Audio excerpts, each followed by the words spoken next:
In the frigid expanse of Antarctica, a research team has uncovered a peculiar virus, one that exerts control over the human brain, transforming those infected into mindless zombies.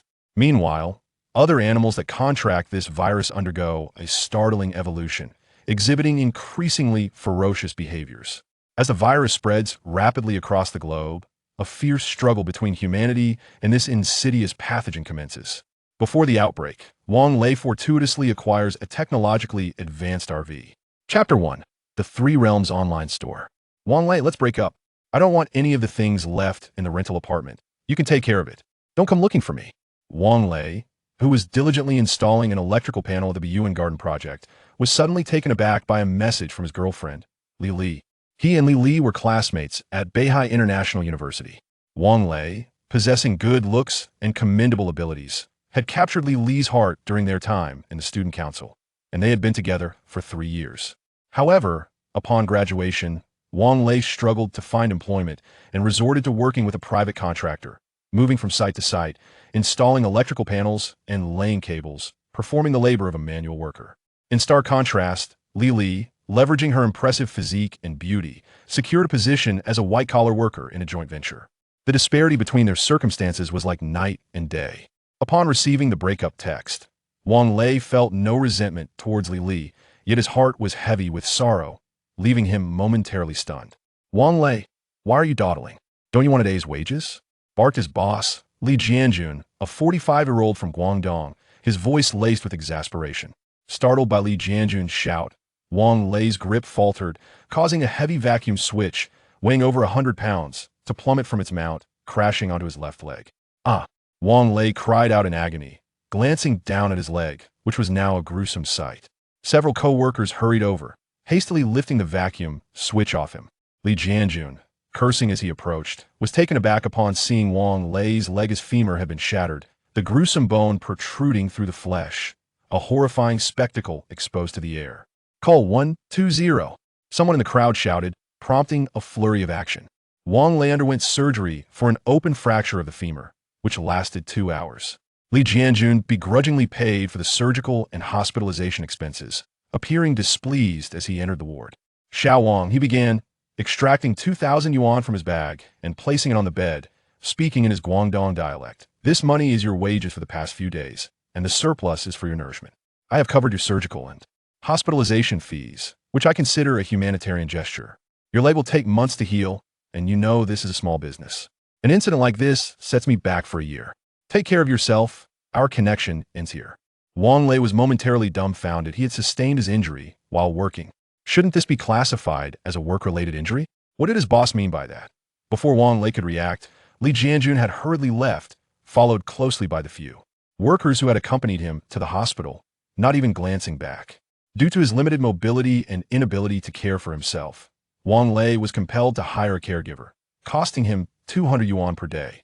Within less than a week, the 2,000 yuan left by his employer had been exhausted, and the hospital had issued a payment notice. Penniless, he had no choice but to discharge himself and return to his rented room. 100 days for bone and muscle injuries, and I am left with merely a few hundred yuan. How am I to survive? Wang Lei sighed helplessly as he gazed at his left leg encased in a plaster cast. Li had consistently ignored his calls, even blocking him on WeChat. Wang Lei sent her a text message informing her of his thigh fracture, hoping she might return to care for him for a few days, but he received no response, resigning himself to despair. As for his elderly parents, he felt it necessary to conceal the truth from them. They had already borrowed from relatives and friends to support his university education, and he did not wish to add to their troubles. Looking around the small rented room, filled with Li's belongings, he sighed and muttered to himself, since you no longer want these things, I might as well sell them secondhand. It will help me get by for a few more days. Opening his laptop, Wang Lei listed several items on various secondhand selling platforms, such as a Waimama, 69 City, and Gambeu.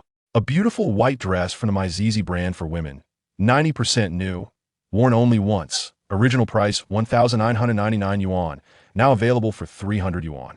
A pair of easily torn black stockings for women. He doubted anyone would be interested in that. Regardless, he listed everything. After a busy morning, he managed to post most of Li's belongings online. Just as he was about to close the web page, an advertisement caught his eye. Sanjietong Information Platform, seeking to purchase, exchange secondhand goods. What is this website? Wang Lei clicked on it out of curiosity. Welcome to the San Jie Tong website. A large welcoming banner dominated the screen of his laptop, set against a sky blue background adorned with a few clouds. The welcome page lingered for about 5 or 6 seconds before transforming. Click here to open a store, click here to inquire. 2 simple buttons appeared on the screen, and Wang Lei eagerly clicked on the Open Store button. The registration process was straightforward, and once completed, he could hardly contain his excitement as he transferred the information he had posted on other sites to his newly registered store, whimsically named handsome enough to captivate all the goddesses. Strangely, this website allowed the listing of items, but did not permit price tags. All prices were set to negotiable. No sooner had he completed the posting than the system sent him a message. Moonlit Jade Rabbit. Hello, boss. I quite like that white dress. Can I trade you some toad pills for it? What on earth are toad pills? Jade Rabbit? Wang Lei suddenly recalled the myth of the Jade Rabbit concocting elixirs, rumored to grant immortality. Surely, this Moonlit Jade Rabbit was not a fraud, was she? By the way, boss, I can only offer you inferior toad pills. The Heavenly Court does not regulate this strictly, so the efficacy may not be very good, but they're still quite beneficial to mortals. A message suddenly caught my eye, accompanied by 2 options below: accept, decline. With a spirit of experimentation, Wang Lei clicked on accept, and in his hand appeared a dark green pill, exuding an enticing fragrance that made his mouth water. What is this situation? Could it be that the Three Realms online store truly connects the 3 realms? Would that mean he is on the verge of prosperity? He never anticipated that a scenario typically reserved for nonsensical system novels, where one cannot engage their intellect, would actually transpire in his own life. Chapter 2. Stockings for a motorhome. Wang Lei could not resist placing the pill into his mouth. It dissolved instantly, transforming into a warm current that flowed from his throat to his abdomen. He felt an immediate surge of vitality, with the rhythm of his blood and heartbeat quickening. Doubts crept into his mind. Could this truly be a legitimate medication? Soon after, the pain in his injured left leg dissipated, replaced by a peculiar itch. Wigging his toes, he discovered that his leg felt as if it had never been injured. Cautiously, he rose to his feet and took a few steps, experiencing no discomfort apart from the constraint of the cast. Fetching a pair of scissors, Wang Lei removed the cast, only to find that not even the scar from the surgery remained. He had struck gold this time. Ding. Transaction complete. The Three Realms online store system suddenly displayed a notification, revealing that the white dress was now out of stock. Wang Lei speculated that the Jade Rabbit was indeed the fabled creature, the one known for concocting elixirs on the moon. The Jade Rabbit sent another message. Thank you, boss. This dress is beautiful and I adore it. Could you sell me those black stockings? I can trade you a motorhome. A motorhome? Were there truly motorhomes on the moon? Puzzled, Wang Lei accepted the offer, and a set of car keys materialized in his hand. The Jade Rabbit continued. Boss, the motorhome is parked at Century Square. Please do not sell or give it away. Its capabilities are astonishing. It was intended for our heavenly travels. The keys were discarded as refuse, and I salvaged them. The vehicle is located in the World Square parking lot. This information was rather substantial. What did it mean that the 3 realms were about to sever their connections? And what kind of divine exchange was it to trade a pair of stockings for a motorhome? Nonetheless, Wang Lei thought that if the Jade Rabbit desired these seemingly worthless stockings and was willing to offer a motorhome in return, refusing would be foolish. Ding. Transaction complete. Holding the keys, Wang Lei made his way to Century Square, where a white motorhome awaited him. It bore the brand of Thong, and the driver's seat was adorned with the vehicle's documentation, already modified to list Wang Lei as the owner, with the date updated to today. He had hit the jackpot. He was now prosperous. The motorhome appeared modest from the outside, yet its interior was remarkably spacious. The driver's control panel resembled that of an ordinary vehicle, yet it featured a 14-inch LCD touchscreen at its center. Above the driver's seat was a foldable overhead bed, which expanded into a 2-meter by 2-meter double bed. When collapsed, it surprisingly transformed into a full-color laser television. Behind the driver's area lay a leisure zone, with 2 sets of 6 aviation seats encircling a small table. Opposite was a bar and an open kitchen. Further along was another double bed and a bathroom, which included a toilet, shower facilities, and a wash basin, all fully equipped with brand new toiletries. Next to the double bed stood an enormous wardrobe, with ample storage space beneath.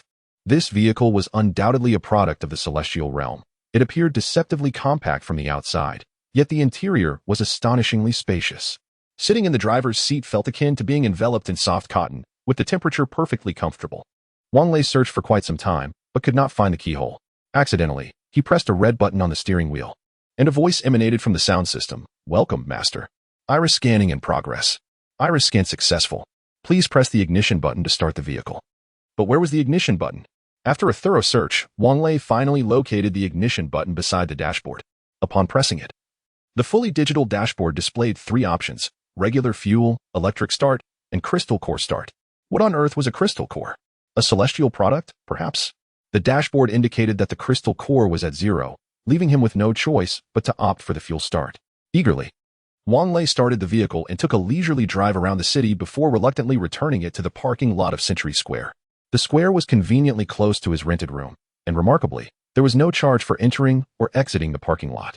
He had heard of full-color laser televisions but had never seen one in person. Settling into the back seat, Wang Lei adjusted the chair, turned on the television, and did not forget to grab a chilled drink from the bar. It appeared to be broadcasting the news, much like the television news he was accustomed to watching, with a male and female host. The male host exuded an ethereal air, while the female host was strikingly alluring.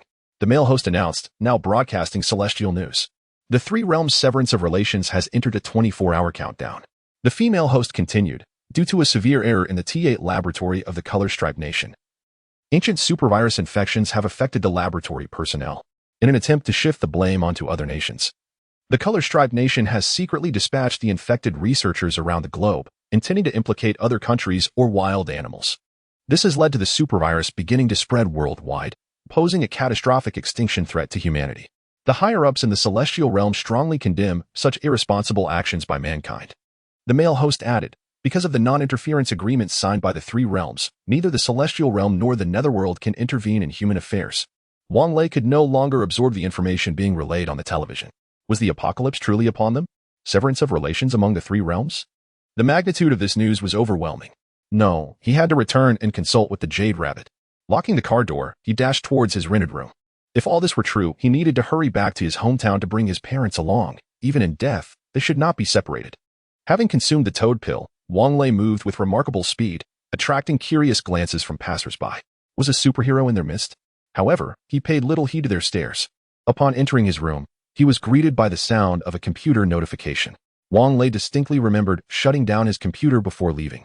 "Boss, I want that pair of jeans, the high heels, and the imitation Burberry bag." A message appeared in a pop-up window. After clicking accept, his phone chimed with a banking notification. "You have received a transfer of 2,000,000 yuan to your green card account at Neozheng Bank, ending in 0931. What on earth? 2 million yuan? For a few pieces of second-hand clothing? Wang Lei quickly checked the purchase details on the computer. Discovering that the buyer was the Weaving Maiden, Wang Lei typed, "Hello, Weaving Maiden, did you perhaps make a mistake with the payment?" The Weaving Maiden replied, "No worries. After all, the 3 realms are severed. This money cannot be spent in the celestial realm, and soon, the celestial realm will no longer be able to purchase earthly goods. The value of your garments is indeed worth this amount. Wang Lei, is it true that humanity may face extinction? Weaving Maiden, how did you uncover this secret? I cannot divulge too much. You should prepare yourself regardless. This is disastrous. It's confirmed." Wang Lei hurriedly retrieved his phone and called Lili. To his astonishment, she answered, "Hello. Lili, the apocalypse is imminent." "Hello. Wang Lei, are you out of your mind? An apocalypse? Do not call me again." Beep. Beep. The line went dead. Wang Lei attempted to call once more, only to find that he had been blocked. Chapter 3. The binding system. Just as Wang Lei was about to call his parents, who lived far away, he suddenly regained his composure. Regardless of whom he might contact to convey the impending doom of the world, he realized he would likely be perceived as a madman. It seemed prudent to prepare early and return to his hometown in Longqing to fetch his parents. The U2 had mentioned that this motorhome was equipped with formidable capabilities and was produced by the Heavenly Court, which surely would aid him in navigating this apocalyptic calamity. Ding. Congratulations to the shopkeeper for completing the task, selling or exchanging 5 items, resulting in a system upgrade. The system will be permanently bound to the shopkeeper. Estimated binding time, approximately 3 hours. A notification popped up on the computer, yet Wang Lei paid it no heed as he hurried out to make preparations. His first priority was to stock up on food and water. At the Century Plaza supermarket, the crowd was bustling. It was not the weekend, yet the checkout lines were lengthy. Wang Lei grabbed 2 shopping carts at the entrance and rushed towards the convenience food section. Instant noodles, vacuum-sealed cooked meats, self-heating rice, self-heating hot pot, mineral water, energy drinks, and an array of long shelf-life foods were piled into the carts as though they were free. Why worry? He had 2 million now. which would procure a substantial amount.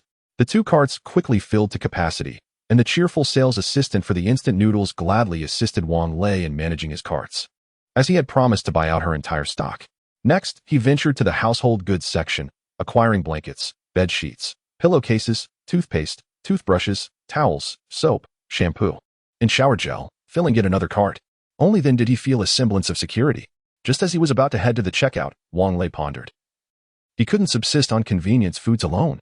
Thus, he purchased a plethora of vegetables, fish, meat, rice, flour, cooking oil, and, of course, a variety of seasonings.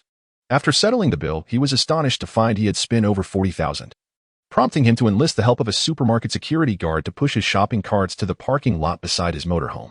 After dismissing the guard, he began the laborious task of unloading the items into the kitchen storage cabinet, where he stowed away some food and water, while the remainder was placed in the external storage compartments of the vehicle. The storage compartments were located on both sides of the motorhome, 3 on each side, which included a frozen compartment and a refrigerated one. Each storage space bore a warm reminder: items placed within will retain their condition as when they were stored. If that were the case, anything placed inside would remain unspoiled. Wang Lei had no reason to doubt this, especially since the motorhome was utilized by the deities of the heavenly court. Time merely stood still, after all. He tucked the bed sheets, pillowcases, and blankets beneath the bed, while the toiletries found their place in the bathroom. Indeed, Wang Lei was a Virgo, possessing a slight obsession with cleanliness and a penchant for order. After some contemplation, he realized he also required clothing, shoes, and socks, prompting another visit to the clothing and shoe stores at Century Plaza. He purchased 5 complete outfits for himself and his parents, suitable for every season, expending several $100,000. Whether or not this truly marked the end of the world, he felt no remorse. After all, they would need to dress, and having long relied on his parents' financial support, it was time to reciprocate for their years of care. With an abundance of supplies, not even a single storage space was filled. Thus, he hurried back to the supermarket, sought out a sales associate in the grain and oil section, and purchased the store's entire stock of flour, rice, and cooking oil. He also acquired a considerable amount of other ingredients and condiments, not to mention an ample supply of fruits and vegetables. This delighted the supermarket's promotional staff immensely.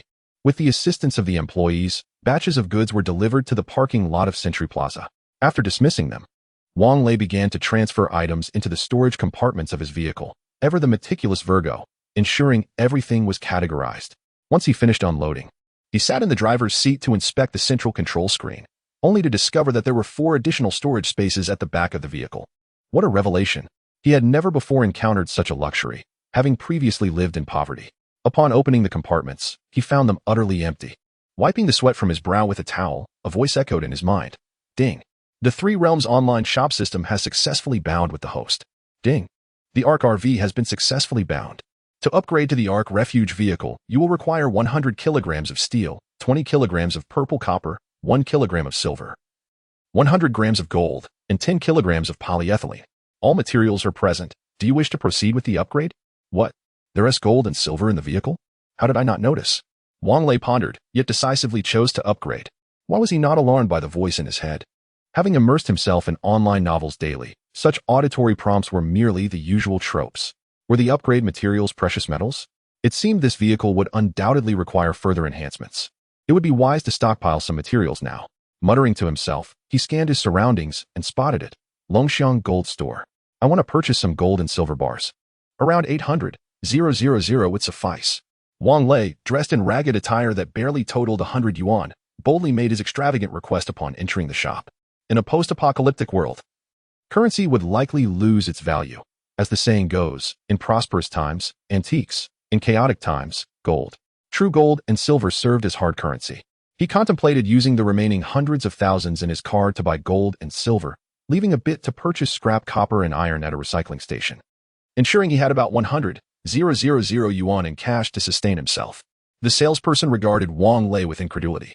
To be frank, his entire outfit was worth less than 200 yuan. Well, even if you're here to rob us, at least bring a knife, a charmingly beautiful saleswoman said, covering her mouth and laughing at him. Wang Lei, however, was not in the mood to admire beauty. He pulled out his bank card and slammed it onto the counter, insisting, just swipe it. An older salesperson eyed him suspiciously. Is this money of dubious origin? Are you here to launder money? Do you even know what money laundering is? A young man nearby, who had been perusing diamond rings with his girlfriend, had already taken notice of Wang Lei's extravagant claim of 800,000 000. It seemed implausible. Unfazed, the salesperson took Wang Lei's card and headed toward the cash register, casually asking, "What's the pin?"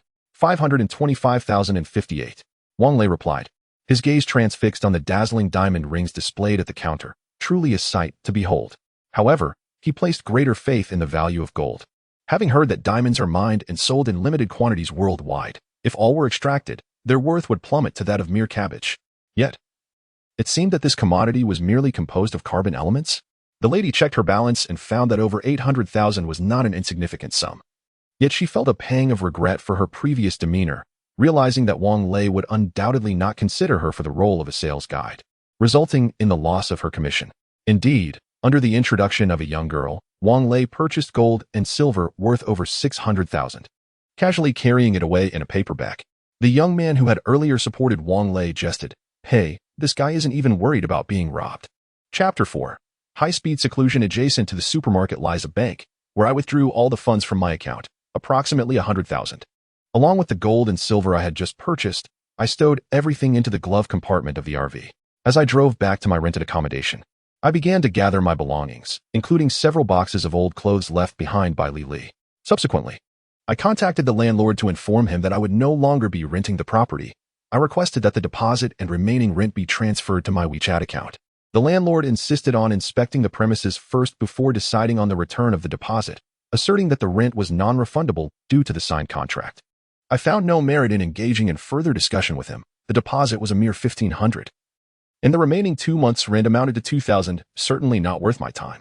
Once I had loaded all my possessions into the vehicle, I called Li's parents to inform them of her pregnancy and her intention to give birth. I urged them to prepare for their relocation to Jiabei, explaining that Li had borrowed a vehicle and that her family had provided the accommodation. How else could I phrase it? To ask an elderly couple to abandon their lifelong hometown, who could truly accept such a request? With both the fuel and water tanks full, the RV merged onto the expressway. The distance from Dongjiang to Jiabei exceeded 1,000 kilometers. If all went smoothly, I would arrive by tomorrow morning. Ding! The ARC vehicle's upgrade was successful. A laptop was detected within the storage compartment and had automatically merged with the vehicle's computer system, augmenting the vehicle's defense value by 95%, while reducing fuel consumption by 15%. The capacities of the fuel and water tanks had increased by 25%. The current level was 1, with a maximum level of 12.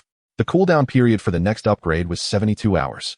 The vehicle's status was optimal: battery fully charged, fuel tank full, core 0, water tank full, tire pressure normal, coolant normal, lubricant normal, brake system normal.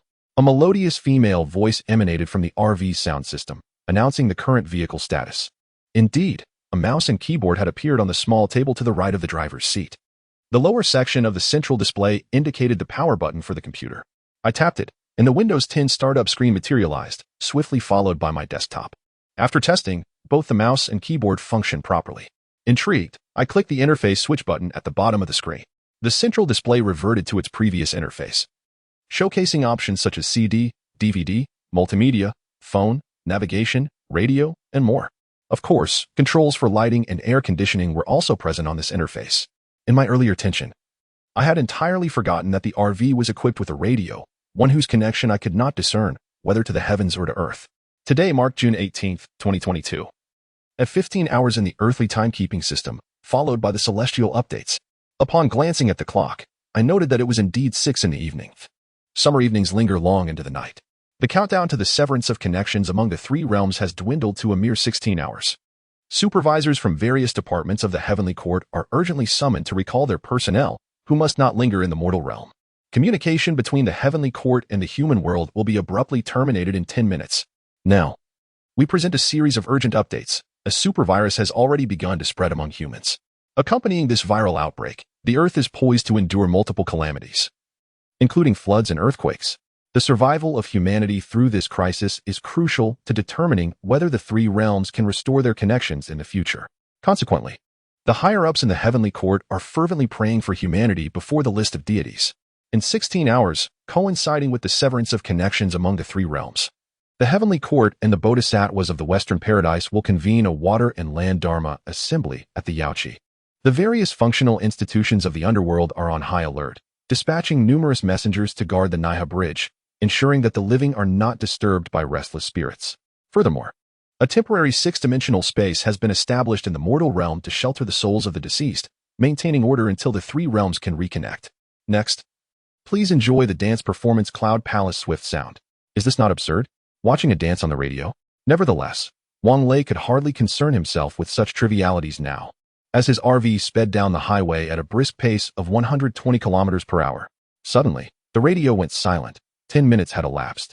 Wang Lei pressed the right arrow on the radio to switch stations. Emergency notice. Emergency notice.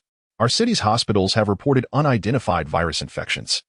Experts have confirmed that this virus is highly contagious, transmitted solely through blood, saliva, and intimate contact between individuals. Symptoms of infection include gastrointestinal discomfort, elevated body temperature, and erratic behavior. Citizens are urged to immediately contact hospitals or military police upon encountering individuals exhibiting these symptoms to prevent the spread of the virus. Our city is under emergency lockdown. All citizens are advised to return home promptly and refrain from wandering. Those feeling unwell should seek medical attention without delay. Furthermore, motorists on the highway are instructed to exit at the nearest off-ramp. It appears this is a local broadcast. As the announcement concluded, the traffic on the highway noticeably slowed. The more anxious one becomes, the less progress is made. The roadside sign indicated that the nearest highway exit was 8 kilometers ahead, but a service area lay 5 kilometers away. Wang Lei decided to stop at the service area to replenish the RV's water tank. After the recent upgrade, the central control system displayed that both the water and fuel tanks were 1/5 empty. The traffic crawled, taking an hour to cover 5 kilometers. The service area was sparsely populated, with only a few remaining trucks, and even the shops had rolled down their shutters, indicating that the news had reached everyone, prompting a hurried departure. The gas station was devoid of service personnel, yet the fuel card remained inserted in the machine. Wang Lei manipulated the pump, attempting to insert the nozzle into the RV's fuel tank. The premium gasoline flowed into the tank, priced at a staggering 9 yuan per liter. What an exorbitant cost. Nonetheless, this complimentary gasoline was quite a delight. As the tank filled, the pump's meter displayed a total of 1,100 yuan. Wang Lei inwardly gasped.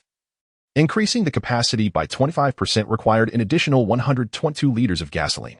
If the tank were empty, would it not take 5,000 yuan to fill it? However, just moments ago while driving, the dashboard indicated a fuel consumption of 7.8 liters per 100 kilometers, which is rather economical. This tank of fuel should suffice for quite a while.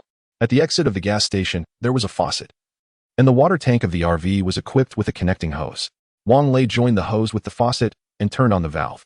A warning sounded. The vehicle has detected a high level of impurities in the injected water source and has activated the automatic filtration system. Please be mindful of the wastewater discharge location to avoid damaging the ecological environment. The RV's hazard lights illuminated, and an alert echoed from the vehicle's sound system. Subsequently, a small tube beside the exhaust pipe began to release water. Wang Lei understood that this was akin to a backwashing household water purifier, which expels wastewater in a 1:1 ratio during the filtration process. Chapter 5. Trapped in the city, the process of waiting was rather tedious. Wang Lei entered the vehicle and inspected the water tank capacity, 10,000 liters, still 2,000 liters short of being full. Settling into the aircraft-style seat, enveloped by the soft leather, he felt an immense comfort. He pressed the power button on the television remote, and the laser TV flickered to life, presenting a selection menu.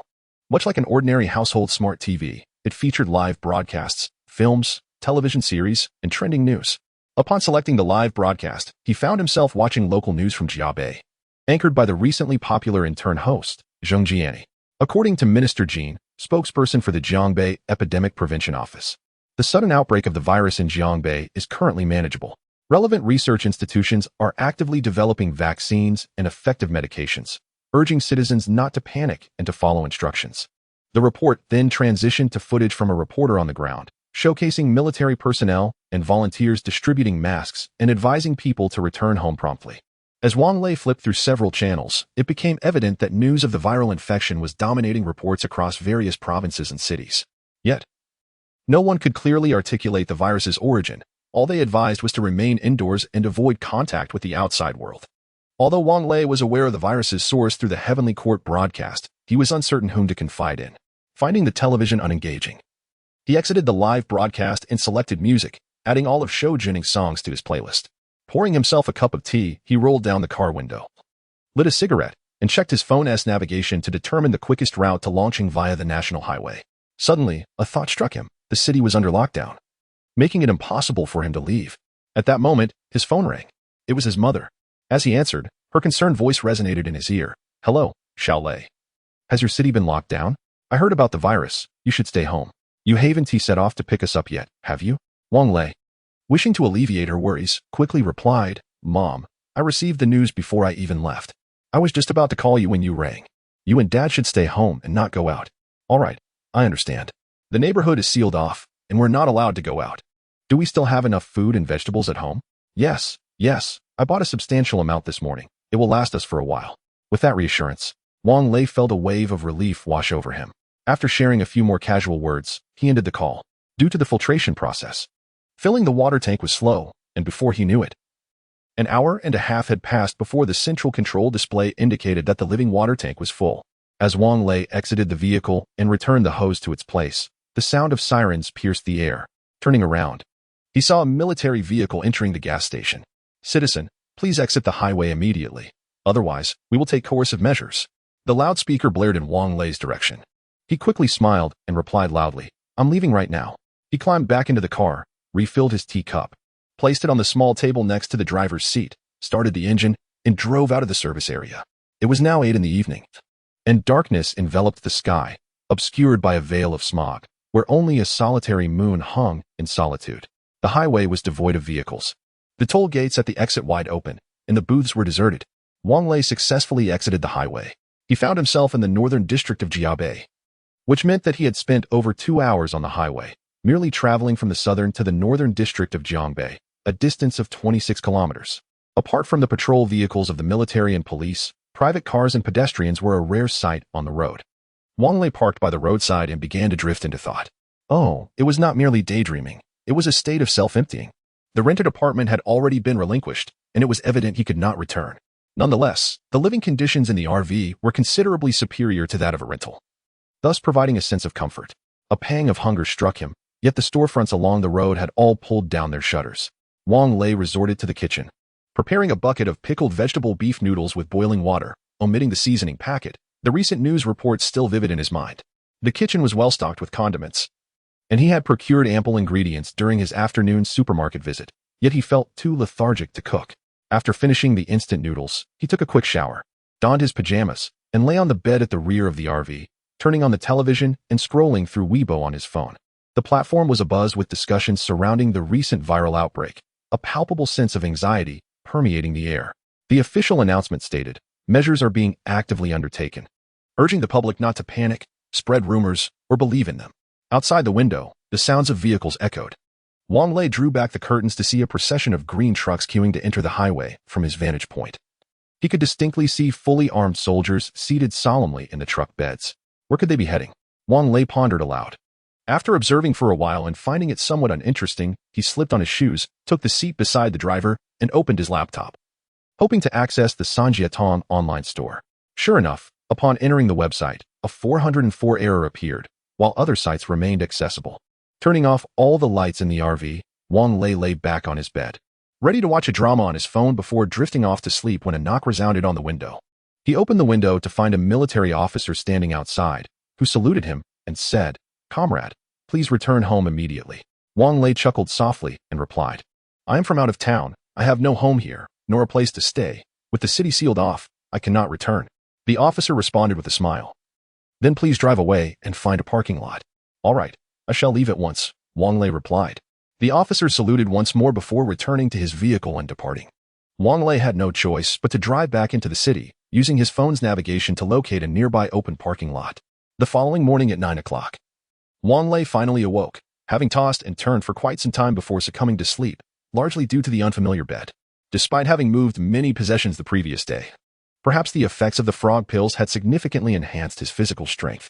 After breakfast, Wang Lei stepped out of the RV, stretched, and exited the parking lot.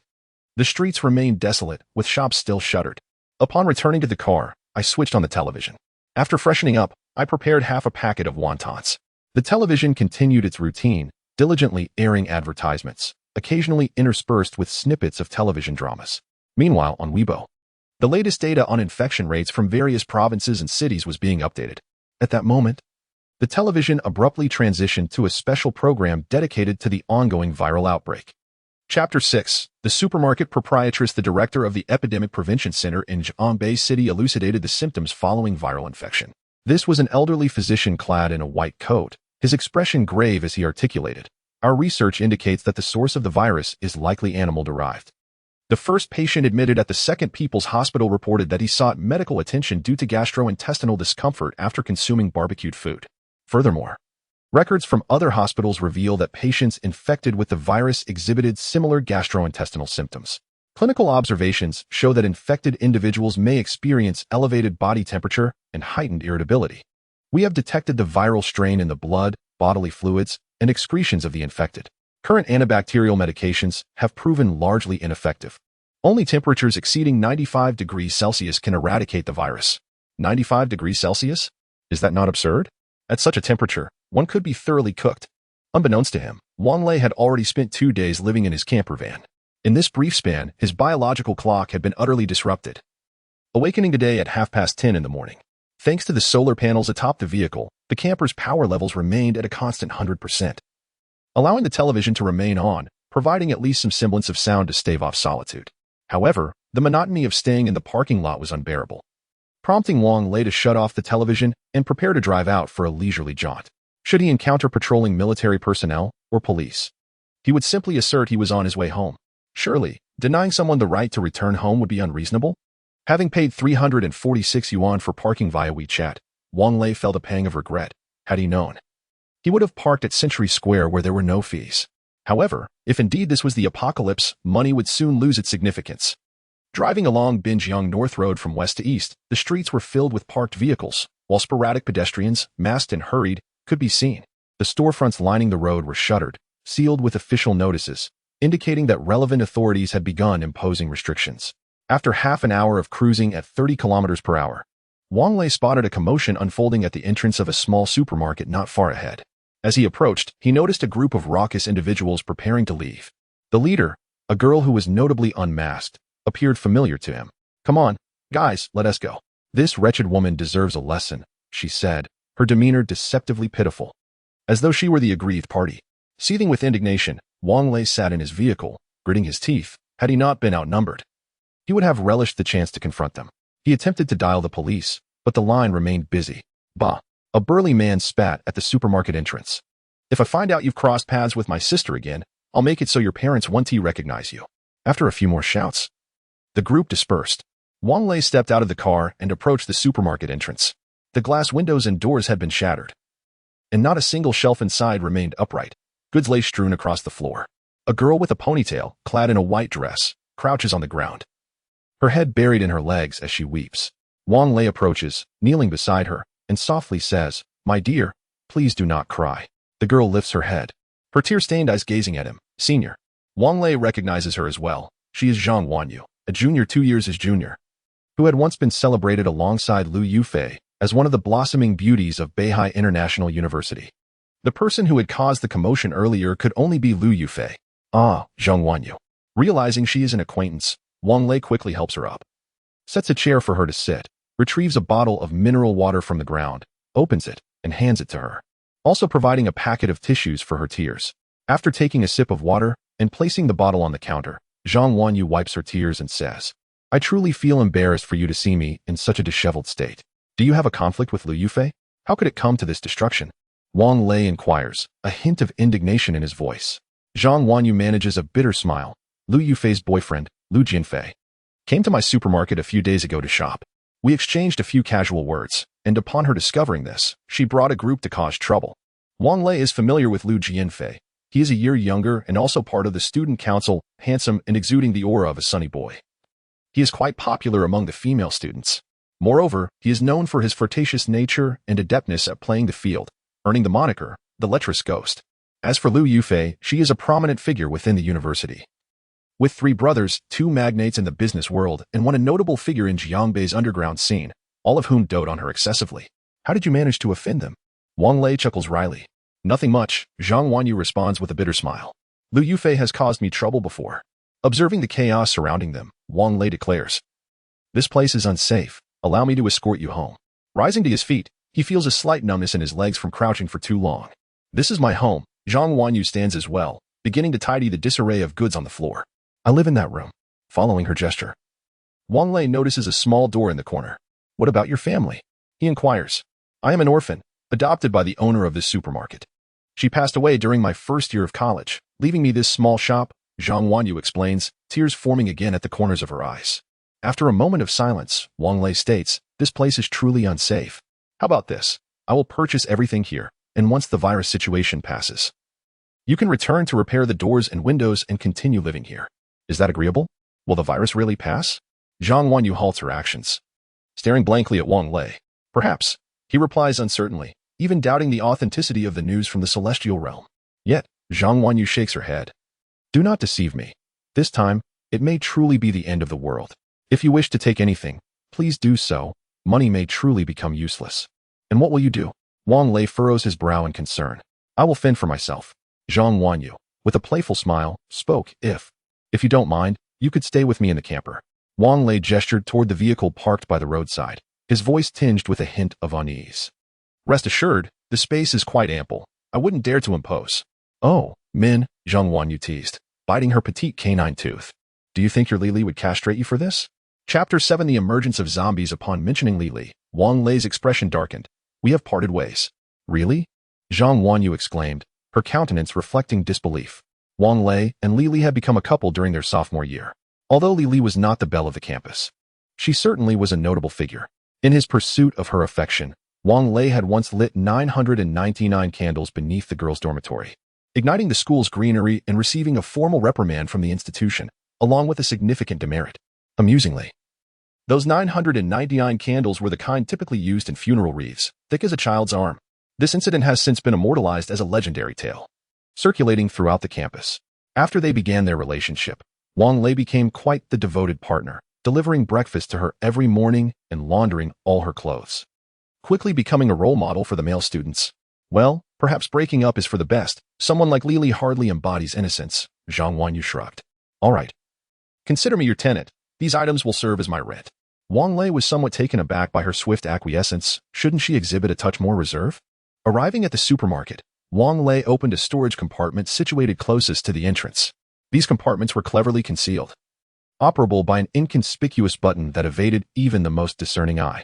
Wang Lei had initially discovered them through the central control screen. In essence, no one would suspect that this space could serve as storage.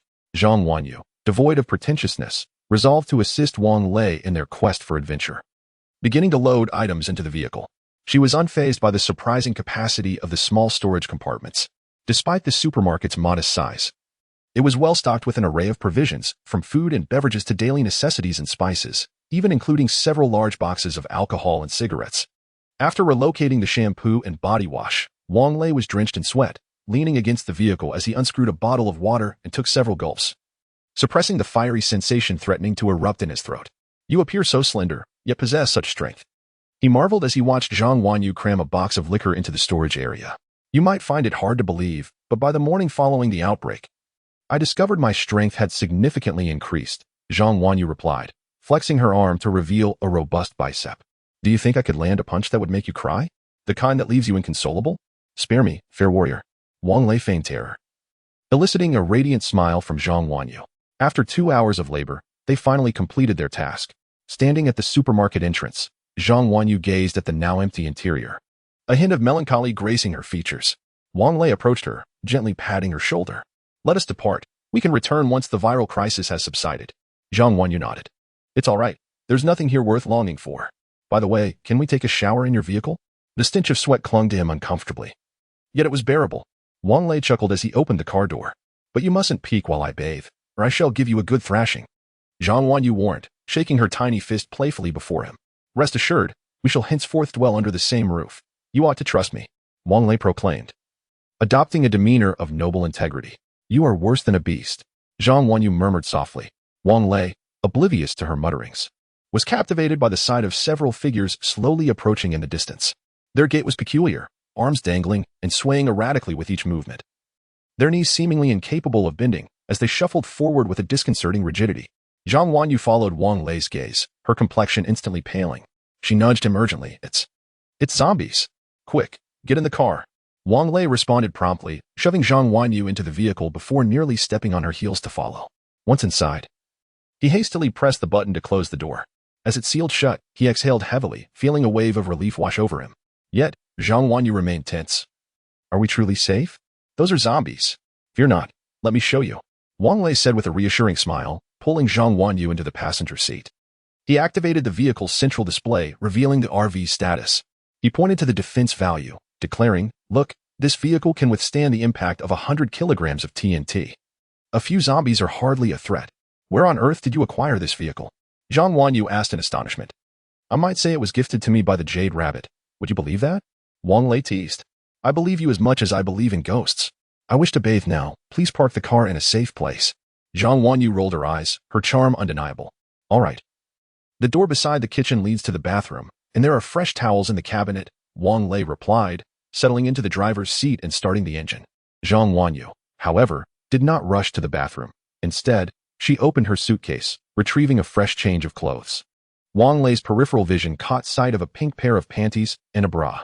"Or I shall gouge out your corneas," Zhang Wanyu declared fiercely, her playful threat both endearing and fierce. Wang Lei chuckled awkwardly, focusing intently on driving. He also turned on the radio to catch the latest news, but to his dismay, all stations were devoid of signal. Sensing the gravity of the situation, he quickly halted the vehicle and switched on the television. Much to his chagrin, every channel was devoid of programming as well. He retrieved his phone and opened Weibo, relieved to find that the network still functioned. At that moment, Weibo was ablaze with activity, teeming with posts from netizens capturing images of zombies attacking humans, along with an array of despairing voices. Ordinarily, such gruesome images should not be made public. It seemed the editorial staff responsible for content moderation had recognized the severity of the situation and decided to unveil the stark reality. After scrolling through several pages on Weibo, the internet suddenly lagged, and then the screen displayed a message indicating that the page had been lost. Despite refreshing multiple times, there was no response. Closing the browser, Wang Lei dialed his mother's number again, relieved when the call connected. "Mom, how are things on your end?" Wang Lei inquired anxiously. "It's manageable. The day before yesterday, the street sent people to deliver grains, oil, and vegetables, along with some pork, urging us to stay indoors. I heard they are distributing testing kits tonight for us to conduct our own blood tests.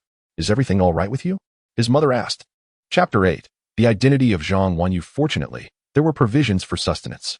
To assuage his mother's worries, Wang Lei concocted a little fib. "Mom, please don't venture outside with Dad. Lock the door tightly. The city is under lockdown. As soon as it's lifted, I will come to fetch you. Do take care. Rest assured, your father secures the door diligently each day. The delivery personnel are not permitted entry. They leave the provisions at the doorstep. And only when they are far away do we retrieve them." His mother laughed. "Indeed, Dad is right. Caution is paramount." Wang Lei sighed in relief. Content that his parents were safe, the world outside was of no concern to him. As he ended the call, the bathroom door creaked open. To his astonishment, Zhang Wanyu emerged clad in a set of pajamas, her hair cascading loosely, droplets of water adorning the tips. "Why are you dressed like that?" Wang Lei chuckled. Zhang Wanyu rolled her eyes. "This is how one dresses at home. Should I wear formal attire instead? What brings you to this spot?" "I just made a call home," he replied, shaking his phone, noting the dwindling battery.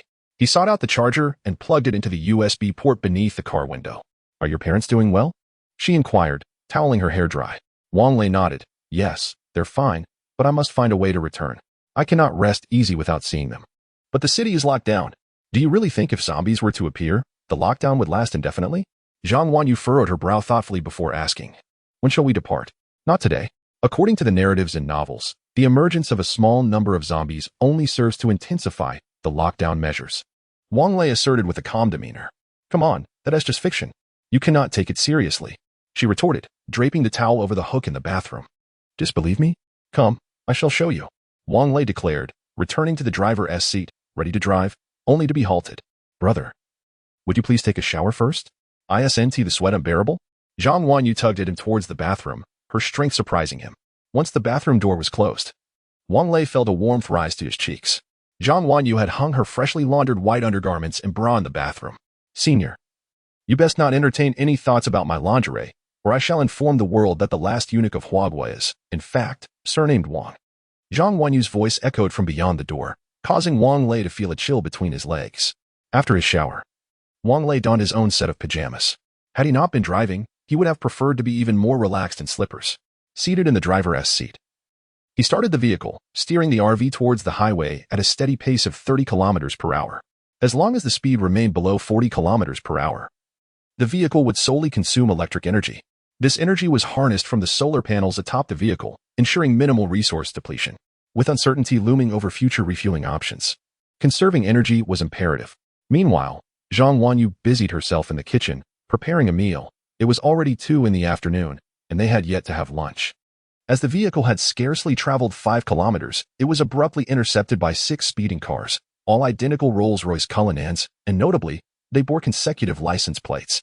In Jiangbei City, only the Lu Group possesses a fleet of Cullennans. Indeed, it was their cars that had conveyed representatives of the WDO during a commercial department meeting last year. Wanyu, we seem to be in a predicament. It appears your rival is quite relentless, Wang Lei declared, halting the car and turning back to call towards the kitchen. Zhang Wanyu, upon hearing this, switched off the induction stove and approached, her brow furrowing as she beheld the vehicles. At that moment, doors of the 4 cars in front and behind swung open, and 20 men clad in black suits, donning sunglasses and brandishing firearms, swiftly disembarked, encircling the 2 central vehicles. Subsequently, the doors of the 2 central cars opened, and a tear-streaked woman rushed forward, frantically pounding on the door of the RV, crying out, "Daughter, you are my daughter." Wang Lei was taken aback, turning to the woman seated in the passenger seat, Zhang Wanyu, and inquired, "What is going on?" "Nothing of consequence." Zhang Wanyu replied with a detached demeanor. "In truth, that Liu Fei is not their daughter. I am." "What? You were aware all along?" Wang Lei asked, astonished. Zhang Wanyu nodded. "My adoptive mother was the doctor who assisted in my birth. She made an error back then, but lacked the courage to confess, carrying the guilt that led her to resign and never marry. When she learned of my becoming an orphan, she adopted me.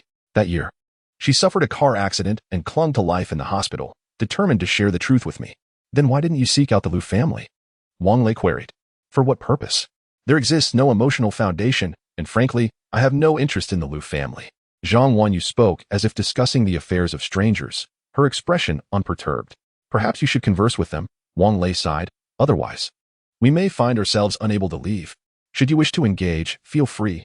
I shall resume my cooking," Zhang Wanyu stated, rising to return to the kitchen. Wang Lei exhaled a sigh, lit a cigarette, opened the car door, and exited, closing it behind him.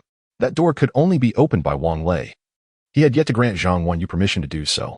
"Young man, let me in. I must find my daughter." The woman grasped Wang Lei's hand, her urgency palpable.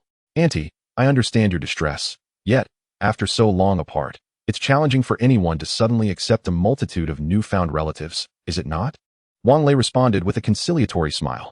"Indeed, Xu Xia, the young man speaks truth. Do not frighten our daughter further," a man beside the woman interjected. "Young man, do encourage that child. Parents, why waste words with him?" Zhang Wanyu's third brother approached, his tone menacing. "You hand over my sister."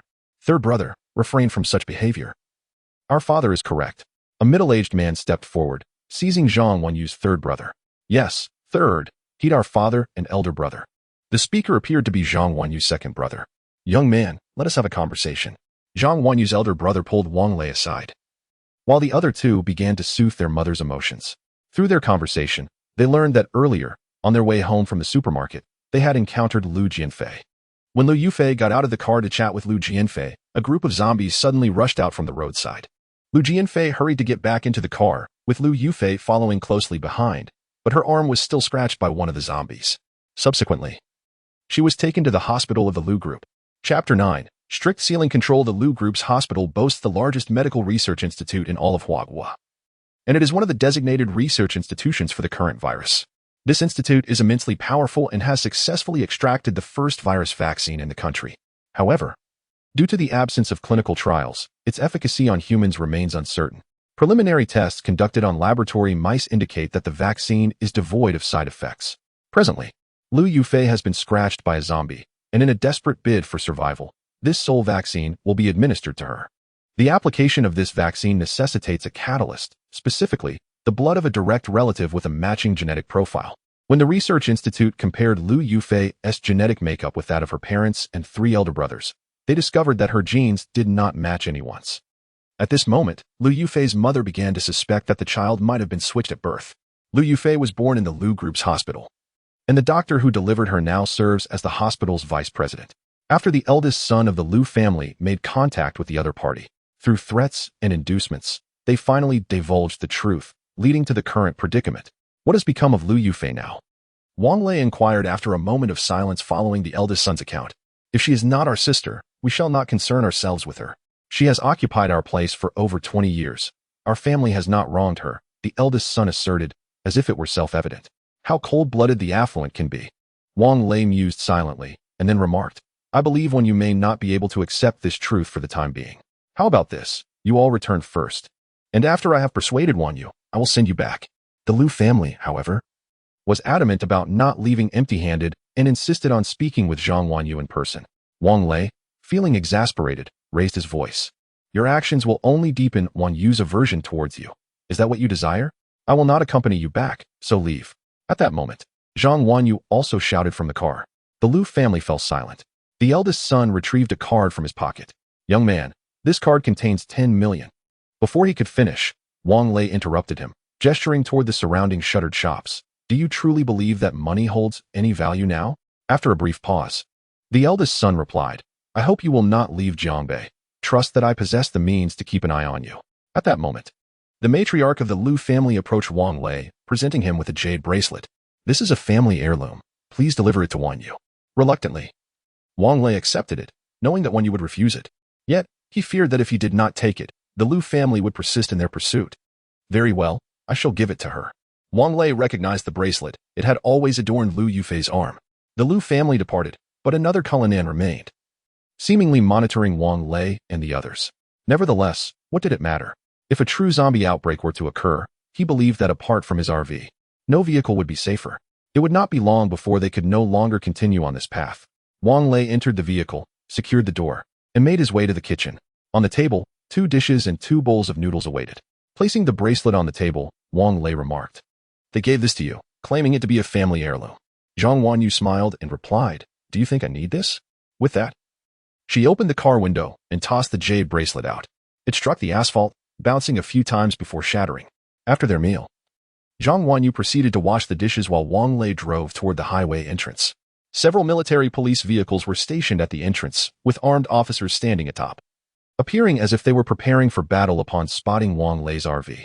The vehicles ahead, please turn back, rang out a stern voice from the loudspeaker of the military police vehicle.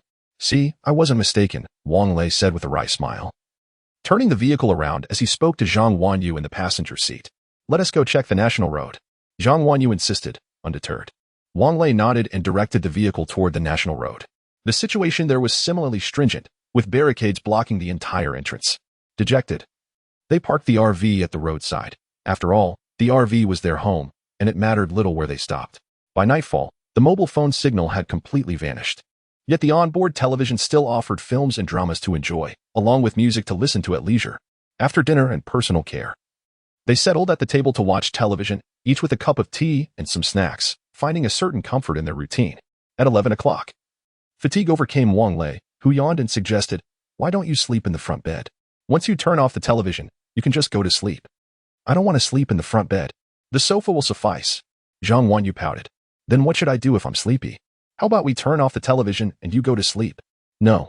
Wang Yu protested, feeling somewhat anxious in the presence of a lone male.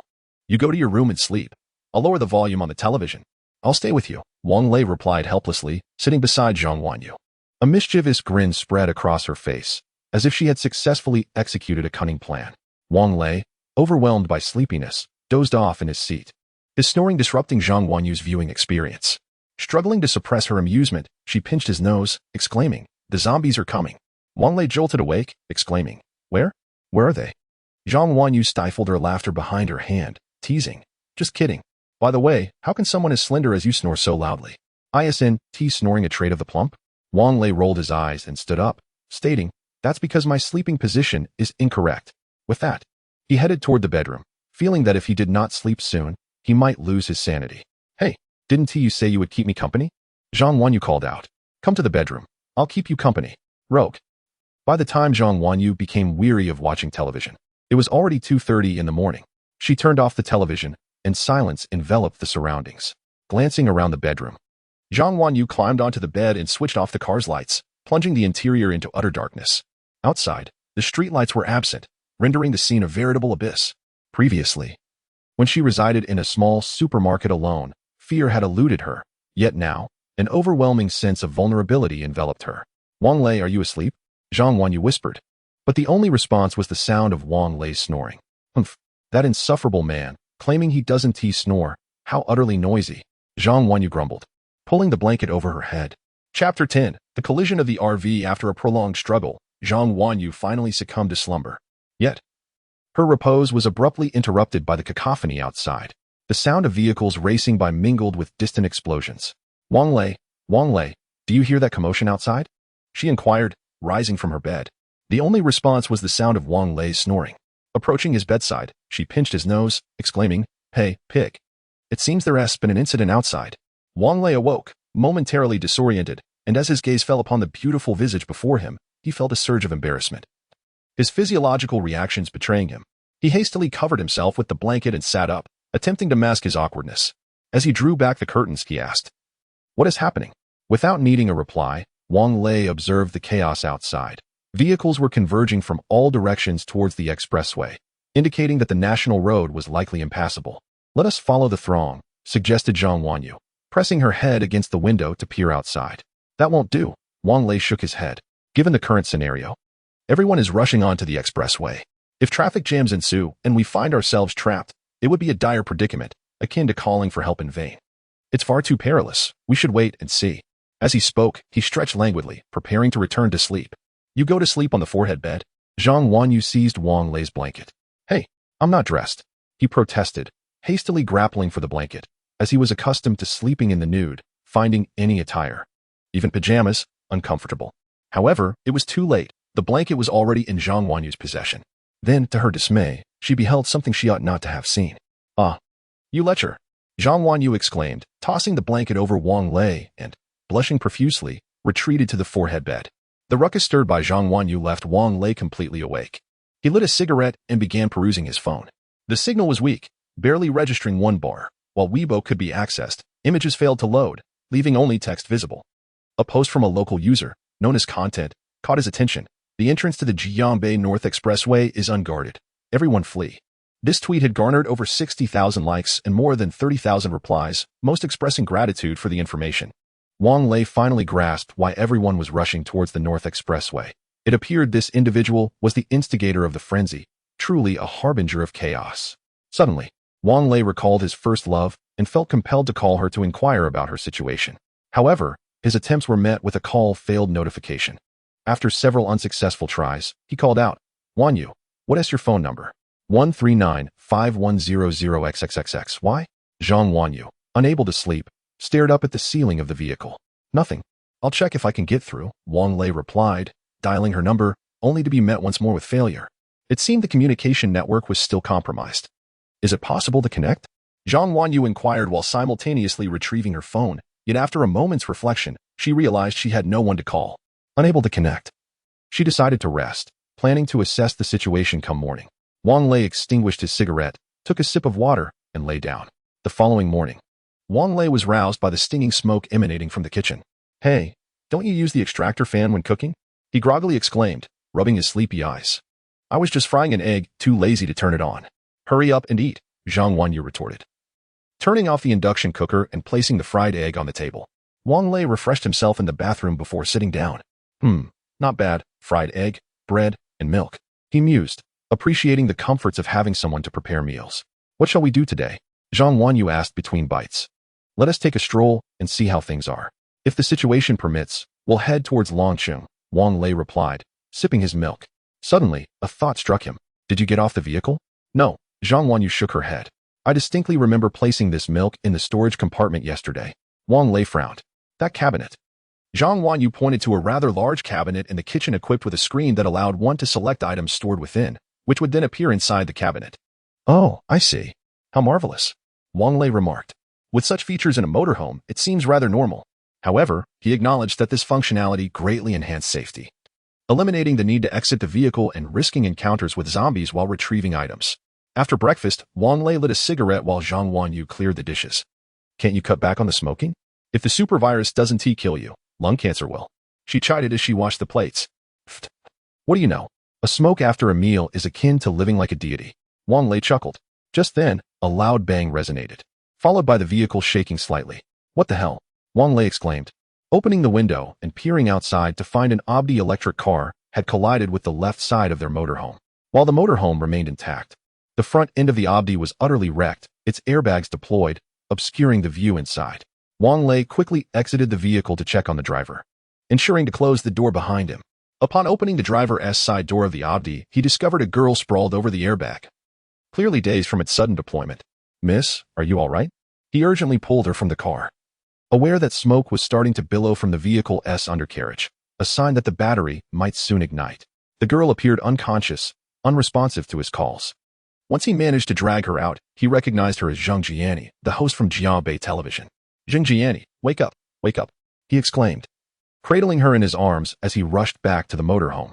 "Wan Yu, take care of her. We need to leave immediately," he urged, fastening his seatbelt. As he carried Zheng Jiani out moments ago, flames had already erupted from the undercarriage of the Audi vehicle. More critically, Wang Lei spotted a horde of zombies approaching from a distance. "Wait, hold on." Zheng Jiani awakened at that instant. "Could you kindly retrieve the suitcase from the trunk?" "Goodness. Miss, are you all right? Your car is ablaze, and there are zombies behind us." Wang Lei had just started the engine and was preparing to drive when he heard Zheng Jiani's request, leaving him utterly speechless. "Then, I shall not trouble you any further. Please allow me to exit the vehicle." Chapter 11. Safe Zone. Upon hearing Zheng Jiani's words, Wang Lei felt an immediate surge of anger. Just moments ago, she had collided with his RV, clearly startled by the sight of zombies. And now she was recklessly insisting on exiting the vehicle. Observing Zhang Wanyu's futile attempts to dissuade the struggling Zheng Jiani, Wang Lei gritted his teeth, swiftly exited the vehicle, and retrieved her suitcase from the RV's trunk. He climbed back in, shut the door, and fastened his seatbelt. This series of actions left Zhang Wanyu astonished. "Senior, you're so quick." Wang Lei couldn't shake the feeling that there was something off about her remark. What kind of nonsense was that? As if she had any experience. "No, I meant, your movements are incredibly swift," Zhang Wanyu quickly clarified. "All right, let's not dwell on that. Fasten your seatbelt. We're departing now." This was no time for idle chatter. The battery of the RV had ignited completely, and who knew whether it would explode. Although the vehicle could withstand the force of 100 kilograms of TNT. What if it didn't?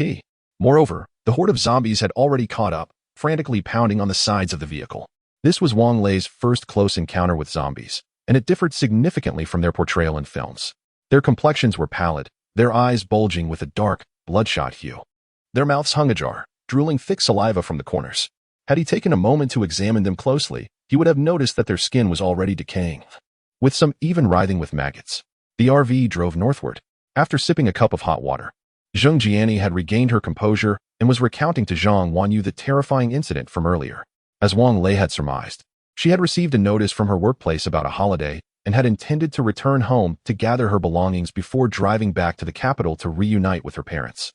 However, she encountered a horde of zombies shortly after setting out. "What could possibly be so important in your suitcase that you must retrieve it?" Wang Lei inquired while driving. "My identification and money are inside," Zheng Jiani replied. Wang Lei let out a curse under his breath, falling silent thereafter. In the face of an apocalypse, what use were identification and money? The vehicles lining the road had significantly dwindled, likely having been lured onto the highway the previous night. Occasionally, groups of zombies could be seen meandering along the streets, some clad in tattered clothing, while others were entirely naked, their vacant eyes wandering aimlessly. Upon spotting the moving vehicle, they began to pursue it. Wang Lei glanced into the rearview mirror, realizing that a large throng of zombies had gathered behind them. The vehicle could not travel quickly, as there were always zombies obstructing the road. Fortunately, the road was wide enough for the RV to navigate around them. Otherwise, they would have had no choice but to run them over. It wasn't that he feared the impact. Rather, Wang Lei was reluctant to splatter the vehicle with blood. It was simply too revolting. As they passed by the highway entrance, it was choked with vehicles. Several cars had been overturned by zombies, engulfed in flames, while a cluster of zombies surrounded those that remained upright, desperately shaking them in an attempt to dislodge the occupants. "Can we not save them?" Zhang Jiani trembled in fear at the unfolding scene, gripping Zhang Wanyu's hand tightly. Yet, upon hearing the cries for help from those trapped in the vehicles, her compassion stirred within her. "Who will go to rescue them?" "You?" Wang Lei asked coldly. "Getting out of the car is tantamount to seeking death. Can't you see that? Do you wish for us to perish as well? If you're so inclined to play the saint, then by all means, step out." "Wanyu, close the windows. I wish to turn on the air conditioning." Despite the sweltering heat, Zhang Wanyu had always preferred fresh air over artificial cooling, and Wang Lei had accommodated her by keeping the windows open. However, the acrid scent of burning vehicles and the overwhelming stench of blood wafting in from outside rendered the air inside the car nauseating. Zhang Wanyu quickly realized this and utilized the central control screen to shut all the windows. As the air conditioning activated, a refreshing breeze poured forth, imbued with the delicate fragrances of grass and blooming flowers, significantly improving the atmosphere within the vehicle. Zhang Jiani fell silent, prompting Zhang Wanyu to offer comfort. In this situation, getting out of the car would indeed be courting death. I understand. Had I not encountered you all, my fate might have mirrored theirs. I merely expressed my feelings. I'm sorry. As Zhang Jiani spoke, tears cascaded down her cheeks. Zhang Wanyu gently patted her back, allowing her emotions to stabilize after a considerable time. After traveling another 5 kilometers, they arrived at Beihai International University.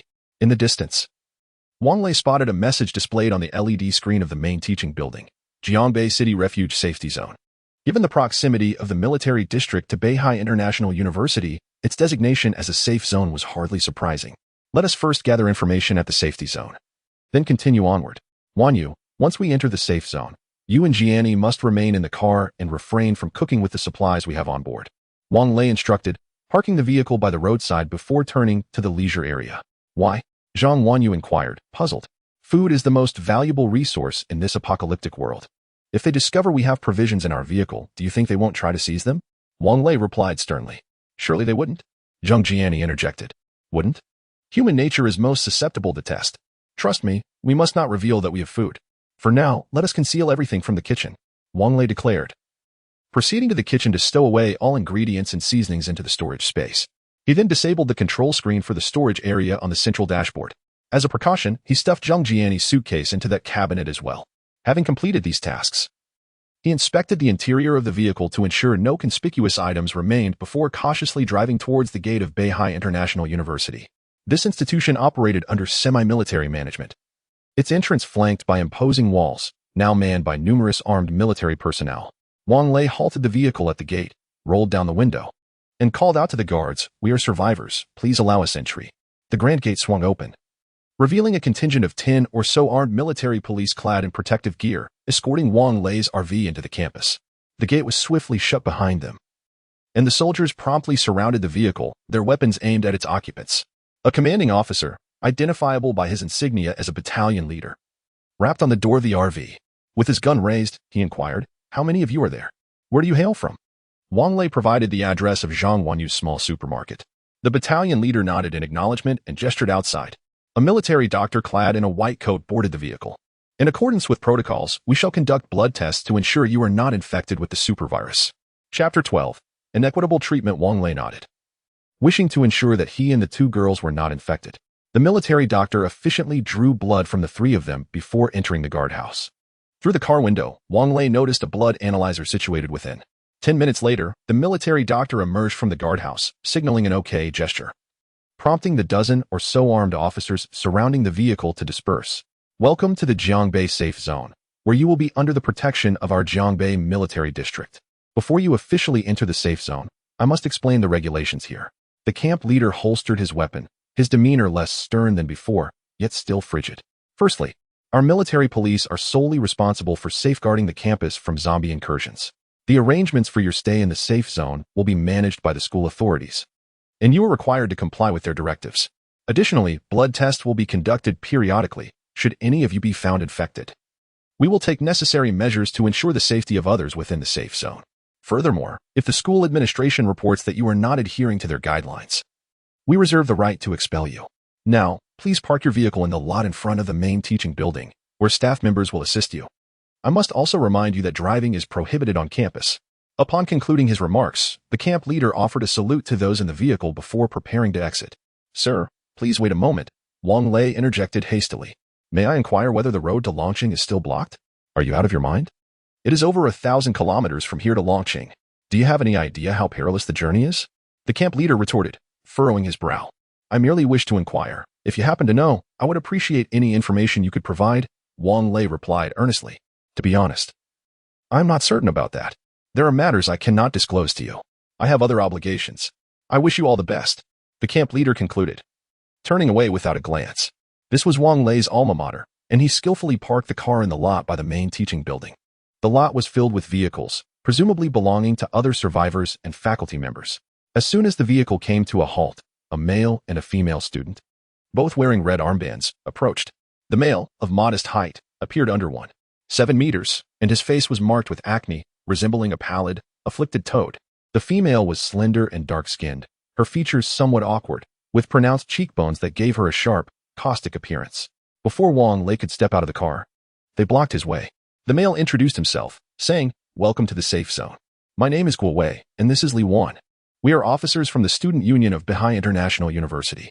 We need to inspect your vehicle. Please register and hand over your food and fresh water for centralized management."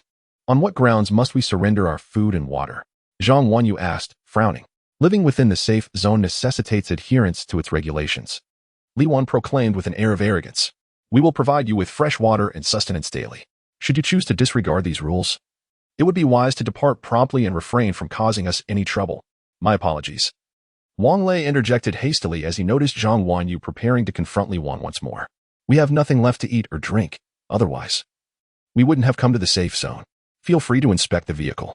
With that, he opened the car door, inviting the two of them inside and revealing all compartments. "Open that suitcase," Guo Wei commanded, pointing at Zheng Jinning's luggage. "Absolutely not," Zheng Jinning quickly interjected. "What could possibly be concealed within that suitcase?" Guo Wei asked, his vigilance piqued. "Girls' underwear. Would you like to inspect it?" Zheng Jinning retorted defiantly. Aside from a few articles of clothing and identification, Zheng Jinning's suitcase also contained 20,000 yuan in cash. "Oh, by the way, you are required to pay a lodging fee to stay here, 100 yuan per person per day," Guo Wei remarked, his eyes glimmering at the sight of the money. "We can manage just fine in the car," Zheng Jinning replied, closing her suitcase. "That is not permissible. You must comply with our unified management," Guo Wei insisted sternly. "You two young ladies will register and then proceed to Dormitory 4 to meet the dormitory supervisor for room assignments. As for you, young man, I will escort you to classroom 2 shortly." "Dormitory 4 has been decommissioned, hasn't it?" Zhang Wanyu questioned. The three were former students of Beihai International University, thus well acquainted with its facilities. "Indeed, classroom 2 lacks even tables. How are we to rest there?" Wang Lei added. "Humph," Guo Wei scoffed. "You have not contributed any food and refused to pay. What accommodations do you expect? Zero apartment, perhaps?" The Zero apartment at Beihai International University was a suite-style dormitory. Back when Wang Lei attended school there, he had aspired to live there, but the lodging fee was 12,000 yuan per semester, excluding management fees. Indeed, only high-ranking officials from the Lu Group can reside in the Zero apartment. Li Wan remarked dreamily. The Lu Group had a collaborative relationship with Beihai International University, even housing several laboratories on campus. Thus, it was not surprising that their personnel could reside within the safe zone. "May I inquire if refusing to stay in the dormitory constitutes non-compliance?" Wang Lei asked with a smile. "Of course, we must live together to care for one another," Li Wan replied with a frosty demeanor. "In this current climate, must we still be classified into hierarchies?" Wang Lei inquired, lighting a cigarette. "Naturally. Haven't you seen the film 2012? Only those with prominence are permitted on the Ark," Li Wan retorted, maintaining her self-righteous tone. "Very well, we shall not stay in the dormitory. Please vacate my vehicle." Wang Lei responded coldly. "You are still students, and yet you exhibit such mercenary behavior. I truly lament the state of our society." "You. Li Wan. Let us depart. I will promptly report this to my superiors. Prepare to be expelled for your refusal to comply."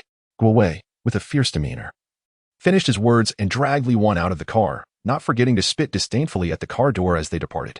Zhang Wanyu and Zheng Jiani were both quite incensed, prompting Wang Lei to quickly offer words of comfort. "All right, let us all calm down. It is not worth our while to let such people provoke us into anger. It simply isn't worth the risk to our well-being. Jiani, kindly place your belongings from the suitcase into the wardrobe in the bedroom, and Wanyu can assist you in storing the suitcase." Wang Lei added, "As for us, our clothes are now in this bedroom, which means you will only be able to sleep in the bed with your head facing the wall." Chapter 13. Witnessing the mutation. As Zhang Wanyu spoke, she tossed Wang Lei's blanket, pillow, and bed sheets onto the forehead bed. Then removed the coverings from the forehead bed and retrieved a new pillow and blanket for Zhang Jiani from the storage space. Zheng Jiani's suitcase had been rummaged through by Li Wan, leaving it in disarray. However, her gentle nature made her ill-suited to resist, unlike Zhang Wanyu, who, despite her delicate appearance, harbored a stubborn spirit deep within. Wang Lei had anticipated that the two troublemakers would not relent easily. He had already brewed tea and settled in the leisure area, smoking and watching a film while waiting. The movie, a particularly compelling Korean drama chosen by Zhang Wanyu. was only available with Chinese subtitles. Wang Lei, noticing the beauty of the female lead, tolerated the choice, though he had initially wished to watch Ordinary Heroes. Wang Lei, don't you need any snacks while watching the movie? Zhang Wanyu inquired as she and Zhang Jiani sat at a small table beside the reclining chairs, which provided a most delightful massage. Do you think those two just spoke idly? Wang Lei retorted. As if on cue, a knock echoed at the door. Wang Lei rose, blocking the entrance, and found Li Wan and Guo Wei accompanied by the camp commander standing at the threshold. The commander, furrowing his brows in dissatisfaction, inquired. These two officials claim you are unwilling to comply with their arrangements? I made myself quite clear at the door. Commander, Wang Lei replied unfazed. It is not that we refuse to comply. These two student council officials insist we stay in a dilapidated dormitory and a lecture hall when my RV is perfectly comfortable. Why should we endure such misery? Furthermore, they demand 100 yuan per day for accommodation in such a place. Does that seem reasonable? Is that so? The commander turned to Guo Wei and Li Wan for confirmation. When neither could articulate a response, he grasped the situation. You may choose where to reside, but you absolutely must not cause trouble in the safe zone. Otherwise, I will have no choice but to take action. What if someone else provokes me? Wang Lei asked provocatively, locking eyes with Guo Wei and Li Wan. I do not care about your reasons. The officer replied, dismissively waving his hand.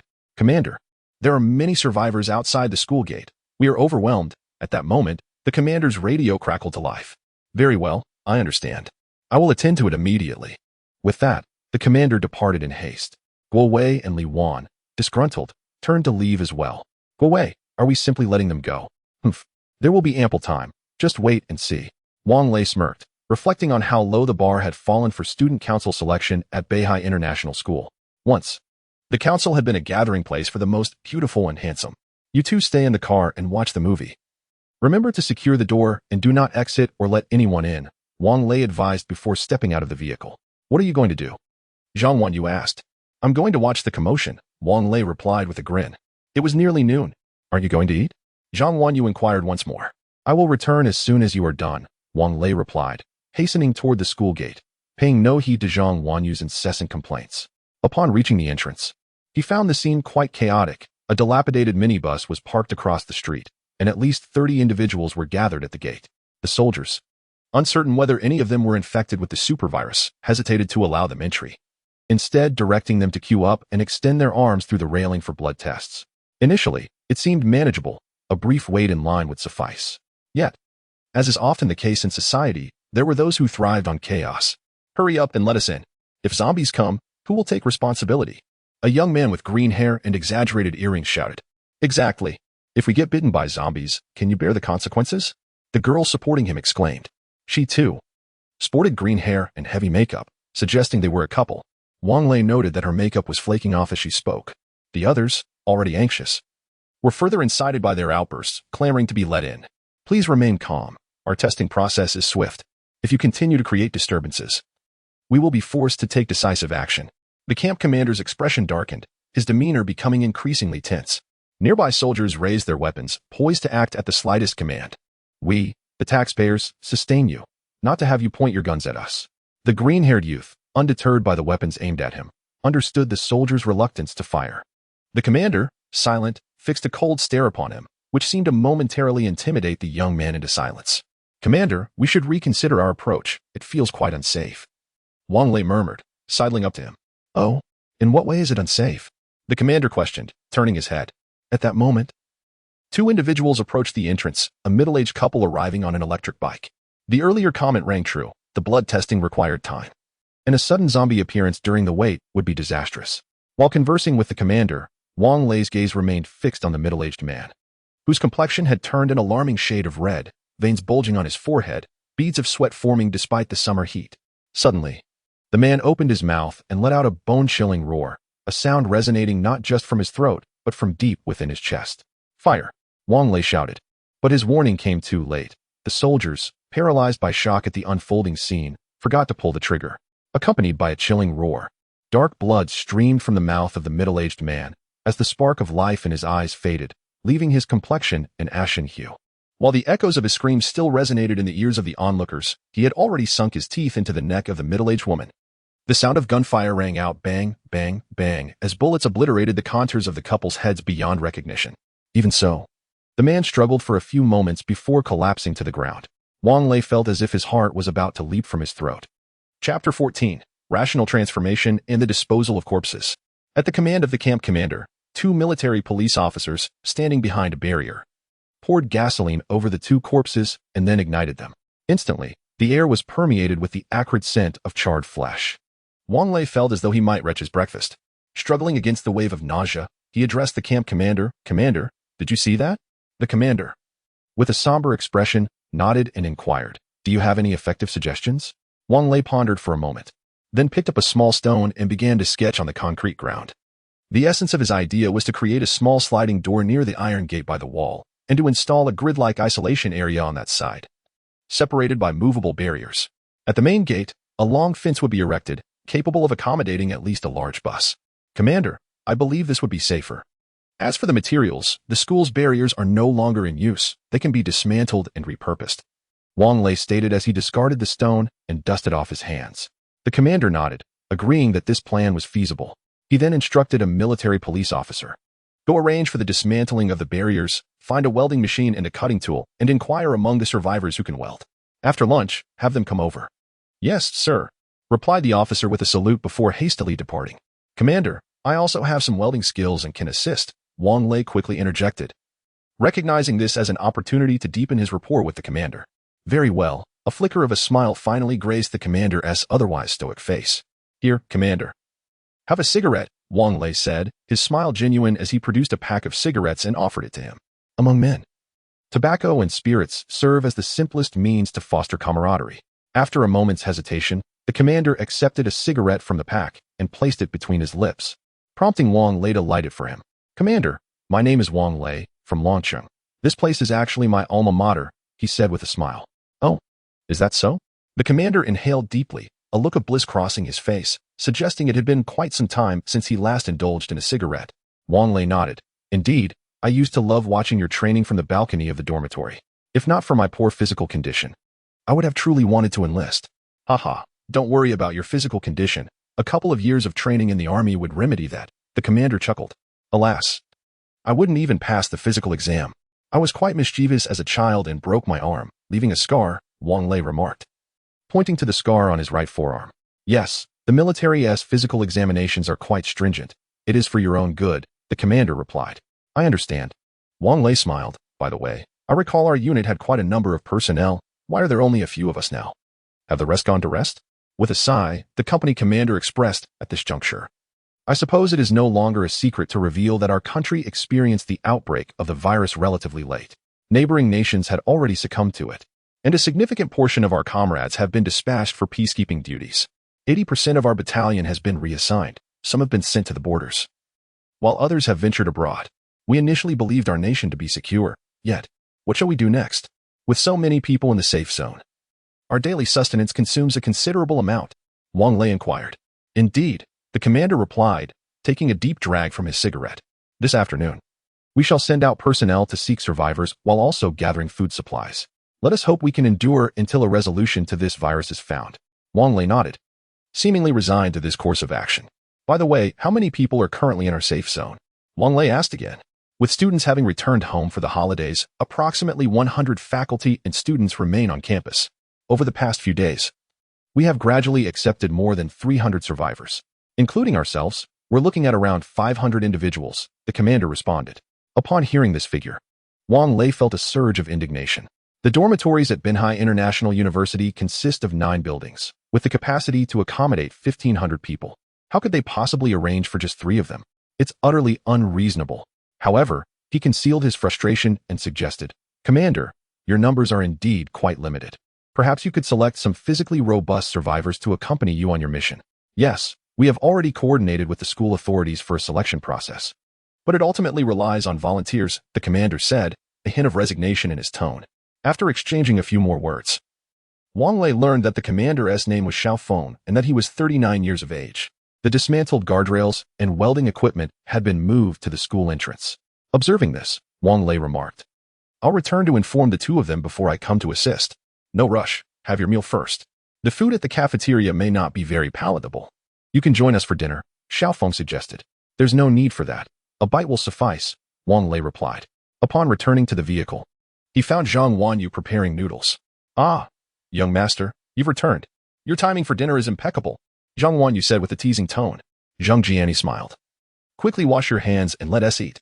After Wang Lei washed up, he sat down to find that Zhang Jiani had already served the noodles.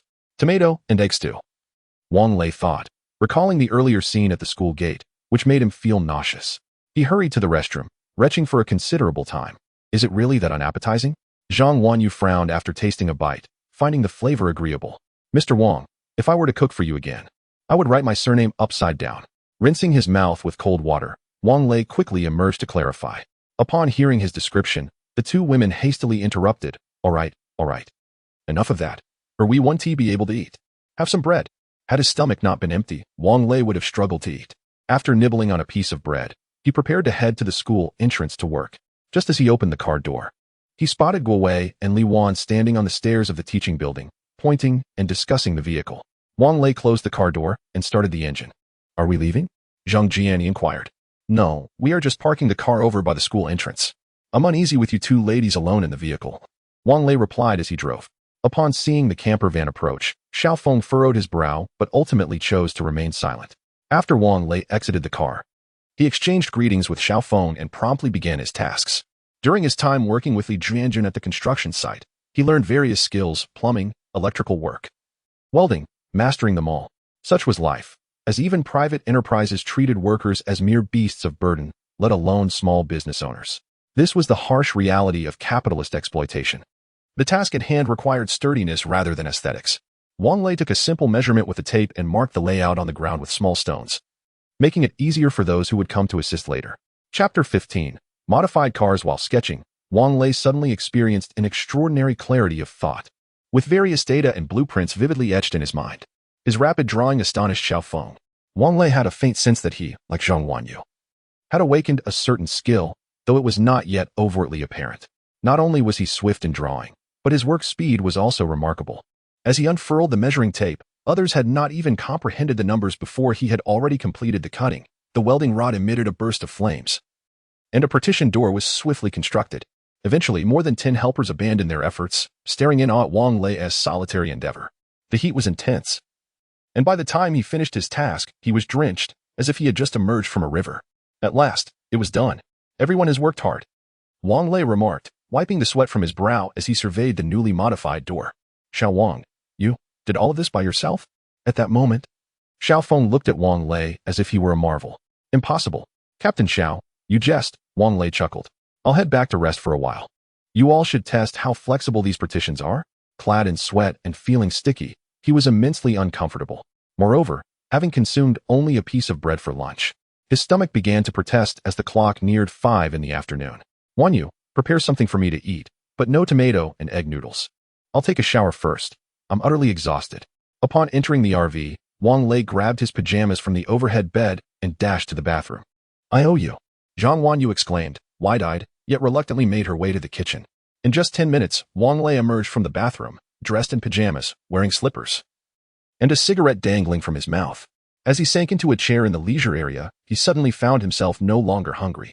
Zhang Wanyu had prepared tomato and egg noodles for him. One must never skimp on one's own appetite. Wang Lei closed his eyes as he finished the dish, savoring a sip of tea poured by Zhang Jiani. How delightful. After letting out a satisfied belch, he leaned back in the chair, indulging in the comfort of the moment. "Xiao Wang, may I come in?" Xiao Feng's voice called from outside the vehicle. "Captain Xiao, please come up," Wang Lei replied, using the central control screen to open the door. "Oh, this RV is quite impressive. Must have cost a pretty penny," Xiao Feng remarked with a smile as he entered and surveyed the interior.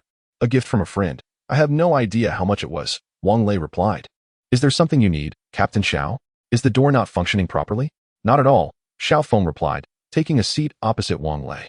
"You see, we are preparing to venture out for supplies, but the camp only has one jeep left. We will certainly need to requisition private vehicles." "Captain Xiao, are you suggesting that you wish to commandeer my RV?" Wang Lei squinted, inquiring. "If you could lend it to us, it would be most beneficial." "I cannot. This is our home.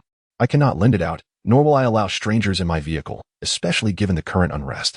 "Captain Xiao, please do not press the matter." Wang Lei straightened his posture, his gaze fixed intently on Xiao Feng. "If borrowing is not an option, then so be it," Xiao Feng said somewhat awkwardly. We have mobilized other survivors who are willing to lend their vehicles, but given the current abundance of zombies on the road, those cars are not very practical. We were hoping you could assist in modifying them, welding some protective features. I'm afraid I cannot assist with that, Captain Xiao, Wang Lei replied candidly. Had Xiao Feng insisted on commandeering his RV, Wang Lei would undoubtedly have chosen to leave the safety zone. After all, he possessed ample supplies. And the three of them could easily survive. We already have the blueprints. You just need to follow them, Xiao Feng continued, pulling a piece of paper from his pocket. Our time is limited. If the supermarkets are overrun with zombies, it will become exceedingly difficult to secure supplies. Even if we manage to acquire some, we must be wary of contamination. If we all work together, we can expedite the process. Xiao Feng unfolded the blueprint and laid it on the table. Though Wang Lei did not reach for it, he quickly discerned the design's flaws upon glancing at it. I can assist with this, but I hope, Captain Xiao, that you will refrain from coveting my vehicle, Wang Lei said coldly. Of course, Xiao Feng replied, breaking into a cold sweat in the presence of Wang Lei. A man accustomed to the perils of combat. Wang Lei stood up, retrieved a pin from the glove compartment, and began making alterations to the blueprint provided by Xiao Feng. If we encounter zombies on the road, the vehicle must be capable of ramming through them. As it stands, if the barrier strikes a zombie, it may become lodged there, increasing the vehicle's resistance, and not all zombies will necessarily be killed. Moreover, people would still hesitate to exit the vehicle. Therefore, modifications are essential here. In the event of obstacles, a standard private car would struggle to pass. We need to create an auxiliary bridge. As Wang Lei revised the blueprint, he explained his reasoning. And Xiao Feng nodded in agreement. Once Wang Lei finished, Xiao Feng asked, will this modification require excessive materials? Our resources are currently limited. Not at all. As long as we construct a metal framework, we can repurpose materials from dismantled desks, Wang Lei said, setting down the pen to sip his tea. He felt that his awakening must pertain to mechanical abilities. Then I must trouble you to create a prototype, so everyone can replicate it, Xiao Feng requested after a moment's thought. Wang Lei nodded. Sure, let's get started right away. Please allow me to change my clothes. Upon exiting the vehicle and reaching the school gate, Wang Lei found a pickup truck parked there, surrounded by piles of wooden boards, steel bars, and angle iron. He removed the front and rear bumpers of the pickup truck, measured the vehicle's dimensions with a tape measure, and began cutting and welding the materials together. An hour later, an upgraded pickup truck stood before the onlookers. After testing its obstacle clearing and bridging functions, Wang Lei dismounted, satisfied with his work. Suddenly, his expression changed. Goodness! Could I have awakened as a level 9 welder? What on earth is the use of that? Seeing Wang Lei's expression change, Xiao Feng hurriedly inquired, what is it? Is something amiss? It's nothing. I just suddenly recalled certain matters, Wang Lei replied, shaking his head as he readied his canvas gloves to resume the vehicle modifications. Wang Lei, could you come here for a moment? At that moment, Zhang Wanyu rushed over, her demeanor grave. All right. Casting aside his gloves, Wang Lei dusted himself off before entering the vehicle. Upon settling into his seat, he was met with the sight of Zheng Jiani, whose tears flowed like rain-soaked blossoms. What has happened? Wang Lei asked as he sat across from the two. Chapter 16. Leaving the safe zone just moments ago, Zhang Jiani's phone rang unexpectedly. It was her sister calling. Zhang Wanyu had spoken only a fragment before Zheng Jiani interrupted her. I had thought my sister had already left Jianbei to join our parents in the capital. When the signal returned, she managed to reach me, revealing that she is still in Jianbei. The long-distance bus didn't even allow her to exit the station before sending her back. Due to the poor mobile signal, she could only contact me now. She remains at home, and the utilities in her neighborhood have been cut off. She will soon run out of food. Wang Lei, could you assist me? Take me to find my sister? Zhang Jiani sobbed uncontrollably, her words choked with tears. What man, witnessing such a beautiful girl in such distress, would not feel a pang of sympathy? After a moment's contemplation, Wang Lei replied, all right, I will consult Captain Xiao. We shall embark on a journey to locate your sister, and, while we are at it, gather some supplies. We don't have an abundance of resources, after all. My entire supermarket is in your vehicle. Zhang Wanyu instantly regretted her words. They had yet to disclose the secret of the RV to Zheng Jiani. Fortunately, Zheng Jiani was solely preoccupied with her sister's plight, oblivious to what Zhang Wanyu had said. Wang Lei shot a warning glance at Zhang Wanyu and addressed Zheng Jiani. Enough now, Jiani. Please cease your tears. I will step out to assist, and if they do not venture out for supplies tonight, we shall leave on our own. Thank you, Wang Lei. Zheng Jiani grasped Wang Lei's hands tightly, her touch cold as ice. At the entrance, several requisition vehicles stood in a neat row, awaiting modifications, while a group bustled about. Xiao Wang, take a break. Let them handle it. Just keep an eye on things. Captain Xiao gestured dismissively at Wang Lei. Wang Lei. feeling a wave of lethargy wash over him, found Xiao Feng's suggestion quite agreeable. By the way, Captain Xiao, when do we plan to head out for supplies? Once the vehicles are modified, we will send out 2 to scout the area. Communication has been restored, and orders have come down to retrieve a few individuals from the Lu Research Institute in the city center, Xiao Feng explained. May I accompany you? Wang Lei inquired. Of course, which vehicle will you drive? Feel free to choose. Xiao Feng readily agreed. I shall take my RV, Wang Lei responded. Very well, that works perfectly. The personnel from the Institute can return in your vehicle, Xiao Feng nodded in approval. Captain Xiao, have you forgotten what I mentioned this afternoon? Wang Lei's tone grew icy. Xiao Feng paused, momentarily taken aback, then awkwardly replied, You see, we are all striving to save more lives, could we not? Captain Xiao, I can assist you, Wang Lei interjected, recalling that the Institute had seemingly developed a vaccine, a glimmer of hope for humanity. However, I must make a trip to the southern part of the city. Certainly, Xiao Feng agreed immediately, but we must first rescue people from the Institute. No. Wang Lei firmly rejected the proposal. How about this? We depart first, then proceed to the Lu hospital to pick up individuals.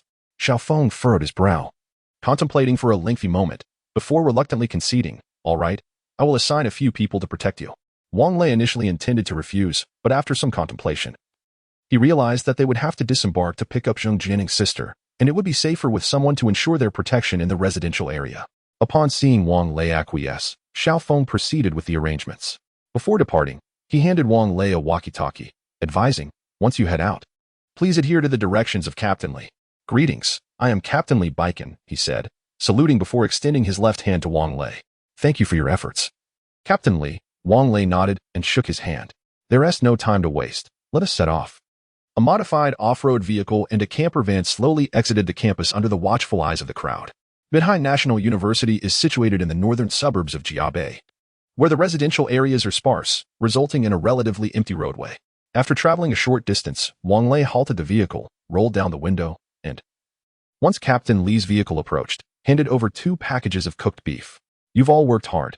Take some meat. I don't have much, and it's certainly won't be enough if we distribute it in the safe zone. Given the perilous nature of this mission, Wang Lei felt it was imperative to ensure their well-being. Brother, you should keep it. Captain Li attempted to return the beef to Wang Lei, but he had already rolled up the window and was following the navigation towards Zheng Jianning's sister, Zheng Jiatian, at the apple garden. As they traveled further south, the number of wandering zombies increased, with burnout vehicles littering the road like skeletal remains. Groups of zombies were desperately attempting to overturn the cars parked by the roadside. Can they actually cause destruction? Zhang Wanyu exclaimed, her eyes wide with disbelief. She and Zheng Jianning occupied the spacious front passenger seats, feeling comfortable despite being 2 slender girls. Human society has always been constrained by various laws and moral codes, coupled with significant life pressures. Now, liberated from such restrictions, the zombies are merely expressing their true nature. Wang Lei explained. Zhang Wanyu and Zheng Jianning exchanged glances, finding Wang Lei's assertions rather convincing. As they approached the city center, their speed diminished. Although they could have utilized the vehicle's battery, Wang Lei opted to disable that function, as they would need to shower and use air conditioning that night, leading to considerable power consumption. Wang Lei, up ahead is Lu's hospital. Should we not stop and pick up the personnel? Captain Li's voice crackled through the walkie-talkie. Wang Lei picked up the device and replied, the hospital is crowded. Encountering a horde would be troublesome.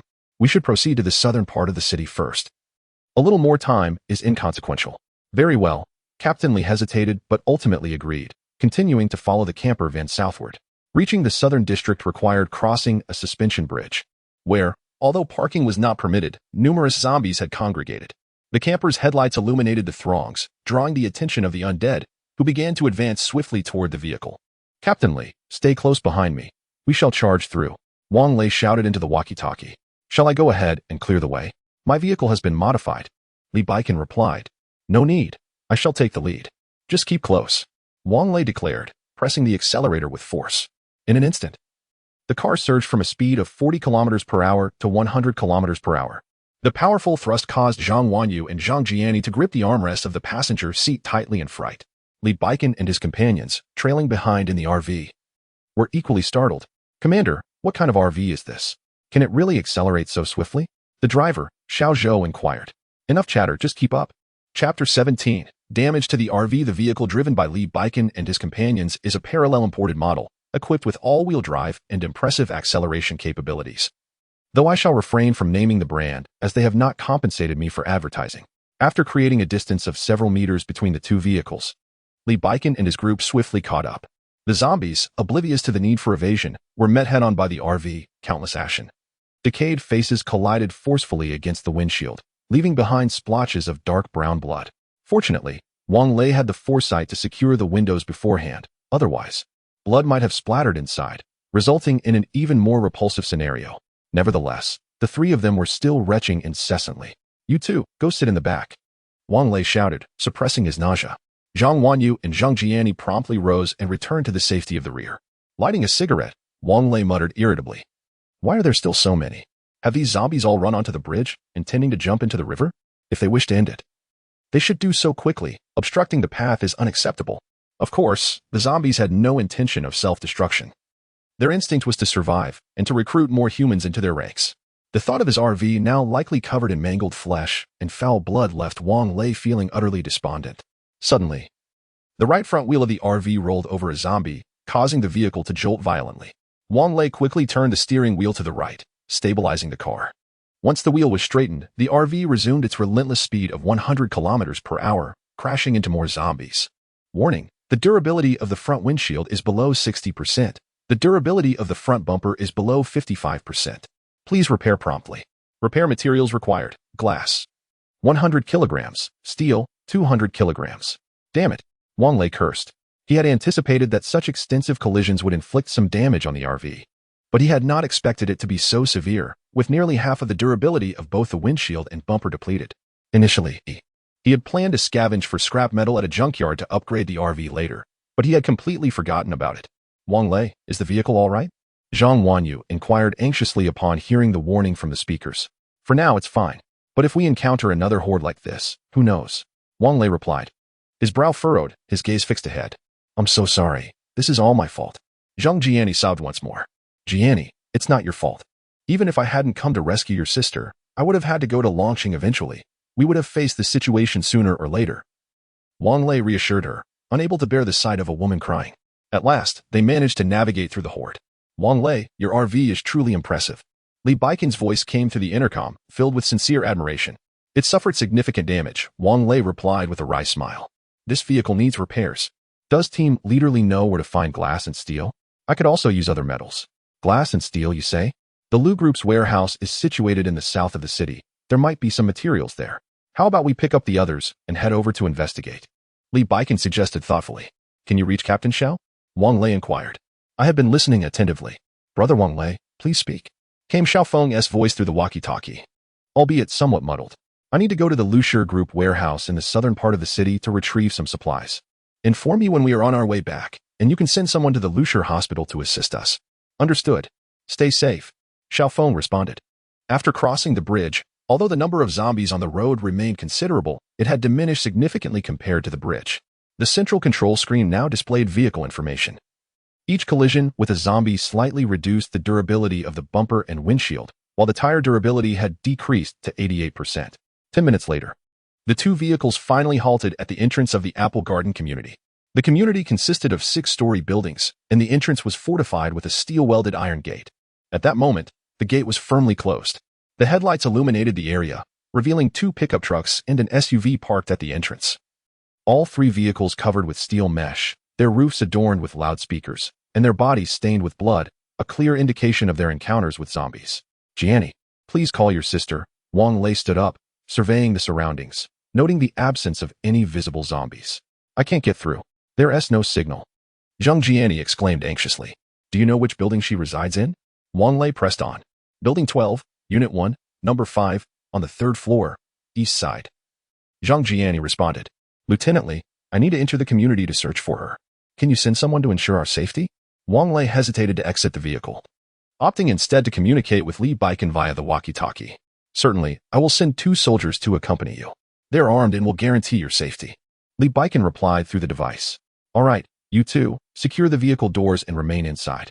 If Wang Lei's expression grew grave, his voice lowering, "You will return safely." Zhang Wanyu stepped forward, placing her small hand over Wang Lei's mouth. "I want to go with you." Zheng Jiani stood up as well, moving closer to Wang Lei. "Your presence would only complicate matters." Wang Lei frowned. "Stay put. and I will bring your sister back safely. Zhang Jiani opened her mouth to protest, but Zhang Wanyu interrupted. Jiani, heed Wang Lei's words. Don't distract him. Wang Lei glanced at Zhang Jiani and Zhang Wanyu before turning to exit the vehicle. In that fleeting moment of closing the door, he solemnly remarked, if we do not return, you must immediately retreat to the safe zone. This vehicle should still hold up. No.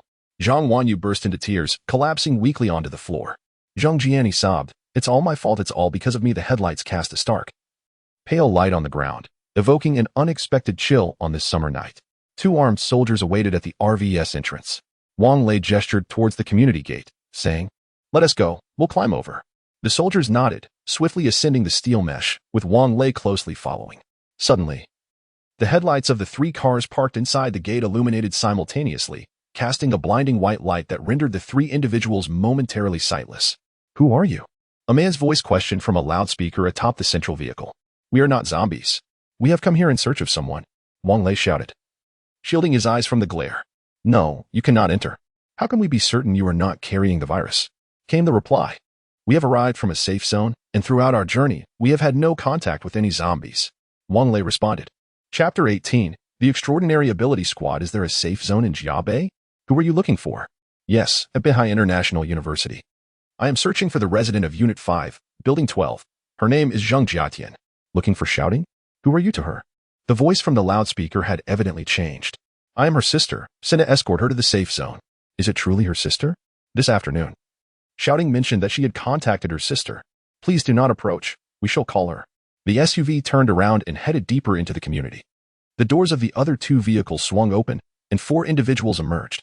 Did you come from the safe zone? A short, slender young man inquired, brandishing a short knife of less than 30 centimeters, glinting ominously in the vehicle's headlights. Wang Lei nodded, gesturing towards the outside. Inside the vehicle is Zhang Jiatian's sister, and in the rear vehicle are Commander Li and his soldiers, responsible for the safety of the safe zone, along with these 2. Is the safe zone well stocked with food? Another burly man asked. I am uncertain, but we were originally heading out tonight to gather supplies, Wang Lei replied. It seems that resources are scarce then. The burly man responded, visibly disappointed. How many people remain in this community? A soldier inquired. There are 20 buildings in this community, and survivors from the 2 neighboring communities have also gathered here. Approximately 400 individuals, the burly man answered. 400 people? What do you eat? Wang Lei asked in astonishment. We have collected all the supplies from the nearby grain store and supermarkets. We distribute fresh water and food daily based on headcount. But we are nearing our limits. We plan to venture further afield tomorrow morning to see if we can find more resources, the burly man explained. And you? Do you drive your vehicle into the zombies? What will you do when encountering a horde? Wang Lei questioned. A horde? What is that? The burly man asked. Fool. A horde refers to an overwhelming number of zombies. The young man with the knife rolled his eyes at the burly man. We have yet to encounter a horde. But the 3 of us are quite capable of handling a dozen zombies, or else we wouldn't have safely escorted the residents from the neighboring communities. Have you trained in martial arts? Wang Lei asked. The young man with the knife shook his head.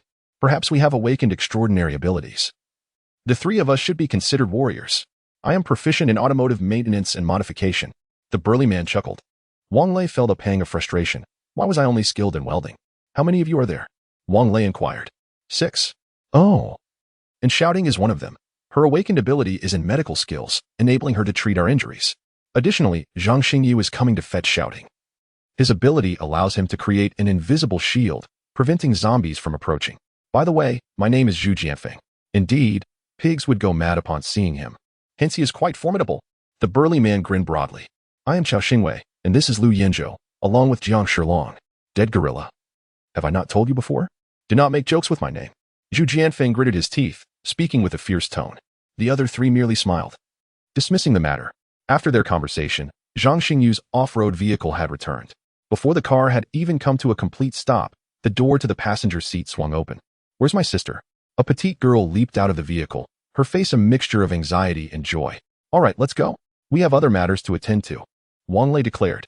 No, Shouting cannot leave. Zhu Jianfeng positioned himself in front of Zhang Jiating. Why not? Wang Lei furrowed his brows. She is a vital member of our special abilities team. If she leaves, what will we do? Zhu Jianfeng exclaimed loudly. Zhang Jiating, the choice is yours. You decide. Wang Lei frowned, glancing back at the RV. It was evident that Zhang Jianing had also spotted her sister, and her head popped out. Shouting. Sister. Zhang Jiating's tears flowed freely as she rushed towards the door. Jianfeng, let her go. Lu Yinzhou's voice was cold, mirroring his expression. Zhu Jianfeng gritted his teeth but ultimately remained silent. Actually, you all could come with us, Wang Lei suggested. After all, there is safety in numbers. And it is far safer than here. No, we cannot leave. If we do, what will happen to them? Zhang Xingyu turned to survey the towering buildings behind him. Wang Lei pondered for a moment and asked for the intercom from Li Lianzhang. Is Captain Xiao there? I'm here, Brother Wang Lei. What do you need? We are currently at Pingwu Jiayuan, with approximately 400 survivors here. Can our safe zone accommodate them? Yes, but how will they get here? Xiaofeng inquired. Aren't there 3 buses at the school? Yes, but we must wait until dawn. The latest intel indicates that zombies are more aggressive at night. We still have a mission to complete. Understood. I will discuss this with them right away. After Wang Lei finished speaking, he handed the intercom to a nearby soldier. Jianfeng, Wang Lei continued. You heard Captain Xiao's words. Everyone can be evacuated to the safe zone where there are more resources available. It will be far easier to supply 300 to 400 people than just you few. I will take Xiaoting with me today. You should inform the residents tonight to prepare. We will come to fetch you all first thing tomorrow. But what if you don't come? Zhu Jianfeng asked again. We will come. Rest assured, all survivors represent hope for humanity's continuation, Wang Lei stated with a serious expression. Jianfeng, let them go. Wang Lei is right. Our strength is too insignificant. Even if Xiaoting stays, we cannot feed so many without moving to the safe zone. Moreover, I trust Wang Lei, Lu Yinzhou asserted. Thank you for your trust. I will not let you down. Wang Lei's gaze towards Lu Yinzhou was filled with gratitude. Zhu Jianfeng turned away, his back to Wang Lei. You must come tomorrow, for the hope of humanity. Chao Xingwei and Jiang Shilong retrieved Zheng Jiayan's 4 sizable suitcases from the trunk of the off-road vehicle. Then unlocked the grand door. After Wang Lei escorted Zheng Jiatian and 2 soldiers outside, he promptly secured the door once more. Zheng Jiatian glanced back and waved to them before boarding the RV. The group watched as the 2 vehicles departed. Lu Yinzhou remarked, well, let us go notify the residents to prepare. Even if they do not come, we must find a way to reach the safe zone. Inside the RV, Zheng Jianing and Zheng Jiayan embraced, weeping profusely. Jianing, are you truly twins? It seems you must have given your sister quite a hard time in the womb. Wang Lei jested, navigating on his phone to lighten the mood. Chapter 19. Warehouse encounter. If Zheng Jiani and Zheng Jiatian were to stand side by side, no one would suspect they were twins. Zheng Jiani stood nearly 1.7 meters tall, her delicate features and long legs marking her as a striking beauty. In contrast, Zheng Jiatian measured just over 1.5 meters, with an adorable doll-like face that made one easily believe she was still a minor. Have you ever heard of the distinction between identical and fraternal twins? Zhang Wanyu, seated in the passenger seat, remarked while fastening her seatbelt. I was merely jesting. Wang Lei scoffed as he started the vehicle. The familiar camper led the way, with squad leader Li's vehicle following closely behind. Jiani, could you pour me a cup of tea? Wang Lei inquired as he drove. It is often said that women are made of water. Yet he felt he was the one made of water, consuming copious amounts daily. Why does your phone have a signal? Can it really use navigation?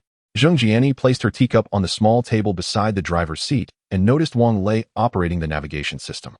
I had previously downloaded the national map out of boredom. Now, I just need to connect to GPS, and it works without a network. Oh, I see, Zheng Jiani nodded. Quickly, return to your seat and fasten your seatbelt. Who knows if zombies might suddenly appear on the road? Zhang Wanyu cautioned. Perhaps due to the presence of Lu Yinzhou and his ability team, zombies were rarely spotted in the vicinity. As the vehicle came to a halt at the entrance of the Lu Group's warehouse area, Wang Lei let out a deep sigh of relief.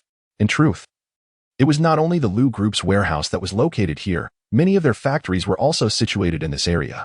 Other enterprises favored establishing factories here as well, given its proximity to the Far River, an essential port for local exports. Furthermore, many renowned logistics companies were concentrated here, including the largest logistics park in Huaxia. Although Jiangbei City was not particularly large, its export revenue ranked among the top 3 in the nation. Squad leader Li, I need to find a way to break the lock. Please have your men stand guard, Wang Lei requested. Understood, Li replied. Wang Lei unfastened his seatbelt and headed to the kitchen, recalling that there were tools available when they emptied Zhang Wanyu's supermarket. He grabbed a hammer and exited the vehicle. Despite the warehouse door's size, the lock was surprisingly flimsy. After all, there were people coming and going around the clock here, and the main gate was often left open. This lock appeared to be a temporary solution hastily sourced. However, Wang Lei failed to notice that the small door beside it was not locked. It merely had a bolt secured from the inside. With a few decisive strikes, the lock was shattered, and with the assistance of a soldier, the large gate swung open. Inside stood towering warehouses, neatly arranged within the compound. The Lu Group engaged in various primary businesses, primarily focusing on the production of heavy machinery parts. The components they manufactured were fully capable of being assembled into complete heavy machinery. Yet, the Lu Group chose not to pursue this path, opting solely for parts production and export.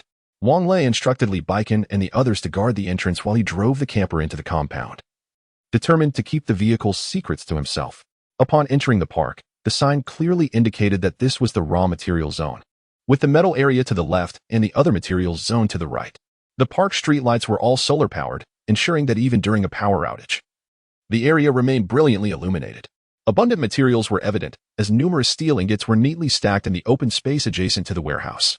Wang Lei drove the RV forward, and the sound system emitted a prompt, "Upgrade materials detected. To collect, please align the rear of the vehicle with the materials, and then press the confirmation button on the central control screen." Wang Lei chuckled, initially believing he would have to disembark and load the materials himself. Following the RV's computer instructions, he brought the rear of the vehicle close to the materials. When he was approximately 2 meters away, the confirmation button on the central display transitioned from gray to green. After stopping the vehicle and pressing the confirmation button, the screen displayed the storage capacity information. Wang Lei gasped in astonishment. The RV possessed a staggering storage capacity of 10,000 cubic meters.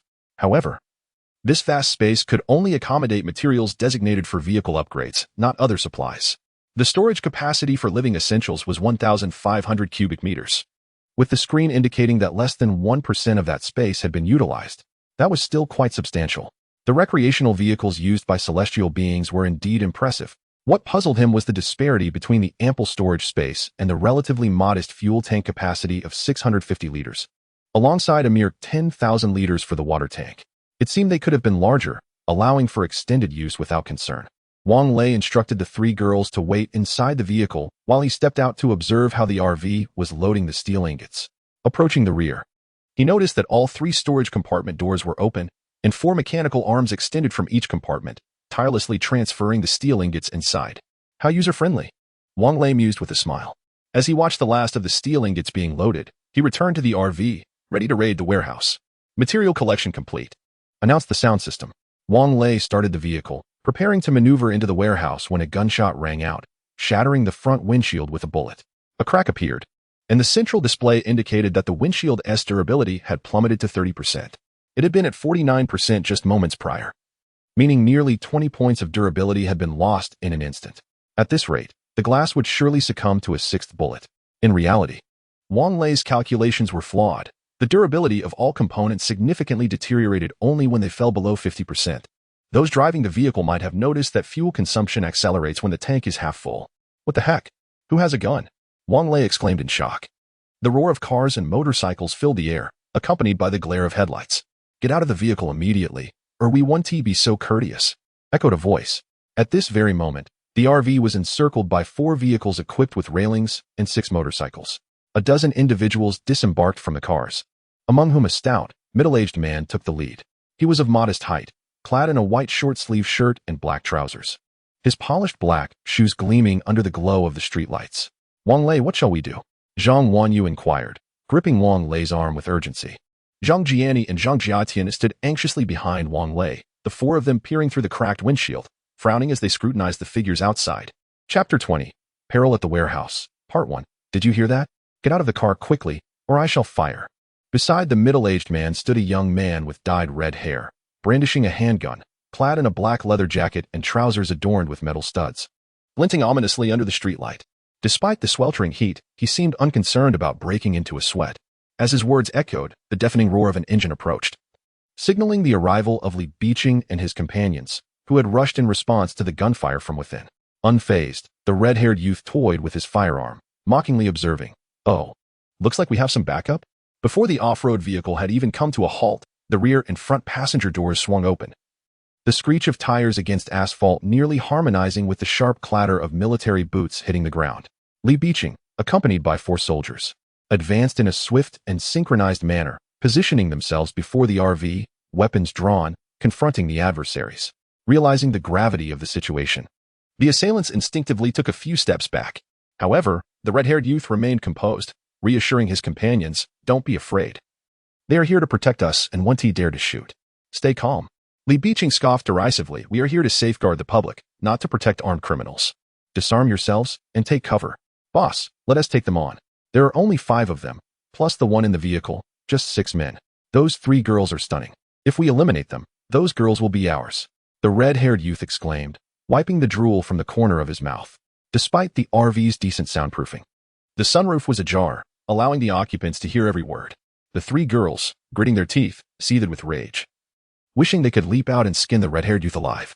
Cease any futile resistance. Lower your weapons and cover your heads. Li Biqing's patience began to wane. He was eager to return to his next mission.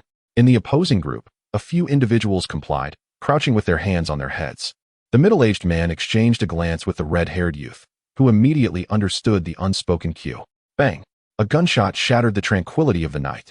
The red-haired youth had fired at Li Biqing. Clearly inexperienced, he missed his target, and the recoil left his arm numb, causing his weapon to clatter to the ground. The stray bullet struck the RV's windshield, leaving a new crack that incensed Wang Lei, who erupted in curses. After the shot rang out, Li Biqing and his team aimed their weapons squarely at the red-haired youth and opened fire. The sharp reports echoed bang, bang, bang. Following the volley, the figures of their opponents disappeared from view, leaving behind only a haze where they once stood. Suddenly, Soldier Zhou was ambushed. The middle-aged man had appeared before Zhou, delivering a powerful punch to his abdomen. Zhou had not even registered the man's presence until it was too late, his body instinctively tensing in response to the imminent threat. Xiao Zhou winced in pain, letting out a muffled groan, yet the muscle memory forged through rigorous training compelled him to instinctively fire forward. Bang! To everyone's astonishment, the bullet did not strike the middle-aged man but instead found its mark in the crimson-haired youth behind him, hitting him squarely in the forehead. The young man collapsed, his body slowly being enveloped by blood upon the concrete beneath him. Goodness, that man is incredibly swift. Wang Lei observed everything from the car, a sense of unease for Li Biqing and the others creeping into his heart. The adversaries before them had evidently awakened their abilities, otherwise, they would not be so brazenly confronting armed soldiers. Yet, Wang Lei's concern seemed somewhat unwarranted.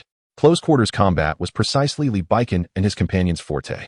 Moreover, although the middle-aged men had awakened their powers, they lacked training, relying solely on speed. In contrast, Li Biqing and his team, having undergone extensive training, possessed strength and agility far beyond that of ordinary individuals. Despite being besieged by a dozen opponents, they exhibited no signs of disadvantage. Furthermore, Wang Lei sensed that both Li Biqing and Xiao Zhou appeared to be accelerating in speed and increasing in strength. One young soldier was ambushed and fell to the ground, rolling over towards the RV, unconscious. Wang Lei felt he could no longer bear to watch. He quickly instructed the 3 girls to flee if they sensed any danger, then exited the vehicle to drag the fallen soldier aboard. Upon touching the submachine gun, a strange sense of familiarity washed over him. A wealth of knowledge and skills regarding firearms flooded his mind.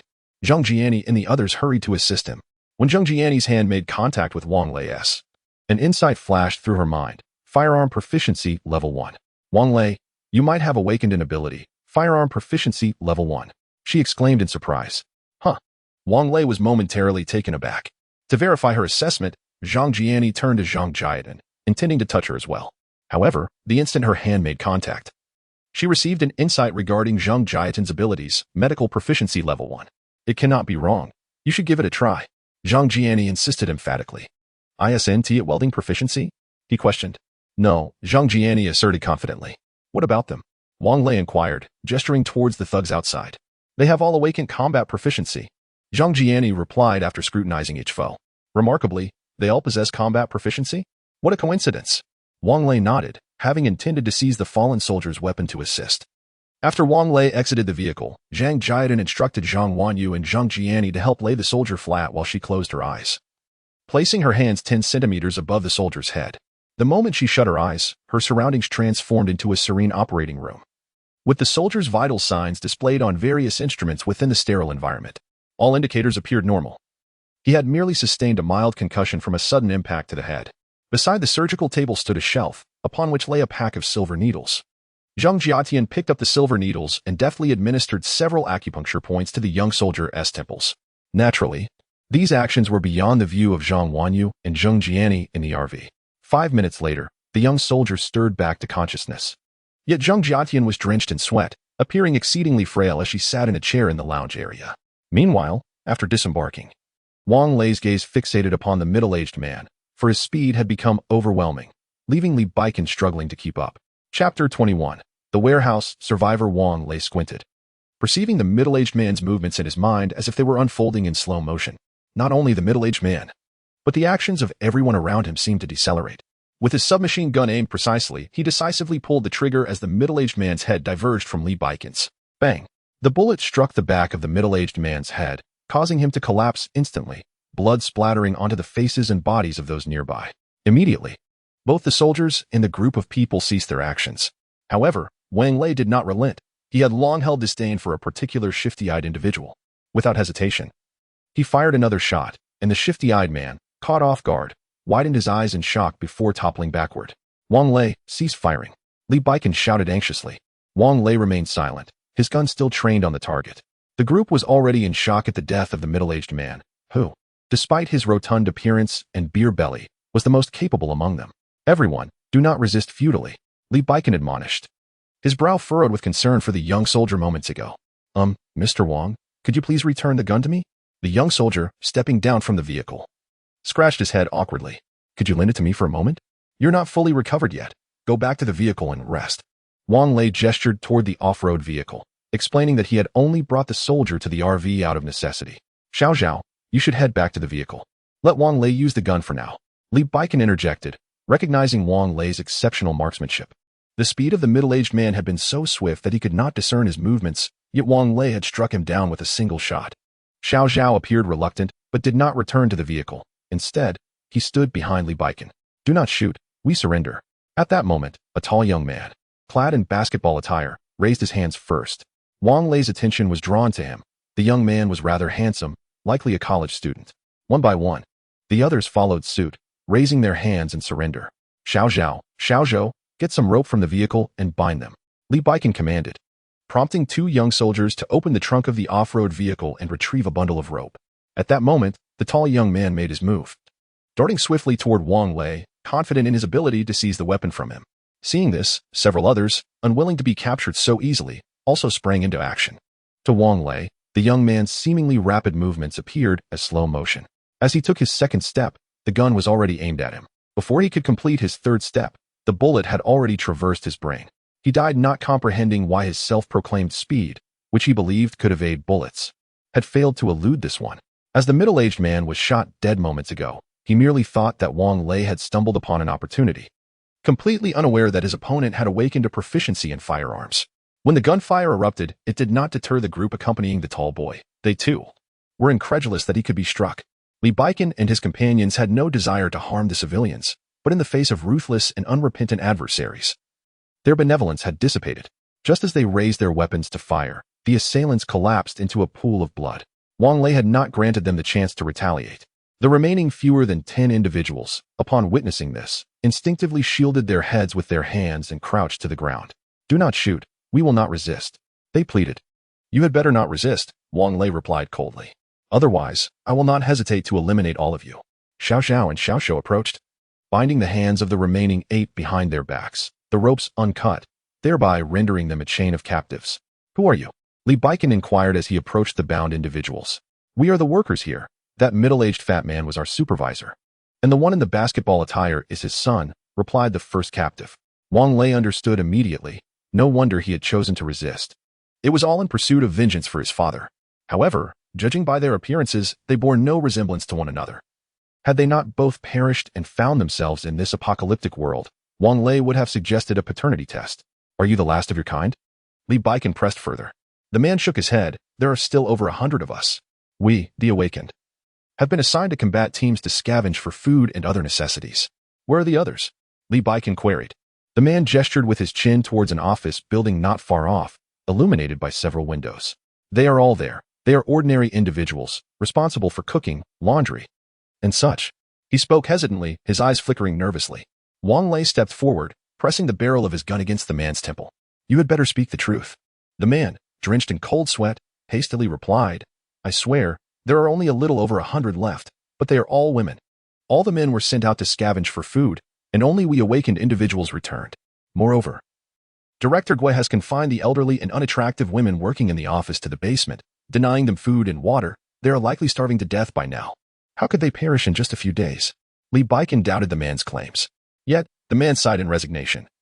This area was among the first in Jiabei to be infected by the virus. It seems the executives were aware of this impending calamity, as Director Guo had secretly imprisoned those individuals before the outbreak. What? Your executives knew about the virus outbreak? Li Baikan's voice turned icy. Sir, we are merely ordinary employees. We truly had no knowledge. This was something Director Guo's son mentioned during a casual conversation. The man stammered, clearly intimidated by Li Baikan's demeanor. Speak.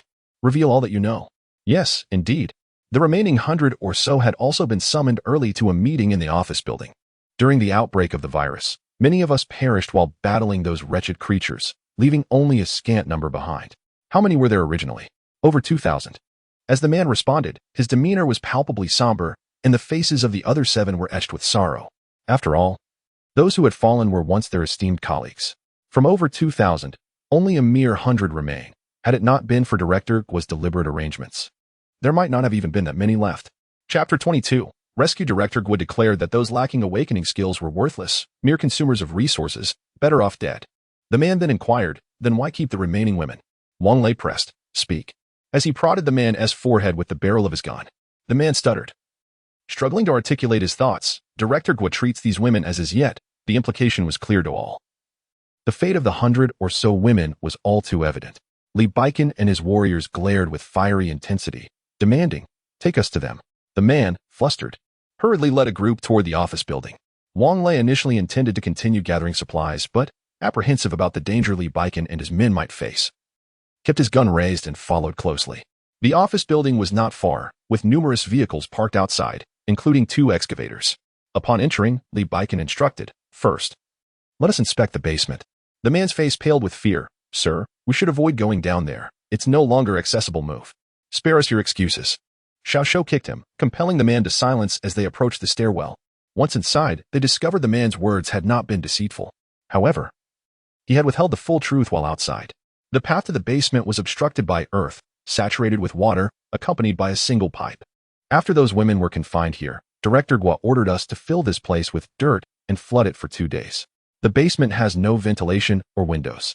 They had no chance of survival, the man explained. Dig. Li Baikan exclaimed through clenched teeth. Wang Lei interjected, no need to dig. He speaks the truth. They cannot possibly survive. We should prioritize the living. Though disheartened, Li Baikan nodded in agreement. Several individuals followed the bound man up the stairs. The leading man stated, this building has 5 floors. The top floor is occupied by him and his son. The remaining 3 floors house 8 of us per floor, with 1 floor vacant. Over 100 female colleagues, each floor containing 25, are kept for hour enough. No more. Despite the darkness of the stairwell, Wang Lei, having awakened his firearms expertise, could still discern the grim expression on Li Baikan's face, almost as if it were dripping with anguish. Soon, they reached the 2nd floor. The stairwell lacked illumination, yet dim light seeped through the glass above 2 closed doors, indicating the presence of a backup generator. Xiao Zhou approached, knocked, and then pushed the door open. Inside, the women huddled together in tattered clothing, fear etched across their faces. Wang Lei noted the state of the women. Their garments were clearly torn, rendering them scarcely distinguishable from being naked. Expressions of terror adorned their faces as they hurriedly gathered the blankets from the floor, enveloping themselves within. Do not be afraid, Li Baikan reassured them. We have come to rescue you. Yet, the women within remained unconvinced, their bodies trembling with fear. Several bore visible scars, a testament to the violence they had endured. When one woman caught sight of the bound individuals outside, a flicker of realization crossed her face. And she trembled as she inquired, are you truly here to save us? Yes, rest assured, we are here to rescue you, Li Baikan's tone softened. The 20-odd women remained silent, huddled in the corner. We have already restrained the perpetrators, see. Xiao Shou exclaimed, we will take you to the safe zone at once. Xiao Zhou, do not speak recklessly. Li Baikan interjected hastily. There are over 100 people here, and with only 2 vehicles, how can we transport them? Are you not planning to save us? Another woman asked, her voice quivering. Of course we intend to save you. Li Baikan replied earnestly. But today we find ourselves powerless. We have but 2 vehicles, and we cannot take you all. Hope gradually faded from the women's faces. Wang Lei pondered for a moment before suggesting, is there not a bus downstairs? We could certainly take them. With only 1 bus, how can we manage such a large number? Moreover, that bus offers no protection. Li Baikan furrowed her brow. Fear not, we can position the bus between our 2 vehicles. It should suffice for the journey back, Wang Lei proposed. Very well, shall we depart immediately? Li Baikan inquired. However, Wang Lei shook his head. There are still 3 floors above. You should first ascertain if they wish to leave. What if some choose to stay? Besides, with so many people here, there must be ample supplies. We cannot let these resources go to waste. We must take them all. Agreed. We shall ascend and inquire. Li Baikan nodded. There is no need for you to go. Let them proceed. Wang Lei gestured towards the women. Furthermore, you must decide how to deal with these 8 individuals. How to deal with them? Simply leave them here to fend for themselves. Xiao Zhao declared with malice. Please, do not abandon us here. The 8 men cried out in despair. This is not appropriate. They have committed crimes and must face legal consequences. Li Baikan asserted. Wang Lei chuckled. Li, this is a post-apocalyptic world. Do you truly believe that order still prevails? Would they be so brazen if that were the case? Have you forgotten those in the basement? Those who perished without awakening their abilities? Li Baikan fell silent. We implore you, do not forsake us. Several men knelt, repeatedly bowing their heads. With their arms bound behind them, Wang Lei was reminded of the couple kneeling before the tomb of Yufei. This time, Li Baikan chose to ignore them and address the women. Please, step forward and call them down. The official remarked that summoning individuals from the 3rd and 4th floors would be feasible, though it might pose a challenge to reach those on the 5th floor. A somewhat plump young girl, not very old, spoke up. Why is that? Li Baikan inquired, puzzled. Because most of the girls on the 5th floor willingly serve as wives to Director Gua and his son. They are responsible for distributing our daily provisions and sometimes descend to bully us. We prefer to avoid going up, the girl explained. Very well, handle the remaining matters yourselves.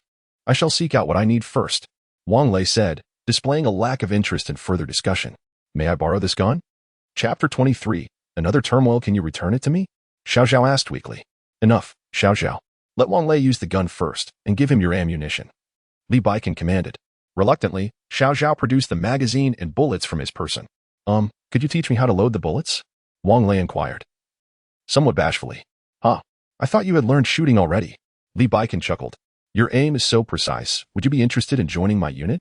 Wang Lei rolled his eyes. No, I can't wake up in the morning.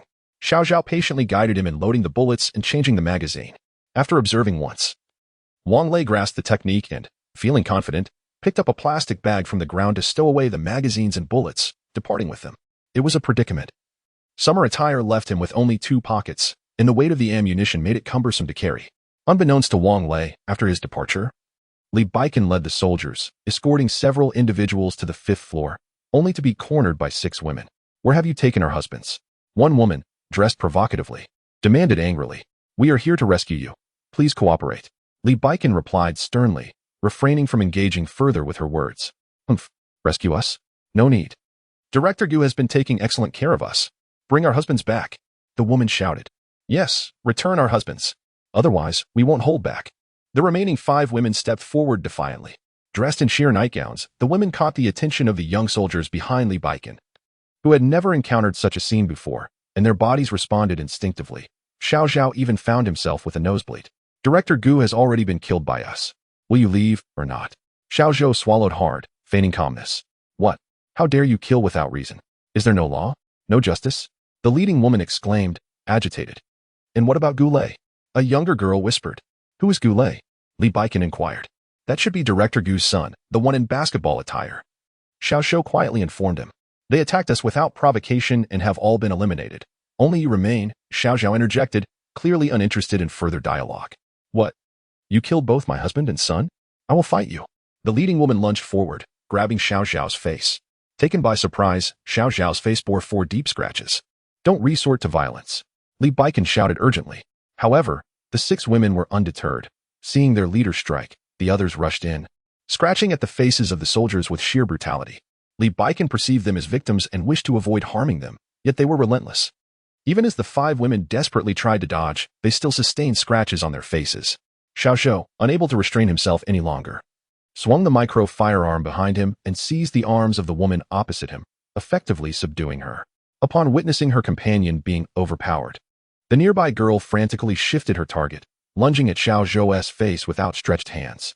Xiao Zhao, noticing that he was no longer the focus of her aggression, turned to see Xiao Zhou had indeed subdued the woman and mimicked his actions, apprehending the girl just before her hands could reach Xiao Zhou's face. Following their lead, Li Baikan and the others quickly managed to control 6 women. The ropes previously used to bind the men were quite lengthy, and the remaining lengths were wrapped around the waist of the last man. Xiao Zhao approached, loosening the ample rope around the man's waist, and with Xiao Xiao's assistance, they proceeded to bind the 6 women as well. Are you truly here to rescue us? A strikingly beautiful girl peered out as a door swung open. Yes. If you wish, you may accompany us back to the safe zone, Li Baikan replied. Humph. Accountant Zhu, Director Gu has always favored you. Do you not feel ashamed? The leader of the bound women remained defiant, struggling fiercely against her restraints. Renly, your willingness to be kept is your own affair. It has nothing to do with us. Accountant Zhu retorted coldly. Indeed, Renly, you lack shame. We still have our dignity. The others chimed in. Do you even care for dignity? If so, why don't you just perish? You still consume Director Gu's provisions, yet when he took you to bed, you didn't seem to mind. Renly mocked icily. Were it not for the drugs you slipped into our food, do you think we would have submitted? A girl burst forth from the room, wielding a leg from a stool, shouting as she struck Ran Li on the head. Blood streamed down Ran Li's forehead. Yet she remained obstinate. You all can die afterward. Why not just perish? Even in death, we shall first ensure your demise. Accountant Zhu hissed menacingly. Enough. If you wish to leave with us, gather your belongings. Li Baikan interjected, restraining the girl who still wanted to strike Renly. There is nothing to gather. Accountant Zhu sighed, gesturing towards Renly. The supplies we relied upon were all distributed by her. Where are your supplies? Xiao Xiao inquired. In that room. If Renly has them, Accountant Zhu indicated towards a locked security door at the end of the corridor. Li Baikan turned to Renly. Hand over the key. Humph. You might as well kill me. I will not give you the key. Renly defiantly replied. The key is in her room. In the drawer, another bound woman revealed. Sister. Renly exclaimed in disbelief. Lily, give it to them. Old Gu is dead. Renyan, how could you betray Director Gu? Renly shrieked, her voice cracking. Renyan lowered her head, falling silent. Under Accountant Zhu's guidance, Xiao Zhou found the key and unlocked the security door to the storeroom. The room has indeed been stripped of most belongings, leaving only a few bags of grain and some cans of meat. The remainder consists of clothing and blankets, while vegetables have been left to dry on the windowsill, likely under the care of someone. In Director Gu's room, there are still some items located in that very space. But we lack the key, as Accountant Zhu reiterated. Xiao Zhou, go downstairs and search for the key. The rest of you, move these items downstairs, Li Baikan instructed. He then noticed that the women's clothing was rather revealing and added, why don't you select some fitting garments to change into? Xiao Zhao, go downstairs and assess the situation. If they are all willing to leave, allow them to come up and change clothes. If anyone is reluctant to depart, let us provide them with some supplies. Chapter 24. Fear of being beaten to death, yes. Xiao Zhao responded, pulling Xiao Zhou downstairs with him. I will not leave. Renly shouted loudly. Very well, Li Baikan replied coolly, we shall leave you some provisions. You cannot take those things. Renly yelled again. Enough nonsense. Do you believe we won't take everything? A soldier standing beside Renly said coldly. Renly turned her head, and suddenly her eyes brightened. Despite the numerous scratches on his face, this soldier still exuded an undeniable charm. Oh handsome, is it not possible for me to go with you? Renly softened her tone, leaning towards the young soldier. The soldier stepped back a couple of paces, nearly causing Renly to stumble. Yet, she was not at all angered, instead letting out a playful huff. Oh dear, do you not care for others? The corner of Li Baikan's eye twitched. He truly wished to strike her down with the butt of his gun. Soon, Xiao Zhou and Xiao Zhao returned, holding a set of keys, and unlocked Director Gu's office. The office was spacious and opulently decorated, comprising a suite. In the bedroom, 2 single beds were pushed together to form a large bed, and the floor beside it was strewn with used tissues. The disarray of the sheets suggested that something untoward had just transpired there. The 3 soldiers rummaged through the office for a while and discovered some canned meat and snacks, along with gold bars and jewelry hidden in the drawers. While they searched both Director Gu's and Guo Lei's offices, dozens of women had made their way upstairs. After changing into suitable attire, upon seeing the dozen or so bound individuals, they could no longer suppress their fury. A group of women surrounded and beat the restrained men. Li Baikan and his team could do little to intervene, as they were vastly outnumbered. Fortunately, despite their seething anger, the women lacked the resolve to inflict lethal harm. Though the men were severely beaten, their lives were not in jeopardy. After a considerable effort to pacify the situation, Li Baikan sighed and inquired of the bound individuals. Do you wish to leave with us? No, we wish to stay. The group replied in unison, genuinely fearful that if they departed with the others, they would be beaten to death. Li Baikan sighed again. Xiao Zhao, leave them some supplies. Let them have what they need. Ultimately, he softened his heart. Report, squad leader. We found half a dog in the freezer, quite large. Should we take it? Xiao Zhou shouted. Dog? Quite large? A Tibetan Mastiff? Li Baikan asked as he walked toward Xiao Zhou's location. Report, sir. A bound man interjected. That is not a Tibetan Mastiff. but rather a small wild dog from our warehouse. Director Gui said it awakens special abilities like us, calling it a supernatural beast. He provides us with some food daily, which helps us recover our strength rapidly. Moreover, he instructed us to find these supernatural beasts, but our abilities are insufficient to contend with them. Supernatural beasts? Li Baikan frowned. Are you certain this creature is edible? Indeed, it is. I overheard the conversation between Director Gua and our Lu Group Research Institute. Zhang Xian spoke the truth. Renyin stated that the flesh of these anomalous beasts is consumable by ordinary individuals, yet it greatly benefits those who have awakened their powers. They can only grow stronger through the consumption of this beast's meat. Li Baikan thought that since he needed to head to the research institute to pick someone up shortly, taking this half a dog along wouldn't matter. Thus, he promptly decided to have Xiao Zhou and the others take the dog meat downstairs. The resources available for transport were limited, but the rescued women clearly did not wish to leave too much behind for the dozen men. Even flour and rice were carried down by 2 individuals. With Li Baikan's insistence, they were left with merely 2 bags of grain and some canned meat and dried vegetables. Li Baikan picked up the intercom and called out, Wang Lei, how are things on your end? Meanwhile, when Wang Lei returned to the RV, the 3 girls sighed in relief. He accepted the tea handed to him by Zhang Wanyu, took a sip, placed it on the small table, and said, let us proceed to gather materials. Wang Lei, Zhong Jiani pointed to the lifeless body of Director Gua beside the vehicle and remarked, I accidentally glanced at that man just now. He was actually a level 2 combat specialist, and it seemed there was something in his brain, shimmering. But I couldn't quite discern what it was. Shimmering? Wang Lei queried, peering through the window at Director Gua's corpse, wondering what could possibly be shimmering. It was about this size. Zhong Jiani gestured, indicating roughly the dimensions of a matchbox. Wang Lei frowned. Was there something growing in his brain? Brain stones. Impossible. Stones cannot emit light, he pondered. After a moment of contemplation, he donned a mask, grabbed a hammer, and exited the vehicle. Don't look, Wang Lei shouted, and without hesitation. He raised the hammer and struck Director Gua's head. With one blow, Gua's skull shattered, and fortunately, Wang Lei evaded quickly. Otherwise, he would have been splattered with the ensuing red and white matter. Indeed, under the illumination of the car's headlights, something within the brain's core shimmered. Wang Lei surveyed his surroundings, picked up a branch from the roadside, and, suppressing his nausea, attempted to pry the shimmering object free. After considerable effort, however, it remained immovable. Wang Lei returned to the vehicle and retrieved a screwdriver from the storage compartment, which allowed him to finally extract the shimmering object. It was covered in blood and brain matter, and he hesitated to grasp it directly. Hence, he went back to the vehicle to find a plastic bag. As his bag-clad hand made contact with the shimmering object, a warm sensation coursed through him, akin to the comfort of a sauna. Furthermore, he felt his previously nearsighted vision becoming significantly clearer. Through his glasses, he now experienced a slight dizziness. The object was relatively small and was soon completely absorbed by Wang Lei, leaving him with only a few milky remnants in his hand. Removing his glasses, he discarded the plastic bag and suddenly recalled that this entity might indeed be what novels refer to as a crystal core. Oh my! It turns out that novels are not entirely fictitious, yet how could these authors possess such knowledge? Wang Lei murmured to himself. Furthermore, he suddenly recalled that the crystal core also served as fuel for the motorhome. He felt a pang of regret for not having placed it in the transparent box on the motorhome's central console to experiment with. Alas, it was too late, as he had already fully absorbed the crystal core. After contemplating for a moment, he seized the hammer and struck the head of Director Gua's son. Subsequently, he probed with a small knife within the confines of his skull for an extended duration, yet found nothing, which revolted him to the point of nearly inducing nausea. Chapter 25. Departing from the warehouse, it seems that only those who have awakened a secondary ability can conjure such things within their minds. Hand me a bag, Wang Lei commanded, having wiped the knife across the body of Director Gua's son several times before rising to his feet and calling out from the car door. Zhang Wanyu handed him a plastic bag, and Wang Lei nonchalantly tossed the knife inside. Ugh, how disgusting.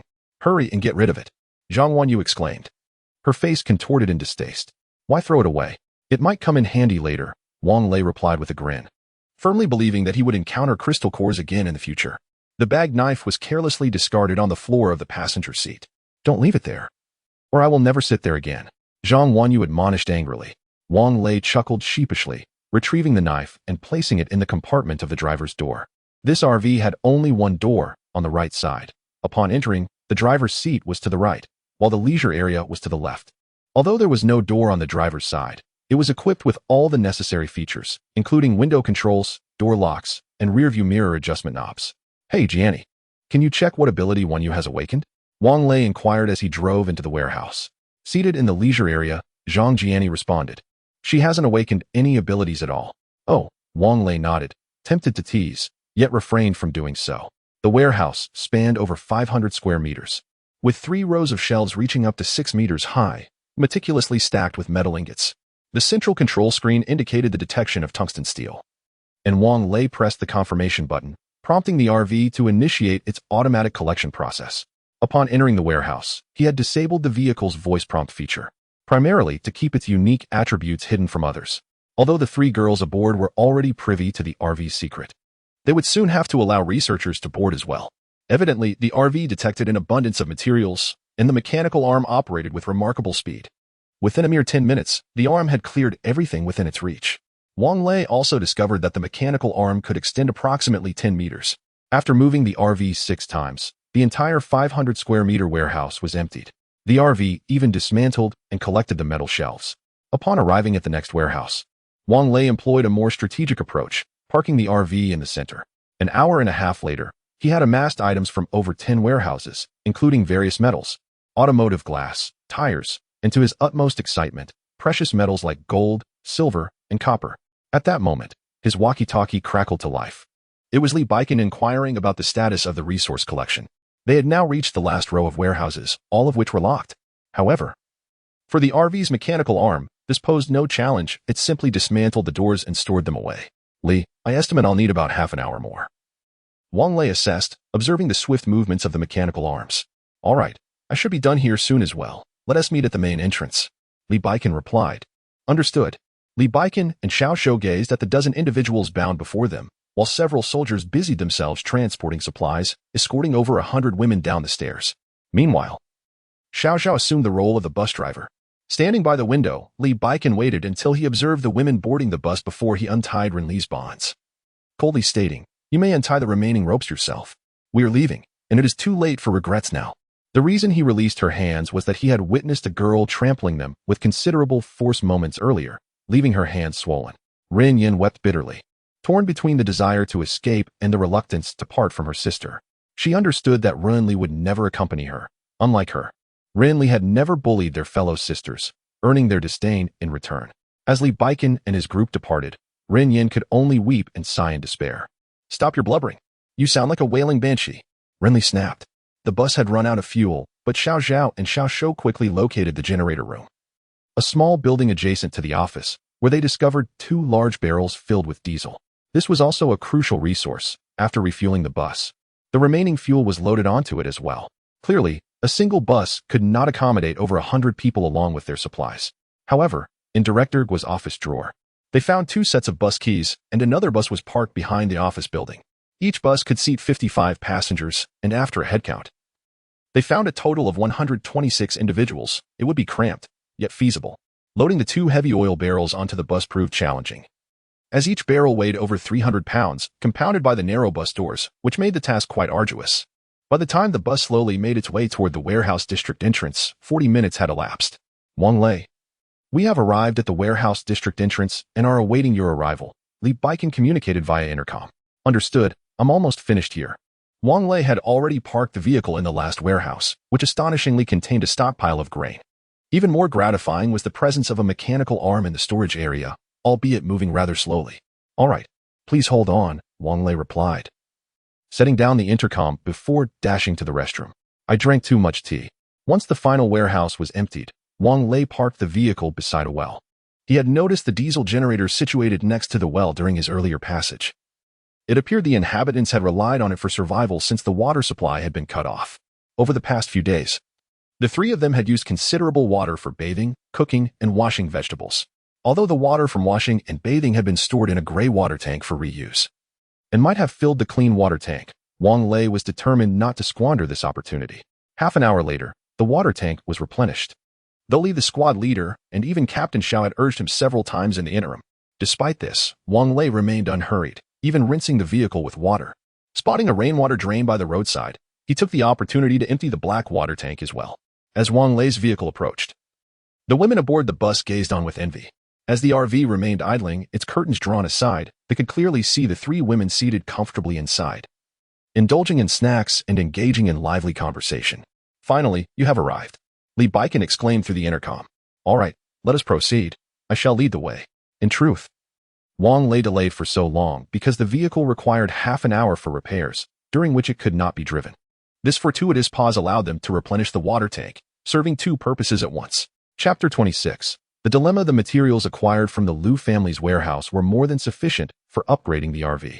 However, before commencing the upgrade, it was imperative to first restore its durability. Once the durability was rectified, a cooling period of 24 hours would ensue. During the RV's upgrade, it must remain stationary, and no one is permitted inside. Consequently, Wang Lei would need to find a suitable place for himself and the three women to spend this 24-hour interval. If they wished to rest in a safe zone, it would necessitate going through Guo Wei and Li Wan, yet these two petty individuals were undoubtedly looking to cause trouble. Wang Lei was reluctant to walk into a trap. Thus, he had no choice but to seek assistance from Xiaofeng. Whereas others might have chosen a more opportune moment for the RV upgrade, Wang Lei, plagued by obsessive-compulsive tendencies, had previously rendered several of his phones inoperable due to upgrades. A gentle breeze swept through, offering a hint of coolness to the sweltering night and casting a shadow over the moonlight with a gathering cloud. On the return journey, everyone proceeded with caution, as Li Baikan repeatedly urged Wang Lei over the intercom to reduce his speed. Fortunately, among the 5 who had embarked on this mission, 3 could drive, and since they had trained with large trucks in the military, maneuvering the bus was not overly challenging. However, the road conditions were far worse than those in the warehouse district. Devoid of streetlights, the absence of moonlight compounded their difficulties. The dim headlights of the bus provided insufficient visibility, and due to Wang Lei's earlier reckless driving with the off-road vehicle, many zombies had lost their mobility, lying motionless in the middle of the road, while others struggled in a particularly horrifying manner. Li, take your vehicle to the front, Wang Lei said, feeling slightly nauseated from the RV's jolting. Tea had spilled everywhere, and in frustration, Zhang Wanyu poured more for him. Drive slowly and push the zombies to the side so we can pass. Wang Lei had deliberately reinforced the front bumper of the off-road vehicle to handle such situations. Understood. Li Baikan replied over the intercom. Wang Lei maneuvered the RV to the side and halted to allow the 3 vehicles behind him to pass. Envious glances were cast from the 2 buses. Li, shall we return to the safe zone first, or go pick up those experts? Wang Lei inquired through the intercom once more. Let us pick up the experts first. Where are you now? My team is getting anxious. Xiaofeng's voice crackled through the device. Wang Lei stifled a yawn. Captain Xiao, do you see what time it is? It's already past 1 in the morning. I am truly exhausted. Be swift. Report your location immediately. Xiaofeng's impatience was palpable. Reporting, Captain. This is Li Baikan. We are currently on Jiefeng Road, 9 kilometers away from Lu's hospital, with an estimated arrival time of 30 minutes. 9 kilometers and 30 minutes? Are you crawling? Xiaofeng exclaimed in exasperation. Captain Xiao, it's easy for you to criticize from where you stand. You have no idea what conditions we're facing on the road. If you continue this way, I might just turn back and abandon the mission. Wang Lei felt utterly exhausted, his temper flaring. All right, please ensure your safety. I will dispatch someone to Lu's hospital. Xiaofeng said with resignation. Perhaps due to the absence of the moon, there were significantly fewer zombies on the return journey than there had been on the way there. Wang Lei pondered, could it be that zombies also require rest? 20 minutes later, 4 vehicles arrived at Lu's hospital. The entrance barrier had been damaged. Yet the vehicle identification system functioned normally. Even now, the parking lot was filled with cars, although many had been severely damaged by zombies. The inpatient building remained brightly lit, thanks to Lu's hospital's own photovoltaic power generation system, which reportedly occupied an entire underground floor. As long as the sun shone during the day, even in the frigid winter, the energy stored in these batteries was sufficient to support the hospital's nighttime requirements. This system also existed at Beihai International University, and was even more advanced than that of Lu's hospital. After all, it was originally developed by the university's physics research lab, which had the latest technology for its own experimental use.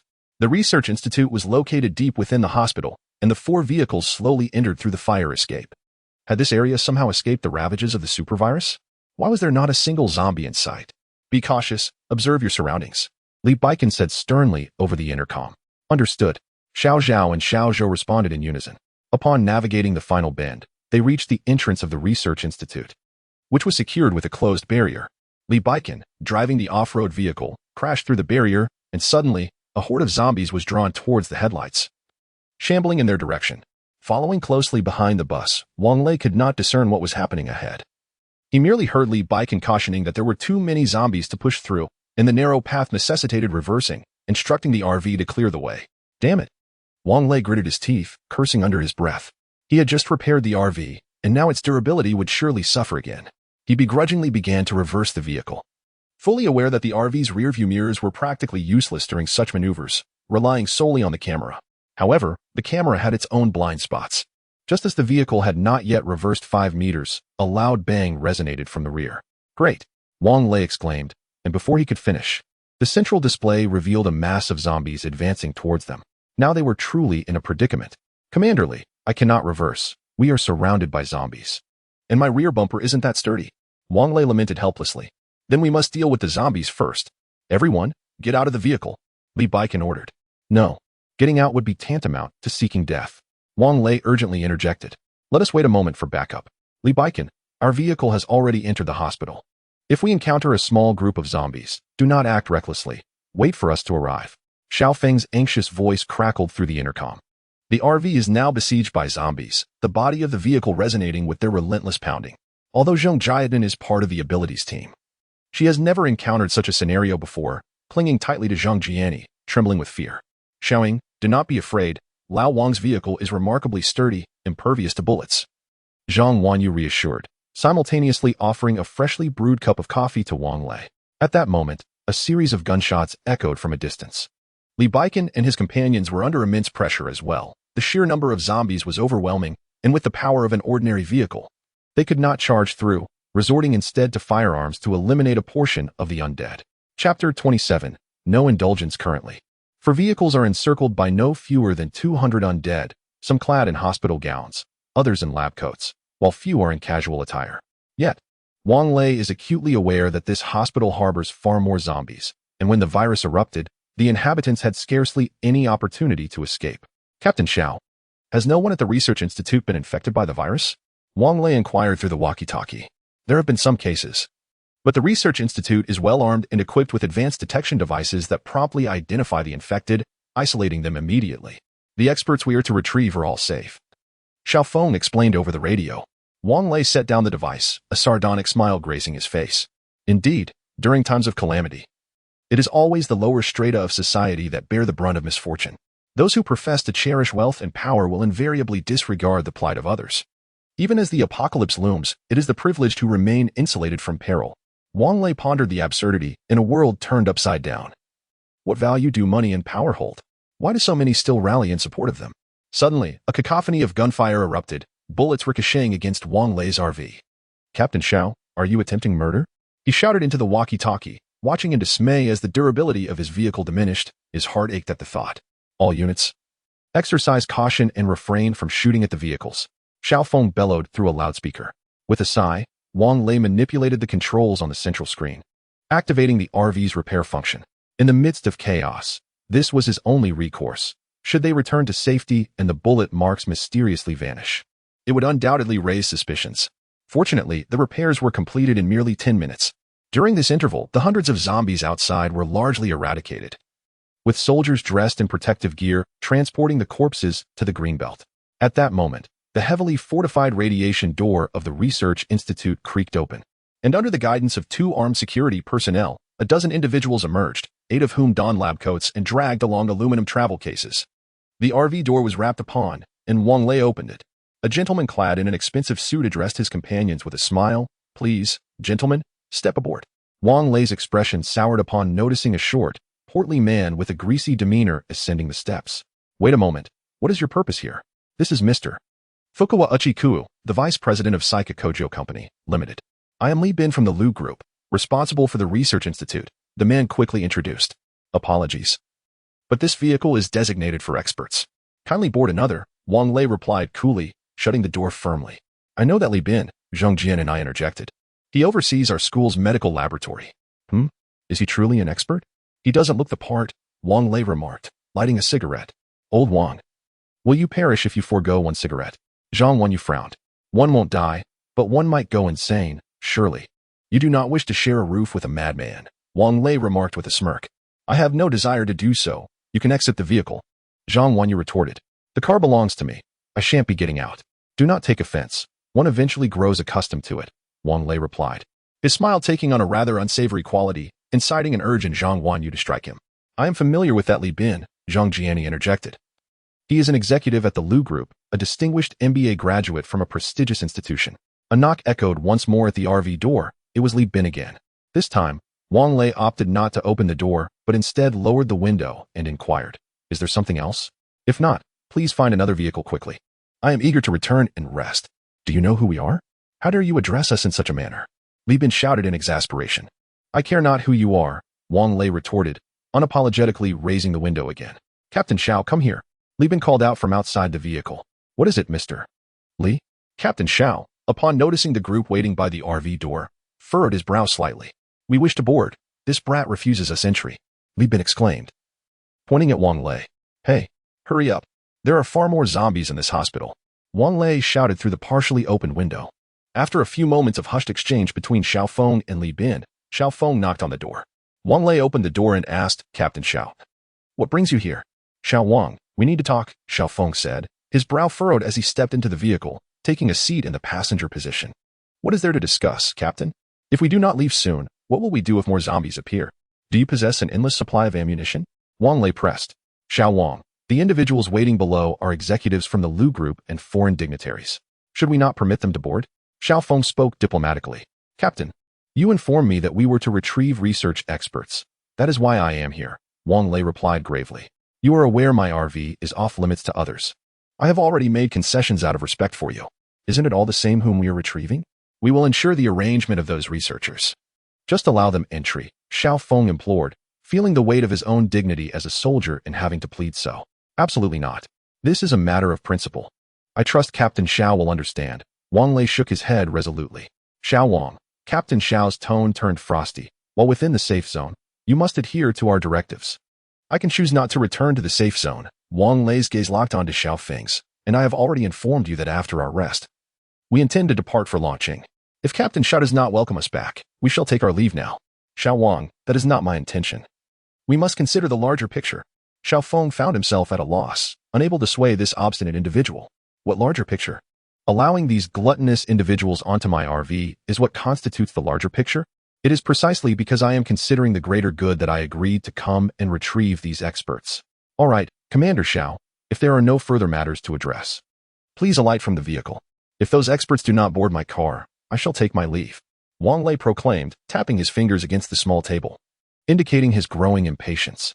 Commander Xiao, feeling helpless, rose to his feet, and Wang Lei assisted him in opening the car door. Once outside, Xiao Feng and Li Bin exchanged words, and suddenly, Li Bin pointed at the car door, exclaiming loudly, "You, just wait. Someone will deal with you." Wang Lei let out a cold laugh, started the engine, and signaled to the right, preparing to depart from the landscaped area. "Wait a moment, Wang Lei. I will arrange for the experts to board," Xiao Feng quickly called out.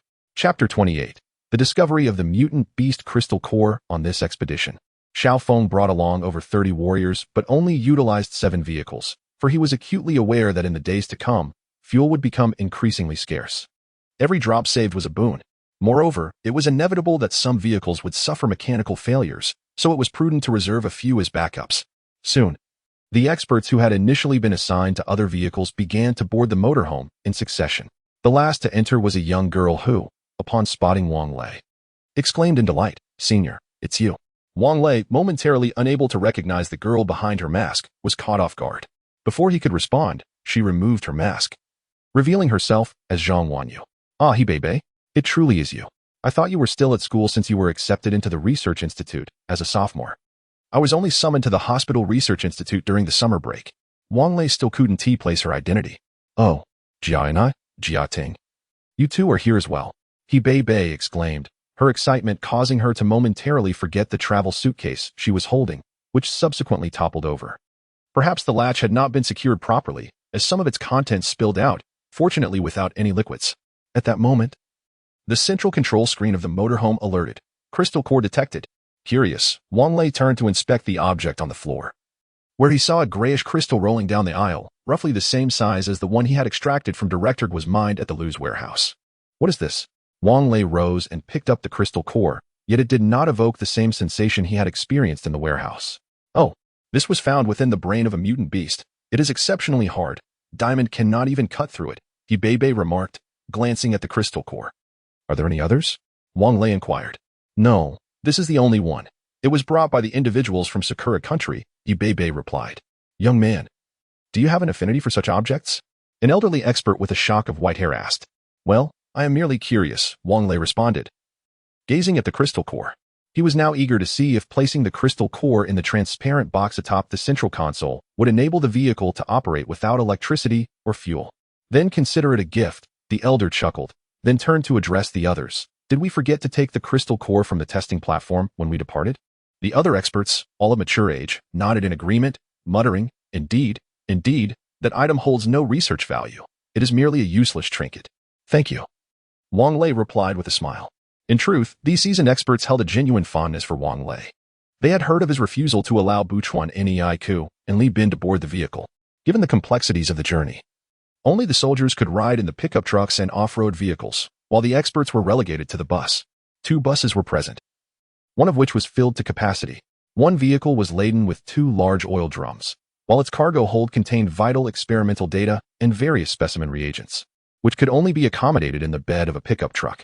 Meanwhile, the occupants found themselves squeezed into the aisle of a bus. The recreational area of the RV boasted merely 6 seats, with the front passenger seat barely accommodating 2 individuals.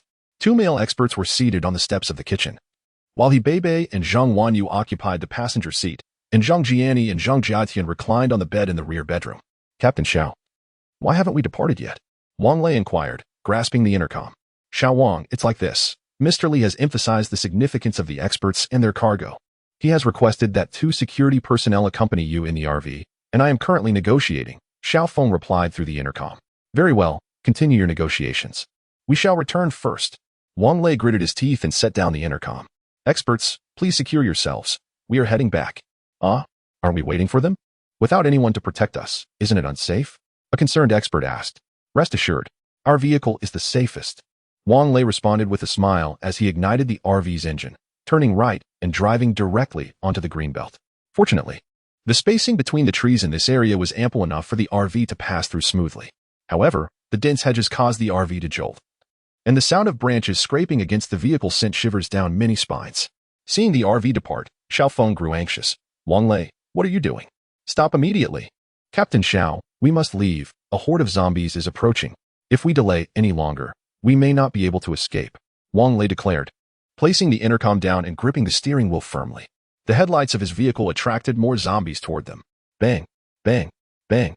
The relentless thudding of the vehicle colliding with zombies filled the air, leaving the experts on board in a state of trepidation, yet Zhang Wanyu and her companions, having already endured a similar ordeal, remained remarkably composed.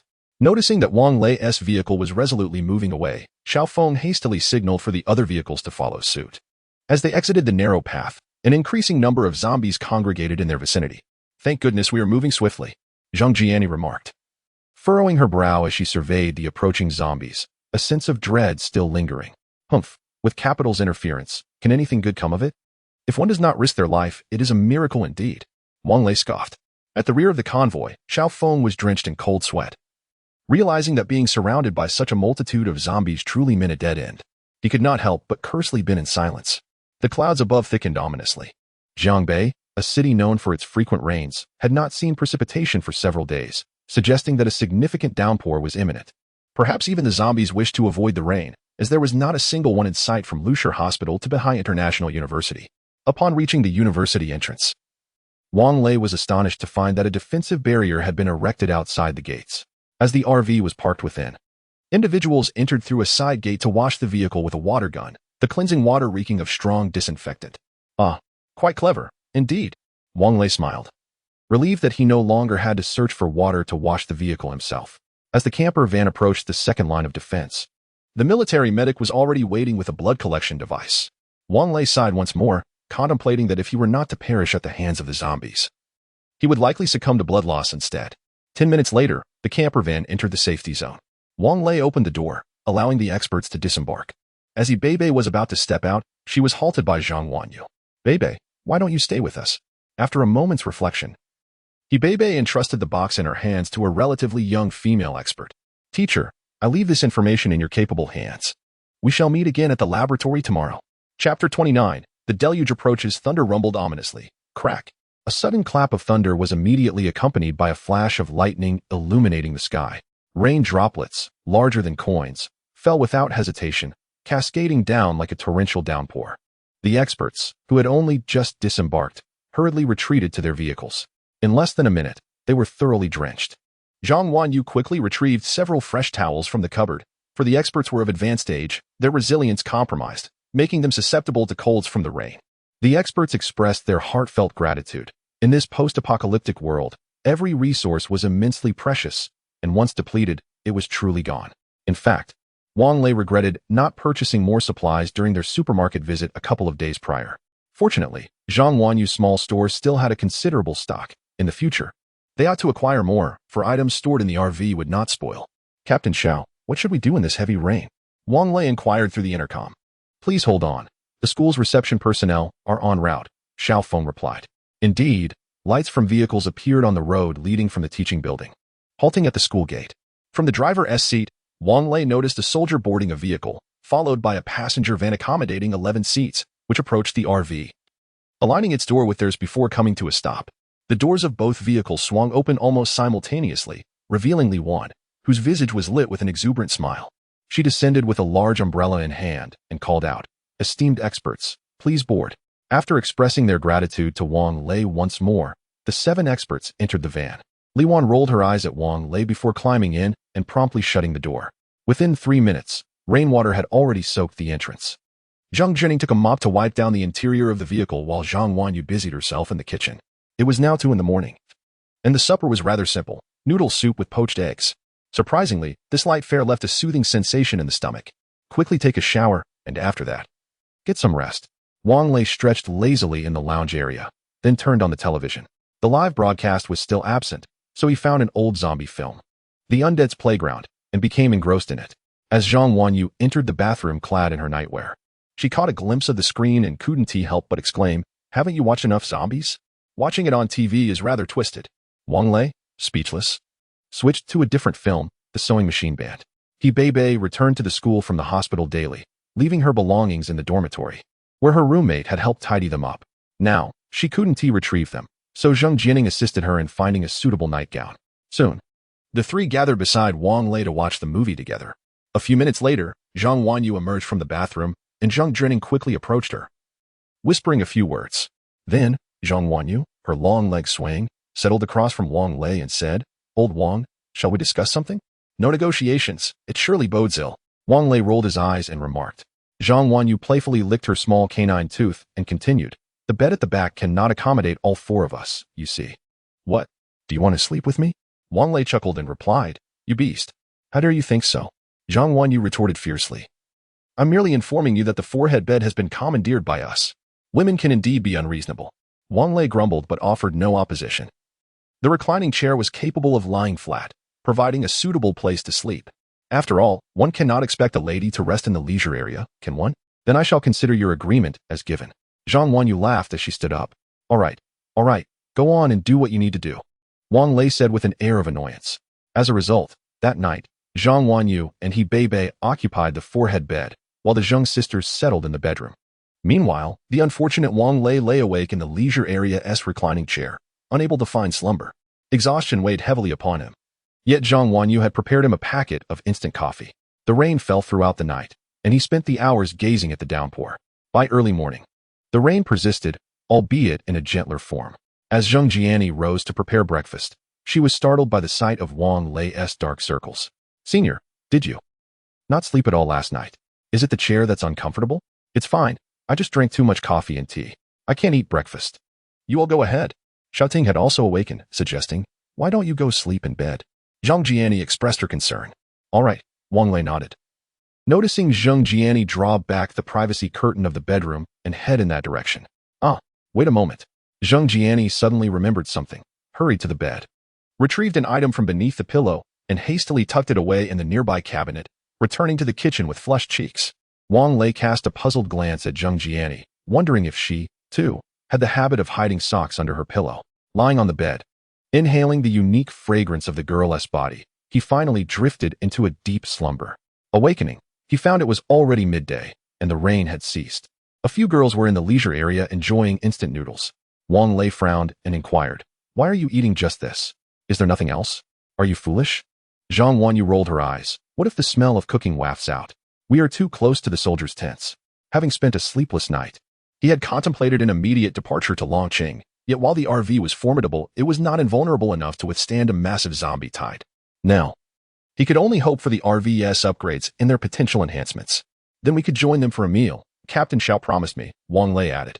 I took a look. There's only steamed buns and boiled cabbage. Instant noodles are far superior, Zhang Wanyu replied.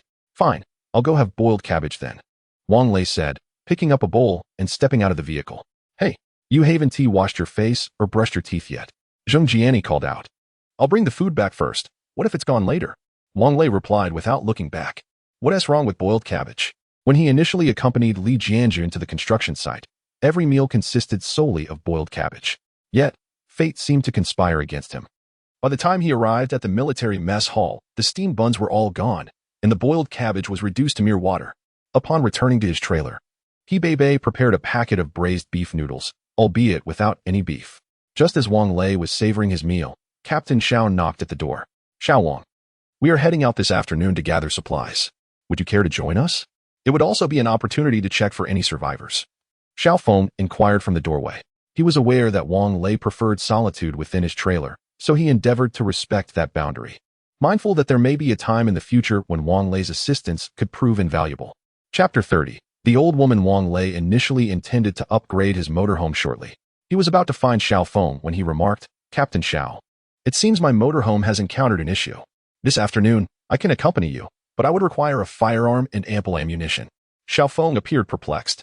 Captain Xiao, my marksmanship is well known to Captain Li. Very well, I approve. I will have someone deliver the gun and bullets to you, Xiao Feng responded with a nod. Additionally, if the motorhome requires repairs, we must dismantle everything inside. Thus, I would appreciate your assistance in arranging accommodations for the several young ladies and myself. Understood. I will coordinate with the school to resolve this. Xiao Feng nodded again. Do you have any other requests? Wang Lei shook his head. Excellent. Prepare yourself. We shall depart shortly. With that, Xiao Feng turned and walked away. Before the vehicle door could close, a commotion erupted outside. Where is your leader? I demand to see your leader. How dare you attempt to drive us away? What gives you the authority? The loud protest came from an elderly woman, who was being supported by a man and a woman as they approached. A sizable crowd followed behind, numbering at least several hundred, though it was unclear if they were there to support or simply to observe. Wang Lei, inherently drawn to lively gatherings, decided to investigate, as he had little else to occupy his time. Upon closer inspection, the elderly woman appeared to be in her 60s, her skin darkened, with slanted eyes, drooping eyebrows, and pronounced cheekbones. She stood at less than 5 feet tall, taking small, measured steps, suggesting some ailment in her legs. The man accompanying her was presumably her son, in his 30s, bearing a striking resemblance to her. The woman on the other side, adorned with makeup that obscured her age, seemed mismatched with the man in appearance. Xiao Feng, having heard the elderly woman's outcry, hurried over, furrowing his brow. Madam, if you have an issue, please address it with the school administration. Our duty is merely to ensure your safety. Humph. You certainly excel at passing the buck. If you were on the field, you would win the World Cup. The elderly woman scoffed, her expression sharp and bitter. The school directed me to you, and you tell me to go back to the school? Are you bullying an old woman? Before she could finish, she plopped down on the ground, pounding her hands and shouting, Oh, is there no justice left? A whole crowd is ganging up on an old woman. Oh, I cannot go on. My dear husband, you departed too soon. How can anyone dare to bully me? Mother, please don't do this. Get up. The ground is still wet. The woman turned crimson, clearly embarrassed. Leave me be. This is for your own good. The elderly woman glared fiercely at the woman before continuing her outburst. Xiao Feng, observing the scene, felt a twitch in his eye. He had no time to indulge the elderly woman's antics. He was due to depart shortly to gather supplies and had numerous arrangements still to finalize. He had initially planned for some of the rescued individuals to travel in Wang Lei's motorhome, but now he would need to reallocate vehicles and drivers. He picked up the intercom and switched to another channel, calling out, The person in charge of the school's living area, please come to the gate. Shortly after, an electric sightseeing vehicle approached from the main teaching building, carrying none other than Guo Wei and Li Wan. As the vehicle came to a halt, Li Wan hurriedly dismounted to assist the elderly lady. Oh, Granny Yi, please get up. The ground is cold. Yi Chun, help our mother up, the woman urged, giving the man a gentle push. Reluctantly, he bent down to help the elderly lady rise. Captain Xiao, I apologize, Li Wan said, releasing Granny Yi's hand and approaching Xiao Feng with a flirtatious gaze. Granny Yi's son recently got married and wishes for the school to provide a single room for him and his wife. but the school is fully occupied, and single rooms are impossible to arrange. We tried to persuade her for quite some time, but who would have thought she would come to you? What do you mean by causing trouble? Granny, you interjected, clearly displeased. I spent hundreds of thousands on my son's wedding. Isn't it to carry on the family line? How can they do that while living apart? Mom, hundreds of thousands was just the down payment on the house. I've been paying the mortgage all along. Hasn't your son's salary been entirely given to you for living expenses? The woman retorted, equally irked. Humph. If your parents hadn't insisted on a new house for the wedding, would I have bought one? Wasn't my old house sufficient for you all? Granny shot the woman a fierce glare and turned to Xiao Feng, saying, Isn't this the captain? Do you not agree with what I said? How can a newlywed couple be forced to live separately? Captain Xiao responded, Madam, the directive from above is to accommodate more people, and we must separate male and female dormitories. This truly puts me in a difficult position. Separate living arrangements for men and women? Granny Yi pointed at Guo Wei and Li Wan. Why are they allowed to stay together? Exactly. My wife is unwell, and I have applied several times for us to be together, but they always refuse. Just this morning, I saw Guo and Li coming out of the same room. Guo Wei hastily defended, We are living in a storage room under harsh conditions. All right, let my son and daughter-in-law live in the storage room. Granny Yi exclaimed, slapping her thigh. They are not afraid of difficult circumstances. Captain Xiao remained silent as he took the intercom to the guardhouse, followed by Wang Lei. Director Hao, there are reports of Guo Wei and Li Wan living together. Is this true? A man's voice responded from the intercom, presumably Director Hao. Is my niece living with Guo Wei? I had no idea. How did this reach Captain Xiao? Has Captain Xiao taken over the management of the living areas? His words were unmistakably clear. Xiao Feng, are you meddling in affairs that do not concern you? Director Hao, I do not intend to interfere in your matters, but the gate area is considered a dangerous zone. I hope incidents like this do not occur again. Please promptly inform your niece to take her companion away. Captain Xiao was evidently quite agitated. After finishing his words, he immediately switched the channel on the walkie-talkie and turned to Wang Lei, saying, By the way, it rained heavily last night. You didn't return that walkie-talkie, so it must be out of battery. Let me get you a new one. No need, Wang Lei replied, shaking his head. The charging port of the walkie-talkie is also Android compatible, and I had a charging cable. I charged it last night. Wang Lei possessed two mobile phones. One was an Apple device, and the other was for leisure. The leisure phone was initially used for debugging the smart electrical panel cabinet. After his thigh fracture, Li Jianjun did not request it back, and he himself had forgotten about it. Chapter 31. Forgetting something upon the mention of the walkie-talkie. Wang Lei suddenly recalled an important matter. He had promised to retrieve the survivors from Apple Garden last night. No wonder Zheng Jiatian had been so hesitant throughout the morning. Meanwhile, Wang Lei and Xiao Feng had been preoccupied until the late hours, completely forgetting about it. Captain Xiao, it seems we have overlooked something. Wang Lei offered a cigarette to Xiao Feng. Indeed. How could I be so forgetful? Xiao Feng slapped his forehead. All right. Let us hurry and set off. There are over 400 individuals waiting, correct? We only have 4 buses. That is insufficient. If necessary, we can make 2 trips. We should be able to return before nightfall, Wang Lei suggested. Right. Is your RV still operational? Xiao Feng inquired. Wang Lei pondered for a moment. Yes, let it run. We can repair it upon our return. His primary concern was for the safety of the girls, and since everyone had not eaten well at noon, they could prepare some food during the journey. All right, I will make the arrangements. We depart in 5 minutes, Xiao Feng declared before hastily exiting the room. As Wang Lei stepped outside, he noticed the crowd had dispersed, not due to any other reason, but because a new group of survivors had arrived in their own vehicles and were undergoing medical inspections. Wang Lei glanced at the cars parked behind the quarantine barriers and recognized one. It was the same vehicle that Chao Xingwei and the others had driven last night from Apple Garden. What brings you here? Wang Lei approached the quarantine area and inquired of Chao Xingwei, reminiscent of a prison visit. We waited for you all morning, but you never showed up. Lu Yinzhou sent us to check on the situation, Chao Xingwei replied with irritation. It was raining this morning. We were about to set off. Are you staying here? Or will you return with us? Wang Lei desperately masked his unease, feigning calmness. Then let us return together. If you had come earlier, we could have avoided the blood tests. Zhang Xingyu complained. All right, then we shall leave now, Wang Lei exclaimed, rushing to the RV and positioning it at the school gate, ready for departure. At that moment, a young soldier approached, handing Wang Lei a submachine gun along with 100 rounds of ammunition and 2 magazines. Captain Xia said this gun is for you. Please conserve the ammunition, as we have very little left.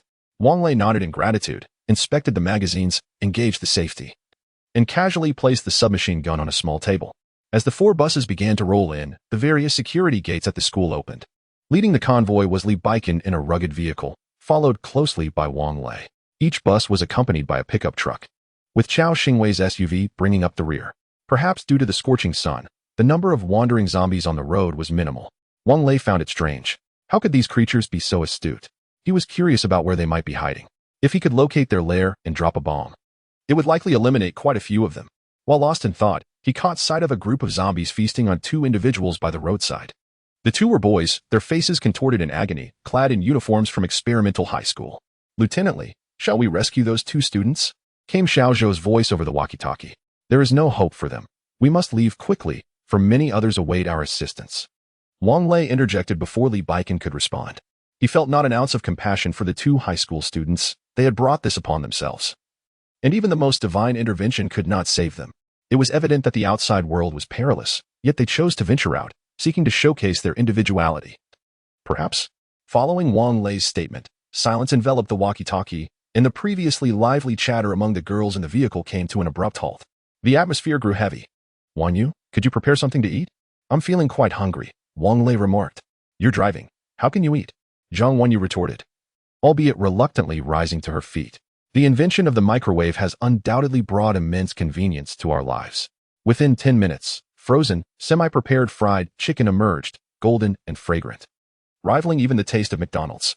With one hand gripping the steering wheel and the other clutching the chicken, Wang Lei savored the moment, while Zhang Jian and I dutifully offered him a sip of cola. "If only there were ice-cold beer, it would be perfect," Wang Lei mused, breaking into song. Eating fried chicken at the People's Square. Though there was no active crackdown on drinking and driving, they had no desire to meet a grim fate. Zhang Wanyu, seated in the back, extended her delicate hands to gently massage Wang Lei's temples. Throughout the journey, she had noticed him rubbing his temples frequently, aware that it stemmed from his lack of rest the previous night. "Senior, if the sun continues to blaze like this, do you think it might incinerate those zombies?" Zhang Jin and I inquired. "Unlikely. They are zombies, not mere corpses. There is an expert among us. Let her enlighten us," Wang Lei said, glancing at Bebe, who appeared lost in thought in the relaxation area. "What? Are you talking about me?" Bebe snapped back to reality. "Zombies?" "Yes, Bebe. Please enlighten us on the nature of these zombies," Zhang Wanyu prompted, turning around. Bebe, selected for the laboratory in her sophomore year, was undoubtedly exceptional. As a student in the biological gene engineering department at Binjiang International University, her admission was no easy feat. Exceptional grades in the college entrance examination were mandatory, along with a rigorous interview that tested foundational knowledge in the field. Bebe had been the top performer in that year's interviews, a prodigy, a genius in gene engineering. "Well, truth be told, our current research is merely scratching the surface," Bebe began slowly. "You're familiar with the nematodes and the parasitic barnacles, right? Both are parasitic organisms. The former can inhabit creatures like mantises and grasshoppers, manipulating their hosts to seek out water. Once the host drowns, the nematodes emerge from within to reproduce in the water, subsequently being consumed by other hosts. The barnacle operates similarly, controlling its host to provide nourishment for its offspring. Upon our investigation, it appears that this supervirus does not result in death. Rather, it proliferates extensively within the human brain, effectively replacing the cerebrum, cerebellum, and brainstem." "So, are you suggesting that those infected by the virus are not actually dead?" inquired Zheng Jiani with curiosity. "No, in a medical sense, they are indeed deceased. Furthermore, these viruses thrive and replicate with ease within the bloodstream, rendering the blood of the infected a dark crimson hue. As this tainted blood circulates throughout the body, once infected, the individual becomes a vessel for the virus." Chapter 32. Why? Is it really that terrifying? Wang Lei exclaimed. The teachers now speculate that this supervirus first alters genes, as the gene analysis equipment at the Lu Hospital Research Institute has malfunctioned, preventing any genetic testing of the samples, Bebe continued. "So, is this the reason for your urgency to return to the research facility at Beihai International University?" Wang Lei inquired.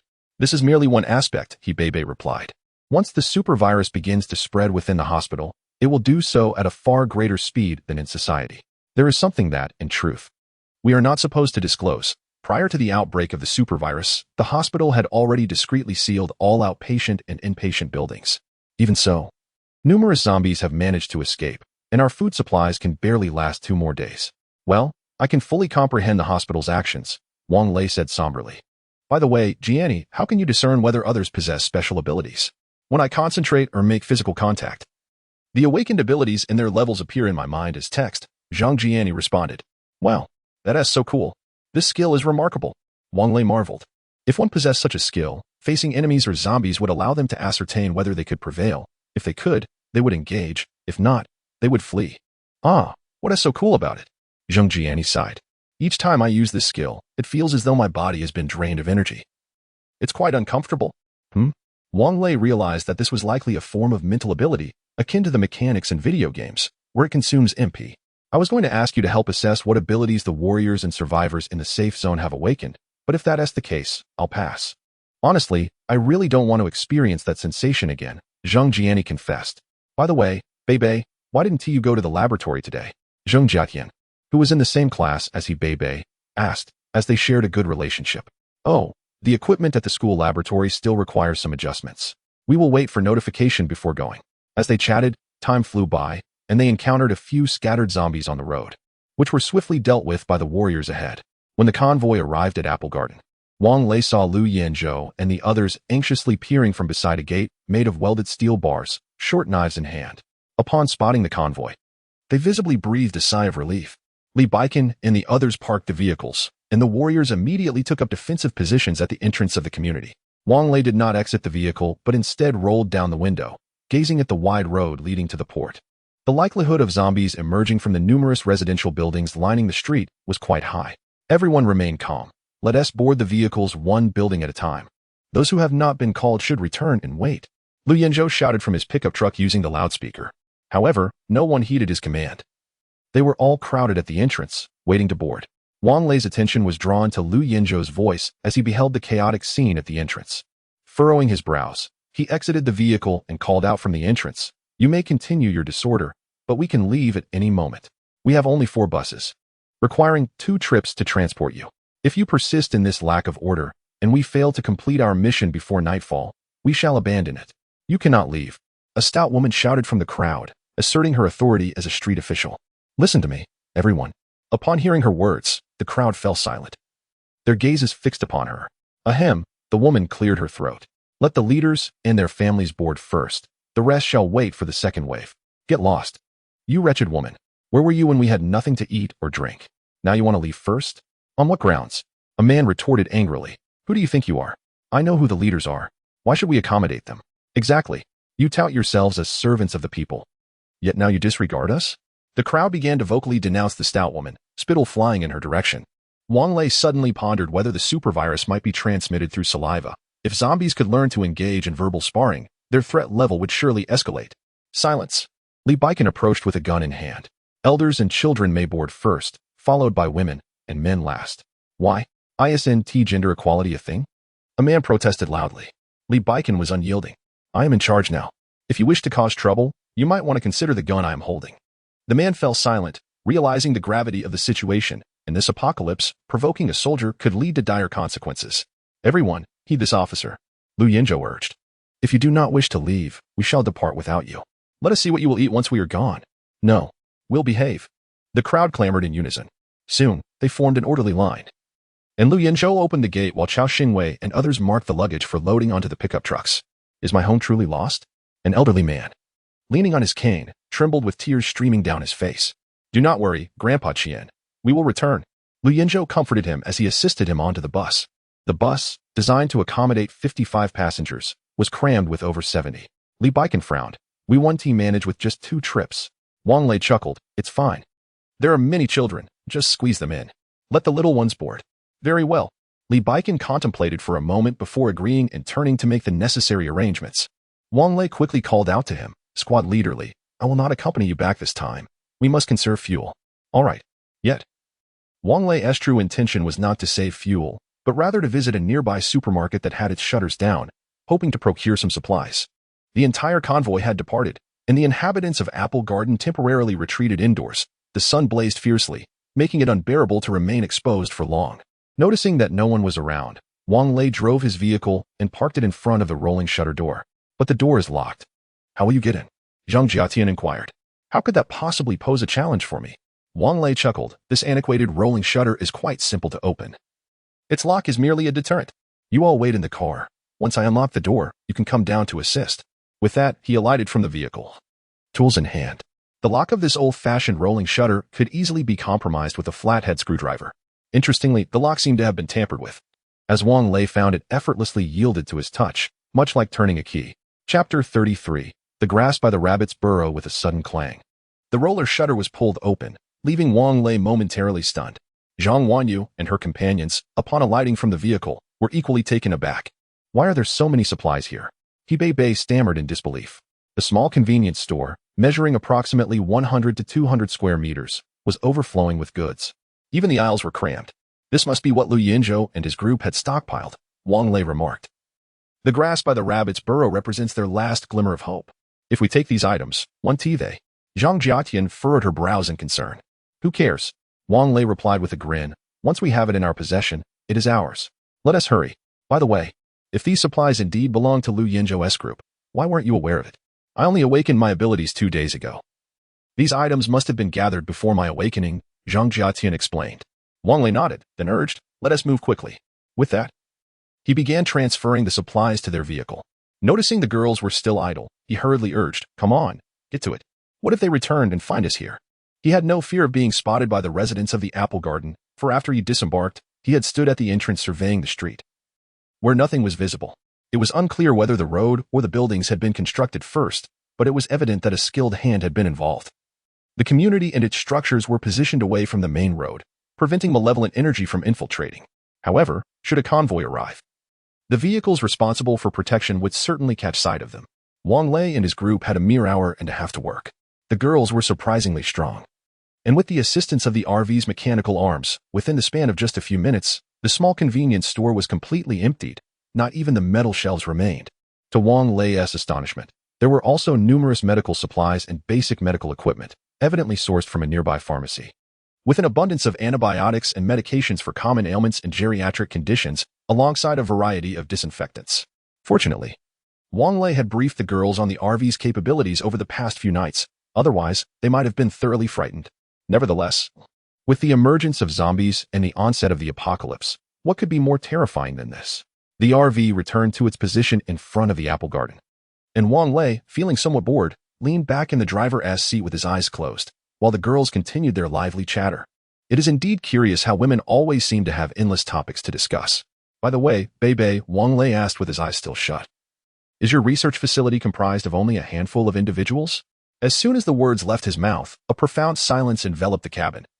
With the gaze of Zhang Wanyu and Zheng Jiani now fixed on Bei, biting her lip and furrowing her brows in contemplation. Bei struggled internally for a few moments before finally speaking. Of course not. The Lu Corporation's research facility has 32 senior researchers, 65 mid-level researchers, and 118 assistant researchers. So many? Zheng Jiayan exclaimed in surprise. Then how come there are only a few of you left?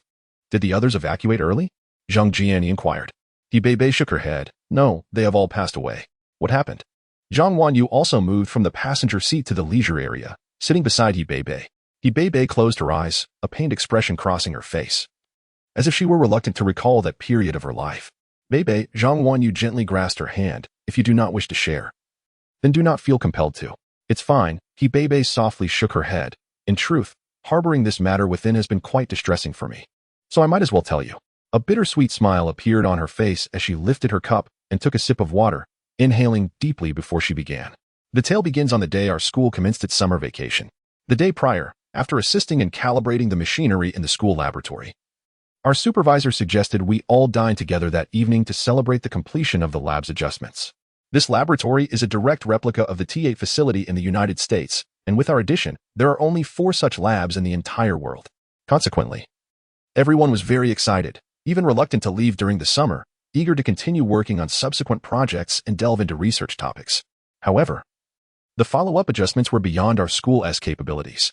Nonetheless, the Lu Corporation had already promised to send personnel to fine-tune the equipment during the summer and invest in the first research project. That evening, our supervisor treated us to dinner at the Suyang restaurant near the school. Suyang? I've heard it's quite expensive. I've long wanted to try it. Zhang Jiani remarked, licking her lips. Yes, it was our first time there as well, Bei smiled. The flavors were indeed delightful, though the owner was rather temperamental. Hey, how did we stray off topic? Wang Lei interjected, listening intently, puzzled as to why these girls had diverted the conversation to food. I fail to understand. Why is it that such an important laboratory is entrusted to you undergraduates? Where are the graduate students? He Bebe coughed lightly, feeling embarrassed. The head of the laboratory is Lu Yufei, and we were all chosen by her. I cannot say for certain why we were selected. Halfway through the meal, our supervisor received a phone call and informed us that the Lu Hospital's research institute was in search of assistant researchers, inquiring if anyone was willing to take on the role. All of us, the seniors in our third year, were preparing for graduate studies, hoping to use the vacation for review, and thought that having our names associated with the laboratory's projects would significantly ease our paths for further studies. As for the second-year students, only Lu Tao and I were present. Lu Tao, being from a low-income background, had already committed to a summer job with the company. Thus, our supervisor instructed me to report to Lu Hospital the following day. However, I was not the only one who went. All my classmates from the group showed up, and even many graduate students from the school claimed they were compelled to attend, or else they would not receive their diplomas. Aren't you going home for the summer? Zhang Wanyu inquired.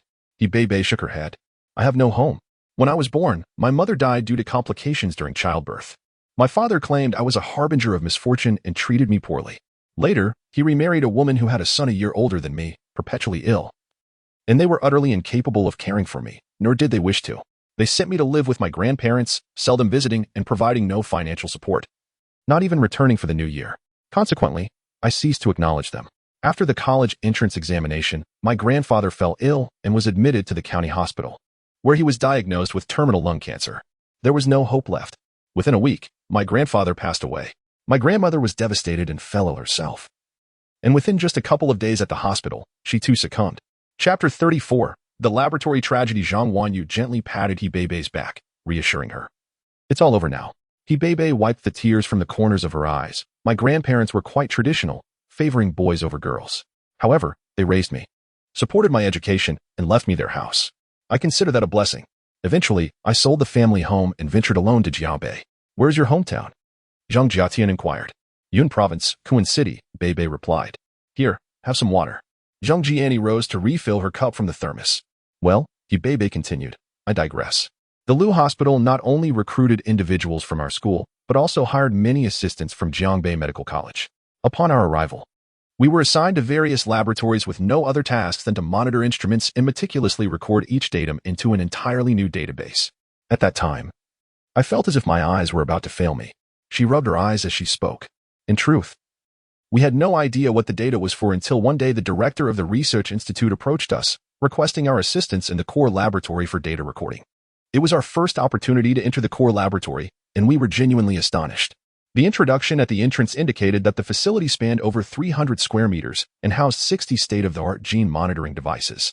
We were paired in groups of 2, each accompanied by a mid-level researcher responsible for overseeing the data recorded by the monitors.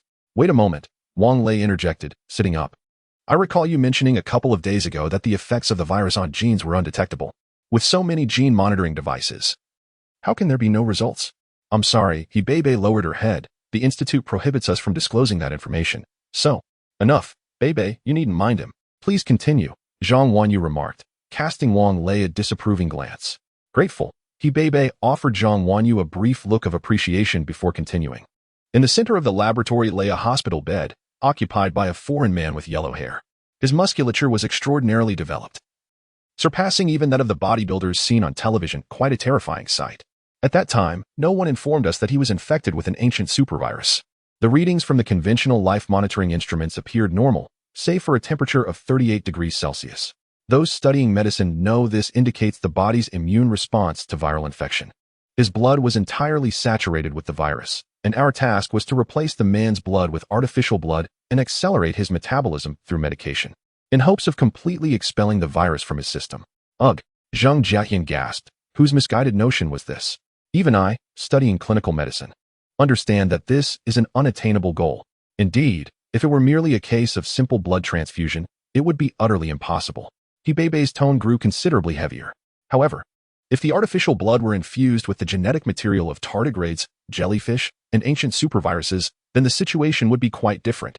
Genetic modification? Zhang Jiating exclaimed. Isn't such experimentation prohibited?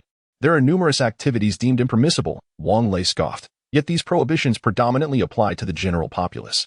You are correct, Senior, He Bebe nodded. The Lu Corporation collaborates with global conglomerates, who are primarily interested in uncovering the secret to immortality. Does our nation remain oblivious to this? Zhang Jiani, the journalist. Since the unusual undercurrents at play due to her acute professional instincts. I am merely an assistant researcher, He Bei chuckled. I am powerless to intervene, let alone report this. Our backs are covered by armed security, and we can only wait for the experiment to conclude before devising a way to disclose the truth. Indeed, Zhang Jiani agreed. The power of capital is beyond our imagination. Furthermore, He Bei continued, at the onset of the blood transfusion trials, the subjects appeared quite normal. Yet, the ancient virus's capacity for evolution far exceeded the experts' projections. Consequently, they increased the rate of transfusion. Even so, the viral presence within the subjects did not diminish. In fact, it proliferated. Suddenly, the subjects became agitated, exhibiting immense strength as they broke free from their restraints and began attacking the researchers nearby. The security personnel commenced firing. And in their panic, they inadvertently harmed several researchers. Overcome with fear, we fled. The subject moved with remarkable speed, seemingly impervious to the bullets. Its method of attack was straightforward, targeting the carotid artery with uncanny precision. To prevent its escape, the security personnel sealed the lead door and initiated the laboratory's self-destruct sequence. The laboratory was entirely enclosed, with walls reinforced against explosions. Thus, following the blast, the outside world remained unaffected. Ironically, during the tally of survivors, I discovered that I was the only assistant researcher to survive, while all the escaping individuals were senior researchers. Are you suggesting that these senior researchers were already aware of the inherent dangers of the experiment? Wang Lei inquired. He Bei shook her head. I cannot say for certain, as it was Lu Tao who requested to observe the subject closely, prompting the senior researchers to retreat to the door. After all, Lu Tao holds a unique position as the boyfriend of Lu Yufei. Isn't Lu Jianfei Lu Yufei's boyfriend? Zhang Wanyu asked. Miss Lu has more than one suitor. Zhang Jiating remarked with a smirk. Our classmate Guijin is also her boyfriend. I truly cannot fathom Lu Yufei's taste. Guijin is rather unattractive. While Guijin may be somewhat lacking in looks, he possesses a silver tongue, Zhang Wanyu interjected. He even pursued me at one point, spouting a torrent of nonsense. Do continue, Wang Lei urged, drawing closer. Through the observation hole, the security personnel ascertained that it was safe before opening the door. An elderly expert picked up the crystal core from the ground. Senior, this is the one I gave you. Did you not say that this crystal core was brought by someone from the cherry blossom country? Wang Lei frowned. Having been harmed by Lili, he inherently despised deceit. Huh. He Bei let out a bitter laugh. Do you truly believe that if it were brought by someone from the cherry blossom country, they would so readily part with it? Prior to your arrival, the experts had already convened and prepared their statements. I recognize that lying is wrong, but I am also compelled by circumstances beyond my control. I hope you can find it in your heart to forgive me. Chapter 35. Worse than beasts. As she spoke, she rose and bowed to Wang Lei. He furrowed his brow and expressed his hope that she would refrain from deceiving him in the future, for he detested being lied to. I do not wish to deceive you either, He Bei replied sincerely. But the things I have witnessed during this time are not to be shared lightly. I ask for your understanding. No wonder the crystal core felt entirely devoid of sensation when held. It was extracted from the head of a zombie. Last night, he had attempted to place the core into a transparent box while the girls were distracted, only to find that the central control indicated the crystal's functionality was temporarily unavailable. By the way, I heard that the Lu Hospital Research Institute has developed a vaccine. Is that true? Wang Lei inquired further. It is indeed true, she nodded. However, the experimental data is insufficient, and we cannot ascertain whether this vaccine is effective. Through trials, it has been confirmed that the vaccine can inhibit the replication of the supervirus within individuals infected within 12 hours, yet it cannot completely eradicate it. Only by repairing the virus-damaged genes through the genetic material of direct relatives and subsequently undergoing blood transfusion for detoxification can one hope for recovery. This process is complex and protracted, yet several trial groups have achieved success. As He Bei finished speaking, the sound of an approaching car engine could be heard. Wang Lei turned to see the convoy from the safe zone arriving. All right, Bei, do not dwell too much on these matters. Everything will pass, he reassured her. Gratefully, she looked at him and nodded earnestly. By the way, about our earlier endeavor to clear out the small supermarket, let us keep that a secret, Wang Lei added with a note of caution. Zhang Jiayan and a few girls stifled their laughter at this. This time, the survivors exhibited far better order than before. Within a mere 10 minutes, 2 large buses were filled to capacity, and Wang Lei decided to return with the group. Having visited this place twice, he had not taken notice of the shops along the way, for resources must be stockpiled. On the way back, as Wang Lei drove, he observed the storefronts on either side of the road. Regrettably, most had already been emptied, especially the smaller supermarkets. Look. Just the other day we were gathering supplies right here, Zhang Jiatian exclaimed, pointing at a fresh produce supermarket by the roadside, when our vehicle was nearly full. Two zombies suddenly sprang out, terrifying me. Thankfully, Liu Yinzhou reacted swiftly, dispatching them with a single stroke each. Although this supermarket is modest in size, it took us 3 trips to nearly clear it out.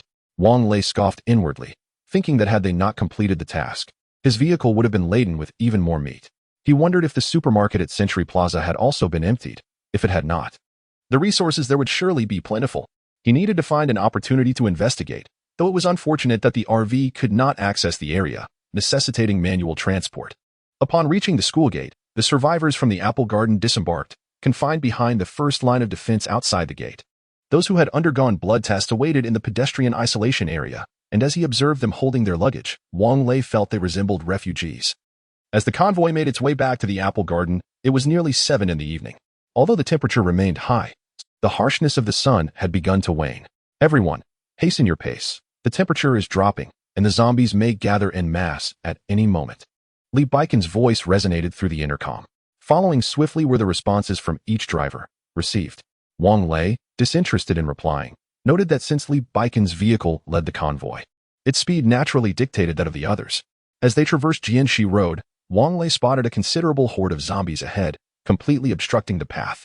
Li Squad Leader, halt your vehicle and follow closely behind me. I shall handle these zombies. Wang Lei swiftly seized the intercom to declare. Understood, Li Baikan replied. And the vehicle yielded the lane. With a firm press of the accelerator, the RV's engine roared to life, propelling them to a speed of 120 kilometers per hour. He dared not accelerate further, fearing the trailing vehicles could not keep pace. Should another horde converge, rescue would become perilous. The zombies, alerted by the sound of the engine, turned their attention toward them, converging like moths to a flame. Do these creatures possess sight? Wang Lei inquired. Indeed, and their vision is remarkably acute, He Bei responded. The RV carved a path through the horde akin to a bowling ball striking pins, allowing the following vehicles to pass with ease. Li Squad Leader, let us proceed swiftly. Wang Lei communicated via intercom. Agreed. Li Baikan promptly affirmed. Without Wang Lei's RV, they would lack the confidence to confront the zombies head-on. By 8 o'clock in the evening, all survivors from Apple Garden had been transported to the safe zone. Military medics and school staff were overwhelmed with the influx. Wang Lei contemplated upgrading the RV that night and sought out Xiao Feng. Captain Xiao, could you arrange accommodations for us? I wish to repair the vehicle tonight. They are preparing to gather supplies shortly. Will you not join them? Xiao Feng inquired. Venturing out at night to scavenge supplies is tantamount to courting death, Wang Lei replied, his tone somewhat brusque. Alas, Xiao Feng sighed, with so many people, our food supply will scarcely last until the day after tomorrow. I shall not go, Wang Lei pondered, even if he ventured out. Any supplies procured would not be for himself. It was wiser to upgrade the RV promptly. The vehicle had sustained considerable damage, and he aimed to repair it tonight. Very well, you can squeeze in with the soldiers for the night. I will arrange for a tent to be set up beside your RV, Xiao Feng stated. Agreed. And when I am repairing the vehicle, I prefer that no one approach, Wang Lei nodded. Do you not require assistance? Xiao Feng asked. No need. I simply ask that others keep their distance. Wang Lei declined, concerned about others witnessing the automated upgrade process. After Xiao Feng acquiesced, Wang Lei returned to the RV and informed the girls about his plans for the night. Is it safe for us girls to stay in a tent? Zhang Wanyu furrowed her brow. Why not stay with us? Wanyu, he is a man. Zhang Jiaqian whispered, her cheeks flushed. Zhang Wanyu scoffed. We've all been living in the same vehicle. What's the difference in sharing a tent? Fear not. He is less than beastly. Beasts and monsters. Wang Lei broke into a cold sweat. I was merely showing you respect. Several girls, with radiant smiles, were a rare sight amidst this apocalypse, their joy truly remarkable. Planning to upgrade the RV tonight, Wang Lei deliberately parked the vehicle by the western wall of the campus, situated over 300 meters away from the soldiers' tents, which were set up in such a manner that they completely obstructed the RV. Chapter 36. Upgrading the RV after manipulating the controls on the central screen. Wang Lei exited the vehicle. As customary, dinner consisted of instant noodles, and following the meal, a few of them proceeded to the dormitory area to assist He Bei in retrieving her luggage. He Bei resided in dormitory number 2, specifically designated by the school for exceptional talents and girls from affluent backgrounds. In essence, the accommodation was tastefully decorated, housing 4 individuals per room, each with an independent restroom. However, it had now been repurposed to accommodate numerous survivors, distinguished by their glamorous attire, unmistakably individuals of wealth or influence. They ascended to the 8th floor via the elevator. the door of dormitory 8012 ajar, revealing it to be He Bei's quarters. Inside, 2 bunk beds had been added, and the original desks had been replaced with makeshift army cots. Wang Lei found it peculiar that the school possessed such items in abundance, as he observed similar arrangements in the passing dormitories. Inside 8012, the air was thick with smoke, a rarity in this apocalyptic world. Standing at the entrance, He Bei coughed violently, struggling to adjust to the atmosphere before finally speaking. I apologize for the intrusion. I used to live here and have come to collect my belongings. Wang Lei glanced inside, noting that the room was occupied by several middle-aged men who had ceased their discussions upon noticing the newcomers and were now gazing toward the entrance. A lecherous, portly man remarked, "You must have been reassigned by the school, right? I can assure you, this place is far superior. Why not stay here? We'll take good care of you." Before the words fully escaped his lips, a tall, thin man with glasses chimed in. "Indeed, young lady. My daughter is of a similar age. Rest assured, you will not go hungry with us." Wang Lei stepped forward to He Bei and inquired, "Bei, where is your luggage?" "Oh, it seems you have a soldier guarding you." "Haha. Naturally, having a soldier means more people will cherish you." The lewd fat man jeered. Due to the impending upgrade of their RV, Wang Lei had secured a micro-rifle on his back, leading them to mistakenly assume he was also a military personnel. He Bei furrowed her brow and pointed to the cabinet directly opposite the door, stating, "It's that cabinet, but it requires a fingerprint verification to unlock." Following her gesture, Wang Lei observed that it resembled the storage lockers from his own days at the school, albeit with 2 metal lockers as opposed to the wooden ones in their dormitory, which could easily be dislodged with a bit of force. Initially, he thought He Bei's trip would be in vain, but witnessing the situation only fueled his internal resentment toward the school's inequities. With a stern expression, Wang Lei ushered He Bei into the dormitory. Upon opening the locker, he found only 2 large suitcases and a neatly rolled-up blanket, which brought him a sense of relief. Had the contents been disorganized, it would have required considerable effort to sort through or retrieve them, and he had no desire to linger in the place for too long. Although the school possesses self-generated electricity, water is scarce. It was evident that these individuals had not bathed in quite some time, and the odor in the room was quite unbearable.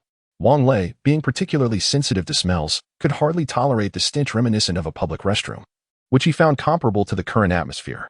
He carried bedding on his shoulder and dragged a suitcase behind him, while He Bei followed closely. Also dragging a suitcase and clutching a plastic bag, Zhang Wanyu and the others waited at the entrance, not entering until the 2 emerged before departing together. On their way, they observed the meager meals returned from the cafeteria, a bowl of translucent porridge, half a steamed bun, and a small piece of pickled vegetable. Clearly, the school's supplies were running low, which explained Xiao Feng's urgent efforts to acquire resources overnight.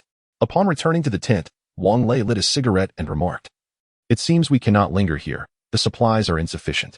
Rest assured, the laboratory may soon produce alternative food sources," He Bei suggested thoughtfully. All eyes turned to her. Reluctantly, He Bei continued, "In truth, the school began researching carbohydrate substitutes last year. To scientists, carbohydrates are merely chemical equations. Our country has long synthesized starch and rice from carbon dioxide. It's just that this has not been widely promoted. Our school has the equipment. It's quite feasible." Wang Lei scoffed, "I wouldn't eat that." After a night of silence, Wang Lei awoke the next day to find it already noon. The torment of sleeping amidst the fragrances of several girls was compounded by the unexpected sounds of snoring. Why hadn't he noticed this on the bus a few days prior? Lazy pigs. After washing up, Zhang Wanyu handed him a bowl of rice, topped with a few pieces of meat and 2 slices of lettuce. "This rice isn't synthesized from carbon dioxide, is it?" Wang Lei asked, picking at the rice with his chopsticks. "No, this was brought back last night by Li Lianzhong and the others from the grain depot in the north of the city. They say there is plenty of food there, along with a cold storage for meat, and they've been transporting it back since last night." Zheng Jiani replied. Wang Lei's eyes brightened. Could this be an opportunity for him to partake? But upon recalling that the RV had yet to be upgraded, his expression dimmed, hoping they wouldn't finish moving everything too quickly. At 9 o'clock that evening, the notification of the RV's successful upgrade resonated in Wang Lei's mind, prompting him to leap from his bed in excitement, startling the girls. "What are you doing?" Zhang Wanyu shouted. "The RV has been upgraded. Come, let us go take a look." Wang Lei's grin appeared rather mischievous, causing the girls to regard him with distaste. Nevertheless, they followed him to inspect the RV. Living in a tent had become exceedingly uncomfortable, hot, humid, and plagued by mosquitoes and various unidentified insects, as it was merely a temporary arrangement for one night. Xiao Feng hadn't even connected the lights. Upon stepping out of the tent, they were taken aback. The RV's roof had a distinct protrusion, resembling a fortress. Upon entering the vehicle, Zhang Wanyu glanced around the interior of the motorhome and softly remarked, "Lao Wang, I now truly believe that this car was indeed bestowed upon you by celestial beings." The other young ladies nodded in agreement. It turned out that the front passenger seat, which once accommodated two, had now been transformed to seat just one. However, the sunroof had evolved into a separately operable feature. The forehead bed was no longer present. And the leisure area, initially furnished with two 6-seat tables, had expanded to 3. The formerly open-plan bedroom had been reconfigured into 2 distinct sleeping quarters. Zhang Jiani opened the door to one of the bedrooms, revealing a significantly larger bed, spacious enough for 5 individuals to sleep comfortably without feeling cramped. Chapter 37. A crafty woman cannot cook without rice. The bed in the other bedroom is the same size as the original, measuring 2 meters and 20 centimeters. But it now boasts a private bathroom, complete with a shower. Between the 2 bedrooms lies a staircase, which, when ascended, leads to a circular room of approximately 10 square meters, adorned with tatami mats, and soaring to about 2 meters in height. The entire structure is encased in glass, offering a clear view of the outside world, thus dispelling any sense of confinement. Every 50 centimeters, there exists a window measuring 50 centimeters square, which can be opened at will. Wang Lei deliberately opened one window, and from the exterior, there was no discernible change. The vehicle retained its pristine white paint. This contraption. Astonishing! Wang Lei exclaimed, hurrying back to the vehicle and summoning several young ladies, declaring, from this moment forth, "No one is permitted to enter the vehicle without my express permission." "You said that before." Zhang Wanyu rolled her eyes. Ignoring her, Wang Lei settled into the driver's seat, where the central control screen displayed information regarding the upgraded motorhome. 2 bedrooms added. 2 bathrooms added. A new observation tower installed, with a blast resistance rating of Super ID, capable of withstanding an impact equivalent to 10 kilograms of TNT, with future upgrades possible. The tires, entire glass structure, and vehicle body have seen a 15 enhancement in defensive capabilities. A concealed collision corner has been added to the front of the vehicle. The crystal core energy supply has been upgraded. This upgrade consumed a total of materials: 3 tons of steel, 2 tons of brass, 1 ton of copper, 30 kilograms of titanium alloy, and 5 kilograms of gold. Wang Lei silently rejoiced at the fortune of having several hundred kilograms of gold in the Liu family's warehouse. Otherwise, this upgrade would have been unattainable. Upon examining the vehicle door, he discovered the activation button for the collision corner. After pressing it, he hurriedly exited to inspect. From the position of the front bumper, a steel apparatus extended about half a meter from the body of the vehicle, appearing to be a substantial channel steel, yet far thicker, shaped in a fan-like manner, designed to push zombies aside upon impact, allowing the motorhome to continue its journey unimpeded. This device is nothing short of miraculous. With it, I shall no longer fear colliding with zombies. Wang Lei contemplated leaving the apparatus extended, reasoning that it would arouse curiosity among Li Baikan and their companions during their missions. Back inside the vehicle, he retrieved the crystal core from the armrest compartment and pressed a button at the center of the dashboard. A transparent box rose automatically and opened. He placed the crystal core inside and pressed the button once more. The transparent box gradually descended, and the central control screen indicated, Level 1 crystal core loaded. Energy at 70%. Why only 70%? Is the purity insufficient? Wang Lei pondered, although he could not decipher the reasons at that moment. So he decided to set the thoughts aside. Gazing through the window, he noticed vehicles entering the school gate, all pickups laden with goods. Wang Lei rushed over to inquire of Xiaofeng, "Has the supply from the granary not yet been exhausted?" Seeing Wang Lei, Xiaofeng replied, "That granary is actually a reserve depot. There are still many supplies inside." "Is your vehicle repaired?" "The repairs have been completed." "Should I join you to lend a hand?" Wang Lei said with a smile. "Absolutely." Xiaofeng responded with delight. For Li Baikan had just informed him that the number of zombies on the road had significantly increased since last night, and a horde might be on the way. "All right, we'll forgo the tent. Once we load everything onto the vehicle, you can have someone dismantle it." After Wang Lei finished speaking, he dashed towards the RV. Bebe's luggage and several blankets had already been moved back into the RV. Wang Lei took the driver's seat, exchanged a few words with the girls about helping to transport supplies, and then the RV made its way towards the school gate. When Xiaofeng spotted the RV, his jaw dropped in astonishment. "Brother Wang Lei, is this the vehicle you repaired?" "Indeed," Wang Lei nodded. "I added this contraption. It enhances the efficiency of smashing zombies. Moreover, it should cause considerably less damage to the RV. TSK, TSK, TSK. Xiaofeng circled the RV and pointed at the bulge on the roof, asking, "What is that thing on the roof for?" "It's of no consequence. I plan to install a radar on it later," Wang Lei replied nonchalantly. "Very well. Your ingenuity is truly remarkable." Xiao Feng exclaimed sincerely. Soon, they finished unloading the vehicle. You should accompany them. Be cautious on the road. Certainly. Understood. Wang Lei nodded and boarded the vehicle. Before long, the convoy transporting supplies slowly approached from the direction of the cafeteria. Upon seeing Wang Lei's RV, Li Baikan and the others expressed their astonishment over the intercom. Inside Lu Yinzhou's vehicle, Zhu Jianfeng voiced his dissatisfaction. Chow Fatty, you claim your ability is vehicle modification. Look at how Wang's vehicle has been transformed compared to ours. Chao Xingwei shrugged, saying nonchalantly, a skilled cook cannot prepare a meal without rice. However, Lu Yinzhou seemed to recall something, laughing heartily. Hearing his laughter, Chao Xingwei's expression darkened as both recalled an incident from when Chao Xingwei first awakened his powers. Chao Xingwei's awakening coincided with the moment the T8 laboratory in the colorful Stripes Nation had just melted deep Antarctic ice and discovered a super ancient virus. He can be considered one of the earliest individuals to awaken abilities globally. Graduating from a technical school with a focus on automotive repair, he was assigned to a farm machinery station in a county south of Jianbei, where he repaired tractors. On that fateful day, a wealth of knowledge regarding automobile manufacturing and repair suddenly flooded his mind. Naturally, he was perplexed. How could he, who struggled academically, suddenly possess such understanding? He excitedly called his father. Dad, I don't wish to work at the machinery station anymore. I want to go to an auto repair shop. If you dare to quit, do you believe I will ensure you spend the rest of your life in a wheelchair? Your mother and I can support you. His father replied calmly over the phone. Chao Xingwei's father was a rough man, both in demeanor and in the hefty stick he wielded during beatings. He firmly believed his father could indeed follow through on such threats, and with a disgruntled sigh, he hung up the phone. The machinery station was a state-run entity, with light workloads and a plethora of discarded parts cluttering half of the workshop. Chao Xingwei ingeniously assembled a diesel engine from a heap of discarded components, skillfully crafting a casing from sheet metal. The result was an eclectic creation, a vehicle that defied categorization. With the installation of an online-purchased diesel engine starter, he bid farewell to the cumbersome hand-crank ignition. The seats, salvaged from a tractor, provided ample space in the 7-seater, open-top design. Although he harbored aspirations of adding doors and windows, the absence of such features on the hand tractor and his financial constraints thwarted those plans.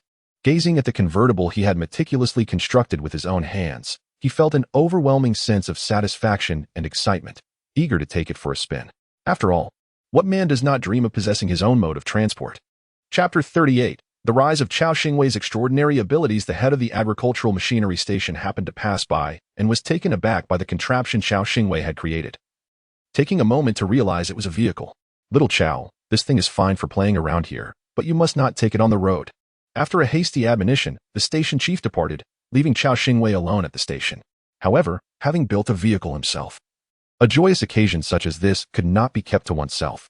Thus, he promptly called several classmates from the technical school to invite them for a test drive, including Lu Yinzhou.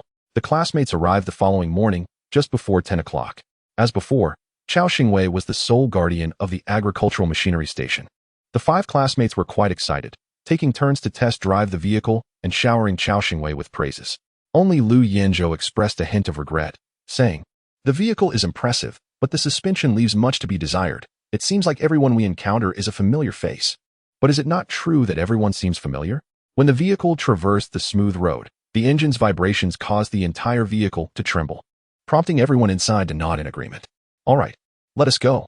I shall treat you all to drinks in the county," Chao Xingwei exclaimed excitedly as he hopped into the vehicle, securing a rope that served as a door. The eccentric vehicle made its way towards the county seat, and due to the absence of an exhaust system, the cacophony attracted the attention of passers-by.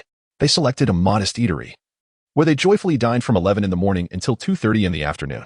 Most of the classmates had come from Jianbei City, and it was agreed at the table that they would stay at a nearby inn, except for one who was a local. In a drunken haze, Chao Xingwei asked, "Old Gong, where are you headed? Let me give you a ride." The man known as Old Gong, also inebriated, slurred, I'm going to Hua family village. The crematorium, all right. I'll ensure you get there safely." Chao Xingwei waved his hand grandly. "Get in." With a sputter, the eccentric vehicle belched black smoke and set off towards the county's crematorium. Those who had been drinking felt the vehicle was moving too slowly. Chao Xingwei pressed the accelerator, nearly pushing his foot through the gas tank. The speed was approximately 45 kilometers per hour, as the components he had assembled were mostly second-hand, with even the screws rusted beyond recognition. Eventually, the left front wheel could no longer bear the strain and broke free, soaring into the air like an Indian flying pancake. An elderly man was startled and shouted, "Goodness, a flying saucer has arrived." The tire flew over the crowd, striking a middle-aged man. The vehicle came to a halt, and Xiao Xingwei's intoxication faded instantly. He turned to look at the back of the vehicle, realizing Lu Yinzhou was the only one remaining. "Old Lu, where are the others?" Xiao Xingwei inquired. "They were tossed out moments ago. I called for you repeatedly, but you ignored me. If I hadn't held on tight, you'd have lost me too." Lu Yinzhou had consumed little alcohol and was still relatively sober. He felt an urge to check on the condition of the man involved. "You, driving without a license," coupled with the fact that this vehicle was not roadworthy, would certainly face dire consequences should anything go awry. Xiao Xingwei felt his legs weaken, and with Lu Yinzhou's support, he timidly approached the man who had been struck. Midway through, they witnessed the man, bloodied and battered, rising to his feet. One hand grasped his intestines, while the other clutched a kidney as he bellowed, "You will compensate me for my intestines. You will compensate me for my kidney." Both men were taken aback. With intestines and kidneys spilling forth, was this man truly alive? Lu Yinzhou hurried over to assess the situation, and a sigh of relief escaped him. It turned out the man had just purchased fresh pig intestines and kidneys from the butcher, intending to enjoy a meal, only to be felled by a sudden tire mishap. Xiao Xingwei settled the matter with a payment of 500 yuan. This incident was known only to Xiao Xingwei and Lu Yinzhou, the latter being a man of few words who would naturally keep it to himself. Yet, at this moment, he couldn't help but chuckle. Wang Lei followed the convoy, arriving at the strategic reserve mentioned by Xiao Feng. The sign on the outer gate read Jiangbei North District Grain Depot, revealing 3 substantial entrances resembling air raid shelters, large enough to accommodate container trucks. Li Baikan disembarked and instructed Wang Lei, "You should first proceed to warehouse number 3 to gather some supplies. That is the meat storage. When we move to warehouse number 2, you can then return to warehouse number 1 to procure more items. Ensure you remain discreet." Wang Lei nodded in agreement, responding, "No problem. I don't possess a refrigerator, so just a small amount of pork will suffice. There are hundreds of tons of pork inside. I've heard that a safe zone has been established in Jinling, and they intend to requisition supplies from us. The Southern Strategic Reserve has nearly been emptied. Is there still a strategic reserve in the south? Indeed, the Southern Reserve is located at the docks. Jinling has long since begun their operations. Isn't that property rightfully ours in Jiabei? How can they so casually take it away?" Wang Lei felt a swell of indignation. "There is nothing we can do. The arm cannot twist the thigh, as you understand. Now, off you go quickly. The generator here may not last much longer. If the meat inside cannot be salvaged, it will spoil. Do your best." Li Baikan chuckled as he patted Wang Lei on the shoulder. All 3 warehouse doors stood open, and Wang Lei drove directly into door number 3. The passageway inclined gently downward, remaining quite steady, as the storage facilities were designed underground to thwart enemy bombings. After traversing approximately 300 meters, they arrived at the cold storage entrance. Wang Lei alighted and opened the massive door, revealing an expansive interior, akin to the size of a football field, with frozen pork hanging from iron racks. This strategic reserve evidently occupied a significant portion of the surrounding underground space, explaining the absence of tall buildings nearby. Wang Lei maneuvered his vehicle to the innermost part of the warehouse, operated the central control screen, and the mechanical arm extended from the storage space, commencing its automatic collection of pork. After collecting more than 800 pieces, Wang Lei exited the vehicle and moved 2 pieces of pork to the doorway of the carriage. He then drove out from warehouse number 3, coincidentally observing a convoy orderly departing from warehouse number 1, heading towards warehouse number 2. Each pickup truck was laden with half a load of rice. Once the entire convoy had entered warehouse number 2, Wang Lei proceeded to enter warehouse number 1, which had already been emptied by half, yet an abundance of rice remained, still uncounted. Paying no heed to the quantity, he collected from the innermost part as usual. Only when the central control screen indicated that he had gathered a sufficient 10 tons did he alight from the vehicle to stack 3 bags atop the pork. Inside warehouse number 2, flour awaited, as per routine. As Wang Lei drove out, the convoy was still at warehouse number 3. He turned back and observed individuals binding the pork with ropes, the supplies having already surpassed the height of the vehicle's front, and considerably so, with the cargo bed nearly touching the tires, clearly reaching the weight limit. Chapter 39. The third commander Wang Lei disembarked and approached Li Baikan, inquiring, "Commander Li, I neglected to ask earlier, but why are there so many pickup trucks? Where did they come from?" Li Baikan smiled and replied, "Captain Xiao arranged for someone to gather all the pickup trucks from the streets and neighborhoods. It is simply not permissible for large trucks to operate within the city, otherwise transporting goods would be significantly swifter. These vehicles must be overloaded, correct?" Wang Lei remarked. "Indeed, each truck is likely carrying approximately 1.5 tons of supplies." Li Baikan responded, "This is exceedingly perilous. In the event of a zombie tide, escape would be impossible. But you are here, aren't you? Otherwise, I wouldn't dare to proceed. Li Baikan chuckled, casually glancing at the recreational vehicle. From his vantage point, he could see the open door, prompting him to ask, "Why have you only brought this limited amount of supplies? Will a single fan of pork suffice? In such sweltering heat, it will spoil if not consumed." Wang Lei laughed. "If you drive over, just beside the doorhouse, there is a small door leading to a storeroom filled with salt. We have yet to explore it. You should go and gather as much as you can. Once you have the salt, we can cure the pork into salted meat, ensuring it does not spoil." "Thank you, Commander Li." Wang Lei beamed upon hearing there was salt available. Xiao Zhao, assist Wang Lei in loading 5 more fans of pork onto the truck. Following Li Baikan's suggestion, Wang Lei parked the vehicle beside the doorhouse. Indeed, he discovered an inconspicuous door on an unremarkable wall, which was unlocked. Upon entering, he found neatly stacked boxes of salt, and further in, there appeared to be heaps of loose salt, surely tens of tons. After utilizing a mechanical arm to collect 2 tons of salt, Wang Lei parked the truck at the entrance. To maintain discretion, he refrained from storing the pork and grains in the storage space. The convoy emerged from warehouse number 3, aligning neatly at the entrance, while under Li Baikan's direction. The crew began transporting salt from the storeroom. As the truck beds were already overloaded, each individual carried 2 boxes of salt, while the armed soldiers refrained from carrying any, as they were tasked with managing emergencies. The return journey was notably slow due to the severe overloading of the pickup trucks. "Senior, I wish to try driving," Zhang Jiani exclaimed. "You? Perhaps not. Have you forgotten the incident when you crashed into me while driving?" Wang Lei scoffed. "That was an accident, all right." Zhang Jiani's cheeks flushed slightly. "I believe I have awakened a latent driving ability, and thus I wish to give it a try. Is that so?" Wang Lei regarded Zhang Jiani, observing her earnest expression. He then picked up the walkie-talkie and announced, "You all proceed. I will switch drivers and catch up shortly." With that, he parked the vehicle by the roadside. Zhang Jiani took the driver's seat and adeptly started the engine, her face alight with excitement. In less than a minute, the recreational vehicle returned to the front of the convoy. Seeing that Zhang Jiani was managing well, Wang Lei directed his attention forward. "Jiani, turn on the high beams." He squinted into the distance, sensing that a gathering of zombies lurked ahead. The high beams illuminated the road for 100 meters ahead, revealing a small wave of corpses gathering ominously. If the vehicles behind were not overloaded and equipped with protection, they would have no reason to fear the hundreds of zombies. However, the current situation was different. Even a couple of zombies could easily halt or even overturn the overloaded pickup trucks. "Be cautious as we approach the zombies. I will charge ahead to scatter them," Wang Lei communicated through the intercom. "Jiani, accelerate to 100 kilometers. After issuing the command, Wang Lei stood up, grasped his submachine gun, opened the sunroof above the front passenger seat, removed his shoes, and perched on the seat to peer out. Fortunately, his feet bore no odor. Had it been Guizhou, the entire vehicle would have been overwhelmed by the stench.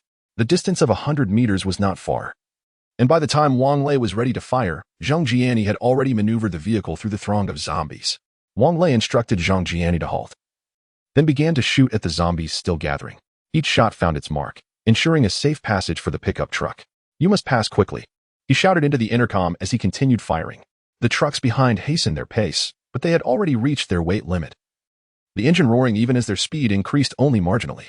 While Wang Lei fired from above, Zhang Wanyu, Zhang Jiatian, and Ibebe assisted him by reloading the magazines inside the vehicle. "Senior, we are running low on ammunition," Ibebe exclaimed loudly. "No worries, we are safe.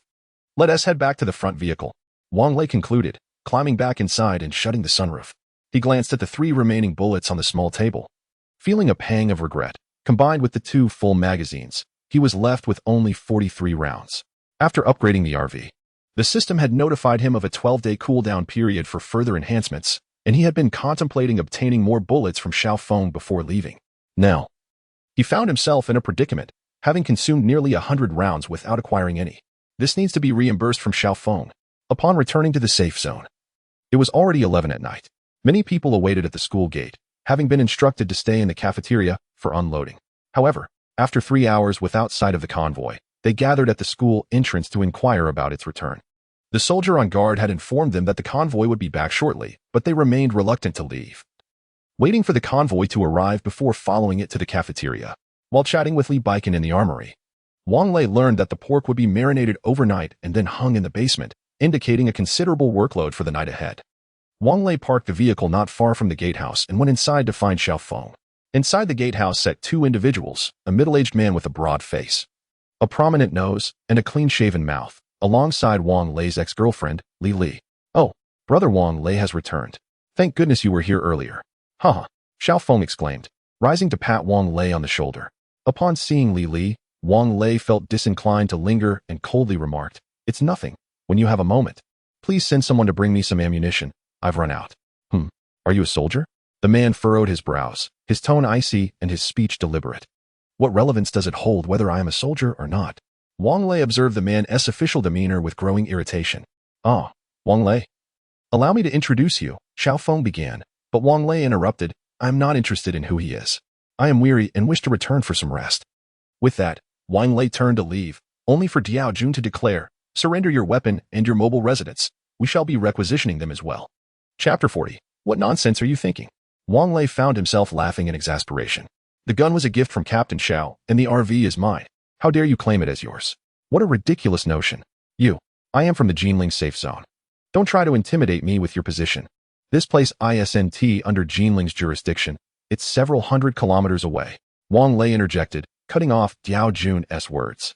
"Wang Lei, I understand that you felt wronged after our breakup, but you cannot speak to my boyfriend in such a manner."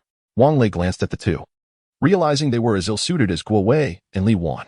"Indeed, they say like attracts like. Why does it concern you? Who are you, anyway? Do I know you?" Wang Lei retorted coldly. He is your ex-boyfriend? I had no idea." Diao Jun shot an irritated look at Li. "Jun, that's all in the past. I've long ceased to have feelings for him. It was he who continued to pester me." Li feigned a pitiful demeanor. In the past, Wang Lei had been susceptible to such theatrics from Li. Whenever she wore that sorrowful expression, he would go to great lengths to fulfill her every desire. But now, he had grown immune to her charms. Clearly, however, Diao Jun was still captivated. Li, I didn't mean to blame you. Please, don't take it to heart." He quickly reassured her. Li smiled sweetly at Diao Jun before turning to Wang Lei with a chilling tone. "Where did you acquire that RV, you pauper? It must either be stolen or seized." "How I acquired my RV is of no concern to you," Wang Lei snapped, turning to leave, with Xiao Feng not stopping him. Wang Lei understood that he could no longer remain there. He lamented the waste of ammunition from earlier. After Lu Yinzhou parked the vehicle at the cafeteria entrance, he returned. Standing in front of the RV, chatting with Zhang Jiatian as he awaited Wang Lei, seemingly with matters to discuss.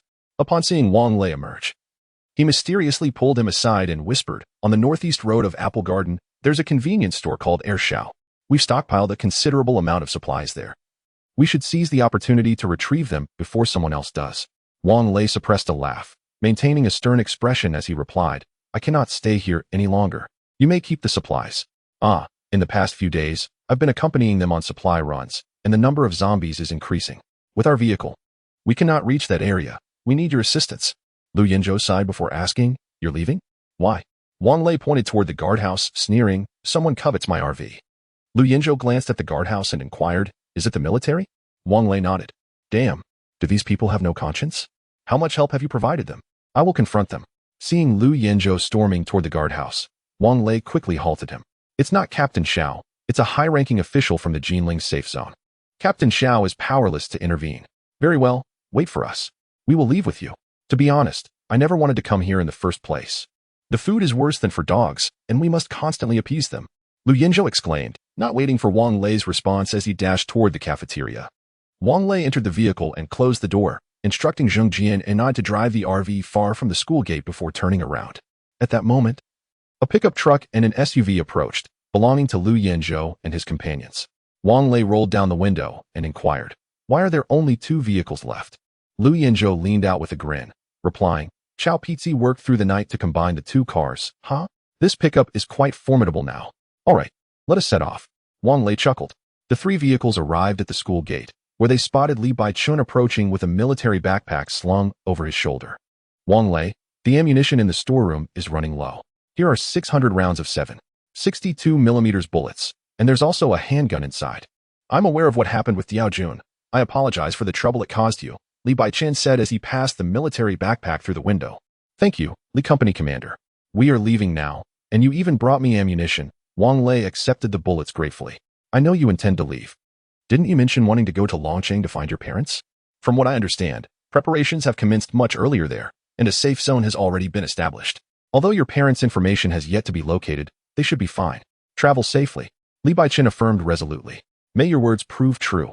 By the way, Li Company Commander, if we wish to maintain our safe zone, you might consider informing Captain Xiao to assess how many survivors have awakened their abilities and to gather supplies for rebuilding.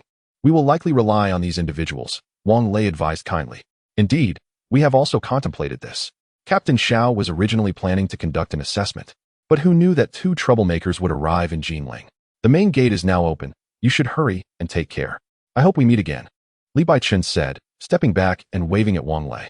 Wang Lei nodded in response and instructed Zheng Jian and I to drive.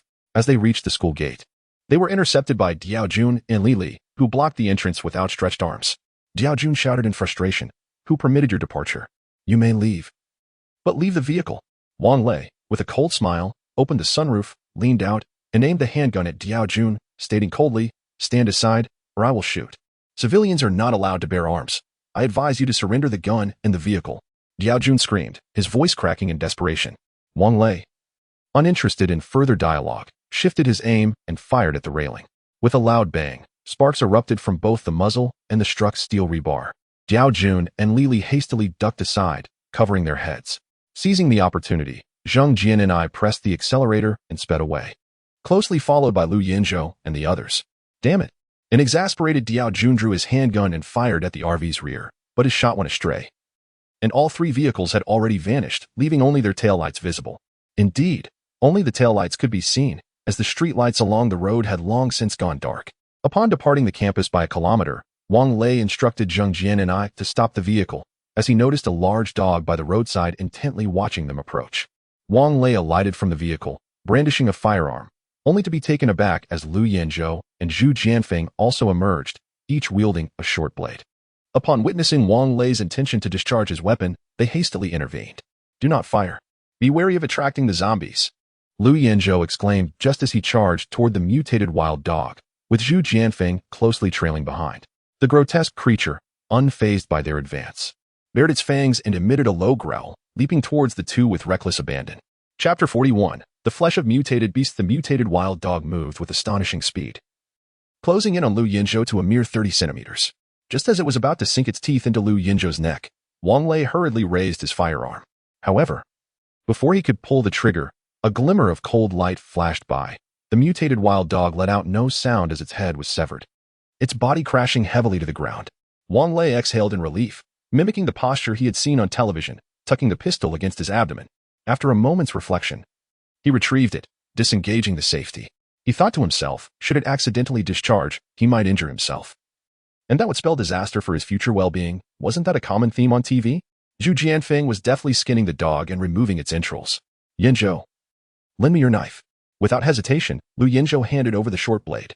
Wang Lei struggled for a while but could not manage to cleave the mutated wild dog's skull. Lu Yinzhou chuckled, "Let me handle this." "What, do you wish to feast on dog brains?" Wang Lei returned the short knife to Lu Yinzhou, shaking his head. "No. I simply want to see if there is anything inside its head." "What could there possibly be?" Lu Yinzhou quipped, slicing downwards, effortlessly splitting the dog's head in 2. It was evident, without the need to search, that no crystal core resided within. "The crystal core, a source of energy, is of use to me," Wang Lei admitted, a hint of disappointment in his voice, for he had descended into this endeavor with the hope of obtaining a crystal core. Noticing Zhu Jianfeng skillfully preparing the dog meat, Wang Lei curiously inquired, "Do you often consume dog meat?" Lu Yinzhou replied with a smile, "Zhu Jianfeng has a particular fondness for it. Additionally, the dogs around Apple Garden have either perished or mutated, so we decided to cull the mutated ones for sustenance. Initially, we feared toxicity, but then we realized that if they couldn't survive, what did it matter whether they died early or late? So we indulged, and to our surprise, the mutated dog meat left us feeling utterly refreshed. Alas, we have yet to find more of it." Wang Lei suddenly recalled hearing Xiaofeng mention that they had discovered half a piece of mutated dog meat at the Lu family warehouse but had refrained from consuming it, sending it to the laboratory instead, with no results forthcoming. "By the way, have you returned that walkie-talkie?" Lu Yinzhou inquired. "Not yet." "Why?" Wang Lei responded. "Neither have we returned ours. Let us adjust our frequency to 883.25 for communication on the road," Lu Yinzhou suggested. "All right, let us proceed onward. I will ask Wan Yu to stew the dog meat, and once it's ready, I shall call you for dinner." Wang Lei nodded, carrying the dog meat to the vehicle. "Wan Yu, come, let us prepare this," Wang Lei called as he loaded the dog meat into the car, feeling the fatigue of a long night's work. Everyone was famished. Zhang Wanyu grimaced, "Absolutely not. That's revolting. Revolting? Wang Lei scoffed. Just wait until later. You want to miss out. Zhang Jiatian chimed in, affirming. It's truly delectable. With Zhang Jiani at the wheel, he felt free to focus on cooking. After all, his time catering to Li Li had honed his culinary skills remarkably well. The mutated wild dog was quite substantial, despite using 2 large pots. Wang Lei managed to fit only 2/3 of the meat, reserving the remaining third for the refrigerator. After about 10 minutes, as Wang Lei prepared to add water to the 2 pots, the air in the compartment was already suffused with a delightful aroma. Zhang Wanyu's mouth was quickly watering in anticipation. All right, just another 10 minutes of simmering, and it will be perfect, Wang Lei declared. Retrieving 5 stainless steel round lunchboxes and 2 thermoses from the storage compartment, filling them with hot water. These items would later be entrusted to Lu Yinzhou and his companions. The stainless steel lunchboxes featured a bowl and a deep circular plate, measuring over 3 centimeters in depth. Once the meat in the pots was cooked, Wang Lei filled the 5 lunchboxes with the succulent morsels, then surveyed the surroundings before picking up the intercom. Yinzhou, do you copy? Received. Go ahead. Do you see the parking lot ahead? Let us head there for our meal. Wang Lei instructed. Okay, understood. The parking lot in front was the same one where Wang Lei had spent several days before, and it was here that he had encountered Zhang Wanyu and Zhang Jiani after leaving. The parking lot had not changed at all since his departure, except for a layer of dust that had thickened on the vehicles parked within. Under Wang Lei's direction, Zhang Jiani parked the vehicle in the same spot Wang Lei had previously occupied, conveniently located near a rainwater drain, allowing him to drain the black water tank as well. Even in this apocalyptic world, a sense of public duty should prevail, shouldn't it? Once the vehicle was parked, Wang Lei and the others brought the meat down and delivered it to Lu Yinzhou and his group of 5. How will you all rest tonight? Wang Lei inquired. Hey, Chao Xingwei exclaimed with enthusiasm. After my modifications, the seats in this truck can be laid flat into a bed. It's quite comfortable. Would you like to squeeze in? This pickup could accommodate 2 people, while that SUV could sleep 4. Wang Lei chuckled and shook his head, thinking to himself, no matter how comfortable it is, it cannot compare to the luxury of a motorhome. No, as long as you all can rest, that's sufficient. I've prepared hot water for you. Do you have cups? Yes. Yes. Chao Xingwei eagerly stuffed a piece of meat into his mouth, exclaiming, wow, this is delicious. Finish your meal and rest well. Then we can set off again. Safety is paramount, Wang Lei advised, returning to the vehicle. A few young girls had already settled in the leisure area, voraciously devouring their bowls of food. Wanyu, I thought you weren't eating? Wang Lei joked. Zhang Wanyu rolled her eyes at him, choosing to ignore his comment. Wang Lei picked up a bowl and took a bite. The rich meaty flavor enveloped his palate, tantalizing every taste bud. As he chewed and swallowed, a warm sensation radiated from his stomach, spreading throughout his body, alleviating much of his fatigue. He devoured a bowl quickly, and after 2 bowls, he would have continued eating had his stomach not begun to feel a bit full, with some meat still remaining in the pot. Zhang Wanyu placed the leftovers into a basin and stored it in the refrigerator. After returning to his bedroom and washing up in the private bathroom, Wang Lei lay down on the bed. It's so much more comfortable sleeping in a bed. This is far better than sleeping on a makeshift one, haha. Unbeknownst to him, the comfort he felt was actually derived from the flesh of that mutated dog. With a satisfied stomach, he felt at ease throughout his entire being. Wang Lei had succumbed to slumber, yet the 4 young ladies found themselves reluctant to retire to the bedroom. Instead, they gathered their blankets and ascended to the lookout tower, feeling secure in the knowledge that they were shielded from prying eyes. Upon encountering the tower, they were utterly enchanted, having already conspired in hushed tones to make this their sleeping haven henceforth. However, wary of Wang Lei's potential claim to this refuge, they chose to remain silent. Jiabe is not a heavy industrial city, thus, the pollution is not particularly severe. Moreover, in recent times, the streets have seen a notable decrease in vehicular traffic, allowing glimpses of twinkling stars to grace the night sky. The girls sat in contemplative silence, each absorbed in her own thoughts as they gazed skyward, as slumber enveloped them. Gentle raindrops began to fall, and it seemed that the soundproofing of their vehicle had been significantly enhanced with this upgrade. Consequently, the soothing patter of rain upon the roof did not disturb their dreams. Their faces bore faint smiles, as if indulging in delightful reveries. Chapter 42. The flexible fatty. That night, Wang Lei enjoyed a restful sleep, dreaming of a world where the cataclysm had passed. He found himself back in Dragon City, driving a camper van, traveling the globe with his parents and the gentle, nurturing Li Li, who was expectantly pregnant. Rain fell incessantly, occasionally accompanied by thunder and lightning. Such was the summer in Jiabe, where thunderstorms arrived without warning, leaving no signs behind.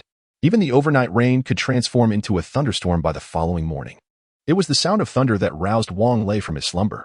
In summer, he preferred to sleep with the window open. Perhaps a habit formed during his time in a rental without air conditioning. This practice, however, benefited him, especially given the potency of his pre-sleep cigarette.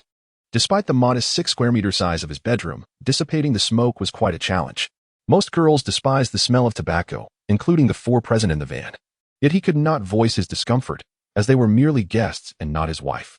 Wang Lei opened his eyes, wiped the drool from the corner of his mouth, reached for his cigarette case, lit one, inhaled deeply, and exhaled a cloud of smoke before sitting up and checking his phone. The service provider's signal remained absent, and while his phone was connected to the camper's Wi-Fi, it could not access the internet, leaving him with only the stored audio-visual files. He started watching the 1986 version of Journey to the West as he proceeded to the bathroom to freshen up. Having a private bathroom was a blessing. He could accumulate his socks and underwear for washing without being scolded by Zhang Wanyu.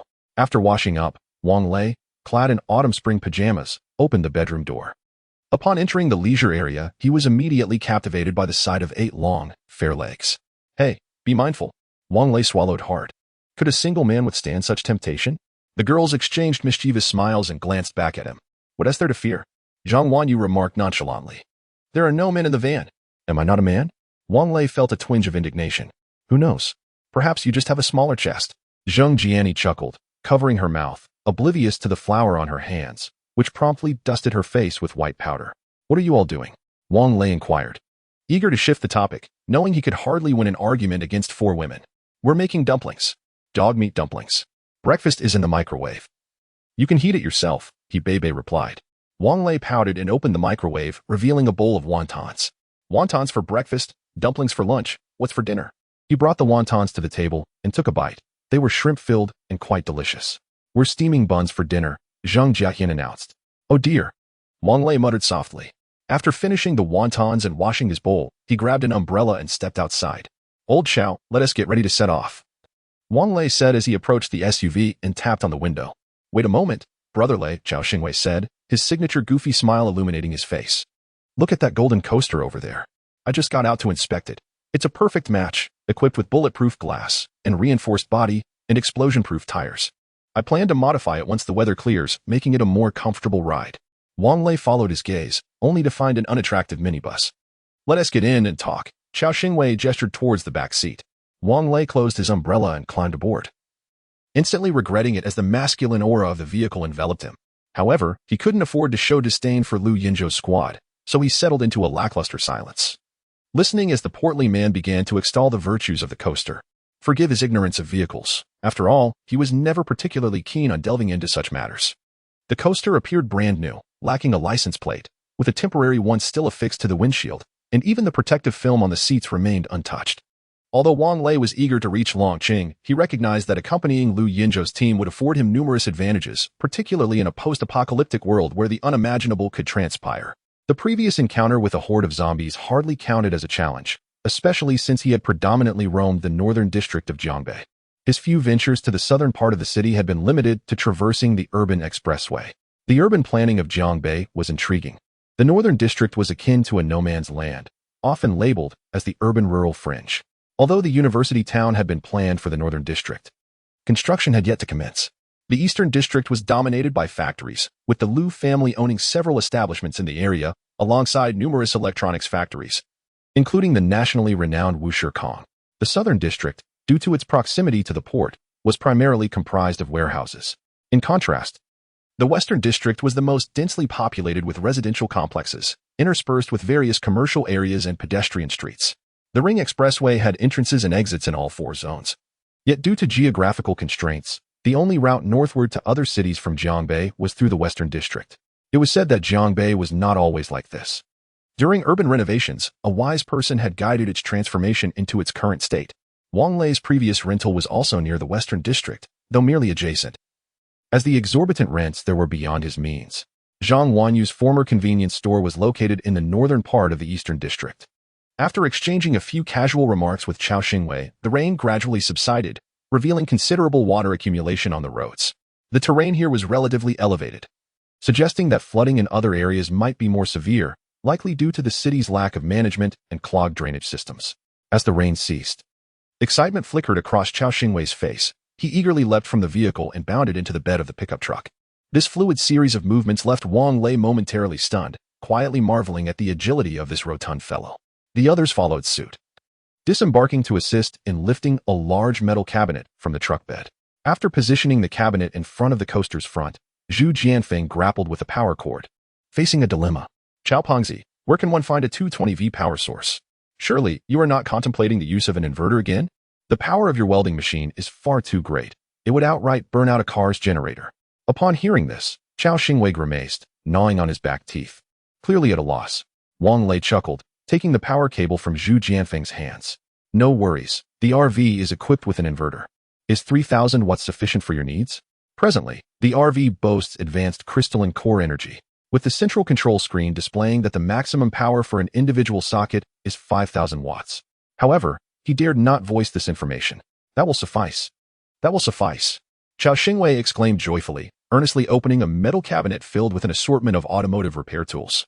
Chapter 43. The speed of a single man as Wang Lei connected the power supply to the RV. Chao Pengzi had already opened the door of the coaster and replaced the ignition system. Meanwhile, the others were leisurely disassembling the SUV with their tools. What is the purpose of dismantling this vehicle? Wang Lei inquired, puzzled. Of course, it's to modify the coaster. We'll see what parts from the other cars can be salvaged. After all, these vehicles are likely of no interest to anyone. Chao Xingwei's voice resonated from beneath the vehicle. All right then, you're the expert. Your word is law. Is there anything I can assist you with? Wang Lei offered. Just sit back. We have enough hands. We've worked together several times, so we can dismantle the car quickly. Jiang Shilong chimed in, uncharacteristically vocal. Well, if it's not too much trouble, could you fetch us some water? Zhang Xingyu lifted his head, his face smeared with grease, and grinned, revealing a row of pearly whites. Sure, realizing he could be of little assistance. Wang Lei filled the cups with hot water, after which he settled onto his seat taken from the SUV, observing the others at work. Before long, Chao Xingwei emerged from beneath the vehicle, having fitted the chassis with protective steel plates, effectively safeguarding it. These steel plates were, of course, salvaged from the hoods of other cars. Next came the tire protection. Steel plates were affixed to the front and rear of each tire, likely to prevent punctures, alongside side guards. Watching Chao Xingwei's hands move with remarkable speed, even someone with a keen eye for firearms could only catch fleeting glimpses of his deftness. How many years of solitude must one endure to cultivate such swiftness? Would such dexterity spark embers when applied to craftsmanship? The next phase involved modifying the trunk. Wang Lei had anticipated that some seats would be removed to create a large sleeping area. However, to his astonishment, Chao Xingwei installed 4 fuel tanks from small sedans in the trunk. Wang Lei, the dumplings are ready, came Zhang Wanyu's voice from within the RV. Wang Lei hurriedly grabbed the bowls of 5 people to serve the dumplings. It was not until nightfall that Chao Xingwei and the others, appearing weary, finally packed away their tools. Is it finished? Wang Lei asked. Chao Xingwei shook his head. Give me tomorrow morning, and after lunch, we can set off. All right. Wang Lei nodded in agreement. After a shower and a night devoid of conversation, Wang Lei was roused the next morning by Zhang Wanyu's knocking, pulling him from his slumber. Checking his phone revealed it was already 10 o'clock. What is the matter? Am I not allowed to sleep? Wang Lei sat up, instinctively lighting a cigarette. Chao Xingwei is asking what fuel your car uses. They are currently scavenging the parking lot for fuel tanks. Zhang Wanyu called through the door. Don't bother. We still have plenty of fuel in our vehicle, Wang Lei replied, rubbing his swollen eyes as he opened the door. He had slept uneasily the previous night, feeling restless as if there were disturbances outside, yet he was too lazy to check. After freshening up, he had little desire for breakfast, having barely eaten dinner the previous night due to the close timing of his meals. After freshening up, Wang Lei stepped out of the car and noticed Chao Xingwei standing atop the vehicle, a bucket in hand, filling the fuel tank in the trunk of the modified coaster. Approaching for a closer look, Wang Lei observed a remarkable transformation of the vehicle. A luggage rack had been affixed to the roof, securely fastening Lu Yinzhou's belongings atop, partially covered by a tarpaulin. On either side of the vehicle, a series of iron frames had been welded, brimming with batteries. The front had been enhanced with a semicircular collision bumper reminiscent of a motorhome, and the entire exterior was sheathed in a layer of metal plating. The disparate origins of the metal gave the car an appearance akin to a beggar's garb. The trunk was even more astonishing, housing a total of 10 fuel tanks arranged in 2 rows of 5, all interconnected, with the final pipeline leading to the original fuel tank. No wonder refueling required standing atop the vehicle. Most outrageously, the rear of the car was connected to the bed of a pickup truck, resembling a trailer. Additionally, a sturdy iron toolbox had been loaded onto the vehicle, thoroughly wrapped in tarpaulin. Impressive, isn't it? The fuel capacity of this vehicle now exceeds 700 liters. If your vehicle runs low on fuel, just let me know, Xiao Xingwei proclaimed with pride. Wang Lei smiled and nodded, internally scoffing. If only you knew my motorhome can accommodate 5,000 liters of gasoline, would you be astonished? Indeed. The upgraded motorhome now boasted a capacity for 5,000 liters of fuel. The reason for not refueling earlier was that even if they siphoned gasoline from all the vehicles in the parking lot, it would barely make a difference, rendering the effort futile. Inside, a bathroom had been partitioned off, complete with a toilet, its source unknown, and a sizable water tank, equipped with a heating system, allowing for a refreshing shower. The seats could recline completely flat, ensuring a comfortable sleeping arrangement. You all haven't slept a wink? Wang Lei inquired, noticing the dark circles under their eyes. We were concerned about delaying our departure. I stayed awake, while the others took turns resting. Don't worry, once the refueling is complete, we'll be on our way, Xiao Xingwei replied with a grin. There's no rush. Let's rest a little longer. It's nearly noon. We should have lunch first, Wang Lei suggested. Waving his hand and glancing at the sky, the expanse was cloudless, and the sun had begun to bear down with intensity. However, this was advantageous. Based on his observations of the zombies over the past few days, they tended to be inactive during the peak hours of sunlight. Unbeknownst to him, a widespread zombie outbreak had already erupted in the Western District, but that was a tale for another time. After lunch, the motorhome, trailed by a peculiar hybrid vehicle, slowly exited the parking lot. The motorhome itself was rather odd, with the collision bumper still protruding and a circular bulge atop the roof. Yet, in comparison to the modified coaster, it seemed relatively unremarkable. The sun, now partially obscured by a cloud, cast a gentle shade. The route to the Western District conveniently passed by Zhang Wanyu's small supermarket. Wanyu, shall we stop by your supermarket? After all, this departure may well be one way. Wang Lei inquired from the passenger seat, a cigarette dangling from his lips. His reasons for not driving were compelling, in the event of encountering a zombie on the road. He could address the situation immediately. Additionally, Zhang Jiani needed to acclimate to the idea of colliding with zombies, lest she panic and lose control, just as she had in the past. As they approached the small supermarket, Wang Lei increasingly sensed that something was amiss. After all, this area was populated, and the presence of zombies on the streets would be expected. Yet, not only were there no zombies, but even the cars that typically lined the sides of the road had vanished, leaving the thoroughfare eerily pristine. When the small supermarket came into view, Wang Lei was utterly astonished. Wanyu, come quickly and take a look. Chapter 44. Awaiting your return outside the supermarket's glass windows, a robust steel mesh had been affixed, adorned with solar panels. The closed rolling shutter was also fortified with a steel protective net, and at the entrance, a military-tracked vehicle stood parked. Has your supermarket been occupied? Wang Lei inquired with a puzzled expression. Strictly speaking, the supermarket's location offered no geographical advantage. Occupying this place was utterly futile. Perhaps the occupants of the tracked vehicle had spotted the RV as its door swung open, revealing a man clad in military attire who stepped out.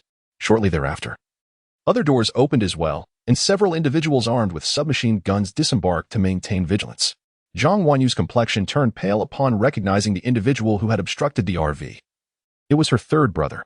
Of course, Zhang Wanyu was unaware of his name, but that detail was inconsequential. Let us step out and have a chat. If you don't come down, we might not be able to leave. We cannot possibly confront that tracked vehicle, Wang Lei remarked with a wry smile. Little sister, you finally returned. Upon seeing Zhang Wanyu descend, Lu Jia's third brother hurried over. Zhang Wanyu quickly extended her hand. Stay back. Maintain your distance.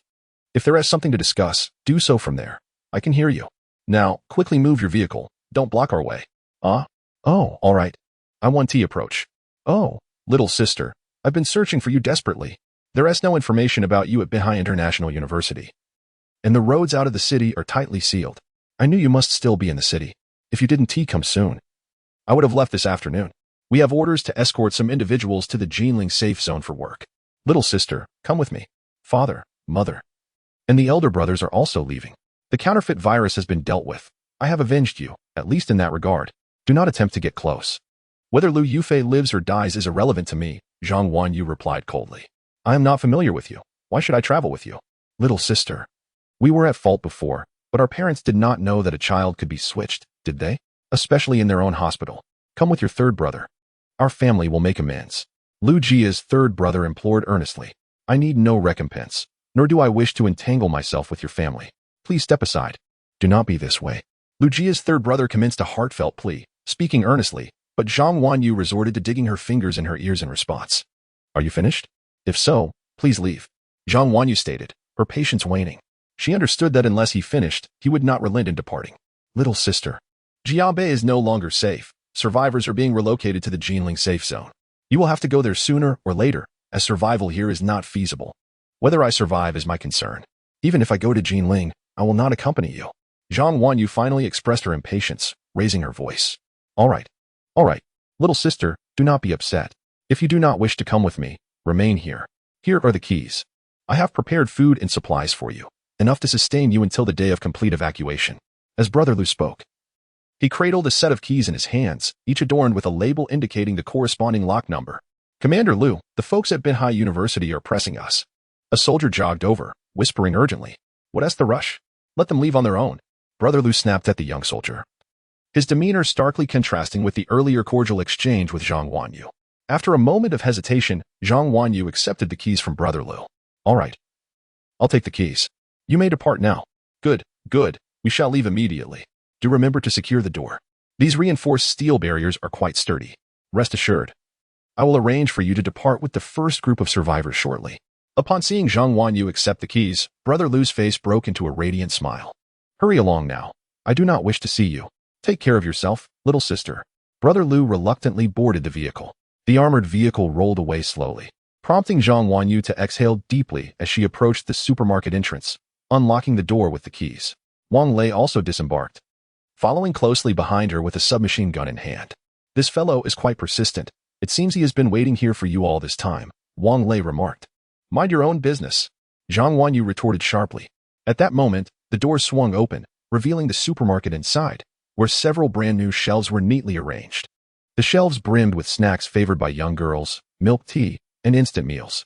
A few safes and freezers were positioned against the wall, stocked with various meats and seafood, some raw, others fully cooked or semi-prepared, while the refrigerated section was filled with vegetables and fruits.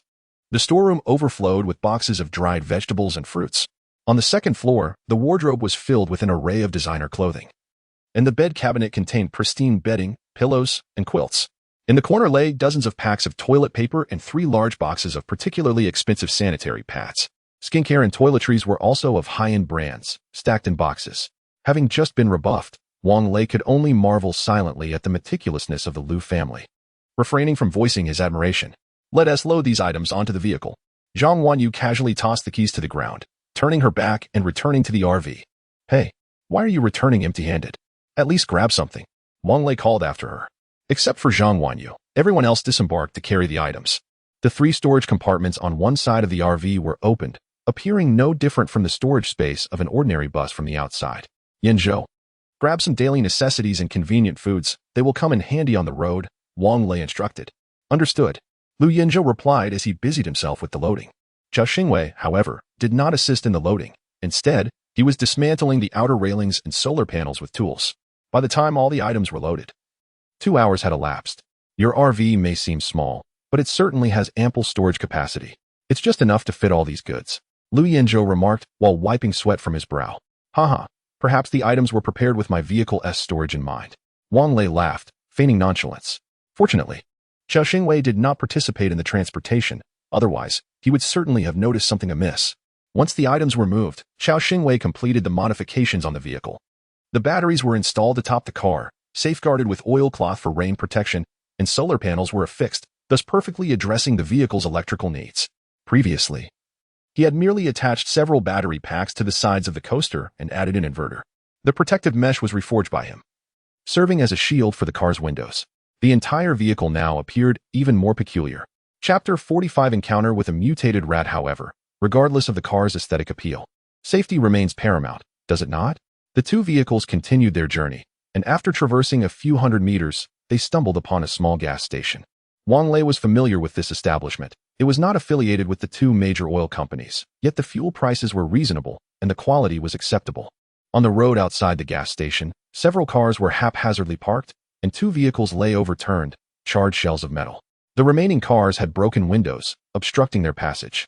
As they sought to utilize the gas station's access, the small supermarket within the gas station was in disarray, shelves lay toppled, and food items had been taken, leaving behind only a collection of unwanted automotive accessories. Wang Lei instructed Zheng Jining to halt the vehicle and inspected the fuel pump. There was no power supply to the pump, and the fuel card was not inserted into the slot.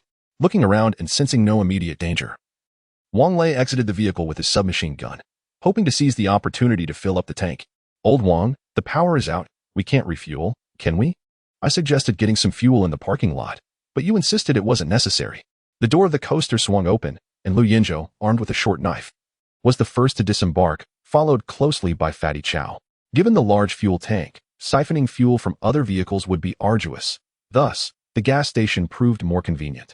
Wang Lei smiled, slinging the submachine gun onto his back, and made his way toward a small building adjacent to the supermarket. If his assumptions were correct, this should be the gas station's power distribution room, which typically housed a generator.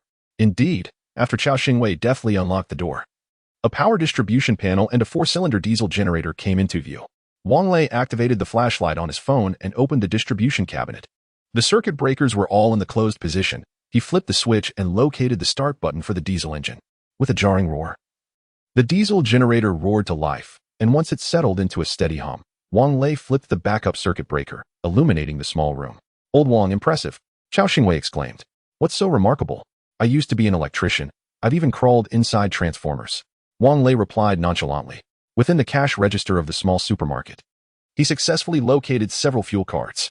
After refueling the RV, he returned to the supermarket to search for any overlooked items. His efforts yielded only a few sets of inferior quality cookware intended as promotional gifts, yet he deemed it worthwhile to keep them. Chao Xingwei and the others carried several cans of engine oil. Upon opening the storage room door, a massive mutated rat bared its teeth and glared at Wang Lei, startling him into a shout. Zhu Jianfeng, quick on his feet, had already positioned himself protectively in front of Wang Lei with his short knife before Wang Lei raised his weapon, ready to fire. "Do not shoot." Lu Yinzhou rushed over, urgently intervening. "The smell of gasoline is overwhelming. You might blow us all to smithereens." This mutated rat was significantly larger than an adult golden retriever, its corpulent body concealing several smaller rats behind it, their fur still wet with remnants of their transformation. Even the smallest among them was as large as a kitten, presumably born after the mother rat underwent mutation. The storage room was in utter disarray, yet it contained a considerable stock of goods. However, the boxes had been gnawed to shreds, and the floor was littered with remnants of instant noodles, potato chips, and other puffed snacks. The sound of gnawing emanated from the chaotic boxes. "Close the door." "Move," Lu Yinzhou commanded with a frown. Zhu Jianfeng reacted swiftly, hastily shutting the storage door and pulling Wang Lei along as they dashed outside. "What are you afraid of? Just a few rats," Wang Lei queried as they ran. "Did you not see that large hole in the back wall?" "There are definitely hordes of rats here," Zhu Jianfeng replied. "If there weren't, do you think I would let such a fat rat escape? Are you really considering eating rat meat?" Wang Lei exclaimed, slowing his pace in disbelief.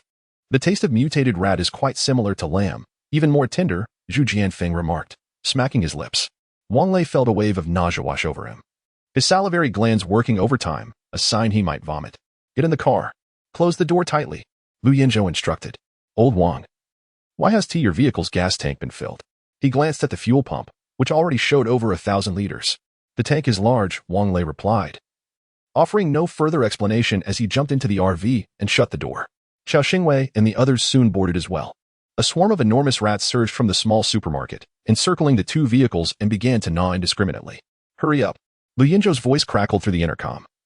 And the coaster surged ahead of the RV. The sound of crunching echoed outside, tires crushing the heads of mutated rats. Zheng Jiani momentarily panicked but quickly caught up.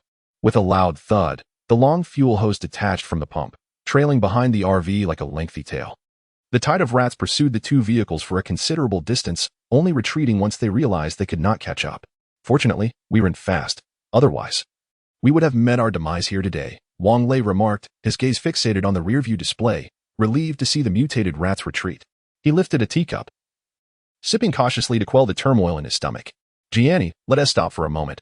I need to close the fuel cap." Zhang Jiani nodded in silence. Wang Lei shifted to a more comfortable position and stifled a yawn. "I'll rest for a bit. If anything happens, just call me." "No need to rest. There's already a situation," Zhang Jiani stated as she halted the vehicle. Wang Lei opened his eyes to find the road ahead clogged with cars. Unless they moved these vehicles, passage was impossible. Stepping outside, he first detached the fuel hose and tossed it aside, then grimaced at the sight of the numerous cars blocking the way. How can these people be so inconsiderate, completely obstructing the road? Zhu Jianfeng approached, commenting on the scene. "This is clearly intentional," Wang Lei replied. "Look, this isn't even an intersection, yet the cars are parked so neatly. some horizontally, some vertically. It wouldn't be easy to move them. What should we do now? Zhu Jianfeng inquired. Xiao Xingwei approached a vehicle and tugged at the door, only to find it securely locked. He had no choice but to push each car aside, clearing a path. Could it be? There were at least 50 vehicles. How long would this take? Couldn't he devise a way to ignite the engines? Zhu Jianfeng furrowed his brow, scratching his head. His hair had grown long, resembling a bird's nest, yet it remained relatively clean. Wang Lei's hairstyle, a creation of Ibebe, was far from appealing, looking as though a dog had gnawed at it. But in this apocalyptic era, who could afford to be picky? Xiao Xingwei shrugged, exclaiming, "You fool, these cars are equipped with safety chips. Do you think it's as simple as the dramas on television, where one merely connects the wires to start the engine?" Chapter 46, Xiao Feng pursues with no alternatives. The group reluctantly began to push the cart, while Xiao Xingwei took charge of breaking the window. "What are you doing? Stop immediately." Suddenly, a dozen individuals burst forth from the greenery by the roadside, some wielding metal baseball bats, others brandishing kitchen knives and cleavers. At the forefront stood a young man in his 20s, approximately 1.7 meters tall, with slightly dark skin and a long scar etched across his face. "What business is it of yours?" Jiang Shilong furrowed his brows and shouted, "I warn you, don't move. We worked hard to block this road." A fair-skinned youth, bare-chested and clad in floral shorts and flip-flops, pointed a cleaver at Wang Lei and the others. "What are you trying to do with that pedicure knife? I advise you not to point it at me. I absolutely detest being singled out." Wang Lei stood up, brandishing the micro-submachine gun he held behind him. "Brother, he has a gun." The youth quickly lowered the cleaver, retreating behind the scar-faced leader. "Look at you, cowering in fear. What is there to be afraid of? He is just an ordinary citizen. Where would he have gotten a gun? It's clearly a toy. Charge at them."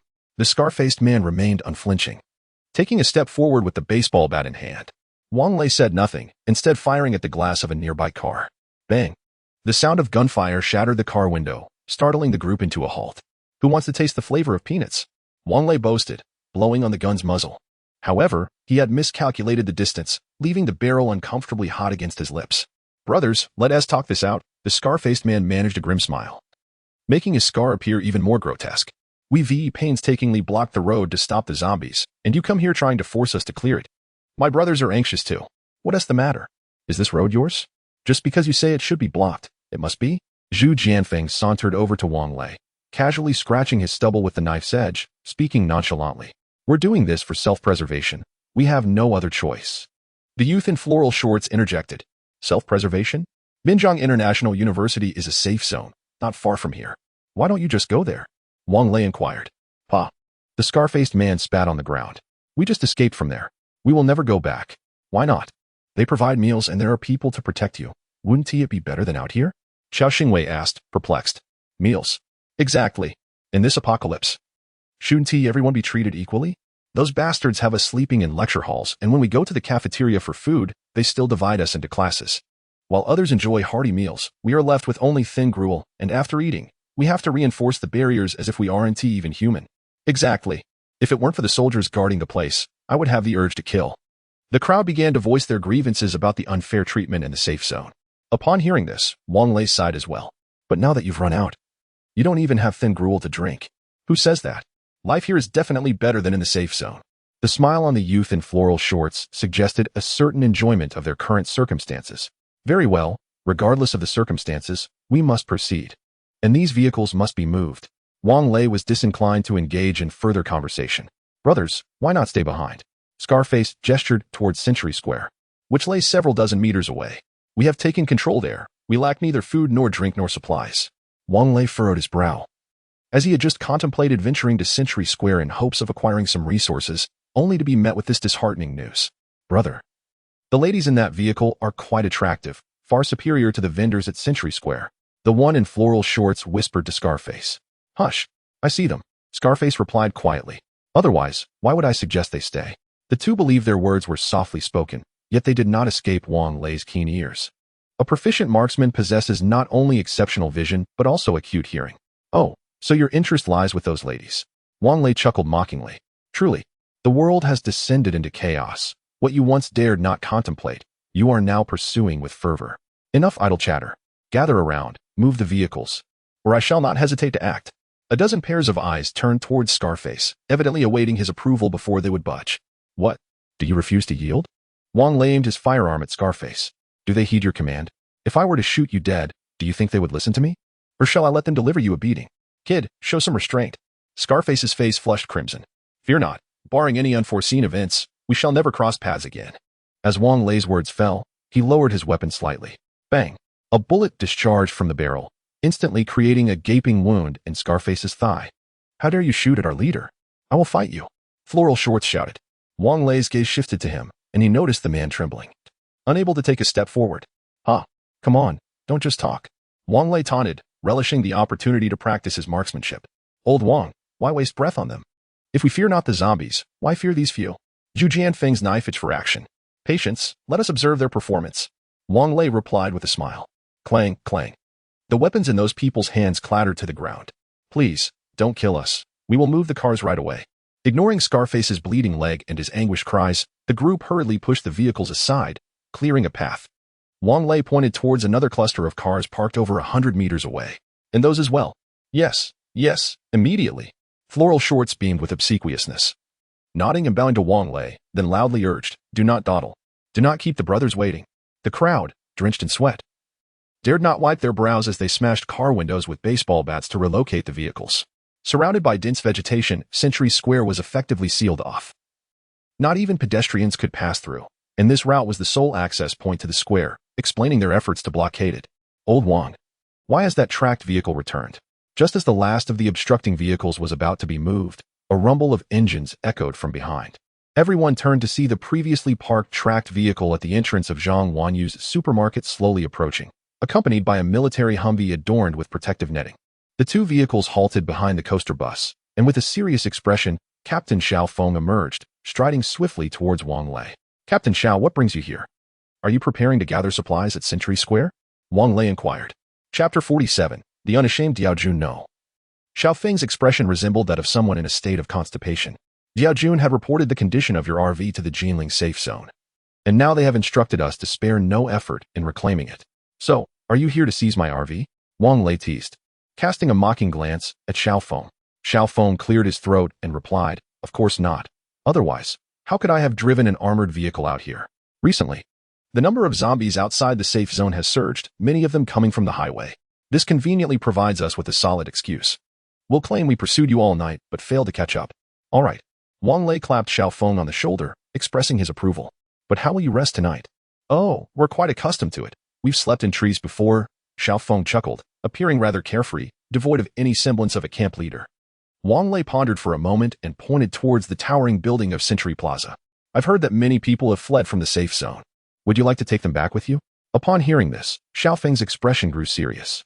Brother Wang Lei, I'm not afraid to tell you that the safe zone is no longer safe. There have been issues with management, conflicts arise daily, and the zombies are becoming increasingly aggressive. The eastern fence has been breached by zombies on 2 occasions. Fortunately, we discovered it in time. Otherwise, the consequences would have been dire. Wang Lei nodded in understanding. That's quite normal. In a vast forest, you encounter all sorts of creatures.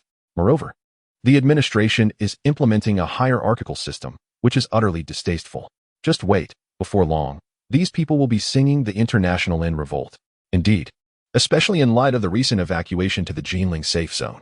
I wonder who leaked the information. The list was compromised, and the populace is quite disgruntled. Diao Jun provided me with the perfect excuse to step aside, Xiao Feng remarked, removing his hat to reveal a forehead glistening with sweat. So, you've left that mess to Li Baikan? Wang Lei shot him a sidelong glance. Hee. Xiao Feng laughed, his grin wide. I have high hopes for him. This will be a good opportunity for him to gain experience. We're about to leave. What are you planning to do? Camp here? Wang Lei noticed the path ahead had cleared, and the group of over 10 individuals stood huddled, trembling with fear. Since you've mentioned there are still survivors here, I'll go take a look. If they're willing to head to the safe zone, I'll arrange for a vehicle to pick them up, Xiao Feng stated. Wang Lei nodded. Do you need assistance? That would be quite welcome. Wang Lei rolled his eyes. I was merely making a suggestion. Ultimately, Wang Lei and Xiao Feng, accompanied by 2 soldiers, resolved to venture inside. Zheng Jininji insisted on joining, and Wang Lei, deeming the situation to be relatively safe, consented, leaving the rest behind to guard the vehicles. A dozen individuals, nodding and bowing, led the way, while a scarred face, wounded in the leg, was supported by 2 others. Along the journey, his gaze towards Wang Lei was filled with animosity. If glances could kill, Wang Lei would have been reduced to mere cinders. You better stop staring at me, or I swear I'll gouge your eyes out. Wang Lei snapped, turning his head with a fierce glare. The scarred face recoiled in shock and lowered his head. My dear brother, this building has no electricity. We can only ascend the stairs. However, a crowd has gathered on the second, third, fourth, and fifth floors. Flower Pants is now behaving obediently, akin to a dutiful grandson, voluntarily assuming the role of a guide. How many of you are there? Why do you occupy so many floors? Wang Lei inquired. Over 400, though I haven't counted precisely. Flower Pants scratched his head in response. Over 400? Surely this floor can accommodate them all? Even if we separate the genders, it should only take 2 floors. Why occupy 4? Wang Lei asked, perplexed. Garden Century Plaza covers more than 30,000 square meters. And the usable area of a single floor is approximately 60,000 square meters. Each shop is independent, which is quite convenient, Flower Pants explained. The second floor houses men, the elderly, and children. He hesitated before continuing. The third floor is for management. Only a dozen individuals reside there. While the fourth floor is occupied by females aged 15 to 35, and the fifth floor is dedicated to supplies. This arrangement is quite telling. One can easily surmise what the women on the fourth floor are enduring. The fury on Wang Lei and his companions' faces was palpable, as if they might ignite with rage. Zheng Jiating's hands were clenched tightly, her pinky nail leaving a faint crimson mark on her palm. The building was eerily silent, save for the sounds of mahjong being played above and the cries of girls in distress. Upon reaching the second floor, some individuals paced the corridor, while others leaned against the walls, their gazes vacant. Children were crying but dared not make a sound, evidently having been frightened into silence, as fresh scars marred their exposed skin. The sight drew frowns from all present. Wang Lei asked, "Are these individuals all from Binhai International University?" Flower Pants shook his head, replying, "Only about 20 managed to escape. These people are trapped here. I heard that the mall's owner, fearing a stampede, did not initiate an emergency evacuation. By the time people received the news, it was too late to flee. Why couldn't they escape? Wasn't most of the crowd in the basement? They could have easily gotten away." Wang Lei pressed. "Nonsense. The owner feared that zombies would enter, so he locked all the fire doors," Flower Pants retorted. "Then how did you get in?" Wang Lei questioned further. "We owe our gratitude to these individuals. When we arrived, they had just pried open the rolling shutter. Can you imagine such a thick shutter? I'd wager even a cutting machine would take quite some time to slice through it. Yet they managed to force it open with mere tools," he recounted. "But why didn't they run once it was open?" "Run? We relied on our numbers and good fortune. We hadn't encountered any zombies on our way. However, upon entering, we saw plenty outside, which terrified us," Flower Pants admitted, his face betraying lingering fear. "Would you like to go to the safe zone? If so, I can contact them to come and escort you." Xiaofeng cleared his throat and announced loudly, not forgetting to wave his walkie-talkie. Truly, as a soldier, his voice resonated with power akin to that of a JBL speaker. Just as expressions of hope appeared on the faces of the crowd, a few rushed down from the third floor, exclaiming, "Who the hell is shouting here? Are you out of your mind? Who wants to go to the safe zone? Bring it on. Take the elderly and the children away. If you do not, you shall not be fed tonight, and may you perish in your hunger, you wretched souls. How dare I endure this? I am determined to reach the safe zone, regardless of the consequences. Every day, adults are allotted merely half a packet of instant noodles. What distinguishes us from starvation? Indeed, we must leave, one by one." The people rose to their feet, gazing at Xiaofeng, their eyes ignited with the spark of hope. Chapter 48, the summer that Kakujiro could not endure their confidence. Of course, stemmed from the firearms held by Xiaofeng and his companions. The staircase of Century Square possessed a unique design, characterized by its curved shape, conveniently situated at a bend in the corridor. The position occupied by Xiaofeng and his group was precisely in a double-blind spot relative to the staircase. "Who the hell dares to approach? Ask if the gun in my hand permits it," shouted a voice, hoarse and gravelly, which seemed more suited to singing the melancholic ballads of Adil. Upon hearing the gun, Wang Lei rushed out in haste, only to find a short, portly man with a sparse tuft of hair atop his balding head, brandishing a makeshift firearm and aiming it at another man who had risen. Wang Lei quickly took aim, initially intending to shoot the man's hand, but the sight of the grotesque figure infuriated him. He decided instead to deliver a fatal shot to the man's head. As the firearm clattered to the ground, the rotund figure collapsed, leaving a large pool of crimson on the floor. Wang Lei anticipated a cacophony of screams and ensuing chaos, as portrayed in television dramas. However, to his astonishment, silence enveloped the scene. All present merely gazed at the fallen man, watching as blood mixed with fragments of white matter seeped from the wound. The brutality of Wang Lei's actions rendered the few who had followed him down utterly paralyzed with fear, their trousers dampening in terror. The scarred-faced man, once brimming with excitement, now bore an expression more tragic than that of a bereaved parent. Why had this individual brought a makeshift firearm? Moreover, entering the secure zone necessitated a search, all knives, sharp objects, and even keys were confiscated. Carrying a firearm suggested an intention of grave consequence. Upon witnessing the demise of the man with the makeshift gun, the remaining individuals raised their hands in surrender, and those residing on the second floor bore expressions of amusement, albeit their pallid faces rendered their smiles unappealing. How many firearms do you possess?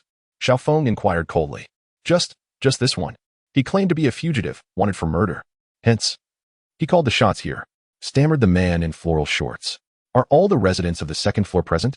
Xiaofeng pressed further. The man in floral shorts approached for a closer look. There are 6 more. And where do you usually reside? On the 5th floor.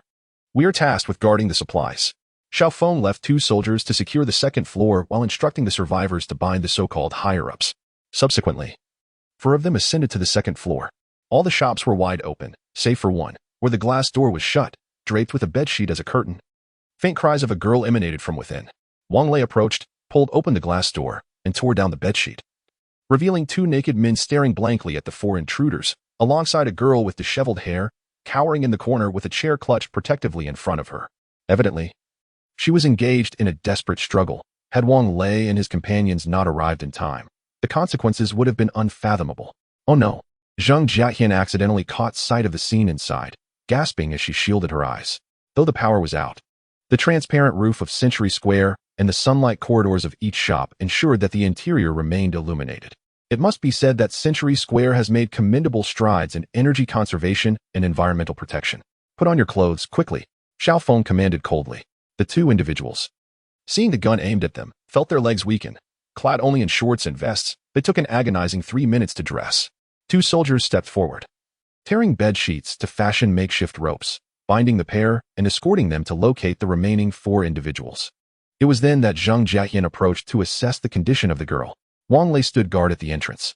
Upon realizing her rescue, the girl could no longer contain her emotions. Her feelings of injustice, fear, and despair erupted forth, her tears cascading freely. Fortunately, they had arrived in time. Her white shirt had merely lost a few buttons. As it was a branded clothing store, they hastily draped a thin jacket over her shoulders. Zhang Jiatian frowned as she assisted the girl in exiting. Thank you. The girl sobbed, her voice choked with emotion. At that moment, the other 4 individuals were also located.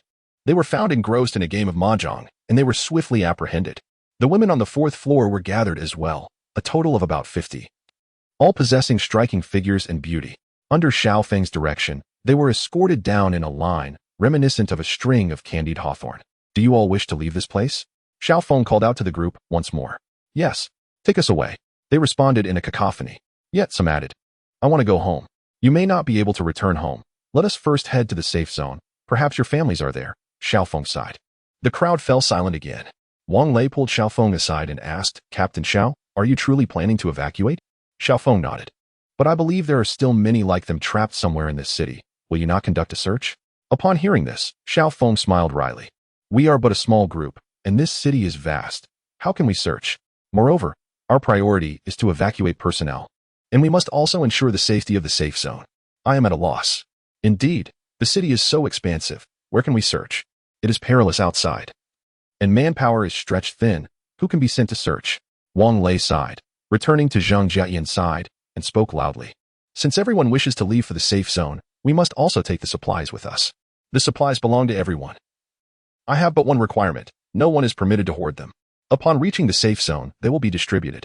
Now, everyone, please line up and head upstairs to gather the supplies. Select a few individuals to keep a record. Upon reaching the safe zone, the supplies will be returned according to the list. No one opposed Wang Lei's proposal. They formed an orderly line and ascended to the 5th floor to collect supplies. While those who had registered waited on the 1st floor, Xiaofeng had already notified Binjiang International University to send buses over. Wang Lei and Zhang Jiatian returned to the lobby to await the arrival of the buses alongside the others. In the hall stood a grand piano, and feeling rather idle, Zhang Jiatian seated herself before it and began to play. Wang Lei approached with a furrowed brow and inquired, Isn't the title of this piece The Summer That Kakujiro Could Not Endure? Zhang Jiatian, feeling exasperated, chased after Wang Lei around the piano, causing the rarest of smiles to appear on the faces of those waiting in line. Indeed, youth is a splendid thing. Unable to catch up with Wang Lei, Zhang Jiatian, in a fit of stubbornness, returned to the piano and performed the Croatian Rhapsody, eliciting applause from the audience. The so-called supplies were predominantly food, suggesting that these individuals had brought up the goods from the underground market, while the perishable items, needing refrigeration or freezing, had likely been discarded. Chapter 49. The Abandoned Child. As the applause subsided, the hall was enveloped in silence once more. The sound of a child's cries echoed from the second floor, "Mommy! Mommy!" All eyes turned towards the upper level, where a charming little girl, no more than 2 years old, clad in a delicate princess dress, was clumsily navigating her way while clutching the glass railing. "Whose child is this?" Wang Lei exclaimed. "Someone should bring her back quickly. What kind of parents are these?" The crowd remained silent. "Wang Lei, could it be that her parents are no longer around?" Xiao Feng approached and whispered in Wang Lei's ear. "That seems quite plausible, and the likelihood is rather high. Sir, the child's mother was killed by that man a few days ago. Everyone witnessed her body being thrown from the second-floor window." An elderly woman, dressed modestly, pointed angrily at the middle-aged man bound at the front. Wang Lei felt a pang in his heart, a sharp twist of pain. He ascended to the second floor and gently cradled the little girl in his arms. The moment she was in his embrace, she ceased her crying. Simply gazing into Wang Lei's face, her large eyes blinking incessantly, her long eyelashes fluttering, exuding an irresistible charm. "Daddy," the little girl suddenly called out, causing Wang Lei's already tender heart to soften even further. "I'm not your daddy. I'm your older brother. Come now, little Yaya, call me brother," Wang Lei said with a broad smile. "Daddy, you are my daddy," the little girl insisted stubbornly. "What is your name, little one?" "My name is Yaya." "And how old are you, Yaya?" Mommy said Yaya will soon be 2 years old. Yaya misses Mommy. "All right, brother will take you to find Mommy." "Daddy, Mommy is right next to me. No need to search." Yaya's words startled Wang Lei and Zheng Jiatian, prompting them to glance around cautiously. There was nothing amiss, nor any of the eerie phenomena often depicted in ghost stories. "Grandma and Grandpa say Mommy is by my side, just that I cannot see her. She will always be with me," Yaya continued. "How chilling. It is often said that children possess innocent eyes, capable of perceiving what adults cannot." Had it not been for Yaya's subsequent words, Zheng Jiatian felt she might have been frightened to death. "Yaya, where are your grandparents?" Zheng Jiatian inquired. Yaya shook her head in confusion, a smile gracing her face. "Yaya only has Mommy, but now Yaya has found Daddy." Tears welled in Wang Lei's eyes. A mere 2-year-old child, with her mother gone and no other family members in sight. How could such a young child survive in this apocalyptic world, utterly alone? Everyone was preoccupied with their own predicaments. Who could possibly care for her? "Captain Xiao, what do you think should be done about this child?" Wang Lei asked, looking at the child cradled in Zheng Jiatian's arms. "Ah, well, you can't ask me. I am not married." Captain Xiao scratched his head. "I'm not inquiring about your marital status, nor am I suggesting you take the child. I merely wish to know to whom this child should be entrusted." Wang Lei rolled his eyes in exasperation. "Cough, cough." Xiao Feng pretended to cough twice. "Here's the plan. I will take the child back to school and attempt to locate her family. If I cannot find them, I will see if anyone is willing to adopt her. By the way, didn't the child just call you daddy? Why not adopt her yourself?" Zheng Wanning also chimed in. "Indeed, senior, how about we adopt her? Look how adorable she is, like a little doll." The clever little girl clearly understood the conversation between Wang Lei and Xiao Feng. And with a pitiful expression, she said, "Daddy, are you going to take Yaya?" "Yaya, I truly am not your father," Wang Lei replied, amused yet gentle. "Yes, you are Daddy. We have a photo of Daddy at home, and even the little spot on your chin looks exactly the same," Yaya pouted. "Senior, I didn't expect you to be this kind of senior." Zheng Jiadong's expression was quite peculiar, her gaze rather strange. "What on earth is happening? This child is 2 years old. 3 years ago, I was still in school with my ex-girlfriend. Perhaps I just resemble the child's father." As Wang Lei spoke, his eyes remained fixed on little Yaya. Finally, unable to bear the thought of her sadness, he scooped her up from Zheng Jiadong's arms. "Yaya, Daddy will never abandon you." Thankfully, she is just a 2-year-old. It's easier to manage. If she were an infant, it would surely distress this man who has never been a father. "Captain Xiao, I will take care of this child for now," Wang Lei said. "That would be splendid." "Haha. You know, this child does bear some resemblance to you. It must be fate." Captain Xiao chuckled. Wang Lei rolled his eyes. "Xiao Ting, let us take the child to the car first. Once Captain Xiao has sorted things out here, we'll set off." When the soft and adorable Yaya was carried to the car, several girls were utterly delighted, their maternal instincts surging as they fought to hold her, showering her with affection, and the little one responded with gleeful giggles. Yaya only knew her name. She had no idea what her full name was, and the girls eagerly debated what to name her. Wang Lei, overwhelmed by the noise, took a sip of water before returning to the Century Plaza building. "Captain Xiao, has anyone been dispatched over there yet?" Wang Lei glanced at his watch. Over an hour had passed. They're on their way. Alas, we are short-staffed. Many have been sent to the docks to deliver supplies. That third commander is still trying to plan the clearance of the highway. What a foolish notion. Xiaofeng spat in frustration, his expression one of dissatisfaction. Wang Lei was equally speechless. Weren't the first batch of people supposed to evacuate to the Jinling safe zone this afternoon? Xiaofeng nodded. That is indeed the case. But today's evacuees are mostly experts and high-ranking officials. The primary focus is still on supplies. The security forces at the Jinling safe zone are not particularly strong at the moment. They are just waiting for everyone to arrive. By the way, Captain Xiao, I have a question that I'm unsure whether to ask. Go ahead. There is nothing that can't be said now. Regarding the domestic zombie outbreak, why were your personnel evacuated? Did they move to the safe zone in advance? Wang Lei finally voiced the question that had been troubling him. Xiaofeng shook his head. Over a fortnight ago, a massive congregation of zombies suddenly emerged along our borders, exhibiting unprecedented destructive power, far surpassing anything we have encountered before. Our forces suspect that the KB organization has maliciously initiated a biological attack against our nation. The border defense troops are struggling to combat these zombies, and the higher-ups, fearing further actions from the KB organization, have urgently redeployed personnel to provide assistance in that area. What about the situation domestically? Wang Lei inquired, bewildered. Certainly. It is not as you imagine, Xiaofeng replied. It is merely that some individuals have grossly underestimated the potency of the supervirus, failing to realize that infection by the supervirus inevitably leads to transformation into a zombie. Chapter 50. The tide of corpses brought by the bus indeed. Wang Lei is merely an ordinary citizen, one of the lowest standing among them. Numerous matters, nay, all matters, lie beyond his control or authority. Brother Wang Lei, you must have faith in our nation, Xiaofeng asserted seriously. Believe that our unity will surely conquer the zombie virus. A wry smile appeared on Wang Lei's face, reflecting his helplessness. How simple it was to say, yet how difficult to achieve. Was the safe zone at Beihai International University truly secure? And what of those survivors yet to be discovered? How much longer could they endure? Food and water, each presented its own dilemma. Captain Xiao, have you truly considered the plight of those defenseless individuals who rely on you? The higher-ups have already arranged for evacuation to the Jinling safe zone. Xiaofeng explained with a furrowed brow. Wang Lei waved his hand dismissively. Captain Xiao, I do not wish to hear your explanations. This is beyond my jurisdiction. Out of respect for the 2 firearms you provided me, I shall assist you in resolving this matter, but then I must take my leave. The most important person in my life remains unaccounted for. Xiaofeng silently approached the building's entrance, gazing toward the road leading to Beihai International University, while Wang Lei called upon several young men lined up behind him to accompany him upstairs. He intended to find some clothing for the little girl. The 6th floor housed the children's clothing section. Considering how swiftly children outgrow their attire, he selected appealing styles and sizes ranging from 2 to 12 years, gathering a plethora of outfits that spanned all seasons and filled numerous large boxes to the brim.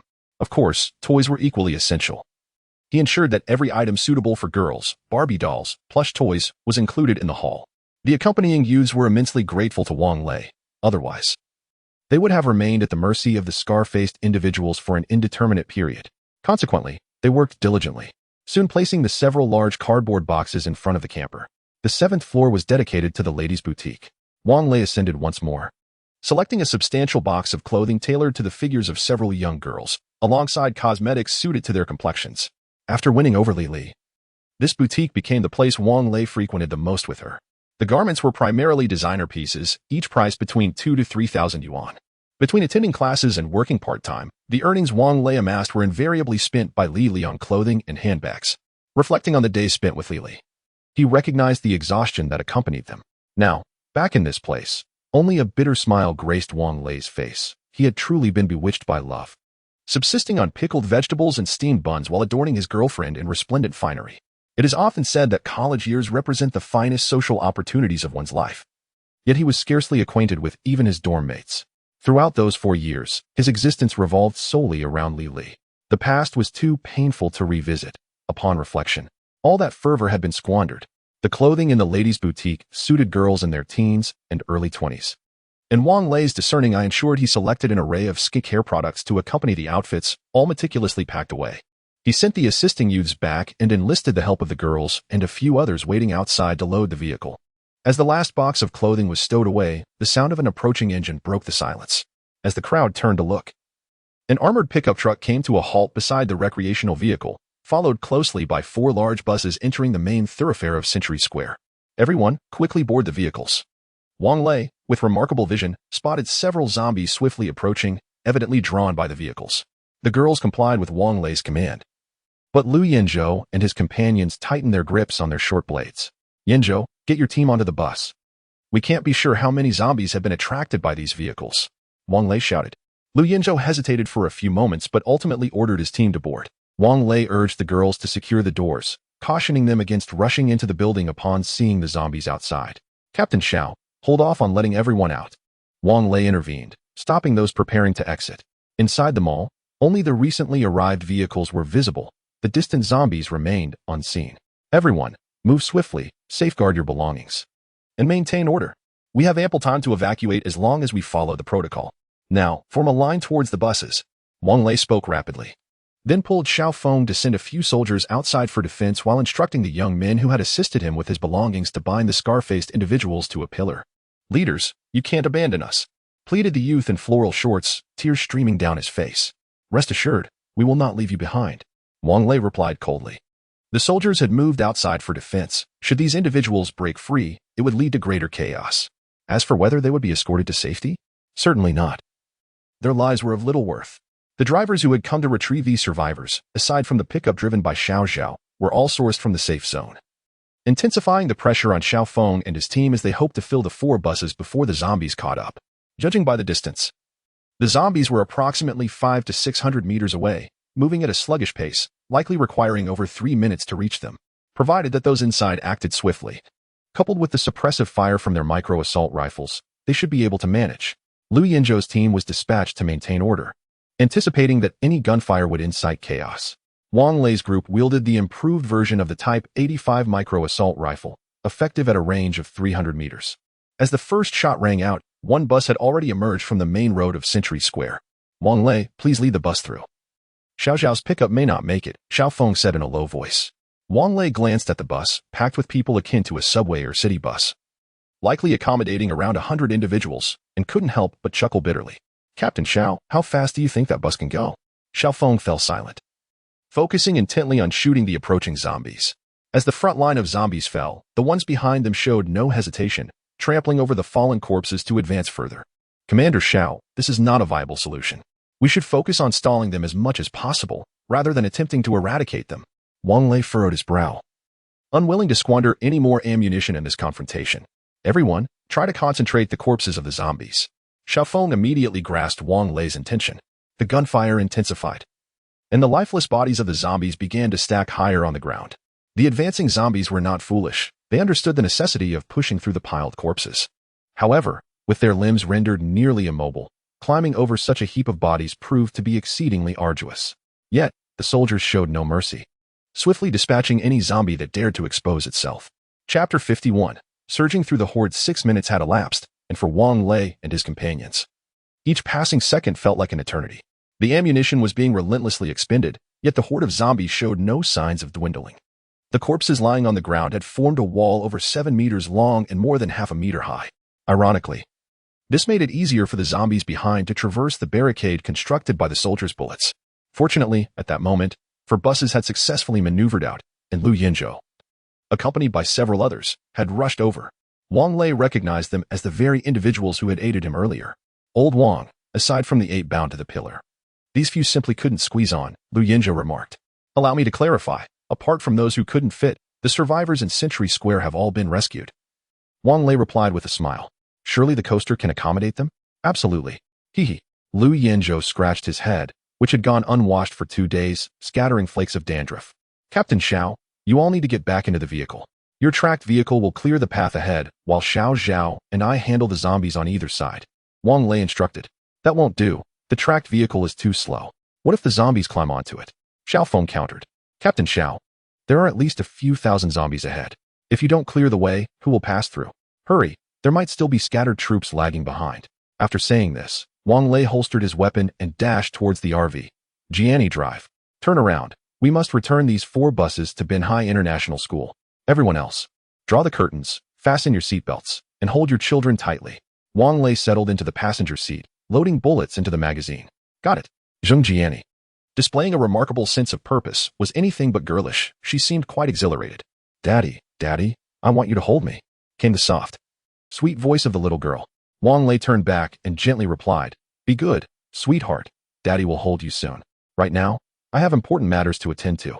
Given the slow speed of both the RV's ramming edge and the protective features of Xiao Xiao's pickup truck, the best they could do was to push the zombies aside, which proved to be a considerable challenge. With the sunroof now open, Wang Lei removed his shoes and stood on his seat. As he leaned out, he noticed that the pickup's sunroof was also ajar, with two soldiers maintaining a serious demeanor. The engine of the tracked vehicle roared to life, pivoting in place before charging directly into the horde. The RV and the pickup truck positioned themselves half a vehicle's width apart from the tracked vehicle. These zombies were once living humans, mutated by the virus. They were flesh and blood. As the tracked vehicle rolled over them, dark brown blood splattered in all directions. Zhang Jiani had no choice but to continuously wipe the windshield with the wipers. Seeing this, Wang Lei, half his body protruding from the vehicle's roof, quickly shouted, "Close the sunroof, retreat. Don't let the blood splatter on your face." After shouting, he promptly withdrew his head and shut the sunroof. Due to the sluggish pace of their vehicles, they were unable to inflict significant damage on the zombies, aside from those crushed directly by the tracked vehicle. The remaining zombies began to clamber onto the RV's ramming edge and the pickup's protective railings. In a matter of mere minutes, the tracked vehicle had traversed only a few hundred meters. In its wake lay a grim tableau of mangled flesh and severed limbs. Thankfully, the sight was obscured by the horde of zombies clambering atop the vehicle. Otherwise, both Zhang Jiani and Wang Lei would have been rendered nauseous. The pickup truck, however, was far less fortunate. Its bed and railings were besieged by zombies, incessantly pounding against the windows. Wang Lei's situation was hardly better, as he found himself stepping on the zombies clinging to the collision angle, causing Zhang Jiani to pale in terror, her foot hovering over the accelerator. "Jiani, do not fear. Stay steady. I shall ascend the lookout tower," he reassured her. From the central control display, they could see numerous zombies that had escaped detection beginning to scale the rear door of the bus. In the immediate future, they appeared to be safe. Yet the potential for panic among those inside the vehicle loomed ominously, which could easily distract the driver. After all, those behind the wheel were merely ordinary individuals. "Old Wang, don't go," Zhang Jiani cried out in alarm. "Just remain calm. Our vehicle is quite sturdy," he replied, grasping a bag of ammunition as he moved toward the rear. "Daddy, I want to go up with you," the little girl, squirming in Zhang Wanyu's embrace, insisted. "Sweetheart, be a good girl and stay with Annie for a while. I'll be back shortly," Wang Lei said, crouching to pinch the little girl's cheek, which felt soft and tender. "All right, Yaya, be good and wait for Daddy." The little girl sat upright, her obedience tugging at one's heartstrings. "Yaya, don't listen to your father. From now on, you shall call us sisters," Zhang Wanyu interjected. Displeased. "Fine, if Yaya calls you sisters, then you shall call me uncle," Wang Lei quipped with a grin. "Absolutely," several girls chimed in unison. As Wang Lei ascended the lookout tower, Zhang Jiatian unbuckled her seatbelt to sit beside Zhang Jiani in the passenger seat. Through the glass window of the lookout tower, they observed zombies clinging to the bus's windshield wipers, standing atop the front bumper, relentlessly battering the windows, while two more hung from either side of the rearview mirrors and three clung to the doors. Were it not for their monstrous nature, it would surely resemble a captivating circus performance. Shooting at those clinging to the windshield wipers was out of the question. They could merely hope for the wipers to break or the bumper to detach. Wang Lei opened the window and spoke into the intercom, "Those in the rear bus, do not panic. I am going to shoot the zombies attached to your vehicle. Rest assured, my aim is quite precise." "Received, received," came the trembling voice of the driver from the rear bus. As he extended the barrel, the occupants of the bus merely glimpsed the ominous black muzzle protruding from the vehicle's peculiar dome. Bang!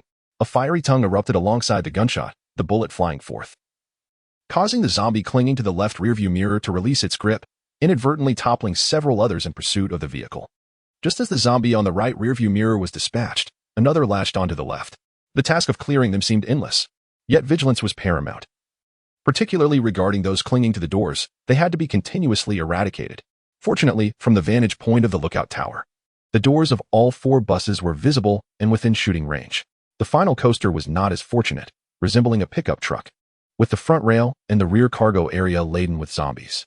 Fortunately, the protective steel plates on either side prevented an even greater accumulation. One wonders if Chao Xingwei regrets adding a cargo bed to the coaster in the first place. Thankfully, these zombies were not particularly destructive, and the journey proceeded with more suspense than peril. However, what should have been a straightforward 20-minute drive stretched to nearly an hour. The pickup truck was already overwhelmed with zombies. Xiao Zhao could barely see the road ahead, relying solely on the narrow gaps between the undead to follow the tracked vehicle. The tracked vehicle made every effort to afford the pickup ample space to maneuver, while the RV, with no other option, trailed behind. Chapter 52. Borin as the school gate loomed near. The only zombies present were those drawn from the vicinity, aside from the one hanging from the vehicle. A black Buick had just come to a halt at the entrance when the driver was violently dragged through the window by a zombie, which proceeded to feast upon him on the ground. He merely intended to lower the window to seek assistance from those inside the school. A piercing scream from a woman echoed within the car. Inside the gate, 2 soldiers opened fire on the approaching zombies. However, as the creatures fell, the man who had been bitten began to rise unsteadily. The wound on his leg had dried into a dark scab, and his eyes had lost all glimmer. Dragging his injured leg, he turned toward the car door, reaching out. A gunshot rang out, and he fell to the ground. His demise shrouded in uncertainty. Was he striving to protect his loved ones inside the vehicle, or did he wish for them to accompany him on his final journey? The small gate of the school swung open, and several soldiers dashed out, swiftly extricating a young girl from the passenger seat of the Buick and ushering her into the safety of the campus. One soldier climbed into the driver's seat, securing the doors and windows, preparing to drive the car inside shortly, while the others stood guard at the entrance, clearing the zombies surrounding the bus. The bus remained stationary, while the other vehicles accelerated, seeking to dislodge the zombies clinging to them. Through the intercom, Xiao Feng's voice resonated. The window of a tracked vehicle slid down, and a soldier leaned out, firing at the nearby zombies, while those inside the school gate continued to eliminate the visible threats. After Wang Lei had dispatched several more zombies, he finally holstered his weapon and descended the stairs. Jianni, accelerate, shake off those few behind us, Wang Lei instructed as he navigated the staircase. Got it. Just as Wang Lei finished speaking, Zhang Jianni slammed the accelerator, causing Wang Lei to lose his balance and tumble onto the stairs, landing painfully on his tailbone. Ouch, that hurts, he exclaimed, gripping the handrails tightly as bullets scattered around him. Zhang Jianni drove with reckless abandon, swerving left and right, dislodging the zombies clinging to the bumper, sending them tumbling away one by one. Ahead lay an intersection where Zhang Jianni executed a death drift, turning the RV around, and the last zombie was finally flung off. The passengers in the vehicle nearly succumbed to nausea. As they retraced their route, they spotted a coaster mimicking the RV's maneuver, attempting to shake zombies off, followed closely by a pickup truck, its exhaust billowing black smoke. After several exhausting hours, the sun had begun to set, and a light rain started to fall from the sky. It seemed they would have to spend the night at the school. Wang Lei sighed. Perhaps it was for the best, allowing everyone a chance to rest. As the number of zombies outside steadily increased, he had previously arranged with Lu Yanzhou and the others to take turns keeping watch each night. While the RV was impervious to the zombies' encirclement and attacks, the coaster was not. Although that coaster is equipped with bulletproof glass, it remains a mere mortal vessel, a product of this world. Should any misfortune arise, it would be Wang Lei who brought the individual out, and he would likely regret it for a lifetime. This perhaps echoes the sentiment of not killing Borin. Yet Borin succumbs due to my actions. The journey to and from the school did not exceed 10 minutes. The zombies at the school gate and those clinging to the bus have been largely cleared away. The school gate has been opened, with the armored vehicle just having entered, followed closely by 4 buses, which gradually made their way into the campus. This mission to rescue survivors can be deemed a success, fraught with tension yet ultimately safe. Regrettably, had the warriors within the campus been able to swiftly bring the Buick into the grounds, perhaps the tragedy could have been averted. The survivors aboard the bus, including the driver, disembarked one by one, escorted by several soldiers as they awaited the military doctor for blood tests. The school has also sent personnel to receive the supplies. This time, the individuals responsible for collecting the materials and survivors were not Guo Wei and Li Wan, yet no one seemed to mind. Captain Xiao, why are there only these few soldiers left? Wang Lei inquired, holding an umbrella in one hand while balancing 2 others.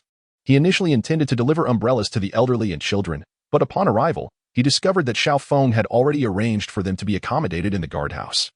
The remaining soldiers have gone to clear the highway and have yet to return, Xiao Feng replied, his expression grave. Unable to establish contact? What about the 3rd commander? Wang Lei asked. Xiao Feng shook his head. No response. They mentioned the 3rd commander went to inspect the dormitories and canteen. Good heavens, what time is it? And they're still engaging in this bureaucratic nonsense. Wang Lei spat, pulling a cigarette from his pocket and offering one to Xiao Feng. Captain Xiao, I've wasted quite a few bullets today. What do you think? None left, Xiao Feng replied coldly. The camp was already low on ammunition, and some were taken to the border. The remainder has all been hoarded by Jiao Jun. claiming they need to bring as much as possible to Jinling. Captain Xiao, there's no point in spinning such tales. Wang Lei squinted, recalling that each soldier had fired at least 100 rounds at Century Square. Each soldier is allocated only 200 rounds, Xiao Feng said with a bitter expression. You can't expect the soldiers to fight zombies with guns that are devoid of ammunition. Fair enough, Wang Lei chuckled awkwardly. Zhu Jianfeng and the others are using knives to slay the zombies. Xiao Feng shot Wang Lei a reproachful look. Enough, enough. I have kept some for myself. I'll have Li Lian send some over to you later, though it's only 200 rounds. All right, thank you, Captain Xiao. Wang Lei beamed, humming a tune as he skipped toward the parking area. Wait, leave me 2 packs of cigarettes. Xiao Feng called after him. No problem. When Li Lian brings the bullets, I'll have him bring some back for you. Wang Lei replied without looking back. Humph, that rascal is still trying to play hard to get. Xiao Feng chuckled in mock reprimand. Upon returning to the RV, Zhang Wanyu and He Beibei were busily engaged in the kitchen, while Zheng Jiaqian and Zheng Jiani entertained Yaya. Daddy. Upon seeing Wang Lei enter the car, Yaya hurriedly trotted over with her short little legs. Oh, Yaya, your father has bought you numerous toys. Just wait for me to fetch them. Wang Lei bent down and embraced Yaya, who smelled sweetly of milk. Humph, did you really purchase those? Zhang Wanyu mocked from the kitchen. Well, I earned them through my own labor. Does that not make a difference from merely buying them? Wang Lei stated earnestly. That holds some merit. Let us consider it a reward for saving someone, He Beibei chuckled. Wang Lei then opened the storage cabinet at the kitchen entrance and operated a few commands on the screen. Chapter 53. A pleasant surprise. The box was too large to extract from the storage compartment, so Wang Lei had no choice but to reach inside. Tearing open the tape on top and retrieving the toys one by one, Yaya's eyes widened with joy, her happiness palpable. Her mother had never bought her so many toys before. Old Wang, while you're at it, grab a bag of salt. We're running low in the kitchen, Zhang Wanyu remarked. All right, Wang Lei responded, manipulating the control panel a few times until a cardboard box materialized. He tore open the packaging without even glancing and simply tossed a bag onto the kitchen counter. I asked for salt. Why did you bring sugar? Zhang Wanyu inquired. Huh? Not salt. Wang Lei approached to take a look, and indeed, it was sugar. I distinctly remember bringing back salt from the arsenal and placing it in this compartment. Letting Yaya play by herself, he opened the storage space door and exited the vehicle to inspect. To his surprise, he discovered that what he thought was all salt from the arsenal was, in fact, half sugar. Was this a delightful surprise? What he did not realize was that sugar was also a significant strategic resource, hence its storage in the arsenal. He retrieved the 2 large cardboard boxes that had previously contained the toys, secured the storage space door, and returned to the vehicle. Yaya, come. Let's go play on the 2nd floor, Wang Lei said as he began to tidy up the toys strewn across the floor, contemplating the observation tower space, which was seldom utilized and perfect for Yaya to enjoy her toys. The little girl had already shed her initial shyness upon entering the vehicle and was now quite mischievous, having climbed onto the table in the leisure area. As the table sensed her weight, it gradually descended, and the 6 surrounding airline seats automatically adjusted their positions, reclining flat to form a bed. Wow! Wang Lei exclaimed in surprise, delighted that this contraption could transform into a bed. Zhang Wanyu turned around and, equally pleased, laughed. Ha! Old Wang. You can sleep here from now on. Clear out the room. Why should I? This vehicle is mine, and I want to allow it. Wang Lei retorted defiantly. How could I easily part with it? It has an independent bathing space and a restroom. The toys were moved onto the observation tower, where Zheng Jiani and Zheng Jiatian accompanied Yaya in play, while Wang Lei retreated to the bedroom to light a cigarette. With a child in the vehicle, he needed to be cautious. Old Wang, company leader Li has come. Is he looking for you? Zhang Wanyu called out. Yes, I'm coming, Wang Lei replied, slipping on his slippers as he exited the bedroom. Just as he reached the door, he turned back to retrieve 3 packs of relatively inexpensive cigarettes and a few lighters from the storage compartment. Company leader Li, you shouldn't have come personally. It's quite the effort, he said. Before Li Baikan could respond, Wang Lei hurriedly snatched the bag from his hands, simultaneously stuffing the cigarettes and lighters into Li Baikan's arms. Li Baikan chuckled. I told you we would meet again. See, just 1 day has passed and here we are. Wang Lei rolled his eyes. Do you think I want to be back? Keep 1 pack for yourself, and give the other 2 to Xiao Feng. Ha! These are now highly sought after on campus. Having been traded for meat, they're quite precious. Li Baikan was overjoyed, unexpectedly receiving a delightful reward for merely running an errand. Ah, my stock is limited, but since they're all brothers, let's share, Wang Lei chuckled. He had a modest supply of cigarettes, perhaps a few hundred packs. As Li Baikan took the cigarettes and departed, Wang Lei climbed into the vehicle. Noticing that the small table remained in its bed configuration, he approached to revert it back. The central control screen offered no relevant options, and after squatting down and searching for a considerable time, he finally discovered a button beneath the table. With a press, the bed transformed into a table. And with another press, the table reverted to a bed. The other two tables operated in the same manner. Thus the camper van now boasted 3 additional 2-meter-wide double beds. Zhang Wanyu and the others were cooking, preparing meals for Liu Yinzhou and his companions as well. When Wang Lei called for them, several individuals were busy cleaning the vehicle. First, let's eat. After that, please help me give the car a good wipe, Wang Lei instructed. Liu Yinzhou responded with a smile, sure. Let us eat first. They were aware of Wang Lei's aversion to others entering his vehicle, so they queued like in a cafeteria. The only distinction being that the chef, Zhang Wanyu, did not suffer from the tremors of elderly Parkinson's disease. Wang Lei also provided them with 2 bottles of wine. Much to Zhu Jianfeng's delight. Ah, rain and wine are the perfect pair. Just as they finished serving their meals, the rain began to pour heavily, from a distance. At the school gate, many of the recently rescued survivors remained in the rain, awaiting blood tests, several female vendors clad in black stockings shivering from the cold. Look at you all, exposing your legs every day, Wang Lei remarked, placing a piece of boneless ribbon fish into Yaya's bowl. After sipping from his wine glass, he continued. You ought to be cautious of catching old cold legs. Otherwise, you may never bear robust sons, and who would then marry you? Old Wang. If you wish to see stockings, just say so. We can wear them for you, but it's strictly for looking, not touching. Zheng Jiani replied wistfully. Who wants to see them? I'm just concerned about you getting cold, Wang Lei retorted, his face slightly flushed as he spoke defiantly. The girls stifled their giggles, and Yaya danced about, scattering rice everywhere. The television played Pleasant Goat and Big Big Wolf, a show that Yaya adored. After dinner, the rain showed no signs of abating. In fact, it intensified, leaving around a dozen individuals still awaiting their test at the school gate.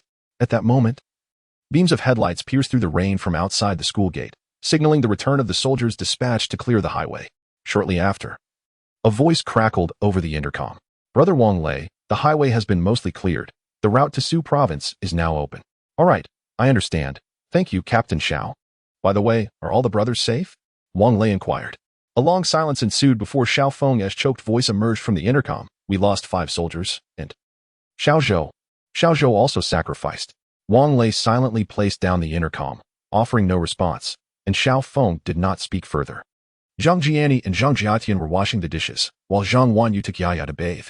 He Bei sat beside Wang Lei, wielding the remote control, searching for her favorite shows. You can search directly on the central control screen. Wang Lei gestured towards the screen next to the small table. I simply wish to ascertain the extent of the cinematic and television offerings available here. He Bei remarked, do refrain from aimless clicking. There are indeed global romantic action films within, all uncensored. This is undeniably true. On his first night in the RV, Wang Lei encountered this on the categorization interface of the central control screen, and he even attempted a preview.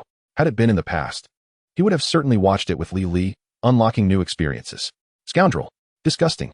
He Bei exclaimed as she rose from her seat and relocated to the adjacent table. Chapter 54. Mischievous spirits. These items are not my doing, Wang Lei protested. The RV had them long before. A little girl emerged from the bathroom clad in pajamas and slippers. Perhaps due to the warmth of the water, her cheeks were flushed, resembling delicate porcelain dolls, truly a sight to behold.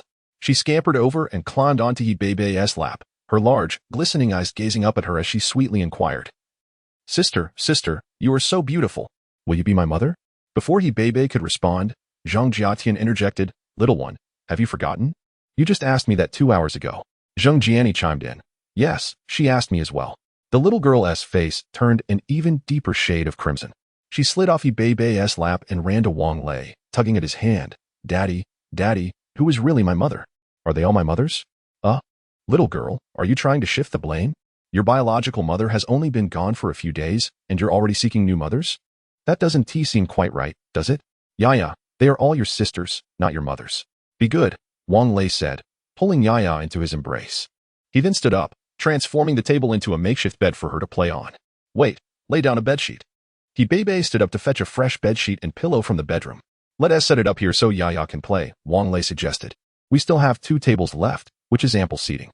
When it came time for bed that night, Yaya insisted on sleeping with Wang Lei. Reluctantly, he carried her back to the room. Perhaps due to the emotional toll of losing her mother, she had not slept well in days. As soon as her head touched the pillow, she succumbed to slumber. Wang Lei covered her with a light blanket and lay beside her. Glancing at his phone, it was 10 o'clock at night. His phone was connected to the RV, and wearing headphones, he began watching a movie. At first, Yaya slept soundly. But after more than an hour, her little head nestled against Wang Lei's chest. She sniffed around him like a puppy, seeming to find comfort before her lips curled into a slight smile, as if lost in pleasant dreams. Wang Lei turned off his phone, embraced Yaya, and closed his eyes. Papa, time to wake up. At 8 in the morning, Yaya was perched on Wang Lei's stomach, her tiny hands playfully rubbing his face. Time to get up, Wang Lei sighed, aware that fatherhood was no easy feat as he opened his eyes, instinctively reaching for his cigarette pack. He realized Yaya was still there and sat up, cradling her in his arms. Yaya, you're awake so early. Why not sleep a little longer? Daddy is a lazy bug. Yaya woke up ages ago, but couldn't he wake you? She pouted. All right, Yaya. Be a good girl and find a sister to help you wash your face and brush your teeth. Daddy will get up right away, okay? Wang Lei smiled. Okay. Yaya exclaimed, slipping on her slippers and bouncing out. Only then did Wang Lei light a cigarette. A morning smoke is better than being a living deity. One must not skimp on such pleasures. Unexpectedly, just as the lighter ignited, Zhang Wanyu furiously pushed open the door. Wang Lei. In the past, when you smoked in the car, we girls endured it. But now that Yaya is here, you still smoke in the car. Are you out of your mind? I'm not out of my mind. Wang Lei exhaled a puff of smoke, but I might go crazy. Yaya hasn't he said anything. So why are you being so dramatic? You. Zhang Wanyu tightened her fists, utterly unreasonable. After speaking, she slammed the door behind her. Hey, be gentle with the door. You'll have to pay for any damages. With flesh? Wang Lei shouted loudly. After finishing his cigarette and freshening up, Wang Lei stepped out of his room.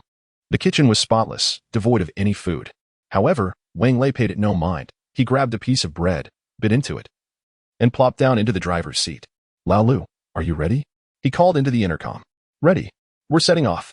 Lu Yinzha replied. The sound of the coaster's engine starting echoing as he spoke. Let us go. Buckle up. Wang Lei shouted, pressing the RV's ignition button.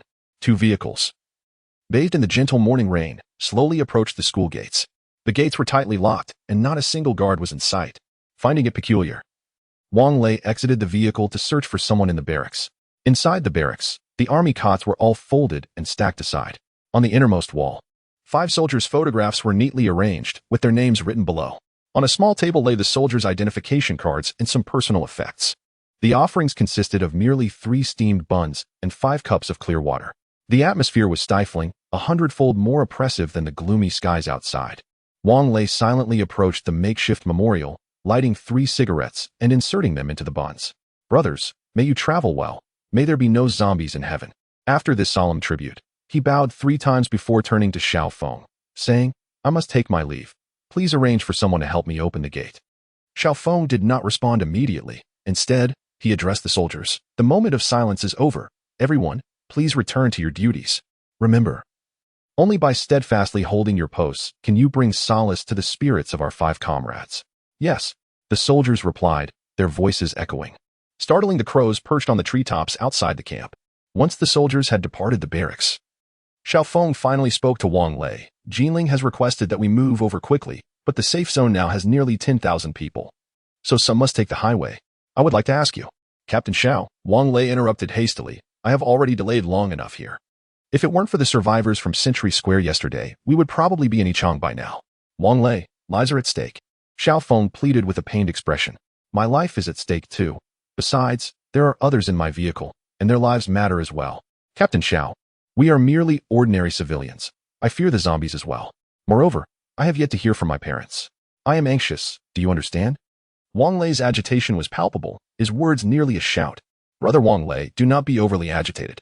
I too have parents, a wife, and children. And I have yet to receive any news of their well-being. Do you think I'm not anxious? Do you believe I do not wish to seek them out? However, there are tens of thousands here relying on us to ensure their safety. Captain Xiao, you are a soldier, bearing the weight of your mission. I am but an ordinary person, possessing the full spectrum of human emotions, bound by unbreakable familial ties. At this very moment, I long to return to my hometown, Luoqing, to find my parents. I care not whether you comprehend my feelings. This is my choice. Chapter 55. Divergence. Xiao Feng fell into silence. His gaze fixed upon the 5 indistinct photographs affixed to the wall, temporary prints of the soldiers' identification photos, magnified by the school, devoid of frames. They were so young, having only just enlisted this year, with an average age of less than 20. They were cherished by their families and friends, and some even had girlfriends, like Xiao Shou, who awaited their return to marry them. Yet now, they had sacrificed their precious youthful lives in the act of saving others. Look at their radiant smiles captured in the photographs. The bright red flowers from their enlistment still rested in the cabinets of their dormitory. Xiao Shou had once mentioned that his father and grandfather were both veterans, and thus, if he did not serve, his life would remain incomplete. His girlfriend was beautiful. A pure and innocent girl from next door, who wept uncontrollably on the day he enlisted. He had smiled and told her, "Dear, do not cry. You look like a goldfish." She had smiled back, yet he had shed tears as the assembly whistle sounded, turning away, uncertain if she had seen his sorrow. When the mission call came, Xiao Shou had tearfully borrowed his phone, finding solace only when he learned his girlfriend was safe. But now Xiao Shou was gone, his body lost to the unknown, perhaps transformed into a wretched specter. His girlfriend should be safe, for Xiao Shou was surely watching over her from above. Was it not Sung? Becoming an angel to guard you. With this thought, the resolute Xiao Feng found tears streaming down his face. He coughed. "All right. Brother Wang Lei, I respect your choice. Captain Xiao, we are willing to assist you." Zhang Wanyu entered, cradling Yaya in her arms. "Be silent," Wang Lei snapped, furrowing his brow. "This is not for you to decide. We are willing to." Lu Yinzhou and Zhu Jianfeng also stepped in. "You are willing, are you? Then off you go. Jinling is a safe zone," Wang Lei replied, taking Yaya from Zhang Wanyu's embrace and returning to their vehicle. He noticed Zheng Jiani and the others standing at the barracks entrance, but chose to remain silent. "Yaya, shall we go find Grandma and Grandpa together?" Wang Lei gently stroked Yaya's soft cheeks. "Yes. Yaya will be with Daddy." Yaya seemed blissfully unaware of the turmoil, content as long as she was with her father. "Yaya, sit quietly in the back and watch cartoons. Daddy will drive you to find Grandma and Grandpa." Wang Lei placed Yaya in the back seat, fastening her seatbelt, and turned on the television, playing Pleasant Goat and Big Big Wolf, while waiting for Zhang Wanyu and the others to return and pack their belongings. Within minutes, Zhang Wanyu entered the vehicle with a serious expression, followed by Zheng Jiani and the others. The atmosphere was awkward as silence enveloped them. The four girls retreated to the bedroom to gather their clothes, and Yaya unfastened her seatbelt to follow them inside. Wang Lei exited the vehicle, lighting a cigarette. When he noticed Lu Yinzhou approaching awkwardly, "I'm sorry, Lao Wang," Lu Yinzhou said in a somber tone. "You never asked about our parents or families. And we never mentioned it either. In truth, they're all gone. Some of them mutated during the outbreak and turned into zombies after biting those nearby. You cannot fathom our feelings. We truly cannot bear to see more people suffer as we have. So after much deliberation, we decided to stay and assist Captain Xiao." "That's enough," Wang Lei waved his hand. "I have ample supplies in my vehicle. I will share some with you shortly, as a token of our acquaintance." "No need for supplies," Chao Xingwei replied. "Every vehicle must not only carry people but also essential provisions. The journey to launching is long and arduous. You should keep them." "All right, take care." Wang Lei extinguished his cigarette and turned toward the RV, having heard Yaya's cries. "Yaya, what's wrong? Don't cry. Come to Daddy." Upon entering the RV, he did not find Yaya in the leisure area. She must be in Zhang Wanyu's room. "Daddy, Daddy." Sure enough, the bedroom door swung open, and Yaya stumbled out, tears flowing as she cried, "The sisters said they are leaving us." "Yes, dear, the sisters were just staying with us temporarily. They will eventually leave." Wang Lei crouched down, using a wet wipe to help Yaya dry her tears. "I don't want the sisters to leave, Daddy. Please. Don't let them go." Yaya's small face and eyes were red from crying. "Yaya, dear, the sisters cannot stay with us forever." Wang Lei gently lifted her to the seat and fastened her seatbelt. "Be good. No more tears. Daddy will get you some fries soon." "Daddy, I don't want fries. I want my sisters." Yaya sobbed, breathless, and Wang Lei's heart ached for her. Zhang Wanyu was the first to emerge from the bedroom, dragging a suitcase. "I don't want the rest of my things. You may dispose of them as you wish. Yaya, be good now that your sister is leaving." One by one, the other girls followed, their eyes red and gazes filled with reluctance as they looked at Yaya. Although Yaya had just arrived, each girl loved her as if she were their own child. The four girls exited the vehicle, and Wang Lei silently closed the door behind them. The school gates had already opened, and the RV slowly drove out of the campus. After spending so much time with the four girls, their sudden departure left Wang Lei feeling desolate. In the rearview mirror, Lu Yinzhou and the others were helping Zhang Wanyu and the others load their luggage. Yaya cried heart-wrenchingly, her voice hoarse from sobbing. "Yaya, dear, please stop crying." Suddenly, an inexplicable agitation surged within Wang Lei. He reminisced about the joyful days spent with the four girls, the time shared with Li Baikan and others while rescuing survivors, and the sacrifice of the 5 brave soldiers alongside Xiao Zhou. "Daddy, Yaya doesn't want to be separated from her sisters. Yaya loves her sisters, and Daddy loves them too, wailing uncontrollably. What sins did I commit in my past life? It feels utterly disastrous. Wang Lei cursed under his breath, shifted into reverse, and, seizing the opportunity before the school gate closed, maneuvered the RV back inside. Is there anything else you need? The soldier on duty, unfamiliar with Wang Lei, jogged over and saluted him. Tell Captain Xiao that I'm accompanying them on a trip. With that, he parked the vehicle beside the coaster. Oh, what a heart of stone. Have you forgotten something? Why are you back? Zhang Wanyu teased, arms crossed. I've dragged you into this mess. Wang Lei replied through clenched teeth. Chapter 56. Should not have returned. Zhang Wanyu's delicate face flushed with embarrassment, rendered speechless by the retort. While he Bei and Zheng Jiani exchanged amused glances, stifling their laughter. As the car door swung open, several girls instinctively climbed aboard, their hearts aching at the sight of Yaya, whose face was flushed from tears. They each embraced her tenderly, offering comfort. Why aren't you hurrying to fetch our luggage? What are you sitting there for? Zhang Wanyu rolled her eyes and called out. I should never have come back. Wang Lei's expression was more grotesque than that of a dog that had just consumed excrement. Upon learning of Wang Lei's return, Xiao Feng merely smiled, lighting a cigarette for himself. I knew this lad would inevitably return. He possesses a good heart. Plans for evacuation had already been meticulously laid out. All laboratory equipment, including the school's self-generating power system, was to be relocated. Individuals had already departed for the dock to retrieve container trucks, and reinforcements from Jinling had largely arrived for the evacuation. Both sea and land routes were set to commence simultaneously. Vehicles on campus lined up to head to the cafeteria to load supplies, while the roofs of buses were adorned with luggage, each bus brimming with passengers. Jiao Jun and Li Li were embroiled in a heated argument with Xiao Feng at the entrance, the occasional sound of slamming tables echoing through the air.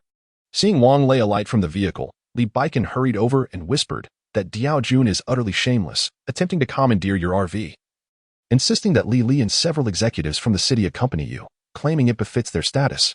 Wang Lei chuckled at this revelation. Is that so?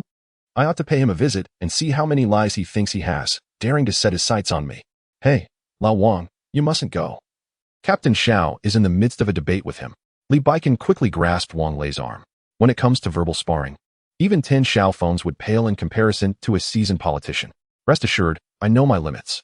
Wang Lei patted Li Baikan's shoulder, bestowing upon him a charming smile. Upon entering the entrance hall, Xiao Feng and Jiao Jun were locked in a fierce dispute, while Li Li fanned the flames of tension from the sidelines. You arrived just in time. I command you to surrender the RV. Jiao Jun, evidently losing his patience, slammed the table and shouted. Indeed. Why should you drive such a fine vehicle, allowing those lowly individuals to ride in comfort? Wang Lei cast a glance at Li Li, who, true to form, was adorned in heavy makeup even in this apocalyptic setting. Her black stockings and fitted skirt would have led one to believe she was dressed for a night out at a KTV, with no one contesting her intentions. The car is mine. Why should I not drive it? I can choose whomever I wish to accompany me. What is it to you? Is it illegal? Wang Lei tossed a cigarette to Xiao Feng. Here, my friend, I don't have many. Xiao Feng, witnessing Wang Lei's nonchalant demeanor, felt a sense of relief wash over him. Lighting his own cigarette and standing by, eager to observe the unfolding drama. I am the third commander of the Jinling safe zone. You must comply with my orders. Diao Jun asserted with a stern countenance. This is Jiangbei, not Jinling. Besides, since you are a commander, does that not make you a public servant? What right does a public servant have to demand that the citizens cater to your comforts? Wang Lei exhaled a ring of smoke. Captain Xiao. Is this smoke ring perfectly round? Xiao Feng simply smiled, fully aware that he dared not indulge Wang Lei's jest. You, commoner. Jiao Jun, exasperated, found himself momentarily at a loss for words to counter Wang Lei's provocations. Deciding to abandon reason, he huffed, if you dare not yield the vehicle, I shall ensure you cannot enter the safe zone. Oh, so you are the third commander? Such power you wield. Did I ever state my intention to venture to the Jinling safe zone? Were it not for Captain Xiao's earnest plea. Do you truly believe I would accompany you on this journey? Wang Lei, while casually toying with his pistol, remarked, by the way, I have heard that you two are the only ones who came from the Jinling safe zone, correct? If I were to claim that you were infected with the zombie virus, Captain Xiao, could you provide a witness? Xiao Feng felt a wave of anxiety. Why did this fellow always redirect the heat onto him? Wang Lei, let us maintain civility, haha. Yet, it seems there truly are zombies outside. Xiao Feng, you. Diao Jun, trembling with rage, pointed a quivering finger at Xiao Feng. By the way, Captain Xiao, this third commander is not affiliated with your military, correct? Wang Lei inquired once more. Indeed, he is not. Xiao Feng replied honestly, but he does possess the authority to mobilize us in Jiangbei. Oh, I see, Wang Lei chuckled, suddenly pressing the gun against Diao Jun's forehead. Then it is quite simple. Just send him to report to the King of Hell. Wang Lei, do not act recklessly. Lili exclaimed in a state of panic. Hey, brother, do not do anything rash. If that gun discharges accidentally, it could be disastrous. Diao Jun raised his hands in surrender, sweat pouring from his forehead like a waterfall. In that case, I no longer desire the RV. Did not Shelly mention that you have been coveting her? I shall offer her to you, to do with as you please. How does that sound? Pa. Wang Lei spat. Coveting her? When I was with her, I was working myself to the bone, only to return and pay my dues. Do not speak such nonsense. As soon as he finished speaking, he noticed Li Li's face shifting from pale to flushed. Wang Lei, do not say such things. I never cohabited with you. Slap. Before Li Li could finish her sentence, Diao Jun, with wide eyes filled with fury, struck her across the face. Did you not tell me you were still a virgin? Did you not say that you and your ex-boyfriend merely held hands, never having even kissed? Diao Jun, you must believe me. I truly have not slept with Wang Lei. Li Li covered her swollen face, tears streaming down her cheeks. Humph. From the very beginning, something felt amiss. What kind of young girl is as liberated as you? You claim to know more positions than I do, and you say you learned while watching films with your roommate. Goodness, what kind of girl is so starved for affection? Diao Jun's suspicions grew, and his words became increasingly harsh.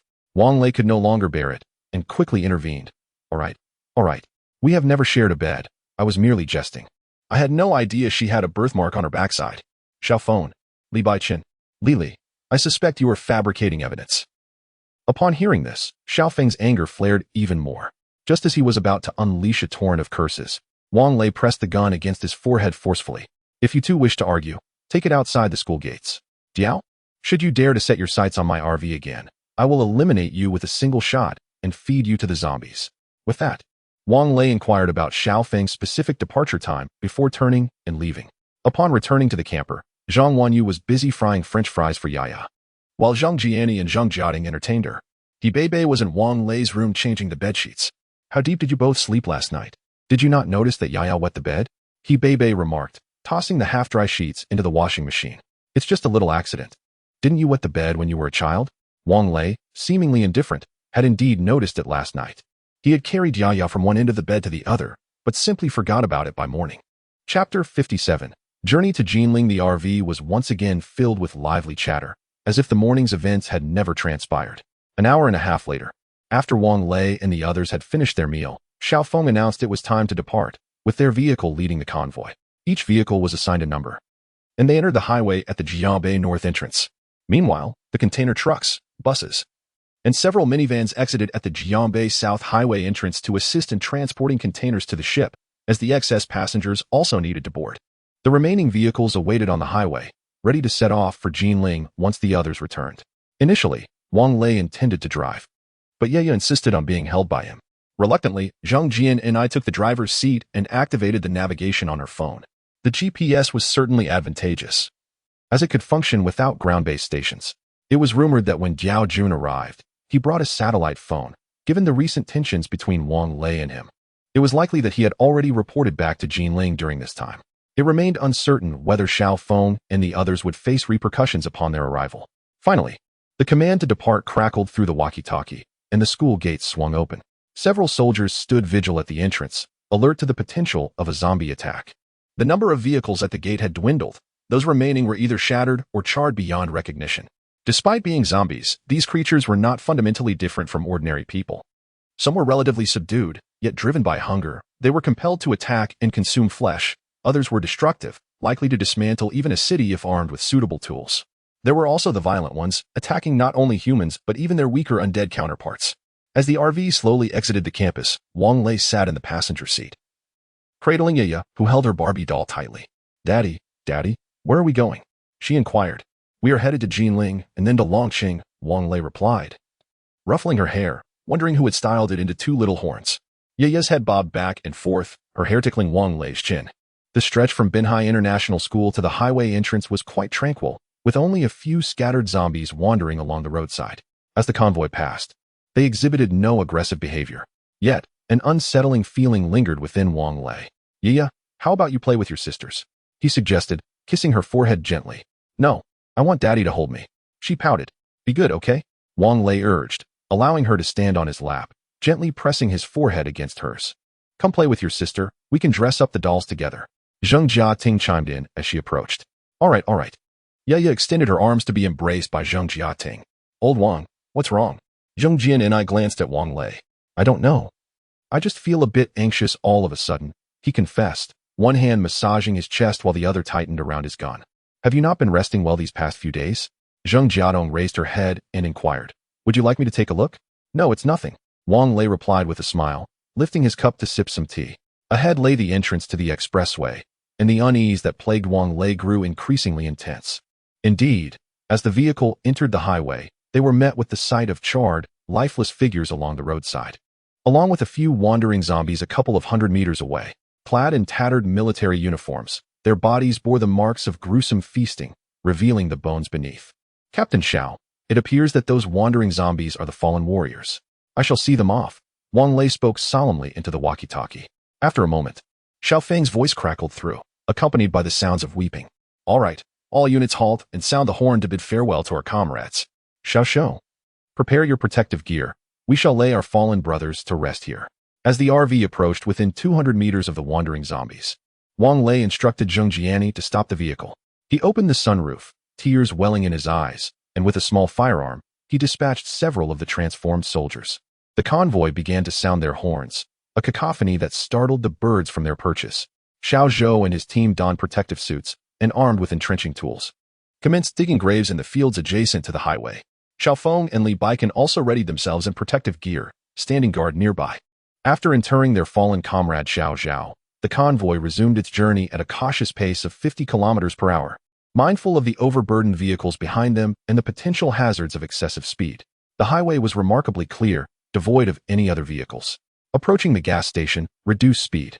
Those in need of fuel, please move to the right. Xiao Feng directed over the walkie-talkie. An emergency generator truck overtook them, entering the gas station to supply power to the pumps. In the nascent stages of the apocalypse, fuel and supplies were still relatively abundant. Yet Wang Lei understood that as time progressed, these resources would dwindle. Fortunately, the RV could harness energy from the crystal cores. However, he remained uncertain about how to procure these cores. Glancing at the central control screen, he noted that 81% of the crystal energy remained available, a promising endurance. Old Wang, could you prepare dinner today? My stomach aches, and I shall lie down for a bit, Zhang Wanyu murmured as she approached.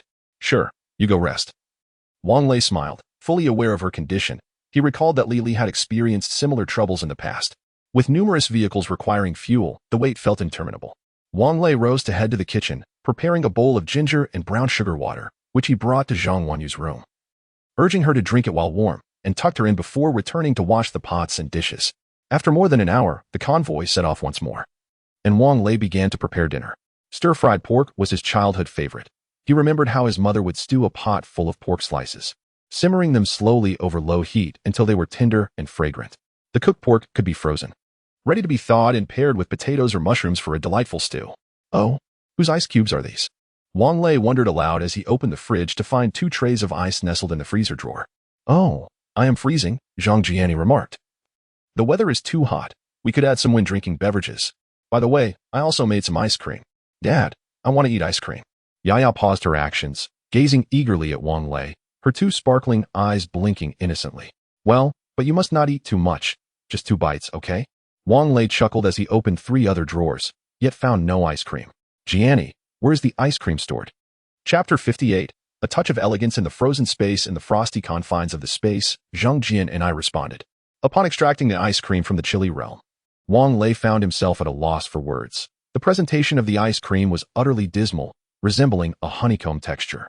The little girl, however, showed no disdain. She took a spoonful and then, cradling the ice cream in her hands, presented it to Wang Lei, saying, Daddy, Yaya doesn't he want to eat ice cream anymore? Yaya, good girl. Wang Lei smiled and took a spoonful himself, exclaiming, It's exceedingly sweet. Jian and I, did you raid a sugar factory? How much sugar did you put in? I've never made it before. Who knew it would turn out this sweet? If it were delicious, it would have vanished by now, Zheng Jian and I replied nonchalantly. Wang Lei was speechless, yet he saw no reason for waste. Although it was overly sweet for immediate consumption, it could serve as sugar for future ice cream endeavors. After an hour, the meat was nearly ready.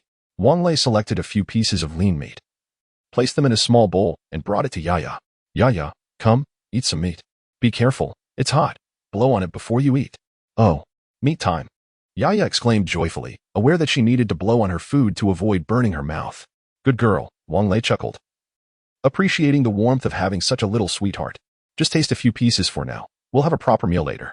Okay, Daddy, I understand. Yaya truly was a well-behaved child, the kind that tugged at one's heartstrings. After serving the meat from the pot, Wang Lei began frying potatoes. The potatoes required a gentle flame to achieve a golden hue, ensuring they remained crispy on the outside and soft within, even suitable for the traditional pulling of sugar technique.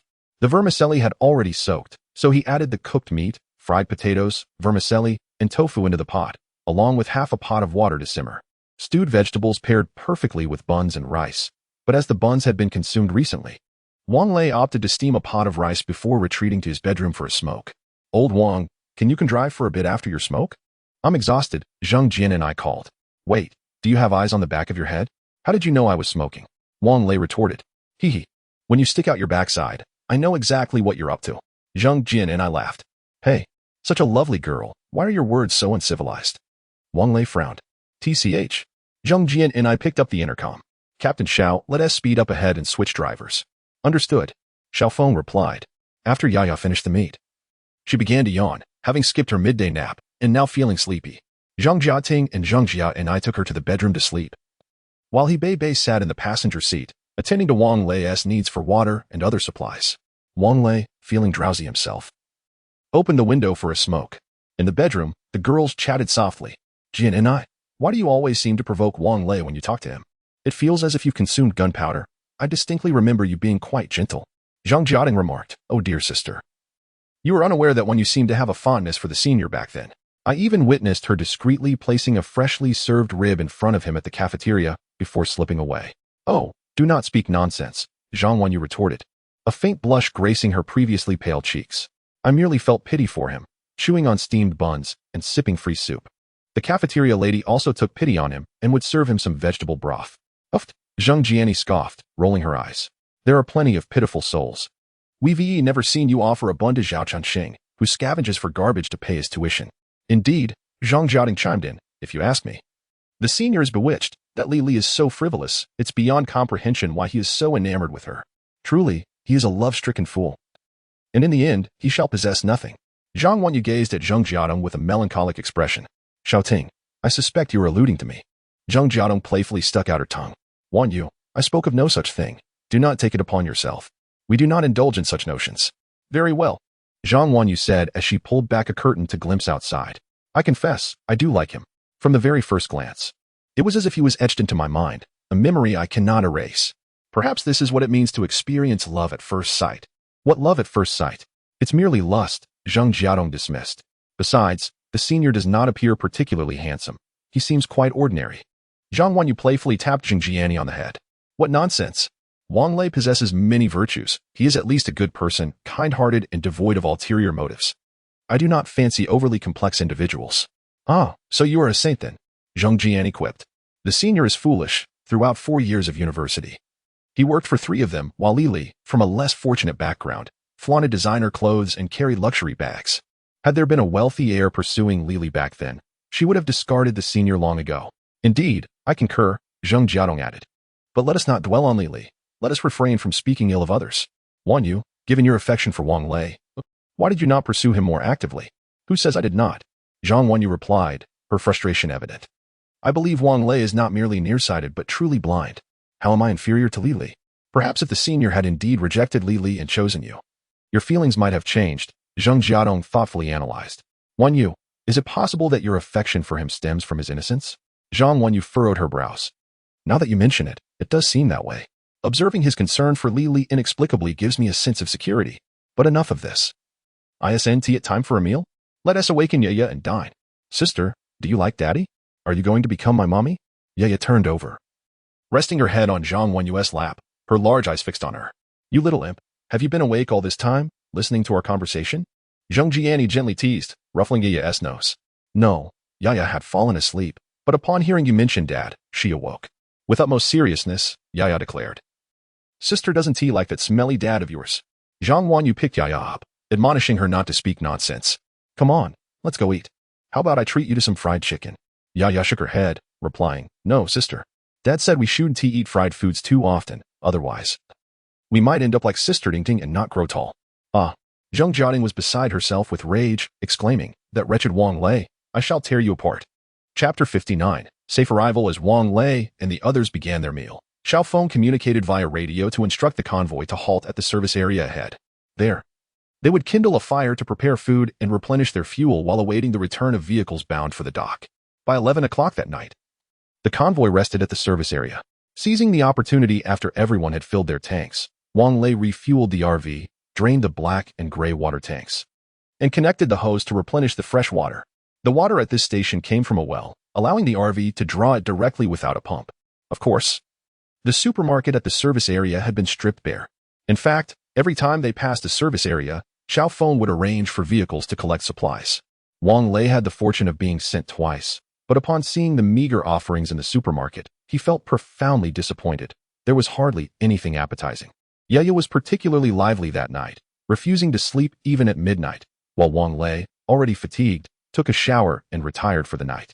The following morning, he awoke before dawn, retrieved the hose, and sat in the leisure area, lost in thought. Outside, a fire was already crackling as they prepared breakfast. Xiao Feng encouraged everyone to eat heartily, as they would not stop for rest again until they reached the Jinling safe zone, which lay over 500 kilometers ahead. The journey appeared safe, with no wandering zombies in sight. The convoy was not overloaded, allowing them to maintain a speed of around 100 kilometers per hour. If fortune smiled upon them, they could reach Jinling in 5 hours. Jiao Jun also communicated via radio, announcing that the broadcast from the Jinling safe zone had commenced. He urged all vehicles to turn on their radios and tune to AM 999 kHz to receive updates from the safe zone. Wang Lei complied, tuning the radio to AM 999 kHz, where he heard a female voice reporting. After the tireless efforts of leaders at all levels in Su Province and the soldiers of the Eastern Theater, the Jinling safe zone is enhancing its defenses. In accordance with directives from central leadership, we are diligently improving the construction of the safe zone. To date, under the guidance of our leaders, survivors have transformed over 1,000 square kilometers and established vital institutions such as hospitals and research facilities. Next, a male voice continued.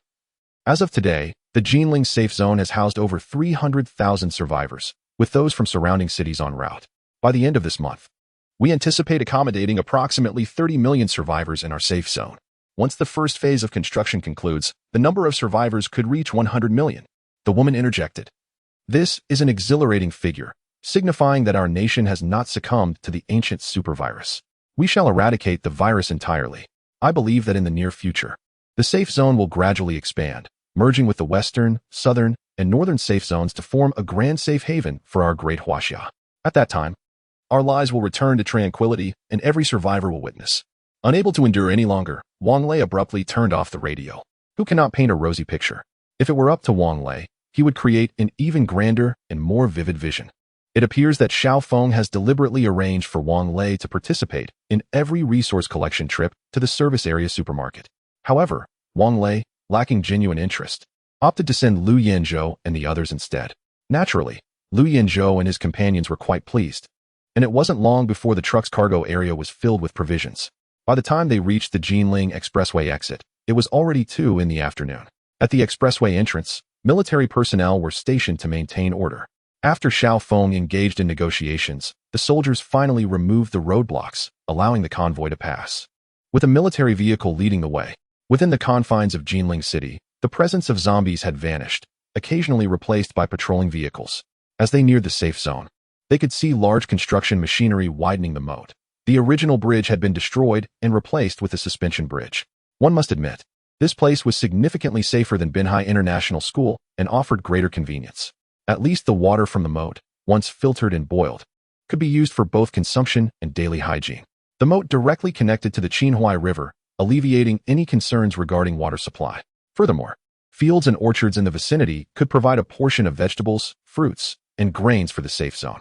Hey, that vehicle. Go up the suspension bridge. Up the suspension bridge.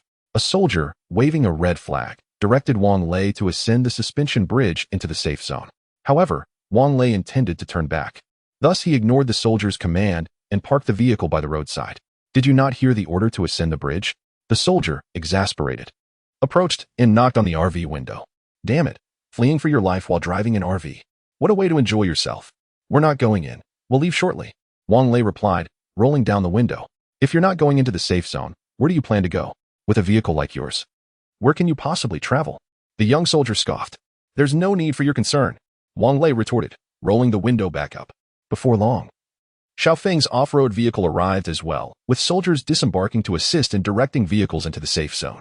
This was a lengthy process, akin to entering Binhai International School, where everyone was required to undergo infection testing.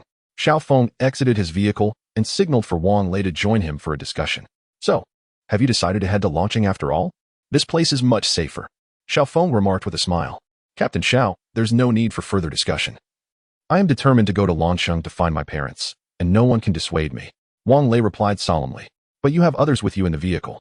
Are you willing to put them at risk alongside you? And what about the child you adopted? Xiaofeng stated seriously.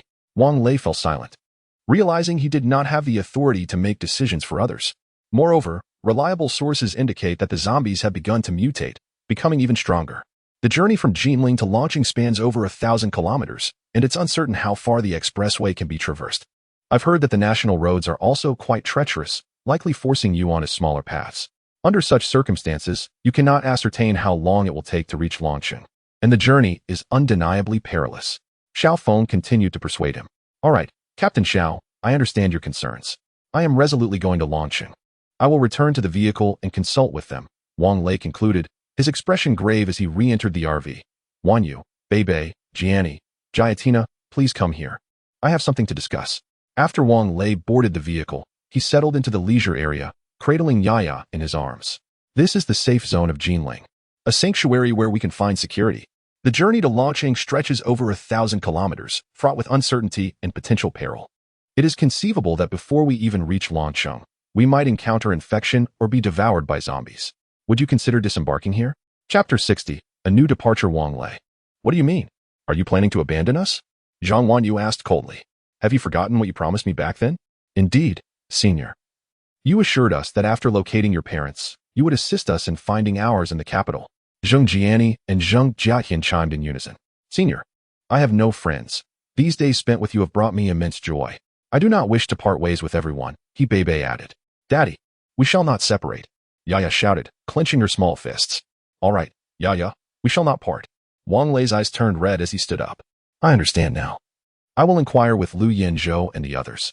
If they choose to stay, we will set off. Old Wang, when are we departing? Should we rest a while in the safe zone? Lu Yanzhou, engaged in conversation with Xiaofeng, smiled and asked as Wang Lei stepped out of the vehicle. Are you not staying? Wang Lei questioned, somewhat astonished. Zhu Jianfeng shook his head. A friend's promise to travel together cannot be taken lightly. Those days are behind us. Chao Xingwei playfully slapped Zhu Jianfeng on the head. Have you forgotten how to speak? We said we would go together, so we shall go together. Lu Yanzhou chuckled. However, Jiang Shilong and Zhang Xingyu will not be joining us. They just found their relatives on the roster here. Wang Lei nodded solemnly, unable to voice his thoughts for fear of breaking down. All right, let us embark. Lu Yanzhou extended his palm, and together they shouted, Safe travels. After bidding farewell to Xiaofeng and Li Baikan, the RV set off once more, followed by a coaster. Xiaofeng stood rooted, waving goodbye. Who allowed the RV to depart? Hurry, chase after them. Do not let them leave. Diao Jun ran over from the suspension bridge, his body quivering with agitation. Xiaofeng, you possess great audacity. Who permitted you to let them go? Xiaofeng let out a cold laugh. Third Commander, first, I have no authority to interfere with others' freedom.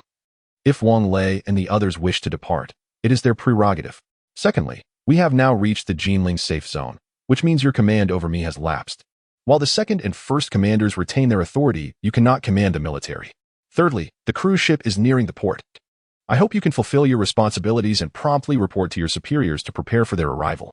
You, Xiaofeng, very well, you shall wait. Diao Jun, enraged, stamped his foot and turned to leave. Captain Xiao, might I trouble you for some assistance? I've heard that the survivors entering the safe zone are under Diao Jun's management. Lili timidly approached Xiaofeng, speaking softly, her bruises still evident. Xiaofeng sighed. It is not that I do not wish to assist you, but this matter is beyond my reach. Otherwise, it would be an overstep. You must leave it to fate.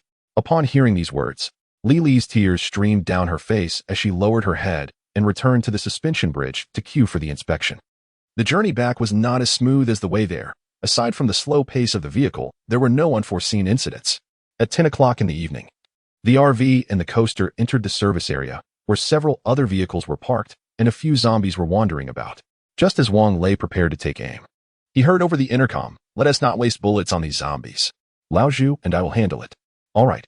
Please be cautious," Wang Lei replied, shouldering his submachine gun and stepping out of the vehicle, ready to assist in case of any mishaps.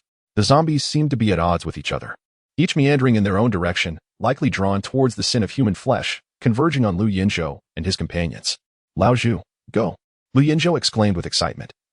"My battle blade is eager for action." "Huh. Let us see who can slay the most. There are 7 zombies in total," Zhu Jianfeng declared, sprinting towards the nearest zombie. "Hey, that's unfair," Lu Yinzhou shouted as he dashed towards another zombie. Both moved with remarkable speed, outpacing even Lu Xiang. Fortunately, the night was clear, with a bright moon illuminating their path. Zhu Jianfeng leapt over half a meter high, his blade descending swiftly, severing the zombie's head from its body in a decisive blow. Lu Yinzhou, not to be outdone, attempted a similar feat, but his agility paled in comparison to Zhu Jianfeng's. Nonetheless, he maneuvered like a ninja, angling his blade towards the zombie's neck. Unfortunately, his strike did not decapitate the creature, and the short knife became lodged in its cervical vertebra. Quick thinking, Lu Yinzhou withdrew his blade just in time to evade the zombie's claws. The zombie, its head dangling behind, attempted to reattach its head when Lu Yinzhou struck again, finally dispatching it. "Aha! Look at that!" Zhu Jianfeng turned just in time to witness. "Lao Lu, you're falling behind. I've already taken down 3. Lu Yinzhou laughed in response. "Just a fluke, just a fluke. I haven't sharpened my blade in days, haha." After they had dealt with the 7 zombies, Chao Xingwei drove around the service area, ensuring there were no other zombies before parking next to the RV. "Old Wang, you all start cooking. We'll check out the supermarket." Lu Yinzhou pointed to the supermarket door, which Chao Xingwei was unlocking. "Let us go together," Wang Lei said, closing the car door and following behind Lu Yinzhou with his gun at the ready. With a loud clang, the supermarket's roller door was opened, revealing a dark interior. Chao Xingwei, prepared for the occasion, pulled out a powerful flashlight, illuminating the aisles within. "Who is there? Step out," he called, noticing a shadow behind the counter. Lu Yinzhou and Zhu Jianfeng, blades in hand, cautiously approached the counter while Wang Lei raised his gun. Suddenly, 2 piercing screams echoed from behind the counter. "Don't kill us. Don't bite us. It's people, living people." Wang Lei exhaled in relief, setting aside his firearm. He took the flashlight from Chao Xingwei and approached the counter. In the corner, 2 girls huddled together, trembling with fear. Wang Lei spoke gently, "Ladies, we are not zombies. Please do not be afraid." "Oh, you nearly frightened us to death," one of the girls replied, raising her head, momentarily blinded by the intense beam of the flashlight. "Could you please lower the light?" "My apologies." Wang Lei quickly redirected the beam to the side. "What are you doing here? Haven't you evacuated?" Lu Yinzhou inquired. "It was our night shift that day. The following morning, a delivery was scheduled, so we spent the morning unloading goods. In the afternoon, we rested in the lounge. And when we awoke, we found ourselves locked in here," one girl explained. Chapter 61. 2 more found. Another girl continued. "We don't have the key. Looking out the window, those people no longer seem human. We dare not go outside, and our phones are useless. We have no idea what has happened. We can only wait here, hoping for someone to rescue us."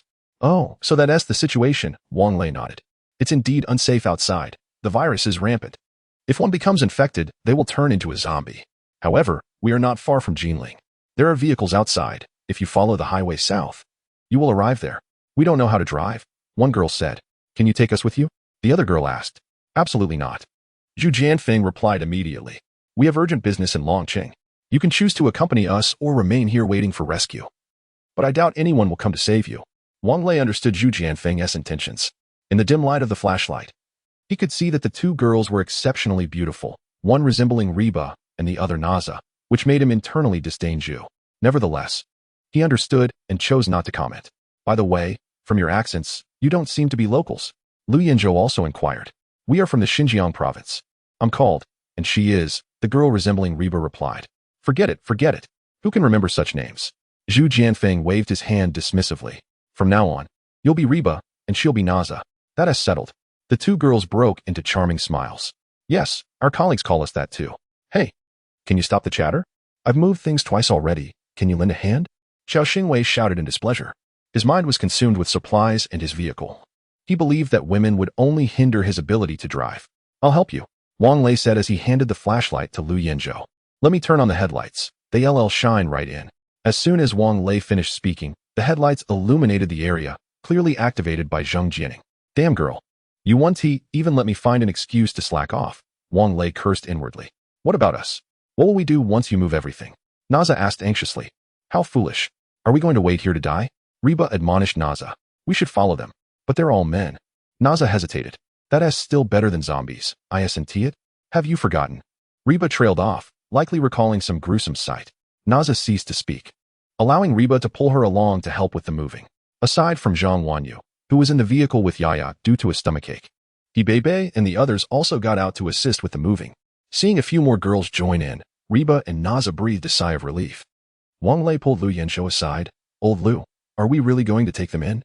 Wouldn't it be better to take them to Jinling? Lu Yanzhou shot Wang Lei a look. You're a full man, but do you not know the hunger of the famished? You have a vehicle full of 4 beauties, while there are just 3 of us bachelors. Are you not embarrassed? Is that what you're thinking after just meeting? Wang Lei exclaimed incredulously. What is there to fear? In the days to come, it is likely that affection will grow over time, remarked Zhu Jianfeng as he joined the conversation. Fine, it matters not to me. My camper van will not accommodate the 2 of them. Wang Lei scoffed, believing the fewer people who knew the secrets of the camper, the better. Rest assured, we had no intention of allowing them aboard your camper van. Lu Yanzhou chuckled. Indeed, we would never engage in such an act as leading lambs to the slaughter. Zhu Jianfeng concurred. The 2 girls appeared to be enjoying their conversation with Bebe and the others. Wang Lei was concerned that Bebe might invite them into the camper. The service area supermarket offered a modest selection of goods, with whole boxes of food stored in the camper's compartments and scattered snacks placed in the cargo area of the coaster, divided into 2 portions. Once the supplies were moved, the girls returned to the lounge, and by the time they organized their luggage, Chao Xingwei had made further modifications to the interior of his coaster. He had created a separate space for the 2 girls, though it measured less than 1.5 meters in width. It was sufficient for 2 to sleep. Hey, I didn't expect you to be so particular, Wang Lei remarked, patting Chao Xingwei on the shoulder, a habit formed through interactions with Xiao Feng and others. Old Lu instructed me to do this. Chao Xingwei shot Wang Lei a glance, noting that this alteration would make sleeping arrangements less spacious in the future. Why don't you mention that we now have 2 lovely ladies aboard? Wang Lei chuckled. Women only increase the load on the engine. Chao Xingwei replied with resignation. The girls' luggage was also transported to the coaster, and Zhang Wanyu called out from the window, dinner is served. Ladies, come and serve yourselves. Zhu Jianfeng said cheekily as he boarded the vehicle. We just had instant noodles. We're not hungry at the moment. You all can eat, the 2 girls replied, choosing to remain seated and surveying their surroundings rather than retreating to the private space Chao Xingwei had prepared for them. Throughout, they merely glanced at the camper as they passed by, never expressing a desire to enter, which pleased Wang Lei immensely. He was not keen on encountering someone like Li Li again. Upon returning to the vehicle, Wang Lei laughed. I was worried you might invite them onto our camper. We are not foolish, Bebe said as she set the dishes on the small table, aware of the intentions of Lao Zhu and Lao Lu displayed on their faces. However, the 2 girls did not inquire, which was rather pleasant. If Yanzhou and Jianfeng were to develop a relationship with them, it could be beneficial. Zhang Jiating commented. Wang Lei remained non-committal, believing that time reveals true character. After dinner, they each took showers and retired for the night. Yaya wished to sleep in the lookout tower with Zhang Wanyu, allowing Wang Lei a peaceful night's rest.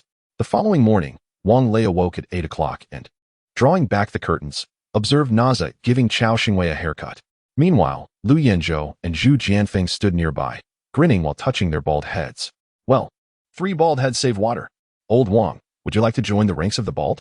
Zhang Wanyu inquired, feeling much better today, as breakfast consisted of noodles and fried eggs. No, Wang Lei vigorously shook his head. If I were willing to part with this head of hair, I would have long since become a monk. After breakfast, the 5 of them took another shower. Chao Xingwei filled the water tank on the roof of the vehicle, and he did not trouble Wang Lei. The coaster now had a 220V power supply, allowing him to connect it directly to the water pump for refilling. The fuel tank had been filled to the brim the previous night. Wang Lei glanced at the energy gauge, which still indicated 80% remaining. Old Chao, do you think it's possible to link the 2 vehicles together? Wang Lei inquired. Chapter 62 Encountering a Wild Boar. Of course, it is feasible. It is quite simple. This upgraded version of the coaster inherently possesses such functionality, and the tow hitch is standard equipment. Your RV also has this capability. By connecting the vehicle computers of both cars, this coaster effectively becomes a trailer for the RV, Old Chao remarked. So, are you suggesting we tow you along? Wang Lei nodded, stating that fuel might become increasingly scarce in the future, and every bit saved counts. In theory, this could conserve some fuel, though it may not amount to much. Are you certain about this? Chao Xingwei inquired. Wang Lei affirmed, acknowledging that saving even a little is worthwhile. However, even while being towed, the coaster's engine must remain operational. Otherwise, the power steering system could fail, leading to a potential rollover, Chao Xingwei cautioned. Additionally, we will require electricity. No problem. Let us proceed and give it a try. If it doesn't work, we can always disconnect, Wang Lei confirmed with a nod. Very well. Chao Xingwei set aside any reservations, securing the tow hitch between the two vehicles. He expertly maneuvered the coaster to align perfectly with the RV before disembarking to connect the wiring harness of both vehicles. The central control screen of the RV displayed connection with other vehicles detected. Energy consumption will increase by 0.5. Please confirm connection. A 0.5 increase. That is practically negligible. Wang Lei decisively pressed the confirmation button. Once the two vehicles were connected, the operation of the RV remained unchanged, only requiring caution when turning or reversing, keeping in mind the trailer behind. However, the central control screen would provide prompts, so there was no need for concern. Thus, a remarkably luxurious RV was now towing an oddly shaped coaster as they re-entered the highway. Zheng Jiani refused to drive, expressing disdain for the vehicle's altered appearance. Jiani, you are just being finicky, Wang Lei said, munching on sunflower seeds while driving. Look around. There is hardly anyone here. All right, I've been driving for days. Let me rest a bit, Zheng Jiani pleaded. I haven't spent much time playing with Yaya. Daddy drives, and Jiani plays with Yaya. Yaya chimed in joyfully. Oh, you little rascal, all my affection for you has been in vain, Wang Lei chuckled. Enough with the complaints. Even I, as the cook, have not once grumbled. Zhang Wanyu interjected, carrying a freshly brewed pot of tea to the passenger seat. I was merely voicing my thoughts, Wang Lei replied, taking a sip of tea. This tea, alas, diminishes with every sip. Who knows when we might have fresh pre-rain longing again. Having any tea at all is fortunate. Do you realize how many people are still holed up at home, unable to even afford a meal? Zhang Wanyu shot Wang Lei a disapproving glance, beginning to assist him in shelling sunflower seeds. What is this? You're aware of it? Did someone inform you? Wang Lei casually asked. Does it require someone to tell me? Zhang Wanyu retorted, not in the best of moods. Can't you figure it out? All right, let us not dwell on this. Didn't the broadcast say the safe zones will gradually expand and everyone will be rescued? Wang Lei noticed Zhang Wanyu's discomfort and quickly offered words of comfort. Beware of women on their monthly cycle. The television remained off as Wang Lei activated the radio on the central control screen. The broadcast from the safe zone, typically announcing at irregular intervals, was silent at present, suggesting no updates were forthcoming. Switching to music mode, Wang Lei played a children's song for Yiya to enjoy. Goodness. Old Wang, you nearly scared me to death, exclaimed Chao Xingwei through the intercom. Suddenly playing Dad's dad as Grandpa. What's wrong with you? What? Did the speakers connect to? Wang Lei retorted. Blast it, I have no idea. Chao Xingwei replied, frustration evident in his voice. And I can't turn them off from my end. Then just smash the speakers. Wang Lei chuckled mischievously. You've got some nerve. Chao Xingwei responded, falling silent thereafter. Their conversation was secure, free from eavesdropping. As the frequency had been altered, the morning had begun with clear skies, but by midday, clouds gathered ominously. The road conditions were poor, and Wang Lei cautiously maintained a speed of only 50 kilometers per hour. Suddenly, a loud thud echoed as something collided with the front of the vehicle, instinctively. He slammed on the brakes, the tires screeching against the asphalt. What the hell, Wang Lei? What are you doing? Chao Xingwei's disgruntled voice crackled through the intercom, accompanied by the curses of Lu Yanzhou and the others. I think I hit something. Oh my goodness, it's a wild boar. A massive one, Wang Lei exclaimed, his eyes widening as he beheld the enormous creature, nearly 3 meters long, standing before the RV, momentarily stunned and breathing heavily, its blood-red eyes fixed on the vehicle. The central control screen indicated that the durability of the collision horn had decreased by 8%. What a formidable wild boar! Wang Lei stood up, gesturing for Zhang Wanyu to move aside. As he opened the sunroof and aimed his firearm at the beast, the wild boar retreated a few steps before charging towards the RV once more. Bang! Another deafening crash ensued, and the durability of the collision horn diminished by another 8%. Wang Lei hastily pulled the trigger, but the wild boar seemed to possess an uncanny ability to evade. Avoiding the shot entirely, he took aim again, yet still failed to graze its hide. The boar deftly sidestepped the line of fire and collided with the side of the RV. At this, the vehicle's durability plummeted by 12%. Wang Lei felt a pang of distress. Repairs would require materials. Realizing the boar's charge had little effect on the RV, it sprinted towards the coaster. If it struck solidly, it could overturn the vehicle. Wang Lei quickly fired several shots, and fortunately, just as the wild boar was a mere half a meter away from the coaster, A bullet finally struck its head. The beast collapsed, yet due to its momentum, it still slammed into the coaster. However, this impact proved harmless. After what felt like an eternity, the wild boar lay motionless, blood pooling beneath it. For safety's sake, Wang Lei took another shot at the boar, but it remained unresponsive. As the door of the coaster swung open, Lu Yinzhou and Zhu Jianfeng alighted. Before they could approach the wild boar, it abruptly rose, poised to charge at them. Goodness, this creature can feign death? Wang Lei exclaimed, instinctively firing a shot that went astray. Lu Yinzhou and Zhu Jianfeng swiftly dodged, and while the boar failed to collide with them, it found itself mounted by Zhu Jianfeng, who plunged his dagger into its nape. The boar lay lifeless, its eyes wide open in a final, unblinking stare. Old Zhu, you never cease to amaze. Even the wild boar goes mad at the sight of you. Lu Yinzhou jested. Enough of the banter, let us get this pork prepared. Tonight, we feast on mutated beast meat once more. Zhu Jianfeng chuckled, withdrawing his dagger.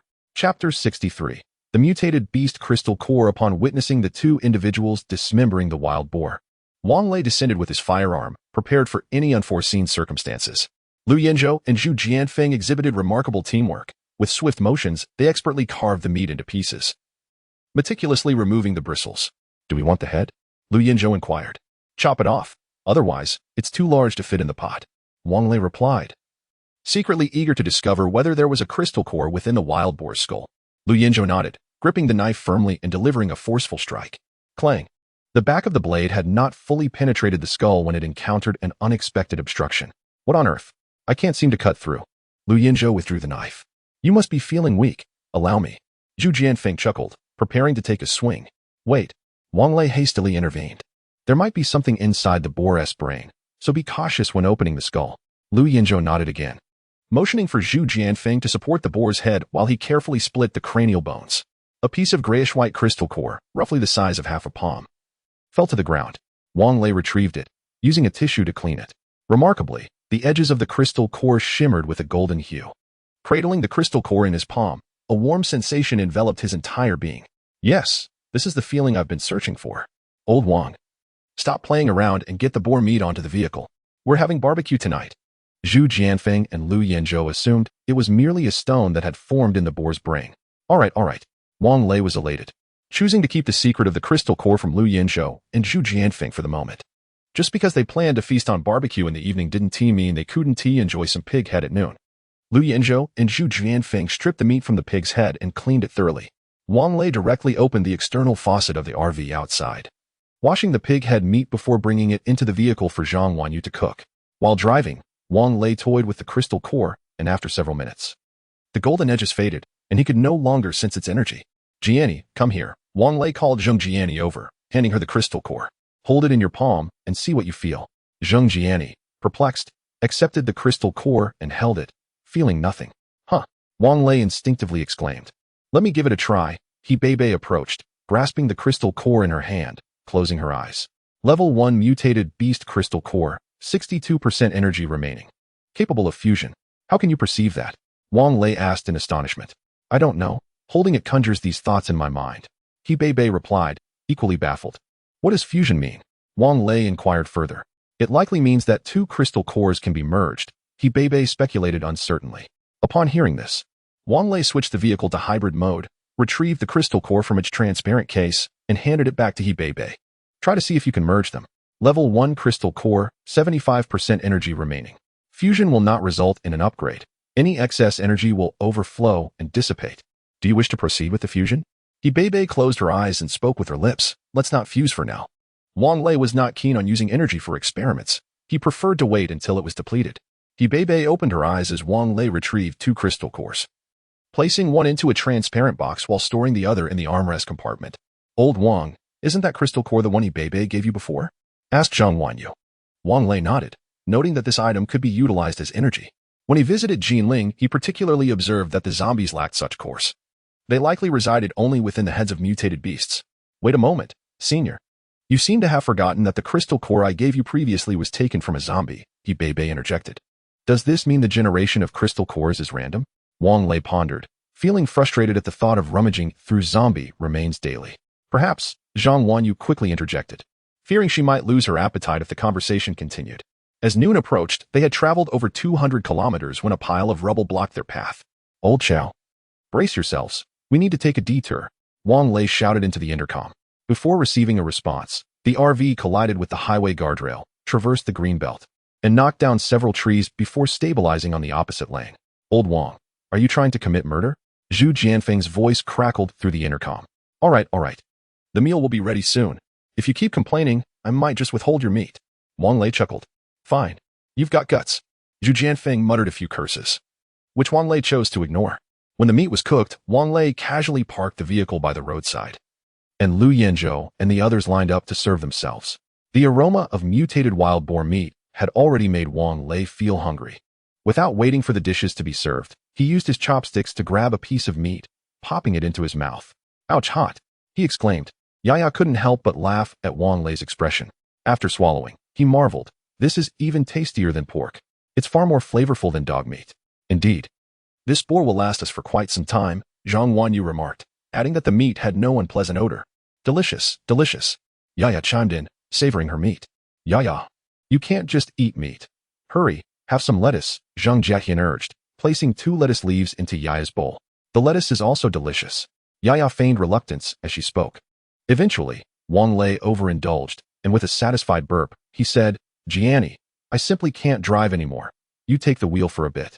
I need to sleep. The girls in the vehicle laughed uncontrollably as Wang Lei retreated to the bedroom and fell asleep instantly. When he awoke, the sky had darkened, and it felt as if the meat in his stomach had yet to digest. After washing his face, he stepped out of the bedroom to find Zhang Wanyu preparing dinner. Don't mind me for dinner. I'm too full, he lamented, settling into the leisure area with a cup of tea that Zhang Jiatian had brought him. Have you slept for so long? Will you be able to sleep again tonight? Zhang Wanyu inquired. No more sleep. Let us depart tonight, Wang Lei replied, cradling Yaya in his arms, knowing that old Chow and the others need not drive. Very well, just be cautious, Zhang Wanyu nodded. Though she was reluctant for Wang Lei to stay up late, she understood his eagerness to reach Longqing sooner. I can't hold it any longer. I must use the restroom, Wang Lei exclaimed, clutching his stomach, and returned to the bathroom in the bedroom. During dinner, Wang Lei and Zheng Jianni swapped seats, continuing their journey northward. Chapter 64. That night tonight, Yaya was remarkably well behaved, retiring to bed shortly after 10, accompanied by Zhang Wanyu. He Bei occupied the front passenger seat, dutifully serving tea to Wang Lei, while Zheng Jianni and Zheng Jiayan watched a Korean soap opera in the leisure area. In truth, after Jiang Shilong and the others departed, I had intended for Lu Yanzhou and his companions to join us in the RV. Wang Lei, a cigarette dangling from his lips, remarked. Who would have thought that we would lose 2 and then gain 2 more? Such is their unfortunate fate. Haha, who would believe you? He Bei laughed. I see through you. You're quite scheming, worried that Lu Yanzhou and his gang might have their eyes on us, aren't you? Not at all, Wang Lei retorted. I suspect old Chow wouldn't part with his vehicle. True enough, it's evident that old Chow truly cherishes his car, he Bei concurred. Ah, it's getting late. You should head to bed, Wang Lei suggested as he rolled down the car window, allowing the cool night breeze to awaken his senses. I'll keep you company. The 3 of us agreed to take turns driving, aside from Jianni, to keep you from dozing off, he Bei offered. Really, there is no need. If I get tired, I'll simply pull over to rest. You all should go to sleep and turn off the television, Wang Lei insisted. Are you sure you don't want company? He Bei tilted her head, inquiring. Absolutely not, Wang Lei replied, his eyes fixed ahead, wary of any wild boars that might suddenly appear along the mountainous road. Very well then, just call if you need anything. We'll be sleeping in the leisure area tonight, he Bei stated, rising. Oh, go to the bedroom already, Wang Lei said, somewhat impatiently. All right, no need to fuss. We intended for 2 of us to sleep outside anyway, to avoid squashing Yaya at night, he Bei chuckled. We're heading to the lookout tower, Zheng Jianni and Zheng Jiayan announced as they switched off the television and ascended to the 2nd floor. I'll join you in the lookout tower. Just call me, and I'll hear you, he Bei said while making her way upstairs. Wang Lei smiled and shook his head, continuing to drive. In reality, midnight is not the peak of drowsiness. It is the hours of 3 or 4 in the morning that truly test one's endurance. The darkness before dawn enveloped the sky like spilled ink. Wang Lei struggled against sleep, even the cigarette failing to rouse him. Had he not feared waking the others, he would have played a classic disco tune, Wild Wolf Disco. A beloved disco hit from the 1990s. The author was in middle school then, and this song was played daily at the skating rink. Deeply nostalgic, perhaps revealing my age. Oh well, I cannot play music. Can I not sing for myself? I once loved around 40 women. They say I am the most shameless of men. Yet, I have always preserved a semblance of innocence, never allowing them to kiss my lips. My demands are not high. I simply wish for them to buy me a supercar, yet they echo the same sentiment, urging me to take a good look at my self-loved around 40 women. Zhang Wanyu had approached Wang Lei unbeknownst to him, and upon hearing his song, instinctively pinched the soft flesh at his waist. Ah! Wang Lei yelped in surprise. What the are you, a ghost? You move without a sound. The car, draped in such a thick carpet, seemed an unlikely place for any sound to escape. Zhang Wanyu, feeling her actions might have crossed a line, swiftly withdrew her hand, her cheeks flushed with a rosy hue. Nevertheless, her demeanor remained assertive, perhaps as a means to mask something deeper. Oh, why aren't you asleep? Wang Lei inquired. Your daughter wet the bed, and I just changed the sheets. So I can't sleep. I'm keeping you company for a while. Zhang Wanyu replied as she replaced the tea leaves in Wang Lei's cup and took a seat in the passenger seat. What about my little girl? Did you let her sleep alone? Aren't you a bit of a daughter slave? Zhang Wanyu frowned. How could I allow her to sleep alone? I carried her to the lookout tower. All right then, the poor child just lost her mother. I'm worried she might be scared at night. Please bring her down. I can hardly keep my eyes open anymore. I'm off to bed. Wang Lei felt his eyelids growing heavy and fearing the dangers of driving while drowsy. He pulled the car over to a safe spot. Goodbye. Sleep well. Zhang Wanyu felt an inexplicable pang of disappointment as Wang Lei stood up, lying in bed. Wang Lei was on the brink of slumber when a sudden thought jolted him awake. During his sophomore year, he had worked as a bartender at a bar, where a table of girls repeatedly toasted him. Among them was Zixia, an old classmate from middle school, who had ventured to Jiabei after graduating high school. The bar was loud, and the details of their conversation were lost to the haze of intoxication. He remembered waking up in a hotel the next morning, his clothes completely removed. He vaguely recalled not being alone that night, but it felt more like a fleeting dream. With classes to attend, he brushed aside the incident. Hastily checked out of the hotel, which had been booked by Zixia. The staff informed him she had left around 6 in the morning, leaving no contact information. Wang Lei assumed she had simply acted kindly by ensuring he had a place to stay, and as time passed, he eventually forgot about the event. Yet today, as he reflected on the past 3 years, he couldn't help but notice the striking resemblance between Yaya's charming smile and Zixia's. After tossing and turning for what felt like an eternity, Wang Lei finally succumbed to sleep. He awoke around 10 the following morning, neglecting to brush his teeth or wash his face. He exited his room and scooped up Yaya, who was engrossed in her toys, examining her face with keen interest. Daddy! Daddy! Little Yaya exclaimed joyfully, beaming at Wang Lei. Jiating, do you think Yaya and I resemble each other? Wang Lei asked, furrowing his brow. What a joke. Yaya is so beautiful, while you are quite the opposite, Zhang Jiating chuckled, covering her mouth. I'm not joking. Wang Lei insisted, his expression serious, prompting both Zhang Jiating and He Bei to scrutinize the two closely.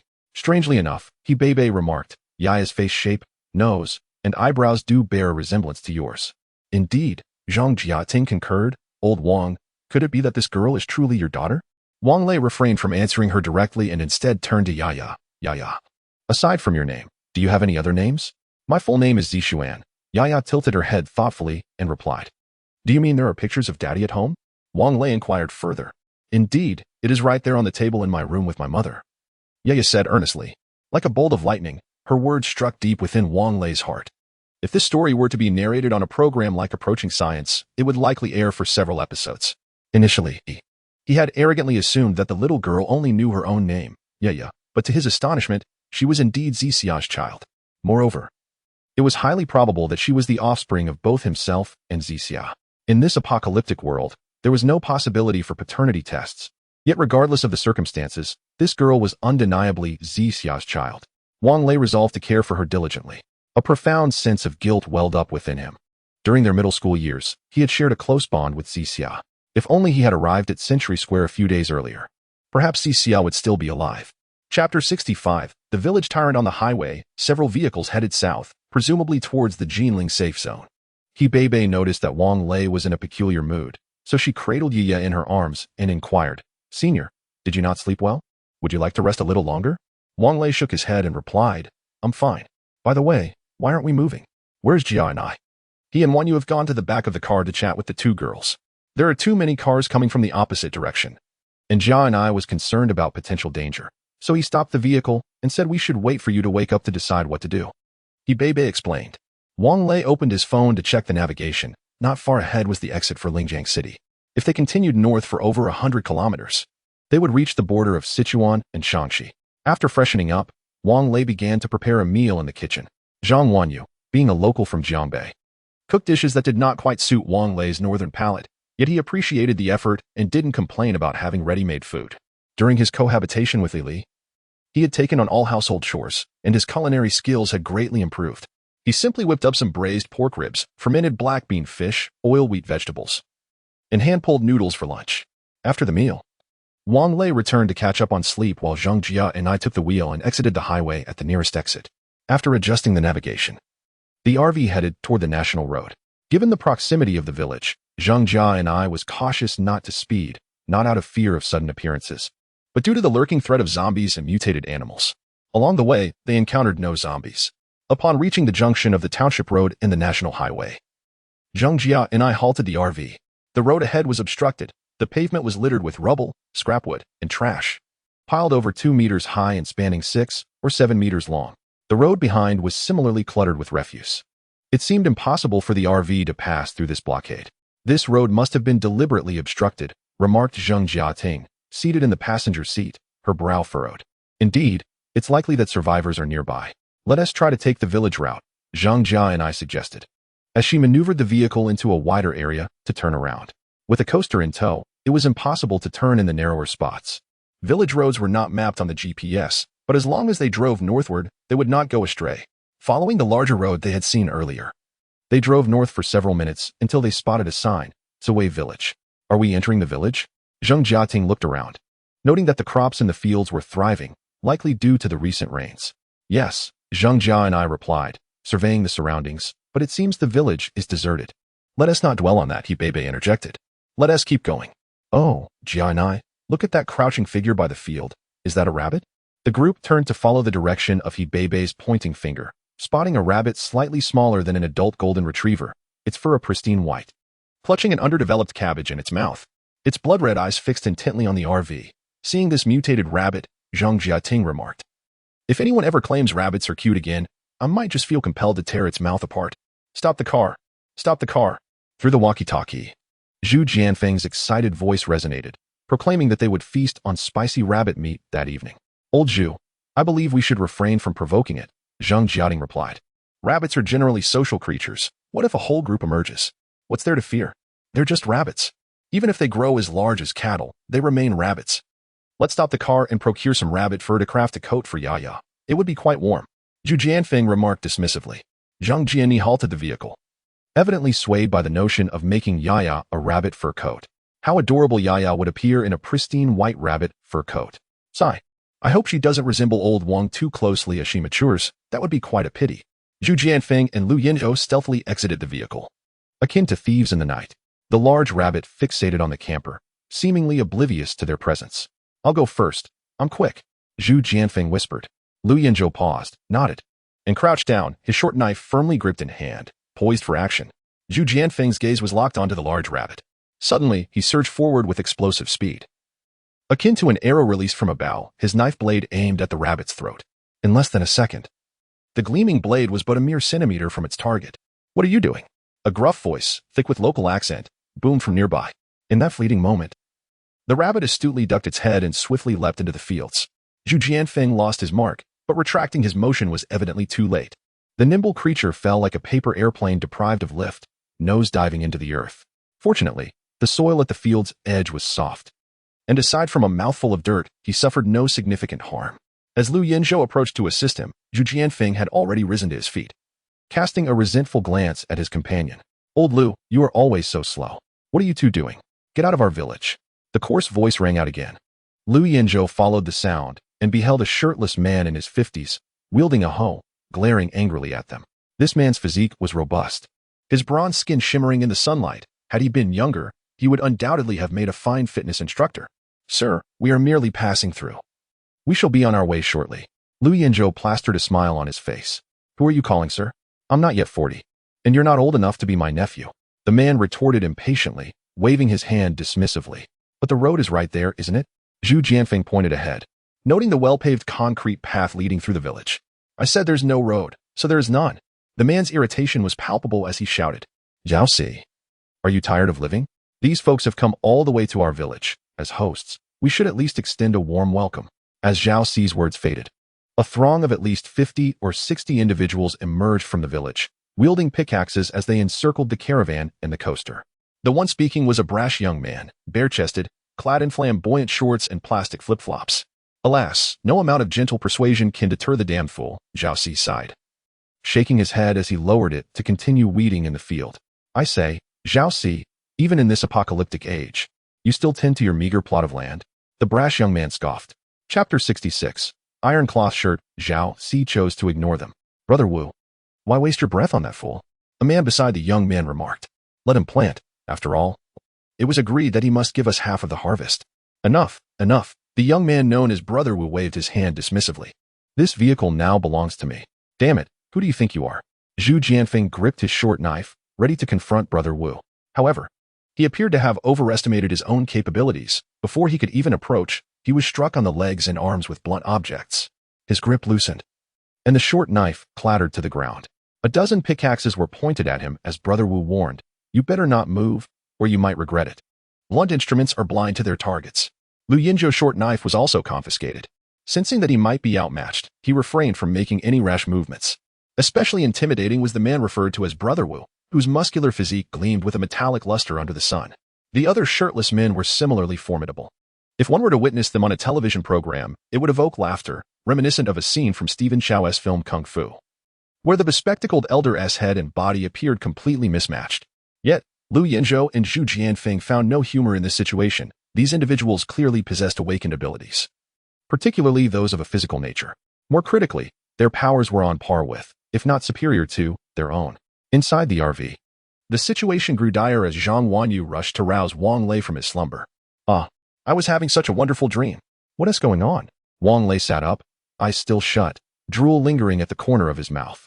In his dream, he was surrounded by several beautiful women, just moments away from indulging, when Zhang Wanyu's disturbance pulled him back to reality. Get up. Lu Yinzhou and the others are surrounded. Seeing Wang Lei's impatience, Zhang Wanyu's frustration boiled over, and she twisted his ear with her small hand.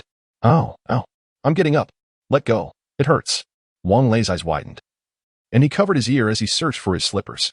Gradually, his mind cleared, and he hastily donned a T-shirt before rushing out of the bedroom.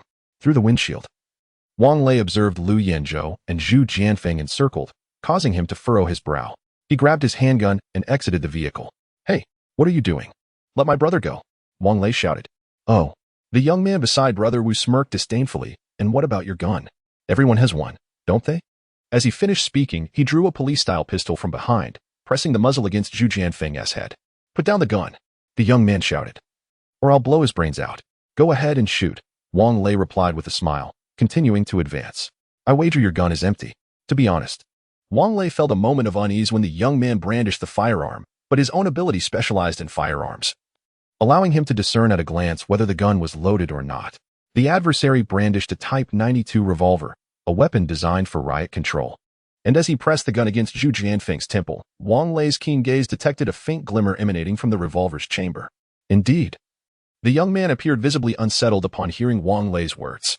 Enough, Lu Zi, retract your weapon, Wu Ge remarked, casting a sidelong glance at the youth. It's merely a gun. What is there to fear? Reluctantly, Lu Zi returned the firearm, while Wu Ge approached Wang Lei. Don't move. Release him, and we will depart at once. Wang Lei aimed his weapon at Wu Ji's leg. To his warning, Wu Ge feigned ignorance, maintaining his smile.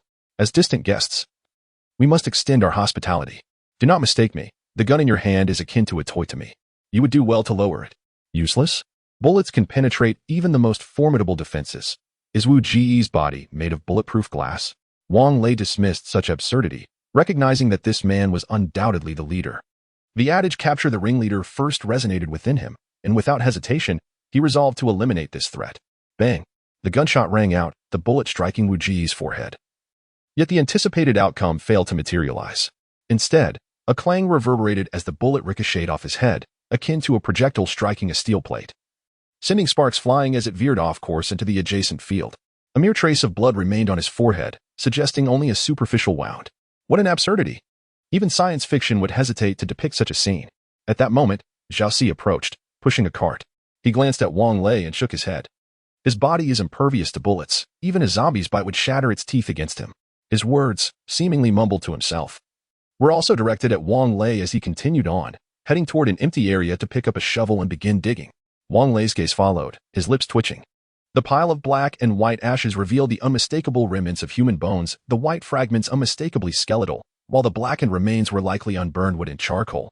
Zhao Si meticulously shattered the unconsumed bones with a shovel, swiftly accumulating a cartload of ash before wheeling it off to fertilize another patch of land. Could one truly consume grains grown from such ashes?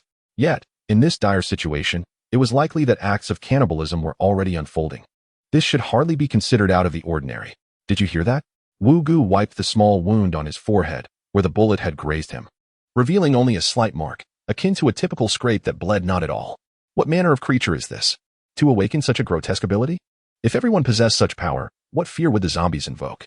Be reasonable. Hand over your gun and your vehicle. The men may leave, but the women shall remain after all. Wu Gu has a kind heart.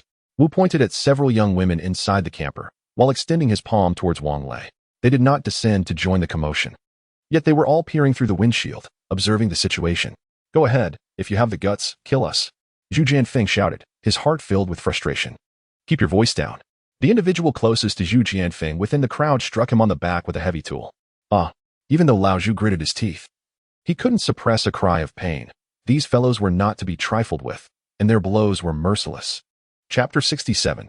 Everyone has weaknesses, can't we have a proper discussion? Wang Lei inquired, his brow furrowed as he searched for the other party's vulnerabilities. What is there to discuss? I am far more interested in conversing with the beautiful ladies in the car, indulging in delightful activities. As Wu Ji's words echoed, a cacophony of jeers erupted from the crowd. Wu Gu, after you're done, let the brothers have a turn. Wu Gu, let's join in. I have a grand streaming event from Sakura Country on my phone. It will be much more enjoyable together. Indeed, Wu Gu, these girls are truly stunning. More beautiful than the village flower from the neighboring hamlet. Though the RV's door was firmly shut, those indecent remarks reached the ears of several girls inside. Their fists clenched tightly, filled with rage, wishing they could burst forth and strike their tormentors. They yearned to unleash their fury upon both the instigators and their audience.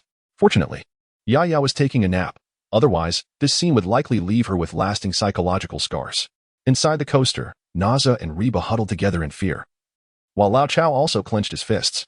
Yet, he knew that exiting the vehicle would serve no purpose, only handing over himself as a hostage. He contemplated fleeing to safeguard the two girls inside, but the coaster was still tethered to the RV. He briefly considered rushing to the RV to disperse the crowd, but the risk was too great. Thus, he remained seated, resigning himself to the notion that perishing together was preferable. The girls should not need to worry, after all. Was suicide not an option? Hurry up, stop dawdling. Otherwise, you won't live to leave the village. Wu Ji's patience waned as he noted Wang Lei's inaction. It all hinges on this shot. Wang Lei pretended to extend his gun towards Wu Gu, and as the latter relaxed his guard, Wang Lei swiftly aimed for Wu Ji's eye and fired. Bang! The bullet struck true, penetrating the eye and erupting in a spray of dark crimson blood. Wu Gu cried out in agony, clutching his shattered eye, his screams piercing the air. Damn it! The bullet was so close it must have penetrated my brain. How am I still alive? Silence. Wang Lei stepped forward, pressing the gun against Wu Ji's remaining eye. The warmth of the barrel compelled Wu Gu to quickly shut his mouth. Let's talk. Drop your weapons. Wang Lei's countenance, splattered with Wu Ji's blood and contorted with rage, rendered him a fearsome figure. Otherwise, I shall shatter the other eye. The crowd, possibly cowed by his demeanor, hesitated to comply with Wang Lei's demand. Wang Lei seized Wu Gu by the hair, forcefully nudging the gun against his eye socket. Quickly, heed your elder brother's words. Drop your weapons. Wu Gu urged, and at last, the others reluctantly discarded their arms onto the ground. Lu Yanzhou and Zhu Jianfen also broke free from their restraints, seizing their daggers and swiftly making their way to Wang Lei's side. Zhu Jianfeng had indeed contemplated retaliating against those who had just assaulted him, yet he feared that the already precarious situation might spiral further out of control, compelling him to refrain from acting. Is it you, Wu Gu? Wang Lei's voice was cold as he remarked, we were merely passing through. Is this not somewhat excessive on your part? Humph. In this apocalypse, isn't it natural for the weak to be devoured by the strong? Murmured an unknown voice from the crowd.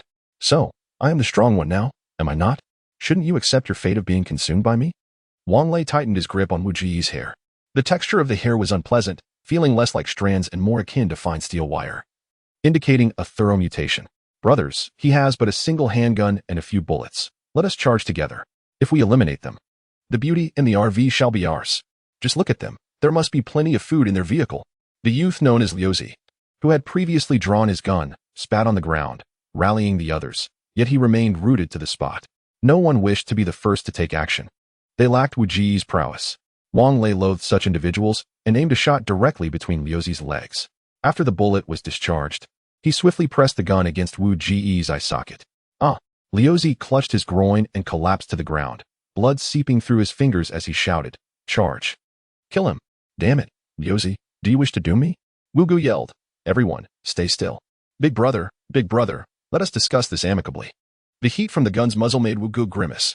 "Wang Yu, hand me the submachine gun," Wang Lei commanded. Zhang Wanyan descended from the vehicle with the submachine gun, standing beside Wang Lei as she took over the control of Wu Gu, pressing the muzzle against his eyeball. "You claim I have only a few bullets? Guess what? Do you think the bullets in this gun suffice to send you all to meet the Buddha? Oh, right, given your numerous misdeeds, you would likely descend into hell." Wang Lei held the submachine gun firmly, not releasing his grip on Wu Ji's hair. Upon realizing Wang Lei possessed a submachine gun, the group contemplated fleeing. Yet fear rendered them motionless, their faces as grim as those mourning a loss. "Are you wagering that my gun is unloaded?" Wang Lei aimed at Liu Zi, recognizing that any instability must be addressed preemptively. No, big brother." Liu Zi, in a state of panic, was overwhelmed by pain and the threat of death, rendering his mind blank, unable to even articulate pleas for mercy. "I shall consider this a wager between us. Now is the moment of revelation." As Wang Lei spoke coldly, he pulled the trigger. The bullet flew towards Liu Zi's carotid artery. Wang Lei did not desire Liu Zi's swift demise, as that would not suffice to instill fear. However, Liu Zi proved far less resilient than Wang Lei had anticipated. He emitted a series of desperate gasps, exhaling without inhaling. "Which bastard struck me just now?" As Zhu Jianfeng observed that Wang Lei had completely seized control of the situation, he decided to seize his restraint, stepping forward and casting a fierce glare at the crowd. Most individuals instinctively took a step back, leaving behind three bewildered figures, the very assailants who had previously attacked Liu Yanzhou and Zhu Jianfeng. Exchanging a knowing glance with Liu Yanzhou, Zhu Jianfeng approached the trio, one of them picking up a pickaxe and swinging it towards them with intent. "How dare you attempt a sneak attack?" he exclaimed. "Do you have the audacity to strike at me? I will ensure your downfall." Chapter 68. Zhao Si pleads. As Zhu Jianfeng mercilessly pummeled his adversaries, he gritted his teeth and cursed. Liu Yanzhou, on the other hand, merely bit his lower lip, striking methodically at the limbs of the three assailants. Defeated, the trio lay sprawled on the ground, rolling back and forth, gradually succumbing to stillness. Although they remained conscious, their limbs were broken, making any movement excruciatingly painful. Just then, Zhao Si approached with a cart, exclaiming, "If you kill them, who will protect the over 200 villagers in our community? I couldn't care less about your fates." Zhu Jianfeng retorted, stomping viciously on one man's groin. "When you sought to annihilate us, did you voice such concerns? Ah, young man, I had advised you to leave earlier. It is your own choice to stay. Who can you blame for that?"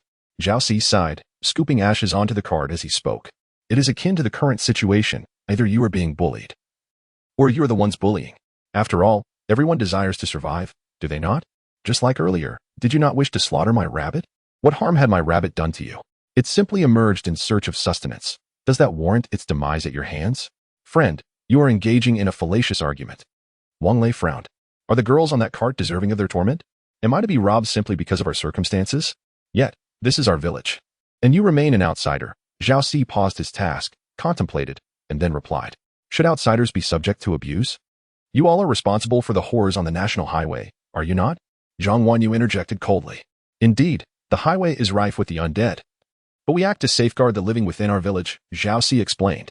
"These bones you see were once our fellow villagers. Had it not been for Wu Zi and his companions, there would be no survivors left in this village. Please, spare us. Show a modicum of kindness and allow our entire village of hundreds to live." Wang Lei felt no inclination to show mercy. The malice displayed by them had already sealed their fates in his mind.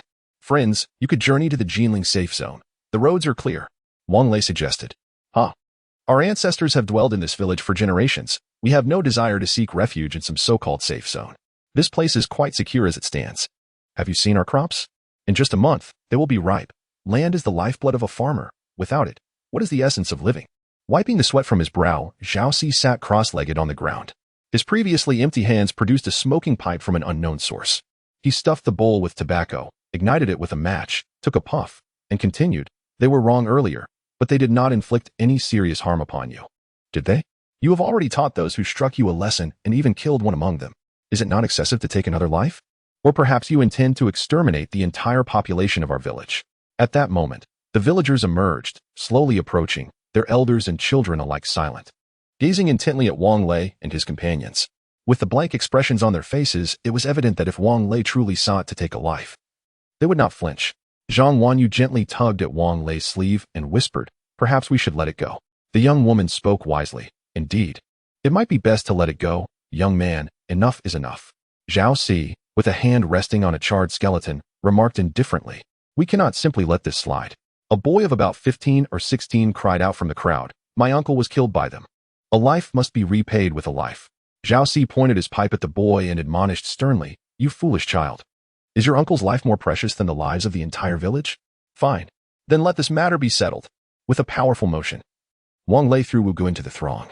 "All right, it's settled then. Everyone disperse, let them leave." Zhao Si stood up, tapped his pipe against the cart, and casually tucked it behind his waist. Zhao Si held considerable authority in the village.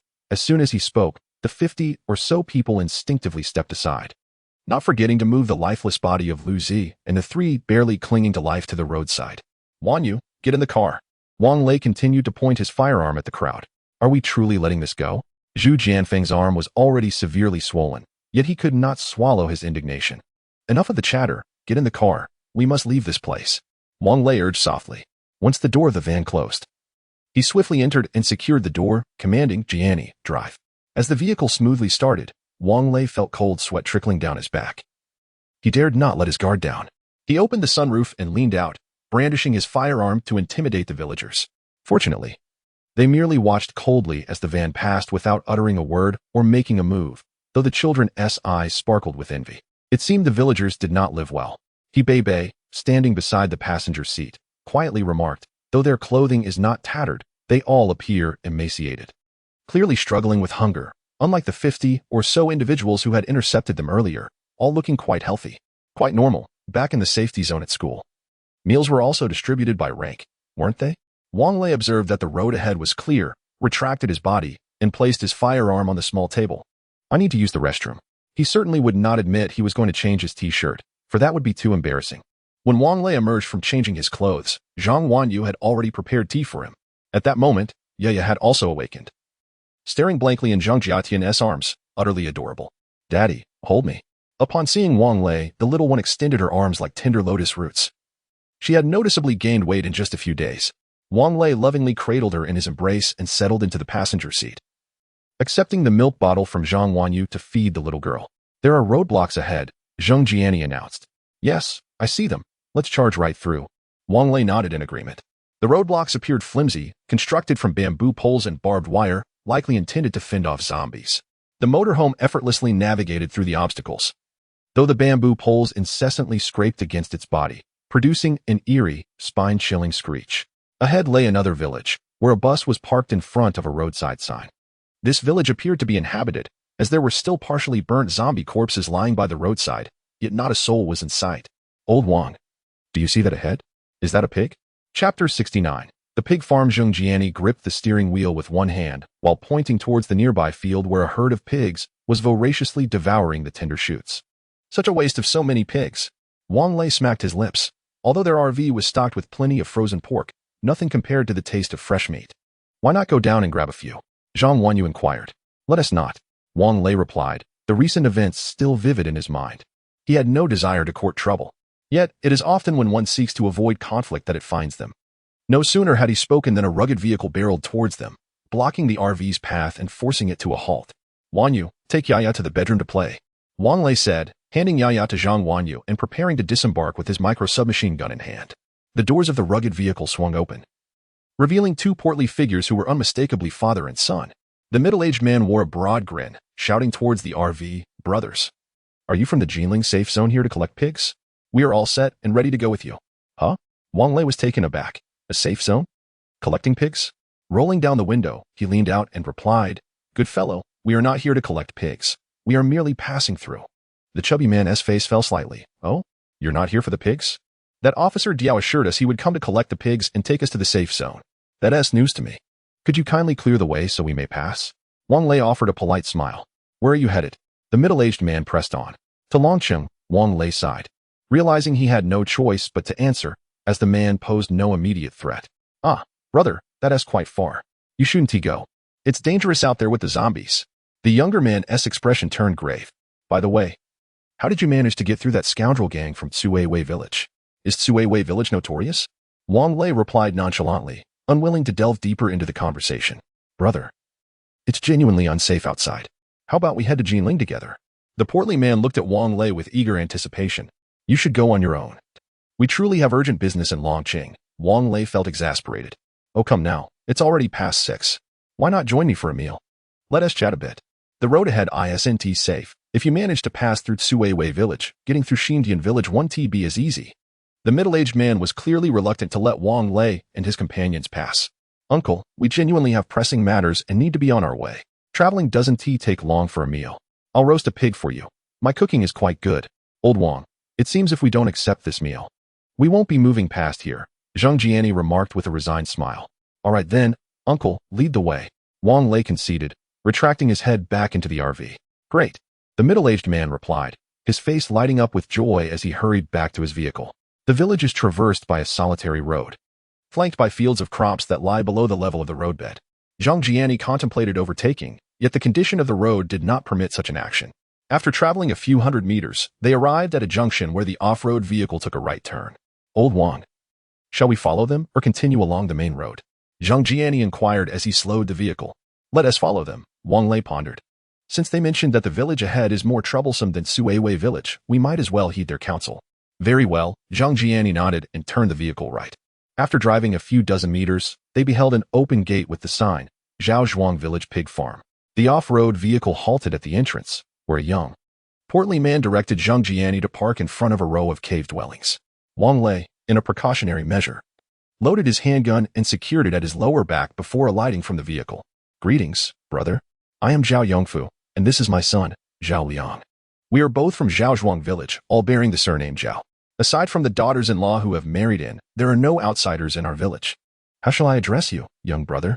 The middle-aged man approached Wang Lei with a beaming smile. Uncle, I am Wang Lei. You may call me Xiao Wang. Wang Lei replied with a courteous smile. Come inside. It's sweltering out here, but it's cool indoors. Zhao Yongfu led the way.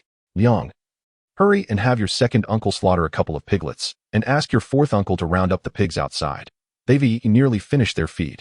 Then you can return home and fetch some vegetables. And don't forget to bring my 2 bottles of Mao Dai. Understood, Dad. Zhao Liang responded as he dashed toward the pig pen. How fortunate. Just these past days, several sows have given birth. Zhao Yongfu entered the house, inviting Wang Lei and the others to sit. He then fetched a packet of paper cups and poured water for them. This pig farm is under my contract.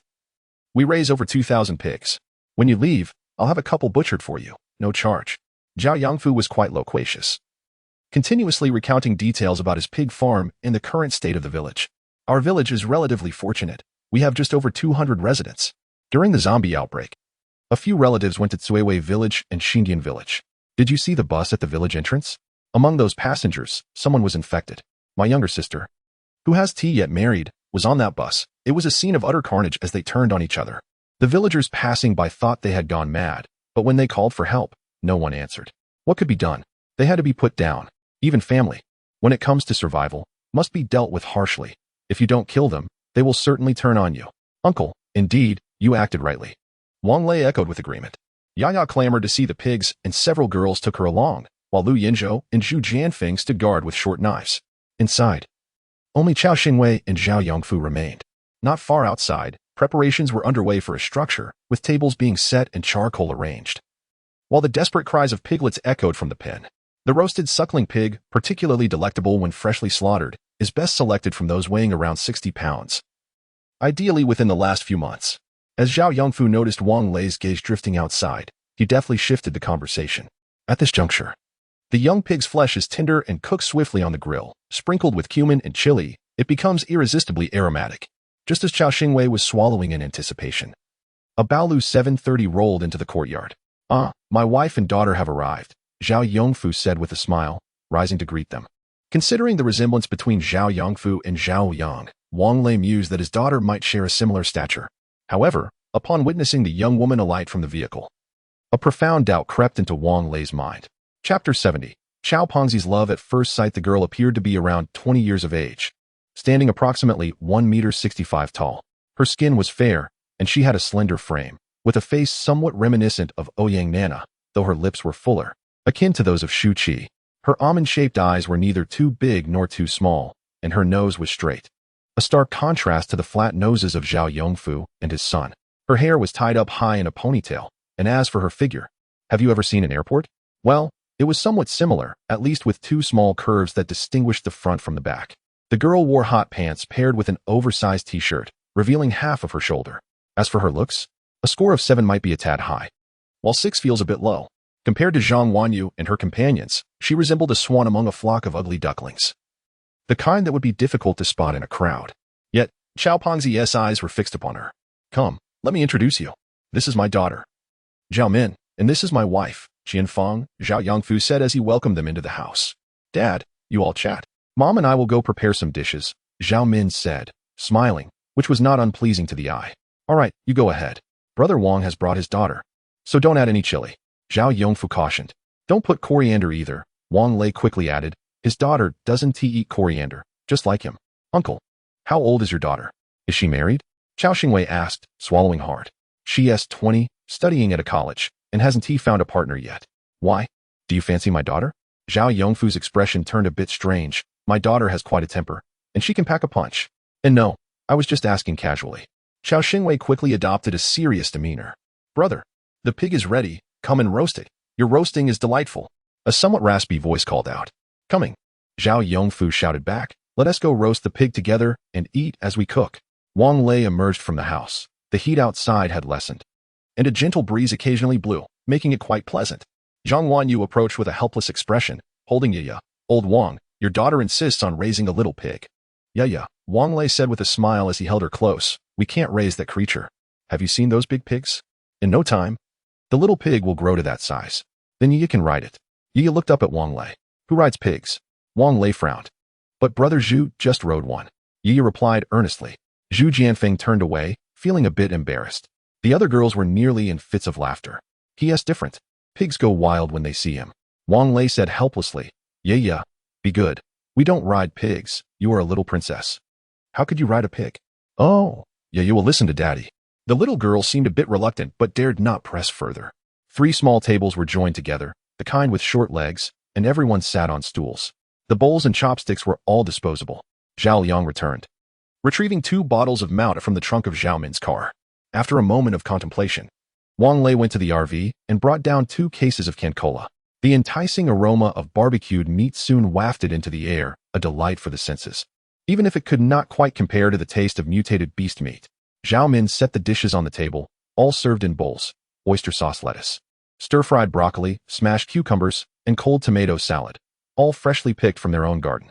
Zhao Yongfu's wife, Qianfang, casually took a seat, and Zhao Min sat beside her. Directly across from Chao Xingwei, the meat was almost ready, and since it was not spicy, the young girl was encouraged to eat first. Zhao Yongfu placed a plate of freshly grilled meat in front of Yaya. Thank you, uncle, she exclaimed, unfazed by the formality of addressing all men as uncle and all women as sister. It must be noted that Zhao Yongfu was quite considerate, having cut the meat into small pieces, perfectly sized for Yaya to enjoy in one bite. Yaya, is it delicious? Wang Lei asked, wiping the grease from the corners of her mouth with a napkin. Very good. Yaya smiled, raising her little fork, her personal dining utensil.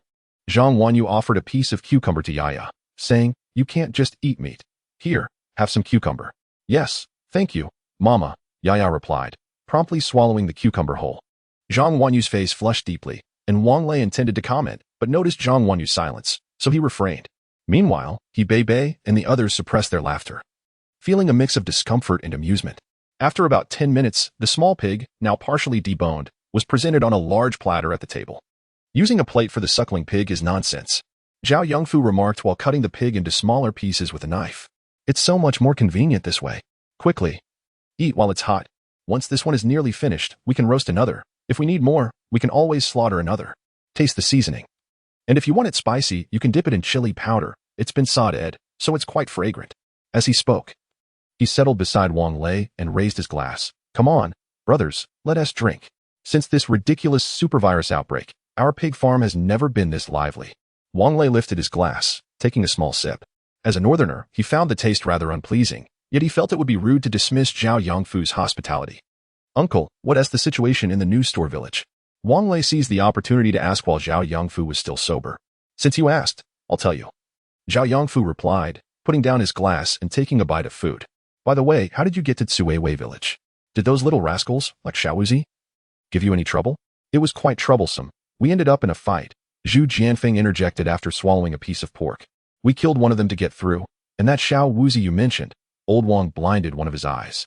As Zhu Jianfeng finished speaking, he noticed the astonishment on the faces of Zhao Yongfu, Zhao Liang, and Qianfang, while Zhao Min gazed at Wang Lei with wide eyes, filled with admiration. Brother, you are formidable. Zhao Liang set down his chopsticks and exclaimed, what you have at your waist is a handgun, isn't it? Indeed, Wang Lei acknowledged with a nod, though he refrained from drawing the weapon. That little Wuzi possesses a firearm as well. There is a military police officer in their village, and they ended up killing him. Zhao Liang remarked with a sneer. Well, their guns are devoid of ammunition, Zhu Jianfeng interjected. Perhaps they exhausted their bullets while combating zombies. Their village is populous. Yet a significant number have turned into the undead, Zhao Yongfu concurred, slicing 2 pieces of red meat and placing them onto Yaya's plate. Chapter 71. The villagers of Xindian. By the way, uncle, how much do you know about this Xiaowuzi? Wang Lei inquired as he attempted to lift a piece of meat, only to have it snatched away by Yaya, who, with her mouth full, was left sniffling and teary-eyed from the spiciness, eliciting laughter from the entire table. Once the merriment subsided and Yaya had calmed down, Zhao Yongfu finally spoke. He is nothing but a village bully, a scoundrel who indulges in drinking, gambling, and deceit, an individual who harms others for his own gain. His parents were good people. Unfortunately, good souls do not live long, and they passed away from the stress he caused them. And after the apocalypse, or rather, after the virus outbreak, did he undergo any changes? Wang Lei asked again. Changes, you say? Zhao Yongfu pondered for a moment. I heard he has mastered some extraordinary martial arts. Something like the iron cloth shirt and golden bell shield. I cannot claim to understand it fully. With such a large pig farm, hasn't he ever caused you trouble? How could he not? Zhao Yongfu's expression was quite animated. Can I be intimidated by him? I possess this, he exclaimed, lifting his shirt to reveal a belt around his shorts, from which hung 3 cloth pouches. He carefully unfastened one and opened it, revealing a hand grenade inside. Good heavens! Wang Lei gasped. Where on earth did you acquire this? I traded 2 pigs for it, Zhao Yongfu replied, reattaching the grenade to his waist. There's a good-for-nothing in Xindian village, Zhang Yongyang.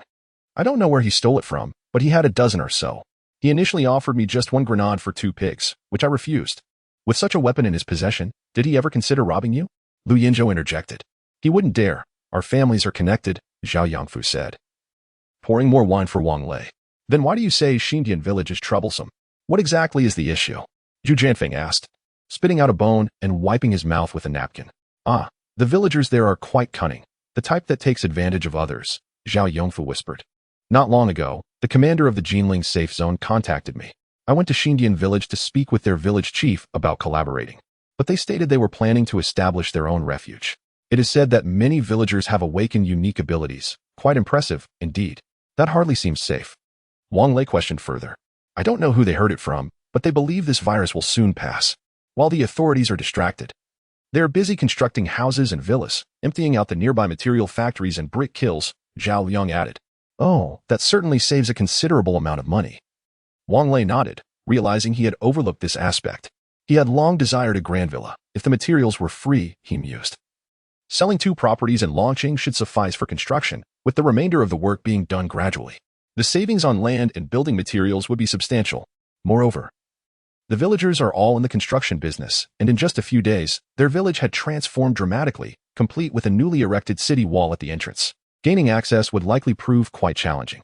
After finishing half of his drink, Zhao Yongfu urged, Xiao Wang, you should drink up. Wang Lei did not immediately lift his cup.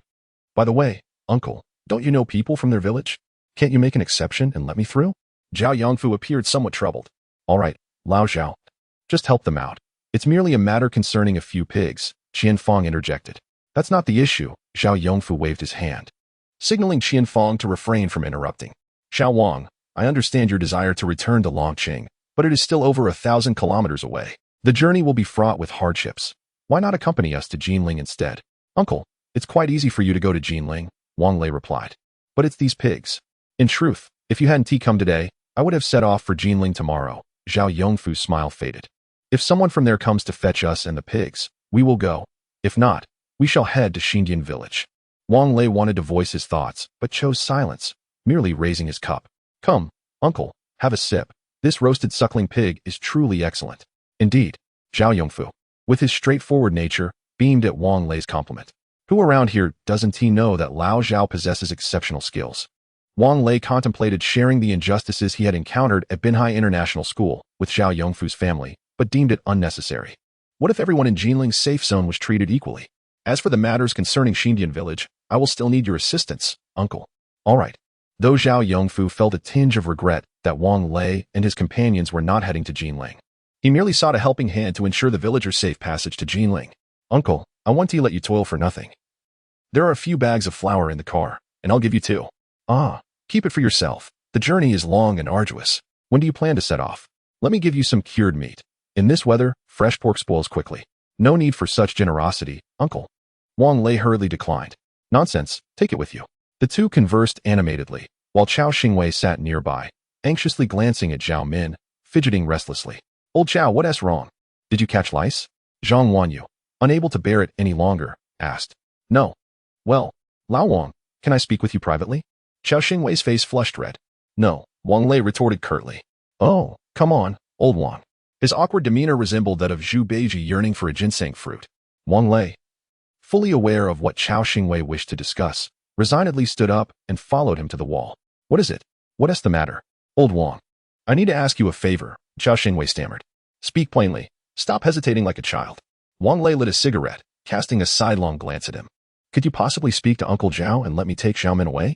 After much hesitation, Chao Xingwei finally mustered the courage to voice his request. Are you out of your mind? Zhao Min has agreed to go with you? Wang Lei regarded him as if he were mad. To his surprise, Chao Xingwei nodded. What? When did you two discuss this? Through eye contact, Chao Xingwei replied earnestly. Good grief. Wang Lei coughed violently, unsure whether it was the smoke that choked him or the words of Chao Xingwei. Old Chao, if you truly harbor feelings for Zhao Min, then you should express them yourself, Wang Lei sighed. If you wish to accompany Lao Zhao and the others to the safe zone, I shall not stand in your way. Old Wang, that is not my intention, Chao Xingwei replied anxiously. If I had to choose between a woman and you, I would undoubtedly choose you. I simply wish to take Zhao Min along. Chapter 72, The Burden of Wealth. Old Chao, wake up. You haven't had much to drink, so why are you speaking nonsense? Wang Lei cast a disdainful glance at him. Even in this apocalyptic world, no one wishes to marry their daughter far away, do they? The most vital aspect of a family is unity. Otherwise, what would our ancestors have gone through the trouble of establishing ancestral graves for? Even in death, we must remain together. Besides, can't you see that old Zhao is utterly devoted to his daughter? What car did he buy for her? His son merely drives a dilapidated pickup truck. Think it over. If you truly like her, just go for it. Wang Lei's words were indeed insincere. A common man might be innocent, but possessing wealth can be a curse. His RV was far too conspicuous. Even with a firearm in hand, it hardly guaranteed complete safety. The RV's defensive capabilities eluded his understanding. A few grenades could spell disaster. If only he had fostered a closer relationship with that Xiaowuzi from Zouwei village. He would have eagerly welcomed him into his team. Talents like Chao Xingwei were exceptionally rare. He knew he would eventually need to assemble a team. And who better to handle the modifications than him? Chao Xingwei took the half-smoked cigarette from Wang Lei's hand and inhaled deeply. Old Wang, there's something I have wanted to ask you for a long time. Go ahead. Your RV, it's not ordinary, is it? Wang Lei nodded. You'll find out soon enough. For now, let's not dwell on it, as I am still uncertain myself. From the very first moment I laid eyes on that vehicle, I sensed its uniqueness. Do you know that Lao Lu and the others are willing to follow you? I had to put in considerable effort to persuade them. And then what? Should I help you break apart their family? That's not what I meant. Chao Xingwei quickly shook his head. I simply wanted to say that my brother's loyalty lies with you. And we hope for your sincerity in return. What exactly are you trying to say, old Chao? Zhao Min and the RV are two unrelated matters, aren't they? Wang Lei felt a surge of irritation. He dreaded inquiries regarding the RV. Nothing much, just a casual remark, Chao Xingwei mumbled, lowering his head as he retreated to the coach. Wang Lei sighed and returned to his seat. The girls had nearly finished their meal. Let us sleep in the cave. It's cool and spacious, Qian Fong suggested. No, we're accustomed to sleeping in the vehicle, Zhang Wanyu replied. Yes, thank you. Auntie, we'll be fine in the car, Naza added. Wang Lei stepped into the coach to check on the small space he had arranged for the two girls. To be honest, it was quite cramped. Ah dear. The world of youth is beyond your understanding. Just let it be, Zhao Yongfu remarked, wearing an expression of understanding. The second roasted piglet was already half consumed, and the crowd began to disperse. Qian Fong and Zhao Min drove away, leaving only Wang Lei and Zhao Yongfu to drink and chat leisurely. Earlier, Wang Lei had taken a moment to examine the injured areas of Lu Yanzhou and Zhu Jianfeng. They had applied ice during their journey, and while the swelling had subsided considerably, there was still some pain. However, seeing that there were no serious issues, he felt relieved. Zhao Shu, my brother has taken a liking to your daughter, Wang Lei remarked nonchalantly, though his heart raced with anxiety. Could you perhaps facilitate an introduction between them? As Wang Lei had anticipated, upon hearing this, Zhao Yongfu's brow furrowed in contemplation. After a moment's pause, he responded, you mean that chubby fellow, right? Wang Lei nodded in affirmation. Zhao Yongfu continued, ideally, I should refrain from meddling in my child's affairs, but given the current circumstances, as a father, how could I possibly allow my daughter to stray from my side? Uncle, you are absolutely right. My intention is merely to allow them to meet. There is no ulterior motive, Wang Lei quickly added, filling Zhao Yongfu's cup with more wine. If you all accompany me to Jinling, and if Xiaomin is agreeable, I wouldn't mind at all, but at this moment, Zhao Yongfu paused, sucking on his teeth. Wang Lei sighed and nodded. Understood, uncle. Let us drink. I will have a word with my brother shortly. Very well, after this drink, we shall cease, for the times are perilous. Should we indulge too much, we may find ourselves in a deep slumber, ill-prepared to escape should trouble arise. A strained smile appeared on Zhao Yongfu's face. As you say, uncle. In truth, Wang Lei had long wished to forego the drinking. Is there a microwave in the RV? Later, let us take this pork along, if hunger strikes. We can heat it up, Zhao Yongfu suggested, rising to return to the cave behind. As Wang Lei carried the roasted meat into the RV, he found Yiya, freshly bathed, seated in the leisure area watching Happy Wolf and Gray Sheep, while Zhang Wanyu, her hair wrapped in a towel, sat beside her. Why haven't you dried your hair? Wang Lei inquired with a smile. It's nearly dry. I'll give it another quick blow later, Zhang Wanyu replied with a grin. I'm off to chat with Lao Chao. By the way, where are the others? They're practicing yoga at the lookout tower. Why aren't you joining them? Your daughter wants to watch cartoons. I must keep her company, right? Isn't there an iPad? She can watch that instead. How did I not think of that? Zhang Wanyu's eyes lit up as she dashed back to the bedroom to fetch the iPad, taking Yiya upstairs. Wang Lei exited the vehicle, calling down Chao Xingwei, who was seated in the driver's seat. They first retrieved 2 bags of flour from the RV storage before pushing open the cave's partially ajar door. Zhao Yongfu had already reclined on the bed, snoring softly. The 2 men set the flour down and sat on the steps outside the cave, engaging in conversation. I spoke with Lao Zhao, and he confirmed my thoughts. If you are willing to accompany them to Jinling, Lao Wang, do not say another word. I will not be going to Jinling, Chao Xingwei interrupted. There are plenty of fish in the sea, right? Lao Chao, you really need not feel obligated, Wang Lei offered, handing him a cigarette. I assure you, I am not feeling any obligation. Do you believe me? Chao Xingwei chuckled. When it comes to women and brothers, I trust my brothers more. As the saying goes, women are like clothing, brothers are like family. Yet the saying also goes, whoever wears my clothes, I sever their ties of brotherhood, Wang Lei retorted with a hint of irritation. Haha. Wang Lei discerned that Chao Xingwei had truly set aside his emotional burdens. After all, the notion of love at first sight is rather elusive, wouldn't you agree? The two exchanged a few casual remarks before returning to their vehicles. Ever since Naza and Reba joined the group, Chao Xingwei had transformed the driver's seat into a makeshift bed, all in an effort to maximize space.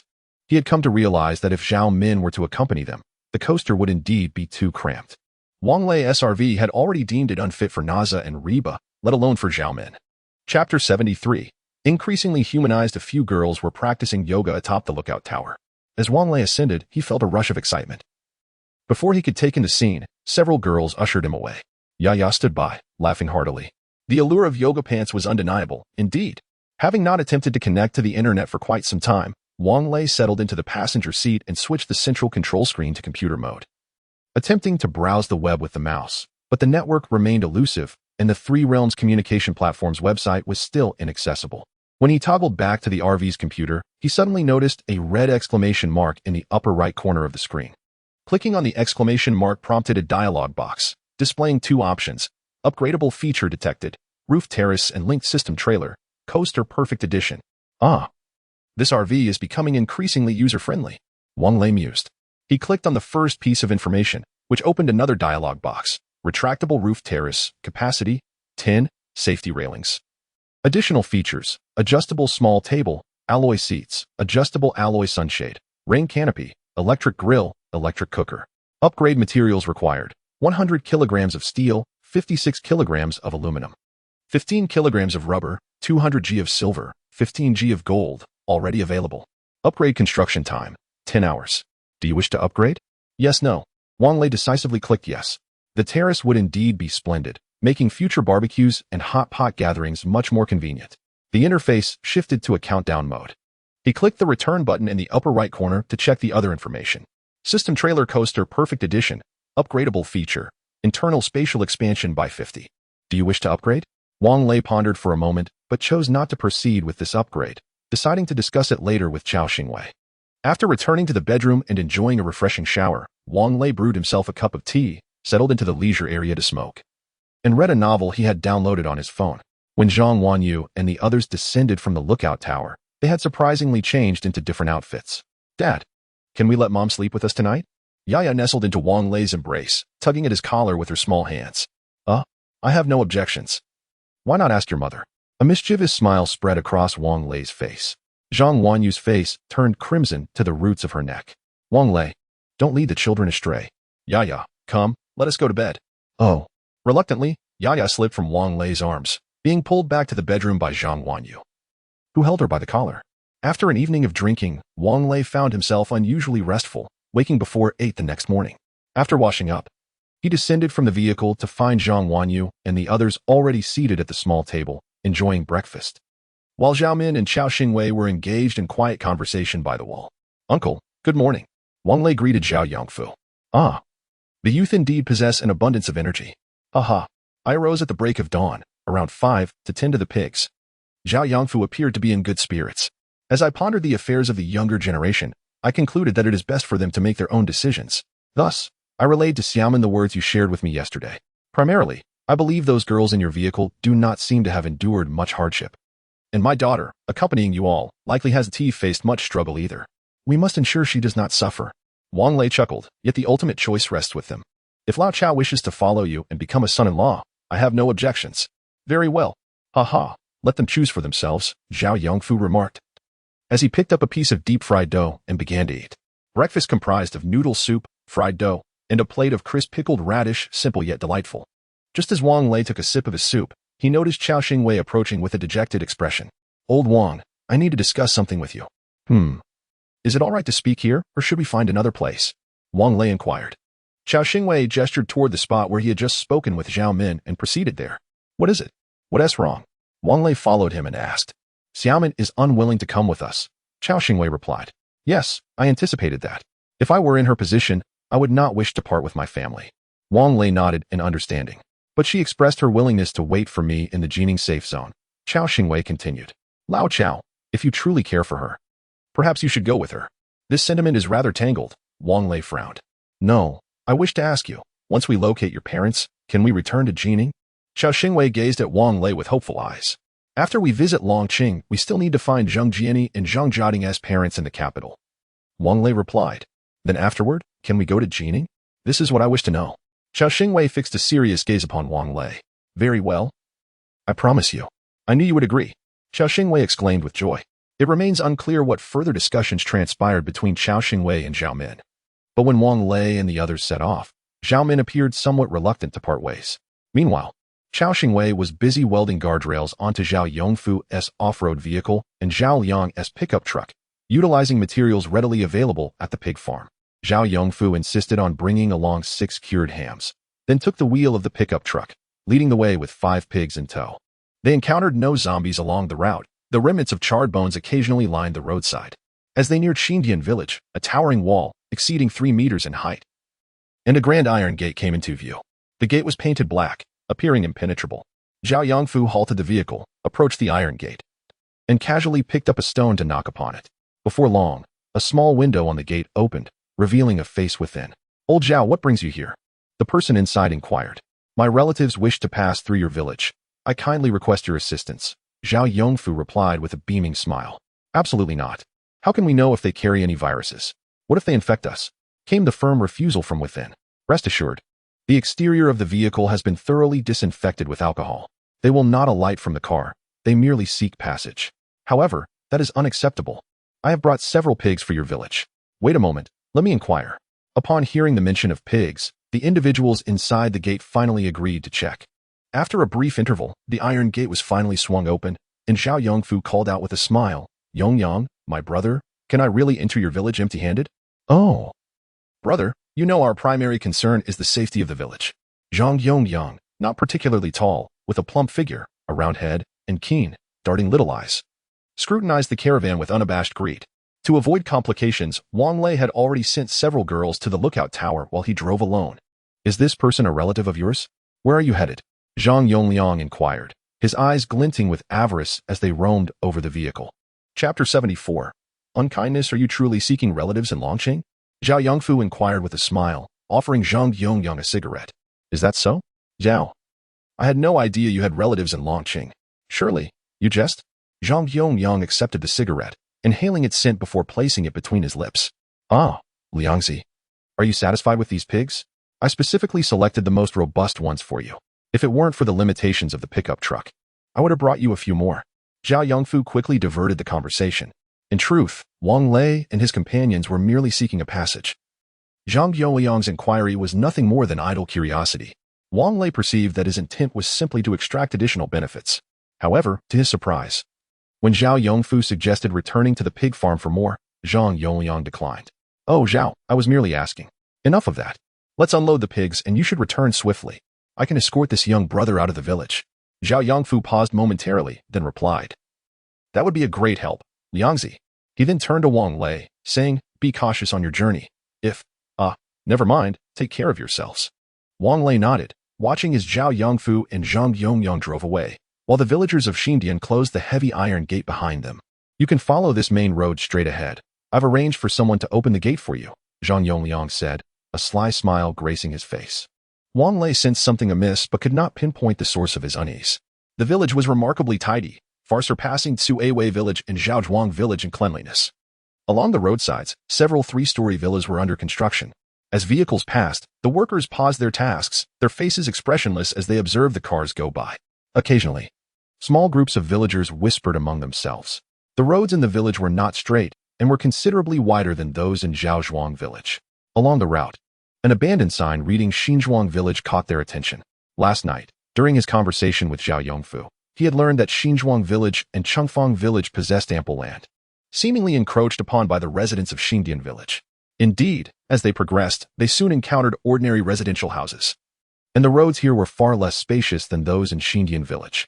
After walking several miles, they came upon a towering concrete wall, approximately 4 meters high, and found the road abruptly ended. "Where's the gate?" Wang Lei wondered aloud, scanning his surroundings as the path terminated without any sign of an entrance. The mobile map indicated that just ahead lay a national road, and traveling north for another 10 kilometers would lead them to the Sichuan-Shanxi border. Just as Wang Lei pondered whether he had taken a wrong turn, he noticed in the rearview mirror a convoy of vehicles suddenly approaching, blocking the road entirely. Once the cars came to a halt, their occupants disembarked, wielding machetes, with Zhang Yongliang at the forefront. He stroked his bald head, striking the side of the coaster with a baton, shouting, "Everyone out! Everyone out!" Wang Lei communicated via walkie-talkie, instructing Liu Yanzhou and the others to secure the car doors before he descended with a submachine gun slung over his shoulder. "Zhang Yongliang, is it? What do you mean by this?" Wang Lei inquired, his hands firmly clutching the weapon, squinting slightly. "Oh, you think you're impressive with a gun, huh? Erwa. Did you bring the grenades?" Zhang Yongliang jested. "Yes, I did," replied a rather naive young man, as he hefted a small green wooden box onto the hood of a car. Upon opening it, he revealed 10 neatly arranged grenades within. "Come on, let's harm one another." Zhang Yongliang smirked, extending his hand towards the box of grenades. Wang Lei would not allow such folly to succeed. Bang! A bullet discharged, striking Zhang Yongliang's right forearm. He howled, the sound akin to a pig being slaughtered, causing the crowd to instinctively recoil 2 steps back, with some timid souls crouching on the ground, their legs trembling uncontrollably. "Damn it! You want to die together?" Zhang Yongliang shouted, releasing his grip on the wound, reaching again for a grenade. "Curse it! I spared you a dog's life out of kindness, yet you remain stubborn." Bang! At that moment, a bullet pierced Zhang Yongliang's forehead. His eyes widened in shock as his body fell stiffly to the ground. Liu Yanzhou and the others had somehow exited the vehicle, standing behind Wang Lei with knives in hand, while even Xiao Xingwei had armed himself with a large wrench. "Old Liu, go fetch the grenades," Wang Lei remarked, feeling a warmth in his heart upon realizing they had disembarked. Liu Yanzhou silently approached, carrying the box back.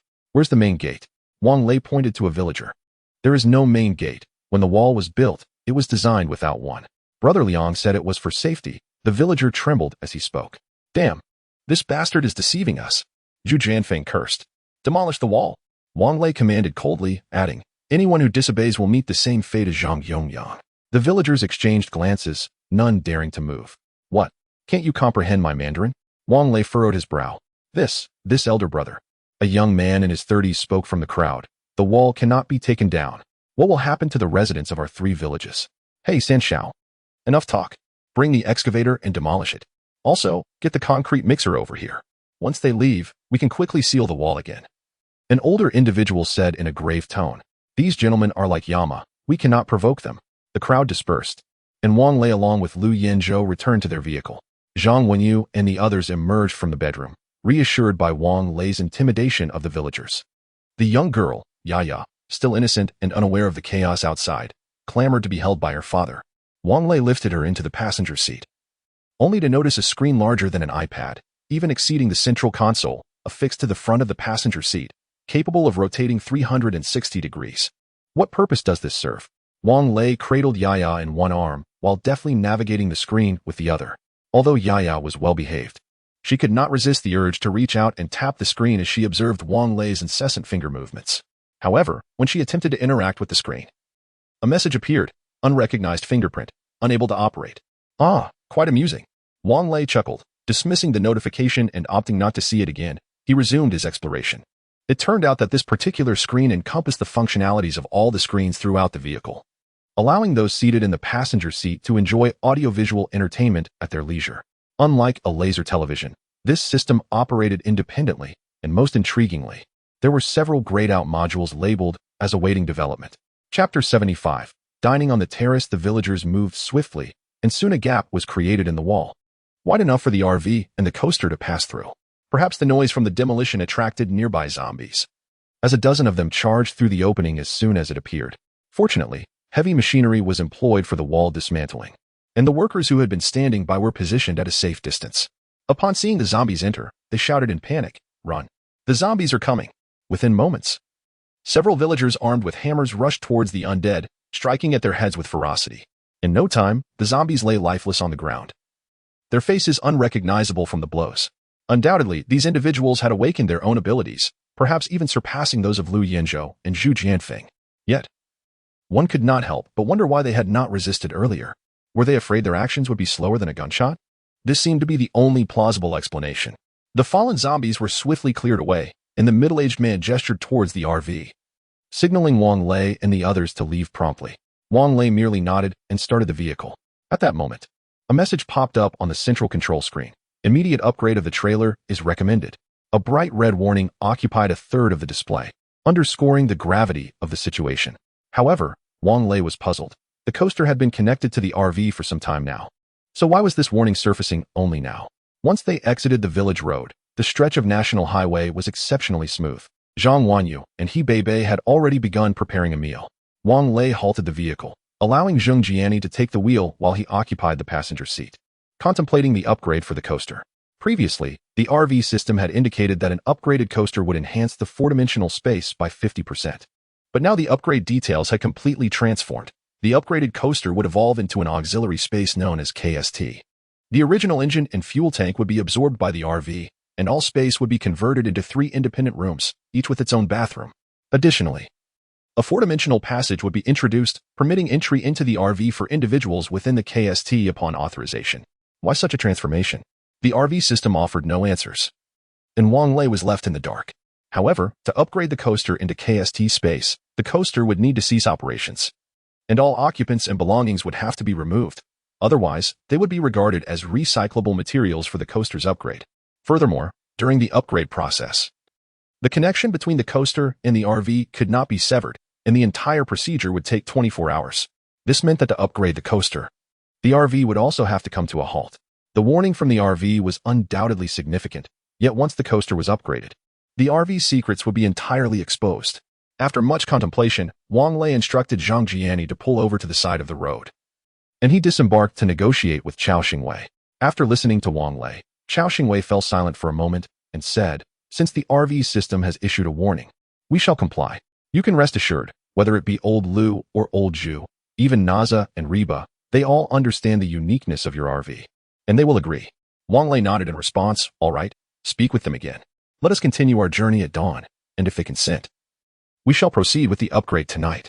As soon as Wang Lei's words fell, the rooftop terrace of the RV emerged, and a steel ladder extended down from the right side of the vehicle. Is this another function of the RV? Xiao Xingwei's eyes widened in astonishment. Wang Lei nodded and turned around to see Zheng Jining holding Yaya, who was poking at the central control screen. It appeared that Yaya had inadvertently activated the mechanism that opened the rooftop terrace. Let us have lunch up there. The weather is pleasant and quite cool. Wang Lei chuckled awkwardly, turning back into the RV to lift Yaya, saying, Little one, you mustn't play with that. Yaya nodded seriously. I understand, Daddy. As the vehicle traversed the border between Sichuan and Shaanxi, the road unexpectedly narrowed from a dual four-lane to a dual two-lane. Here lay a narrow pass, flanked by towering mountains, an ideal defensive position. In the event of conflict, it would be a formidable barrier. The mountains on both sides were cloaked in lush vegetation, with trees that had stood for centuries. Even with the air conditioning turned off, the heat was negligible. Wang Lei ascended the observation tower and opened the door leading to the rooftop terrace. The terrace featured 2 tables, each comparable in size to those in the interior lounge, accompanied by 6 chairs, albeit sturdier. Near the front of the vehicle, there was a control panel for the awning and lighting, situated high enough that Yaya could not reach it. Traveling at approximately 80 kilometers per hour, the wind was hardly felt atop the roof, and the safety railings made of bulletproof glass ensured security, preventing any risk of falling unless one were to act recklessly. Looking back at the observation tower, it was impressively large, with a door akin to that of a standard room. This must be attributed to their shared existence within a 4-dimensional space. Once lunch was prepared, Wang Lei returned to the vehicle and used the intercom to call Lu Yanzhou and the others to join him on the rooftop terrace for their meal. When Lu Yanzhou, Xiao Xingwei, and Zhu Juanfeng arrived via the ladder, they exhibited no surprise. They merely glanced around before taking their seats. Unlike Zhang Wanyu and the others, who were taken aback, they seemed completely unfazed. Wow, old Wang, I had no idea this rooftop was such a delightful spot. Why didn't you mention it earlier? Zhang Wanyu exclaimed, gazing at the gradually rising transparent awning. Indeed, such a splendid place. It would be a shame not to have a barbecue, Zheng Jining echoed. Wow, this is amazing. Zheng Jiatian's already large eyes widened even further. All right, no need for such astonishment. If it weren't for Yaya, I too would have been unaware of this feature in the RV. Wang Lei playfully shifted the responsibility to the little girl, who was busy enjoying her meal. The little girl, in a state of confusion, lifted her head and gazed at Wang Lei with an expression of bewilderment. Her delicate face was smeared with grains of rice. With a smile, Wang Lei approached her and gently wiped the rice from her face with a tissue. Yaya, remember to chew your food slowly when eating. Yaya, still Navi, nodded in understanding and raised her spoon, inadvertently flinging rice all over Wang Lei's face. What was the point of that? Wang Lei sighed and took a seat beside Yaya to have his meal. Old Wang, let us make this our regular dining spot, suggested Xiao Xingwei. Wang Lei nodded in agreement. Sure, but only when the weather is nice. Once it rains or gets cold, that won't be feasible.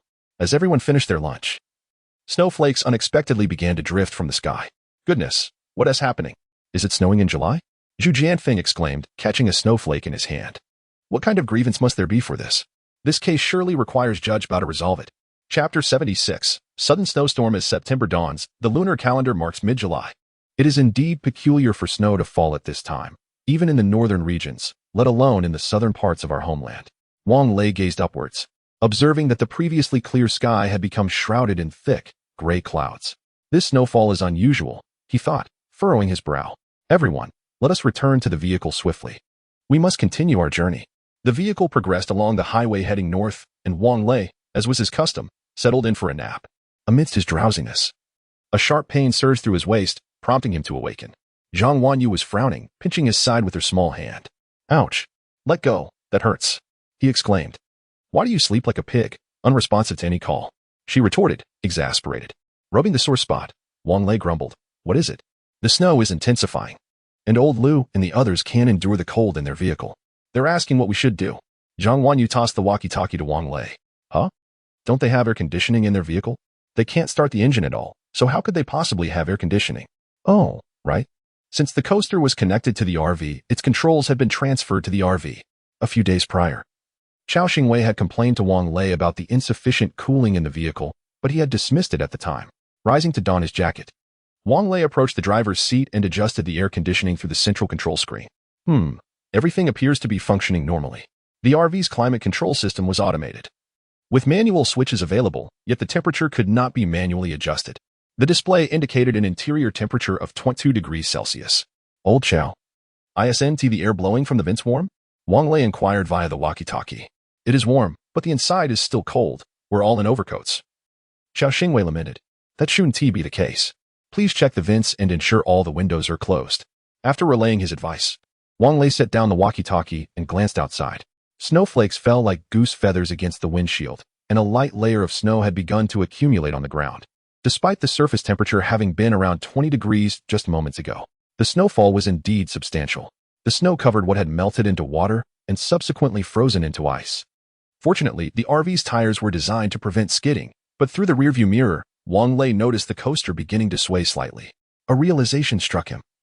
This might be the reason the RV system had alerted him to upgrade the coaster. Old Wang, I've checked everything. All the windows are tightly shut. It's getting colder. You must come up with a solution. Wang Lei instructed Zhang Jiani to pull over, then changed into warmer clothing in the bedroom before stepping out to inspect the coaster. Upon entering, he confirmed that the airflow from the coaster's vents was minimal and the air temperature was low as well. Lu Yanzhou and the others were bundled in cotton clothing and blankets, shivering from the cold. Old Chow, it seems we need to expedite the RV upgrade. Please start transferring the necessary items over immediately, Wang Lei advised. Xiao Xingwei nodded and remarked that everything was nearly packed, ready for the move. Opening the storage compartment of the RV, Lu Yanzhou and the others stuffed their personal belongings and snacks inside, with the only troublesome item being Xiao Xingwei's toolbox, which was both heavy and large. The four men exerted considerable effort to fit it into the space. Once inside the RV, their eyes sparkled with envy. Old Wang, I always thought your place would be quite luxurious, but I never imagined it would surpass my expectations by several folds. Xiao Xingwei said with a hint of bitterness. Given his current skills, transforming a coaster into an RV was utterly beyond his capability. The life of the wealthy is beyond our imagination, Zhu Jianfeng echoed. After the five entered, they instinctively settled at the small table in the leisure area, fully aware that Wang Lei was reluctant to have them aboard but felt compelled by circumstance. Once Wang Lei confirmed that they had no belongings left on the coaster, he selected the upgrade option on the central control screen. Reba, Naza, you two should sleep with us in the lookout tower tonight, he Bebe suggested. Although Zhang Wanyu and the others had not spent much time with Naza and Reba in recent days, they had already formed a friendship. Old Chow, there are just enough tables here to convert into beds, so you three can sleep comfortably tonight, Wang Lei quickly added, not wishing to have other men in his bed. Nor did he assume Zhang Wanyu would want her bed occupied by another man. The 12-hour upgrade time, while not excessively long, was still substantial. It was now 3 in the afternoon, and the upgrade would conclude at 3 in the morning, making further travel impractical at such a late hour. The four men played mahjong, while Zhang Wanyu and the other girls took Yaya to the terrace to play in the snow. After more than an hour, Yaya dashed down from the lookout tower, her small face flushed from the cold, and despite wearing gloves, her tiny hands were icy. Upon entering the leisure area, she quickly tucked her hands into Wang Lei's jacket, giggling uncontrollably. After dinner, the girls took Yaya back to the lookout tower while Wang Lei and the other 3 men sat in the leisure area, sipping tea, smoking, and engaging in casual conversation. Old Wang, this snow doesn't seem right, Lu Yinzhou remarked, pulling open a crack in the window to let some smoke escape. However, the strong wind mixed with snowflakes blew directly into the RV. Wang Lei activated the RV's fresh air system on the control screen. I forgot to turn it on earlier. You're right, old Lu. This snow is indeed peculiar, yet no experts have come forth to dispel the rumors. He replied, is it possible that the apocalypse is truly upon us? Just like in Snowpiercer? Xiao Xingwei leaned in conspiratorially, speaking in a hushed tone. It could also be that the heavens, unable to bear witness any longer, wished to freeze the zombies, Zhu Jianfeng added. Wang Lei furrowed his brow, contemplating. I cannot say whether zombies can be frozen, but if it is snowing worldwide, the first to succumb would undoubtedly be the survivors. Just think about it, even in the safe zones. They could never fathom such heavy snow falling in the middle of summer, could they? Lao Wang and Lao Zhao's family. Suddenly, Xiao Xingwei rose from his seat. Shall we return and see how Lao Zhao's family is faring? Wang Lei cast a glance at Xiao Xingwei. Once the RV commences its upgrade, it cannot be halted midway. Moreover, is it plausible for the villagers of Xi and Dian to dismantle the wall once more? The acrid scent of smoke within the vehicle dissipated in no time, plunging the interior into an eerie silence. All right, Lao Chao, Wang Lei finally could not restrain himself. Once the RV's upgrade is complete, Shall we return to take a look? Chapter 77. The little lover has arrived. Life and death are governed by fate. Whether Zhao Min and I are destined to be together is a matter for the heavens to decide. After Chao Xingwei spoke, he rose from his seat, approached a small table, and transformed it into a bed, laying down with a blanket and pulling the privacy curtain closed. Old Chao, don't do this. We'll return as soon as the vehicle upgrade is complete. Wang Lei's heart softened once more. Sighing, he realized he didn't wish to play the role of a saint. Yet how much determination must Chao and the others have possessed to leave the safety of their comfort zone and follow him?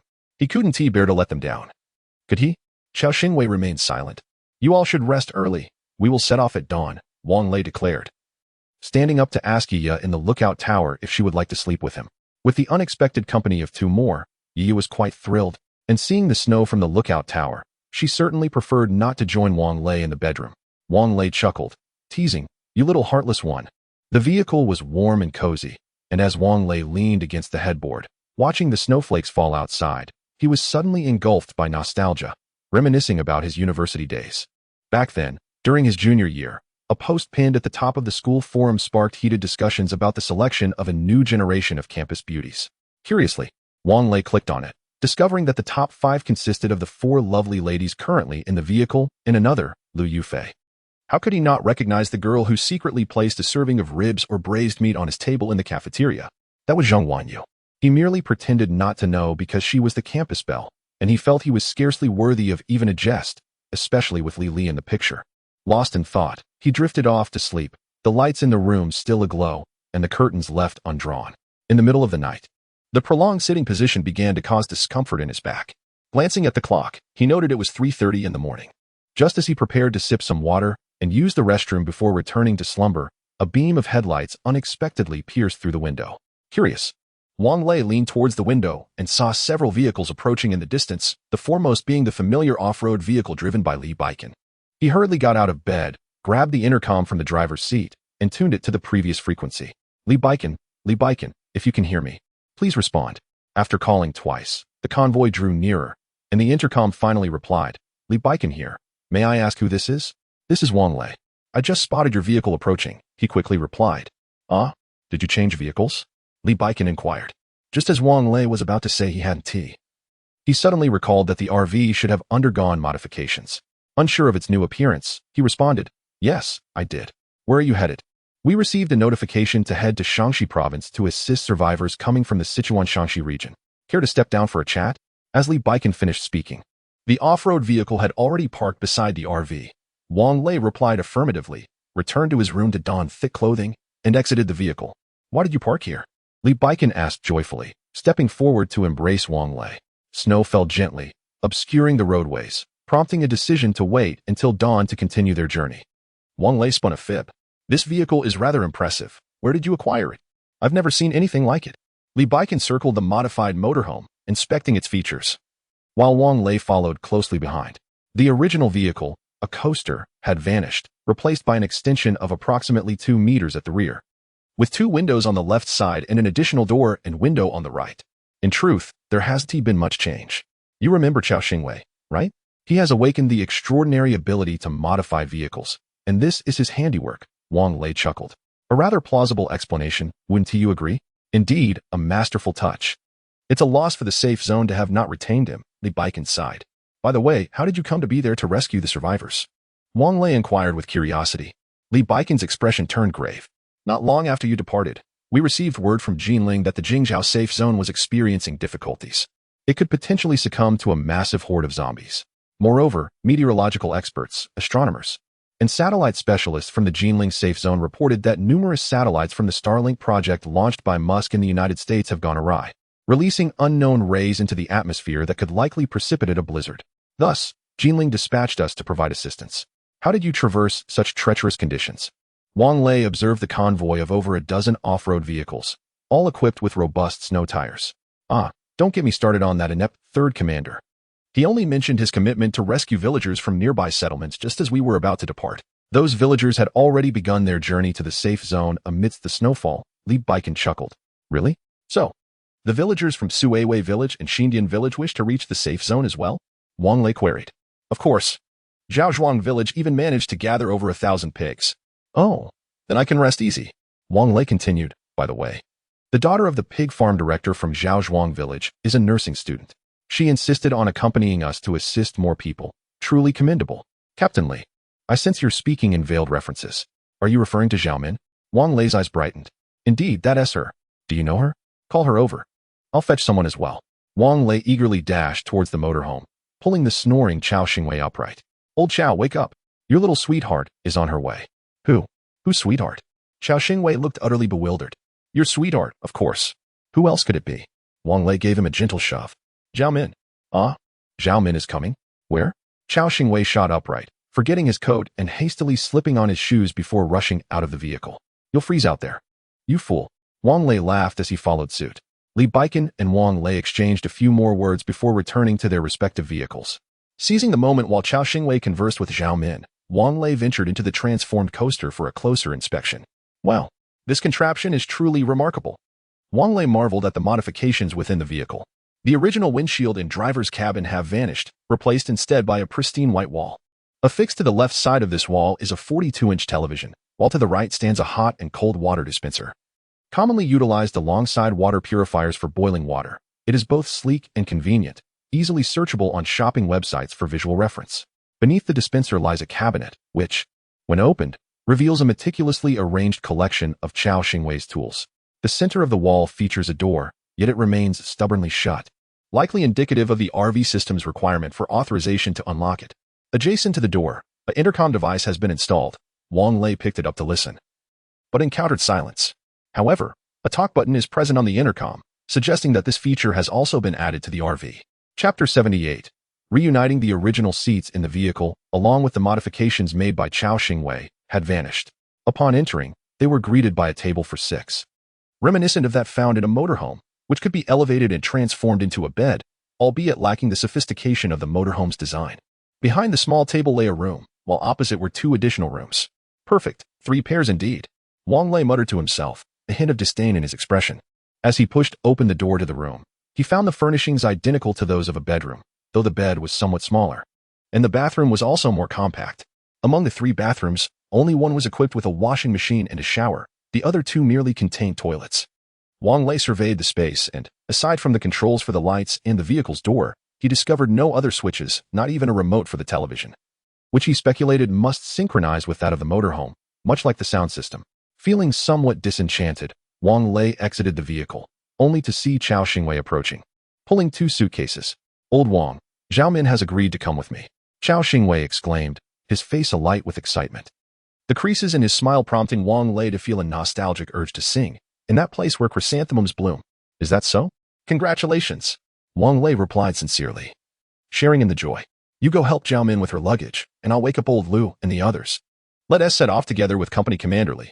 Lu Yinzhou and Zhu Jianfeng, perhaps due to their awakened combat abilities, slept lightly. In fact, they had roused from slumber as soon as Wang Lei exited the vehicle, now peering out the window. All right, you two. Stop gawking and hurry up and pack your things to return to your vehicle, Wang Lei chuckled, taking his seat in the driver's position. Sure enough, beside the central control screen, a wired intercom had been added.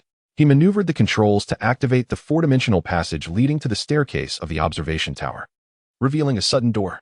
Great. The two laughed as they rolled up their bedding, each dragging 2 suitcases towards the back. All remaining luggage was stored within the motorhome, accessible whenever needed. As for how to allocate the rooms, that was their own affair. However, Wang Lei felt a twinge of envy. What was the source of this envy? You can guess. Wang Lei assisted in moving Chao Xingwei's suitcase and bedding onto the KST. To his surprise, Lu Yinzhou had already assigned the rooms. He and Zhu Jianfeng shared one. The 3 girls occupied another, while Chao Xingwei claimed a room to himself. The reasoning being Zhu Jianfeng's thunderous snoring. It turns out there are advantages to snoring. Wang Lei closed the 4-dimensional passage, then exited the vehicle, signaling for Li Baikan to roll down the window. To his surprise, Li Baikan stepped out instead. Let us go together, Wang Lei suggested. All right, with you here. I feel more at ease. It's conveniently on the way. Isn't it? Li Baikan replied with a smile. Do you have any cigarettes? A pack would be great. Sure, just wait for me. Wang Lei chuckled. The snow had ceased, leaving a 10-centimeter layer on the ground. The motorhome began to move, its modifications having no effect on its operation. Concerned that Li Baikan's convoy might struggle to keep up, Wang Lei refrained from accelerating too quickly. As he puffed on a cigarette, his gaze remained steadfastly fixed on the condition of the road. This section wound through the mountains, while the road was not particularly narrow. It was treacherously slick. Should they encounter any obstruction, the RV could withstand it, but the fate of Li Baikon's vehicle was uncertain. After half an hour of travel, Zhang Wanyu descended from the lookout tower.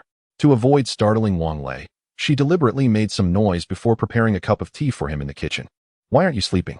Wang Lei asked, his head still turned, his eyes straining against the dim light of the road. "I woke up when I sensed the vehicle moving." Zhang Wanyu replied. "What about Lao Chao and the others?" "Oh, they went back to the rear. Zhao Min also got on the vehicle." "Really? Did Lao Zhao come by?" "No, Li Baikon and the others are there to assist the survivors from the Jingzhou safe zone. Zhao Min is a volunteer and happened to cross paths with them. I wonder how Lao Chao managed to charm that girl." Wang Lei chuckled, allowing Zhang Wanyu to spoon tea into his mouth. "This feels truly wonderful," he remarked after a few sips. Zhang Wanyu then took her seat in the passenger side, casually fiddling with the screen before selecting a lively tune. Before long, the vehicle intercom crackled to life with Lu Yinzhou's disgruntled voice. "Hey, hey, hey, what kind of music are you playing at this time of night? Can't you let anyone sleep? Lao Lu, why don't you take a turn driving? What's wrong with playing some music while Lao Wang drives through the night?" Zhang Wanyu retorted without hesitation, grabbing the intercom. "All right, I concede. Keep it going." Lu Yinzhou's resigned tone elicited laughter from both Wang Lei and Zhang Wanyu. There were no speakers in the lookout tower or the bedroom. At this hour, Lu Yinzhou was likely still awake, doing it on purpose. An hour later, the sky began to brighten. They spotted headlights illuminating the roadside. It seemed to be a convoy retreating from the Jingzhou safe zone. "Is that the Jinling safe zone's convoy ahead?" "We are from the Jingzhou safe zone convoy. Regardless of whether it is the Jinling safe zone's convoy or not, please turn back immediately after our convoy passes. There are numerous zombies behind us. Please respond." A belligerent voice crackled over the intercom. Having just spoken with Wang Lei and Li Baikon, they remained on the military channel and did not switch back. It was unnecessary at this point. "This is the Jinling safe zone. The Jingzhou safe zone convoy must halt immediately and wait for our convoy to adjust its formation. This is an order. I repeat. This is an order," Li Baikon commanded. Subsequently, several military off-road vehicles overtook Wang Lei's RV on the left lane, continuing northward, while Li Baikon's vehicle executed a U-turn, realigning in formation on the right lane. "Wang Lei, safe travels. Take care. I look forward to our next encounter," Li Baikon stated solemnly over the intercom. "Take care. Goodbye." Wang Lei sighed, placing the intercom down and accelerating the RV to 50 kilometers per hour. The survivor convoy from the Jingzhou safe zone comprised over 200 vehicles, including sedans, off-road vehicles, minibuses, and coaches. By the time Wang Lei glimpsed the end of the convoy, the military off-road vehicle that had previously overtaken him had already turned around and was now trailing at the rear, the convoy having commenced its slow advance. "Old Wang, why do you think the safe zone in Jingzhou is actually unsafe?" Zhang Wanyu inquired, as she thoughtfully lit a cigarette for Wang Lei. "It's quite understandable. Do you have any idea how many years they spent constructing the subway in Jingzhou?" 8 years. That area is riddled with ancient tombs. Every time they dig, they unearth yet another one. If you find yourself on the subway at around 11 or 12 at night, don't feel too lonely. You might just have a princess or a landlord keeping you company." Wang Lei chuckled. Regarding the question of the exact locations of Jiangbei and Linjiang, along with the recent chapter's geographical descriptions, let me clarify. This setting is approximately situated between Hunan and Hubei. However, for the sake of the narrative, the distance from Linjiang to Jinling and Chuanshan is entirely fictional, so there is no need for everyone to get overly concerned. Chapter 79. Bowling. Zhang Wanyu nodded thoughtfully, then fell silent, quietly observing Wang Lei as he drove. After traveling over a kilometer, they encountered a dense swarm of zombies ahead. "Ah, so many. What should we do?" Zhang Wanyu exclaimed nervously, her small hands tightly clasped together. Wang Lei, however, merely chuckled. "What is there to fear? The ground is icy. Watch me bowl." With a stretch of straight road ahead, Wang Lei accelerated the RV, barreling towards the horde of zombies. The sound of multiple impacts echoed as the zombies, upon making contact with the vehicle's protective corner, were swiftly flung aside. It must be noted that the sheer number of zombies was staggering. Had the road not been slick with ice, even the RV would have faced considerable difficulty in breaking through. After surging past the wave of undead, only a few straggling zombies remained on the road. "Why are there so many zombies here? There must be at least 1,000. Zhang Wanyu inquired. "I'm not sure. Perhaps the nearby residents gathered for warmth, and when one became infected, it led to their demise," Wang Lei replied with a yawn. "If you're tired, you should rest," Zhang Wanyu gently urged, feeling a pang of concern. "Let Jiani drive tomorrow." Wang Lei, his eyelids heavy, nodded in agreement. "All right, then I shall sleep." The next day at noon, Zhang Wanyu woke Wang Lei for lunch, as snowflakes began to fall outside once more. Old Wang, the road is a bit slippery. I feel like the vehicle drifts when I brake. Zheng Jiani complained as she parked. Yes, when driving on ice, one must proceed with caution, Wang Lei remarked, while accessing the four-dimensional passage on the central control screen. From now on, this door need not be closed. This dreadful weather. Snow in early September? Are we entering an ice age? Zheng Jiatian casually added a piece of meat to Wang Lei's bowl. Unlikely, Yibei replied, her eyes wide. A grain of rice adorning her mouth, adding to her charm. The girls, having just finished watching Snowpiercer on Wang Lei's recommendation, were not keen on living such a life and debated whether their RV might eventually transform into the train from the film. Oh, don't waste your thoughts on such matters, Wang Lei sighed. By the way, why is today's meal not as delectable as the previous ones? Bei, did you cook this? Bei shook her head. It was Wanyu who prepared it, having consumed the last of the mutated beast meat. They were now feasting on fresh meat given by old Zhao a few days prior, which, admittedly, lacked the same aroma. If you don't like it, don't eat. Just put it down. Zhang Wanyu retorted, slightly exasperated. What chef wishes to be told their food is unappetizing? Eat, eat. I was merely commenting, Wang Lei laughed. Old Wang. Shall we go hunting? Zhu Jianfeng suggested, pouting. Once accustomed to indulgence, it becomes challenging to revert to simpler fare. I want to go. I fear the cold. Wang Lei admitted, though laziness was his true motivation. Then we shall. Zhu Jianfeng insisted. No, we must keep moving. We've already delayed enough. We'll discuss it once we reach Longqing. Wang Lei swiftly finished the rice in his bowl and took a sip of the pork rib soup. Alas, the taste was rather ordinary. Daddy, I want to watch television. Yaya also set down her bowl and chopsticks, burrowing into Wang Lei's embrace, leaving greasy smudges on his white t-shirt. It's nap time. We'll watch after we wake up, Wang Lei said gently, retrieving a tissue from the table to carefully wipe Yaya's mouth. All right then, Daddy will sleep with Yaya. Good. Zhang Wanyu interjected. Where do you find the time to sleep?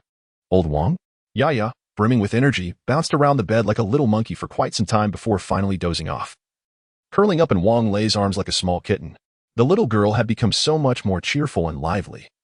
A far cry from the timid child she had been upon her arrival.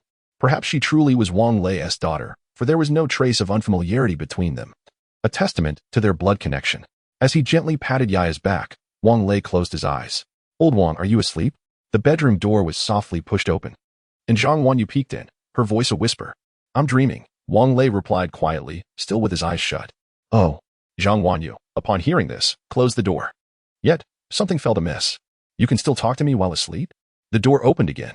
Get up quickly. There's a problem with the RV. Furrowing his brow, Wang Lei rose, placing pillows on either side of Yaya, who was an unsettled sleeper. Despite the bed being flanked by walls on three sides, there was still a chance she could tumble off. Gently securing the bedroom door, Wang Lei asked, What's wrong? Go take a look. The central control screen keeps alarming, Zhang Wanyu informed him.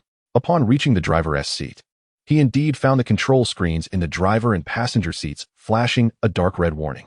Zheng Jiani was tapping the warning icon, but a prompt indicated insufficient permissions. Zheng Jiating vacated the passenger seat, allowing Wang Lei to sit down and click the icon. The prompt swiftly changed to, the RV's upgrade system has detected a significant bug during the cooling self-check and requires a restart. Following the restart, it will automatically enter the RV upgrade program, and the owner may choose to upgrade immediately. Source of the bug, KST trailer unknown issue. Important notice, the RV upgrade will take 24 hours. No living beings may be present in the RV or its trailer during the upgrade, or they will be destroyed. Remaining time for restart, 3:09:25. 3 hours until the RV would automatically restart? Could even a heavenly RV experience bugs? Was this scientific? Yet, upon reflection, perhaps it was to be expected. After all, why do good deeds often go unrewarded? Setting aside these thoughts, the pressing matter at hand was to find temporary shelter. Otherwise, in this bitter cold, everyone would surely freeze. As I surveyed the surroundings, a vast expanse of white enveloped the landscape. Along the national highway, aside from tire repairs, water refills, and modest eateries, there was little else, rendering the area quite desolate. Gazing further into the distance, one could only catch glimpses of residential homes beyond the fields. Lao Wang, do you see the flickering candlelight in that small two-story building ahead?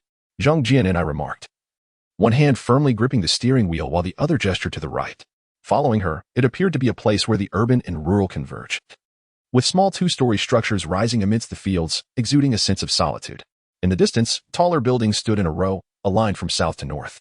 resembling a queue of varying heights. Chapter 80. Temporary Residence. Gianni, drive over there. Just find any house. We can make do for the night while the RV fixes itself. Wang Lei remarked, resting a hand on Zhang Jianni's shoulder. All right. Zhang Jianni nodded and prepared to turn the vehicle to the right, entering the suburban area filled with houses. This village appears quite affluent, Lu Yinzhou commented as he approached, peering through the windshield to observe the surroundings. Ever since Wang Lei opened the passage between the RV and the KST trailer, Lu Yinzhou and the others had remained in the leisure area, while Naza and Reba busied themselves in the kitchen preparing the famous dishes of the Xinjiang province, big plate chicken and cumin lamb. Wang Lei nodded in agreement. Indeed. What a pity. The village's residential buildings were all two-story structures, meticulously arranged in an orderly fashion, each adorned with pristine white tiles and topped with red-tiled roofs, even equipped with photovoltaic power generation systems. The gates were formidable black iron doors, flanked by exterior walls made of red bricks, towering over 2 meters high. What had appeared as flickering candlelight from afar became clearer as they approached. It was a mirror placed on the windowsill, reflecting dim light due to the snowfall. Zhang Jianni parked the vehicle at the entrance of a household, drawn to the sight of a woodpile at the base of the courtyard wall, which would be convenient for cooking and heating. After quickly gathering some bedding, prepared food, a large barrel of water, the group disembarked. Wang Lei simultaneously initiated a system reboot and upgrade for the RV. Xiao Xingwei had already unlocked the door and began assisting everyone in moving their belongings inside. Concerned about Yaya catching a chill, Zhang Wanyu wrapped her tightly, and upon stepping out, Yaya excitedly began playing in the snow, clamoring to build a snowman. With a sigh of resignation, Zhu Jianfeng picked up a shovel he found in the yard and started building the snowman. Once inside, Wang Lei flicked the light switch. But as expected, it did not illuminate. He located the distribution box and glanced at it. The photovoltaic system was supplying power to the main grid, while the internal power supply was turned off. He switched off the air circuit supplying the main grid, then closed the circuit for the internal power supply, causing the lights to glow. Having electricity was a positive sign. At least they wouldn't be in complete darkness. But with his knowledge of electrical work, Wang Lei understood that this amount of power was insufficient for heating, merely adequate for illumination. Nonetheless, it was a decent start.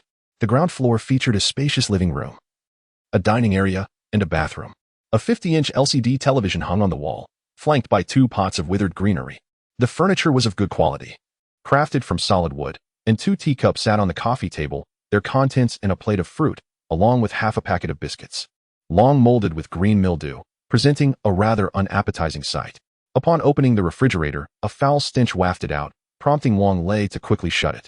The kitchen was equipped with a wood-burning stove, but beside it stood a liquefied gas stove and a gas canister.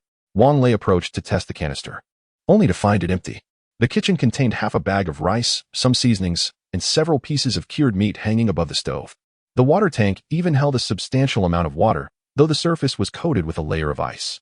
Having learned from the recent experience of opening the refrigerator in the living room, Wang Lei refrained from investigating the contents of the kitchen freezer. The house was cold, even to the point of numbing their feet. Xiao Xingwei, having brought in a few logs from outside, intended to start a fire, but Wang Lei quickly intervened, exclaiming, "Do you wish to turn us all into cured meat? Take that basin outside to light the fire, and only bring it in once the smoke subsides." Xiao Xingwei scratched his head in understanding. Meanwhile, several girls began tidying the house. Naza and Reba were responsible for the first floor, while Zhang Wanyu and others ventured upstairs to check for available rooms.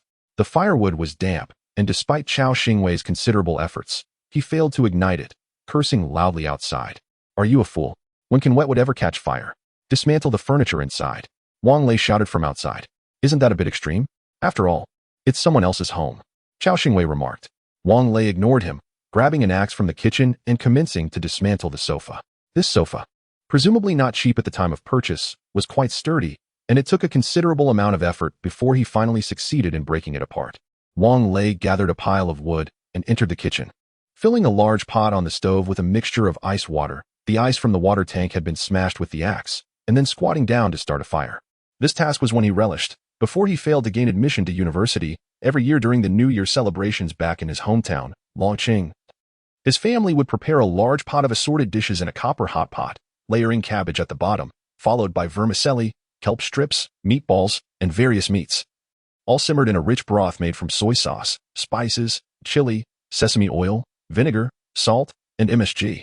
Once the lid was secured, they would let it stew over charcoal, the aroma being utterly delightful. Fortunately, the wood from the sofa caught fire relatively quickly due to its dryness. After adding a few larger logs, Wang Lei stepped outside and playfully kicked Chao Xingwei, who was still struggling with the damp wood, in the backside, instructing him to bring the wood into the kitchen. I've started the fire. Place these logs beside the stove and gather more. Rubbing his rear, Chao Xingwei cast a resentful glance at Wang Lei before silently helping Lu Yinzhou carry the wood inside. Upon ascending to the second floor, they discovered 5 rooms, which the girls had already begun to allocate and prepare. Wanyu, do you believe that if we sleep on the second floor tonight, we might not see the sun tomorrow?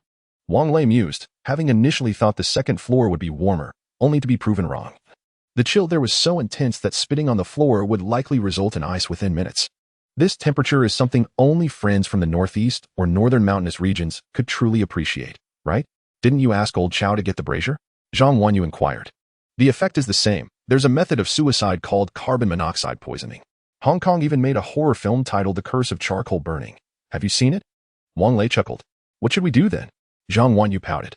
Let's have old Chow and the others bring the mattresses down to the first floor. We'll manage for tonight. Wang Lei concluded before heading downstairs, prompting the girls to reluctantly begin dismantling the freshly laid bed linens. In the bedroom wardrobe, there are numerous freshly laundered sheets, all in delicate shades of pink, presumably used by young ladies. Zhang Wanyu and her companions have appropriated all these pristine linens.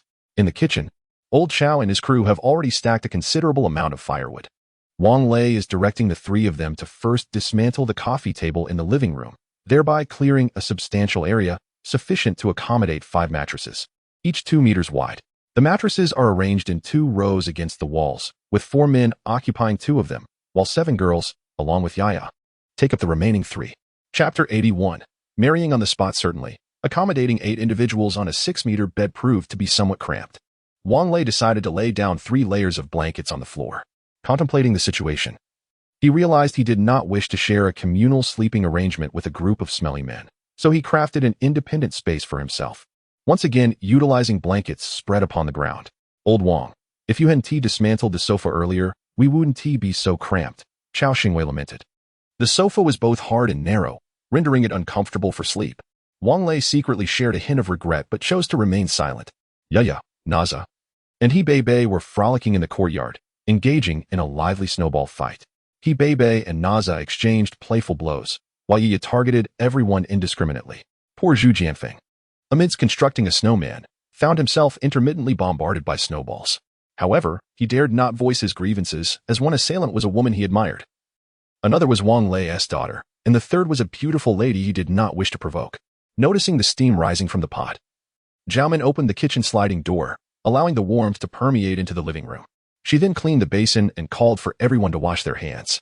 Yaya, reveling in her play, was reluctant to return indoors, prompting Wang Lei to fetch her by the collar of her clothing and usher her inside. Zhu Jianfeng had completed his snowman, albeit an unattractive creation with a trapezoidal body and a triangular head, its nose and eyes fashioned from wood. Despite its lack of aesthetic appeal, Yaya was delighted and insisted that Wang Lei dress the snowman as it was too cold. With a wry smile, Wang Lei tore a piece from a bedsheet to fashion a cape and scarf for the snowman. Alas, it only rendered the snowman more grotesque, a sight almost unbearable. The kitchen was rather spacious, and the meal prepared by Naza and the others was kept warm on the counter. Zhao Min ladled the boiling water from the pot into the sink and scrubbed it with dish soap before pouring in some bottled water, thoroughly disinfecting the pot once more before boiling additional water for everyone's consumption. Old Chow, your taste is commendable, truly practical, Wang Lei remarked, patting Chao Xingwei on the shoulder with a smile. Of course, you ought to consider who I am. Chao Xingwei responded with a smug grin, his demeanor quite insufferable. The room gradually warmed up. Once the drinking water reached a boil, Zhao Min filled 2 already cleaned thermoses with it. Wang Lei added a mixture of ice water to the pot, then settled onto a small stool in the kitchen to tend to the fire, adding both dry and wet wood. By the way, tonight, the men will take turns keeping watch, Wang Lei announced to the others in the living room. 2.5 hours each. You all can discuss amongst yourselves. Old Chow has had a long night. I downloaded quite a few films from the RV server to my phone, Lu Yinzhou suggested after a moment of thought. Yes, I agree. Let us allow old Chow to eat and rest now, and we can wake him later. Tomorrow, when we awaken, he can sleep again. Primarily, he snores, making it impossible for any of us to slumber. Zhu Jianfeng chimed in. I can lend you my phone to watch movies, or even play single-player games. You speak as if neither of you snores, Chao Xingwei retorted, his expression one of grievance. Very well, I abstain from the vote. It's 2-1. Wang Lei chuckled. Old Chow, it's settled. You shall bear the burden tonight. Although Chao Xingwei wore a reluctant expression, he acquiesced, stating that he was not hungry and would first retire to sleep, intending to eat upon waking. With that, he slipped off his shoes and lay directly on the mattress, tucking himself under the covers, even covering his head. This fellow seemed to be a descendant of the heavenly marshal, as he fell asleep upon touching the pillow, his snores resonating so loudly that the snow on the glass seemed to tremble. Remarkably, each snore varied in pitch, creating an echo in the empty room that imparted a sense of surround sound to the listeners. The gazes of several young women fell upon Zhao Min's face. Her cheeks flushed with a hint of shyness as she murmured, "Actually, my father snores similarly." Laughter erupted among the group, with Wang Lei stifling his amusement as he remarked, "It seems Chao Xingwei has found a companion. Lao Lu and Lao Zhu, what about you two?" Upon hearing Wang Lei's words, Naza and Reba's faces also turned crimson. Being natives of the Xinjiang province, their beauty was further accentuated by their blush. Lu Yanzhou and Zhu Jianfeng remained silent, their eyes fixed intently on the girls they admired. "Oh dear, why are these big men so sentimental?" Zhang Wanyu commented disapprovingly, casting a furtive glance at Wang Lei. In this apocalyptic world, their meeting was indeed a twist of fate. Lighting a cigarette, Wang Lei proposed, "How about I play matchmaker for you? Lao Zhu, you fancy Naza, right? Naza, what do you think of Lao Zhu?" Naza's face deepened in color as she lowered her head, nervously twisting the hem of her shirt, softly replying, I think Jianfeng is quite nice." "Ah, such familiarity. It seems this matter is settled," Wang Lei chuckled. "And what about Reba? What do you think of Lao Lu?" Reba was more forthright than Naza. Although her cheeks were flushed, she was not as bashful. "I think Lu Yanzhou is also quite decent, but..." Upon hearing Reba's hesitance, Lu Yanzhou's face displayed immediate concern. "No buts," Wang Lei interjected quickly. "Just say whether you wish to be with Lao Lu." Reba bit her lip, nodding in agreement. "Very well. There is no need for a formal marriage registration. Since you three couples share mutual affection, I hereby declare you as married," Wang Lei announced cheerfully. "Of course, we cannot celebrate here, but once the RV is upgraded, we shall have a proper feast," he added. "However, given our current harsh conditions, we must avoid any mishaps. There are small umbrellas in the vehicle for you all when the time comes."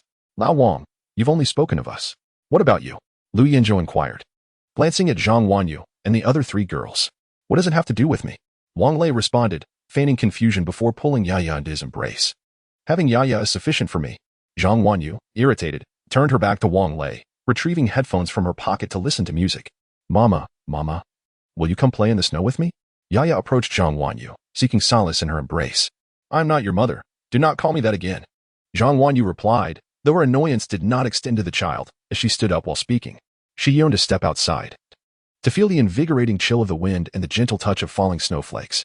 Thus, she meticulously arranged Yaya's clothing, adorning her with a little hat and gloves, before taking her hand and venturing into the yard to revel in the snow. "Senior, you have wounded Wanyu's heart," Zheng Jian and I remarked softly. "Indeed. Wanyu holds such affection for you.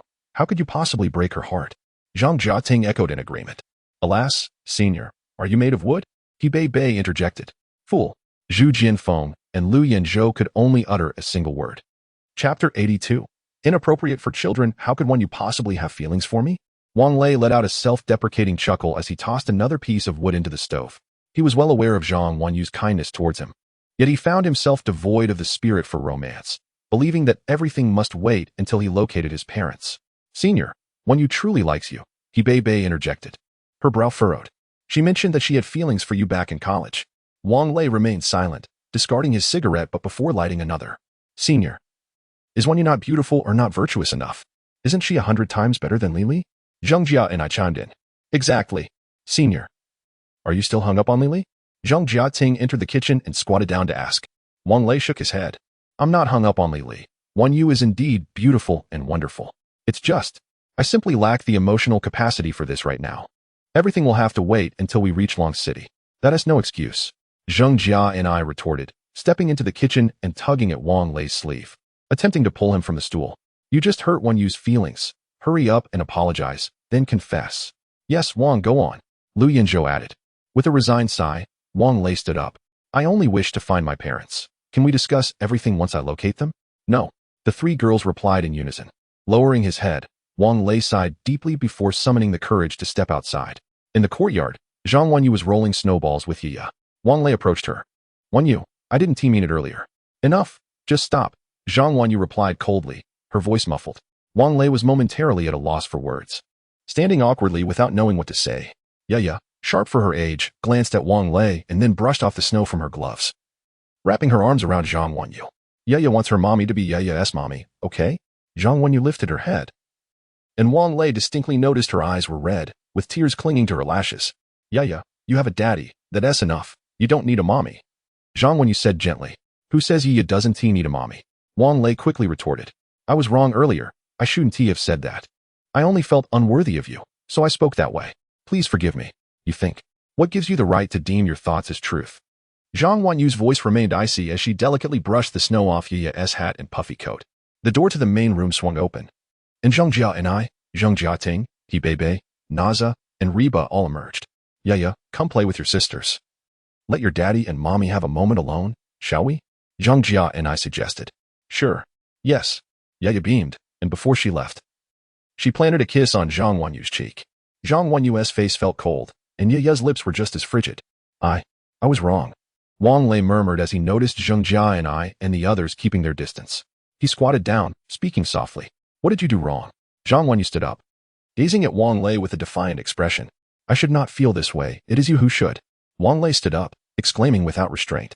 Zhang Wenyu, caught between anger and laughter, retorted, Wang Lei, please do not be so self-righteous, all right? Before she could finish her thought, Wang Lei enveloped her in a tight embrace, declaring fervently, Wenyu, I love you. Let us be together. Without awaiting her response, his fervent lips met her icy ones. Zhang Wenyu struggled momentarily, but found herself unable to break free, ultimately yielding to his kiss. Soon, her previously cold cheeks flushed a deep crimson, and tears began to stream uncontrollably from her eyes. Witnessing the sudden surge of passion, Zhang Zhening quickly shielded Yaya's eyes, exclaiming, this is inappropriate for children.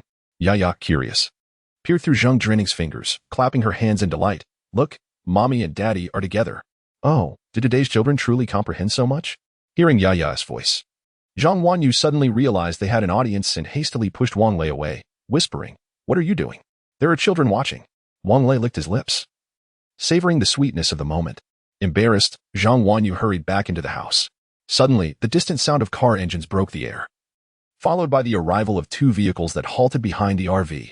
The gate of the small courtyard swung open, revealing 7 men clad in military coats, their forms tightly wrapped against the chill. Among them, 2 carried rustic firearms. Who are you? What business do you have in our village? A burly man bellowed. This is the home of Qian Laoer. How did you gain entry? Another man echoed. Startled, Zhang Zhening quickly shielded Yaya behind her. Please remain calm, Wang Lei said, raising his hands in a gesture of peace. We are merely passing through. The hour is late, and the roads are treacherous. Noticing this place appeared uninhabited, we sought refuge for the night. Who informed you that this place was unoccupied? The stout man inquired. Moreover, even if the owner were away, does that grant you the right to enter another's home? I apologize, Wang Lei hastily responded. We only wish to borrow shelter for one night. We truly mean no harm. Hearing the commotion outside, Lu Yenzhou and Zhu Jianfeng emerged from the house, brandishing short blades. The barrels of the rustic firearms swiftly aimed at the 2 men. Lower your weapons. Calculating their chances, Lu Yenzhou and Zhu Jianfeng realized that, given their speed, they would require at least 6 seconds to reach the group. In that span, the others had ample time to fire upon them. Furthermore, Wang Lei's firearm lay within the house, leaving the 3 men at a grave disadvantage against the 7 villagers. Thus, Lu Yenzhou and Zhu Jianfeng obediently placed their blades on the ground and, mimicking Wang Lei, raised their hands in surrender. Seeing their capitulation, the burly man remarked, the owner is not absent. Rather, our villagers have all relocated to live together. Since you are merely passing through, I advise you to leave promptly. Our village does not welcome you. Upon hearing this, Wang Lei grew frantic. Leave? How are we to depart? The RV is still undergoing upgrades, and we cannot even enter. Where can we go? Several gentlemen, I implore you, allow us to stay here for just one night. Look how heavily it is snowing. If we had any means to leave, we would not be forced to seek shelter here. Zhang Jiadong said pitifully. Her petite and delicate figure made her appear even more endearing in such a state. Under the moonlight, the burly man turned and noticed several young women, including the tearful Yaya, and his heart softened instantly. However, you should not enter someone else's abode without permission. Chapter 83, The God of War, by Chia? Is that not Uncle Bai? With the door to the room wide open, Chao Xingwei, who had been sleeping like a log, was roused by the commotion outside. As he donned his coat, the voice he heard was familiar, and upon glancing at the person, he instantly recognized him. Uncle Bai had once been an employee at the agricultural machinery factory. A fierce scar marred the area near his right eye, a remnant of an accident with machinery. Chao Xingwei stood beneath the light, and Uncle Bai recognized him as well. Xiao Chao, what brings you here? Just passing by, Uncle Bai. I didn't expect you to be here, Chao Xingwei replied, stepping forward and pulling a pack of cigarettes from his coat pocket to share with the others. Why haven't you all gone to the safe zone? The safe zone? You mean the Ningji town to the north? No way, that place is a den of iniquity. I advise you to steer clear of it, a tall, lanky boy interjected. Xiao Chao, this is my son, Bai Kai. He's 20 this year, Uncle Bai said, pulling the boy closer. Come, son, this is Chao Xingwei, the one who built a vehicle using a scrapped engine, just as I told you. Say hello to Brother Chao. Brother Chao, Bai Kai exclaimed enthusiastically. Upon hearing Uncle Bai reminisce, Chao Xingwei felt a flush of warmth. Oh, Uncle Bai, that was all in the past. Please, let us not dwell on it. It's cold outside, let us head indoors. Seeing the camaraderie between Uncle Bai and Chao Xingwei, the others took their leave. And Uncle Bai along with Bai Kai entered the room. Xiao Chao, where are you planning to go? As soon as they entered, Lao Chao motioned for Uncle Bai and his son to sit at the kitchen door. There was no other space available as the mattresses had occupied all other areas. A few girls attempted to tidy up but were halted by Uncle Bai. Uncle Bai, allow me to introduce a friend, Wang Lei. His parents are in Longcheng. Our mission here is to find them, Chao Xingwei said, gesturing towards Wang Lei. Longcheng? That's over 300 kilometers away. Uncle Bai remarked with a slight furrow in his brow. The journey ahead is fraught with peril. Wang Lei chose to sit on the floor. Bai Kai, what did you say about Ningji town? Little brother, Bai Kai was about to respond, but Uncle Bai interjected, in our territory, if you head north, you must pass through Ningji town. However, this town lies between two mountains and has always been a strategic pass, a place where one man can hold back 1,000. Just a few days ago, some fellows from the town gathered a large group, claiming they were establishing a safe zone, luring us there. Little did we know. They intended for us to become their laborers. They only wanted individuals aged 16 to 40, but as you know, in the countryside, most young people have already left. Those few who went there returned within days. Why is that? Given the current situation, if labor could ensure safety, that wouldn't be so bad, from what I understand. Even the official safe zones can be quite harsh, Wang Lei inquired. Uncle Bai nodded. However, survival in that place is no easy feat. The men must venture out for hunting, while the young women, blessed with beauty, are treated as mere playthings by those in power, exchanged amongst themselves. Forced to wash clothes and prepare meals, leading a rather miserable existence. The young men, after their excursions, spend their days hunting and nights repairing the city walls. Xiao Kai has returned, along with several boys from the village who are attending university. In truth, returning is quite beneficial. Who knows how long we must endure this life? We are nearly 50 years old, and eventually, we will be unable to work. Yet, there are over 300 mouths in the village waiting for sustenance. Recently, Xiao Kai and the others have been discussing gathering nearby villages to establish a safe zone, much like Ningji town, to ensure that the elderly and children do not starve. Indeed, self-preservation is imperative. Bai Kai, you are right. Wang Lei smiled, noting that Uncle Bai had finished his cigarette, and quickly urged Chao Xingwei to produce the half-pack of cigarettes from his pocket. He typically indulged in fine cigarettes, and it felt somewhat inappropriate to present them now. By the way, it seems your village is quite prosperous. Each household has built impressive small buildings. Why has everyone moved away? With the quality of these houses, they should withstand a zombie apocalypse, shouldn't they? Wang Lei inquired. Uncle Bai chuckled, explaining that a certain electronics factory was planning to establish operations in their village. Having rented considerable land, the factory promised to provide jobs for anyone under 60. These buildings were to be demolished anyway, as several new ones had recently been constructed to form a community. In fact, we were almost ready to relocate there before this incident occurred. Besides, while these small buildings are nice, should anything untoward happen, it would be challenging for the townsfolk to look after one another. It would be much easier to care for each other in the new area, especially since the village's food supply is limited. And it would be more efficient to distribute the game we bring back from hunting. Uncle Bai, how is your health? Chao Xingwei asked with a smile. What? Do you look down on your Uncle Bai? Uncle Bai retorted, his brow furrowing, the scar on his forehead appearing particularly menacing under the fluorescent light. Chao Gu, my father is the toughest in the village. Just the other day, he encountered a wolf in the mountains. I'm not exaggerating. That wolf was over 2 meters long, not counting the tail, and it was fatter than a pig. 2 shotguns couldn't take it down, but my father managed to finish it off with a machete. Bai Kai said proudly. Wang Lei did not think Bai Kai was boasting. They had indeed encountered mutated wolves. They had seen mutated wild dogs and boars, and had they not awakened their powers, they would have long been in the underworld. Wolves are naturally fierce creatures. Uncle Bai, then you must be as formidable as Bai Qi, Zhu Jianfeng said, believing he could also confront a mutated wolf, laughing as he spoke. Oh, young man? Do we know each other? How do you know my name is Bai Qi? Uncle Bai laughed, turning to look at Zhu Jianfeng. Their eyes met. And Zhu Jianfeng felt an inexplicable shock. Even though a smile graced Bai Qi's face, his gaze was gentle, akin to that of an elder observing a younger kin. Yet, Zhu Jianfeng could not help but feel a chill. It was a suppression, a bloodline pressure akin to that felt by beasts in the presence of a tiger. When mentioning Bai Qi, he referred to the legendary general, the god of war from history. Liu Yanzhou also sensed Bai Shu's extraordinary essence and quickly clarified. How could I not be aware?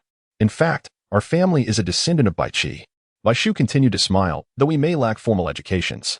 We take great pleasure in listening to storytelling. Haha. Chapter 84. A crystal core in his mind. Is it true, Uncle Bai, that you have awakened an extraordinary ability? Asked Chao Xingwei, recalling that Uncle Bai was typically a carefree individual who never showed any signs of anger or conflict during their time at the agricultural machinery factory. What extraordinary ability?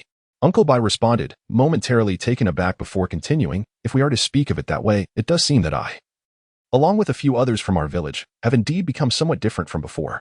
Dad, isn't that a significant change? It's almost as if a divine spirit has possessed you. Bai Kai exclaimed, his face brimming with envy. Uncle Bai disregarded Bai Kai's comment and continued. The owner of the house you're currently staying in, Qian Lauer, used to be a simple and honest farmer. He had suffered an injury to his leg, and his family consisted of 4 members. His son worked in the capital, and he had a 16-year-old daughter who was yet to marry. Just a few days ago, he suddenly told me that he could sense the presence of prey near the village and asked us to take him along on our hunting expeditions. Initially, we thought that his family was simply unwilling to take advantage of our generosity. However, when we took him with us, he accurately pointed out where we could find game. Today, we even caught a nest of rabbits that were fatter than piglets, which we have now brought back to raise. They thrive on grass and have a strong reproductive capacity. Our village is planning to establish a rabbit farm. Wang Lei nodded in agreement. Uncle Bai, that sounds excellent. At the very least, it ensures that no one will go hungry. Bai Kai added, you have no idea, Brother Lei. Our village used to have a chicken farm. But about 10 days ago, some of the chickens mutated and grew to the size of small ostriches, devouring the other chickens. We had planned to slaughter them. But to our surprise, those mutated chickens can lay 10 or more eggs a day, each comparable in size to goose eggs. We decided to keep them. Although they eat an astonishing amount, the villagers have been debating whether to slaughter them, as it's becoming financially burdensome. Wang Lei chuckled. Whether to slaughter them is their business, but I would certainly like to taste the mutated chicken. Uncle Bai, would you be able to sell me a couple? What are you planning to do? Raise them for fun? Uncle Bai queried. But at this point, money holds little value. It's hardly worth wiping with. I still have half a pig in my car, Wang Lei contemplated. Perhaps you could discuss with the villagers about trading a few chickens for it. Even if I can only get 1 chicken, I believe this trade would be advantageous. After all, ordinary frozen pork cannot compare to mutated beast meat. With the mutated meat gone from my vehicle, I would willingly trade all of my frozen pork for the village's mutated chickens if I weren't concerned about exposure. Are you certain you want to make this exchange? Uncle Bai squinted, evaluating the proposition.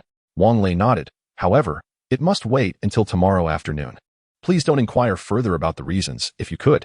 Bai Kai acknowledged with a nod, rising to his feet. The chickens belong to the village. And I cannot make that decision alone. It is getting late. We should return. When I get back, I will consult the village chief and provide you with an answer by tomorrow. Understood, Uncle Bai. I appreciate your assistance, Wang Lei replied, also standing up with a smile. You reside in the home of Qian Lauer, so please treat it with care. Perhaps we shall return to reside here in the future. After Bai Qi spoke, he surveyed the surroundings and beheld the remnants of a sofa and coffee table piled in the kitchen, causing the corners of his eyes to twitch involuntarily. Have you disassembled the owner's furniture? Wang Lei chuckled awkwardly. Uncle Bai, I was unaware that the residents were still here. Unfortunately, the firewood outside is all wet. However, rest assured, aside from that half a pig, we possess over 30 pounds of pork, which we shall compensate Uncle Qian for. I kindly ask you to speak favorably to him. Uncle Bai nodded. In these times, compensating 2 pieces of furniture with 30 pounds of pork could only imply that Qian Lauer has profited. After bidding farewell to Uncle Bai and his son, Zheng Jiani approached Wang Lei. Old Wang, I just examined Uncle Bai's abilities.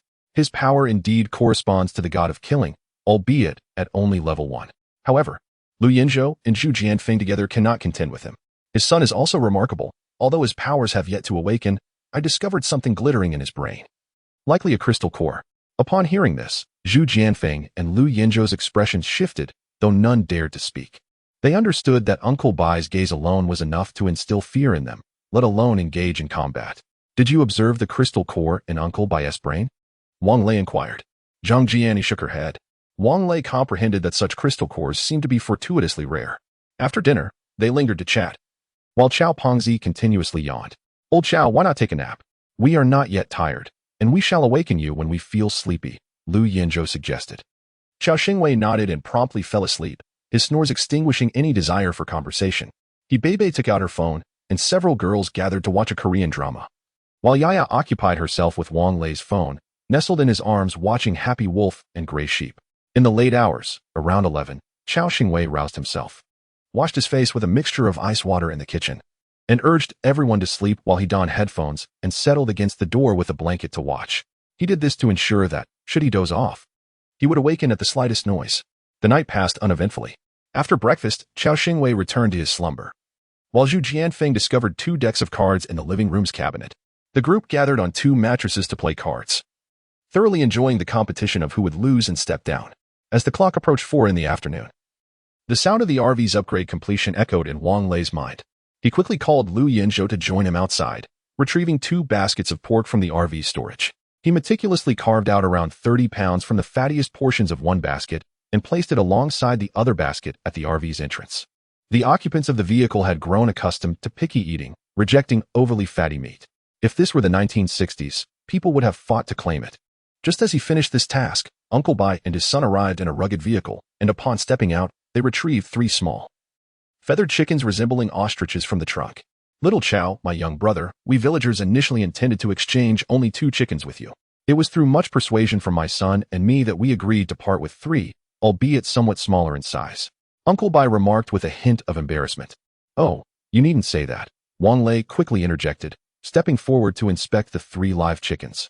If only there had been room in the vehicle to keep them. He would have loved to retain them for their eggs. We are truly grateful to you. Lu Yinzhou and Qiao Xingwei proceeded to transfer the pork from the doorstep of the recreational vehicle to Uncle Bai's off-road vehicle. Upon seeing the substantial quantity of pork, Uncle Bai exclaimed, "The villagers believed you were offering half a small pig. I never anticipated it would be this much. By trading these 3 chickens, you have indeed made a rather unfavorable exchange." Chapter 85, The Most Useless Ability. Hello, Uncle Bai. Why do you mention this? It's mainly because the little girl desires fried chicken, and unfortunately, we are out of chicken. Luckily, you have some here, so I must express my gratitude, Wang Lei chuckled. In truth, the storage space of the RV held quite a few chicken legs and wings, and even an entire frozen chicken. Since when did I say I wanted fried chicken? Yaya protested. Well, if Dad claims that I want fried chicken, then I suppose I want fried chicken, she conceded. All right. Let us return first. Are you setting off now? Uncle Bai inquired. Wang Lei nodded. Yes, we will depart now. Don't worry, the room has been tidied up. By the way, have you spoken to Uncle Qian? Rest assured, Qian Lauer is not a difficult person to deal with. I heard you were compensating him with 30 pounds of pork, and he even said it wasn't necessary. If they hadn't gone out hunting and hadn't returned, he would have joined you, Uncle Bai replied with a hearty smile. Uncle Bai, you didn't accompany them on the hunt? Qiao Xingwei asked. Didn't I rush back? Once I deliver the pork, we will seek them out. The roads are slippery, with the snow intermittently falling, and it's getting dark. I think it might be wise for you to stay the night and set off early tomorrow. After all, whether you can enter Ningji town remains to be seen. Uncle Bai kindly suggested. No, I am anxious to be on my way. Rest assured, we will be cautious. Thank you. Wang Lei replied with a smile. Uncle Bai nodded and said no more, driving away. Wang Lei instructed Lu Yinzhou and Zhu Jianfeng to quickly prepare the 2 chickens for departure. In the village, he felt he could not linger even a moment longer and regretted trading the pork for these 3 chickens. In this apocalyptic world, trust among people has diminished. Who knew if Uncle Bai and his son would face trouble from the villagers once they returned with the pork? Wealth should not be flaunted, as the ancients wisely advised. Hot water continuously boiled in the kitchen pot as the 2 swiftly dispatched and cleaned the 3 chickens. Old Wang, do we still need these entrails? Zhu Jianfeng asked. Upon entering the kitchen, Wang Lei was pleasantly surprised to find dozens of lanterns among the chicken entrails. He took the kitchen knife and chopped off the gizzards, livers, and lanterns, placing them in a plastic bag. Old Lu, let us grill these on the way, Wang Lei said with a grin. Once they tidied up, they hurried to the vehicle and set off, with Zheng Jiani at the wheel and Wang Lei in the passenger seat, reviewing the RVS attributes. Error KST unknown has been repaired. KST has fully integrated with the RV and no longer occupies four-dimensional space. A new water collection feature has been added, allowing rain and snow within a 50-centimeter radius to be automatically collected and filtered, stored in the living water tank. The interior space of the RV has been readjusted. The original KST trailer's leisure area has merged with the RV's original leisure space. A new children's suite has been added to the master bedroom, complete with an entertainment and study area. An additional bedroom has also been added. Each bedroom has been equipped with independent bathrooms and laundry facilities. The laundry equipment in the master bedroom has been updated to include a drying function. The durability of the RV has been fully restored. A new weapon has been introduced, the air cannon, which can be operated via the co-pilot's control screen. Caution is advised, as this weapon consumes a considerable amount of energy and its recoil may diminish the RV's durability. At maximum power, it can only be used twice. The air cannon's maximum impact force is FT-12, with an effective range of 5 meters and a dissipation distance of 8 meters. The cooling time for the RV's next upgrade is 168 hours. Materials required for the upgrade include already available. As Wang Lei exited the upgrade report, an icon resembling a cannon appeared in the upper right corner of the control screen. Upon clicking it, he found a simple interface featuring an 8-direction manual sight, a power adjustment wheel, a progress bar below, and 3 buttons for automatic charging, firing, and manual charging. "Wow, our RV has transformed," exclaimed Zhang Wanyu, approaching Wang Lei and excitedly massaging his shoulders. "Yes, it feels quite pleasant," he replied. While Wang Lei examined the RV's attributes, the others, except for Zheng Jiani who was driving, had already revisited the RV's interior. Upon discovering her toys neatly arranged in the children's room, Yaya plopped down and began to play. Wang Lei smiled and rose to explore the changes inside the RV. The leisure area now featured 5 tables, while the kitchen remained largely unchanged, save for an additional cupboard. Upon opening the cupboard, he found it filled with tools belonging to Chao Xingwei. The corridor maintained its width of over a meter. With 2 rows of doors facing each other, the left side housed 3 rooms due to the kitchen's presence. All 7 bedroom doors were ajar, adorned with room numbers like a hotel, starting from 101 to 107. Wang Lei pondered, could further upgrades lead to the addition of a second floor? Room 101 must be the master bedroom, as his previously placed ashtray now rested on the newly appeared bedside table. Upon entering the room, he noticed a door opposite the bed, which led to the newly added children's suite, where Yaya was already playing. The children's suite contained 2 bunk beds reminiscent of university dormitories, with the upper bunk serving as the bed and the lower bunk as a writing desk accompanied by a small wardrobe.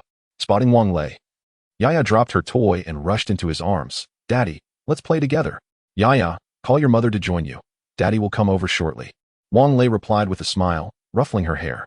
"Okay," Yaya exclaimed before darting out to find Zhang Wanyu. Room 102 was the same one previously occupied by Zhang Wanyu and her companions. The bed seemed larger, as the bedspread no longer trailed as much as before. Rooms 103 to 107 retained the standard 2-meter double beds, but each room now boasted an en-suite bathroom. Unlike room 101, these bathrooms lacked a large bathtub, offering only showers. At the rear of the RV, there was a space reminiscent of a balcony, where the door from the KST trailer was located. This door featured an operable window, and the stairs previously used to access the observation tower were also present. The balcony has been adorned with an automatic clothes drying rack, exuding a sense of thoughtful design. Additionally, there is a tea table accompanied by 4 chairs, upon which the tea set is recognized by Wang Lei. It is indeed the very set they had taken from Zhang Wanyu's former supermarket, a gift from her elder brother. Over the past few days, Zhao Min has taken to calling Wang Lei Old Wang, emulating Lu Yanzhou and the others. "Let me prepare dinner today," she remarked, a hint of resignation in her tone. "It seems I have awakened a peculiar ability, the culinary talent." Her expression conveyed a sense of frustration. What a rather trivial ability this is. Is she destined to open a restaurant in this apocalyptic world? Chapter 86. A bit of entertainment after driving several kilometers. Wang Lei instructed Zhang Jiani to exit the national highway. Here lay a stretch of economic forest, where narrow paths allowed the vehicle to pass. "Why have we stopped here?" Lu Yanzhou inquired. "I trust what Uncle Baichi has said. That Ningji town must be quite intriguing. It is getting late, and should we enter the town now, we would undoubtedly have to spend the night there. If any unforeseen events arise, it could become troublesome. It is better to avoid complications. We shall rest here for the night and venture into the town at dawn," Wang Lei elucidated. Lu Yanzhou nodded, taking the chicken entrails up to the rooftop terrace for a barbecue, while Zhao Min kindly prepared meat and vegetable skewers for him. "Old Chao's wife, are you trying to freeze me to death on this terrace?" Lu Yanzhou remarked with a grimace, yet he could not resist teasing Zhao Min. Indeed, Zhao Min's cheeks flushed. "What wife?" Don't speak nonsense. Lu Yanzhou chuckled, beckoning Zhu Jianfeng and Chao Xingwei to join him on the rooftop, unwilling to endure the cold alone. The previous night, none of them had slept well. By 5 in the afternoon, Zhao Min had begun cooking, once again utilizing ordinary pork while adding a touch of mutated chicken meat. It was unclear whether it was the chicken's aroma or Zhao Min's culinary skills, but soon the air was filled with the delightful scent of food wafting through the RV. Yaya, who had been playing with several girls indoors, felt a pang of hunger and gazed longingly at Zhang Wanyu. Mommy, Yaya is hungry. Her expression made it seem as though Wang Lei was neglecting her and withholding food. Fortunately, Zhao Min was not only adept in the kitchen but also swift, and a plate of stir-fried vegetables was soon ready. The rice was still steaming, yet Yaya had already picked up her chopsticks and started eating. This girl typically detested vegetables, but out of fear of Wang Lei's displeasure, she reluctantly consumed the greens that Zhang Wanyu placed in her bowl during meals. In the kitchen, 3 gas stoves were ablaze, and Zhao Min skillfully sought vegetables in 3 pots, busy yet unflustered, a sight pleasing to behold. Naza and Reba stood at the kitchen's edge, anxious to assist, but finding themselves utterly unhelpful. All right, you two, just sit there. In a moment, you will be responsible for washing the dishes, Wang Lei said with a smile, casually lighting a cigarette. Wang Lei, for Yaya's sake, please refrain from smoking in public areas, all right? I've placed an ashtray on the tea table for you, Zhang Wanyu gently admonished. Perhaps due to Zhang Wanyu's change in status, her tone towards Wang Lei was remarkably tender, leaving him somewhat taken aback. Okay, I will go now, Wang Lei replied cheerfully, moving to the balcony. On the tea table, a kettle sat, its water sourced from the RV's living supply, undoubtedly cleaner than the bottled water stored within. The tea leaves were procured from Zhang Wanyu's previous ventures at the supermarket and Century Plaza. After boiling the water and washing the teaware, Wang Lei placed some black tea in the purple clay pot. Once the tea was brewed, he poured it into a fair cup and took a sip. The taste is delightful. No wonder so many people enjoy tea.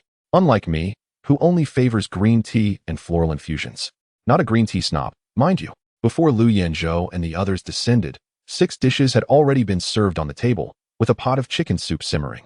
The chicken, quite substantial in size, had yielded only half a breast, while the legs and wings were customarily reserved for Yaya. Goodness, I'm freezing to death. Zhu Jianfeng was the first to emerge from the staircase, followed closely by Lu Yanzhou and Chao Xingwei, each carrying a generous handful of skewers. Come, have a cup of tea to warm up. Wang Lei smiled as he poured 3 cups from the fairness cup into the Yixing teacups. You truly know how to savor life, Chao Xingwei remarked with a hint of melancholy. The trio, well aware that Wang Lei had served tea from the fairness cup, nevertheless raised their teacups and drank heartily. Warm. What a delightful tea. Let us have another cup, they exclaimed, setting their cups down. All right, let us eat. I'll open a bottle of wine, Wang Lei said cheerfully as he stood up. After we finish our meal, we can return for tea. The skewers were placed onto a plate by Hiba and Zhang Wanyu, as the matriarch of the RV and Yaya's mother spoke up. From now on, smoking is prohibited in the common areas of the vehicle. If you must smoke, please go to the back balcony. However, if clothes are drying there, you'll have to endure it, or you can use the terrace instead. Isn't there a fresh air system in the vehicle? Chao Xingwei mumbled. What if there's residue? With so many girls in the vehicle, including Yaya, do you really want us to inhale secondhand smoke? Zheng Jiating tilted her head and said. All right then. Lu Yanzhou agreed first, washing his hands at the sink beside the kitchen. Wang Lei produced a bottle of sorghum liquor, pouring for the group. Currently, this was the most abundant stock, with over 20 cases. The girls poured themselves some drinks, as carbonated beverages were strictly prohibited due to Yaya's presence, leaving them only to sip discreetly. Taking a sip of liquor and a bite of skewered meat, Wang Lei couldn't help but reflect. If I didn't own an RV, would I have turned into a zombie by now? After the 4 men had consumed 2 bottles of sorghum liquor and 1 of beer, it was evident that Wang Lei's tolerance was not on par with the others, as his tongue began to slur. You all should go to bed, Zhang Wanyu said, cradling Yaya and shaking her head in exasperation. Zhu Jianfeng, feeling a bit dazed, waved his hand and said, Old Wang, since we've finished drinking, shouldn't we go out for some entertainment? Where to for entertainment? Chao Xingwei, who had been with his eyes closed, opened them at this suggestion. If you're saying that, I'm certainly not tired. Zhao Min twisted Chao Xingwei's ear from behind, speaking coldly. Come, I'll take you out for some fun. Startled, Chao Xingwei sobered up. Hey, that hurts. I was just asking. Zhao Min paid no heed, dragging him to the RV door, opening it, and pushing him outside. Have your fun, then come back, she announced before shutting the door. Lu Yanzhou, not overly intoxicated, took it upon himself to plead for Chao Xingwei. Zhao Min, It's freezing outside.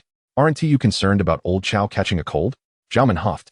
Yet her gaze drifted to the pitiful figure of Chow Xingwei knocking on the vehicle door from outside. Zhang Jiayan sighed, rose to her feet, and opened the car door, intending to let Chow Xingwei in. Indeed, Zhao Min, the weather is far too frigid. It would be troublesome if we turned old Chow into a zombie. Xiaomin. I was merely asking casually, please do not take offense. As the door swung open, Chow Xingwei hesitated to enter, peering into the vehicle with a pitiful plea. All right. Come back. Zhao Min retorted with irritation. Heh, the daughter of a pig farm owner, raised in luxury, her temperament is rather less than amiable.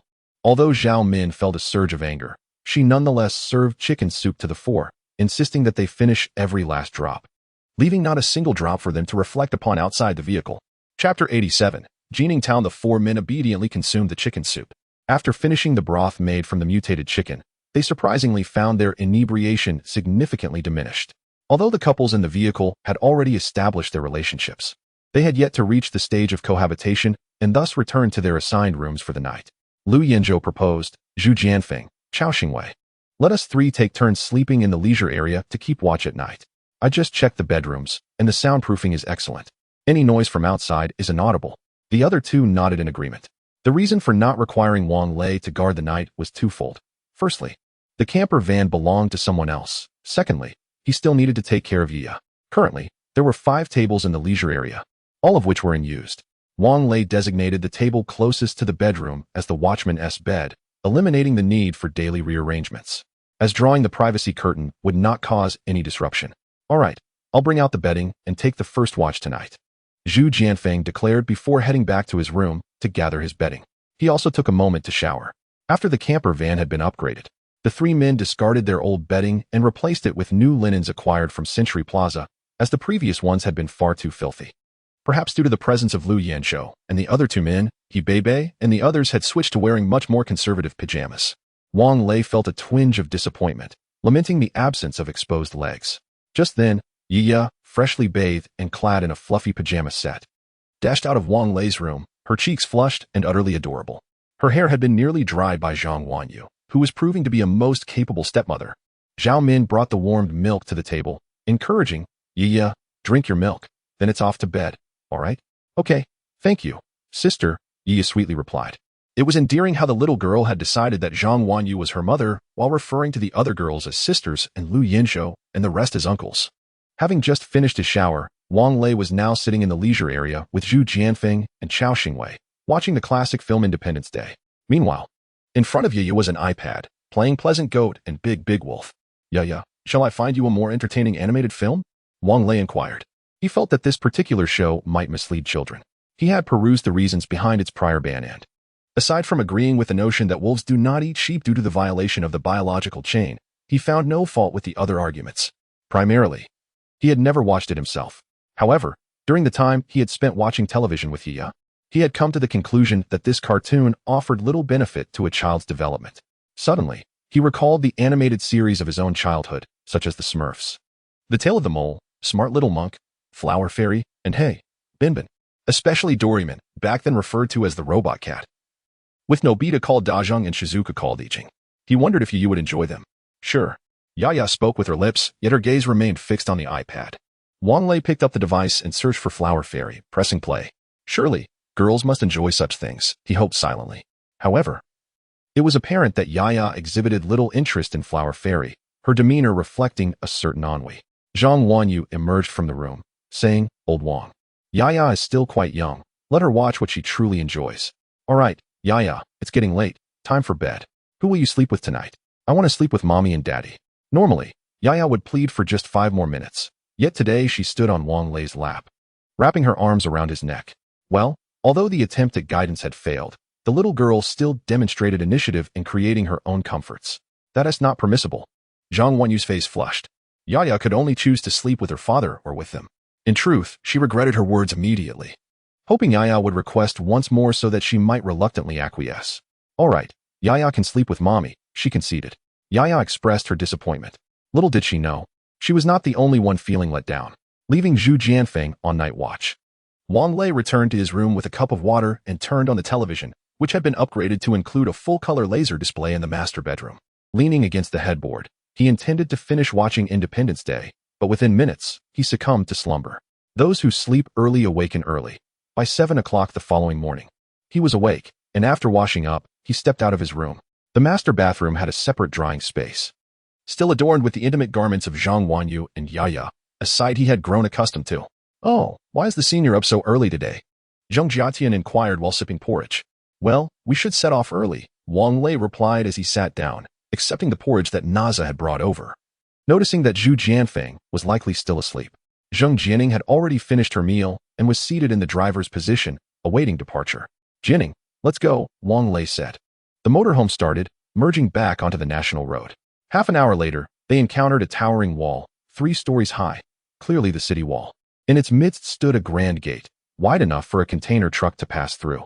On top of the wall, individuals were seen moving about. And upon noticing the motorhome, one person waved a red flag vigorously. Wang Lei and the others were perplexed by the meaning of the gesture. Suddenly, the individual produced a loudspeaker from somewhere and shouted, "Stop! Quickly stop! Danger!" Fortunately, Zheng Jianing had just opened the car window. Otherwise, they might not have heard his warning. Instinctively, Zheng Jianing halted the vehicle, for the gate would not open, and they could not proceed. The rumble echoed ominously. A piercing sound resonated as the city gate slowly descended, revealing that it was, in fact, a drawbridge. As the gate flattened, a dozen off-road vehicles emerged from within, each adorned with a bamboo pole affixed to its roof. The flags, seemingly crafted from white bed sheets, bore inscriptions such as Wolf Hunting Squad, Eagle Hunting Squad, and Moonlight Squad, among others. The vehicles roared past the RV, evidently en route to a hunting expedition, and this locale was unmistakably Jining Town. Just as Wang Lei was about to instruct Zheng Jian and I to take the wheel, a black Mercedes S600 emerged from the city gate and halted directly in front of Wang Lei's RV, obstructing its path.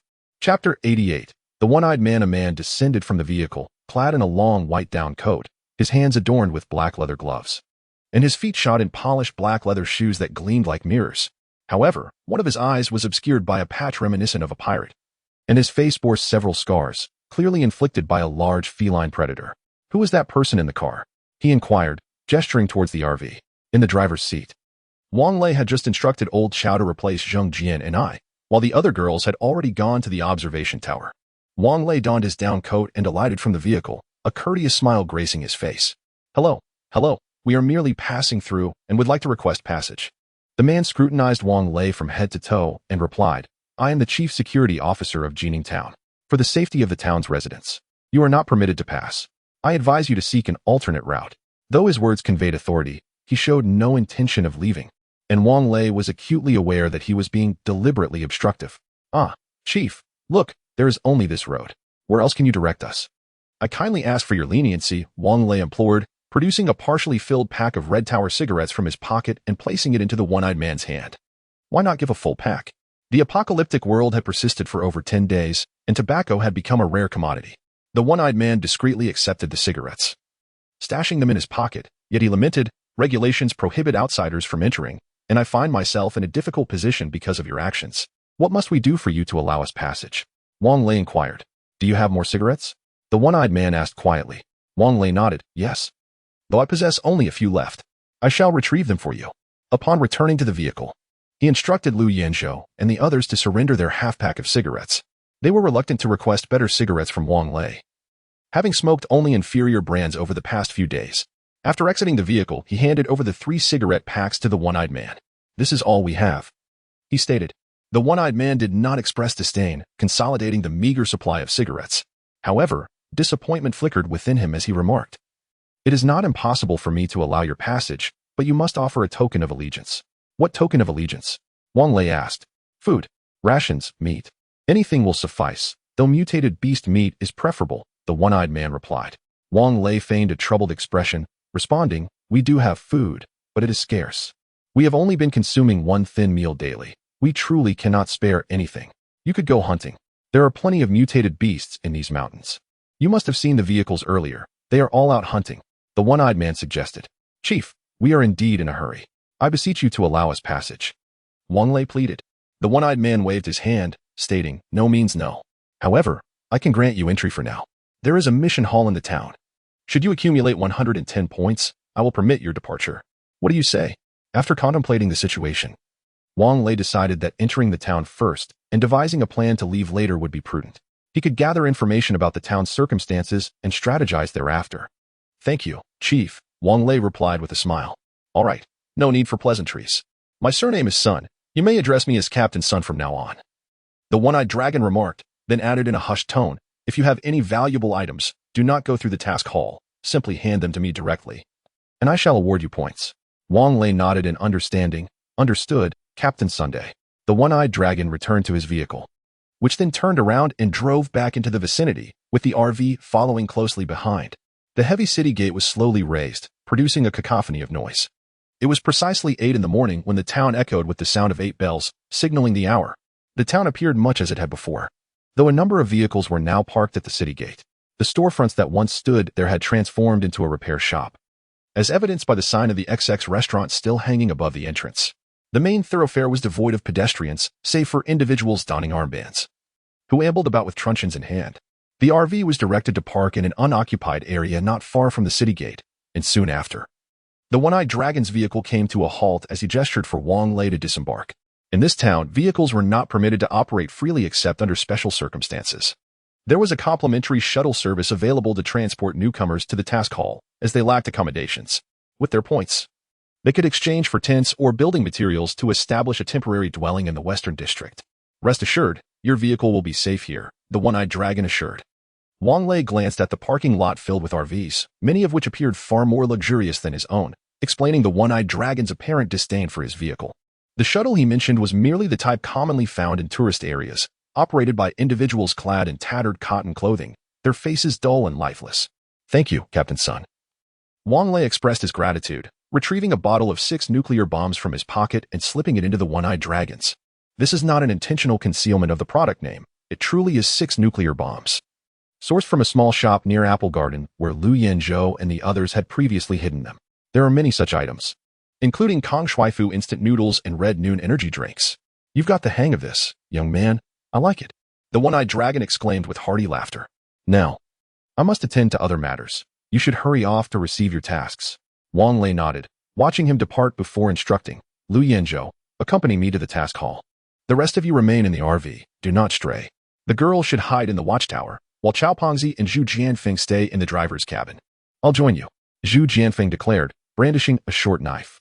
Wang Lei shook his head. We must not put all our eggs in one basket. Also, Lu, leave the short knife behind. Take a kitchen knife instead, as it is less conspicuous. Lu Yanzhou nodded, placing the short knife by the vehicle's door and retrieving a kitchen knife from the kitchen, swinging it a few times. This lacks any real feel. Enough of such details. Conceal the knife and let us be off, Wang Lei said, tucking a handgun at his lower back as he spoke. The 2 individuals alighted from the vehicle and casually approached a rickshaw. Excuse me, could you take us to the mission hall? One of them inquired. The driver, without lifting his gaze, pointed to the outermost rickshaw and replied, Can't you see that we are queuing for work? It's his turn to ride. Once they settled into the rickshaw, the driver pedaled wearily towards the center of the town. Sir, how many points do you earn in a day from pulling this rickshaw? Wang Lei asked. Chapter 89. Mission Hall. The tricycle driver appeared to be in his 50s, with a considerable amount of gray hair at his temples. He responded weakly. 1. What can 1 point do? Lu Yanzhou inquired. 5 cornmeal buns, he replied succinctly and in a low voice, likely indicating hunger. Wang Lei, wishing to glean more information about this place, discreetly retrieved 3 Huihui sausages from his coat pocket and quietly slipped them into the driver's pocket. These sausages were sold at 1 yuan each, and there were several boxes in the vehicle, with Zhang Wanyu mentioning the wholesale price was merely 30 cents. The driver seemed to sense a disturbance in his pocket and reached to feel the contents. Upon touching the items, the tricycle jolted slightly but quickly steadied again. You know, in the mission hall, 3 of these can be exchanged for 1 point. Are you certain you wish to give them to me? Yes, I'm giving them to you. Wang Lei whispered. Could you tell me more about this place? Ningji Town is just a few dozen kilometers north to Jin District. Sir, I wish to understand the situation in Ningji Town, Wang Lei said, slipping in 2 more Huihui sausages. Only then did the driver begin to speak. About a month ago, a virus suddenly broke out in the town. The county dispatched troops, who promptly arrived to assist the town's health clinic and county hospital in screening the residents. Everyone was isolated at home. If one person got infected, the entire family was doomed. Some individuals who were infected turned into zombies, somehow escaping their homes. Right here where we stand, 2 soldiers were scratched by an infected person and subsequently took their own lives with their sidearms. A week later, all residents were screened and cleared, and those who had turned into zombies were dealt with. The soldiers and doctors then departed, while many local leaders volunteered to assist. We still dare not venture outside. Just a couple of days later, for reasons unknown, a few local thugs began coercing us to repair the town walls and gates. They deceived people from nearby villages into coming to do the hard labor, and the town was divided into 5 zones. The northern area is the trade zone, where residents can barter or purchase goods with points. The southern entrance, where you entered, houses those hunting parties. The eastern area accommodates the powerful, while the western area is where we impoverished folks reside. The center zone is where we are headed now. You must register for a temporary household registration, either as individuals or as a team, after which you can store points. Start by collecting tasks in the mission hall. There are hunting, construction, and collection tasks. Upon completion, you can return to the mission hall to submit your tasks and exchange them for points, which you can then use in the northern market for your needs. Remember, some items are prohibited from private transactions, such as cigarettes, food, seasonings, and weapons. These must be submitted to the mission hall for points. However, I advise you, even if you possess such items, it is best not to display them, as you may attract unwanted attention. Robberies here go unchecked. The town may not be large, yet its layout is commendably well structured, giving off an impression of order. Wang Lei inquired, "What can one purchase at the market to the north?" "With a plethora of items available," he continued. "After you register at the mission hall, you may take a tricycle for a tour. Except for the eastern district, which is off limits, you are free to explore all other areas. Within 48 hours, tricycle rides are complimentary. Thereafter, points will be deducted at a rate of 0.2 points per ride." Lu Yinzhou asked, "Uncle, can one really exchange a single point for only 5 coarse corn buns? Is that sufficient sustenance?" The tricycle driver responded with a wry smile. "It's just my spouse and me at home. She is bedridden, and I manage to eat 1.5 per day. As long as I don't starve, that's enough. For someone of my age, having a job as a tricycle driver is quite fortunate." Several have succumbed to exhaustion while repairing the city walls. After a leisurely chat lasting about 10 minutes, they arrived at the entrance of the mission hall, where the tricycle driver joined the queue again. This so-called mission hall was formerly an administrative office illuminated with lights. Upon their entry, Wang Lei and Lu Yinzhou noticed the solar energy equipment installed on the ceiling. 3 walls of the hall were adorned with notices for hunting, gathering, construction, and other tasks. Numerous papers detailing the missions were affixed to these walls, and many individuals were perusing them, tearing down suitable ones as they departed. 8 counters were present, each staffed by 3 individuals, and a considerable line formed in front of each, save for the first counter, which was devoid of customers. This first counter was designated for registration. Wang Lei approached, and a rather unattractive and plump woman languidly inquired, "What business do you have?" "Hello, we wish to register." Wang Lei replied. "Fill out the form," she retorted, tossing out half a sheet of A4 paper. The front and back were printed with a simple form requesting information such as group or individual name, group size, gender, and age. The remainder was reserved for the points section. After Wang Lei completed the form, he submitted it at the counter. The unattractive woman noted the details in a shabby ledger, inscribing a number and registration time on the A4 paper before tossing it back to him. "Keep it safe, otherwise, your previous points will be forfeited." Wang Lei and Lu Yinzhou exchanged glances, surprised at the casualness of the registration process. "Let us see what tasks are available," Wang Lei suggested, folding the A4 paper and placing it in the inner pocket of his coat. Behind the first counter lay the section for other tasks, where only one individual was perusing the listings. Wang Lei and Lu Yinzhou drew closer, only to find the tasks quite absurd. Task ID 00936, tame a mutated dog. Breed, Tibetan Mastiff. Age, 3 years. Reward, 3 points. Task ID 00120, seeking a caregiver to attend to an 80-year-old father's daily needs. Reward, 1 point per day. Covering 2 meals. Requirements, female, aged 18 to 28, attractive and with good demeanor. Task ID 10222, official posting, general practitioner. Reward, 3 points per day, covering 2 meals. Note, if found to be a quack, immediate assignment to wall repairs. Task number 10001, official announcement, security zone guard. Requirements, male, aged 18 to 35, physically capable. Compensation to be discussed.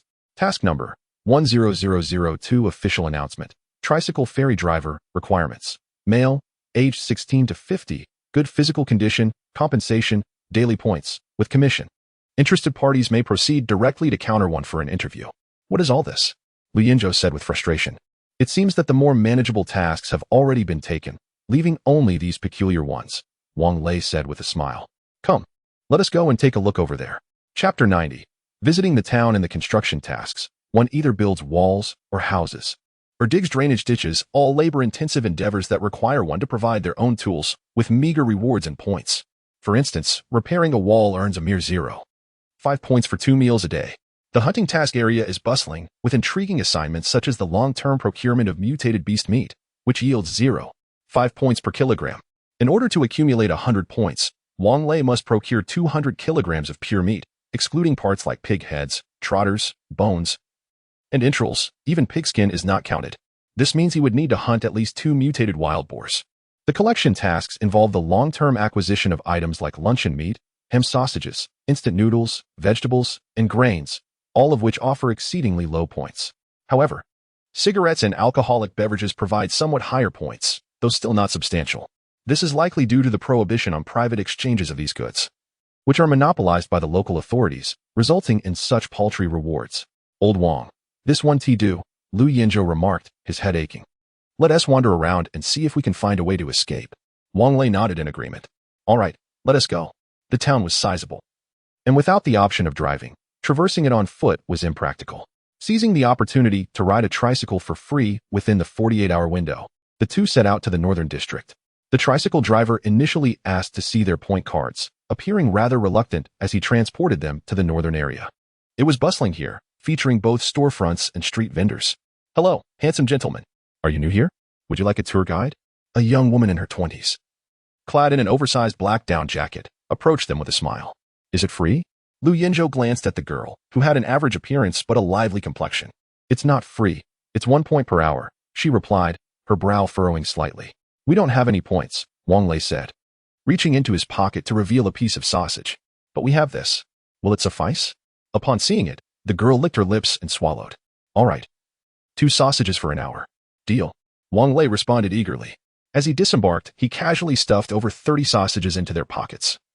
Having noticed that many on the street appeared undernourished, he thought perhaps he could strike up a conversation, and to his surprise, it proved useful. The girl leaned closer to Wang Lei, her body brushing against his. Instinctively, he took a step back, but the sausages were already in hand. Hey, what are you doing? The girl whispered, her brow knitting in concern. I was about to ask you the same, Wang Lei retorted, frowning.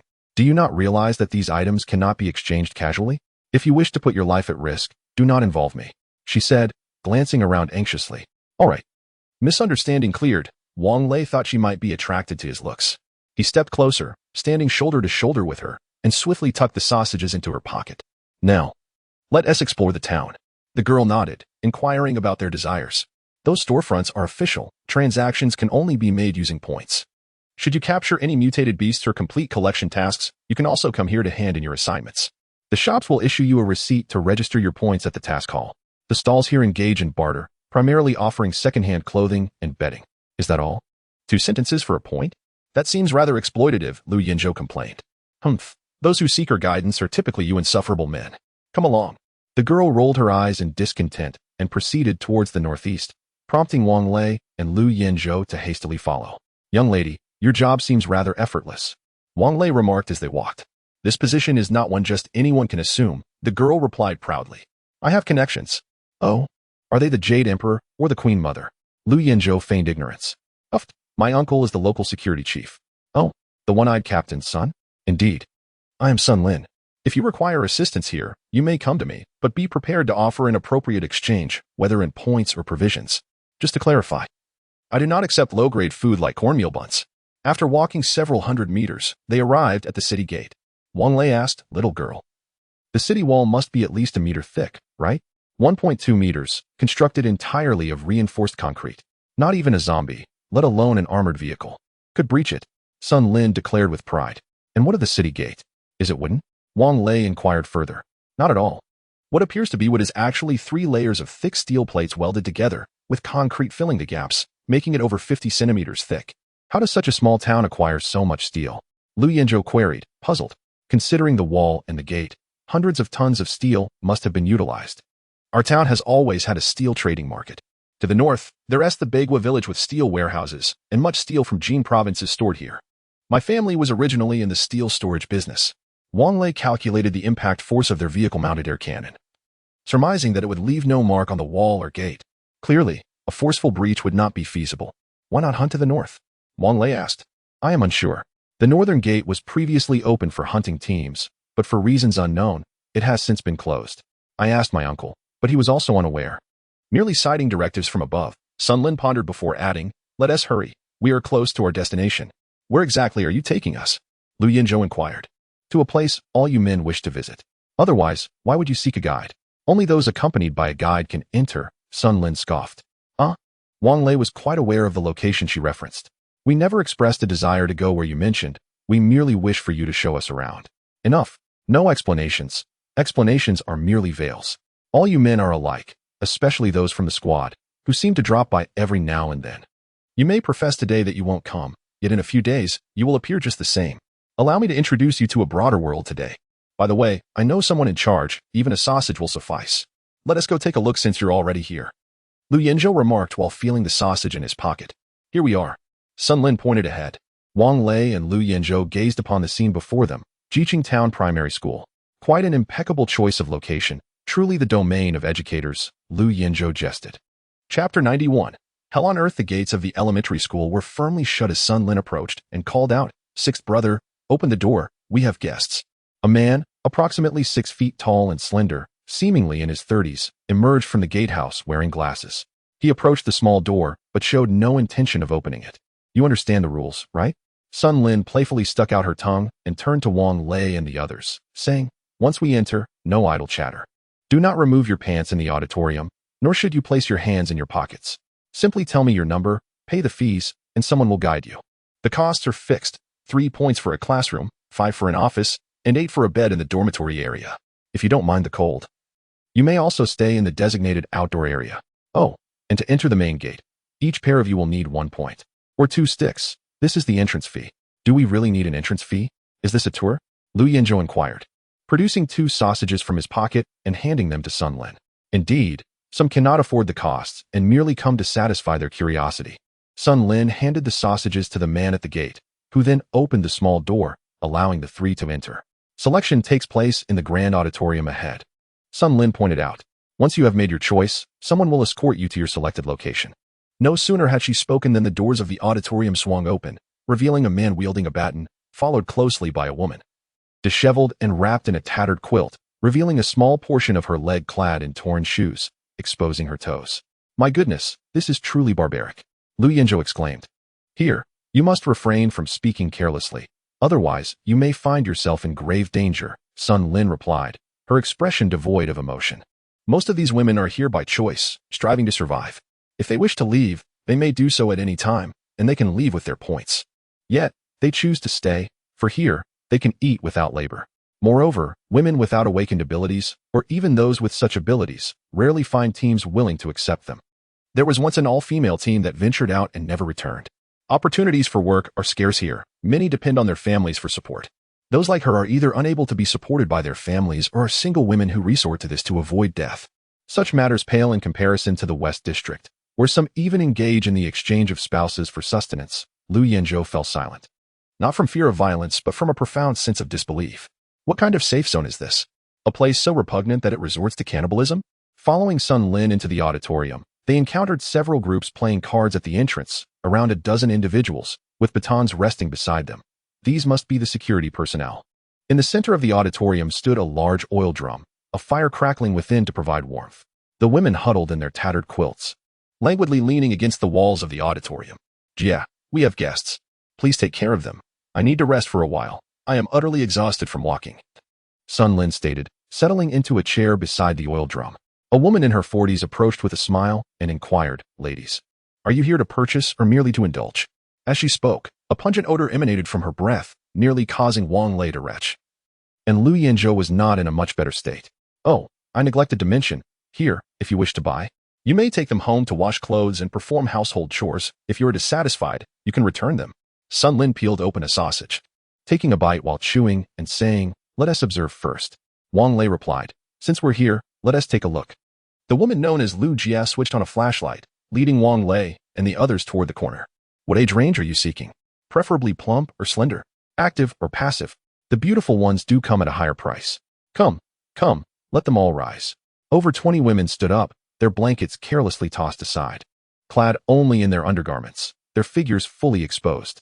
Show your faces, what's the matter? Not hungry at noon? Lu Jie shouted. She directed the flashlight beam onto the first woman's face, who had her eyes closed. This one is 22, still a university student, but looks as lifeless as a corpse. Not a sound escapes her lips, just a hint of beauty. Once chosen, she won to be selected again. And she is not cheap, 12 points. If you wish to buy, it will cost 25 points. The light then illuminated the second woman's face. This one is 32. Highly recommended. All who have tried her speak well of her, and she is reasonably priced at 10 points, but she is unwilling to be purchased. Lu Jie spoke with a lewd grin on her face. How about this? Since it's your first visit, I want to recommend the less desirable ones. Enjoy yourselves. And next time we can discuss trying others. I assure you, I operate fairly. There are no hidden traps here. As Lu Jie introduced a dozen women, she asked, what do you think? Have you made your choice? Wang Lei pinched his nose throughout the ordeal, replying, Lu Jie, let us forget it. The stench is overwhelming. And I fear I might vomit while indulging. For 10 points, I can clean them up and deliver them to you. Lu Jie chuckled. We'll hold off for now. We'll return to consider our options, Lu Yinzhou replied. Lu Jie's expression soured. What's wrong? Are you two playing with me? Upon hearing this, the group of card players at the entrance ceased their game, turning their attention toward Wang Lei. Hey, Lu Jie, don't misunderstand. We just arrived in the safe zone today, and, primarily, we don't have any points, Wang Lei quickly explained. How about this? We'll head out to hunt now, and once we catch something, we'll return. Sun Lin joined. Lu Jie, these two are newcomers. I brought them to broaden their horizons and to scout potential clients for you. Upon hearing this, Lu Jie exclaimed, why didn't you say so earlier? All right then, remember. Once you catch something, come back. You can also bring your prey directly here. It's far more economical than the task hall. Thank you, Lu Jie. Wang Lei smiled. We shall take our leave now. Otherwise, it is acceptable for you to owe me, but Sister Lu clearly does not wish to let the two of you go easily. Just drop me a note. Aren't you afraid we might not return? Lu Yinzhou inquired. You will certainly return. There is no place safer than here, Sister Lu confidently asserted. Even if you do not come back, there is no cause for concern. Consider me your friend. Perhaps not, Wang Lei chuckled. I am not one to enjoy being in debt. That's keep me awake at night.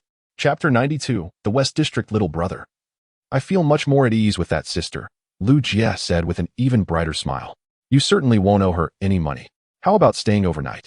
Wang Lei suggested. It's not suitable during the day. He had to change his approach. Besides, we haven't even eaten yet. We truly lack the energy. Isn't the big sister going to introduce you to a couple of ladies? Lu Jie said, her mood darkening slightly. All right, Lu Jie. Let's not put them in a difficult position, Sun Lin interjected, noticing Wang Lei's reluctance. I've said it before, they are potential clients. If they are unwilling, let's not push it further. If you scare them away, it will be counterproductive. Fine, I'll relent for your sake, Lu Jie replied, clearly displeased. Those women wrapped themselves tightly in their blankets, curling up as if all this had nothing to do with them. As the three exited the grand hall, Sun Lin whispered, let's not speak. There are sentinels nearby. We'll talk outside. Wang Lei nodded eagerly and followed Sun Lin as they hurried out of the campus. After walking a few hundred meters, she finally spoke. If it weren't for me just now, you two might have been beaten up. Aren't you going to thank me? Lu Yinzhou frowned at her words. We weren't planning to go there anyway. It was you who led us. Sun Lin shot him a glare. Still, you would have ended up there eventually. Just wait and see. How many people are there in this town now? Wang Lei inquired. Less than 1,000, I suppose. Sun Lin pondered. There used to be nearly 3,000, but some have left, and others have died off. Now, only this many remain. Do you know if there are any other routes heading north besides this one? Wang Lei asked further. Sun Lin raised her hand to check her watch. I'm sorry, but my time is up. My service has concluded. Wait, Wang Lei exclaimed. Let me extend it for an hour. As he spoke, he slipped 2 sausages into her pocket, adding, let's chat for a bit longer. Sun Lin chuckled at his antics. You're quite amusing. Do you realize that these sausages are what ordinary folks eat? Those in power, along with the ability-wielding teams, feast on mutated beast meat. Just recently, due to the heavy snow, the ability teams have been unable to hunt, which has caused the price of sausages to rise. They were selling 20 for 1 credit at the mission hall before. And if I were to buy them? Wang Lei asked. Buying would cost about 4 to 5 sausages for 1 credit. After all, commoners typically eat only coarse bread and do not get proper nutrition. While these sausages are merely starchy, at least they contain some meat and salt, Sun Lin replied, her mood seemingly darkening. You still haven't told me if there are any roads north, aside from this one. Of course there are. All roads lead to Rome. However, they are quite far, and I can't guarantee if they are still passable, Sun Lin responded. catching a snowflake in her hand. It's snowing again, making life even harder. Wang Lei had previously checked the map on his navigator. If they did not take this road, they would indeed have to take a much longer route. At least an additional 600 kilometers, and as Sun Lin had said, the condition of the roads was uncertain. Is there any way to open this northern gateway? Lu Yinzhou asked. What did my uncle tell you before? Sun Lin retorted. Your uncle mentioned that if we gather 100 points, we can leave. Wang Lei replied. You mustn't take his words to heart. Sun Lin scoffed. You young adults, those in power will undoubtedly devise ways to keep you here. Do they possess firearms? Wang Lei inquired. Indeed, several. My uncle has two, and he previously entrusted one to me. However, since my father was also called by my uncle to assist with security, I gave the gun to him. The town is quite safe now. No one dares to cause trouble. You've monopolized the food supply. Don't the impoverished have a desire to rebel due to hunger? Lu Yinzhou asked. Revolt? What would they eat? They could be shot and then consume themselves, Sun Lin said, lowering her head and shaking the snow from her feet. You newcomers may not know this, but previously, the destitute could eat for free. The administrators distributed food. And with careful rationing from their reserves, they could survive until harvest. But then, a heavy snowfall occurred, freezing the crops. Everyone exhausted their resources. And coupled with the deceitful raids from those lured from nearby villages, the situation deteriorated. Moreover, the nearby mountains have been turned into tourist attractions devoid of wildlife. The consumption needs of the special abilities teams are significant. Only when they have hunted a set quantity does the game make it to the task hall, leaving less and less food in the town, and the impoverished are uncertain how much longer they can endure. Then why don't they leave? Lu Yinzhou questioned. Leave? To where? To feed the zombies? Sun Lin replied with a bitter smile. Those who had vehicles before barely made it out of town. They were dragged from their cars and devoured by zombies. Who would dare venture outside? Now, when they wish to leave, they cannot. However, my uncle assures me that those in power are working on solutions, aiming to ensure that at least those under 60 survive. Why not contact the military and head to a national safe zone? Wang Lei asked again. In chaotic times, heroes emerge. They aspire to be rulers rather than the ruled. Historically, uprisings have ended in failure. I doubt they will achieve anything. However, if given the chance to be emperor, would you take that risk? Wang Lei shook his head. The viral infection and zombies are but temporary. The nation will ultimately prevail, and it will be time for reckoning. I am not foolish. I wish to avoid that reckoning and simply live well. They do not comprehend this. Or perhaps they do and are merely gambling, Sun Lin said, shaking the snowflakes from her clothes. Looking at the two of you, you hardly appear as though you've suffered in the apocalypse. You seem quite radiant. I advise you. If there is food, consume or hide it swiftly. There are a few second-tier ability users here, akin to Sun Dianying's team, who assist those in power in their looting. Hence the regulations allowing robbery here not to be counted as a crime. Understood. Thank you, Wang Lei smiled. Well, we have arrived. Let us part ways here. Should you require anything, feel free to seek me out, Sun Lin said, waving goodbye as she entered a storefront. Let's head back, Wang Lei remarked. His mood not particularly bright.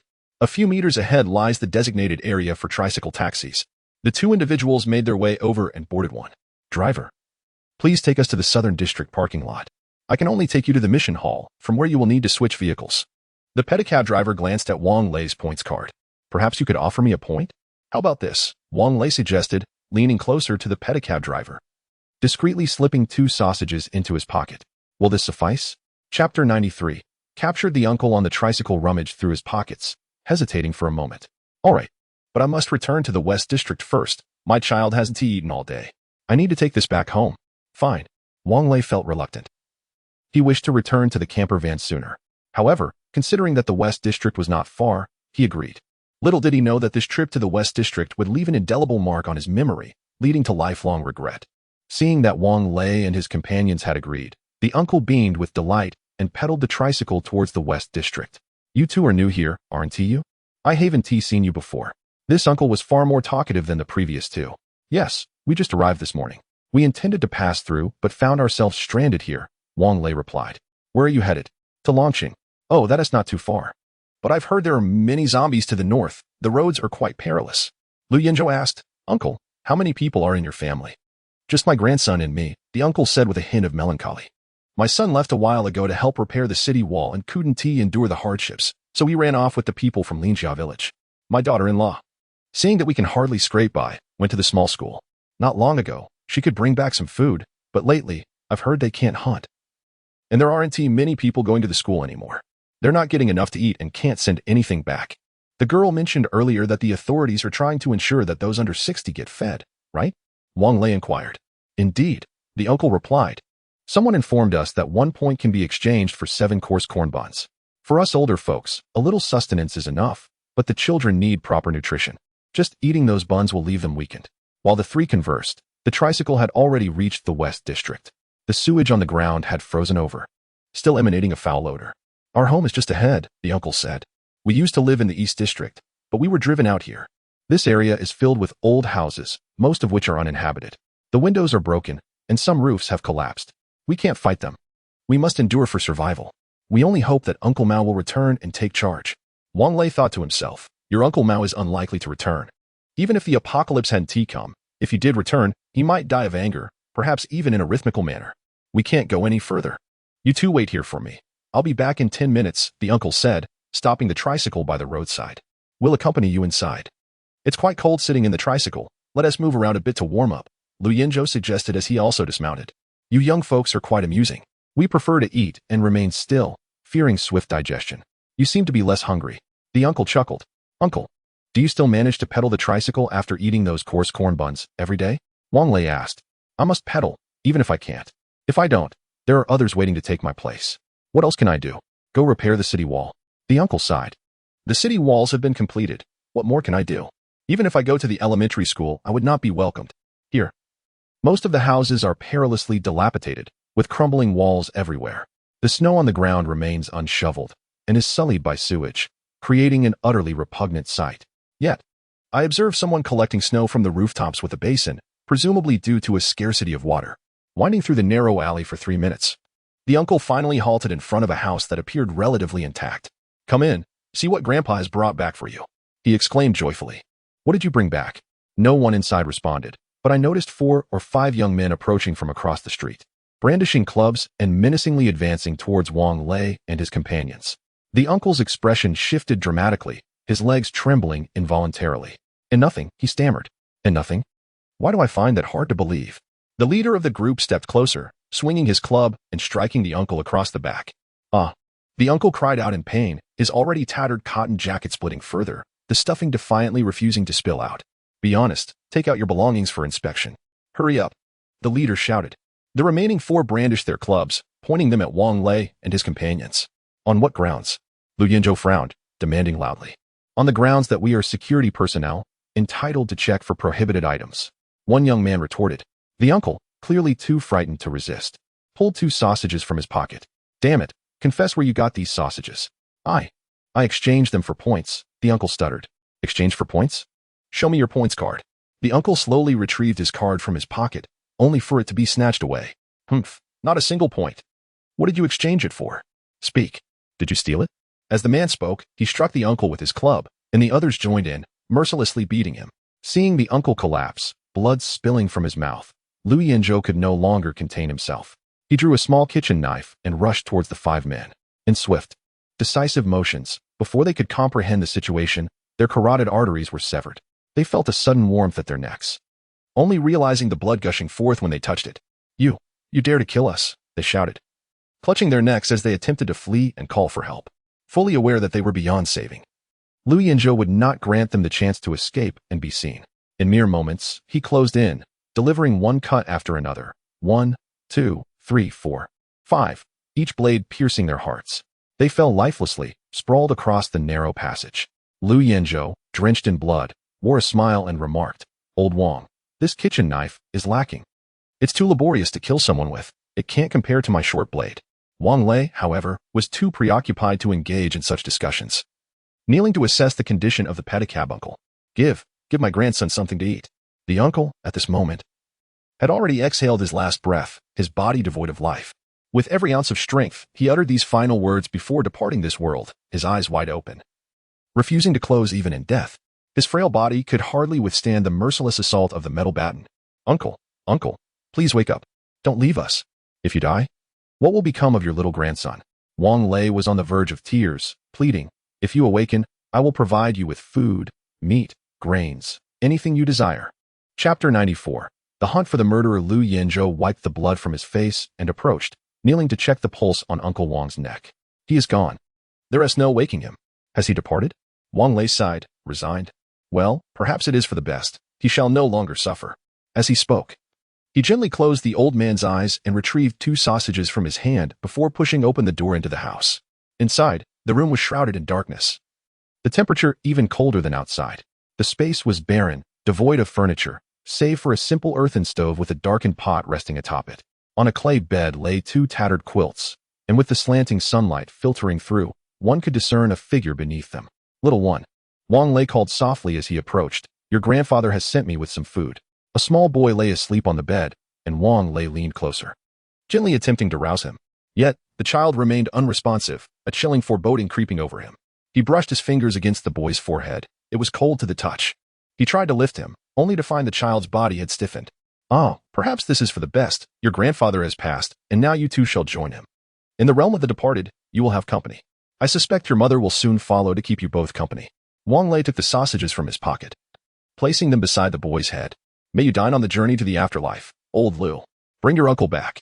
Let them rest together. He called out towards the door, but received no reply, adjusting the boy's body slightly to make room for his grandfather. He stepped outside to see Lu Yinzhou dragging the bodies of 5 individuals towards a dilapidated house. No wonder he and T heard him speaking earlier. Uncle Wang had become little more than skin and bones. Wang Lei could manage to drag him alone. Yet he chose to wait for Lu Yinzhou to finish with the 5 corpses before assisting him in moving Uncle Wang onto the bed. Let us return, Lu Yinzhou urged. Noticing Wang Lei's silence as he gazed at the 2 bodies, he tugged gently at Wang Lei's sleeve. Wang Lei nodded quietly and followed Lu Yinzhou outside. The tricycle remained where they had left it, and Wang Lei inquired if Uncle Wang had rushed back to bring sausages to his grandson. Would he still be alive? Wang Lei, do not dwell on such thoughts. Had he returned home to find his grandson dead, he too would have sought an end to his suffering, Lu Yinzhou sighed. Indeed, Wang Lei replied with a faint smile. Such is their fate. Perhaps it is better this way. They have been spared the difficulty of swallowing that coarse bread. Death brings liberation. Though the blood on Lu Yinzhou's face had been washed away by the snow, his clothes remained stained. However, it mattered little. The uniforms of the survivor team were similarly soiled. The journey back from the Western District to the parking lot had encountered no souls along the way. For the law enforcement officers patrolled the main roads while Lu Yinzhou and Wang Lei traversed the alleys. Upon entering the vehicle, they startled several young women. Have you committed murder? Zhang Wanyu questioned, observing the bloodstains on Lu Yinzhou's attire. As Reba, tears streaming down her face, rushed into Lu Yinzhou's embrace, she cried out. Where have you all been? How did things end up like this? Lu Yinzhou felt a sense of joy. Despite having solidified their relationship under Wang Lei's matchmaking the previous night, this was their first experience of such close proximity. Zhu Jianfeng looked on, a hint of envy in his eyes. It serves them right for killing 5 security officers, Wang Lei remarked, his expression impassive. Where's Yaya? Yaya is playing in the room with Bebe, Zhang Wanyu replied. Yinzhou, you should go wash up. Lu Yinzhou gently said, all right. There are so many people watching. I'm covered in blood. I don't want to get any on you. Only then did Reba blush and step out of Lu Yinzhou's embrace. You go wash up. I'll prepare some clean clothes for you. She pondered whether the bloodstains could be washed out, lamenting the fate of his new down jacket. Lu Yinzhou smiled as he returned to the room, shedding the jacket and tossing it into the washing machine. It should be fine. It's fresh blood, Reba said. But even if it comes out, you probably won't wear it again, right? Don't waste it, Wang Lei interjected from the leisure area, sipping the tea that Zhang Wanyu had brewed for him. Let him wear it when hunting. Look at those people outside. Aren't they all covered in blood? Lu Yinzhou nodded in agreement. Right, I'll consider it work attire from now on. For lunch, the group dared not cook, opting instead for leftovers from the previous night, boiling the previously stewed ribs and noodles. Even so, the aroma was quite enticing. Fortunately, they had parked at the innermost spot, ensuring that the fragrance of their meal would go unnoticed by others. By afternoon, Wang Lei, who had been napping, was awakened by Zhang Wanyu. Old Wang, take a look outside. Do you think they know Lu Yinzhou has killed someone and have come to cause trouble? Wang Lei sat up and saw the security officers, wearing armbands, rushing towards the parking lot, gathering in formation in the open space. A total of around 100 stood facing the RV. Once they were assembled, a one-eyed man stepped forward and declared, I believe everyone is aware of the situation by now. Lu Guodong and the other 4 security officers did not return for lunch and have been absent for afternoon roll call. We dispatched teams to the elementary school and their homes, but found no trace of them. This is a sign of disorganization and lack of discipline. And I am quite upset. Initially, I intended to issue a notice to dismiss those 5.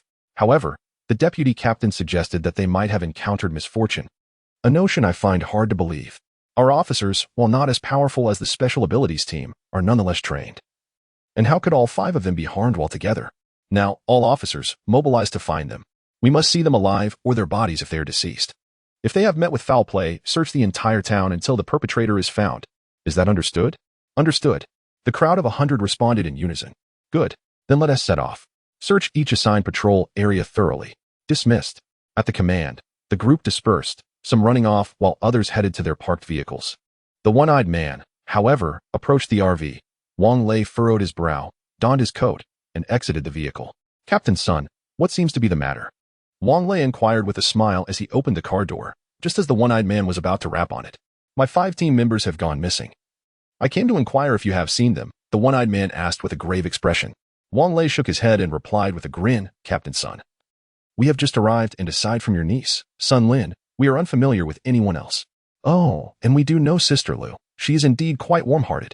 Chapter 95. The onset of low temperatures. Wang Lei deliberately spoke in such a manner to lead the one-eyed dragon to believe that they were merely visiting a primary school for leisure. Should the one-eyed dragon inquire with Sun Lin or Sister Lu, Wang Lei was unperturbed. He would simply assert that Sister Lu was cordial, without specifying whether he had indeed engaged in any activities. The one-eyed dragon nodded, chuckling, that place is quite nice. Accumulate some points, and you will come to adore it. If you wish to go hunting tomorrow morning, assemble at the south gate at 8 o'clock.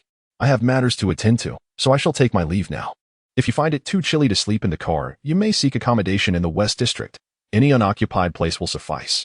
Of course, if you possess the means, feel free to choose any room. There are indeed several good houses in the West District. Understood, Wang Lei replied with a smile. You're right.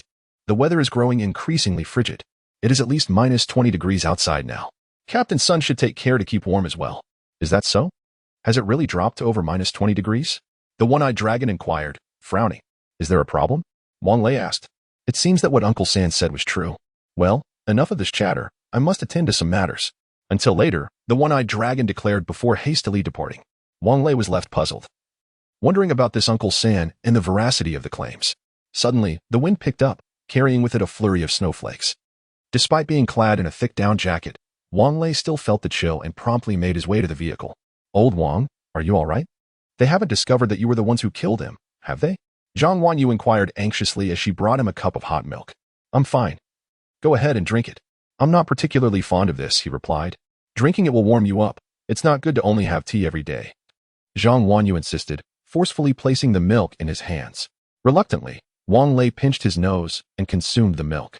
Zhang Wanyu, knowing his aversion to it, had sweetened it with sugar. Seeing him drink it down brought her joy, and she took the cup to wash, all the while asking, why has such a strong wind suddenly arisen? The temperature seems poised to drop even further. At this rate, when will we reach Longqing? Zhang Jianing was checking the status of the RV on her tablet, noting that the outdoor temperature had already plummeted to minus 28 degrees. We need to leave promptly, otherwise we may truly be unable to depart. Think of a solution, old Wang, Li Yinzhou said with a serious expression. I do have an idea, but it is rather risky. Wang Lei admitted, and it may not even succeed. Du share, Zhu Jianfeng replied, cleaning his short knife. Kidnap a high-ranking official. Initially, I considered taking the one-eyed dragon hostage, but it appears he is nothing more than a small pawn. Regrettably, we have no way of knowing who the higher-ups are, Wang Lei said as he sat down, sipping his tea. The milk had stirred a slight unease in his stomach. Everything seemed to have reached an impasse. Although it was Wang Lei who was most eager to return to Longqing, the mood among everyone was dismal. The RV system emitted a low temperature warning, prompting Zhang Jining to present her tablet to Wang Lei. Indeed, the display revealed that the outdoor temperature has plummeted to a chilling minus 32 degrees. Following this inclement weather, the energy consumption of the RV has risen correspondingly. At the first level, which is minus 35 degrees, energy usage escalates by 10%. At the second level, minus 45 degrees, it increases by 20%. At the third level, minus 60 degrees, the energy consumption surges by 50%. Although the RV remains stationary, the power system continues to operate, including the energy-intensive air conditioning system. Old Wang, what are those people outside doing with their luggage? Zheng Jiaqian inquired, leaning against the window to observe. The others turned their gaze outside as well and spotted the members of the survivor team, each burdened with large pieces of luggage, departing the camp towards the town center. I have no idea, old Zhu. Why don't you get out and ask? Wang Lei suggested. Zhu Jianfeng hesitated, pulling his neck in reluctance, but eventually rose and donned his coat, preparing to step outside. A smart car entered the parking lot and parked beside Wang Lei's RV. The security officer stepping out coincidentally encountered Zhu Jianfeng. Before Zhu could pose his question, the officer called out, by order of higher authorities, everyone must proceed to the underground area for shelter immediately. What is happening? Is there an air raid? Zhu Jianfeng inquired. There is no air raid, but temperatures are expected to drop below -40 degrees. For your safety, hurry. While it's still not too cold, the entrance to the southern area is just ahead. You need to move quickly. We still have to assist in evacuating the population from the western district. The officer gestured towards the main road before hastily returning to his vehicle. In less than a minute after Zhu Jianfeng stepped outside, he returned to the RV. His head and clothes already dusted with snowflakes. They want us to take refuge in the underground area. Should we go? He asked, accepting a towel from Reba to dry his hair. Let them go. We can seize this opportunity to leave, Wang Lei replied. I find this underground area quite intriguing. Chao Xingwei murmured. How about we leave you behind to take a look? Zhao Min, who was organizing ingredients in the kitchen, suggested. As she was not well acquainted with the supplies available in the RV. Chao Xingwei chuckled foolishly, his gaze fixated on Zhao Min. The snow accumulation on the main road of the town was regularly cleared, but now, due to the fierce blizzard, it had thickened in no time. The parking position of the RV allowed a clear view of the main road leading to the western district. The white smart car was now returning from the western district. Moving slowly, trailed by those residing in the west, their luggage considerably less than that of the supernatural teams, their clothing tattered, trudging behind the smart through the snowstorm. Among the crowd, younger individuals assisted the elderly, who in turn held on to children, all wearing expressionless faces. Ah, I understand now, Lu Yinzhou exclaimed, slapping his thigh. Can you guess why cars are not allowed in the town? Because they are digging underground works, Wang Lei replied.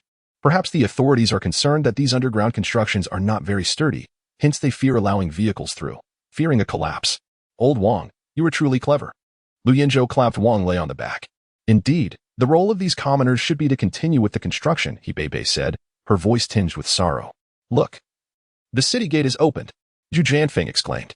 It must be opened, given such a fierce snowstorm, and with no concern for zombies, however. There are still numerous ability teams yet to return, Zhang Jiating remarked. Opening the city gate should be quite feasible, but relying solely on one person's strength is certainly insufficient. Chao Xingwei assessed. Chapter 96 Departure from Jining Town. Indeed, it requires human effort to turn the winch. Wang Lei, feeling the pangs of his smoking addiction, lifted his cigarette box and shook it.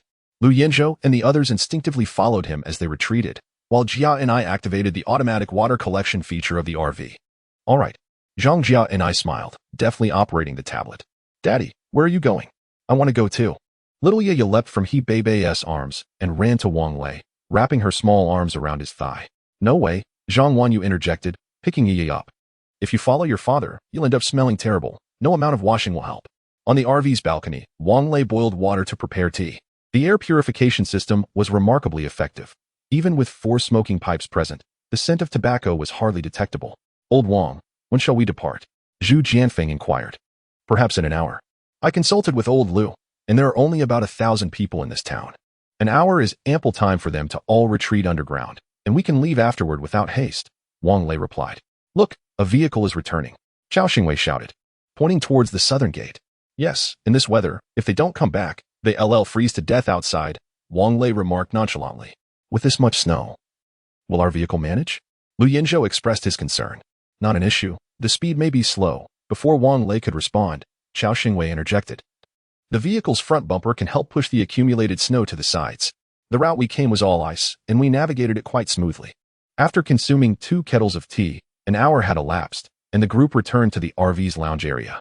Zheng Jia and I started the engine, directing the RV towards the northern gate.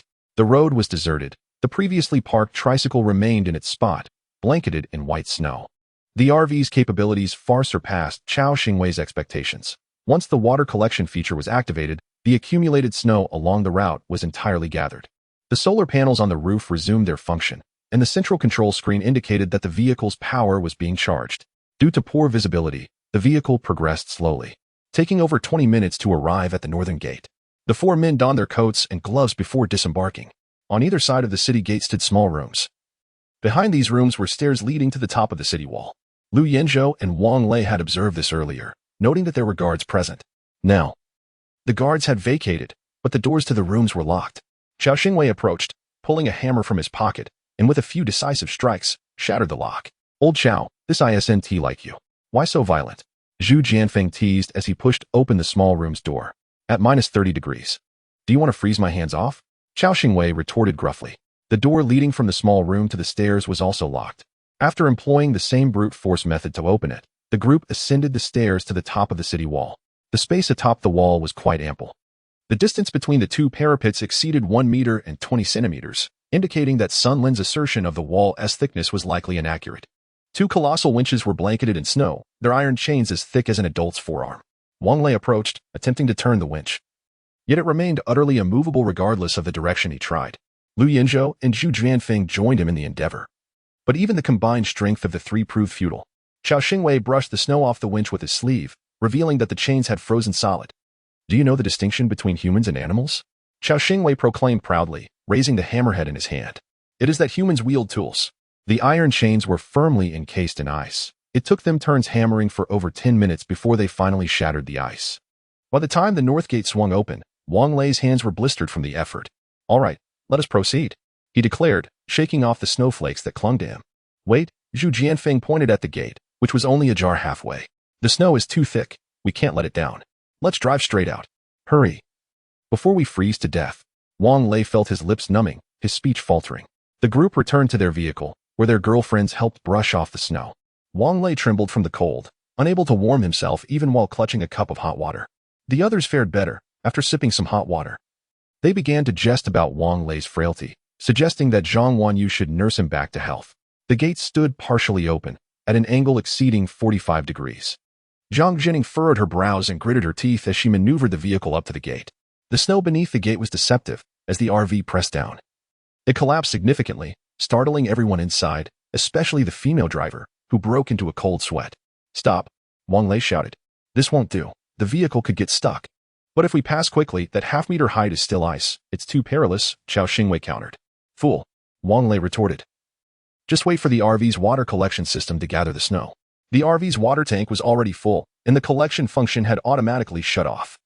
Zhang Jining glanced at the central control and remarked, that shouldn't be. We've been using quite a bit of water lately. Wang Lei activated the central screen, confirming that the water tank was indeed full. I turned on the water collection feature last night, Zhang Jining informed him. All right, Wang Lei replied while adjusting the controls. You all return to your rooms, turn on the faucets, and flush the toilet. I'll drain the black water tank, but remember not to use hot water. The RV's water collection system finally activated after the water level dropped by 5%, subsequently clearing the compressed snow beneath the gate. Fortunately, Wang Lei had instructed Zhang Jining to reverse the vehicle earlier, otherwise, they would have faced a bumpy ride. The road outside the north gate seemed to have been untouched for ages, the snow accumulating to over half a meter. The view was a vast expanse of white, rendering it impossible to distinguish the road from the surrounding terrain. Jining, follow the navigation, but do not speed. Wait until the RV collects the snow and reveals the road before advancing. Wang Lei wore a grave expression. If the journey continued in this manner, driving would indeed become perilous. One misstep could lead the vehicle astray. Old Wang, perhaps you should take the wheel. It may not be safe for Jia and I. Being a young lady, Zhang Wanyu whispered as she pulled Wang Lei aside to the leisure area. After a moment of contemplation, Wang Lei nodded in agreement. The snow was thick, and the RV's water collection system required the snow to be melted and then filtered, a process that was quite time-consuming. Hence, Wang Lei's previous plan was unfeasible. He now had no choice but to rely on the navigation system and gauge the height of the accumulated snow, proceeding cautiously. Chapter 97. Wang Lei falls ill as darkness descended. The vehicle had barely traversed 30 kilometers. The glaring white snow proved to be a relentless strain on the eyes, causing even Chao Xingwei to succumb to fatigue in a short span of time. During mealtime, Zhao Min's spirits were notably low, prompting Chao Xingwei to inquire with concern. What troubles you? Zhao Min shook her head. It's nothing, merely a worry for my family. I remain uncertain about the safety of the Jinling safe zone. Do not fret. Even a small town like Jining is aware of the necessity for underground fortifications. Surely Jinling has prepared well in advance. Furthermore, they possess heavy machinery and a substantial population. There is no cause for alarm. As he spoke, Chao Xingwei tenderly grasped Zhao Min's hand. Yes, I hope they are safe, Zhao Min replied, forcing a smile. Let us eat. Zhao Min's concerns mirrored those of Wang Lei and the Zheng sisters. At the very least, Zhao Min was aware of her family's whereabouts. The following morning, after breakfast, Chao Xingwei, driving the vehicle, remarked, after retiring so early last night, why hasn't old Wang risen yet? Indeed, under normal circumstances, He should not still be in bed. Zhang Jiatian expressed her worries. Wanyu, would you check on him? Yaya has yet to wake as well. Both father and daughter are fond of sleeping in. Allow him a little more rest. Driving in this snowy weather is indeed exhausting, Zhang Wanyu noted. Glancing toward Wang Lei's room, Yaya insisted on sleeping in the lookout tower last night. Naza and Reba are up there now to prevent her from waking alone and feeling frightened. We should still check on him, Zhang Jiani insisted. He needs to get up, wash up, and eat something. Otherwise, we may find ourselves without a driver shortly. Zhang Jiani, Chao Xingwei, and Wang Lei each took turns driving for 15 minutes, followed by a 30-minute rest to ensure they did not drive while fatigued. With a blush, Zhang Wanyu pushed open Wang Lei's door, revealing him cocooned in a blanket, curled up tightly, his forehead and face flushed. Wang Lei, what is the matter? Zhang Wanyu approached the bed, her hand anxiously touching his forehead. Ah, you are burning up. Wang Lei, you have a fever. Cold. So cold. Water. Wang Lei weakly murmured. All right, I will fetch you some water. Zhang Wanyu hurried out, retrieving fever-reducing medication from the storage cabinet, along with a glass of warm water. Old Wang has a fever. Shouting, do you not possess medical abilities? Come quickly and examine him. Certainly. Zhang Jiatian followed Zhang Wanyu into Wang Lei's room, standing beside him and closing her eyes to concentrate. Instantly, her mental environment transformed into an operating room, with Wang Lei lying on the hospital bed, surrounded by monitors displaying vital signs. Temperature, 39. 2 degrees Celsius. Heart rate, 180 beats per minute. Blood pressure, 110-180. Blood oxygen saturation, 98. After reviewing these figures, Zhang Jiatian placed her small hand on Wang Lei's forehead. A faint white light emanating from her palm, her skill, healing light. A beam of white light penetrated his forehead and entered his body. After some time, Zhang Jiatian began to perspire profusely, her body swaying slightly. Zhang Wanyu quickly supported her, but soon, Zhang Jiatian's complexion turned ashen. After a few minutes, she finally opened her eyes and weakly remarked, I merely caught a cold from the chill. I have alleviated his symptoms, but recovery will require time. You know how it is, whether one takes medicine or not. A cold generally takes a week to heal. All right, you ought to rest now. Zhang Wanyu looked at Zhang Jiatian with concern, although she was unaware of her friend's ordeal. The treatment she had just administered to Wang Lei must have drained her considerable strength, as her hands continued to tremble slightly. Zhang Wanyu assisted Wang Lei in sitting up and laid him in her embrace, then retrieved the medication. Here, Lao Wang, take your medicine. Following Zhang Jiatian's treatment, Wang Lei felt significantly better, yet, he reveled in his current state, resting on something soft without opening his eyes, murmuring, wait for my brother, Wu Song, to return. Lao Wang, for heaven's sake, take your medicine. Zhang Wanyu exclaimed, half laughing, half exasperated, feeling the urge to toss him onto the bed, but reluctant to do so. Otherwise, I won't bother with you anymore. At this, Wang Lei stifled a laugh, opened his eyes, and feigned weakness as he reached for the medication, placing it in his mouth and sipping the water Zhang Wanyu offered. Rest well, she sighed, preparing to let him lie down again. To her surprise, he wrapped himself around her like a stubborn plaster, whining, hold me while I sleep. I feel unwell. Zhang Wanyu, resigned, placed the water cup on the nightstand, embraced Wang Lei, and adjusted the cup for him, inwardly grumbling. Zhang Jiatian's abilities are rather lacking, aren't they? She said she alleviated it. Little did she know, Wang Lei was deliberately taking advantage of the situation. Noticing Zhang Wanyu had not yet emerged, Zhang Jiani could not resist peeking in, and upon seeing the two entangled, quietly closed the door again. Yaya woke, clamoring for her mother to assist her in washing her face. Bebe promptly took the little girl to freshen up and have breakfast. Where are Daddy and Mommy? Yaya inquired while sipping her milk.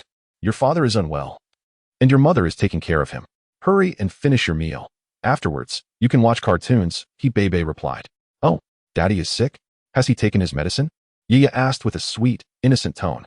Yes, he has, Zhang Jiatian confirmed. Then after taking his medicine, can I give Daddy some candy? Yaya said, pulling a piece of milk candy from her pocket.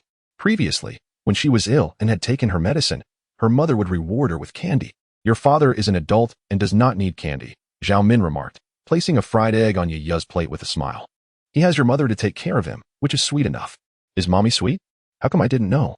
Yaya replied with a look of discontent, as if regretting missing out, which elicited laughter from the other girls. Zhu Jianfeng sighed. Why is it that all four of us caught a chill, yet only Lao Wang fell ill? I feel sweet too. Sitting beside him, Naz's face flushed with embarrassment.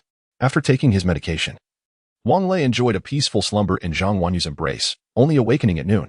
Zhang Wanyu, fatigued and suffering from aches in her back and waist, felt a pang of sympathy for him. My dear? Are you feeling better? As Zhang Wanyu gently touched his forehead, she found his fever had indeed subsided. Yes, I feel a bit better now. I am hungry, Wang Lei replied, attempting to rise. Stay put. I will prepare something for you. Zhang Wanyu quickly urged him to lie back down. Then, bracing her sore back, she headed to the kitchen to prepare a meal for Wang Lei. Chapter 98. Departing the snowfield after having a meal, Wang Lei felt significantly better. Following his freshening up, he resumed driving. The conditions on the road had deteriorated compared to the previous day. The wind blew from the south, causing fluffy snowflakes to pelt against the windshield, severely obstructing visibility. Throughout the journey, Wang Lei squinted while driving, scarcely daring to utter a word. Within a few minutes, he began to feel dizzy. And the blizzard showed no signs of relenting. This is untenable. I can't see anything. We should take a break here. Wang Lei engaged the handbrake and halted the vehicle, merely activating the roof's water collection feature. Old Wang, do you think the snowfall will intensify? Zhang Wanyu, noticing Wang Lei's pale complexion, hurriedly offered him a cup of warm water. I don't know. It wasn't this severe earlier. It seems the heavens are conspiring against me, Wang Lei replied, taking the cup. Jiani, was the snowfall as heavy when you were driving this morning? Zhang Jiani shook her head. No, there were only a few drifting snowflakes. The snowfall only intensified after you woke up. See, I knew it. I'm going to take a hot bath, Wang Lei declared, rising with the cup in hand, but was promptly restrained by Zhang Wanyu. You're still unwell. Why would you take a bath? Perhaps a bath might help me sweat it out, he suggested. Absolutely not. Go to sleep. If you don't wish to sleep in the bedroom, you can rest in the leisure area. Then I shall return to the bedroom, Wang Lei pouted, carrying his water cup back to the room.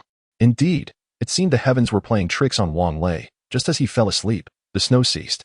The occupants in the car exchanged bewildered glances, finding the situation rather uncanny. Should we wake old Wang? Chao Xingwei inquired from the driver's seat. Let him be. If it starts snowing again, it will only dampen everyone's spirits, Zhu Jianfeng chuckled. While the snow has stopped, let us hasten our journey. If we drive north for another 10 kilometers or so, we will reach the borders of Jin province.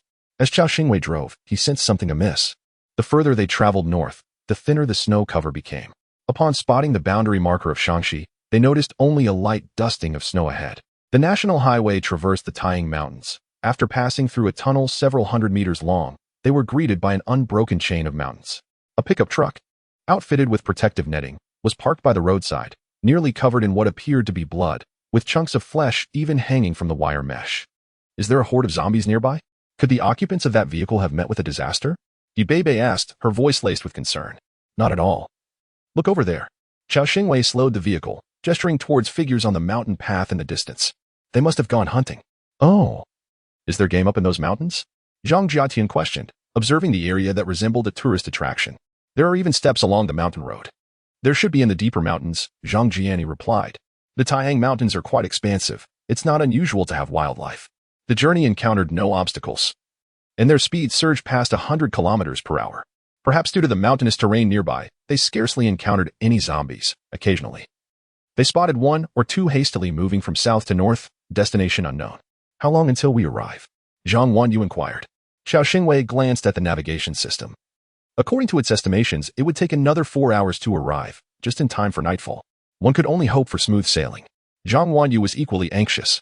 Naza and Reba had not exchanged a word during the journey, as though burdened by unspoken thoughts. Zhu Jianfeng contemplated inquiring but held his tongue. He was well aware of what occupied their minds, yet previously, Wang Lei had conferred with Lu Yanzhou, stipulating that while accepting the two girls was permissible, other conditions were non-negotiable. At 5 in the afternoon, they switched drivers to Zhang Jiani, while Zhang Wanyu went to check on Wang Lei's condition, only to find that he had begun to run a fever again. After waking him to administer medication, Wang Lei found it difficult to fall back asleep. Have we reached Jin province? He inquired. Yes, we'll arrive in 2 hours, Zhang Wanyu replied, shaking the thermometer before placing it under Wang Lei's arm.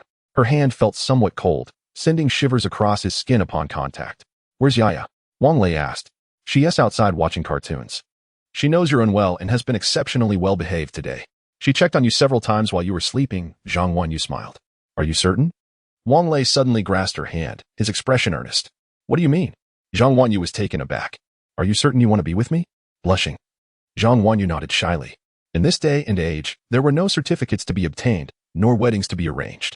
Wang Lei pulled her into his embrace, playfully toying with her delicate hand. It can't always remain like this, can it? She murmured, nestling her face against his chest. Oh, is it that you don't want to get a certificate with me? Have a wedding? Wang Lei exclaimed. Of course, to marry you. It must involve the proper rites and a grand procession to bring you home. He quickly added, though the truth was he found the idea of planning a wedding rather cumbersome. Well, that's more acceptable, Zhang Wanyu responded gently. Do you feel any better now? Would you like to sleep a bit more? I wish to hold you while I sleep, may I? Wang Lei said, softly nibbling on her earlobe. You're incorrigible. It's broad daylight. She feigned anger. So, does that imply it's permissible at night? He teased, whispering against her ear. Enough of this, I'm stepping out. Zhang Wanyu declared. If you're not sleepy, get up and move around a bit. Otherwise, you won't be able to sleep tonight. With that, she extricated herself and dashed to the bathroom to splash cold water on her face before stepping out. Wang Lei chuckled to himself, checking the time on his phone, leaning back against the headboard as he leisurely lit a cigarette. By 7 in the evening, the vehicle entered the urban expanse of Long City. This second-tier city, trailing the others, boasted a high population density. Upon entering the city along Dock City Road, they were greeted by the sight of wandering zombies everywhere. Old Wang. There seems to be quite a number of zombies ahead. Can we push through? Chao Xingwei asked from the driver's seat. Wang Lei lowered his gaze to assess the state of their RV, and upon hearing Chao Xingwei's question, he lifted his head to behold the throng of zombies surging towards them, an endless sea of the undead. The zombies, clad in tattered garments and bearing grimy visages, wielded makeshift weapons such as shovels and picks in their hands. As the RV drew near, they launched an assault.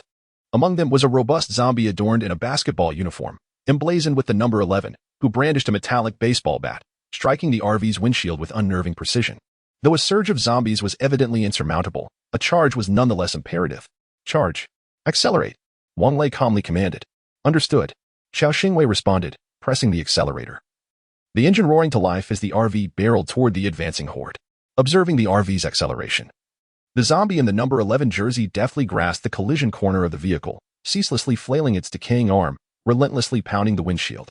Chapter 99. The function of the air cannon. The RV, under relentless assault, experienced varying degrees of durability loss, particularly the windshield, which had deteriorated to 80%. Wang Lei accessed the air cannon's launch interface, aiming for the target numbered 11, only to discover it lay beyond his range. Nevertheless, with the air cannon activated, he was eager to test its might. Although deploying the air cannon would inflict some damage upon the RV, the materials inside were abundant, and a repair would suffice. With the air cannon's sights trained straight ahead, he manually charged it to maximize impact and fired. A thunderous boom reverberated as the RV jolted noticeably, catching the occupants off guard. To shield Yaya from the gruesome spectacle, Zhang Wanyu had already ushered her into the children's room for play.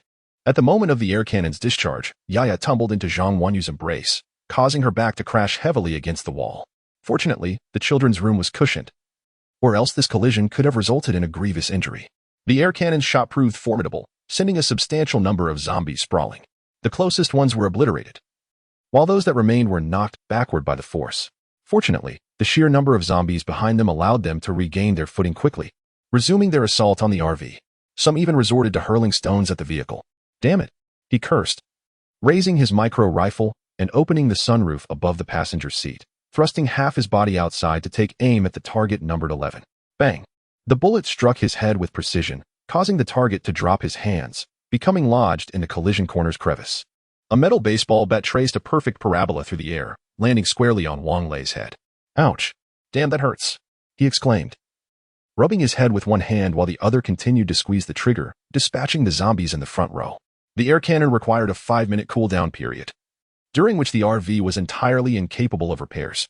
Following that last shot, the overall durability of the vehicle had plummeted by 10%. Chao Xingwei did not advance in a straight line but instead maneuvered through the gaps in the throngs of zombies. Yet, the sheer volume of them was overwhelming. While they did not completely crowd each other, they were certainly shoulder to shoulder. Nevertheless, his driving style made it relatively easy to push the fallen zombies aside.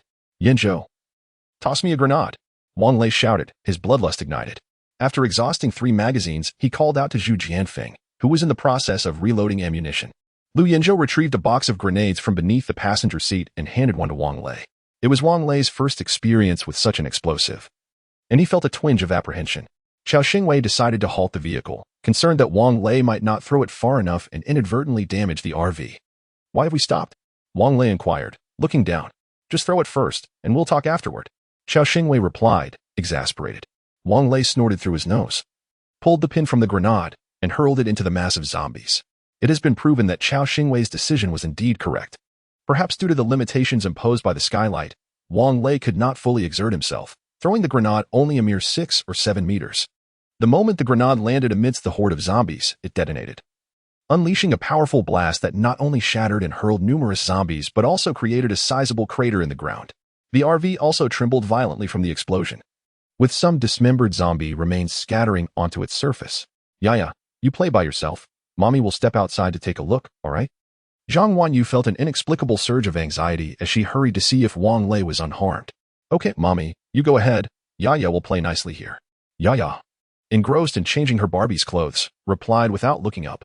Seeing a gap opened in the zombie tied by the explosion, Xiao Xingwei promptly pressed the accelerator. The crater created by the grenade was substantial. Even as he attempted to avoid it, he nearly got the chassis stuck. Old Wang, come back. Xiao Xingwei shouted when he noticed a zombie in the horde hurling an axe towards Wang Lei. However, it was too late. Before Wang Lei could react, the axe struck his head with precision. Fortunately, it merely grazed his scalp. Otherwise, that blow could have sent him to meet the Buddha in the afterlife. Nonetheless, Wang Lei's scalp was torn, blood gushing forth. Old Wang, that creature is a level 2 zombie. Zheng Jining exclaimed. Damn it, no wonder its aim is so accurate. Wang Lei, clutching his head with one hand, recoiled and hastily closed the skylight. It seemed as though the horde was under his control. Zheng Jining pressed her hands against her temples, focusing on the advancing zombies. Wait, that girl with the ponytail is also a level 2 zombie. Does this mean we must first eliminate these 2 level 2 zombies? Wang Lei's eyes burned with fury, agitated by the attack. Blood flowed through his fingers as Zhang Wanyu quickly handed him a towel to staunch the flow. Let shouting tend to your wounds first. All right. Wang Lei nodded. Settling onto the floor, Zhang Jiatian approached, closing her eyes. Old Xiao, please drive steadily. Not a problem. Xiao Xingwei, with a serious expression, reduced the vehicle's speed. With her eyes shut, Zhang Jiatian concentrated on Wang Lei, and in an instant, they were enveloped in her thoughts. Remove your hand, she spoke gently. Do not be afraid. I will first help you clean the wound. It may hurt a little. Zhu Jianfeng and Lu Yanzhou, having previously received her treatment, were familiar with the procedure, quietly squatting beside Wang Lei to hold his arms down. In her mind, Zhang Jiatian first trimmed away the hair surrounding Wang Lei's wound, then used alcohol-soaked gauze to cleanse the blood around it, revealing the injury. The axe had completely lacerated Wang Lei's scalp, leaving marks on his skull. After disinfecting the wound with iodine, she took up needle and thread, preparing to stitch Wang Lei's injury. Zheng Jinni, Hebei, and Naza, along with Reba, were all witnessing such a scene for the first time, left utterly astonished. The hair surrounding Wang Lei's wound inexplicably vanished, then gradually fused together. The pain is unbearable. Wang Lei emitted cries of anguish that tugged at Zhang Wanyu's heartstrings. At long last, the wound was sutured. Zhang Jiadong summoned her last vestige of strength, conjuring a faint orb of white light in her palm, which she gently caressed over Wang Lei's injury. Moments later, the wound astonishingly healed, leaving no trace apart from the shorn hair. However, Wang Lei could still perceive a lingering, mild discomfort. Chapter 100. Home at last, how miraculous. The young women who had gathered around Wang Lei, previously filled with trepidation, now bore witness to a wondrous event. If it weren't for the apocalypse, shouting. With your exceptional skills, you could easily surpass surgeons worldwide. Zhu Jianfeng stepped forward, vigorously probing the site of Wang Lei's earlier injury, causing him to wince in pain. Old Shu, step aside. Can't you see old Wang is on the verge of tears? Zhang Wanyu observed with concern, quickly assisting Wang Lei to his feet. You sit down. I'll fetch you some water. Before Zhang Wanyu could act, Hebei had already brought a glass of water to the table. Wanyu, why don't you get a towel to clean the blood off Wang Lei? I'll wash up myself. Wang Lei insisted, standing up, only to be gently pressed back into his seat by Hebei. You've lost so much blood. It's better to let Wanyu help you. Zhang Jiatian felt utterly drained. Sitting across from Wang Lei, she lifted his cup and took a sip of water. Hebei noticed this and slightly furrowed her brow, but quickly returned to her usual demeanor. Zhang Wanyu emerged with a basin of water, diligently wiping the blood from Wang Lei's head until it was spotless. Change your clothes. I'll wash them for you, she said as she wiped the water stains from the table. All right, Wang Lei replied. I'll just toss my clothes in the washing machine. The southern district of Longqing was relatively bustling. As they drove northward, they encountered fewer zombies. They faced a few minor hordes along the way, but without stopping, Xiao Xingwei pressed on, inevitably splattering more blood across the RV. Old Wang, your community is just ahead. But the gate is locked, Xiao Xingwei called out. Upon hearing this, Wang Lei felt a surge of relief, much like the Apple Jiayuan back in the day. The community had presumably secured itself, suggesting minimal issues. However, as the vehicle halted outside the locked gate, An unsettling silence enveloped the area. It was eerily quiet, devoid of any life, not even a flicker of light from a single household. Is there truly no one here? Wang Lei muttered to himself. It was now 8 o'clock in the evening. Logically, even in the absence of electricity, a candle should be lit somewhere. Old Wang. I'll get out and pry open the lock, Qiao Xingwei declared, tools in hand, preparing to exit the vehicle. I'll go with you, Wang Lei said, grabbing his handgun and stepping out. Lu Yinzhou and Zhu Jianfeng followed closely, armed with short knives. With deftness, Qiao Xingwei unlocked the gate in under a minute. The four remained alert, ready to confront any lurking zombies. Once the gate swung open, they swiftly returned to the vehicle. The community where Wang Lei's parents resided, built in the 1980s, comprised 6 stories, with his family living on the ground floor. The neighborhood was unnaturally quiet, with even the stray cats and dogs having vanished. When Wang Lei unlocked the front door to their home, he discovered it had been secured with a key. Where could they have gone? Wang Lei pondered in confusion. Previously, the elderly couple would casually close the door without ever locking it. Locking it was only a habit when they ventured far away. Indeed, upon arriving home, they found the house empty. Shining a flashlight inside revealed that the furniture and appliances were draped with bed sheets, indicating a hasty departure was not the case. Uncle, when you last contacted me, did you mention any plans for travel? Zhang Wanyu inquired as she stepped into the room, glancing around. This was the place where her boyfriend had grown up, and she felt compelled to explore it. No, I have no idea, Wang Lei replied, puzzled. Could it be that everyone is gathered together like a Ningji town? Old Wang, there's a note here. It must be from your parents, Zhang Wanyu observed, spotting a piece of paper on Wang Lei's desk. It read, Son, the factory has arranged for us to relocate to the safe zone in the capital. If you return, come find us there. Upon reading the note, Wang Lei felt a sense of relief. Longsteel was a large enterprise capable of arranging the early evacuation of its employees.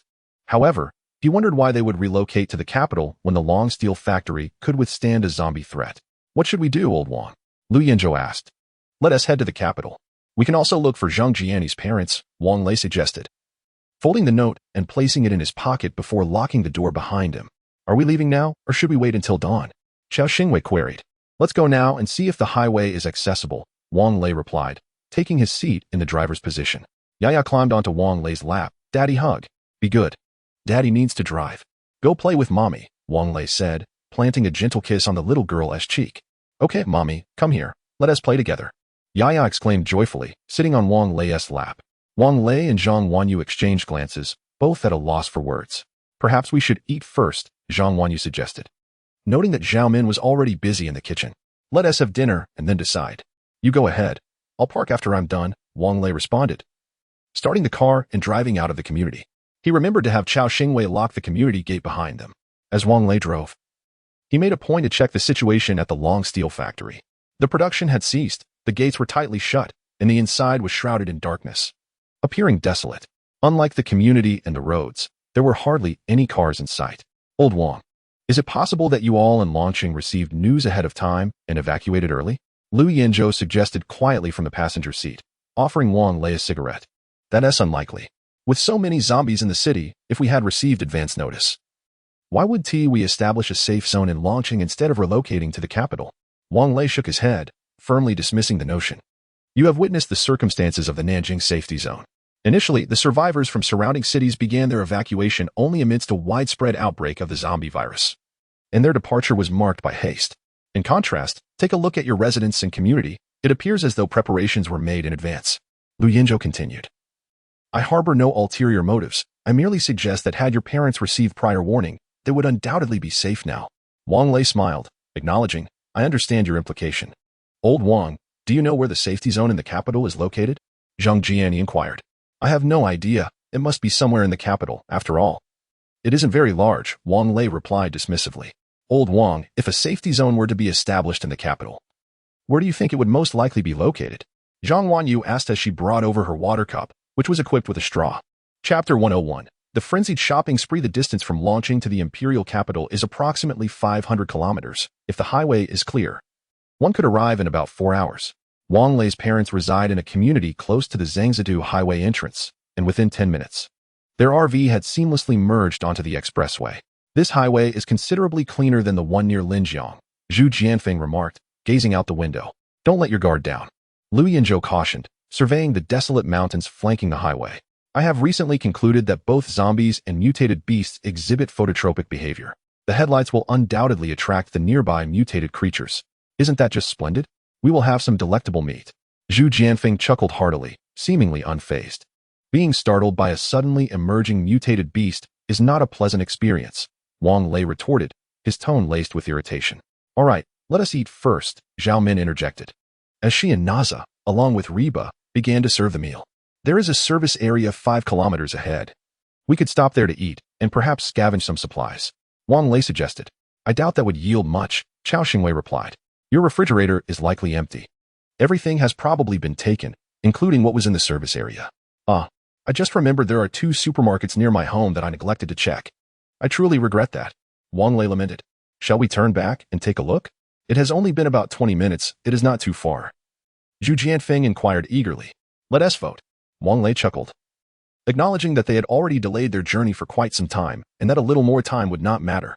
Furthermore, according to their itinerary, they would reach the imperial capital in the dead of night, and even if they found a safe zone, entrance would likely be impossible. I agree. I want to go back to gather supplies. One of them exclaimed. I concur. Only Lu Yanzhou and his 2 companions voted, while the girls remained silent. Wan Yu, what do you say? Wang Lei halted the vehicle and asked. I have no objections, Zhang Wanyu smiled. I will accompany you in whatever you choose to do. Oh. A chorus of teasing erupted in the vehicle, causing Zhang Wanyu's cheeks to flush like a ripe peach. Even the little girl nestled in Zhang Wanyu's arms joyfully kissed her cheek, exclaiming, Mommy, your face is so warm. Having decided to return, Wang Lei deftly turned the vehicle around and parked to eat.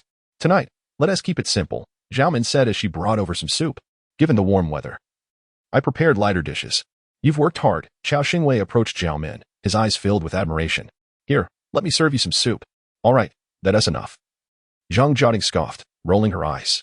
There is plenty to eat. No need to spread any dog food. After their meal, Wang Lei and the others returned to the supermarket near his parents' community. This supermarket was quite large, frequented by local residents for their shopping needs. At this moment, the entrance was locked, showing no signs of forced entry. Zhu Jianfeng tucked a short blade under his arm, rubbing his hands together. There must be plenty of goods inside, haha. Chao Xingwei quickly unlocked the door, lifting the roller shutter, only to discover that the glass door inside was also secured. It seems there are indeed a substantial amount of supplies, judging by this multi-layered lock. Wang Lei held a powerful flashlight, smiling as he remarked, Yes, it should be. We might tire soon. A few girls remained in the car, while Wang Lei and his companions descended to assess the situation. The supermarket was located in the basement, and the elevator had ceased operation. The 4 men made their way down the escalator, where the emergency exit signs still flickered dimly, casting an eerie green glow that, though faint, was rather unsettling. Upon entering the supermarket, they first encountered the convenience food section, which was largely barren, with only a meager assortment of condiments available. Oh dear. There is hardly anything left. Zhu Jianfeng expressed his disappointment but nonetheless filled a shopping cart with the scan items on the shelves. The liquor section, however, was well stocked. Haha. Chao Xingwei exclaimed as he hurried over, enthusiastically loading the cart with bottles of alcohol. Let us fill up the cart first. Then we can slowly carry it upstairs, Wang Lei suggested, joining him in the liquor section. The stock of beverages in their vehicle was dwindling, and although alcohol held little utility in the apocalyptic realm, he simply relished it. Zhu Jianfeng had gathered all remaining condiments, filling his cart to the brim, and then switched to another cart to assist with the liquor. Lu Yanzhou and Chao Xingwei noticed that 3 carts were already full, and they took the initiative to transport them to the escalator for upward movement. Old Wang, look. ISNT, that a zombie up ahead. Zhu Jianfeng observed some commotion in the distance and directed the flashlight towards it. Wang Lei peered over, but the shelves obscured his view. Are you sure? He began, but his words were cut short as a zombie toppled a shelf and charged towards them, just as Wang Lei prepared to draw his gun from his waist. He saw Zhu Jianfeng, wielding a short knife, dart forward with the agility of a monkey. With a swift stroke, the zombie's head was severed, and the dark blood, illuminated by the flashlight, took on an oddly artistic quality. Old Wang, continue with the supplies. I'll check inside for more zombies. Zhu Jianfeng did not rush to wipe the blood from his blade, letting the black droplets fall steadily to the ground. Don't go in. What if a second-level zombie appears? You won't be able to handle it, Wang Lei cautioned, urging him to focus on gathering supplies. At that moment, Lu Yanzhou and Chao Xingwei descended as well. Aside from Zhang Wanyu, who stayed with Yaya in the car, the other girls joined to assist. Hurry up. I'll keep watch, Lu Yanzhou said, instantly alert after the earlier zombie encounter. Girls, try not to wander too far. We'll clear the shelves one by one. Wang Lei added. With many hands to lighten the load, the filled carts were pushed to the escalator's entrance, where Zhu Jianfeng and Chao Xingwei began transporting them upwards. The rest of the group had already reached the grains and oils section. They had managed to gather over 20 carts filled with beverages and bottled water. While the grains and oils section, much like the condiments area, was also nearly depleted, with only about 10 bags of flour and 2 or 3 bags of rice remaining. The fresh produce section was completely empty, and the clothing and bedding sections offered little in terms of quality, so they only selected a few decent items. More than 3 hours later, the items in the supermarket had been nearly collected by a handful of individuals, and they had encountered no zombies during this time. Several girls were fervently shopping in the daily necessities section, even acquiring over 100 bottles of Dabo SOD honey, not to mention the more upscale cosmetics. Indeed, no matter the circumstances, a girl's penchant for beauty remains unwavering. Old Wang, once we reach the safe zone, we could easily establish a supermarket, Zhu Jianfeng remarked, shouldering dozens of bundles of toilet paper secured with transparent tape. Chapter 102. Sweet lips, do you think we could survive long if we opened a supermarket in the safe zone? Wang Lei chuckled as he lit 2 cigarettes, one of which he placed in Zhu Jianfeng's mouth while taking a puff from the other. He was currently laden with the entire cigarette stock of the supermarket, wrapped in the exterior of a double-door refrigerator. Old Wang, have you noticed how pitifully scarce the daily necessities are in this supermarket? There isn't even a single piece of fruit, Lu Yinzhou remarked. I seriously suspect that you received advance notice about this. Wang Lei remained non-committal. Are these matters something us common folk can inquire into? All right, let's hurry up and move. Once we're done, we can check out another supermarket. The RV was now equipped with an automatic classification function for items, allowing them to simply pack supplies inside. However, larger boxes could not fit, which wasted some time. After all the supplies were loaded, Wang Lei counted the number of people and drove a few kilometers to another supermarket. Both supermarkets belonged to the same company, and the journey to the second store revealed a noticeably higher number of zombies than they had encountered in the Longgang residential area. Upon arriving at the supermarket, they found its entrance wide open, with several zombies wandering inside. Let us go. It seems that the place over at Longgang has been looted, Wang Lei said, disappointment evident in his voice. Lu Yinzhou felt increasingly certain about certain matters, yet he chose to remain silent, having just experienced a frenzied shopping spree at the previous supermarket. Everyone was quite alert, except for Wang Lei, who was driving, and Zhang Wanyu, who cradled Yaya in the passenger seat while the others chatted in the leisure area. The highway at night was particularly dark. To avoid disrupting the driver, the lights in the leisure area had been dimmed to their lowest setting. Yaya was dozing off, and despite Zhang Wanyu's repeated suggestions for her to sleep, she stubbornly insisted on having her parents accompany her. Fortunately, the passenger seat was relatively dim. Otherwise, Wang Lei would have seen her adorable, rosy face once more. Old Wang, why not take a short nap?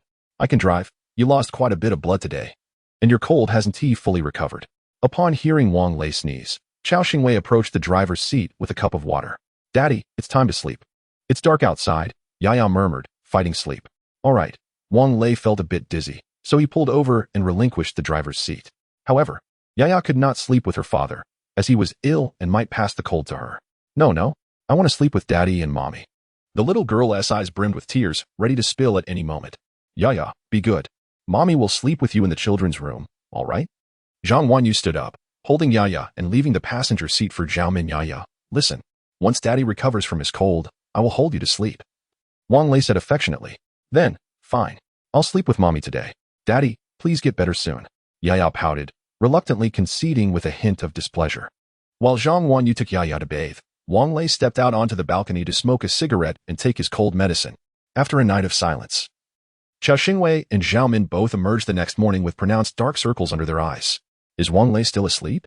We've arrived in the capital. Where shall we head next? Chao Xingwei inquired while savoring a bowl of meatball soup. The meatballs, crafted by Zhao Min from pork and flour, were infused with radish. Both Yaya and Wang Lei had little fondness for radish, particularly Yaya, prompting Zhao Min to devise various ways to consume the large sack of radishes in the RV. The freshly fried meatballs were warm and delectable. Yaya, who refused to drink the soup, hovered near Zhao Min, eagerly calling for Zhang Wanyu to serve her a small bowl. Unable to wait for it to cool, she stuffed the meatballs into her mouth. Yaya, you can't just eat meatballs. What will you do for lunch? Zhang Wanyu replaced Yaya's bowl with soup, causing Yaya to pout. Let the little one indulge. Children digest quickly. She'll surely be hungry by noon, right, Yaya? Yes. Mama, Yaya will definitely eat lunch, Yaya affirmed, mimicking the oath Wang Lei had made earlier by raising 3 little fingers to the sky. I trust your nonsense. Last time you promised the same after eating fries, and look how that turned out. Now, finish your soup. I'll wake your father. Zhang Wanyu grumbled as she poured Yaya's meatballs back into the bowl. Wang Lei remained blissfully asleep, the curtains slightly drawn, allowing sunlight to stream through the gaps and illuminate his profile. Still quite handsome, Zhang Wanyu thought, reluctant to disturb him. Unable to resist, she leaned down and placed a gentle kiss on his lips. Sensing the touch, Wang Lei instinctively pulled the bending Zhang Wanyu into his embrace, kissing her back. Hey! Zhang Wanyu struggled free, whispering, the door isn't closed. Are you trying to get us killed? Only then did Wang Lei awaken, smacking his lips. I thought I was dreaming. That was quite sweet. How annoying. Zhang Wanyu's cheeks flushed crimson. Quickly wash up and get ready for breakfast. We arrived in the capital. And old Chow is puzzled about where to go. All right, Wang Lei replied, rising while relishing the memory of their kiss, wondering if he had indeed stuck out his tongue. In the leisure area, Zhao Min joyfully announced to Wang Lei, we passed 2 safe zones last night. And old Chow and I managed to gather quite a bit of supplies. Just the 2 of you? Wang Lei asked incredulously. Us 4. Zhu Jianfeng, also sporting dark circles, pointed at Lu Yanzhou. Why didn't you wake me up to join you? Wang Lei sat down, sipping the meatball soup, which was indeed quite fragrant. You were unwell. We thought it best for you to rest, Chao Xingwei replied, rising with a cigarette between his lips. I'm off to shower and sleep. After breakfast, Chao Xingwei and Zhao Min retired to rest, while Wang Lei took the car for a leisurely drive around the capital. The capital city, while not overwhelmingly vast, is certainly not insignificant, especially with its expansion reaching the 6th ring. Wang Lei recalled that Commander Xiao had mentioned the existence of a radio station within the safe zone. Thus, he activated the vehicle's radio, tuning it to AM 999 kHz. Melodious strains emerged from the sound system, confirming that the frequency was indeed correct. However, it remained uncertain whether it belonged to the capital's safe zone broadcast. Notably, other frequencies yielded no transmissions. Old Wang, why not try FM? There might be shortwave broadcasts in this area, suggested Lu Yanzhou. Wang Lei nodded in agreement, adjusting the radio to shortwave and initiating an automatic search. As the frequency oscillated, it eventually settled on 105 kHz, revealing the same enchanting melody previously heard on AM 999 kHz. Chapter 103. Treat your girlfriend better. Greetings to all citizens of the safe zone. This is a live broadcast from the Anxiong Safe Development Zone in the Imperial Capital. To date, the Anxiong Safe Development Zone has welcomed 1.6 million survivors from both the Imperial Capital and surrounding provinces. Through the collaborative efforts of all leaders within the safe zone, the area of the 5 national safe zones is gradually expanding. It is anticipated that in the near future, when these 5 safe zones merge, humanity will achieve a complete victory over the ancient virus. Moreover, as we construct our own facilities, we have also provided support for the development of neighboring safe zones, receiving unanimous praise from international figures. I was left speechless, chuckling to myself. Lu Yanzhou dozed off while listening to the broadcast. Old Wang, the safe zone is in Anxiong, Zhang Wanyu remarked as she placed a glass of water on the small table beside the driver's seat. I believe Old Chow's perspective holds merit. The Anxiong Development Zone has been under construction for several years now. I've heard that the civil defense projects are dug exceptionally deep. Could this be a measure against the ancient virus? Zhu Jianfeng sipped his coffee and commented. Enough with the conspiracy theories. Didn't Linjiang Green Park also construct civil defense projects? Wang Lei recalled the countless nights he spent installing emergency lighting in Linjiang Green Park's civil defense system, all for the sake of buying a bag for Lili. Perhaps it is merely coincidental, Zhang Wanyu said, adjusting the GPS to direct them to the Anxiong safe zone. This place name carries profound significance. Zhu Jianfeng stood up, declaring, let us rise to the occasion. He then added, all right, I'm utterly exhausted. I shall take a short nap. Please wake me upon arrival. I shall join you. Lu Yanzhou could no longer withstand his fatigue. The navigation indicated that Anxiong New District was 82 kilometers away from their current location, with an estimated travel time of 50 minutes. Remarkably, the entire 6th Ring Road was devoid of vehicles, an unusual sight for a capital city like the Imperial Capital. Even Jinling's roads were not this pristine. Such an occurrence could only suggest one possibility. As the radio stated, the area of the safe zone was indeed expanding. Originally projected to take 50 minutes, they arrived at the entrance of the safe zone in less than half an hour. Much like the Jinling safe zone, a wide moat had been excavated at the entrance, spanned by a drawbridge. At this moment, the drawbridge was closed. Upon noticing Wang Lei's vehicle, the sentry by the gate slowly lowered the drawbridge. After Wang Lei drove across, the drawbridge rose once more, and the gate of the safe zone opened slightly. A tall young man in military attire emerged from the gap and approached the driver's side, saluting. Wang Lei quickly rolled down the window, but before he could speak, the young man inquired, "Hello, may I ask where you are coming from? How many individuals are in your vehicle?" "We are coming from Linjiang. And there are 12 of us in the car," Wang Lei promptly replied. "Linjiang? Isn't that part of the Jinling safe zone? You traveled over 1,000 kilometers by car?" The military officer asked. "I am here to find my parents. May we enter?" Wang Lei inquired. "Of course, but you must first undergo a nucleic acid test. Please wait a moment. The quarantine personnel will arrive shortly," said the military police officer. "All right," Wang Lei replied with a smile. "So we can test by just swabbing the throat now? No need for blood draws." Zhang Wanyu, seated in the passenger seat, inquired. "Yes, blood tests are no longer necessary. And the results are quite rapid. Only 3 minutes required. Please remain patient," the officer said cheerfully. "Okay, Naza, go wake them up," Wang Lei called to the back. At that moment, Yaya was being held by Zhang Wanyu, curiously observing the towering gates and robust walls of the safe zone. While waiting for the quarantine personnel, Wang Lei scrutinized the city walls. Unlike Ningji Town, these walls were predominantly constructed of bricks, with the gates framed in metal and thick wooden planks at the center, lacking the sturdiness of those in Ningji Town. However, the moat here was significantly wider than that of the Jinling safe zone at present. The narrowest point was where the suspension bridge stood, while further away, workers could be seen widening the moat.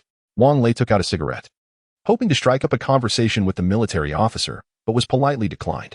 "Regulations prohibit smoking while on duty." "Very well, then.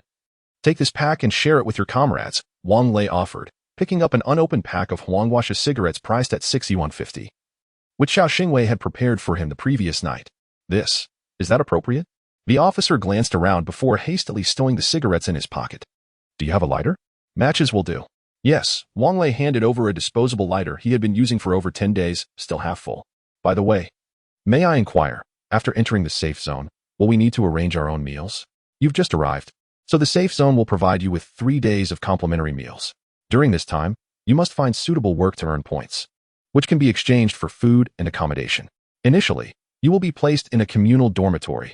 Only after accumulating points can you rent or purchase private lodgings." "Oh, I see," Wang Lei nodded, finding this arrangement reasonable. "But what about the elderly? And those unable to work?" "The elderly and those unable to work will be supported by their families if they have one. For those without relatives, a dedicated institution will provide care," the officer explained. "By the way, having traveled such a distance, you must have awakened your abilities, right? If you possess powers, it will be easier to find work. Alternatively, you can join an ability team, where you can earn points by slaying zombies or hunting. If you are sufficiently strong, you can also collect supplies from nearby cities and exchange them for points." "That's fair enough," Wang Lei nodded, finding it quite equitable. He refrained from voicing the latter part of his thought. At least it offered more human rights than Ningji Town. During their conversation, 2 individuals clad in protective gear emerged from the doorway, wielding throat swabs and test kits. "Xiao Lu, instruct them to disembark and queue for testing." Wang Lei and his companions had long been prepared, sequentially disembarking to allow the 2 girls clad in protective suits to collect throat swabs. The little one, Yaya, received special treatment, merely having her tongue touched. However, Xiao Xingwei and his group were not so fortunate, nearly being subjected to a violent wretch. "Damn it, I must treat my girlfriend better in the future," Zhu Jianfeng murmured, wiping the corner of his mouth. Chapter 104. Wang Lei's Fury. The inspection results were released 3 minutes later. During this interval, additional staff emerged from the safety zone to disinfect the exterior of the RV. "Hey there, a thorough clean? Just 1 point. Or perhaps 2 packets of instant noodles?" A jovial young man clad in protective gear inquired as he prepared to enter the vehicle for disinfection. "I'll handle the cleaning inside myself. It's not convenient for outsiders to enter," Wang Lei quickly interjected, then asked, "So, 2 packets of noodles for a car wash? Huh, I wasn't clear enough." "That is 2 packets per person, and 3 people for the wash," the boy replied, a hint of excitement in his voice. "It's my first day on the job, and I'm a bit overwhelmed." "All right then, you get ready for the wash. I'll take care of the disinfection inside," Wang Lei smiled, attempting to take the pesticide sprayer from the boy. Big brother, I can't give you this tool. It's my livelihood," the young man said with a hint of frustration. "Fine, you have alcohol, right? I have some in my vehicle. I can disinfect it myself." Earlier, at the apple garden, Lu Yinzhou and the others had collected various supplies, including alcohol and hydrogen peroxide. "Yes, it's medical alcohol," the boy confirmed, though he was uncertain of its efficacy. "All right, hurry and wash the car. Here, take the noodles," Wang Lei said, retrieving 6 packets of pickled vegetable beef noodles from the storage compartment. Wow, big brother, you're so generous. 6 packets of instant noodles can earn a point. The young man exclaimed, introducing himself as Wu Fei, currently part of the cleaning team. If you need anything, feel free to find me. The RV needed to be thoroughly cleaned before entering the safety zone, as much of the exterior was stained with the blood and flesh of zombies. Wang Lei had retracted the collision angle in advance, otherwise, the desiccated remains of zombies would still be visible. It seemed Wu Fei and his team were well prepared. In under a minute, they had set up and commenced washing the vehicle, with a complete array of tools, including an electric car washer and foam machine. The RV was gleaming like new in less than 10 minutes. This was largely due to Wang Lei activating the RV's automatic repair function while on the road, rendering the vehicle indistinguishable from a brand new model. Wow, big brother, is this a new car? Not a scratch on it. It's truly beautiful, Wu Fei remarked while gathering the cleaning tools. Looks great. I'll be back for your services in the future, Wang Lei chuckled as he stepped inside the RV. The gate to the safety zone stood wide open, and all necessary registrations had been completed. Vehicles would soon transport Wang Lei and his companions to their temporary accommodation. Zhang Wanyu and Yaya were busy preparing in their room, especially Zhang Wanyu, who wished to present herself in the best light to meet her in-laws. Mommy, will we get to see Grandpa and Grandma soon? Yaya asked, adorned in a pristine white princess dress. The little girl, already naturally beautiful, now exuded an even more refined grace, resembling a true princess. Yes, we definitely will, Zhang Wanyu replied, her intuition signaling that their meeting with Wang Lei's parents was imminent. Though she seldom experienced such premonitions, when she did, they invariably came to fruition. Do you think Grandpa and Grandma will like Yaya? Despite being merely 2 years old, the little girl possessed a depth of thought that surpassed many children already in elementary school. Regarding this matter, both Wang Lei and everyone in the RV felt a pang of compassion. Only through the experience of certain unfortunate events can a 2-year-old child exhibit such maturity and understanding. While she occasionally indulges in playful antics, it is always within reasonable limits, never becoming a nuisance. Her grandparents would undoubtedly adore her. Zhang Wanyu smiled and planted a kiss on her cherubic face. The layout of the safe zone is reminiscent of a park. Upon entering the gate, one is greeted by a grand fountain surrounded by a floral display. In front of the fountain lies an expansive map of the safe zone.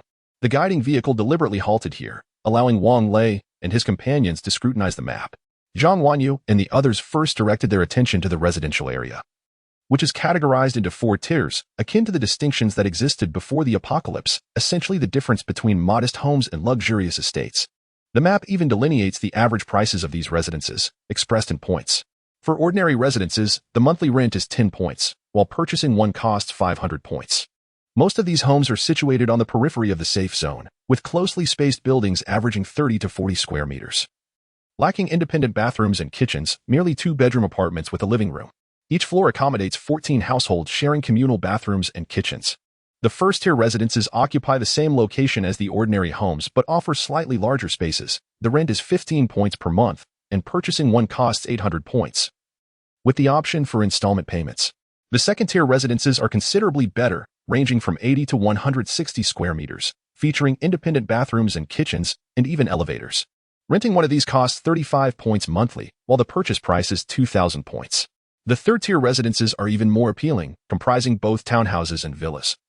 With prices varying significantly, the most expensive rent is 300 points, while the cheapest exceeds 80 points. Old Wang, will we be living here in the future? Zhang Wanyu inquired. Wang Lei nodded. Yes, living in the safe zone seems quite favorable. We truly have no idea what lies outside. I concur. Residing here appears advantageous. Given our capabilities, we should do well here, Lu Yinzhou added. Moreover, didn't the broadcast mention that they are gradually integrating the safe zone? Eventually, things should return to normal. Perhaps we might even secure a household registration in the capital. I believe you are being overly optimistic, Wang Lei retorted dismissively. When normalcy returns, everyone will likely be sent back to their original places. Such occurrences are not unprecedented in history. Well, let us take it one step at a time. He Bei pointed at the map. Look, there is also a task hall here, and surprisingly storefronts. Indeed, if you possess resources, you can rent a storefront for selling goods. Or you may opt for a stall, or even submit to the task hall, an attendant from the guiding vehicle remarked. I'm unsure if the gatekeeper informed you, but only the first 3 days offer complimentary accommodation, food, and fresh water. The food supply is scarce. While you won't starve, you may not be fully satisfied. As for fresh water, each person is allotted 500 milliliters daily, so conserve it wisely. And what happens after those 3 days? Zhu Jianfeng asked. 3 days from now. You must secure employment, said the man. Rest assured, there are plenty of jobs available here, and there is surely one that will suit you. However, to find a more leisurely position, some sacrifices will be required, such as food and medicine. You may also venture out to hunt. The meat of mutated beasts can be exchanged for a considerable amount of ordinary provisions. If you possess no particular skills, you may opt for manual labor.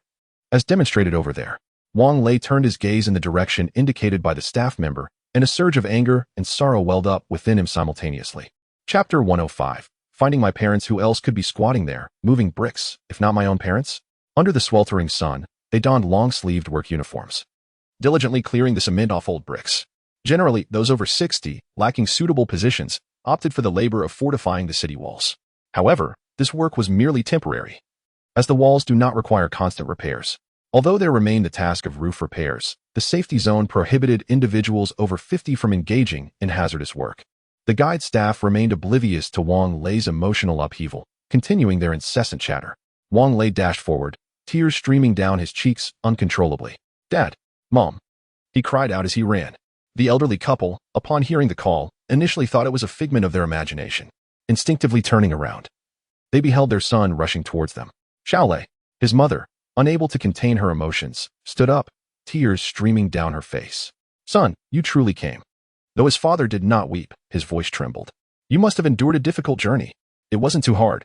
I encountered various challenges along the way, which delayed my arrival. Otherwise, I would have come sooner," Wang Lei replied, wiping his tears. "Well, as long as you are here now," his mother said, her tears transforming into laughter. "You haven't eaten yet, have you? Your father and I will take leave to cook for you." "Mom, please, don't continue this work. How can this wretched safety zone expect you, my elderly parents, to perform such laborious tasks?" Wang Lei said indignantly. During the meeting, they told us that we are in the end times. Without pensions to sustain us, we must fend for ourselves, his father sighed. "Indeed, the country is struggling. Who can afford to care for us? Just yesterday, our neighbor, Uncle Gao, coughed up blood and could not be saved." "Uncle Gao is also moving bricks?" Wang Lei inquired.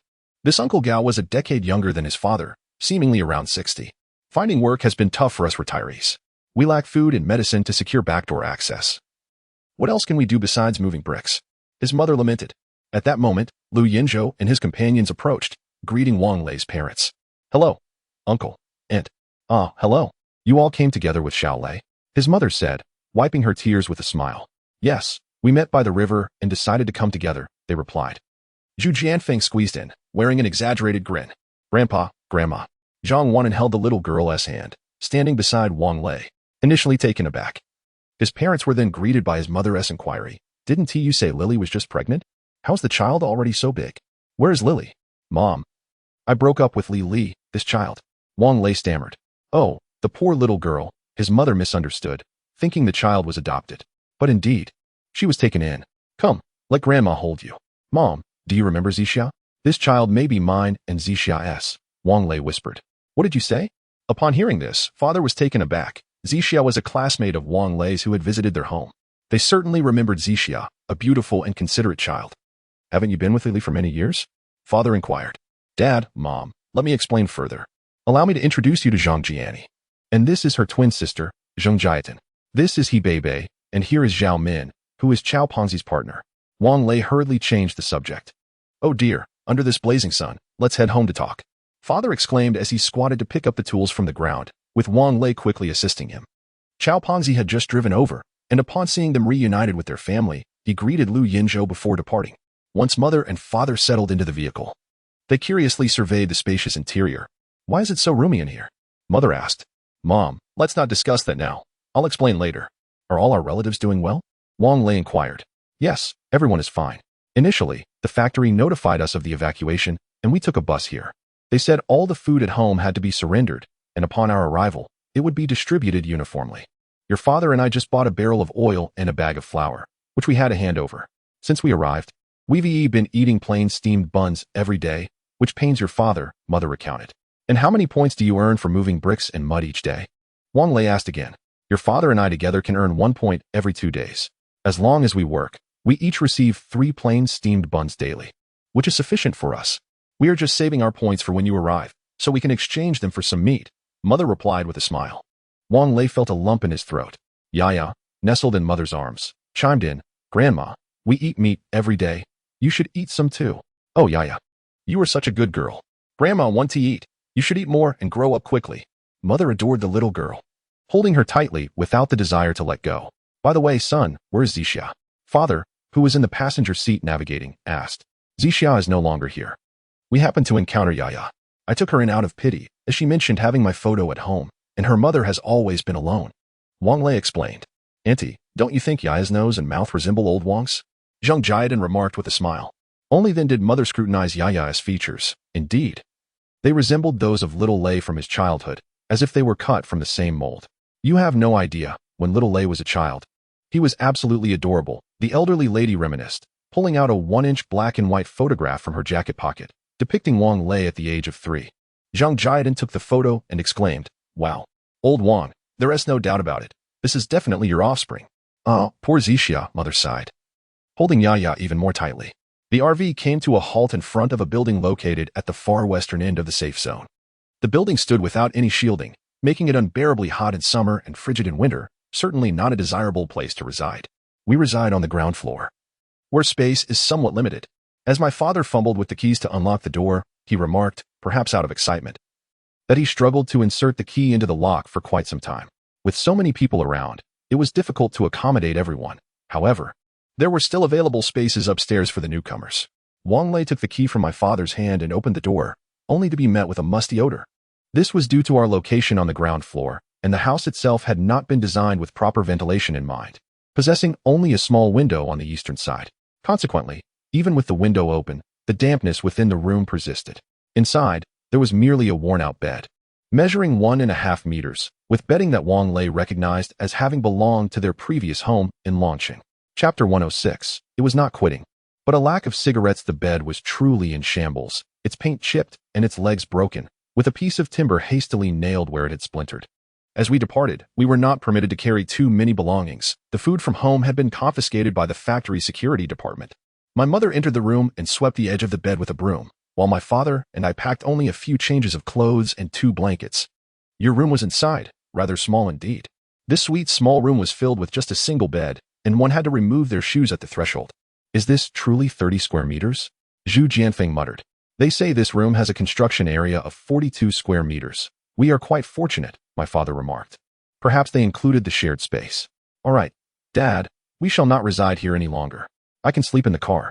My RV is equipped with the latest technology and is exceptionally comfortable, Wang Lei said, masking the pangs of sorrow with a smile. Ah. The vehicle can only be parked in the designated lot, my father cautioned. If parked haphazardly, the traffic enforcers will issue tickets, 2 points for a single infraction. However, the newcomers are lenient at first. By the way, have you received your points card? We registered, but the card will only be ready tomorrow. Once we have it, we can use it to register our household information, Zhu Jianfeng interjected. By the way, Uncle and Aunt, why is this room so dimly lit? Why not turn on the lights? Electricity is expensive. Each point equals 1 kilowatt-hour, my mother replied. If we can see without the lights, we shall refrain from using them. We only need it for sleep at night, so every bit saved counts. Mom and Dad, let us tidy up and head to the car. We are leaving this place. Coincidentally, Jia and I and the others are going to the population registration office to find their relatives, so we might as well return the house while we're at it. Wang Lei suggested, directing Zhang Wanyu to gather her bedding from his room. Wang Lei, aren't you going to introduce me to Uncle and Aunt? Zhang Wanyu asked in a soft, pitiful tone. Oh dear, how could I forget? Wang Lei exclaimed, momentarily flustered upon seeing his parents. Mom, Dad, this is Zhang Wanyu, my girlfriend, who has been very caring during our journey. Aunt, Uncle, it is Wang Lei who has taken care of me, Zhang Wanyu shyly added. What a lovely girl. My parents, being simple and honest folk, you must be understanding of any shortcomings in Shaolei, his father said. Aunt, it's Wang Lei who has been accommodating towards me. Zhang Wanyu replied bashfully. Just take good care of Shaolei. We'll look after Yaya, your mother, and I want to stay in the RV. Many of our relatives reside upstairs, so it wouldn't be appropriate for you to stay in the RV, his father advised. Upon hearing that she might be separated from her parents, Yaya became visibly upset, her lips quivering as tears threatened to spill. Observing this, Zhang Wanyu quickly interjected. Mom and Dad, if we are to stay, let us stay together as a family. It is a rare occasion for us to be reunited. How can we justify being apart? But his mother hesitated, her brow furrowed. The small room contained a bed barely 1 meter wide and lacked a door, making it somewhat inconvenient for the young couple to share. Alternatively, your father and I still have points. We could rent another room? Mother, why are you so concerned? Wang Lei expressed his impatience. Both Dad and you are wonderful, but your compassion makes you unable to bear seeing others suffer. Otherwise, my character wouldn't be so overly sympathetic. Let's first secure our own well-being before extending a helping hand to them, shall we? By the way, how is my aunt's family doing? Your aunt lives in the building next door and has rented 2 apartments. Your cousin is in the hospital, and your cousin-in-law works in the cafeteria, earning good points. Your aunt and uncle are working as gardeners, replied his mother. Look, they have spacious accommodations and decent jobs, and they aren't even considering you. Wang Lei remarked. That's not entirely fair. Your aunt brought us a bowl of meat yesterday, his mother countered. They are not without their struggles. Your little niece is only 3 years old. My daughter is just 2, yet she is quite sensible, isn't she, Yaya? Wang Lei preferred not to dwell on these matters with his mother. The responsibility of assisting them could be entrusted to Zhang Wanyu and Yaya. He was confident they could manage. Yaya, wouldn't you like to live together with your grandparents? Yes, Yaya quickly replied, for she was indeed fearful of being away from her parents. Uncle and Auntie, let us stay in the RV. It has more space and the rooms are much larger. It's far better than here. And look, Yaya also wishes to be with you. His mother hesitated, for she too desired to live with her granddaughter. All right, let us heed the children's wishes. We will stay in the RV for now, his father decided. Earlier on the road, Qiao Xingwei had briefly described the RV's layout and its origins, which they had previously agreed upon. It was salvaged. And the details of future arrangements could be discussed later. After his father concluded, he began to roll up the bedding. The room contained only bedding, 2 cups, 2 lunchboxes, and a thermos. Be careful with the thermos. It holds 2 points, his mother cautioned. Wang Lei had not noticed until that moment, but upon closer inspection, the thermos was at least 20 years old, its plastic shell faded. Mom, we don't need it. There's a new one in the car, Wang Lei responded. Then let us return it. We can still redeem a point, his mother insisted. All right, elder, you are quite meticulous. These few items were all that Qiao Xingwei and Lu Yinzhou had managed to gather. Old Wang, this quilt seems a bit damp, Qiao Xingwei remarked quietly. Isn't it normal for the quilt to be damp in such a moist room? Lu Yinzhou replied. Indeed, old Wang is right. In this world, there still exist hierarchies. How disgusting, Zhu Jianfeng said, holding the thermos that Wang Lei's mother cherished. Hierarchy has existed since the dawn of humanity. Is that not quite natural? Qiao Xingwei interjected. The person driving the guidance vehicle mentioned that if we could ascend to a higher level, living in villas would be free. Forget it. Let us not discuss it further. Power ultimately outweighs everything else. We might stir trouble if someone overhears, Lu Yinzhou advised. What is there to fear? If it gets too heated, we will simply leave. Zhu Jianfeng shrugged nonchalantly. Wang Lei, come here. Do you want to see your aunt and uncle tonight after we get on the vehicle? His mother inquired. Let us discuss this later. It is nearly noon. We must hasten to complete our tasks. By the way, Mom and Dad, why not take a shower and change your clothes? Wanyu has placed your garments in your room. Very well, let your father wash up first. Mother nodded and accepted the water poured by Wanyu. Father, if you wish to smoke, please do so on the balcony at the back of the car. Wang Lei remarked with a smile as he noticed his father reaching for the cigarette box on the table. Do not allow your father to smoke. He has worked hard to quit, Mother admonished. Am I quitting smoking? I simply have no cigarettes, Father replied with resignation. Son, you have no idea. Here. 1 point can only be exchanged for 2 cigarettes. It is quite outrageous. Chapter 107. No such person in the household registration hall. The atmosphere was rather sparse, with only a few staff members engaged in casual conversation. Hello, I would like to inquire about 2 individuals. One is named Zhang Wei, age 50, and the other is Li Chui, age 48. Both are locals from the imperial capital. Zheng Jiani leaned against the counter and addressed the staff member within. Please hold on. The staff member, exhibiting a decent demeanor albeit lacking a smile, informed her that within less than a minute, they could not locate either individual in the computer system. Are they not registered? Zheng Jiatian asked anxiously. Locals from the imperial capital are among the first to be registered, as long as they are survivors. Their information should be accessible here. If it cannot be found, it implies they are not within the safe zone. The staff member responded somewhat impatiently. Where could they possibly be if not in the safe zone? Aren't all the people from the imperial capital here? Zheng Jiani inquired, her worry palpable. There are locals who have contracted the virus. The safe zone only accommodates survivors. Another staff member interjected softly, her eyes slightly reddened. However, do not despair. Some individuals may choose not to come to the safe zone and could be involved with local organizations. Sigh, this is my fault, Wang Lei lamented. I should have visited your home first. Senior, it's not your fault, Zheng Jiatian replied, her eyes glistening with tears. We both thought they would certainly be in the safe zone. Now it seems, sob. As she spoke, her tears began to flow, shouting, "Do not cry. What if they are still alive? We shall go search for them this afternoon." Wang Lei comforted her, gently stroking her hair. "It's all right, senior. I'm just feeling disheartened," Zhang Jiatian said, dabbing her tears with a tissue. The fragrant tissues from Xingxianjian caught the attention of the household registration hall staff, who looked on enviously. Although the group had just arrived, they were dressed neatly in new clothing and were using what appeared to be local luxury goods. "By the way, your point cards are not ready yet, and your household registration has not been completed, so you cannot leave the safe zone for the time being," the girl with reddened eyes mentioned. "Please wait a moment. I will assist you shortly." "Wang Fong, do you know them?" the staff member attending to the Zhang sisters inquired. "I do not know them. I am just idle anyway," the girl replied casually, picking up a walkie-talkie to instruct the security guard to relay the entry number for Wang Lei and the others into the safe zone. She then took out a stack of cards from the drawer and began her computer work. After approximately 20 minutes, the girl completed the point cards for the group. "All right, you can now proceed to register your household." "Thank you." Wang Lei gratefully accepted the point cards and handed them to the staff member who had earlier attended to the Zhang sisters. With reluctance, the girl opened the computer once more and started the household registration process. "What is your relationship to one another? Who is the head of the household?" "My parents have a household registration here. Can we register together?" Wang Lei inquired. "That is permissible. Please provide your parents' information." Although the girl displayed impatience, her work remained efficient, contrasting sharply with certain bank employees from the pre-apocalyptic era who would tediously run a single 100 yuan bill through the currency verifier 5 times. Wang Lei handed the household registration book of his parents to the girl, who promptly retrieved the information from the computer.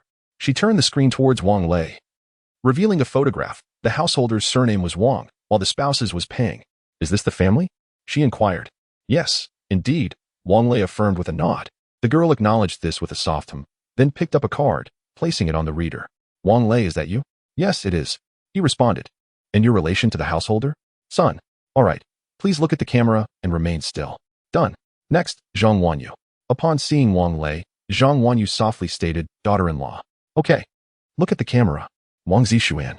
"Sister, I am Daddy's daughter," the little girl exclaimed, pulling a few candies from her pocket. "Sister, I offer you some sweets." "Oh, what a delightful child." "Thank you, Wang Zixuan," the girl said, her demeanor shifting entirely, thanks to the handful of large white rabbit milk candies. "Lu Yenzhou, relation to the householder? Can I be considered a godson?" Lu Yenzhou asked with a smile. "That's acceptable.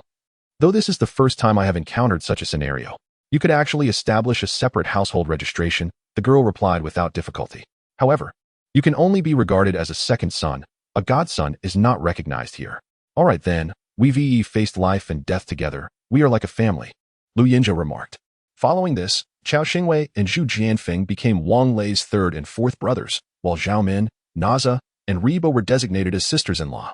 He Beibei also registered as a daughter, while Zheng Jiani and Zheng Jiatian, after much contemplation, still clung to a glimmer of hope of finding their parents, opted for independent household registration. "You possess the thickest household registration book I have ever seen," the girl exclaimed as she handed over 2 books to Wang Lei. "With so many family members, you can enjoy discounts when renting a house. Lunchtime is approaching. You should first go to the Civil Affairs Bureau to collect the meal tickets for these 3 days, and then you can head to the cafeteria to fetch your lunch. Although it must be taken away." "Thank you," Wang Lei expressed his gratitude as he led the large group out of the registration hall. "Look at these individuals. They seem so spirited. Surely they haven't gone hungry," remarked the girl in charge of the registration. "Indeed, they must have awakened their abilities. Those girls, each more beautiful than the last, Naza and Riba, are from the Xinjiang province," chimed in the girl responsible for card issuance. "Hurry and share the milk candies. Do you intend to keep them all to yourself?" the verification girl called out with dissatisfaction. As they exited the household registration hall, Wang Lei's parents had already sold the old thermos at a roadside stall, where transactions could be conducted directly via card machines. With some time to spare before noon, his father decided to take the large group to explore the trading market. This market offered a plethora of items, predominantly second-hand household goods, with even bedding being sold and prices being inquired about. Additionally, various supplies and mutated beast meats were available, with stalls proudly displaying colorful flags indicating their affiliations with specific ability user teams.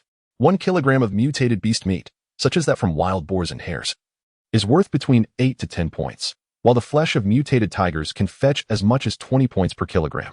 "Brother, is this tiger meat genuine?" Are there still tigers in the capital? Zhu Jianfeng inquired as he picked up a piece of tiger bone. Of course it is authentic. The animals in the capital zoo and the nearby zoos have all mutated. Were you not aware? They are quite ferocious, replied the individual questioned by Zhu Jianfeng. Are there still mutated beasts in the zoo? Lu Yanzhou also asked. They have all escaped and taken to the mountains. You can find them in Xiangshan and Fangshan. And there are mutated fish in Baiyangdian, though they are not abundant. What is the matter? Are you members of an ability user squad? No particular reason, just inquiring. How is business for you? Lu Yanzhou continued. Chapter 108. 3 single dogs. As long as it is food, there is nothing that cannot be sold. Especially the meat of mutated beasts, which is solely sought after by the affluent. I chose to set up my stall here due to the exorbitant fees at the neighboring booth. Our small team of 6 must be frugal. After all, there are buyers. That individual gestured towards the adjacent stall. Do you see that person? A local from the capital, wholesaling instant noodles. 2 packages earn a point, making a fortune. Yet he is exceedingly miserly, residing in the slums. Hey, brother, where did you get that card machine? Wang Lei suddenly had an idea. At the task hall. 5 points can rent one for half a year. The gentleman was quite amiable, answering all of Wang Lei's inquiries without hesitation. After an engaging conversation, Wang Lei gained a thorough understanding of both the inner and outer safety zones. The water source for the safe zone comes from Baiyangdian, which is now under strict protection. Accessible only to military personnel and individuals with special statuses, such as senior officials within the safe zone. The electricity in the safe zone primarily relies on wind and solar power. The impoverished generally avoid using electricity, resulting in darkness enveloping half of the safe zone by night. Freshwater is a luxury, and bathing is a rare indulgence. However, when the ability users venture out to hunt, they seize opportunities to gather water and enjoy a wash. While the impoverished in the safe zone make do with natural showers during rainy days, segregated by gender. The safe zone is also divided into areas for the general populace and the wealthy. The commoner area is bustling with stalls but lacks storefronts, of the few available. Only 2 restaurants are operational, while the rest remain vacant. In contrast, the affluent district houses the elite of the safe zone, researchers, and individuals of notable stature. This area is predominantly composed of storefronts, featuring cafes, restaurants, and even KTVs, reminiscent of commercial streets from the pre-apocalyptic era. Outside the safe zone. Although the military and police are consistently clearing out zombies, the results are not particularly remarkable. Despite the absence of large-scale zombie gatherings, inexperienced ability users have still fallen prey to zombies or mutated beasts during their hunts, either losing their lives or turning into zombies themselves. After absorbing this wealth of information, the others had largely finished exploring the market, their enthusiasm waning. The mobile homes here were often inferior, with some items being hundreds of times better elsewhere. All right, thank you, brother. Wang Lei expressed his gratitude, leaving a cigarette for the gentleman before returning to the vehicle with his companions. Upon entering the car, Xiaomin immediately began preparing a meal. Wang Lei's mother offered to assist, but was kindly persuaded by Naza and Reba to step aside. Yaya was rather excited, pulling her grandparents to admire her clothes and toys. Zhang Wanyu busily washed and aired the bedding of the elderly couple, laying thick cotton mattresses in the empty room. Concerned that the elderly might experience back pain on the spring mattresses in the mobile home. Dad, shall we have a drink at noon? Wang Lei placed a bottle of Fengjiu on the table. Sure. You all still plan to head to the capital in the afternoon, right? Won't that interfere? His father inquired with a smile. No worries, as long as Lao Chao abstains, the rest of us will just sip a little. We'll share this bottle among the 4 of us, Wang Lei replied, pouring the liquor into a drinking vessel. Chao Xingwei, why is it always me who gets hurt? The elderly couple, though they had not enjoyed such a sumptuous meal in a long time, still exercised restraint. Mom and Dad. The provisions in the car are enough for us to last for decades. Please, indulge yourselves. Wang Lei tenderly served his mother a piece of beef. Oh, your father and I are getting on in years. Overeating doesn't sit well with us. You 2 eat, go on, his mother replied, while placing a chicken leg into Yaya's bowl. Yaya was quite perceptive and adept at pleasing the elderly couple. However, the more she did so, the heavier the hearts of Wang Lei and Zhang Wanyu felt. Earlier on the road, Yaya had intermittently shared that Zixia was working, leaving her home alone. And when she fell ill, Zixia would hire a caregiver to look after her. Yaya openly expressed her dislike for that caregiver, but did not elaborate on her reasons. Likely because that caregiver treated her poorly. After lunch, Xiaomin and the other 2 washed the dishes while Wang Lei, as usual, took a nap. They planned to venture out of the safe zone under the pretense of hunting, thus could only exit through the northern gate. Before that, they needed to register their information in the task hall. Both the task hall and the gate opened at 2 in the afternoon, so after lunch, everyone went for a rest. Ever since Zhang Wanyu moved into Wang Lei's room, Lu Yinzhou and his companions found themselves at a loss on how to convince their girlfriends. All had cohabited, leaving only Yi Beibei, Zhang Jiani, and Zhang Jiatian as the solitary ones sharing a room. At 2 o'clock in the afternoon, the task hall had yet to commence operations. Why aren't they opening the door yet? It's already 2:05, Zhang Jiatian inquired, somewhat anxious. Isn't this typical of the apocalypse? Nothing surprising, Wang Lei replied while yawning. Zhang Wanyu had prepared tea for him. His cold seemed to have abated, and he no longer wished to drink plain water. By 2:30, the staff of the task hall lazily opened the doors, prompting Wang Lei and the others to hurry inside. Yet, those staff members appeared unperturbed, boiling water and chatting until Lu Yinzhou lost his temper. Only then did one of the clerks roll his eyes and say, "What's the rush? If you keep making noise, I'll call the military police." "This comrade, we have been waiting for nearly an hour. The posted hours indicate 2 to 6 in the afternoon. It's nearly 3 now. Isn't it normal for us to be anxious?" Wang Lei frowned as he spoke. "Are you the only ones anxious? Who goes hunting in the afternoon? You don't intend to spend the night outside, do you? The northern gate closes at 6, and the southern gate only admits survivors. I advise you to return and come back tomorrow morning at 8. We need to go out now. Please assist us." He Beibei tugged at Wang Lei's sleeve, gently speaking while holding her points card. The clerk, a man, perhaps taken by He Beibei's beauty, instantly shifted his demeanor, eagerly sitting at the computer to issue Wang Lei and the others their exit permits. Wang Lei also exchanged points from his parents' card for a card machine. "Do not damage the card machine. The battery will recharge itself. After 6 months, a reminder will be issued. Come here to renew your service," the girl in charge of the card machine languidly remarked. The group retreated to their RV and drove towards the northern gate. The safe zone is quite expansive. Traversing from the southern to the northern gate requires an hour and a half by car due to the speed limits on the roads, which are capped at 60 kilometers per hour. As they journeyed further north, the surroundings became increasingly vibrant, characterized by towering buildings and even bustling commercial streets. To the east, one could glimpse a cluster of elegant villas, which are merely separated from Baiyangdian by a single wall, offering a picturesque view. Chapter 109. No thief leaves empty-handed. By the time Wang Lei reached the northern gate, it was already past 4 in the afternoon. He politely declined the guard's suggestion to set off early the next day and exited through the northern gate. The distance from the southern gate to the capital was over 100 kilometers, but from the northern gate, it required an additional 80 kilometers. The crystal core stored in the driving console indicated that the remaining energy was below 10%. Wang Lei was now contemplating how to acquire some more crystal cores. Had it not been for the overwhelming number of zombies he encountered in launching, he would have eagerly extracted the cores from the 2 second-tier zombies he had dispatched earlier. This time, he hoped to encounter some luck and perhaps find a second-tier zombie or a second-tier mutated beast to procure a couple of crystal cores. Before his parents left, they had already informed the neighbors that if any relatives inquired, they could say Wang Lei had also reached the safe zone and was out exploring with them. He refrained from personally informing them, primarily because he felt somewhat displeased upon seeing the state of his parents' residence and the ongoing wall repairs. The road from the northern gate to the capital was evidently less pristine than the previous route. Numerous vehicles were parked along the roadside near the entrance to the safe zone, but they were all impractical gas guzzlers, such as the Lamborghini Urus. Before the apocalypse, owning one started at 5 million, yet now it lay abandoned like refuse, covered in dust, in the parking lot of the safe zone at noon. The majority of vehicles Wang Lei and his companions observed were those with lower fuel consumption, predominantly from Sakura country, followed by the Volkswagen series, with even the 4 rings being a rare sight. However, he was uncertain about the affluent district. It was reasonable to assume that the fuel consumption there wouldn't be excessive, as gasoline and diesel had become scarce commodities. As a gentleman noted, 1 liter of gasoline was currently sold for a minimum of 8 points. Driving a Lamborghini Urus would result in exorbitant fuel costs, enough to make even Jesus feel a pang of sympathy.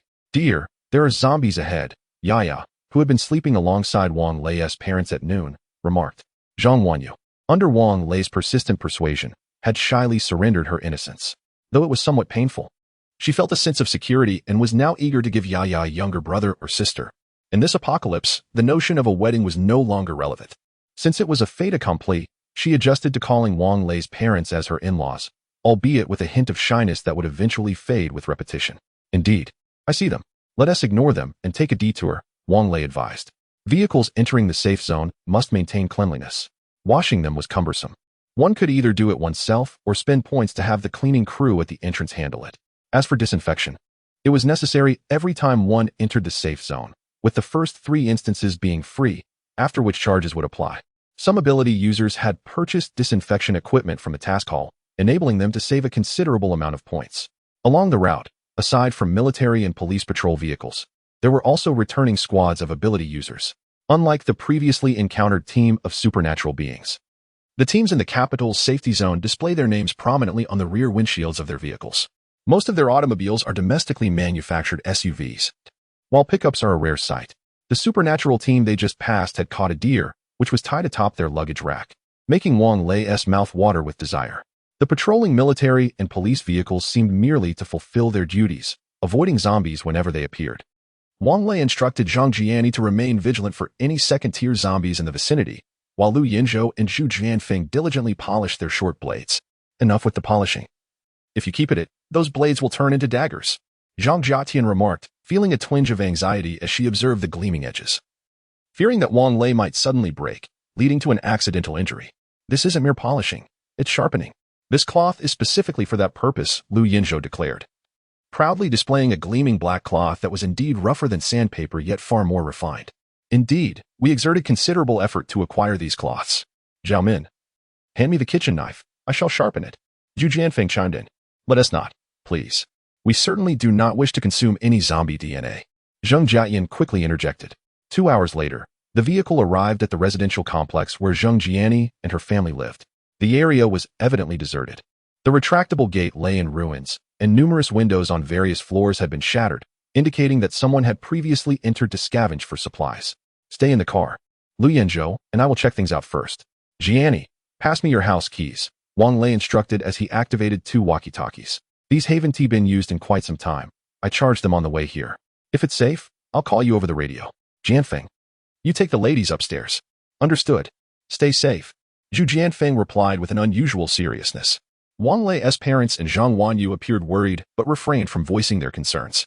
Wang Lei inspected the magazine of his submachine gun and secured his handgun at his waist, stepping out of the vehicle with the submachine gun in hand. Followed closely by Lu Yinzhou, who wielded a short knife. Zheng Jiani's home was located in the building directly ahead, the 16th floor. Clearly, the elevator was out of the question, and they would have to ascend the stairs. Old Wang, don't you think something feels off here? Lu Yinzhou whispered as he kept a watchful eye behind them. Indeed, have you noticed? Wang Lei replied, furrowing his brow. The stairwell walls bore numerous dried bloodstains, and the air was thick with the stench of blood, yet no bodies, neither human nor zombie, were to be found. Let us proceed cautiously, Lu Yinzhou said, his powerful flashlight scanning the area. Let us tread lightly. Agreed. Wang Lei was equally cautious, illuminating the steps above with his flashlight before ascending each flight. Upon reaching the 2nd floor, Wang Lei attempted to push open the fire door, but it wouldn't budge, it was locked. Call for Fat Chow.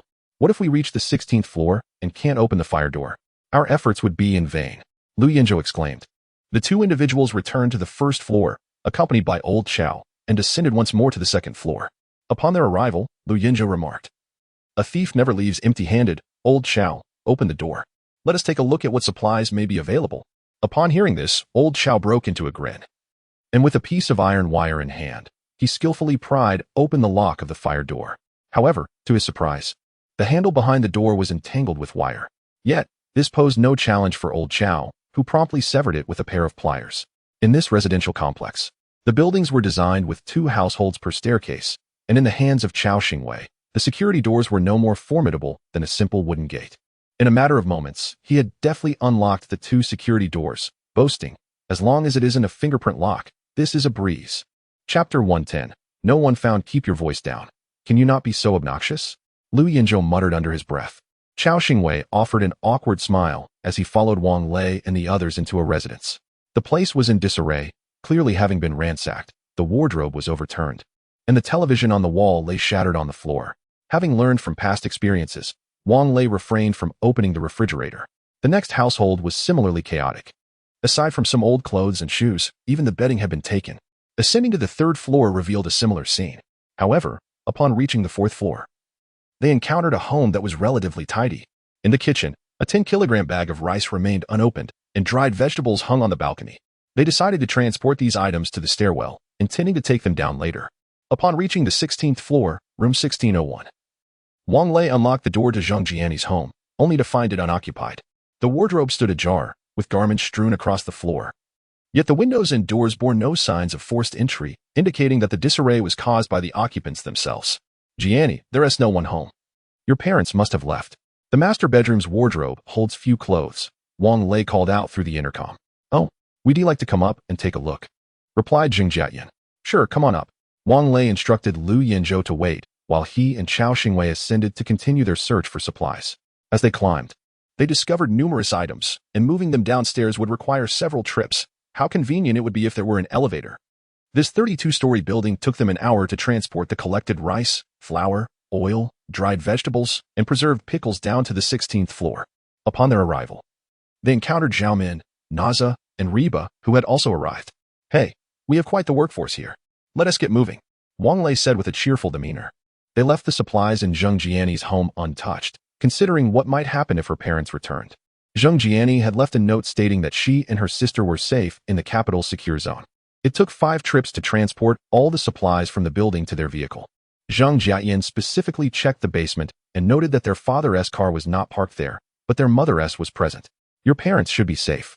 They may have reached another shelter with others, Wang Lei reassured her. Zheng Jiatian nodded in agreement. Yes, that must be it. Let us continue our search.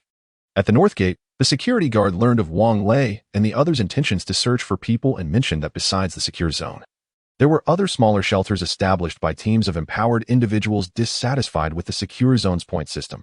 These shelters also took in survivors. Zhu Jianfeng suggested continuing to gather supplies, but Wang Lei opposed the idea. Jianfeng, let us go hunting instead. We have plenty of ordinary food in the vehicle. But we've run out of mutant beast meat, Wang Lei asserted. Don't you think meals lack flavor without it? Zhu Jianfeng pondered for a moment and replied. You make a compelling point. I'd like to argue, but I find myself lacking a counter-argument. In the urban area, one might encounter mutated rats and dogs. The thought of rats is rather repulsive, yet the aroma of dog meat is quite enticing. As the vehicle approached the entrance of the neighborhood, Wang Lei spotted a mutated rabbit grazing in the greenery. This was an American fuzzy lop rabbit, which, after mutation, had grown to a size comparable to that of an adult golden retriever. Senior, this rabbit is a level 2 mutated beast, exclaimed Zheng Jianni with delight. Wow, it's actually a level 2. Wang Lei exclaimed joyfully, quickly preventing Zhu Jianfeng from exiting the vehicle. Old Zhu, don't get out or you'll scare it away. I'll scoop your brain out for hot pot. Is it really necessary to fuss over a rabbit? Zhu Jianfeng muttered, wishing to stretch his legs. Wang Lei climbed up to the lookout tower for a broader view. As he aimed his firearm at the mutated rabbit, it seemed to sense impending danger and turned to flee. However, it was too late. Bang! With a gunshot, the rabbit's hind leg was struck by a bullet. Wang Lei had originally aimed for its head. Yet, the 3-legged rabbit moved swiftly. Wang Lei quickly fired another shot, this time hitting its neck. The mutated rabbit, with unwillingness reflected in its crimson eyes, collapsed to the ground, gasping for breath. Seeing the rabbit fall, Zhu Jianfeng flung open the car door and jumped out, eager to process the rabbit meat, feeling that his short knife was yearning for action. Old Zhu, don't ruin the rabbit's hide. It's so beautiful, Zhang Wanyu called out hastily. The American fuzzy lop was gray with a lustrous coat, indeed strikingly beautiful. Such a large piece of rabbit skin, combined with 2 previously collected white rabbit pelts, would be sufficient to craft a vest for Yaya. Rest assured, I'll handle it. Zhu Jianfeng swiftly approached the rabbit, expertly beginning to skin it, akin to a butcher. By the time Wang Lei descended, Zhu Jianfeng had already extracted the crystal core from the rabbit's head, which was larger than that of a golden retriever. The bloodied crystal core, about the size of a cigarette case, lay to the side. After wiping it clean with a tissue, Wang Lei held it in his hand, feeling a faint energy being absorbed into his palm, but nothing more followed. Bei, come look at the energy contained within this crystal core. Wang Lei offered the mutated rabbit's crystal core to Bei. 98%. She stated after feeling it in her hand. Quite impressive, Wang Lei nodded, placing the crystal core in the glove compartment and replacing the one in the RV's crystal slot. Old Wang, come down and see. There's a mutated hedgehog here, Zhu Jianfeng shouted from below. Both Wang Lei and Lu Yanzhou descended to take a look, discovering a plump hedgehog, about the size of a child's head, curled into a ball. Should we kill it? Zhu Jianfeng inquired, holding the rabbit meat and hide. Can this thing be eaten? Wang Lei grimaced. Of course. I once had a dish called hedgehog sour meat. It was quite delicious. Zhu Jianfeng replied with a grin. Forget it. Let us just kill it and sell it. I want to eat it, Wang Lei said disdainfully. All right then. After Zhu Jianfeng handed the rabbit meat and skin to Wang Lei, he picked up a twig and began to tease the hedgehog. The hedgehog, feeling distressed by the provocation, exposed a small part of its belly, only to be pierced by the short knife in Zhu Jianfeng's hand. Earlier, Zhu Jianfeng had attempted to cut through the back of the mutated hedgehog, but due to its mutations, the quills were as impenetrable as steel reinforcement bars. The meat and skin of the mutated rabbit were entrusted to Zhao Min for processing. After the hedgehog was eviscerated and skinned, Wang Lei casually tossed it into the refrigerator. His personal distaste for it did not imply that others shared the same sentiment. He had heard tales of people indulging in bat sashimi in the past. Chapter 111. A visit to the zoo. Old Chow, search for nearby zoos. Let us tempt fate. Wang Lei exclaimed, his spirits lifted by the acquisition of a crystal core. Can you truly believe that others won't think of what you do? Zhu Jianfeng remarked. The zoo has likely been thoroughly scavenged. It would be wiser to seek out a small supermarket, perhaps one akin to those found within residential complexes. Is this what you mean? Wang Lei pointed towards a dilapidated convenience store at the entrance of their community. Zhu Jianfeng cast a glance and promptly fell silent. With a smile, Chao Xingwei activated his phone's navigation to locate the nearest zoo, and they set off. Old Wang, what were you doing with the card machine just now? Lu Yanzhou inquired. With all those pickled beef noodles in the car, would you care to sell them? We could rent a villa instead. Only in a villa area can we park our vehicle in our own yard, even if we don't reside in the house. Living in the car would be more convenient, Wang Lei explained. Indeed, Zhang Wanyu concurred. The parking lot is crowded, and the secret of the RV is easily compromised. The zoo was not far. Within 20 minutes, they arrived at its entrance. Contrary to their expectations, several vehicles belonging to ability user teams were parked there. What are you doing here? Ordinary people should stay out. It's dangerous, shouted a power user, brandishing a metallic baseball bat. Could it be that this individual specializes in baseball? Zhu Jianfeng chuckled. Perhaps they simply find the bat convenient, Zhao Min suggested. We are also a team of ability users. What brings you here? Wang Lei asked, rolling down the car window. Hey, there's a mutated rhinoceros inside, quite troublesome. Bullets cannot penetrate it. Our 5 teams are devising a strategy, the person replied, exasperated. Is that so? We must witness this for ourselves. Wang Lei exclaimed excitedly. A mutated rhinoceros, even a calf, must weigh at least a ton. I advise against driving in. That beast weighs at least 8 tons. Your vehicle would be overturned in an instant. It has already toppled 3 cars, the person cautioned. 8 tons? Ah, that's a windfall. Wang Lei laughed. In the market, mutated beast meat fetches 8 to 10 points per kilogram. After removing the innards and hide, there must be around 6 tons left. How many points would that yield? However, if bullets cannot penetrate, that complicates matters, he mused. With a micro-submachine gun in hand, Wang Lei exited the vehicle, followed closely by Lu Yanzhou and Zhu Jianfeng, while the others remained behind, with Jing Jianing already turning the car around, ready to flee at the first sign of danger.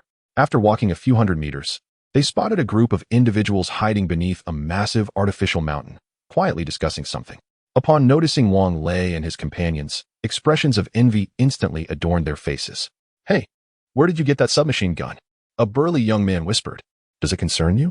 Zhu Jianfeng retorted before Wang Lei could respond. Wang Lei examined their weapons. Some wielded kitchen knives, others had watermelon knives, and 2 possessed firearms, one an air gun.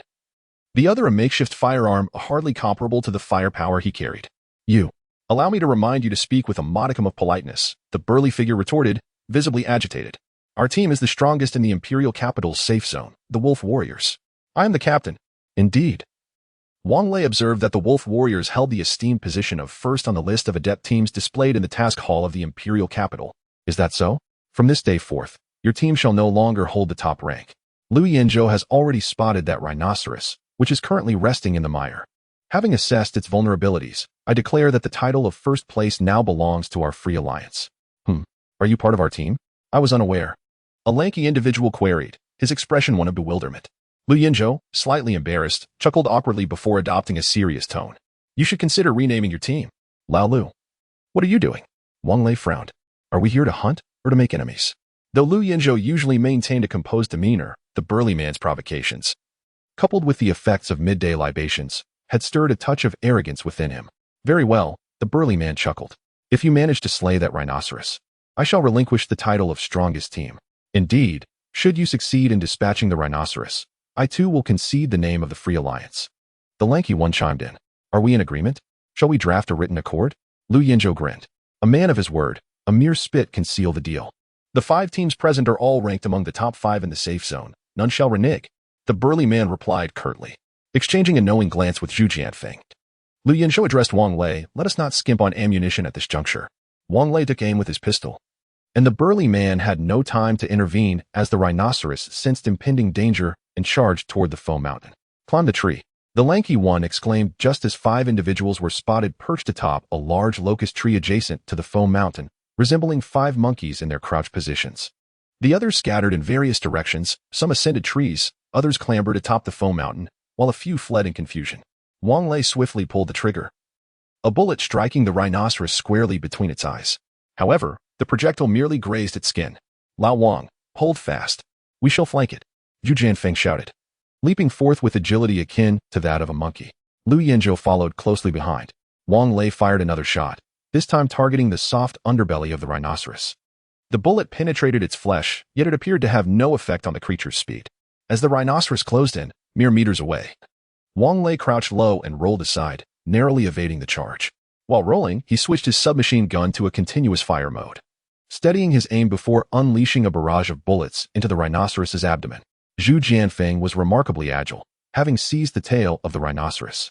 However, the creature's speed was overwhelming, and he found himself being dragged along, utterly devoid of any opportunity to strike. The rhinoceros, massive in size and burdened by its own inertia, staggered after narrowly avoiding Wang Lei, only to regain its balance moments later. Turning to face Wang Lei, the rhinoceros glared furiously, oblivious to the fact that its tail was still being grasped. It huffed heavily, its eyes, which resembled glaring searchlights, appeared either inherently large or had widened in fury. Regardless, they were quite fearsome.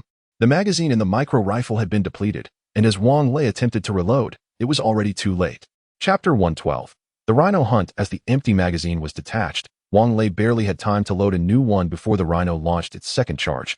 This beast measured a formidable 4 meters in length, stood over 2 meters at the shoulder, and weighed well beyond 8 tons, perhaps even more than 2 tons. If struck by such a creature, one could anticipate nothing short of catastrophic fractures, injuries so severe that even the mightiest gods could not render aid. Wang Lei drew his pistol from his waist, aiming at the rhino's eye, and fired 2 shots. "Goodness, this fellow possesses a pistol," exclaimed the lean figure perched in the tree. "And what of it? In a moment, he shall meet his demise," scoffed another burly figure squatting on the rock formation. "When he falls, those 2 guns will belong to the boss," remarked yet another hefty individual from the same perch. The rhino, having been struck in both eyes, lost its sight but could still keenly sense Wang Lei's presence. This was undoubtedly a second-level mutated rhino, for only creatures of second-level mutation or higher could locate their targets without the aid of vision. At this moment, panic began to wash over Wang Lei. He fired 2 more shots, yet the bullets merely skidded off the rhino's hide, leaving no mark whatsoever. The pistol's power proved woefully inadequate. Once more, the mutated rhino charged, and at the precise moment it lifted its front hooves, Lu Yinzhou had already mounted its back. The afternoon sunlight glinted off his short blade, casting a cold gleam that struck the eyes of the burly figure below, prompting an instinctive flinch. When he opened his eyes again, he found Wang Lei crouched beside him. "What the hell? When did you get up here? Get lost. If you're to die, do it alone. Don't drag us down with you," the burly man fumed, attempting to shove Wang Lei off. However, as he extended his hand, the muzzle of a gun pressed against his forehead. "Silence," Wang Lei commanded. The burly man was drenched in cold sweat. Let us talk this through. While the two were entangled in their confrontation, Zhu Jianfeng and Lu Yinzhou had already sprung into action simultaneously. Lu Yinzhou struck the rhino at its most vulnerable point, the carotid artery. Blood gushed forth like an unrestrained fountain, spraying up to a meter high. Aware that the creature would not succumb easily, Lu Yinzhou swiftly transferred the knife to his left hand and severed the rhino's left carotid artery as well. Meanwhile, Zhu Jianfeng, clutching the rhino's tail, also took action, suppressing his revulsion as he plunged the short blade into the rhino's rear, vigorously stirring it. The rhino, in agony, rammed heavily into the rock formation. With a thunderous crash, the 2-meter-high structure toppled, but the 3 individuals atop had already leapt to safety before the rhino's impact. At that moment, the mutated rhino was a sight of chaos. Blood streamed from either side of its neck, and its eye sockets bled profusely, with Zhu Jianfeng's knife embedded in its rear. It was a woeful spectacle indeed. Meanwhile, Zhu Jianfeng and Lu Yinzhou had already ascended into the trees after their successful strikes.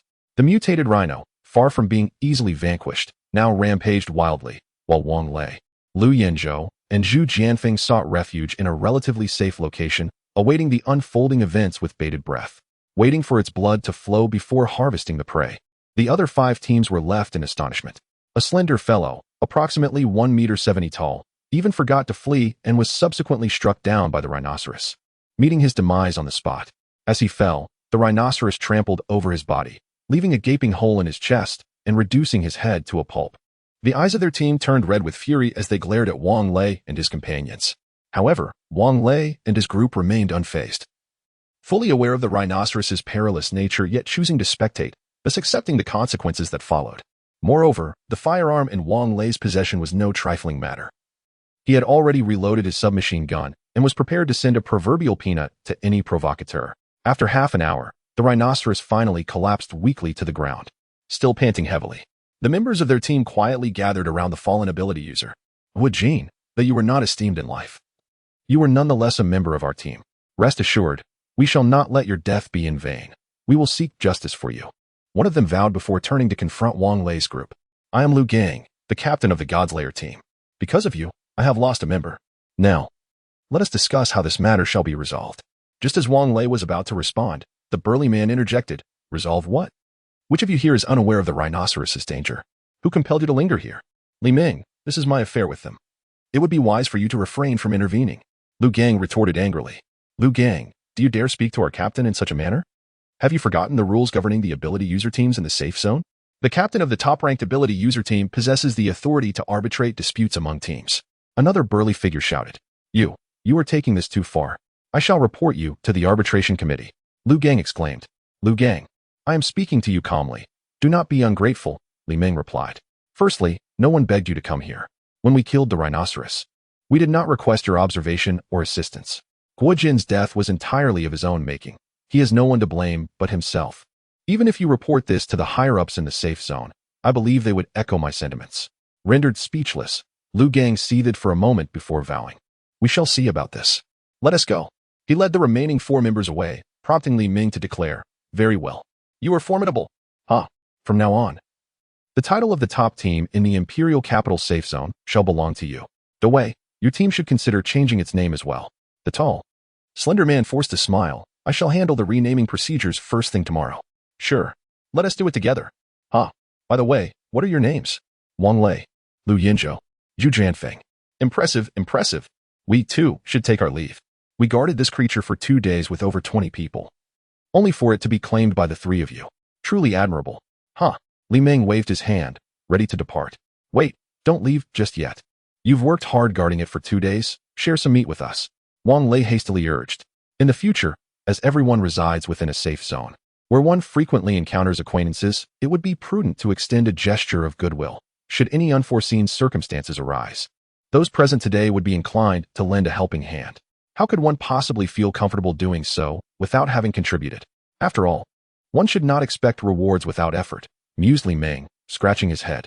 If we all pitch in to assist with the butchering of the beef, isn't that a contribution in itself? Liu Yinzhou remarked with a chuckle. Upon hearing this, those wielding knives gathered around the rhinoceros, commencing the process of skinning and butchering from its neck and hindquarters. Meanwhile, Wang Lei observed from the sidelines. He had no intention of taking the head of the beast, yet he was determined to acquire the contents within it. Chapter 113.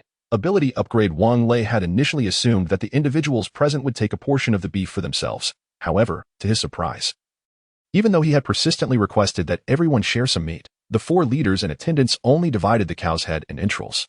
This was a bull, and Zhu Jianfeng had skinned it, discreetly keeping the hide, which left Dawei salivating with desire.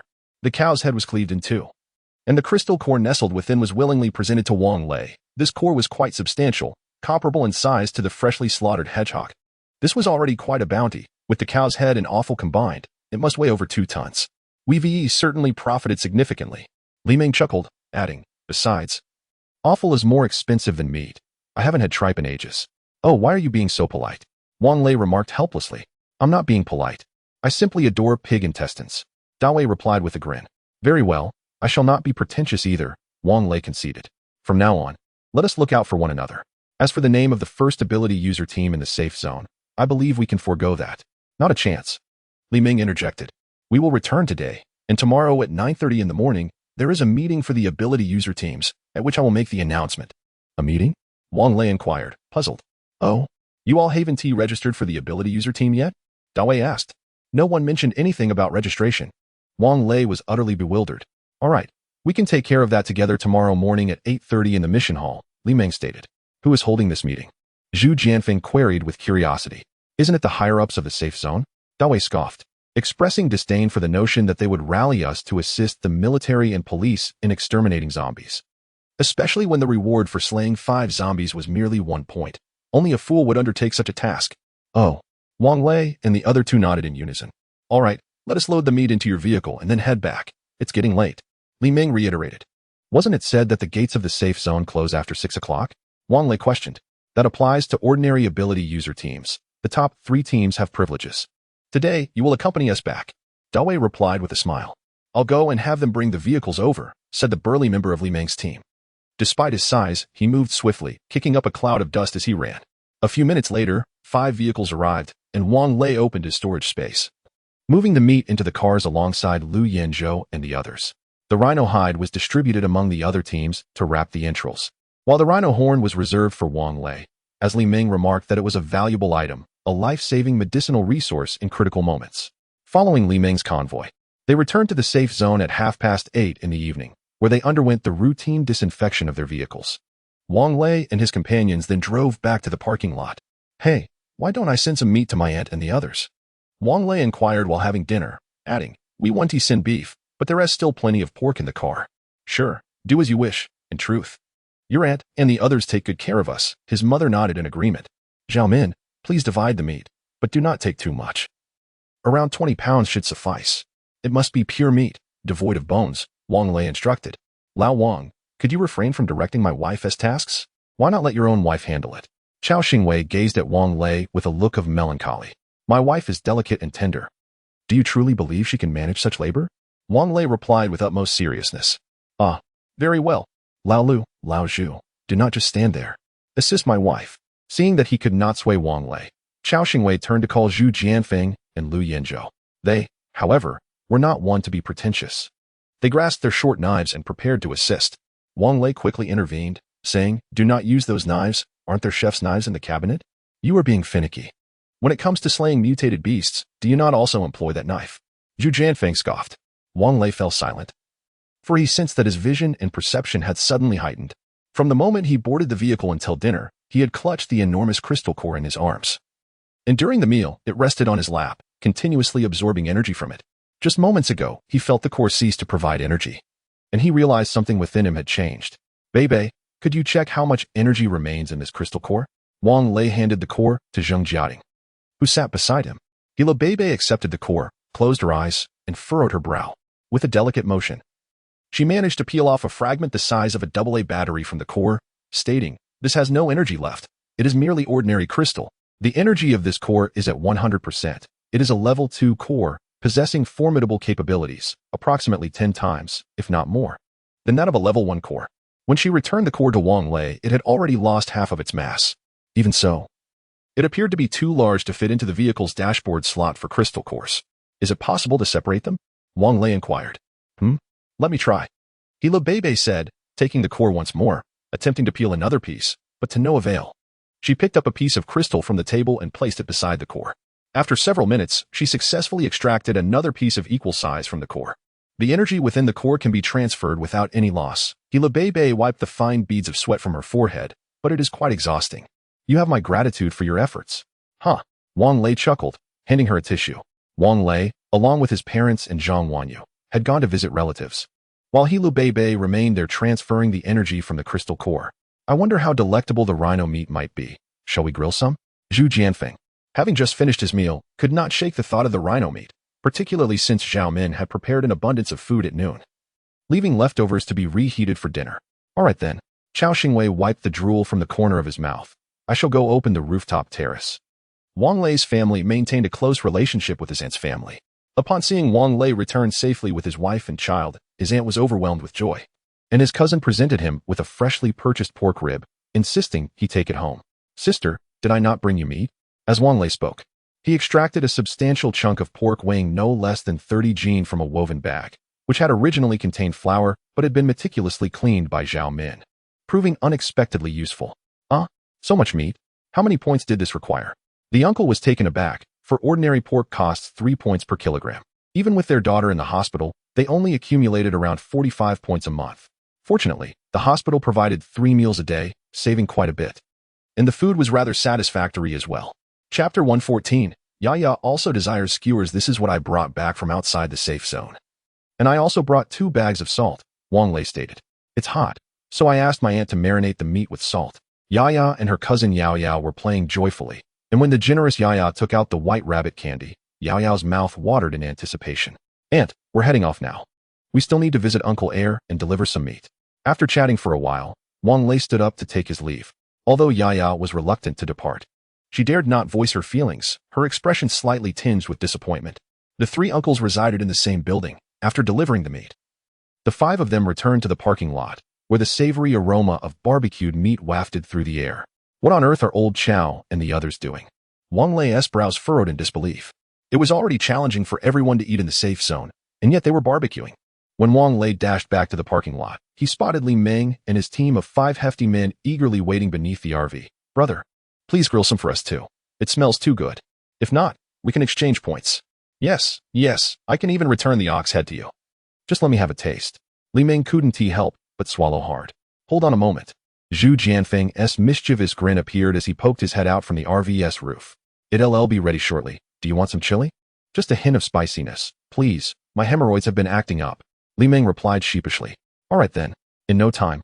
Zhu Jianfeng handed down a generous portion of grilled skewers from the roof, fortunate that they had acquired a large box of bamboo skewers. Otherwise, they would have had to use wire. Wang Lei felt relieved to see Li Ming and his group there, as the top-ranking team of abilities in the safe zone. They carried considerable prestige. Let us grill more later. I'll fetch some beer, and we can enjoy a drink together. You still have beer? One of the burly men in Li Ming's team gazed longingly at Wang Lei. Tian Yao, you're quite ambitious. Li Ming chuckled playfully. Old Wang. Don't hold back. Whatever good stuff you have, just bring it out. We have plenty of points to trade with you. Come on. You're making it sound too formal. Wang Lei chuckled and then called out to the roof. Bring down the grill. Sure.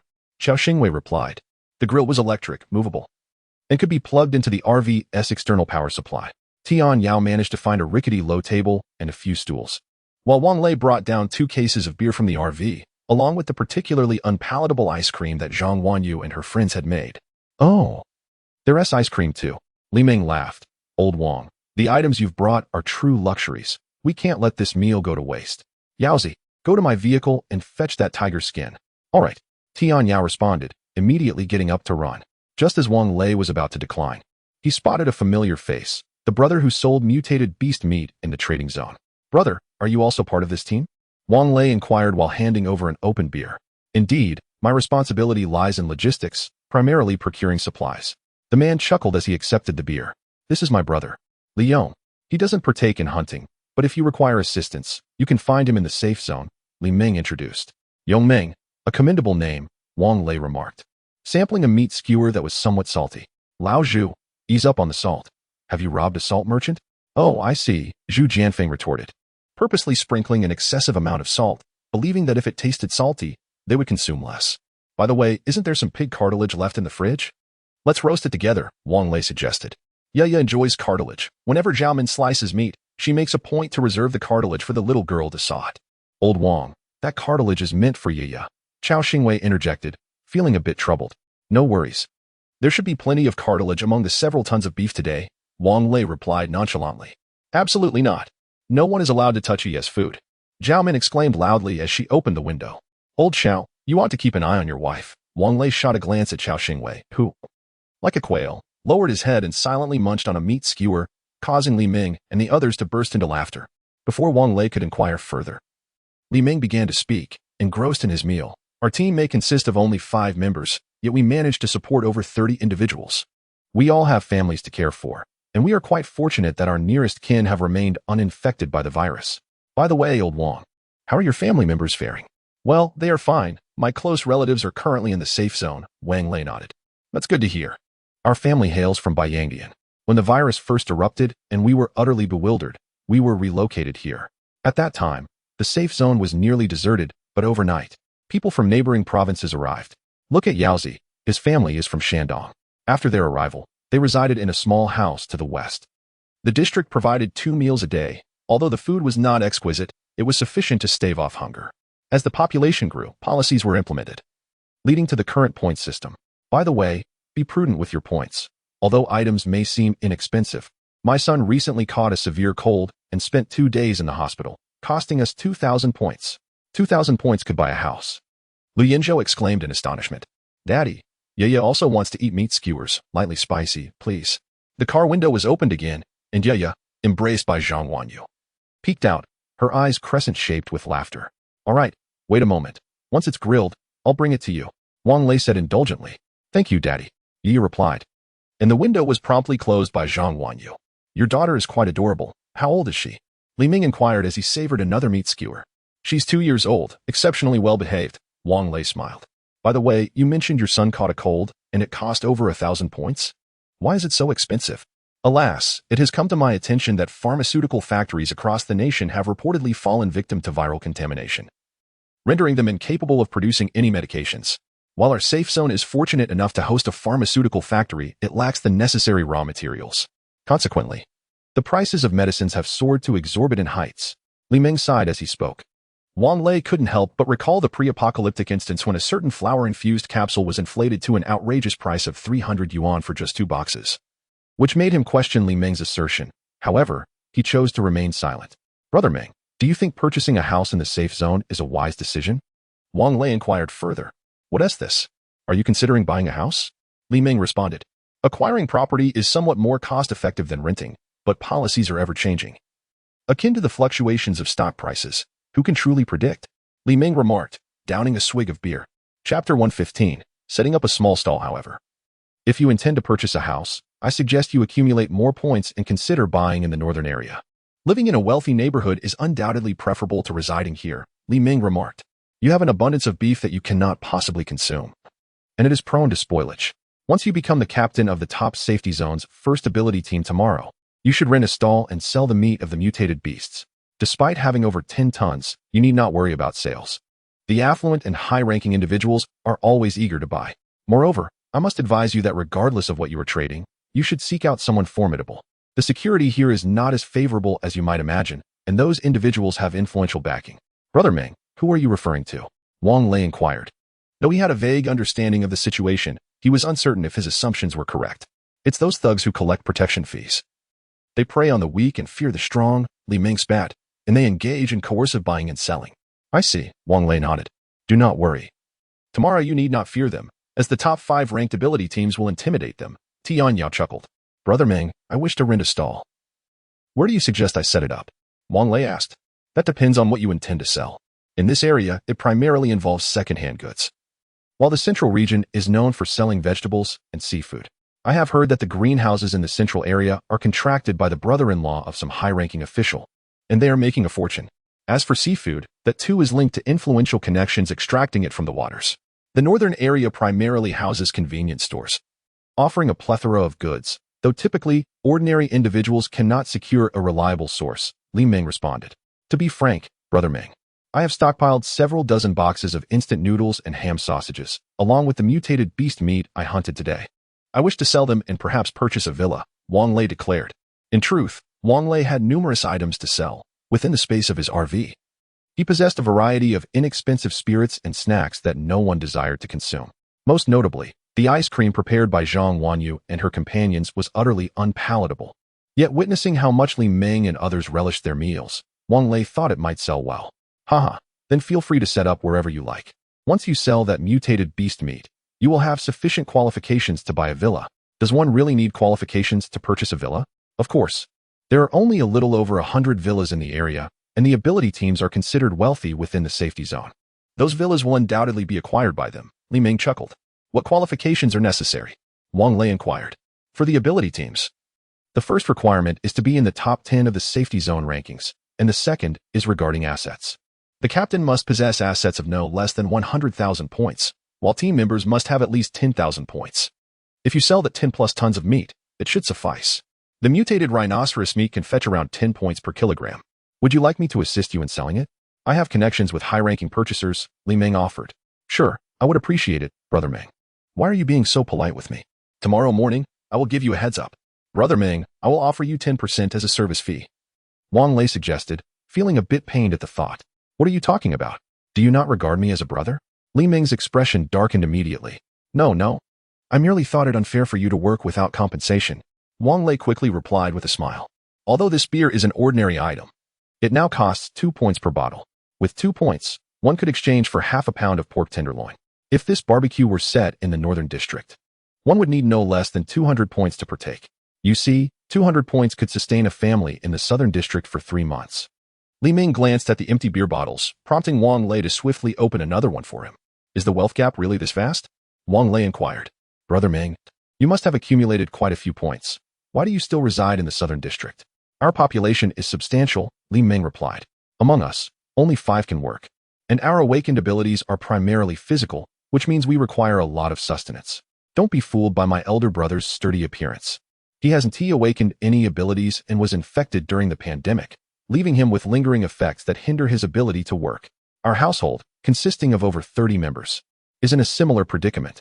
Li Ming sighed, the joy that once illuminated his face dimming significantly. Indeed, these circumstances are unavoidable. Wang Lei empathized, recalling how, during that time, he frequently received calls from friends and classmates in Linjiang, lamenting the loss of lives due to the pandemic. By the way, if you wish to set up a stall, consider joining my brother. You could rent a storefront in the southern district. I have 2 freezers that were brought over previously, which I can lend you, Li Ming suggested. It would be beneficial for you to look out for each other. All right, Wang Lei nodded. From now on, I'll rely on Brother Yong a bit more. Mutual support. Li Yong replied cheerfully. After Li Ming and his companions finished their 2 bottles of beer, they left, still wanting more. Wang Lei attempted to keep them, but they declined. After all, they had just met, and it felt somewhat inappropriate to take advantage of their hospitality. Once they departed, the girls in the vehicle took their drinks and prepared skewers of food to share. Wang Lei's parents refrained from participating in the youthful gathering, opting instead to watch a television drama in the car. Honey, I'd like to discuss something with you, Zhang Wanyu said softly as she placed the meat skewers into a small bowl and fed Wang Lei with chopsticks. Yes, go ahead, Wang Lei replied, relishing the moment. Oblivious to the envious glares from 3 single women. I wish to offer your bedroom to our parents. It would be more convenient for them while watching television, Zhang Wanyu said, wiping a sesame seed from the corner of Wang Lei's mouth with a tissue. That's fine, you can decide, Wang Lei nodded, genuinely appreciating how Zhang Wanyu had transformed into a caring and considerate woman. All right, you enjoy your meal. I'll go tell my parents, she said, handing the small bowl and chopsticks to Wang Lei with a smile before rising to leave. Senior, could you 2 be a bit more discreet? We don't want to witness your romantic antics, he Bebe lamented. There are over 1 million people in the safe zone. You should find someone too, Wang Lei chuckled, pulling a piece of lettuce from the skewer and popping it into his mouth. Since the outbreak of the ancient virus, although the vehicle's stock of vegetables and fruits was not extensive, Zhang Wanyu had been meticulously managing their quantity. Additionally, the RVS storage space had a freezing capability, so there remained a considerable amount. If I could possess a motorhome like yours, I would gladly seek one. At least I wouldn't have to worry about food and drink. Bebe rested her chin on her hand, gazing at the sky. Perhaps, in this apocalyptic world, with factories shuttered, a few mischievous stars still twinkled in the night sky.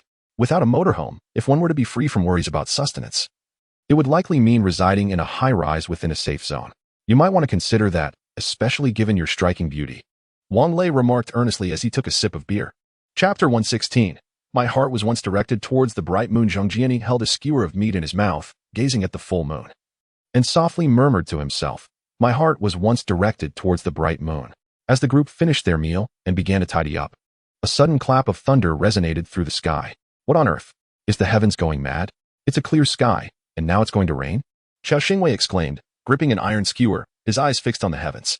Get in the car already, stop the chatter. Wang Lei shot him a glance, cradling Yaya as he boarded the vehicle, with Zhang Wanyu following closely behind. After Zhang Wanyu changed the room, her parents had already retreated to their bedroom to watch television.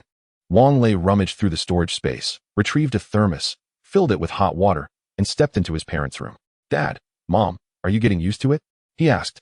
Isn't this place far better than the last one? What is there to be uncomfortable about? His mother smiled, rising to take the thermos from Wang Lei's hands.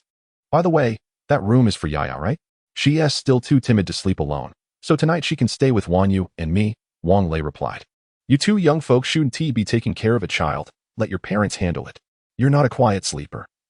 You might end up squishing her at night, his mother suggested. Oh, come on. I've been the one looking after her all the way here. Wang Lei chuckled. What do you mean you've been looking after her? You've only done it for one night, the rest of the time.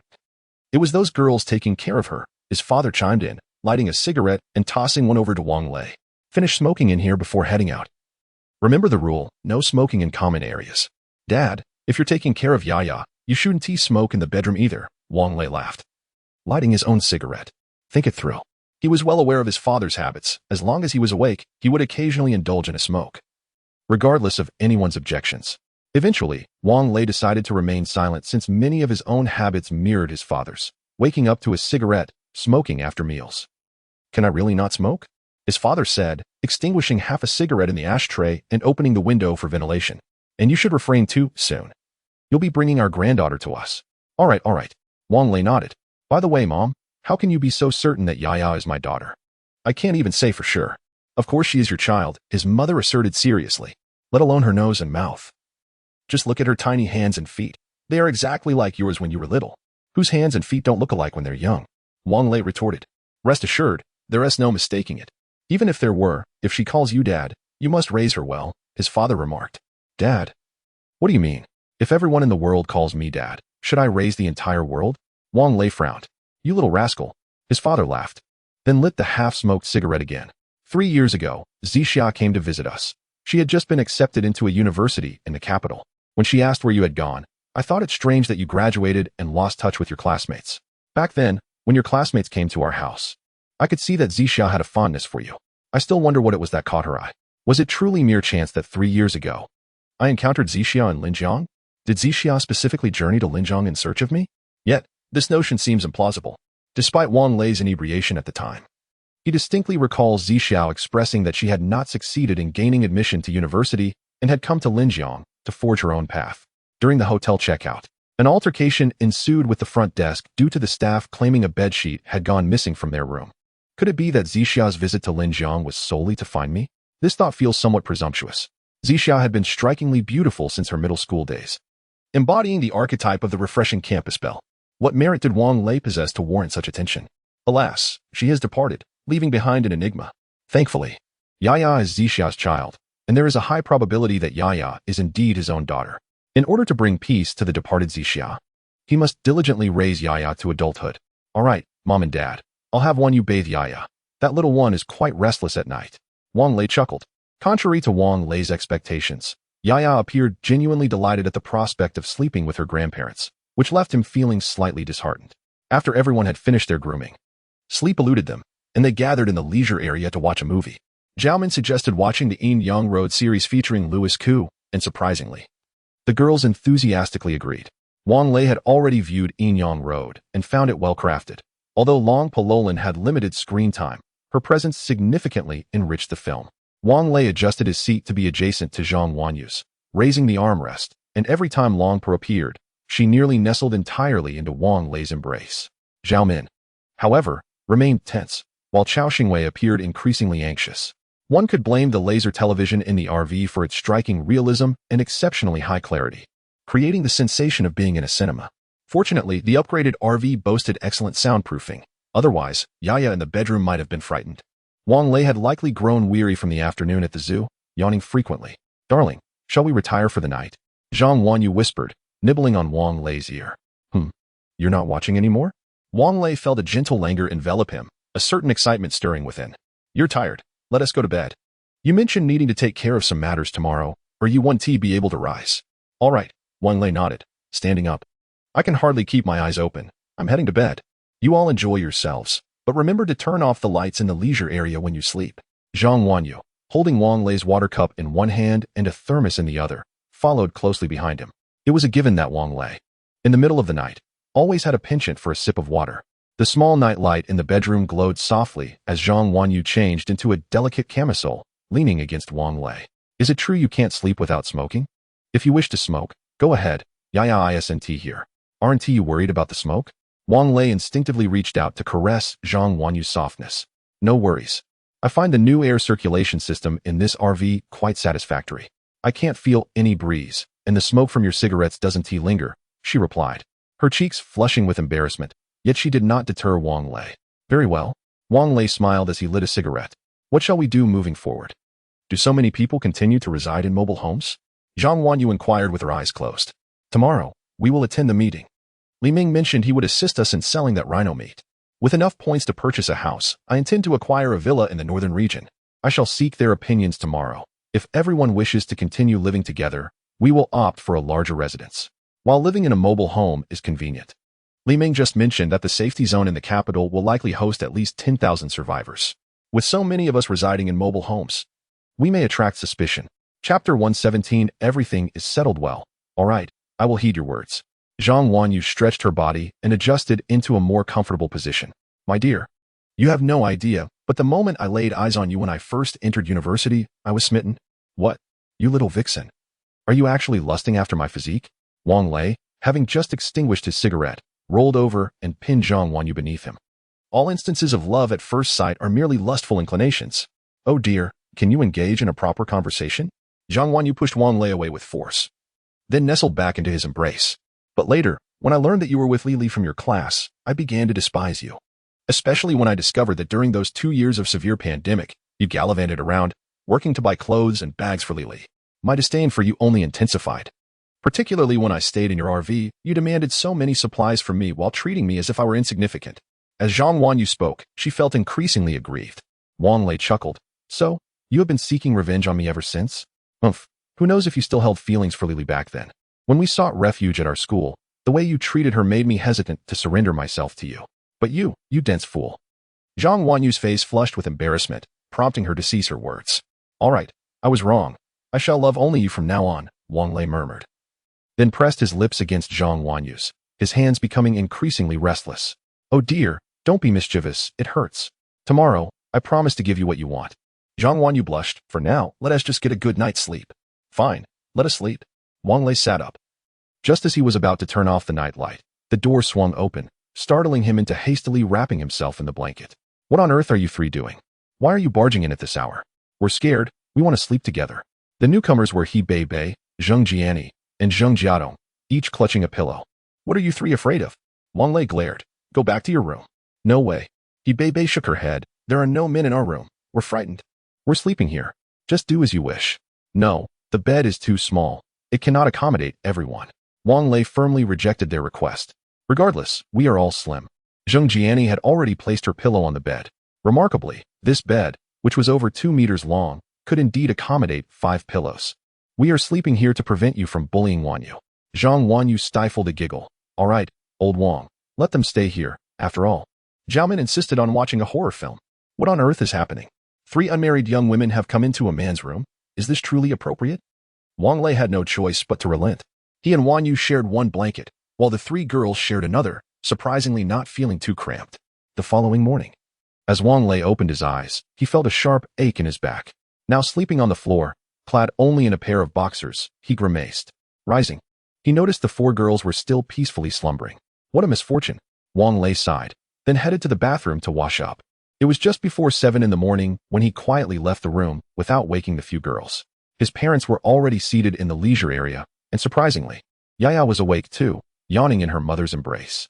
His parents had always been early risers, rising before 6 each morning, especially during Wang Lei's high school years. They would bustle about early to ensure he had a hearty breakfast. Mom and Dad, are you up this early again? Wang Lei inquired as he settled down and placed tea leaves in his cup. Hasn't he always been this way? His father chuckled. Your mother is preparing breakfast. But she is not quite familiar with your stove. Mom, Zhao Min can handle the cooking. Her culinary skills surpass those of a 5-star hotel chef. She could even outshine a Michelin-starred chef, Wang Lei replied with a smile. Why are you up so early today? His mother asked.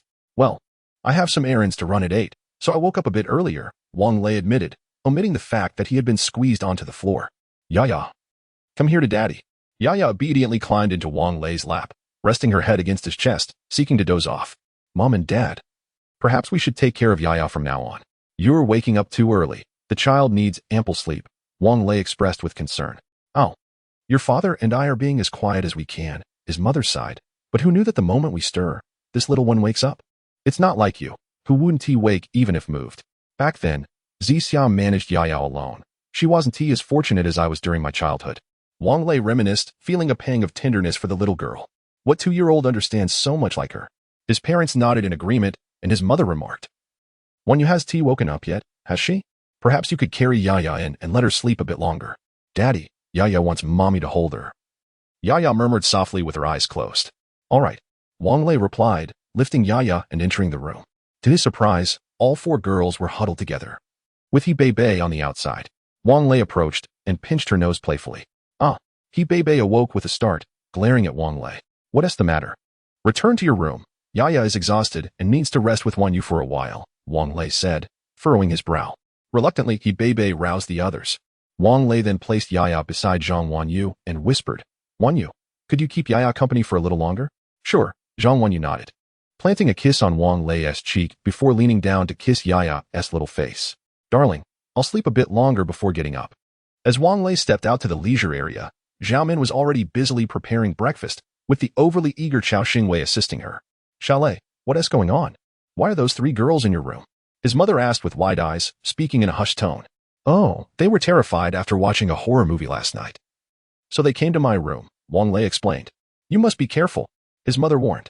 Wan Yu is a good girl. If she decides to leave, you will regret it. All right, Mom, I understand. I know what I'm doing, Wang Lei smiled, turning towards the kitchen. Chao, I'd like a fried egg, please.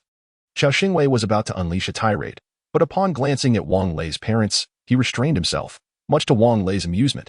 At 8:20, Wang Lei accompanied Lu Yinzhou to the mission hall, only to discover that Li Yong and Li Ming were already waiting there. As soon as they spotted Wang Lei, they approached eagerly. Li Ming announced, everything is in order. After the meeting, the procurement officer from the higher-ups will head to the parking lot to purchase your rhinoceros meat. My brother has also taken care of the shop arrangements. The shelves are already set up. Yaozi and the others are on their way to transport the freezer. Once the meeting concludes, you can display the items for sale, and my brother will assist you with the pricing. Chapter 118. Not easily forgotten. Is it really finished so early? Wang Lei asked in disbelief. Yaozi's girlfriend works at the task hall, so of course it's quick. Li Ming chuckled. Last night, when I was returning from the parking lot, I ran into that procurement officer. He heard about you all hunting down a dozen tons of rhino yesterday afternoon and came looking for me. This is what they call, what's the term? Right, a perfect match. Indeed, Brother Ming has extensive connections. Wang Lei laughed in response. By the way, the procurement officer's name is Gaobo. I've already taken care of the necessary arrangements, so don't give him anything further. If we indulge him too much, it will become difficult for any of us in the future, Li Ming advised in a hushed tone. Then, Brother Ming, how much did you spend? I'll reimburse you. Wang Lei quickly replied. Are you treating me like a stranger? Li Ming narrowed his eyes playfully. Fine, from now on, if you need anything, just ask. No need to be polite. Wang Lei smiled as he handed Li Ming a pack of cigarettes, the white and red box, hard pack. He usually smoked good cigarettes in the car, but kept it low-key outside, at most carrying a pack of Dafu. I must accept this, haha. Li Ming was not one to be pretentious. He opened the pack directly and handed one to Wang Lei. Brother, just refrain from smoking. Your lungs can't handle it. Li Yong shot him a glance, snatched the pack, lit one for himself, and tucked the rest into his pocket. I'll keep these. With you around, you'll just finish them before the meeting even starts. Li Ming chuckled and glanced at his watch. It was just 8:30. All right, let us go check out the shop. Yahtzee and the others should have brought the freezer over by now. The shop was not far from the task hall. The reason for locating the task hall in the southern district was that only the impoverished would take on tasks to earn points. The wealthy and high-ranking individuals had no need. Brother Ming, the rent for this shop must not be cheap, right? Upon arriving at the shop, Wang Lei saw that Yahtzee and the others had just moved the freezer inside and turned it on. He peered in and noted it was at least 30 square meters. Not at all, Li Ming replied nonchalantly. Yahtzee's partner arranged it. It's 20 points a month, the same rate as the smallest one. All right. I'll cover the points, Wang Lei stated. Li Ming and Li Yong had no objections. Li Ming added, by the way, Yahtzee will bring you 2 fresh fish later. They caught them in the pond last night. They're not mutated, so don't be picky. Why would I be picky? It's perfect for making fish soup for my little girl, Wang Lei smiled. There were fish in the RV, but they were all frozen. Fish soup was not as delicious as braised fish. All right, once your meeting is over, let us get the shop up and running. I'll bring some people over at noon to help manage the business. Now, let us head back. The spokesperson from the upper management should be arriving soon. You should go to the task hall and report the names of the team members. Okay, Wang Lei nodded. By the way, Brother Ming, where do we go to handle the paperwork for buying a house? The real estate center is in the central district. I'll take you there after we sell the meat. With what you want to buy, you'll have enough for a villa. The real estate center has special sales representatives, and, wow, they're particularly beautiful. If I weren't already married, I might be tempted, Li Ming remarked, licking his lips. However, your wife is far more beautiful than any of them.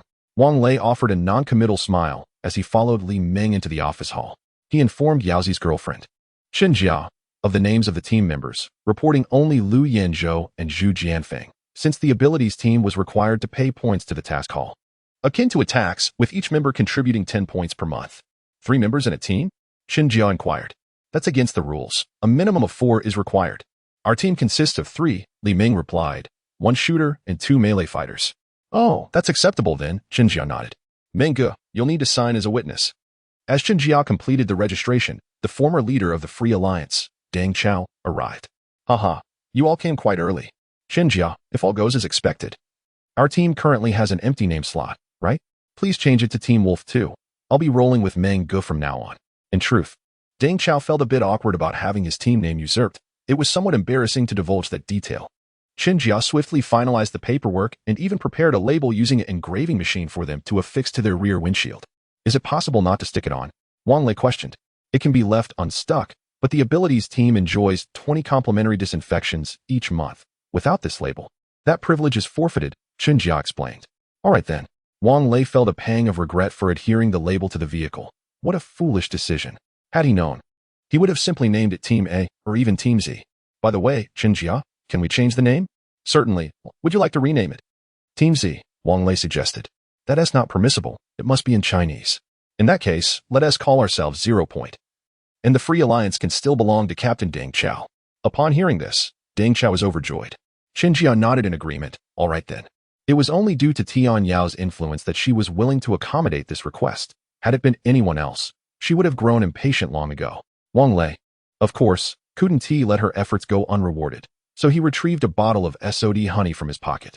Thank you, Qin Jia. See you tomorrow. Having completed all these arrangements, it was precisely 9:30. The spokesperson from the upper echelons of the safe zone confirmed what Li Ming had mentioned. However, this time, the abilities teams were mandated to cooperate with the military and police in purging the zombies. Otherwise, special measures would be enforced, such as restricting the team's access to the safe zone or penalizing their points. Naturally, the attendees were dissatisfied, but what could be done? The arms of the small could not outmatch the legs of the large. Most present at the meeting were captains, who, like keyboard warriors, grumbled a bit before dispersing. When Wang Lei and the others returned to the parking lot, the procurer Gao Bo was already waiting, alongside 2 large trucks parked there. The previous night during their barbecue, Li Ming and the others had alluded to Wang Lei's exceptional RV, but no one would dare to speak of it openly. Thus, after Yaozi's group delivered the freezer to the shop, they came over to assist in unloading the beef, even setting aside some steaks and cuts of beef for Wang Lei and his team to enjoy. A total of 15 tons of beef, including both bone and meat, was calculated at a rate of 10 points per kilogram, which instantly transformed Wang Lei's points card from 0 to 1,500,000. After Gao Bo departed, Li Yong instructed Wang Lei on the process of transferring points, subsequently leading to Zhu Jianfeng and Lu Yanzhou each receiving an additional 15,000 points on their respective cards. To facilitate purchases for others, Wang Lei also transferred 5,000 points to each of their cards. This was not due to Wang Lei's stinginess, rather. Li Ming had suggested that having fewer points would make them less noticeable to others. Following this, Li Ming and his companions drove their vehicles to transport the goods prepared for sale at the shop. Chapter 119, The Housing Debacle in Truth. There was not much to recount. 12 boxes of aged sauerkraut beef noodles, 15 boxes of hui sausage, dozens of ice creams, and an assortment of dubious beverages and foodstuffs, such as artery, Wang Laoji, and bull, alongside 6 nuclear bombs, these counterfeit and substandard products. There were also fake cleaning supplies like binyang and tei's. It was only upon counting that Wang Lei himself was taken aback by the sheer volume of counterfeit goods in the RV. Had this been before the apocalypse, such an accumulation would have warranted severe punishment. However, in the current state of the world, Li Ming remarked nonchalantly, there are still buyers for these fakes. They are no longer in production, and as long as they don't cause death, it's inconsequential. Even if they do, no one in the safe zone will intervene. It was certain that these items wouldn't lead to fatalities. Most were procured by Wang Lei from supermarkets, and if the supermarkets dared to sell them, what was there to fear? Li Ming's off-road vehicle made 5 trips to transport all these items to the shop. Under Li Yong's guidance, Zhang Wanyu meticulously accounted for the quantities, and Li Ming declared that there was no need for Wang Lei and his group to worry about the rest. They would simply need to report their points weekly. Come on, brother, I'll take you to the housing authority. Just follow my car. The houses are cleaned weekly by a cleaning crew, ready for immediate occupancy. If you find one suitable, You could move in today. Li Ming opened the car door and retrieved a towel to wipe his hands. Mengge, aren't you going out to hunt today? Wang Lei inquired. I'm not heading out. Yaozi and the others are just as capable as I am, Li Ming chuckled. It's simply my age that qualifies me as the leader. All right then, we'll have dinner together when the brothers return tonight. Wang Lei nodded in agreement. Snow fell gently from the sky and by the roadside. A paper doll lingered. Paper doll, why don't you go home? Do you also lack a home, devoid of a father and mother? Oh, paper doll. Do not be sad or afraid. Let me lend you half a mother, so we can share a home together.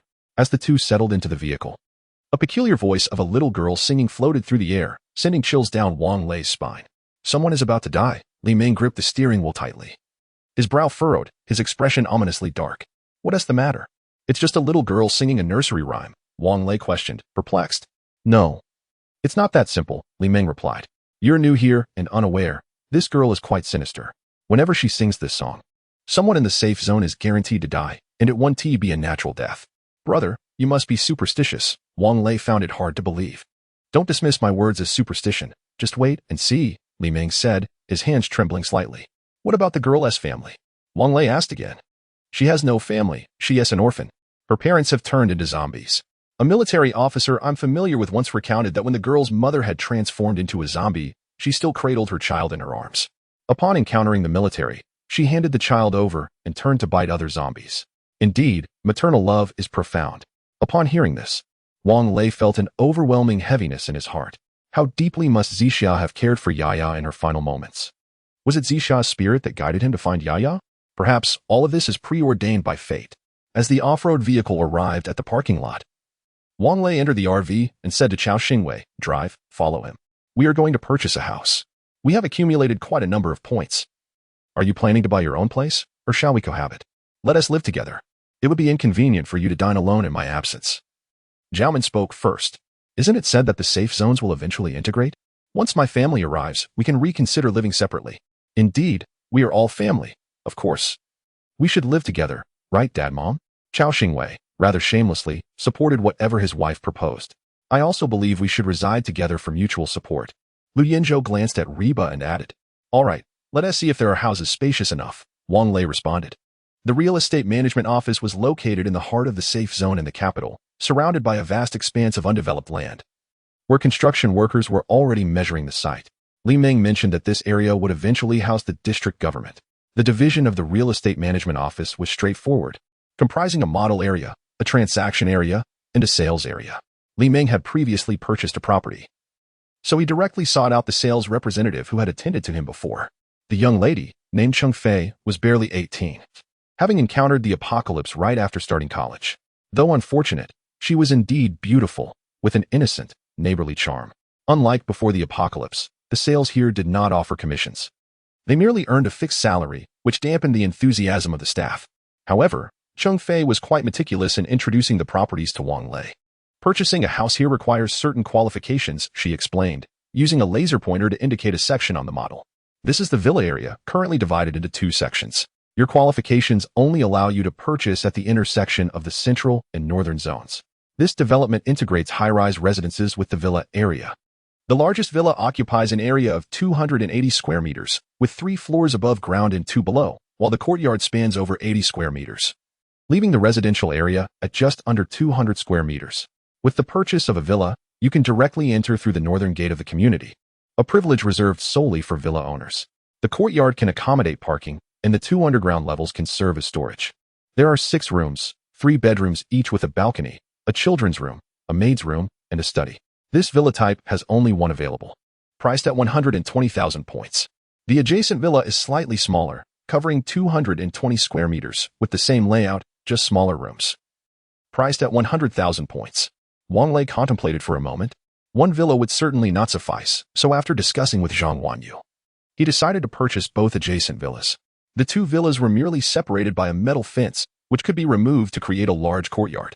Young lady, I will take the largest villa. Please process the payment.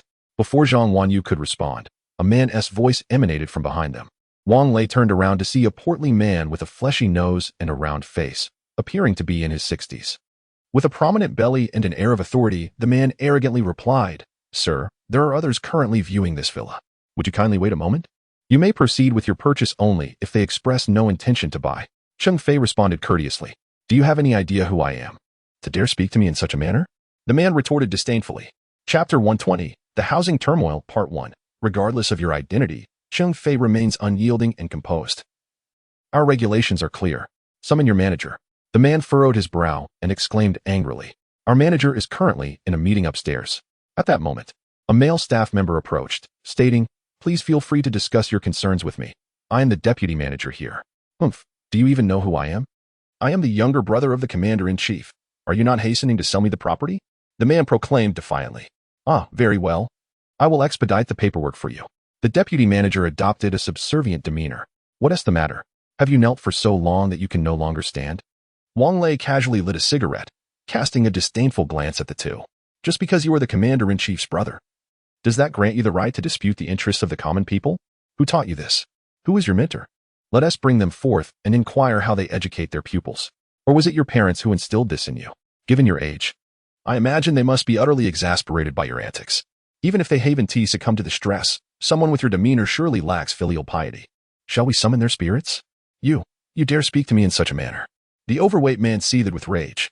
I see you are not concerned about your future, are you? Whether or not I am concerned is irrelevant. I have no intention of associating with you. At your age, I advise you to accumulate some merit. Otherwise, you may find yourself condemned to the depths of hell, regretting your choices when it is too late. What is your name? And where do you reside? If I do not deal with you, I shall not bear the surname Jiao. Wang Lei took the laser pointer from Cheng Fei and gestured towards the largest villa. I reside here. My name is Wang Lei. Do you need a pen to jot this down? After all, a sharp mind is no match for a dull pencil, especially considering your apparent lack of intellect. The overweight man was infuriated, his face flushed crimson. Very well, just you wait. With that, he waved his hand dismissively and departed. Wang Lei chuckled. Now, young lady, can we proceed with the paperwork? Cheng Fei was astonished. Could such events truly transpire? The deputy manager sneered. Humph, you ungrateful wretch. Just wait and see. Li Ming turned around and delivered a swift kick to the deputy manager's abdomen. The deputy manager soared through the air, colliding with the wall before coming to a halt. Lying on the ground while clutching his stomach. What are you boasting about? Did I grant you permission to intervene? Zhang Wanyu gently tugged at Wang Lei's sleeve. Do you think there will be repercussions? Wang Lei shook his head, just as Li Ming reassured. Do not worry, sister-in-law. Nothing will happen. The upper echelon of the safety zone values their reputation. Should this incident become public, where would they hide their faces? Cheng Fei, please hasten to prepare the viewing paperwork. Bring along the contracts as well. Once my brother is satisfied, he shall purchase it outright. Chalet, your father is calling for you. At that moment, He Bei entered the room. Only Wang Lei, Zhang Wanyu, and Li Ming had come to view the property. The others remained in the car. Ye was reluctant to exit, preferring to watch cartoons inside the vehicle, while Wang Lei's parents, concerned for their son, chose to accompany him. The rest felt that Wang Lei was the head of the family. Whatever he decided would suffice, rendering their worries unnecessary, and thus, they opted to remain in the car. Please wait a moment, Ming. I will check on my father's matters, Wang Lei said, taking out the points card from his pocket and handing it to Zhang Wanyu. Father, what is it? Wang Lei inquired as he entered the vehicle. Son, have you finalized the purchase of a villa? His mother asked. Wang Lei nodded. Yes. What's wrong? If you were just buying an ordinary house, it would be one thing, but purchasing a villa could spark some thoughts among your relatives, his mother expressed. Her concern palpable. Mother, I am using my own earned points to buy a house. What can they possibly think? Wang Lei replied with a wry smile. Perhaps it's better to forego the villa and settle for a regular apartment, his mother suggested. Mother, you have seen the car. It is no ordinary vehicle. Outside of the villa area, it can only be parked in public lots, and that could lead to complications we may not be able to manage, Wang Lei explained. Indeed. I have also tried to reason with your mother, but she wouldn't listen. His father interjected. All right, mother, I will take charge of this matter. You need not worry. Let us proceed to view the property, Wang Lei stated cheerfully as he rose from his seat. Before Wang Lei could exit the car, Li Ming, Cheng Fei, Lu Yanzhou, and Zhang Wanyu emerged from the property management office. Chalet, let us go. Cheng Fei will ride in my car. You can follow along. Cheng Fei has all the paperwork ready. Make sure to check everything thoroughly, and you can pay directly with the card, so there is no need to return, they instructed. The property Wang Lei had his eye on was situated in the northeastern part of the secure area, mere hundreds of meters from Baiyangdian, where one could admire a blooming lotus from the terrace. If it weren't for the fence, fishing would also be quite convenient. However, the fence stood over 2 meters high, easily surmountable, provided one was unafraid of being shot at by military personnel. The occupancy rate of the community was low. As there were not many affluent residents, over 30 villas stood empty. Upon their arrival, the cleaning crew had just finished tidying up the 2 villas Wang Lei was interested in. Chengfei, isn't the privacy a bit concerning with high-rises across the way? Wang Lei queried. Rest assured about privacy. As long as you refrain from running naked in the yard or on the terrace, your privacy is absolutely safeguarded. All the villa's windows are made of single-sided bulletproof glass, allowing visibility only from the inside, while those outside see merely a reflective surface, Chengfei assured with a smile. After a brief inspection of the property, they noted the availability of water and electricity, though there was no natural gas yet the pipelines had been pre-installed. The children's room and master bedroom were on the 3rd floor, with 2 ensuite bedrooms on the 2nd floor. The study was quite spacious. And although the maid's room on the 1st floor was small, it featured an independent bathroom. Overall, everyone seemed quite satisfied. Let us settle on this one. Wang Lei decided after consulting his parents. Turning directly to Chengfei, we will take both units. Please proceed with the card payment. Very well, please review the contract. If everything is in order, sign it, and you may process the payment, Chengfei said, handing over 2 copies of the purchase agreements to Wang Lei. Disinterested in the details, Wang Lei passed the contracts to Zhang Wanyu. Dear, one of these clauses seems rather unreasonable, Zhang Wanyu remarked. Her brows furrowed as she pointed to a specific term in the contract. Wang Lei took the contract and noticed it stated, the owner possesses the right to reside in and trade the property. However, under special circumstances, one must comply with the unified allocation of the safety zone. Chengfei, what does this mean? I don't quite understand, Wang Lei inquired. Well, Brother Wang, our manager specifically explained this clause to us. It means that after the complete eradication of the virus and the restoration of social stability, the authorities retain the right to reclaim the property. Naturally, at that time, compensation will be provided based on the points accrued from your property purchase. Chapter 121. It wasn't this simple, Wang Lei, exasperated, chuckled. Is this truly how it is interpreted? How can I perceive that what is inscribed in the contract is entirely disparate from what you have conveyed? It is merely a game of semantics. Chengfei, feeling somewhat helpless, replied, Brother Wang, I am merely a worker earning my livelihood. I have shared everything I know with you. If you find it unsatisfactory, we need not proceed with the purchase. However, this development is a premium one, exclusively for sale and not for rent. I could introduce you to another property of slightly better quality. Chengfei certainly did not hold Wang Lei in disdain. She merely recalled the earlier altercation between him and the commander's brother at the real estate management center and was concerned about potential repercussions. Brother, I believe it would be prudent for you to make the purchase now, Li Ming suggested. In truth, the value of the safety zone's points is deteriorating day by day. They are depreciating. It is better to spend them while you can. If things do return to normal, there is no guarantee you will receive any compensation. It is preferable to relish what you can beforehand. All right, then I shall buy. Wang Lei, not one to be overly dramatic, took Li Ming's words to heart and recalled what his mother had said in the car earlier. The utility of the points for himself was minimal. It would be wiser to procure a few properties for his aunt and uncles as well. Chengfei, please arrange for 4 units in this community for me. At least 3 bedrooms and 2 living rooms. Mingge, would you like to join in? I can lend you some points, Wang Lei inquired, turning to him. Li Ming shook his head. No, the property fees here are rather steep.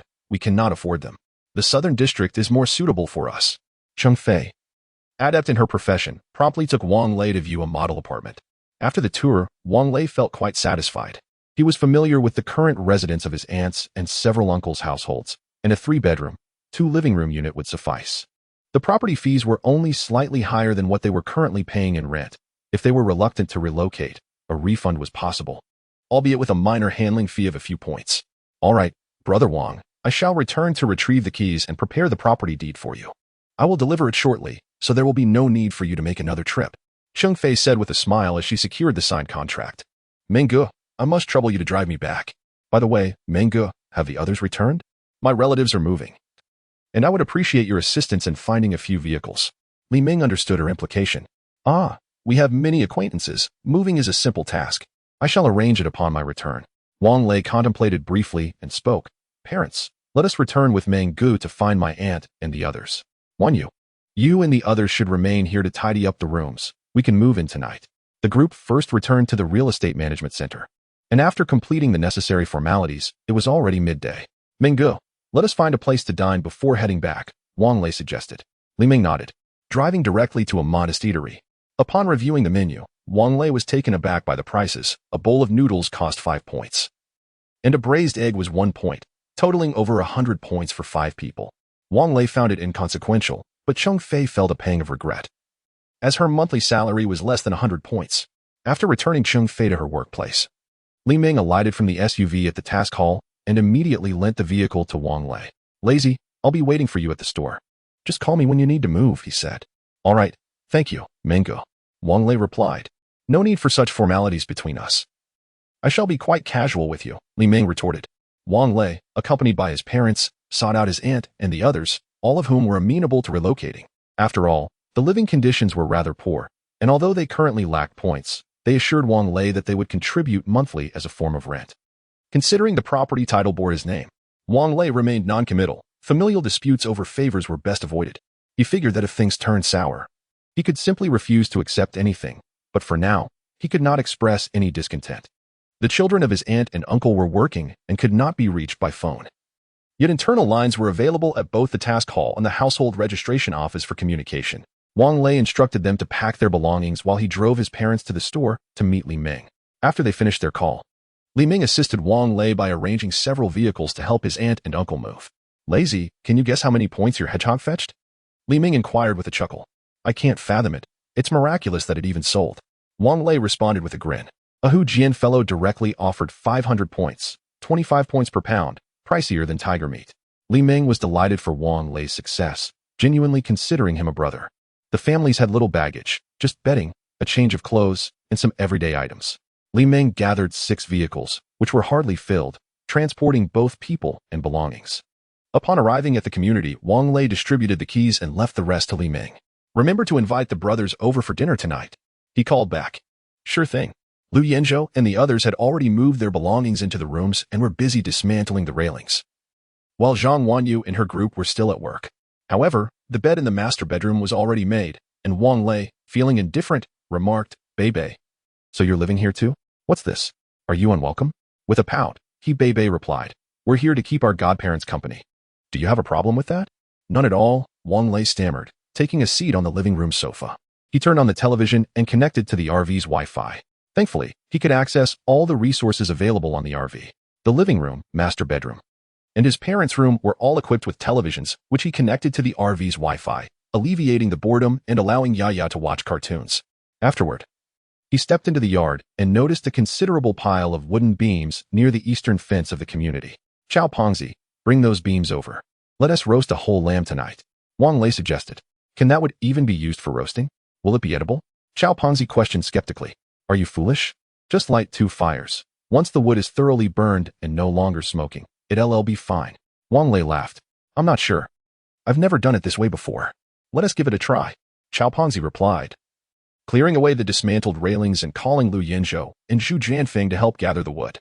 Sitting on the steps at the entrance, Wang Lei reflected. "I never imagined that, as a mere wage slave, I would one day reside in a villa." In the evening, Li Ming arrived with his brothers, accompanied by a few helpful drivers. Wang Lei had also invited his aunt and the others. Everyone was casual, in the small courtyard, lacking tables and chairs. They spread out bedsheets and sat on the ground. "Darling, it seems today is the Mid-Autumn Festival," Zhang Wanyu remarked as she fed Yaya some meat. "Is it? Well, isn't that wonderful? Those who can reunite are gathered together." Wang Lei smiled and took a sip of wine. "Drink less, tonight." Zhang Wanyu's cheeks flushed. Once a girl savors the taste of indulgence. Oh, haha, all right. Chapter 122. Mid-Autumn Night. Wang Lei wished to drink less. Yet Li Ming and the others would not easily relent. The once pristine lawn had been utterly ravaged, littered with beer bottles, bones, and disposable cups. Fortunately, the property fees included cleaning services for both the courtyard and the villa. Otherwise, Wang Lei would have had quite the headache. Wang Lei's tolerance for alcohol was evidently inferior to that of Li Ming and his companions. After a bout of vomiting, he retreated to his room early to sleep, leaving Zhang Wanyu to tend to him, undressing and wiping him down. After being cleaned up by Bei, Yaya entered wearing pajamas, only to find her father inebriated and disdainfully seeking out his grandparents. The following morning, just before 6, Wang Lei awoke parched. On the bedside table sat a glass of cool boiled water, poured for him by Zhang Wanyu the previous night while she slept. "Darling, you're awake?" Zhang Wanyu opened her eyes, turning to see Wang Lei drinking. "Yeah, I overindulged. My head hurts," Wang Lei replied, setting down the glass and rubbing his temples. I told you to drink less. Who can you blame? Zhang Wanyu remarked, though she rose to massage his temples nonetheless. Wang Lei took the opportunity to recline comfortably, relishing her touch. I suspect my aunt's household is running low on supplies. I was thinking of sending some over, but now I'm hesitant. What should I do? Wang Lei mused lazily. Whether you send it or not is entirely up to you, Zhang Wanyu replied. Last night, Meng Ge mentioned that starting today, all the ability teams will take turns cooperating with the military and police to hunt down zombies. Are you going to take the RV? We can't take the RV. Wang Lei shook his head, reaching for the walkie-talkie. Lao Chao, come in. Received, go ahead. Please fetch 2 vehicles from the road and modify them a bit. Let us avoid moving the RV if possible. Got it. Meng Ge left the off-road vehicle last night. I'll head out with Lao Lu and the others. Chao Xingwei responded. All right. The earlier we leave, the earlier we return. We need to be at the task hall by 9:30. Understood. Wang Lei tossed the walkie-talkie aside and embraced Zhang Wanyu, attempting to kiss her, only to be repelled by her disdain. Your breath stinks. I tolerated you all night. Hurry up and wash up. Okay, just wait for me.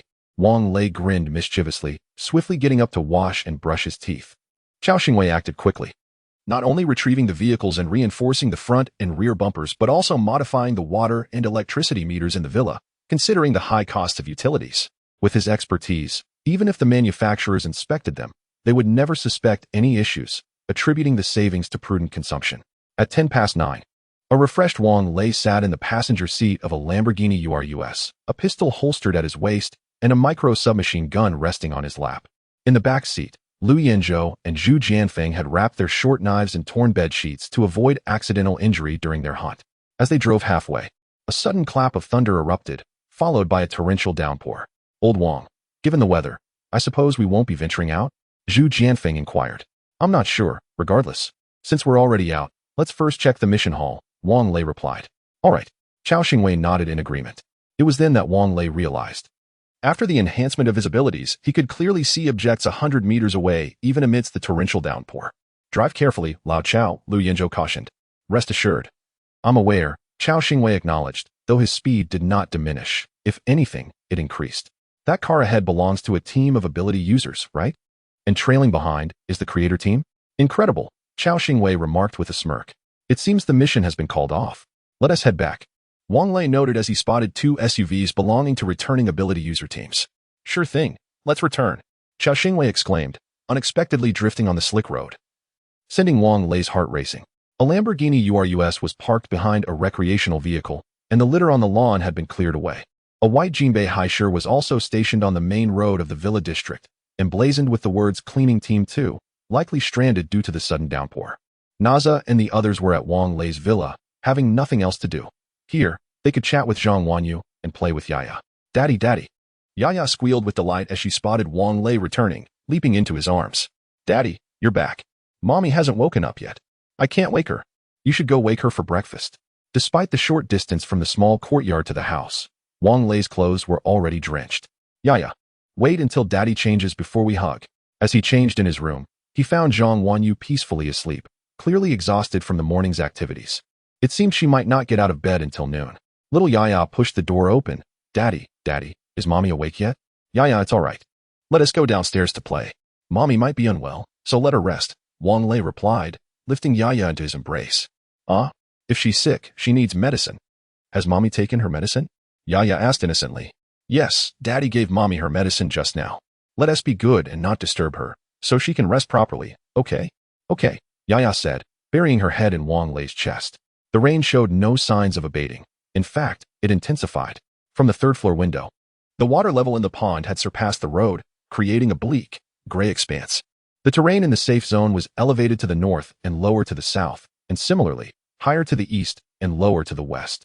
This meant that the villa district was among the higher elevations in the entire safe zone.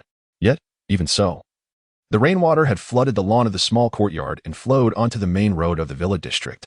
Fortunately, we purchased this house in time. Had we still been living on the first floor of the southern district, we might have been keeping fish at home, Wang Lei remarked, offering his father a cigarette. Indeed, we've experienced flooding before, his father replied, lighting the cigarette, but the last downpour wasn't nearly as severe. Lao Wang surprisingly. There is a media room in the basement where we can sing karaoke. Come and join us. Zhu Jianfeng exclaimed excitedly as he emerged from the basement. I shall not partake. It would be a waste of energy. I would rather indulge in a bit more slumber. Wang Lei yawned. You all carry on without me. Just call me when it's time for lunch.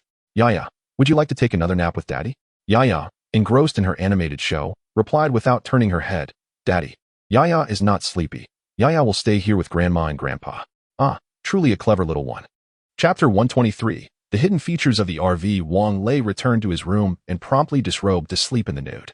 Zhang Wanyu sensed his presence as he climbed into bed and wriggled her body into his embrace, swallowing hard in anticipation. At noon, the rain continued to pour relentlessly. After Xiaomin had prepared lunch, it was Zheng Jiayan who ascended the stairs to rouse the young couple, her cheeks flushed as she exited. Why hasn't the rain ceased yet?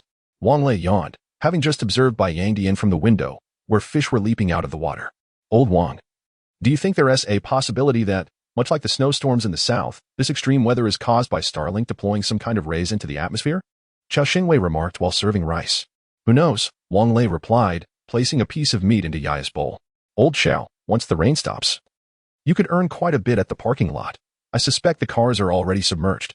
Is our shop all right? Zhang Wanyu inquired anxiously. No worries. That area was likely a small hill, higher than ours, Wang Lei reassured her. His mother set a bowl of noodles in front of him. Eat up. Is it enough? I can make more if you need. That's sufficient, Mom. You should eat too, Wang Lei replied, adding some tomato scrambled eggs to his bowl and beginning his meal. Daddy, yours looks delicious. Yaya wants some too, Yaya exclaimed, watching Wang Lei enjoy his food. Grandma will get some for you, just a moment. His mother stood up promptly upon hearing this. Thank you, Grandma. Yaya chimed sweetly. After lunch, the rain showed no sign of letting up. Lu Yanzhou and his companions, feeling bored, informed Wang Lei before donning their umbrellas and retreating to their side to nap. Wang Lei, of course, followed suit, but Yaya, unable to sleep, squeezed herself between Wang Lei and Zhang Wanyu, singing cheerfully. The rain persisted for a full 2 days. By the following morning, the water from the pond had finally flooded the community's roads, bringing with it numerous fish. Residents donned their shorts and braved the rain to catch fish, with Lu Yanzhou and his friends joining the fray. Old Wang, look at all these fish. At noon, Qiao Xingwei, Lu Yanzhou, and Zhu Jianfeng each carried 2 empty buckets, filled solely with fish. Lu Yanzhou boasted a particularly large grass carp, its mutation status unknown. Well then, let us have fish for lunch. Wang Lei chuckled. We have plenty of dishes for lunch. We'll start soon. Let us keep the fish in the bathtub for now, Zhao Min suggested. That won't do. There are too many fish. The bathtub can't accommodate them all. Let us place them in the RV instead. It can keep them fresh, Wang Lei quickly interjected, as he certainly did not want the sin of fish lingering during his baths. All right then. The 3 men headed out with their buckets. Shortly after, Qiao Xingwei rushed back, exclaiming, Old Wang, you should check the RV. It keeps notifying me that the hidden feature has been activated and requires your confirmation. Only your fingerprint is recognized. Okay, I'll take a look, Wang Lei said, rising to grab an umbrella before stepping outside, his heart racing with excitement at the thought of what new functionality the RV might possess. Upon entering the vehicle, Wang Lei immediately took his place in the driver's seat and pressed the confirmation key on the central control screen. A message promptly appeared. The system has detected a modifiable auxiliary vehicle, Lamborghini Urus. The hidden space has been activated. Please store the auxiliary vehicle as instructed.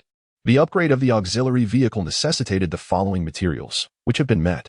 The auxiliary vehicle will undergo an ultimate transformation, sharing the primary storage space, energy, and power with the RV. How astonishing. Wang Lei had been troubled by the insufficient strength of the Lamborghini Urus, and this felt like a serendipitous solution.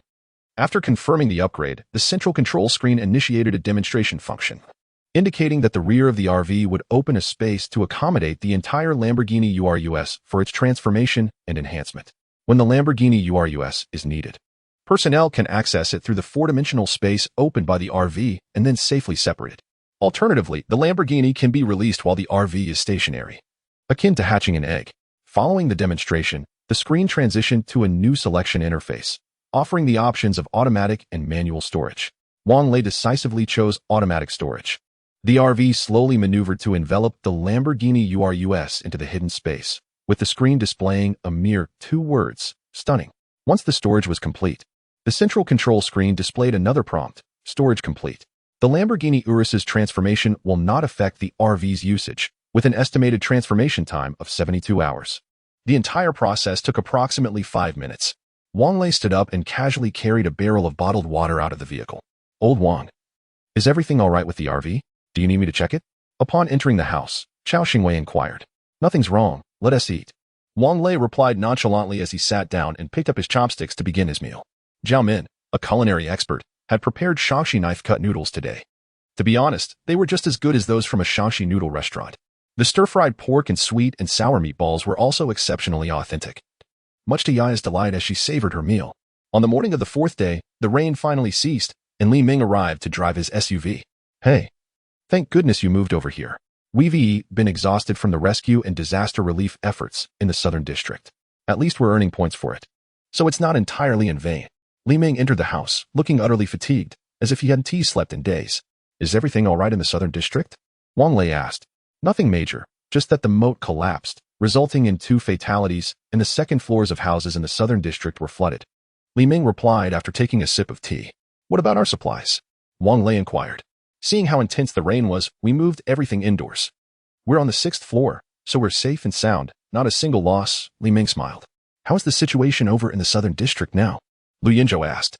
"It's basically back to normal. The water has receded, and everyone is cleaning up. But look at the sky. The clouds are so thick, who knows when it might rain again. By the way, food prices have gone up again. Sigh, I don't know what the higher-ups are thinking. Are they going to let the common people live?" Li Ming lamented. "In the south, a heavy snowfall descends, while here, torrential rain pours down. Is the heavens intent on making life unbearable?" Zhu Jianfeng lamented. "Thunder strikes the dutiful sun. Fortune favors the ruthless. A hemp rope selectively snaps at its weakest point. And misfortune seeks out the most unfortunate," Wang Lei remarked coldly. "No one has it easy." "Indeed," Li Ming nodded. "By the way, the higher-ups have informed us that if it does not rain tomorrow, we shall proceed north to eliminate the zombies. Be prepared." "All right." Wang Lei nodded in agreement. Li Ming departed shortly after, and just as he left, his cousin Gong Jia arrived, her face etched with fatigue, and upon seeing Wang Lei, her eyes were notably reddened. Chapter 124, Jealousy Arises. "What's wrong, sister?" Wang Lei hurriedly inquired as he approached. "Nothing much. Just wanted to inform you that we are moving back to the Southern District. Our uncles share the same sentiment." "Thank you, Xiaolei," Gong Jie replied. "What's the matter? Why move when everything is fine? It's pouring rain, and you haven't even visited. Is it that aunt and the others are unhappy?" Wang Lei frowned and asked. No, don't overthink it," Gong Jie quickly responded. "Initially, my mother and the others planned to come and thank you the very next morning after our move, but the heavy rain prevented them." "What is really going on then?" Wang Lei inquired solemnly. "We are family. Blood ties remain unbroken. Is there anything we can't discuss? Besides, sister, we have shared a strong bond since childhood." "Why the reluctance to speak?" "Well, I'll just say it then. We had intended to repay you a bit each month. But with the sudden increase in food and property fees, the points we earn simply aren't sufficient. Thus, we should move." Gong Jie spoke softly. Upon hearing this, Wang Lei chuckled. "Oh, I thought I had offended the elders with my words. Is that all? Why the tears?"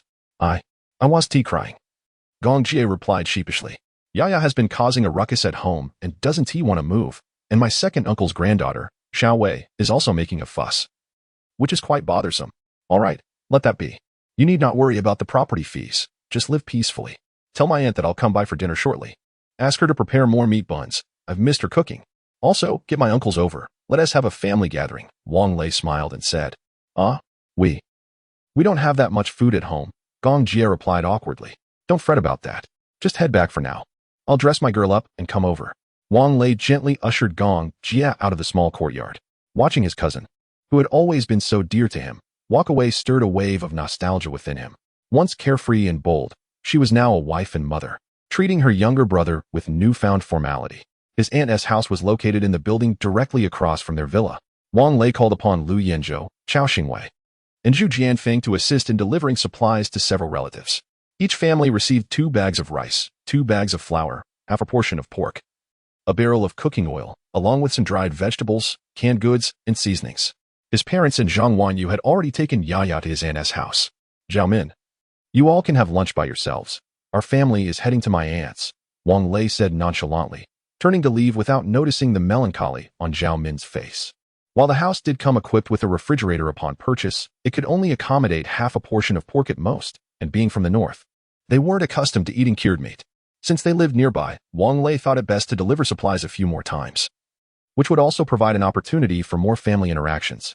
Upon arriving at his aunt's house, he found her sitting on the sofa in tears, while his mother was comforting her. "All right, sister, Why are you crying? We are all family. There is no need for such sorrow. Sister. Ever since you married into the family, we have always called you sister instead of sister-in-law, as a gesture of closeness. Times are tough for everyone now, little Jiat.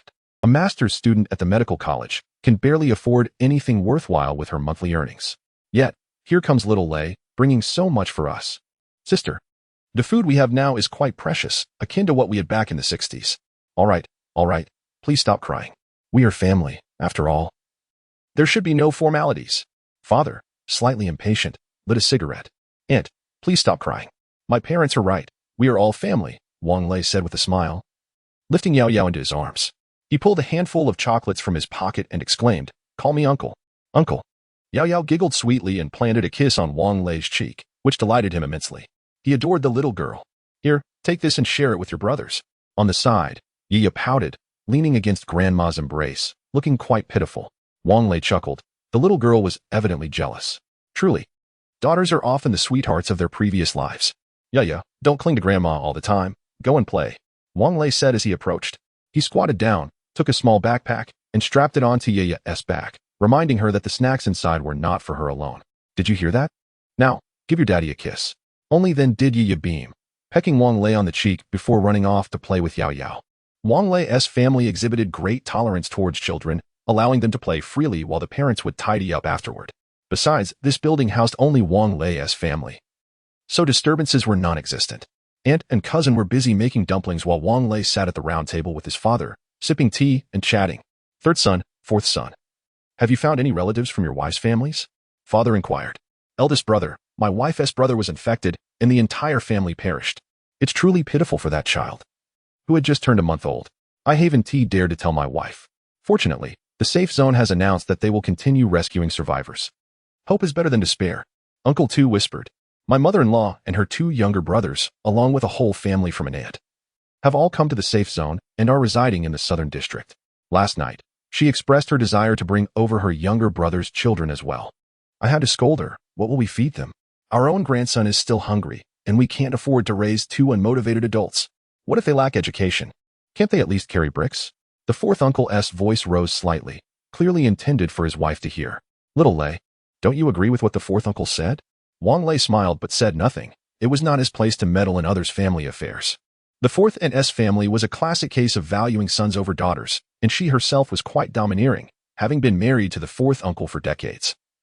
Not knowing how much she had supported her natal family, the fourth uncle, for the sake of having 1 son and 1 daughter, turned a blind eye to many of her actions. Wang Lei was also aware that the little food he provided to his fourth uncle would soon be siphoned off by the fourth aunt, but that was beyond his concern. The fourth uncle was a man of pride. He would rather go hungry than ask for more, unlike the fourth aunt, whom Wang Lei knew how to handle. The second aunt, however, was different. She never took anything from her family of origin, for she was an orphan. Uncle, where is your brother? Wang Lei inquired. My brother's family has also arrived. They are in the southern district. He works as a welder and earns quite well. Speaking of which, Longsteel's withdrawal this time was indeed timely for us, he continued. Uncle, who was a departmental head before his retirement, spoke sparingly. Yes, back then. Xiao Lei wanted to sell our house here to purchase one in the city for convenience. Yet, look at the current situation. Those who moved to the safe zone in the city are few in number. In contrast, we have nearly all relocated. In my previous residence, I had several neighbors. Father remarked with a smile. Chapter 125. Nothing much to say. Xiao Lei, you've given us all the food. What will you do? Uncle Tu inquired. I gathered some on the way here. We can all share. It's not much, especially since I have to provide for over a dozen people. Wang Lei replied while dispersing another round of smoke. Why are you taking care of them? Aunt Four approached to tidy up the round table. Upon hearing Wang Lei mention supporting over a dozen people, she immediately became displeased. You should clarify this with them. Let them find their own way to survive. Wang Lei frowned but refrained from retorting. He had little to say to Aunt Four. Are you meddling in Xiao Lei's affairs? Uncle Four glared at Aunt Four, his voice cold. Why shouldn't I? We are family. How much food do you think a dozen people consume? It would be better to save it for ourselves. Aunt Four rolled her eyes and retorted. Wang Lei coldly replied, Aunt Four, the brothers who accompany me from Linjiang have shared in our journey. You have no idea what we have endured along the way. Do you think the houses we occupy today came without effort? We worked together to slaughter a rhinoceros and sold the meat to acquire them. So, Aunt Four, refrain from making such comments in the future. I do not wish to hear them. Aunt Four persisted. Follow you? Why should they follow you? Isn't it simply for the food? If you have none, do you think they would stay with you? She sneered. You have provisions. Do you fear no one will follow you? Now that we are in a safe zone. Everyone looks after themselves. Why should you support them? You are right. We are in a safe zone now, and everyone should look after themselves. So why are you forcing your son to deliver meat to your two brothers early in the morning? Uncle Four raised his voice, questioning angrily. That is not the same. Those are my family. We are one. And Four raised her voice as well. And Four, Wang Lei tapped the table. They are your family, not mine. You take what I provide and give it to others, and I haven't questioned you about it, have I? What is going on? Are you and your nephew ganging up on me? Aunt Four stood with her hands on her hips, her eyes wide. No one is ganging up on you, Aunt Four. I don't interfere in your matters, and you should not meddle in mine. That is my intention, Wang Lei replied calmly, then took a sip of tea and smiled. Uncle, this tea is quite good, isn't it? It's the kind officers in the military drink. My wife's brother gave it to us. Aunt Four was left speechless by his words. Initially intending to storm out, she hesitated, unwilling to part with the meat buns, and begrudgingly returned to the kitchen, silent, directing her frustration towards the cooking utensils. If you can stay, then stay. If not, go back to your brother's house. Uncle Four could no longer contain his temper. Shouting loudly, do you think I'm foolish? How much have you taken from your family over the years? Do you think I'm unaware? Uncle Four's outburst silenced the kitchen. At that moment, a knock sounded at the door. Wang Lei rose to answer it, revealing Chao Xingwei, who brought some cooked meat and a case of white wine. Wang Lei beckoned Zhang Wanyu to slice the meat, and the group of men began to drink. Uncle, Yao Yu wants to eat that. Yao Yao ran over, pointing at the beef on the table. Isn't there's some on your little table? Wang Lei asked with a smile. The elder brothers had finished their meal, leaving nothing for Yao Yao to eat. With a sense of grievance, she spoke up. All right, you can have some, Wang Lei said as he promptly lifted the plate from the table, allowing Yao Yao to take 2 pieces with her hands. Thank you, uncle. Yao Yao gleefully took the beef back to her small table to show off, but soon returned in tears. Wang Lei quickly embraced her, feeding her with chopsticks. Second uncle. Fourth uncle, you both are overly indulgent with those 2 children. Just moments ago, Wang Lei had observed the 4-year-old Xiaobo and the 5-year-old Xiao Kai fighting over snacks belonging to Yao Yao, who seemed indifferent, so he chose not to intervene. They're just kids. Why bother with them? Second uncle casually remarked, recalling his own childhood when he would often snatch food from fourth uncle. Wang Lei shook his head, pondering why he should concern himself with other people's children. Daddy, I want to eat shrimp, Yao Yao exclaimed as she rushed over, burrowing into Wang Lei's embrace. Go find your mother and ask her to get you some, Wang Lei replied with a smile. Just yesterday, everyone had been fishing for shrimp in the water. And both uncle and brother-in-law had braved the rain to catch quite a bit, which Wang Lei had seen in the refrigerator earlier. No, I want the shrimp Daddy makes. Yao Yao pouted. All right, Daddy will make it for you. Wang Lei chuckled, handing Yao Yao over to her uncle while he lifted Yao Yao into his arms and headed to the kitchen. Hey, Xiao Lei is still scolding us. Look at how spoiled he has made his daughter. Second uncle grumbled. Enough. How much hardship did Yao endure as a child? Brother, could you please refrain from speaking? Third uncle chimed in, equally displeased.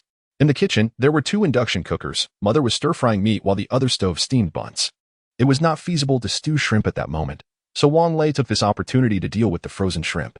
As he placed 2 plates of large shrimp on the small table, Xiaobo and Xiao Kai immediately monopolized the dish, causing the usually mild-mannered Xiao Wei to cry as she sought her grandfather.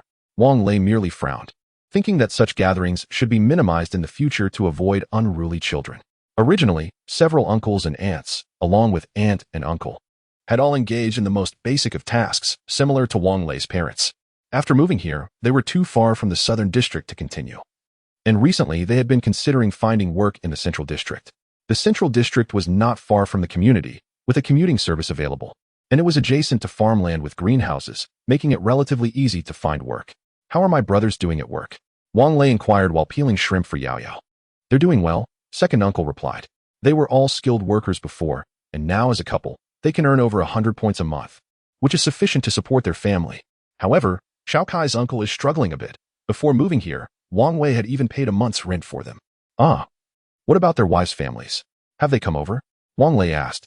By the end of the meal, Wang Lei had gathered most of the family's circumstances. Before leaving, Aunt handed him dozens of buns, and he accepted them without hesitation, planning to quietly deliver some food later that evening. Xiaobo and Xiao Kai insisted on visiting the villa, but Wang Lei declined, suggesting they come to their uncle's house tomorrow instead, as he had matters to attend to in the afternoon. And their great-grandfather and great-grandmother would accompany him. We can entertain ourselves. Xiao Kai protested the most vigorously. Fourth aunt interjected, if you choose to leave. Are we supposed to steal your belongings? You should be quiet. Fourth uncle surely noticed that Wang Lei harbored a certain disdain for this particular grandson of his. Chapter 126. Do you remember the third commander of Jinling? Upon returning home, several girls were huddled on the sofa, engrossed in a television drama. Wang Lei glanced at the screen. It was Tang Brick. He had watched it numerous times and, having indulged a bit too much during lunch, intended to head straight upstairs to sleep. Zhang Wanyu, feeling quite exhausted from the day, entrusted Yaya to the other girls and changed into her sleepwear, lying beside Wang Lei. Darling, do you remember the third commander of the Jinling safe zone?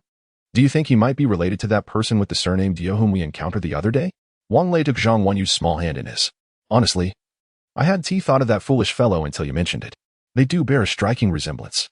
Indeed, what a remarkable family they are, all commanders. Do you think he might cause us trouble? My dear, I'm not afraid of him. It's you I fear. Please, let me sleep. I can't keep my eyes open any longer, Wang Lei pleaded. Who wants to bother you? Zhang Wanyu blushed and closed her eyes. As the couple drifted into a peaceful slumber, Yaya nestled between them, joining them in sleep, and they ultimately did not engage further. That evening, Zhao Min was preparing fish soup, and while the family was dining, fourth aunt arrived with Xiaobo in tow. Wang Lei went to open the door. Oh, brother, sister-in-law. Are you all eating? There are so many of you. We haven't had dinner yet, she exclaimed as she stepped inside, attempting to take Wang Lei's seat, only to find him already occupying it. Fourth aunt, it's nearly 7 o'clock. Why aren't you cooking for fourth uncle and the others and come here instead? I came to borrow some oil. We're running low at home. Fourth aunt's demeanor soured upon realizing no one was offering her a seat. While Xiaobo clamored for fish. There isn't any left. Didn't I just deliver a bucket to you this morning? Have you consumed it all so quickly? Is it water you're drinking? My kitchen's oil supply is also dwindling. As you can see, there are too many people dining here. Wang Lei replied coldly. She had assumed that since they were family, they would at least share a meal with her and perhaps glean some benefits from Wang Lei's kitchen. Little did she know that Wang Lei would outright refuse, even preventing her from taking the seat she desired.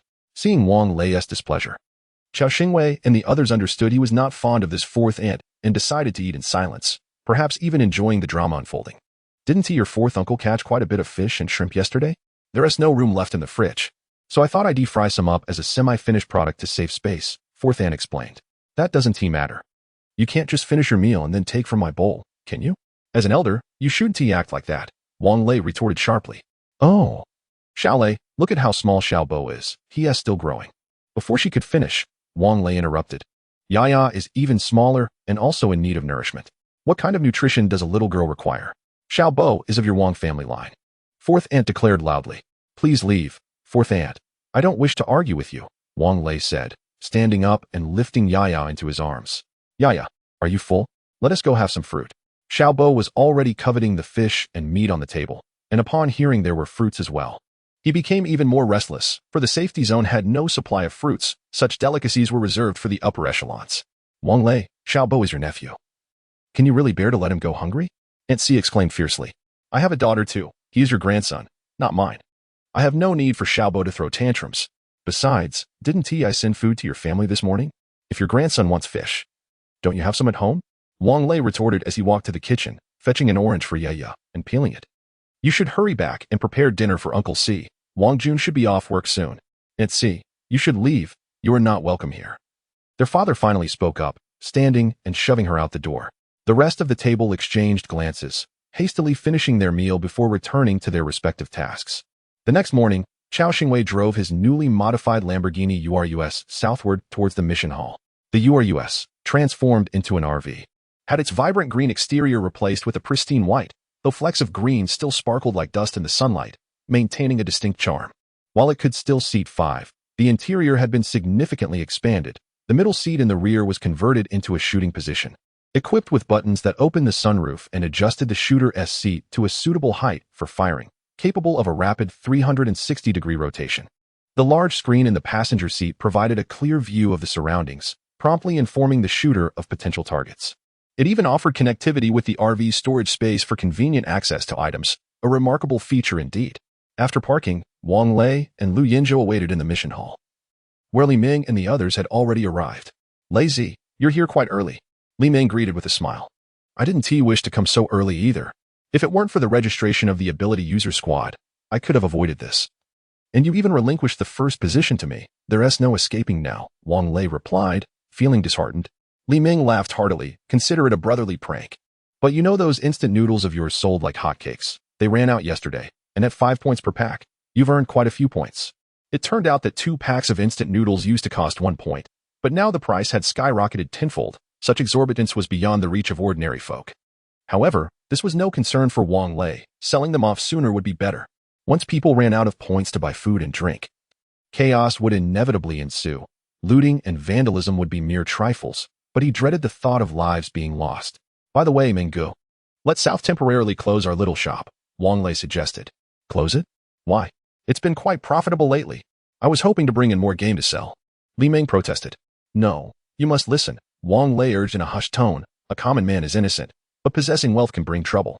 If you have food and sell it at such high prices, it will only breed dissatisfaction among the people. What are you afraid of? They are just ordinary folks. Do they dare to confront me? Moreover, the safety zone has military patrols, Li Ming replied nonchalantly. Wang Lei advised, Menggu, you ought to heed my counsel. With grain prices soaring, it would be prudent for your large family to prioritize hunting for sustenance. Li Ming pondered for a moment and replied, very well.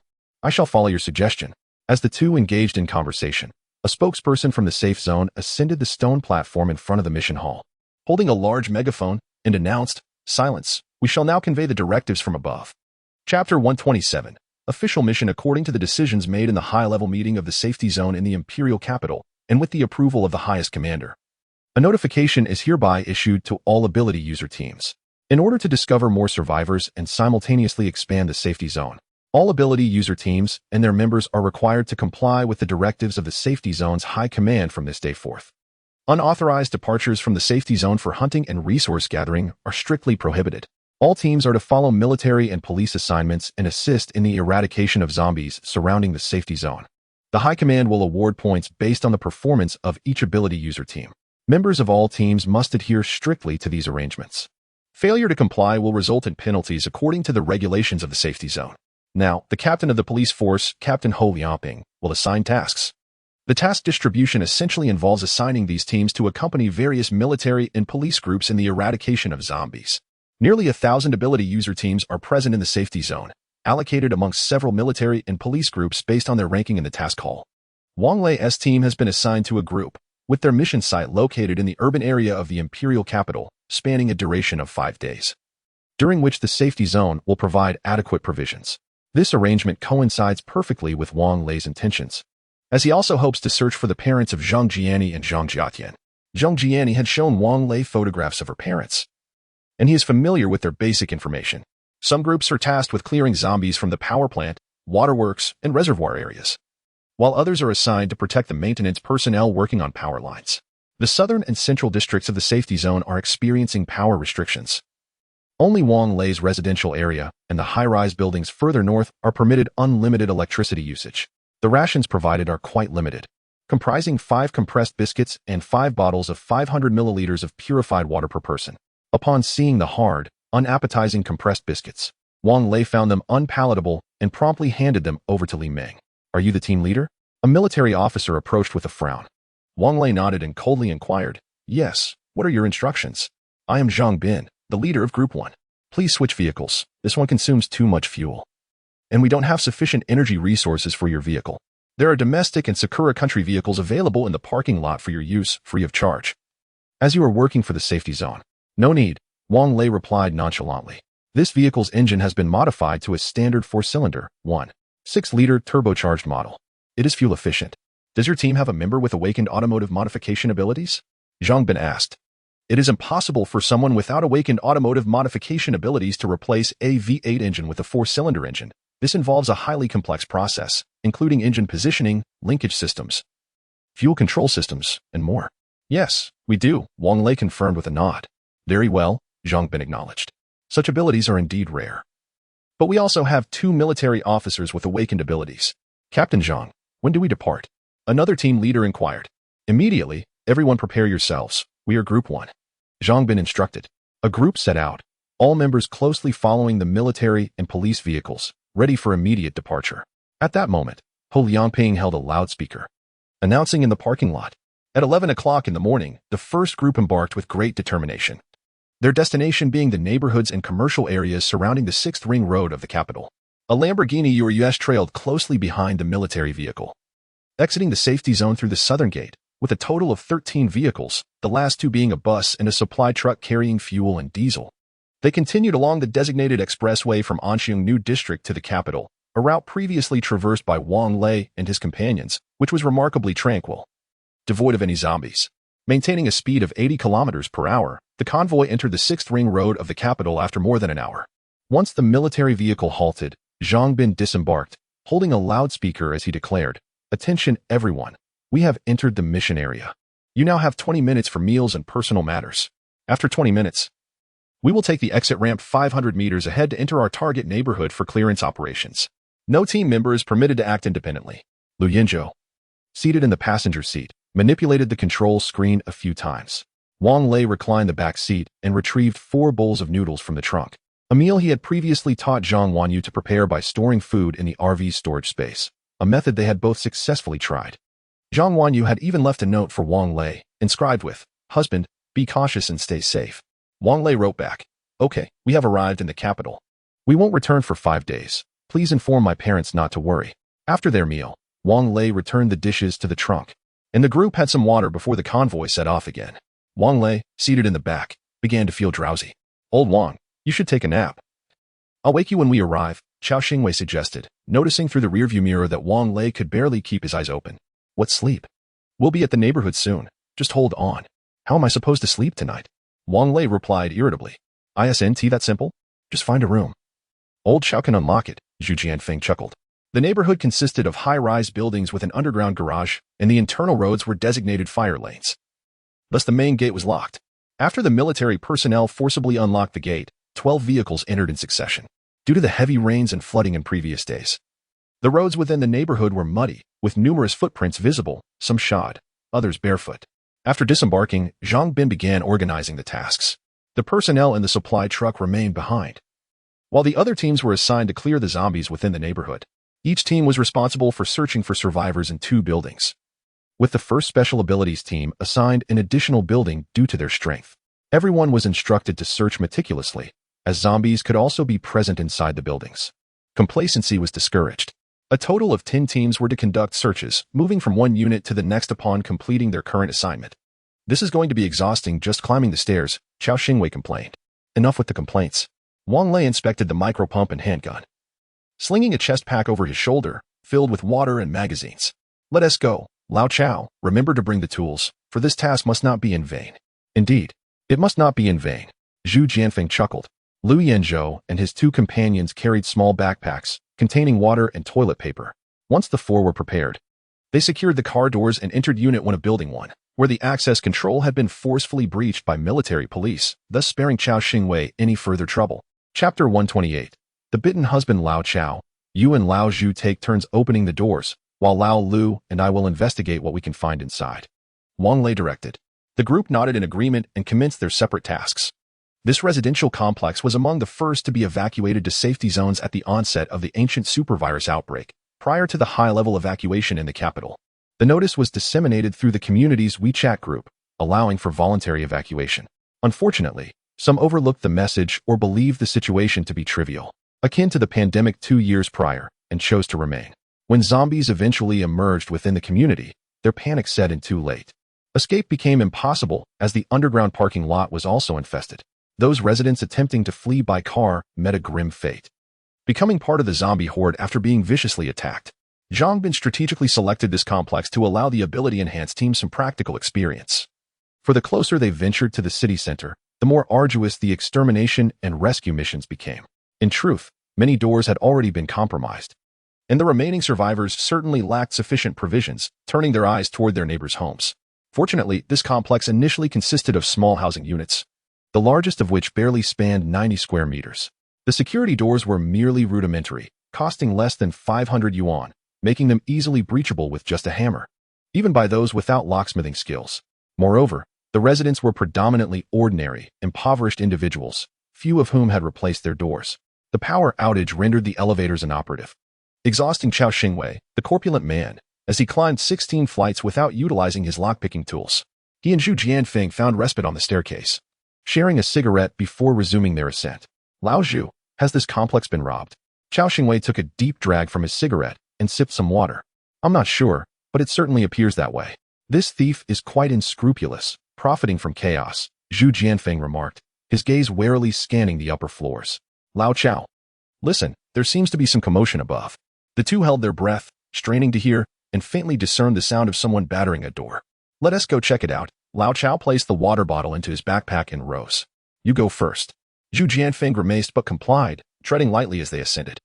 Upon reaching the 19th floor, the pounding echoed from a closed fire door. He reached for the handle, only to discover it was locked. Lao Chao opened the door. Chao Xingwei swiftly unlocked the door, but it remained immovable, barricaded from within.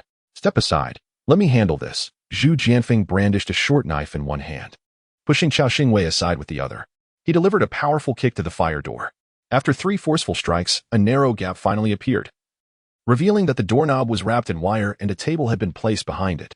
Due to the loud sound of the door being kicked, 2 zombies were drawn to the commotion, curiously peering through the crack of the door. Upon seeing 2 living individuals outside, they immediately became animated, baring their teeth and emitting raspy sounds, a foul stench wafting from their mouths, which nauseated Chao Xingwei and Zhu Jianfeng. What should we do? Chao Xingwei inquired. What are you afraid of? They're not a horde, Zhu Jianfeng replied nonchalantly. Just step aside and avoid getting hurt by the zombies. Should we call Lao Wang and the others? Chao Xingwei asked, somewhat apprehensive. No need, Zhu Jianfeng asserted, delivering a powerful kick to the fire door. This time, the force was sufficient to break it open, sending the table blocking the door, tumbling down, and knocking the 2 zombies over as well. Like a monkey, Zhu Jianfeng sprang inside, swiftly dispatching the zombies with a decisive strike, their dark, viscous blood spilling onto the floor, filling the air with an overpowering stench. The 2 men pinched their noses as they ventured into the corridor, where the doors of 2 households stood ajar, showing signs of having been ransacked, while the door in the middle remained locked. Is anyone there? Chao Xingwei knocked on the door. Yes, who are you? A woman's voice called from within. Have the zombies left? The zombies have been eliminated. We are here from the safe zone to escort you away, Zhu Jianfeng replied. The door opened, and a woman in her 30s peeked out. Upon confirming that Chao Xingwei and Zhu Jianfeng were indeed alive, she sighed in relief, tears streaming down her face. Why did it take you so long to arrive? She sobbed, and the 2 men were at a loss for words, exchanging glances of helplessness. Mommy, don't cry. A 4 or 5-year-old boy rushed out from the room, hugging the woman's leg. Yong will protect you. The woman wept even more fiercely, crouching down to embrace the child tightly. At that moment, Lu Yinzhou and Wang Lei joined them, as the doors downstairs had been mostly destroyed and there was little useful supplies left inside. What is going on? Are you 2 bullying her? Wang Lei asked. Of course not. Chao Xingwei scratched his bald head. Perhaps she's just overwhelmed with emotion. Wang Lei's mouth twitched as he crouched down to speak to the woman. Please, do not cry. We are here from the safe zone to rescue you. If you are willing to come with us, please stay in the room while we search upstairs for any other survivors, and we will escort you to safety. There are still 4 households of survivors upstairs, including us mother and son. There should be 18 people alive. I remember there's a family on the east side of the 20th floor, but I've forgotten where the others live, the woman replied through her tears. All right, you and your son are safe now, so please stop crying, Wang Lei comforted her. If you had come 2 days earlier, my husband wouldn't have died, the woman lamented. Can you tell me what exactly happened? Wang Lei asked. Through the woman's account, Wang Lei and his companions learned that their food supplies had been completely depleted. Consequently, her husband forcefully broke down the door of a neighbor's house in search of sustenance. He encountered 4 other men from neighboring homes who harbored the same intent. Together, they scoured the lower floors for provisions, ultimately dividing their meager findings among themselves. 2 nights prior, her husband, seeking to procure a larger quantity of food, stealthily ventured out alone. Unfortunately, as he broke into another home, he was met with the horrifying surprise of a zombie emerging from within, which bit him. After being bitten, he did not immediately succumb to transformation. However, as he struggled back towards their home, he ultimately became a zombie at the doorstep. Fortunately, the woman, having witnessed her husband's metamorphosis through the peephole, made the heart-wrenching decision not to open the door, ensuring the survival of herself and her child. Chapter 129. Numerous survivors, madam, please accept my condolences. You and your son should wait at home and gather your personal belongings, clothes, bedding, and if possible, any food or medicine. Then, please await our return, Wang Lei instructed. The woman nodded and closed her door. Old Wang, it seems we no longer need to gather supplies, Chao Xingwei remarked with a wry smile. Wang Lei turned to him. Who said we don't need to gather? Let us see if anyone has new bedding. All of this constitutes supplies. Even if we don't need it, we can sell it in the safe zone, can't we? That makes sense. Even a mosquito's leg is meat, Zhu Jianfeng chuckled. After spending 40 minutes, they finally located all 18 individuals in the unit, men, women, the elderly, and the young. Except for the children, each person carried a suitcase in one hand and a pod in the other, with bedding slung over their shoulders, resembling a scene of desperate escape. Wang Lei pondered, why do they all seem so fond of buying suitcases? 18 individuals followed Wang Lei and his group downstairs, where survivors were already on the bus. The expressions on their faces were complex, perhaps relieved not to have been forgotten, yet reluctant to leave their familiar surroundings for an unknown environment. When Wang Lei's team finished clearing the second unit, they discovered 8 more survivors. Upon escorting them to the bus, they found it already filled to capacity, with the aisles cluttered with suitcases and bedding. Driver, are there really this many survivors? Can this bus accommodate them all? Zhu Jianfeng inquired. Yes.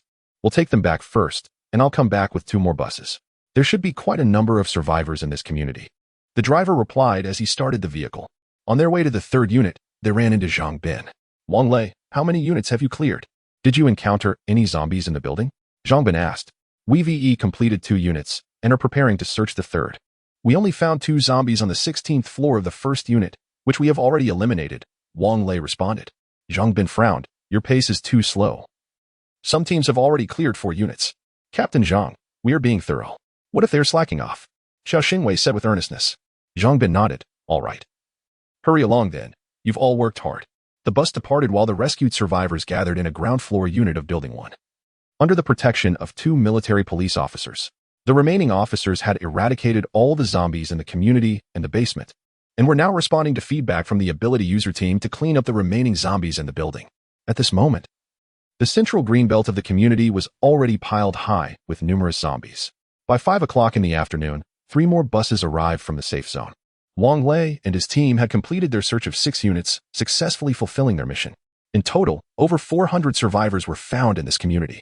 Zhang Bin gathered the ability users for a meeting, expressing his satisfaction with their performance that day. Well done, everyone. You've all worked hard. Please eat something and rest early. We will rise at 5 in the morning to prepare for our departure to the next community.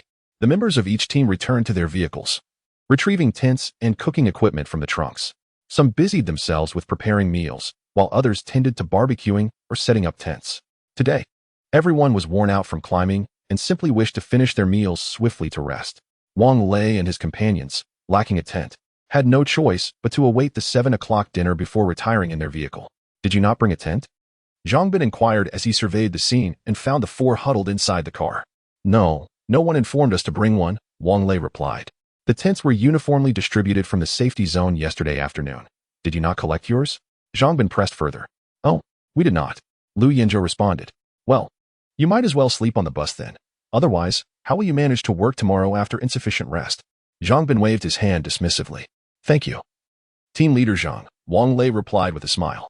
Although the modified Lamborghini Urus provided significantly more space within, reclining the rear seats was impossible with passengers present, making restful sleep quite unattainable. The survivors who had been located were all returned to the safety zone, while Xiao Xingwei and Zhu Jianfeng opted to sleep on the bus. After dinner, the 4 promptly went to sleep, thoroughly exhausted from the day's endeavors. At 5 o'clock the following morning, they were awakened by a military officer. Granted a mere 20 minutes for washing up. Water for this purpose was to be collected from the supply vehicle, and each was to bring their own basin. Understood. Wang Lei nodded, and upon the officer's departure, hastily left a note for Zhang Wanyu. Wanyu, please bring a wash basin. Last night, Wang Lei had already informed Zhang Wanyu via note that they would be departing at 5 o'clock this morning. So she had prepared breakfast in advance, packaged millet and red bean porridge along with buns. Zhu Jianfeng took a basin to fetch washing water, and the 4 gathered around it, quickly freshening up before each took a cup and lined up to brush their teeth. After breakfast, it was time to depart. As they exited the community, the military personnel set fire to the pile of zombie corpses and secured the community gate, thoroughly inspecting the perimeter and underground entrances to ensure no breaches allowed zombies to enter before feeling assured. At this moment, it was already 6 o'clock in the morning, and the sun hung in the sky as if nothing had transpired, casting its warm light upon the land that should have been bustling with activity. The 6th ring road of the capital extended a total of 187.6 kilometers, reportedly encompassing over 20 000 various residential and non-residential urban units. In just 5 days, it would be impossible to clear the area completely. However, this time, the safety zone had uniformly dispatched teams of ability users to eradicate zombies and seek out survivors. Purely as a trial run, 5 days was not short, and regardless of the extent of task completion, everyone would return for a few days of rest. After all, even the draft animals of a production team require respite, unlike us writers of online literature, who, despite earning a few coins daily, dare not take a break. Indeed, we are less fortunate than the draft animals of a production team, for only by continuing to write can we inch closer to our dreams. Who knows? If we are not careful, our dreams might just come to fruition. To live is to strive relentlessly. During a leisurely conversation, Zhang Bin and Wang Lei remarked that following this mission, the high-ranking officials of the safe zone would evaluate the casualties among the supernatural beings as well as the completion status of the task to coordinate the timing and content of the next assignment. 10 minutes later, a convoy of over a dozen vehicles arrived at the second residential area, which comprised merely 8 high-rise buildings. The area was cleared in half a day, revealing only a few dozen survivors, while more than 100 zombies fell victim to the military's flamethrowers. Wang Lei and his companions had little inclination to scavenge for supplies. After clearing 6 units the previous day, they had found only over 30 new blankets, with nothing else of value, and thus they were disinclined to search further. Chapter 130. The little cotton-padded jacket letting in the wind. 5 days may seem swift, yet during this brief span, the team managed to scour over 20 neighborhoods, rescuing an immeasurable number of souls and vanquishing countless zombies, though the specifics had faded from memory. Fortunately, they had not encountered any level 2 or higher zombies. Wang Lei had inquired with other teams of supernatural beings, who confirmed they too had evaded such encounters. Had they faced a level 2 zombie, the inexperienced supernatural beings and military personnel would have undoubtedly suffered grievously. Upon returning to the safe zone, the clock struck 7 in the evening. A warm meal awaited them at home, prepared in eager anticipation of their return. Throughout these 5 days, whenever he found a moment, Wang Lei would exchange notes with Zhang Wanyu to assure their family of his safety, providing at least a modicum of comfort to those at home. Oh, I am utterly exhausted. The food outside is miserable, the sleep inadequate, and I haven't had a shower.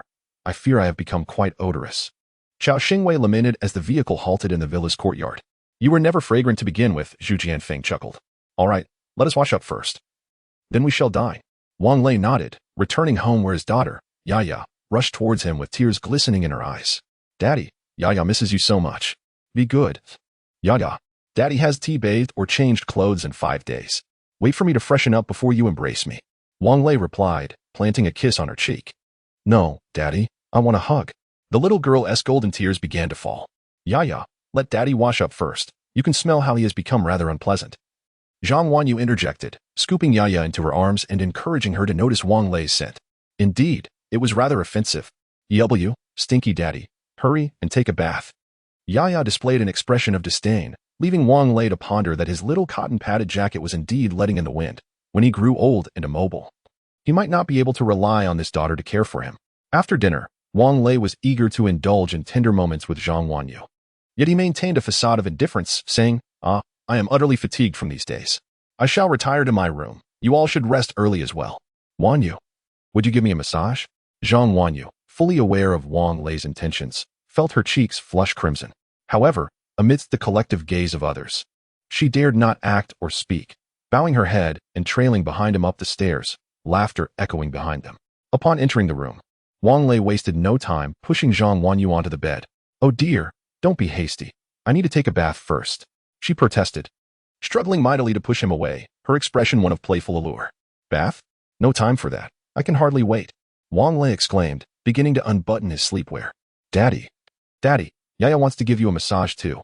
Wang Lei's eagerness was interrupted as Yaya pushed the door open without hesitation. Yaya dear, go downstairs and play with Grandpa and Grandma, Wang Lei urged, gently caressing her soft cheek. No, Yaya wants to give Daddy a massage, she insisted, her stubbornness evident. Yaya, why don't you go watch cartoons downstairs? Mommy can give Daddy a massage, Zhang Wanyu suggested, joining the conversation. Tears streamed down Yaya's face as she cried. Yaya doesn't want to watch cartoons, Yaya wants Daddy. Upon seeing her distress, Wang Lei's heart softened, and he quickly gathered Yaya into his embrace, resignedly saying, all right. Yaya will stay with Daddy. Zhang Wanyu chuckled quietly from the side. Even at bedtime, Yaya insisted on being held by her father to sleep. Tonight, Nothing else could be accomplished, for Yaya was a particularly light sleeper, awakening at the slightest noise. Zhang Jiatian suggested that Yaya might be suffering from emotional trauma due to the loss of her mother, although she was hesitant to express it, hence her behavior. However, at only 2 years old, guiding her proved challenging, leaving Wang Lei and Zhang Wanyu to shower her with abundant paternal and maternal love.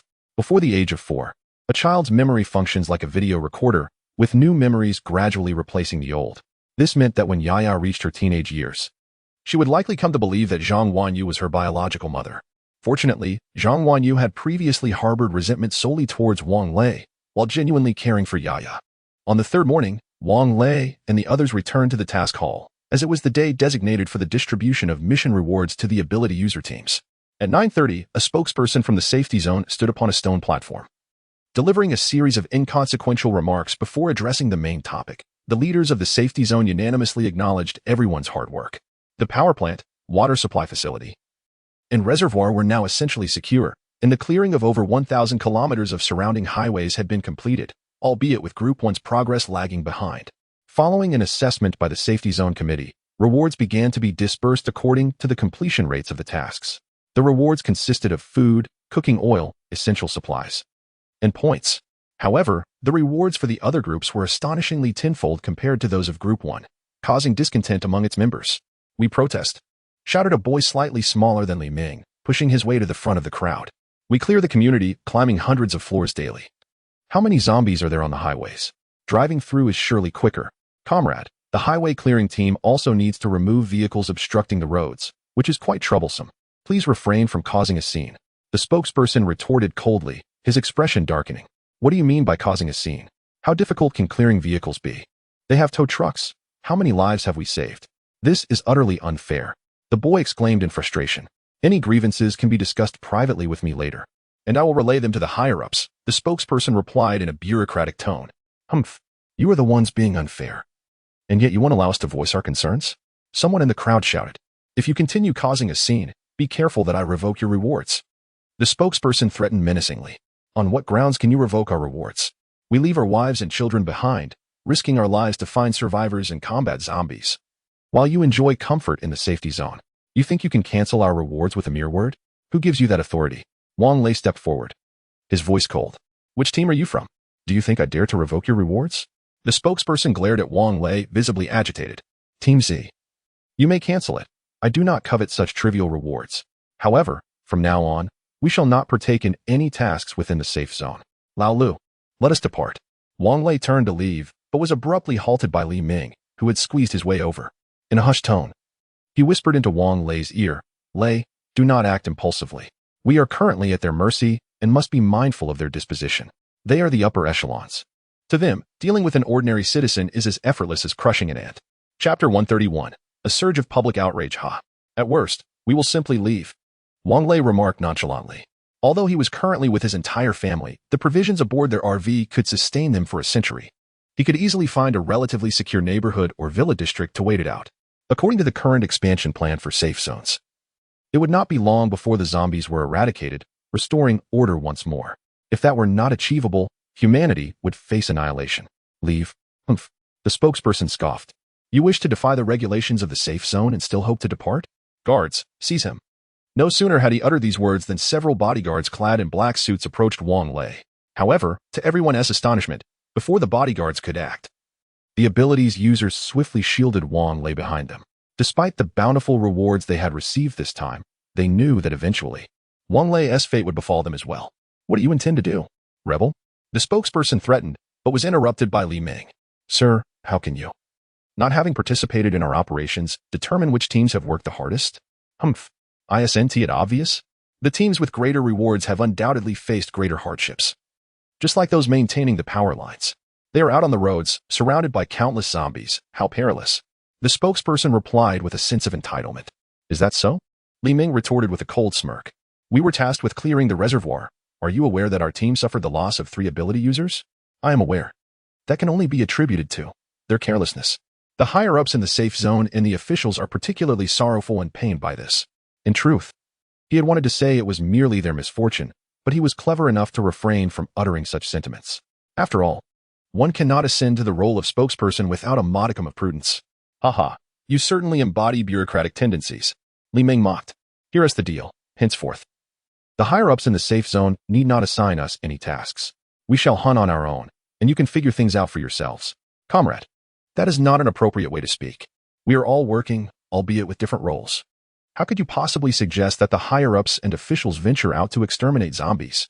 Such notions are perilous and ill-advised. I urge you to think carefully before you speak in the future. The spokesperson admonished earnestly. The ability users, upon hearing his words, were filled with indignation and amusement.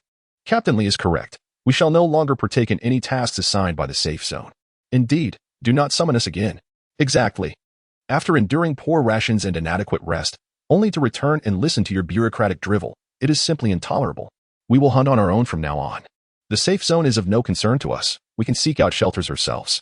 By the way, did any of your teams discover a refuge during this outing? The members of each team expressed their discontent, causing the spokesperson to grow anxious. Without these ability user teams, how would he enjoy the delectable mutated beast meat in the future? Would he rely on the military and police? The supplies seized by the military and police will not be handed over to the safe zone, as they themselves are insufficient to meet their needs. As the teams of extraordinary individuals prepared to disperse, the spokesperson, in a state of urgency, shouted into the megaphone, "Please do not leave just yet. If you are dissatisfied with this distribution, I will immediately consult the higher-ups to ensure you receive a satisfactory response. We no longer require it," echoed the crowd. Observing the military and police maintaining order nearby, the spokesperson sought their assistance to suppress the extraordinary individuals, but the soldiers remained motionless. In desperation, he exclaimed, "Are you truly going to abandon your families? They are safe in the secure zone, with access to water, electricity, and the protection of the military and police. Do you wish to expose them to suffering and danger outside? Consider this. When you go hunting, will there be an abundance of prey? Will what you catch suffice to feed you? Do you wish for your families to starve?" Surprisingly, his words resonated, and the crowd fell silent, halting those who had intended to leave. He spoke the truth, even if a mutated rhinoceros or elephant were to appear. How long could the teams of extraordinary individuals and their families survive on such provisions? Seeing the effect of his words, the spokesperson smiled and said, "Please remain calm. I will consult with the higher-ups right away." He then rushed into the task hall to make a phone call.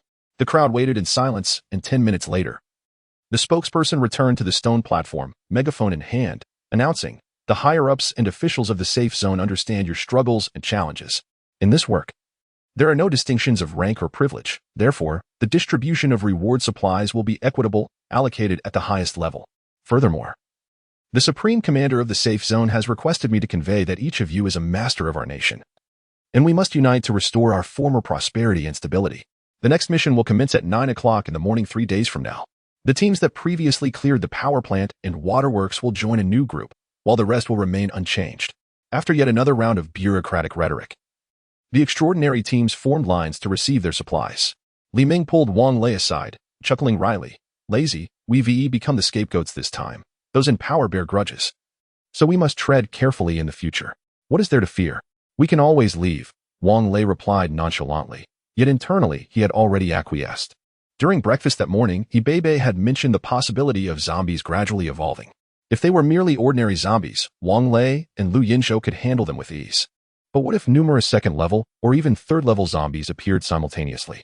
Second-level zombies were already formidable foes, possessing a degree of intelligence. One could only imagine the terror of an unencountered third-level zombie. Who knows if fourth-level or fifth-level zombies, or even higher, might emerge? How many levels of zombies could their RV withstand?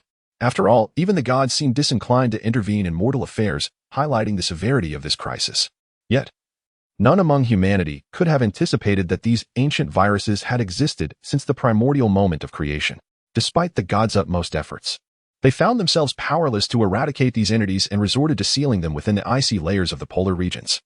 Who would have thought that future generations would so recklessly unearth them? It is only by remaining within the safety of our enclave and collaborating with one another that we can enhance our chances of survival. Very well.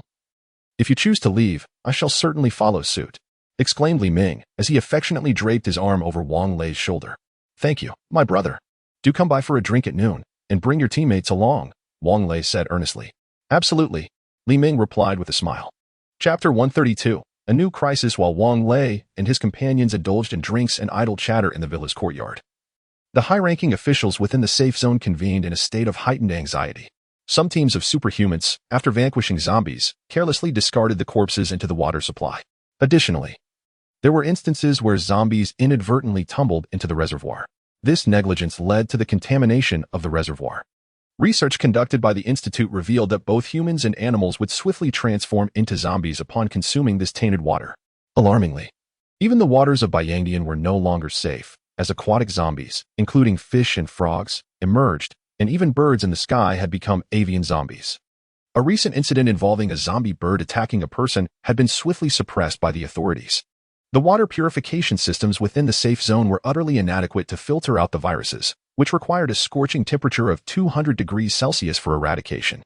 However, water boils at 100 degrees, and upon boiling, it vaporizes, causing the viruses to spread even more aggressively. The safe zone relied on Byangdian as its water source, which, after filtration, was stored in underground reservoirs for daily use and consumption. Yet, the total reserves were insufficient to sustain the surviving population for even 2 days. The management department had now restricted the supply of fresh water, and it was imperative that the Institute devise a solution before the stored water was depleted. Furthermore, prior to addressing the avian zombies, all survivors in the safe zone must be warned to remain indoors and refrain from venturing outside. The meeting was concluded. The high-ranking officials, along with Shangguan, deliberated from noon until nightfall, yet no viable solutions emerged. Finally, the Supreme Commander decisively stated, "Wait a moment," as an individual rushed into the conference room and whispered urgently into the director's ear. The director immediately stood and spoke. "What is it? Has your institute found a solution?" The Supreme Commander inquired with palpable urgency. The institute's director nodded affirmatively. "Indeed, after the dedicated efforts of our entire team, we have discovered a method to combat the crisis." "Wonderful. Please, enlighten us," the Supreme Commander replied, visibly relieved. The director cleared his throat and explained, "Our institute has been developing a second-generation vaccine alongside a specialized medication.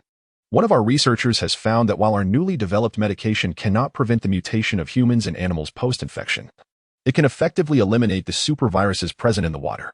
I propose that we introduce this medication into the first and second purification pools of our water source, which is classified as a level 5 evolution. Furthermore, our biological researchers have determined that only birds of the gruiformes and falconiformes orders mutate into zombies, while common sparrows and waterfowl in our city actively attack these avian zombies. Although sparrows are small, they exhibit remarkable bravery in the face of avian zombies and can effectively engage in group attacks. I suggest we scatter some of their preferred food along the roads and the rooftops of low-rise buildings to attract them to the safe zone for our protection. Additionally, we must ensure that the military and police are well-equipped for defense and conduct thorough patrols, promptly dealing with any downed avian zombies." "Very well. Let us proceed as you have suggested." The highest commander, filled with elation, struck the table with his hand. "Wait a moment, I have a question." A senior official responsible for the Institute's daily coordination interjected, furrowing his brow. "Director Gao, did you not previously mention that the special medication to counteract the supervirus has severe side effects? If it is released into the water supply, could it lead to dire consequences?" "Oh Yang, you need not worry at all. After passing through the post-treatment water purification equipment and undergoing 3 levels of filtration, followed by boiling, the medicinal efficacy will be entirely eliminated." This conclusion was reached after several synchronous experiments conducted by our institute, Director Gao assured. Yang nodded, pride illuminating his face at the institute's achievements. "Very well, since Director Gao has stated there are no issues, let us proceed. Urge the pharmaceutical factory to expedite production, and the institute should provide the release ratio promptly." Meeting adjourned. "Darling, why has the water stopped?" Zhang Wanyu exclaimed, still in the shower, with soap suds clinging to her skin as the water ceased to flow. I'm not sure. Just wait, I'll fetch some warm water for you." Wang Lei was playing with Yaya when he heard Zhang Wanyu's call. He hurriedly carried Yaya to their parents' room, then lugged a bucket of purified water from downstairs, mixing it with hot water to assist his wife and rinsing off the suds in the bathroom using a small basin. "Oh dear, husband, you should go out. I can manage on my own." Zhang Wanyu blushed, attempting to push Wang Lei out of the restroom. "But I'm here to help."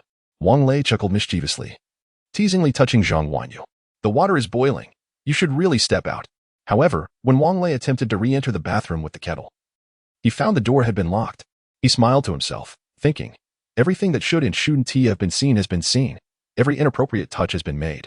Why is she still so bashful? The order to confine everyone indoors had yet to be issued, as there remained much work to be done within the safe zone. The populace relied on their points for survival. Although their value had depreciated, they could still eat well, albeit without surplus. Upon venturing outside, people furrowed their brows at the rice scattered by the roadside, which sparrows were hastily devouring, with some impoverished families attempting to gather the grains. However, they were dissuaded by patrolling military police, and those who ignored the warnings were escorted to the security office. In an effort to prevent panic, news of the newly emerged zombie-like creatures and the contamination of the water supply was known only to the higher-ups and officials within the safe zone. 3 days later, when the ability user teams embarked on their missions once more, a specially outfitted recovery team also set out, clad in thick protective gear, commencing their cleanup of Yangdian. The personnel previously tasked with protecting the area faced varying degrees of reprimand, though these matters were conducted in secrecy. This time, the team comprised 35 ability user squads. Likely due to the upper management's fear of a repeat of earlier incidents, the provisions for the journey included additional jerky and military rations, albeit limited to 1 package per person. After filling up over 50 vehicles with fuel, they departed the safe zone in a grand procession. But just half an hour into their journey, the lead vehicle came to a halt.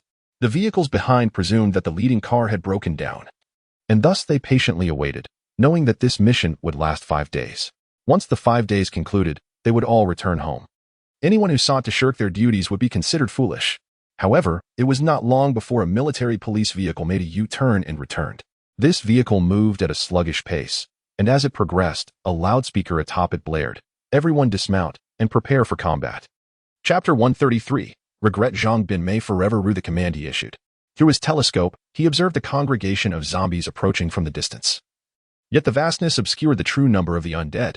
He believed that with over 200 enhanced individuals in their 15 precision 191 rifles, they could effortlessly quell any conflict.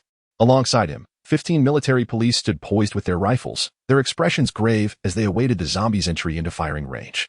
The road beneath them was slightly arched, and a thin mist lingered in the air. Zhang Bin could scarcely fathom that such a multitude of zombies would draw near. "Lazy. Hand me a cigarette." "It's fine. The military police are armed. Perhaps we won't even need to intervene." Li Ming chuckled nonchalantly. "Indeed, it is rather peculiar. We have traversed this road multiple times without encountering any zombies. Where could they have come from?" Wang Lei mused. Retrieving a cigarette from his pack and lighting it for himself, Li Ming exhaled a smoke ring, replying, "You may not know this, but a good friend of mine from our Safety Zones Research Institute mentioned that zombies, much like us, require rest. Moreover, their social structure resembles that of ants. They are gregarious creatures, and solitary zombies can easily find their way back to a horde when in need of respite. The leader of such a horde is open to accepting any wandering zombie."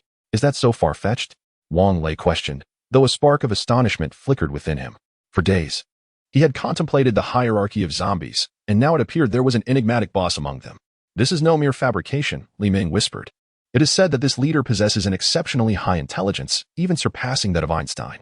The Research Institute has deployed drones and robots to track zombies in hopes of locating their nests, yet they have never succeeded. All drones and robots were destroyed." Robots being destroyed is understandable, but how did the drones meet their demise? Could it be that zombies wield firearms? Wang Lei inquired. Li Ming shook his head. "I cannot say. My friend did not elaborate, and the knowledge of this matter is scarce. You mustn't divulge this to anyone, or you may find yourself accused of spreading rumors. The penalties for such offenses are particularly severe nowadays." Wang Lei nodded, chuckling. "Understood. Just refrain from speaking too freely yourself." Li Ming, after imbibing too much, had indeed become quite loquacious. As the two conversed and advanced, the news of Wang Lei's possession of a submachine gun had already circulated within the ranks of the enhanced individuals, who regarded him with admiration. Suddenly, a gunshot rang out, halting their steps. "Who permitted you to fire?" Zhang Bin's furious voice echoed. "Commander, there are so many zombies." "How many?" "I cannot." Zhang Bin's voice faltered. "Fire! Fire!" The sound of gunfire erupted, a cacophony of shots reverberating through the air. The members of the enhanced team hesitated to advance. If it were merely a small wave of zombies, they would have been dispatched long ago. Clearly, they were facing a tide of the undead. "What shall we do?" "Old Wang," Liu Yanzhou inquired, his brow furrowed in concern. "What do we do?" "Of course, we must flee to the safe zone. What Li Ming just mentioned is likely true. If that formidable boss truly appears, our RV may not withstand the onslaught." "Huh? Run?" Zhu Jianfeng brandished the short knife in his hand. "But my blade is already yearning for action." "Then you should castrate yourself." Wang Lei scoffed. "Everyone, retreat quickly." Zhang Bin shouted loudly. "Liu Bang, Li Yuan, hurry back." Ah! Two anguished cries echoed from ahead. "Damn it!" Zhang Bin cursed vehemently. "Squad leader, get in the vehicle." Up ahead, only 13 out of 15 military police remained, their cries mingling with their desperate ascent into the vehicle. The thunderous roar of revving engines filled the air as Wang Lei and Li Ming, along with their respective teams, hurriedly boarded their vehicles and turned around. The roadway was quite wide, devoid of barriers between the eastbound and westbound lanes, and in the frenzy to escape, no one paid heed to the vehicles making sudden U-turns. Bang, bang, bang. The sound of colliding vehicles rang out one after another, with even 5 cars crashing simultaneously. Xiao Xingwei's driving skills were exceptional. And the modified Lamborghini Urus was remarkably powerful, with a sharp turn to the left and a swift press of the accelerator. The car pivoted and accelerated to 100 kilometers per hour in the blink of an eye. Li Ming's vehicle was no slouch either. Despite a minor scrape with another car, it closely followed the Lamborghini Urus. The southern gate of the safe zone was currently closed, and the drawbridge was raised. When they were still 500 to 600 meters away from the bridge, Xiao Xingwei honked incessantly, prompting the cars behind to join in the cacophony of horns. In an instant, the blaring noise startled the sparrows perched in the trees along the roadside. It was unclear whether the honking drew the attention of the guards at the southern gate or if Zhang Bin had prearranged communication with them. But the drawbridge began to descend slowly, and the southern gate began to open. The Lamborghini Urus surged forward as soon as the bridge lowered, as every wasted second for the vehicles ahead felt like a transgression. Old Wang, where are we heading now? After entering the safe zone, Xiao Xingwei did not reduce his speed. To the parking lot, Wang Lei contemplated, awaiting instructions from above. How about we just go home? Zhu Jianfeng yawned. I'm so sleepy. Xiao Xingwei ignored him and drove straight into the parking lot, with Li Ming's vehicle closely tailing and parking beside the Lamborghini Urus. Brother Ming, Zhu Jianfeng alighted from the car, laughing. Do you really have the audacity to park this dilapidated vehicle here? What is wrong with this car?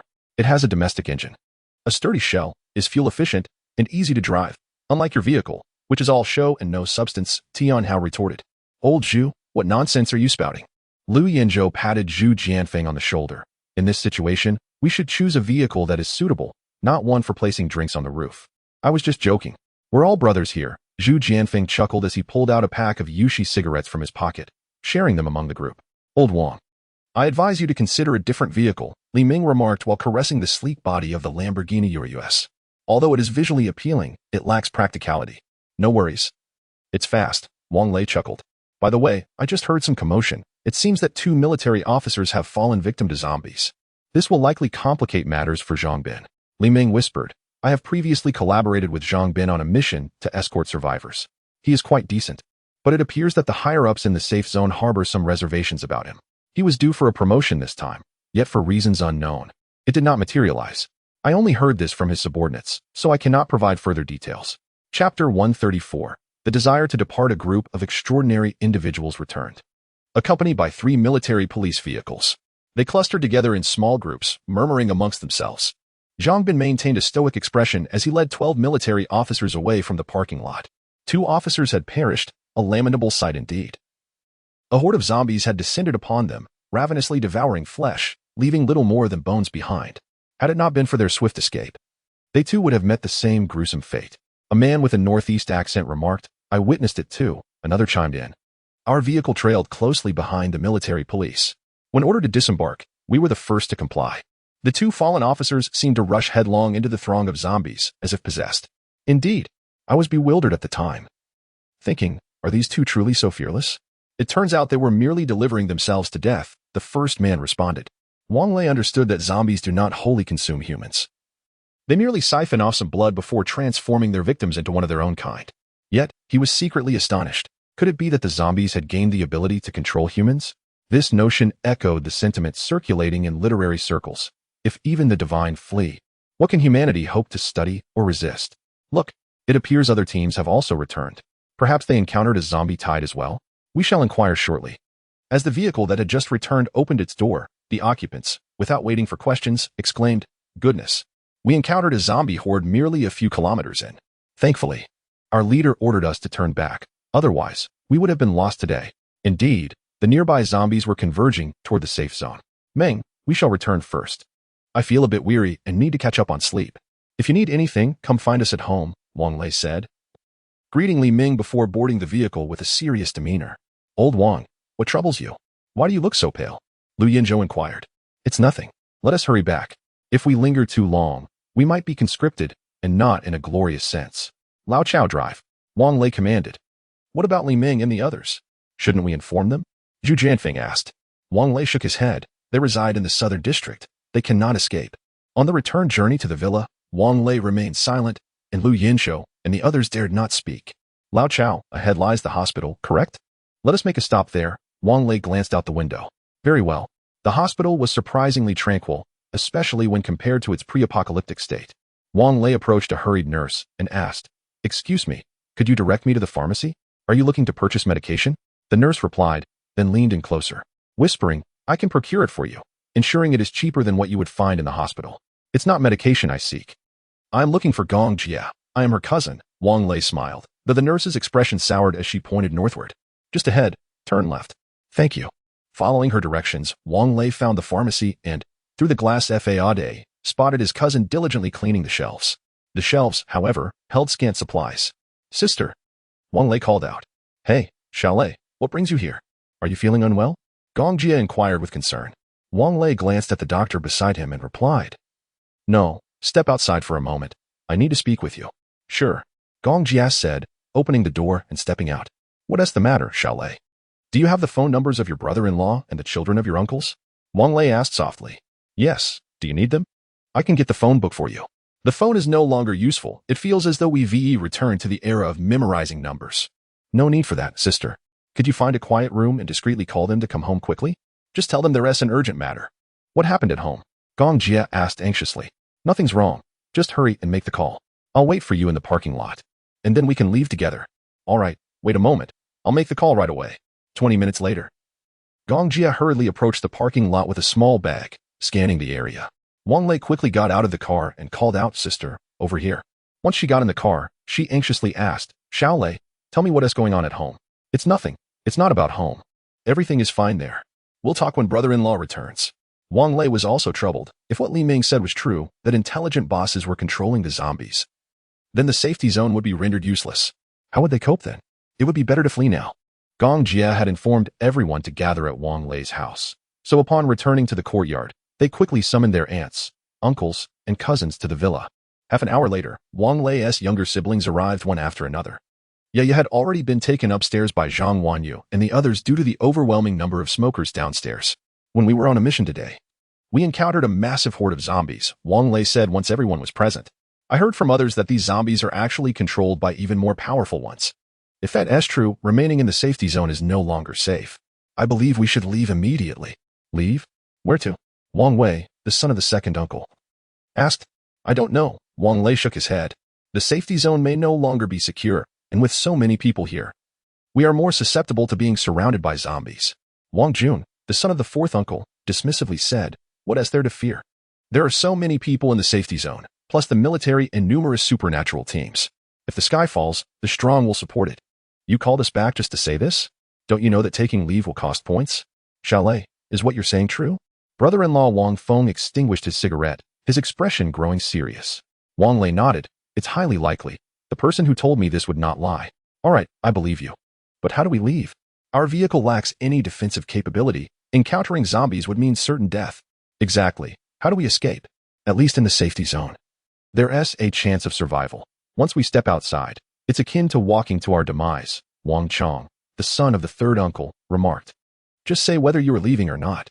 Wang Lei exclaimed impatiently. "We have managed to travel all the way from Jinling to the capital in search of you. So we certainly have a way to depart from here. Whoever wishes to leave may do so. As for me, I shall not budge. I suspect that Uncle C will also remain. There are so many people from Aunt C's family, and my grandmother's side is not lacking either. You think it's as simple as saying let's go? It's not that easy. Uncle Air, what are your thoughts?" Wang Lei directed his gaze towards his second uncle. Uncle Air's mind was filled with uncertainty. "Uncle San, Uncle C, what do you both think?" Wang Lei inquired once more. Chapter 135. The zombie tide surrounding the city. Wang Lei discerned that, in truth, no one wished to depart, even among relatives. A thought surfaced in his mind. It is hard to persuade the damned ghosts with kind words. The individuals he had summoned for the meeting were primarily uncles. Should he invite the aunts as well, they would undoubtedly be even less inclined to leave.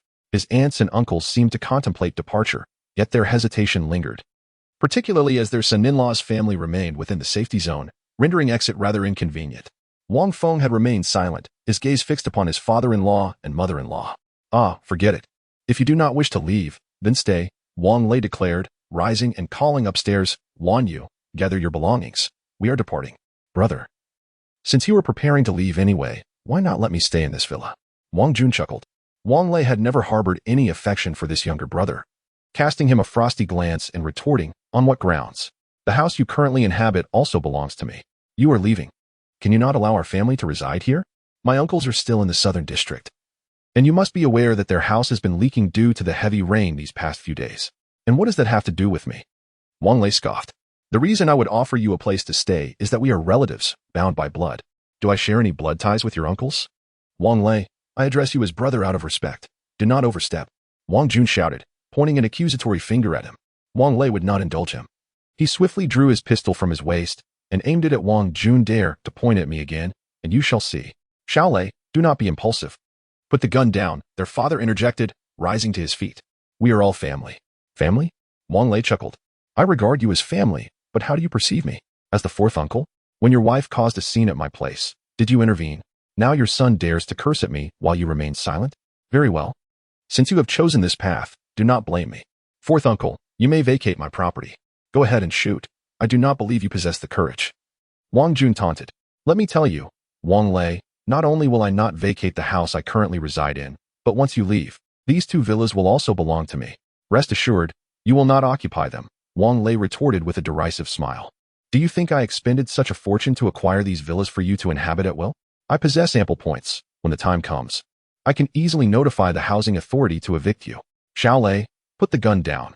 We will move," the fourth uncle said, rising with a hint of melancholy. He acknowledged his shortcomings, failing to rein in his wife and son.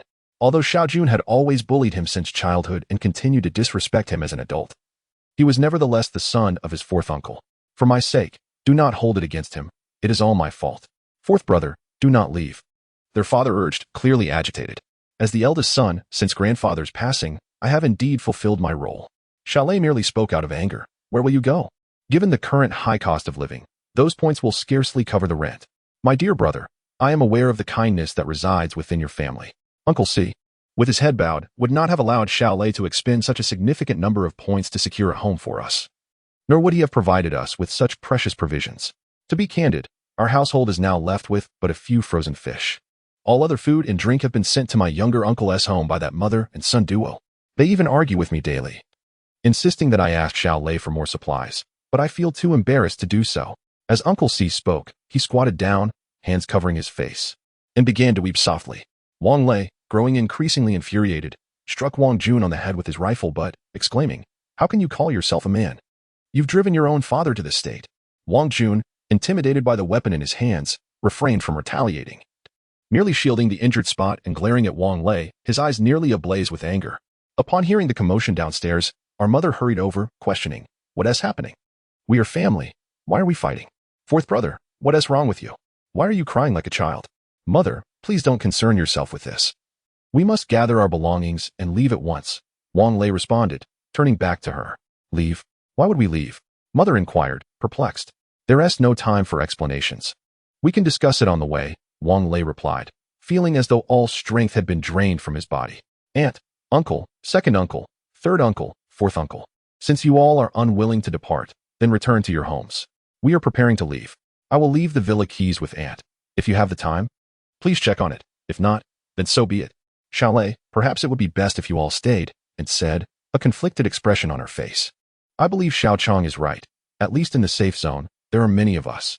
It is far too perilous outside. Old Wang, we cannot leave now." At that moment, Chao Xingwei and the others, whom Wang Lei had sent to scout the area, returned. Zhu Jianfeng rushed in, exclaiming, "The entire safe zone is besieged by zombies, at least several 100,000 of them. They seem to possess a certain level of intelligence, having constructed bridges across the moat, and are currently assaulting the main gate. We went to the north gate, but I suspect the same is occurring at the south gate. Have the military and police taken any action?" Gong Jia inquired hastily. "They have begun shooting at the zombies from the city walls, but there are simply too many. They cannot hope to kill them all," Lu Yinzhou lamented. "Moreover, those zombies are hurling stones at the soldiers, and they are quite accurate. Several officers have been struck. Their heads crushed," Chao Xingwei added. Overcome by despair, Wang Lei slumped onto the sofa, lit a cigarette, and waved his hand dismissively. Aunt, you should return. I need some solitude. Very well, we shall take our leave, and as husband said, rising and letting out a sigh.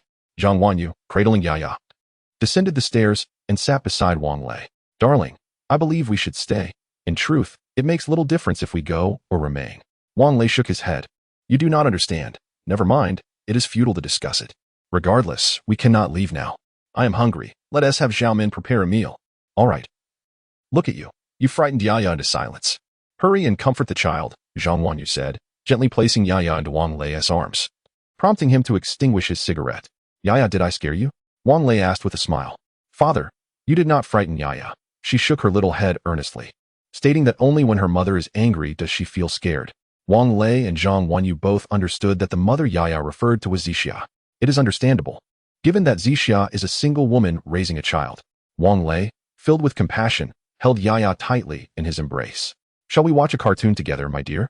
Chapter 136. Preparations underway. Wang Lei remained oblivious to the fact that while he was amidst chaos, the RV had autonomously initiated its upgrade process, specifically preparing for the forthcoming enhancement. Old Wang, we need to take action. If the zombies truly breach our defenses, we shall find ourselves in dire straits, Lu Yinzhou remarked. Wang Lei nodded in agreement. Old Xiao, please find a way to unlock the doors of the 4 adjacent villas. I will call my aunt and ask them to move down here. We should dismantle the central railing to create a large courtyard. This will facilitate communication in case of emergencies. Additionally, we need to remove the surrounding metal fences and erect another sturdy fence 3 meters beyond the existing one around this row of villas. Chao Xingwei nodded. Understood. I will get on it right away. You can count on me. Yinzhou, you and Jianfeng should head to the south and north gates to assess the situation. Keep the intercom open for constant communication. Lu Yinzhou nodded and then stood up, leaving with Zhu Jianfeng.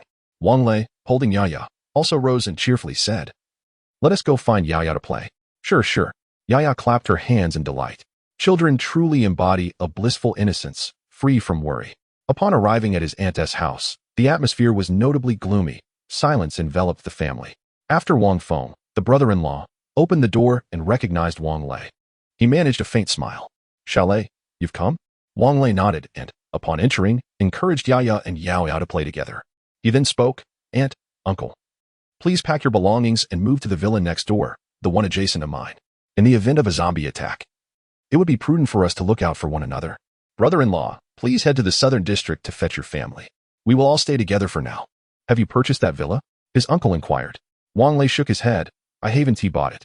Given the current circumstances, no one will be concerned. Just stay there for now. If necessary, I can acquire it later. I still have plenty of points, and this villa can be exchanged. His uncle pondered for a moment and nodded in understanding. Xiaolei, I understand. No need for further discussion. Indeed, there is nothing more to say. We are family. Let Yaya and Yao Yao play here while I visit my second uncle. The conversation at his second uncle's house echoed the same sentiments. As for his third and fourth uncles, he decided to leave it to his second uncle to inform them. Old Chao was a man of action. Wielding a saw and a pack of blades, he set forth to dismantle the community fence. However, he was not foolish. He certainly wouldn't dismantle the northern district's fence, as it served as a vital line of defense. This community had initially been developed by 4 real estate companies, resulting in its division into 4 distinct sections: the villa area, the northern district, the southeastern district, and the eastern and western districts. Despite the presence of fences, small gates had later been installed in these barriers. It remains unclear what the construction team was contemplating at the time, or whether the developers had high demands. But the fences were constructed with over 3 meters of 36 thread rebar, rendering them exceptionally sturdy. This reinforced Wang Lei's decision to install an additional layer of protection for the villa area. Old Wang, please respond if you can hear me, came Lu Yinzhou's voice over the intercom. I hear you. Go ahead, Wang Lei replied. The gathering of zombies at both the south and north gates is becoming increasingly alarming. We still have grenades on the vehicle. Should we lend a hand? Those few grenades should not be squandered. Come back and assist Chao Pongzi with his tasks. Very well. We shall return immediately. Second uncle recounted Wang Lei's words to fourth uncle, prompting Wang Jun to seize the car keys. Eager to head to the southern district to fetch his grandmother and her family, while the remaining women in the household busied themselves with packing. Wang Lei, on the other hand, returned to his aunt's home, urging his uncle and brother-in-law to retrieve their relatives while he assisted in organizing their belongings. Fortunately, their luggage was not extensive. After 3 trips, they had little left to move. His aunt, a kind-hearted woman, also went to help second uncle with the relocation. This time, Wang Lei carried Yao in his arms while holding Yao's hand as they returned home, feeling truly weary of further exertion. Upon Lu Yanzhou and Zhu Jianfeng's return, they followed Chao Xingwei's instructions to dismantle the guardrails, while Chao Xingwei himself transported several steel bars back to the villa area. The steel bars were exceedingly heavy. Even Chao Xingwei, capable of disassembling a V16 engine by hand, could only manage a few at a time.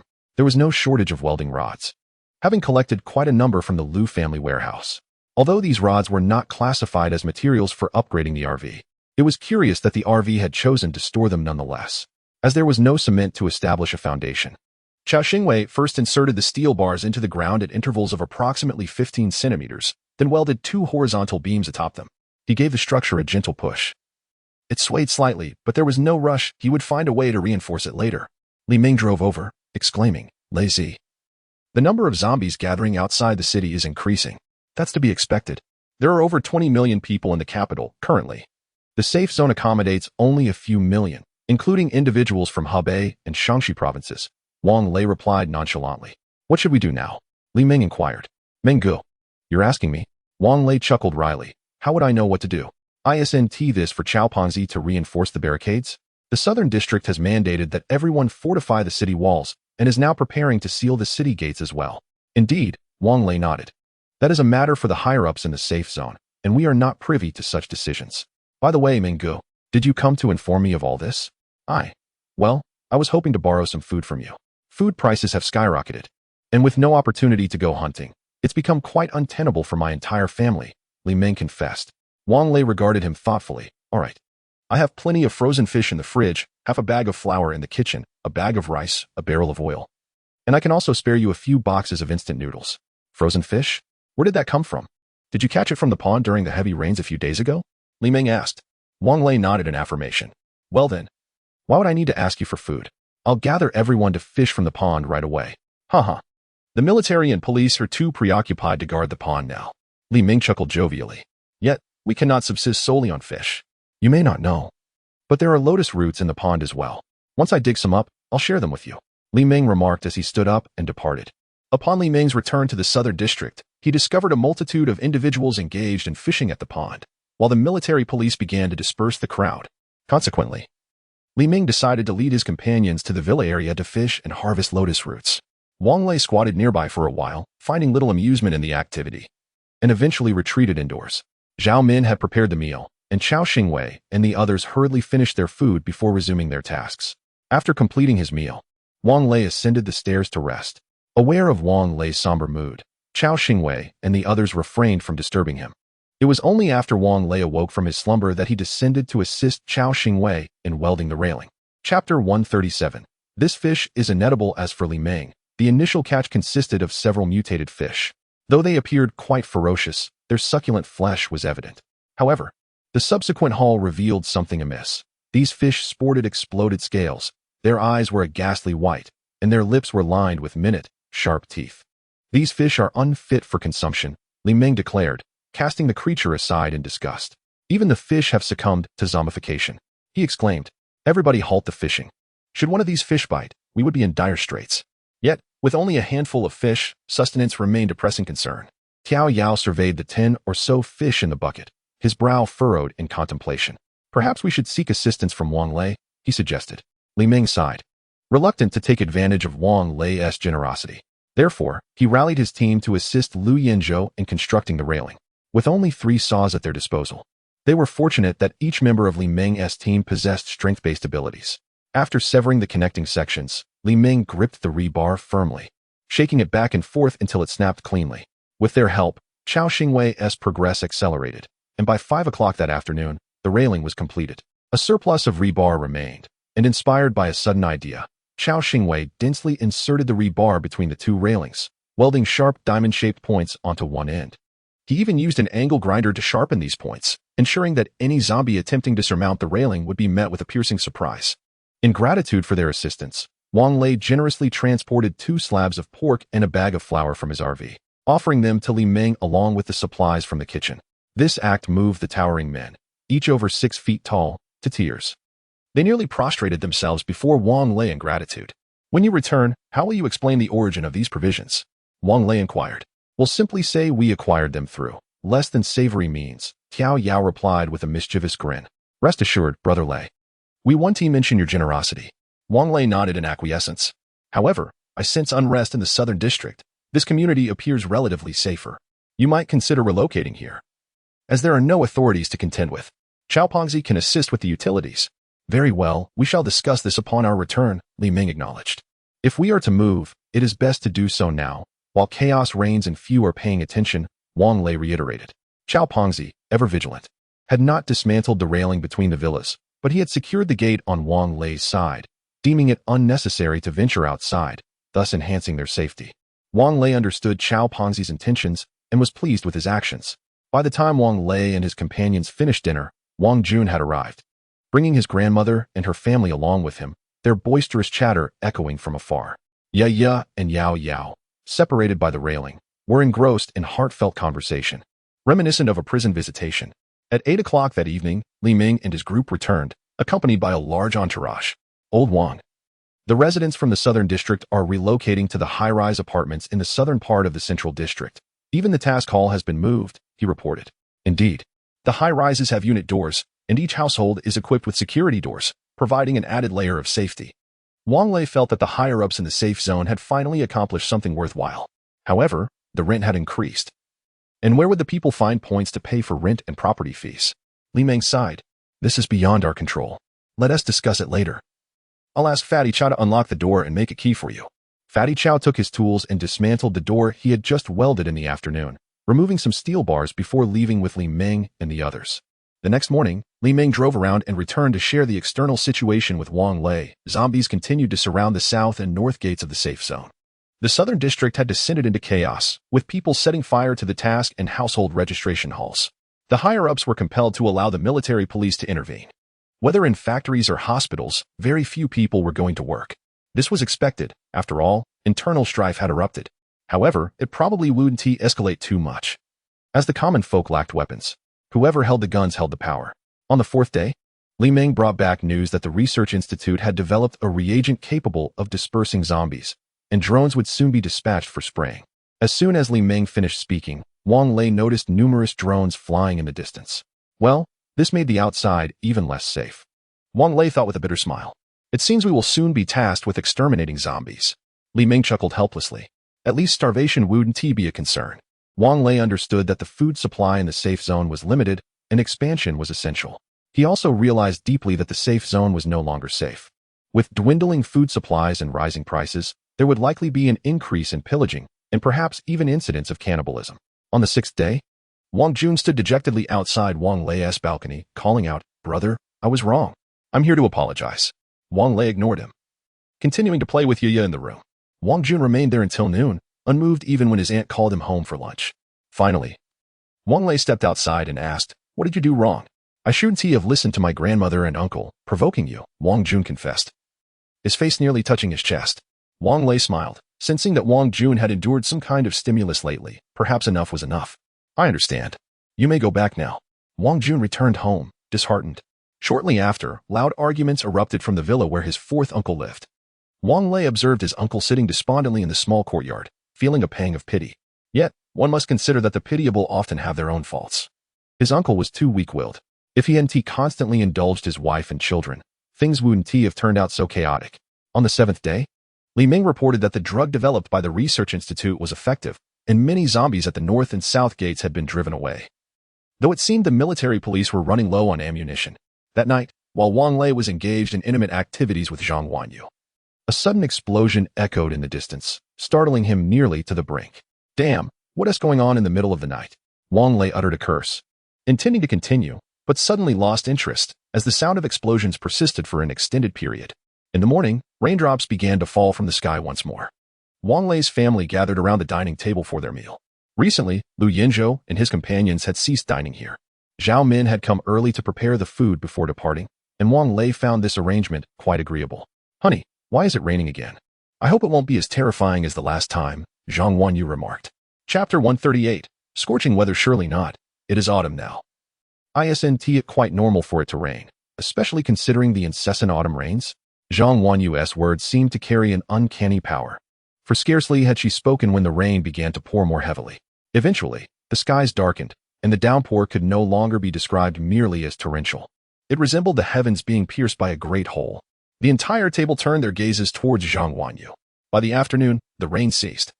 Yet the southern district remained inundated, with numerous fish voraciously gnawing at trees and buildings. Fortunately, some high-ranking officials from the safe zone had resolutely decided to relocate all residents from the southern district to the central area. Even so, many tasked with clearing the drainage in the south had been bitten, and these individuals were swiftly controlled by the military and police and sent to the research institute. Moreover, this incident was effectively suppressed by the higher-ups of the safe zone. The next morning, as the sun rose, temperatures soared rapidly. By 9 o'clock, the temperature had already reached 26 degrees Celsius. This day was October 28th. Ordinarily, the temperature would peak at merely 10 degrees, especially in the northern regions, where heating would typically commence by November 1st. Li Ming, bare-chested and clad in flip-flops, called out to Wang Lei from beyond the railing. "Brother Ming, in such sweltering weather, why have you come downstairs?" Wang Lei, also without a shirt, felt too hot even to smoke. The villa had air conditioning, but operating both units simultaneously caused the sockets to lose power, although the lighting circuits remained functional. Being an electrical major, Wang Lei discerned that the issue did not stem from the air switch, but rather from limitations in the wiring itself. Thus, the whole family stayed in the living room, basking in the cool breeze. The underground level of the villa was quite refreshing. However, Wang Lei felt a disquieting sensation, as it seemed only the deceased resided below ground. "It's nothing. This heat is quite abnormal, and it makes me uneasy. I came down to chat with you," Li Ming chuckled, sitting on a stone at the courtyard entrance, where a tree cast a shade. "Ouch, that is hot on my backside." Wang Lei pondered. Previously, when they were in Linjiang, the zombies never emerged during the heat. Thus, he called for Chao Xingwei and the others to remove the spikes at the entrance, allowing Li Ming to enter the house. "Wanyu, please take your parents and Yaya to the RV. We'll chat in the living room." "All right. Brother Ming, is there any food left at home? If not, I have 2 boxes of instant noodles we can share." Wang Lei retrieved a pack of cigarettes from the drawer of the coffee table, distributing them among the group. There is, Li Ming waved his hand. "I've heard that the higher-ups in the safe zone wish for us to go out and exterminate zombies. I wanted to ask for your thoughts on this matter. What opinion could I possibly have?" Wang Lei replied with a bitter smile. "Can an arm outmuscle a thigh? Whatever they instruct us to do, we shall comply. Brother, we're not strangers, so I want to hide this from you." Li Ming took a puff of his cigarette. In truth, Tian Hao's and is a secretary in the safe zone. Last night, the higher-ups held an urgent meeting and deemed the expansion of the safe zone imperative. In a day or two, we'll likely find ourselves laboring once more. Wang Lei nodded thoughtfully. The safety zone in the capital, adjacent to Baiyangdian, possesses no inherent advantages. Both agriculture and aquaculture lag behind, and prices remain exorbitantly high. The actions of the upper echelons will inevitably lead to complications. Who could argue otherwise? Li Ming sighed. The higher-ups control the resources, yet the granaries within the safety zone are currently stocked with ample grain, having received supplies from the military reserves of the surrounding 4 provinces, which could easily address the hunger of the populace. It remains a mystery why they impose such stringent conditions on everyone. Wang Lei chuckled. "Do you recall why merchants thrived during the reform and opening? Was it foresight?" "Indeed, foresight is a prerequisite. But the crux lies in our nation's abundant resources and the most affordable labor force. Our safety zone is equipped with advanced machinery and factories. Although they are not yet operational, can you fathom the extent of labor required here?" Li Ming shook his head, prompting Wang Lei to continue. "I estimate we wouldn't even require tens of thousands of workers. However, should we expand the territory of the safety zone, the demand for labor will inevitably surge. Presently, grain equates to currency. Certain individuals atop the hierarchy seek to maximize their profit margins, which will lead to inflated prices and the subsequent exploitation of the working class. Indeed, one must be well educated to perceive issues so thoroughly," Li Ming remarked in admiration. "We had never considered this perspective. Last night during our discussion, we thought the higher-ups feared an uprising that might lead to the seizure of the granary." Wang Lei laughed heartily. "The upper echelons possess tools and firearms. They can quell dissent without concern for rebellion. Do you truly believe this is akin to the uprising of Qinsheng and Wu Guang? Armed with mere farming implements, would they dare to revolt? Yet, with so many discontented voices, the upper echelons cannot simply dismiss them, can they? In ancient warfare, emissaries were dispatched to the empire to spread rumors, fabricating narratives. Mark my words, in the future, there will only be an increase in the glorification of the safety zone. Most of our country's populace are easily appeased with just a full meal. Do you expect them to unite?" Li Ming fell silent, reflecting on his past in the military, where despite his commendable performance, he lost the opportunity to join the party to others who flattered their superiors. Even upon transitioning to civilian life, he found himself assigned to positions inferior to those of sycophants, yet he never contemplated resistance. Meanwhile, as Wang Lei spoke eloquently within the villa district, the high-ranking officials of the safety zone convened in a meeting room. Commander Jiao, the emergence of zombie fish in the waters of Baiyangdian warrants serious attention. This is our source of water, solemnly stated Li Liang, the safety zone's water source security chief. We have already tested the water quality of Baiyangdian, Gao Wenxing retorted. And as long as our chemical pre-treatment procedures are followed, there should be no issues. Yet, the population of normal fish and shrimp in Baiyangdian is diminishing alarmingly. Li Liang exclaimed, rising anxiously. The zombie fish are now attacking the newly mutated fish. The waters are genuinely unsafe. Commander Jiao, I implore you to consider this matter seriously. Very well, Chiefly, please share your thoughts. Seated at the head of the table, Director Diu meticulously composed a professional WeChat message. I propose a comprehensive removal of the organisms within Baiyangdian to ensure the quality of the water source, Li Liang stated. Captain Li, you are merely a soldier, lacking understanding. The arrogant deputy director of the Research Institute, Gao Dongdong, retorted. The stability of Baiyangdian's water quality is precisely due to its biodiversity. A complete eradication would indeed compromise the water quality. Do you comprehend this? Chapter 139 High-level meeting in the Southern District. Incidents of fish zombies attacking have already emerged. As the saying goes, one should mend the fold after losing the sheep. Shouldn't we take action? Li Liang expressed his anxiety. It is merely due to the heavy rain causing the water levels to rise, Gao Dongdong responded dismissively. Look up at the sky. There are only a few clouds. Such weather cannot occur frequently. You are merely being overly concerned. Moreover, our pharmaceutical factory is now producing zombie dispersal agents on a large scale, Gao Wenxing added. Tests have shown that fish zombies lose their ability to attack upon contact with the dispersal agent. Gao Dongdong and Gao Wenxing played off each other. And it was well understood among the assembly that they were father and son, though none dared to speak of it. After all, those who had ascended to the higher echelons of the safety zone all had their connections. Very well, the Research Institute will continue to monitor the water quality of Baiyangdian. Li Liang, you must ensure the protection of our water source at all costs. Li Liang sat in silence, rendered speechless, his face reddening as he responded with a meek acknowledgement. Commander Jiao, Ho Liangping stood. This morning the Secretariat informed us to continue the eradication of zombies. However, given the high temperatures, the ability users team is unlikely to agree to undertake this mission. If they refuse to comply, we might have to resort to forceful persuasion. Commander Jiao leisurely lifted his teacup. We have guaranteed their safety. Shouldn't they contribute in return? Furthermore, eradicating zombies is essential for restoring normal life and production, beneficial and harmless. Do they lack such awareness? You must shift their mindset. Ho Liangping fell silent. He merely used the guise of the ability users team to shield his subordinates from hardship. Yet, with the Commander's statement, he found no grounds for rebuttal. By the way, Commander Jiao glanced towards the weather expert Wang Guodong, who sat in the corner. Guodong, is today's high temperature still attributable to the startling phenomenon?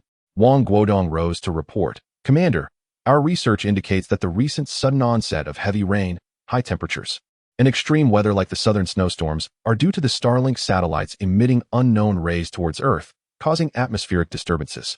In Africa, there have even been instances of ultraviolet rays penetrating the atmosphere. As the astronomical system of the safety zone is not yet fully established, and many countries worldwide face communication issues preventing them from networking their astronomical systems, we can only access data relayed by our previously launched satellites. Commander Jiao, Ouyang Jian, a high-level council member, stood. Under your wise leadership, the underground projects in the safety zone are expected to accommodate 6 million residents and continue to expand. Should we face a situation akin to that in Africa, we can swiftly relocate everyone to the underground facilities. Thus, there is no need for concern. Good. Excellent. Commander Jiao nodded with a smile. Ouyang, ensure the project maintains quality and quantity. Rest assured, but we are still somewhat short on labor. Therefore, I implore Ho to continue searching for survivors to bring back. Ouyang Jian could indeed be commended, his face radiating with pride as he provocatively gazed at Ho Liangping. Li Liang, this burden is now entrusted to you, declared Chief Commander Jiao, addressing Li Liang. I assure you the task will be accomplished. Li Liang reluctantly rose to his feet. Chief Commander Jiao, the communication preparations for our safe zone, as well as those for Jinling, Yunnan Guizhou Sichuan, Northeast, and the new Tibetan safe zones have been completed. However, no one has attended to the line maintenance, And this matter requires your coordination, stated Director Chen Xiaochun. Responsible for communications. Isn't Li Liang in charge of line maintenance? Chief Commander Diao furrowed his brow and inquired. Li Liang had no choice but to stand again, feeling as though today's meeting was akin to being roasted over a fire. He couldn't help but express his grievances. Report, Commander. Our safe zone's military and police force consists of merely over 10,000 personnel, and we truly cannot manage it all. We are responsible for safeguarding Baiyangdian waters, coordinating with the Public Security Department for maintaining order, patrolling the safe zone, eliminating zombies, and rescuing survivors. We are simply understaffed. LVE. Your Public Security Department should recruit some temporary workers. Henceforth, the security issues in the safe zone should not involve the military and police. As for the protection of the waters, you must shoulder that responsibility proactively, Chief Commander Diao stated calmly. Upon hearing this, Director of Public Security LVE felt elated. Having been suppressed by the military and police previously, he could finally act openly. After all, the rewards offered by the Public Security Department were substantial, and many were eager to join, but the quotas were limited. Understood. Rest assured, Commander. LVE responded loudly. Commander, there is considerable public outcry regarding rising prices. Should we not implement some measures? Minister of Livelihoods Duan Jiyun stood up to speak. Chief Commander Diao nodded. Yes, let us increase the allowances for extreme weather. They need not be excessive, just enough to slightly improve their living conditions. Additionally, we should release some grains and meats from the warehouse to stimulate their points consumption and encourage more individuals to participate in labor. Understood. Duan Jiyun nodded before sitting down. Commander, all residents from the southern district have been relocated to the central district for free, resulting in significant losses for our housing administration. Moreover, we have discovered that some individuals have moved into the northern central district without permission. They are all members of the ability user teams, and we dare not intervene, complained Qian Yoli, the director of the housing administration. Let us refrain from conflict with them for now. We should moderately reduce the housing prices in the northern central district, especially for the occupied properties. Promotions could be arranged for selling to the ability user teams, allowing them to resolve the issue themselves. Chief Commander Diao replied with composure. But what if the ability user teams come back to trouble us after purchasing the houses? Qian Yoli asked. Such a simple issue. Do you still need to trouble our chief commander with it? Gao Dongdong scoffed. Inform them that we do not provide after-sales service for such affordable properties. If they create a ruckus, let old Ho lead a team to suppress it. After all, the losses will not be borne by our safe zone. Haha. Deputy Director Gao, you truly are a remarkable talent. When money comes into play, it is as if a spark ignites. Let them turn against each other, for it will not affect one's own interests or the safety of the haven. Commander Diao's face also displayed a contented smile, and Gao Wenqing felt an even greater joy within. This son has truly brought honor to his name. Chapter 140. High-temperature operations after a high-level meeting. The most discontented individual was Ho Liangping. However, as a military officer, his value lay in obeying orders. Following the meeting, the Secretariat promptly began to print task notification forms, each delivered into the hands of the leaders of the ability user teams, accompanied by a request for their signatures of acknowledgement. Is this truly an attempt to drive us to our limits? Wang Lei exclaimed in anger as he surveyed the task notification in his hands. What can we do? As you said, the arm cannot outmuscle the thigh, Li Ming replied with a wry smile. Wang Lei glanced at his watch. All right then, it's noon. Let us have lunch first, and we can discuss it afterward. I'm not eating. I'll go back and prepare. We need to gather at the south gate early tomorrow morning. I hope it won't be as hot as today, Li Ming said disconsolately as he walked away. Wang Lei climbed into the RV, where Lu Yanzhou and others were playing cards, while Zhao Min was busy preparing a meal. Daddy, can we sleep in the car tonight? Yaya, with her little legs in motion, rushed over, calling out excitedly. In her haste, she stumbled and fell into Wang Lei's lap, who quickly steadied her. Yaya, didn't I tell you before? One should never be in a rush. One must be composed and ladylike, Wang Lei said gently as he crouched down to wipe the chocolate from the corner of her mouth with his finger. Dear, she is just over 2 years old. How can she understand what it means to be ladylike? Isn't it better to let her enjoy her childhood? Zhang Wanyu remarked with a smile. It's not just you all. Your constant chatter has spoiled my daughter. She was so well behaved when she first arrived, and now she has learned to be spoiled. Wang Lei retorted. Is there anything wrong with a little girl being spoiled? Zheng Jiaqian asked, puffing out her cheeks. Wang Lei shot her a glance, cradling Yaya in his arms, and placed the task notification in front of Lu Yanzhou and the others. We have a mission early tomorrow morning. Damn. Do the higher-ups fancy barbecues? Chao Xingwei, the portly one, muttered, for he despised the heat. I can't say whether they desire barbecues or not. But we must be well prepared, Wang Lei replied helplessly. "Old Chow, why don't you and the others remove some of the thorns at the entrance? Wan Yu, please take some of the ice cream you made and share it with the ants. Let us consume some of it." After lunch, Wang Lei returned to the villa to turn off the air conditioning before heading back to the RV for a nap. There was nothing specific to prepare for the following day's mission. After all, the Lamborghini Urus possessed a teleportation function. He could simply have Zhang Wanyu prepare anything he might require. The next morning at 8, though the temperature was not as high as the previous day, it remained uncomfortably warm. Chao Xingwei drove the Lamborghini Urus with Li Ming and the others, exiting the community where many vehicles belonging to the ability user teams were also departing. The assembly point was at the south gate, and by the time Wang Lei and his group arrived, numerous individuals were already gathered there. Due to the recent rise in water levels, which had flooded the roads in the southern district, the path was now besmirched with mud, adorned with lotus leaves, and littered with the dried remains of fish and shrimp, emitting a rather unpleasant odor. Po Liangping stood at the city gate, his expression impassive as he observed the continuous arrival of the ability user teams. At 9 o'clock, he commenced the allocation of tasks, dividing the military and special abilities teams assigned for the day into 2 groups, one tasked with repairing communication lines, while the other was to exterminate zombies and search for survivors. The specifics of these duties were entrusted to the leaders of each group.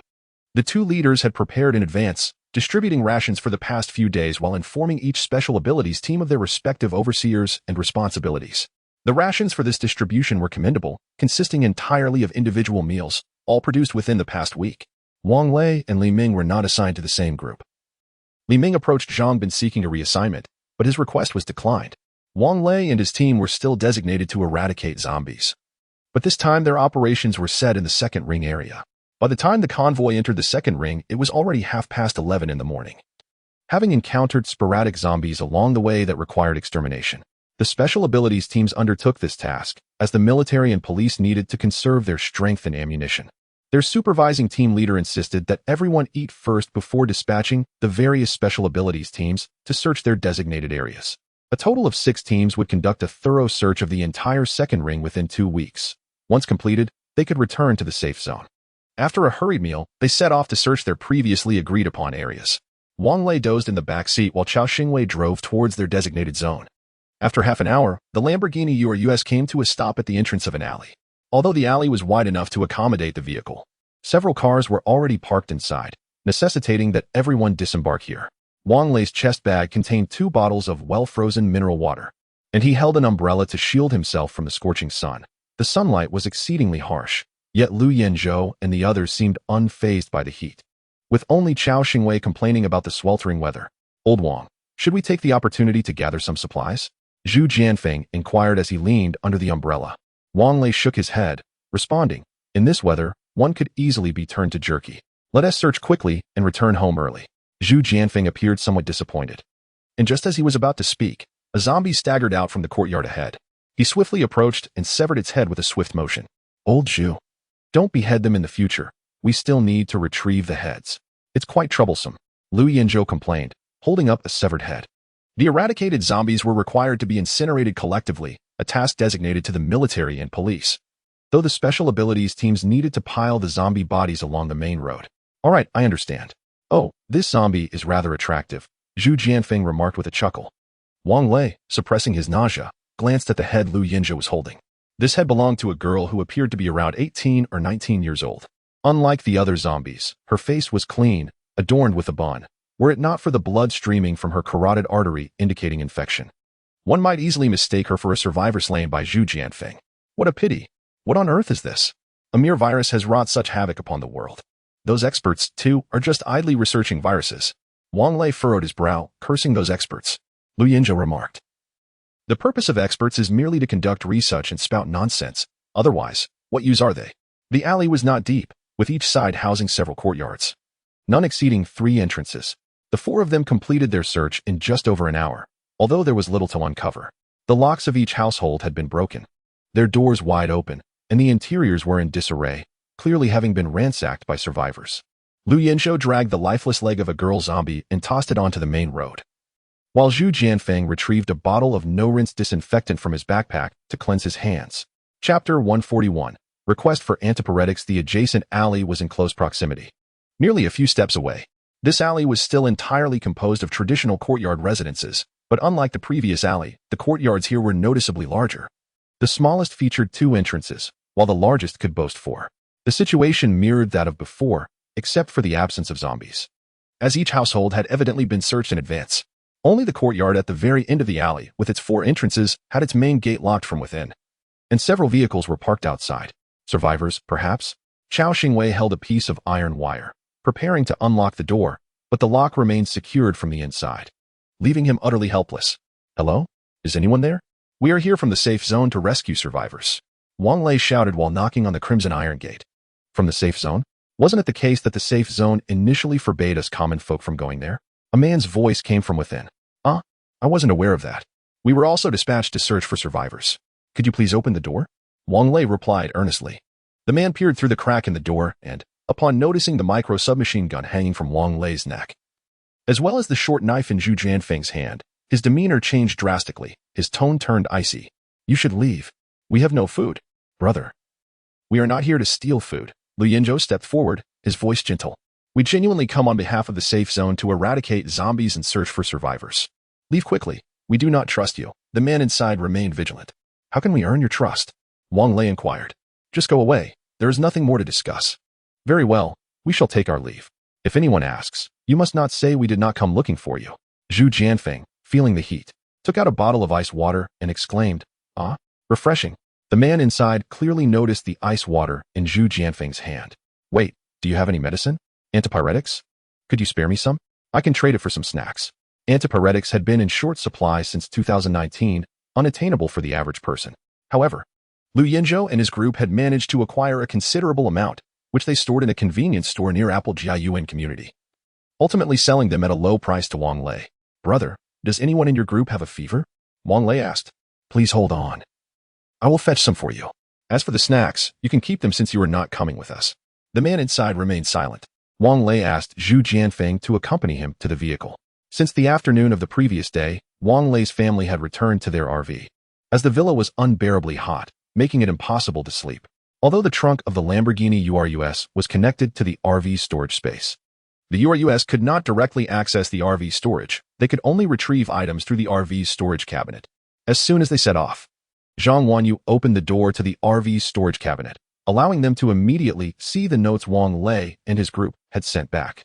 2 minutes later, a box of antipyretics and a small bottle of medical alcohol appeared in the trunk of the Lamborghini Urus.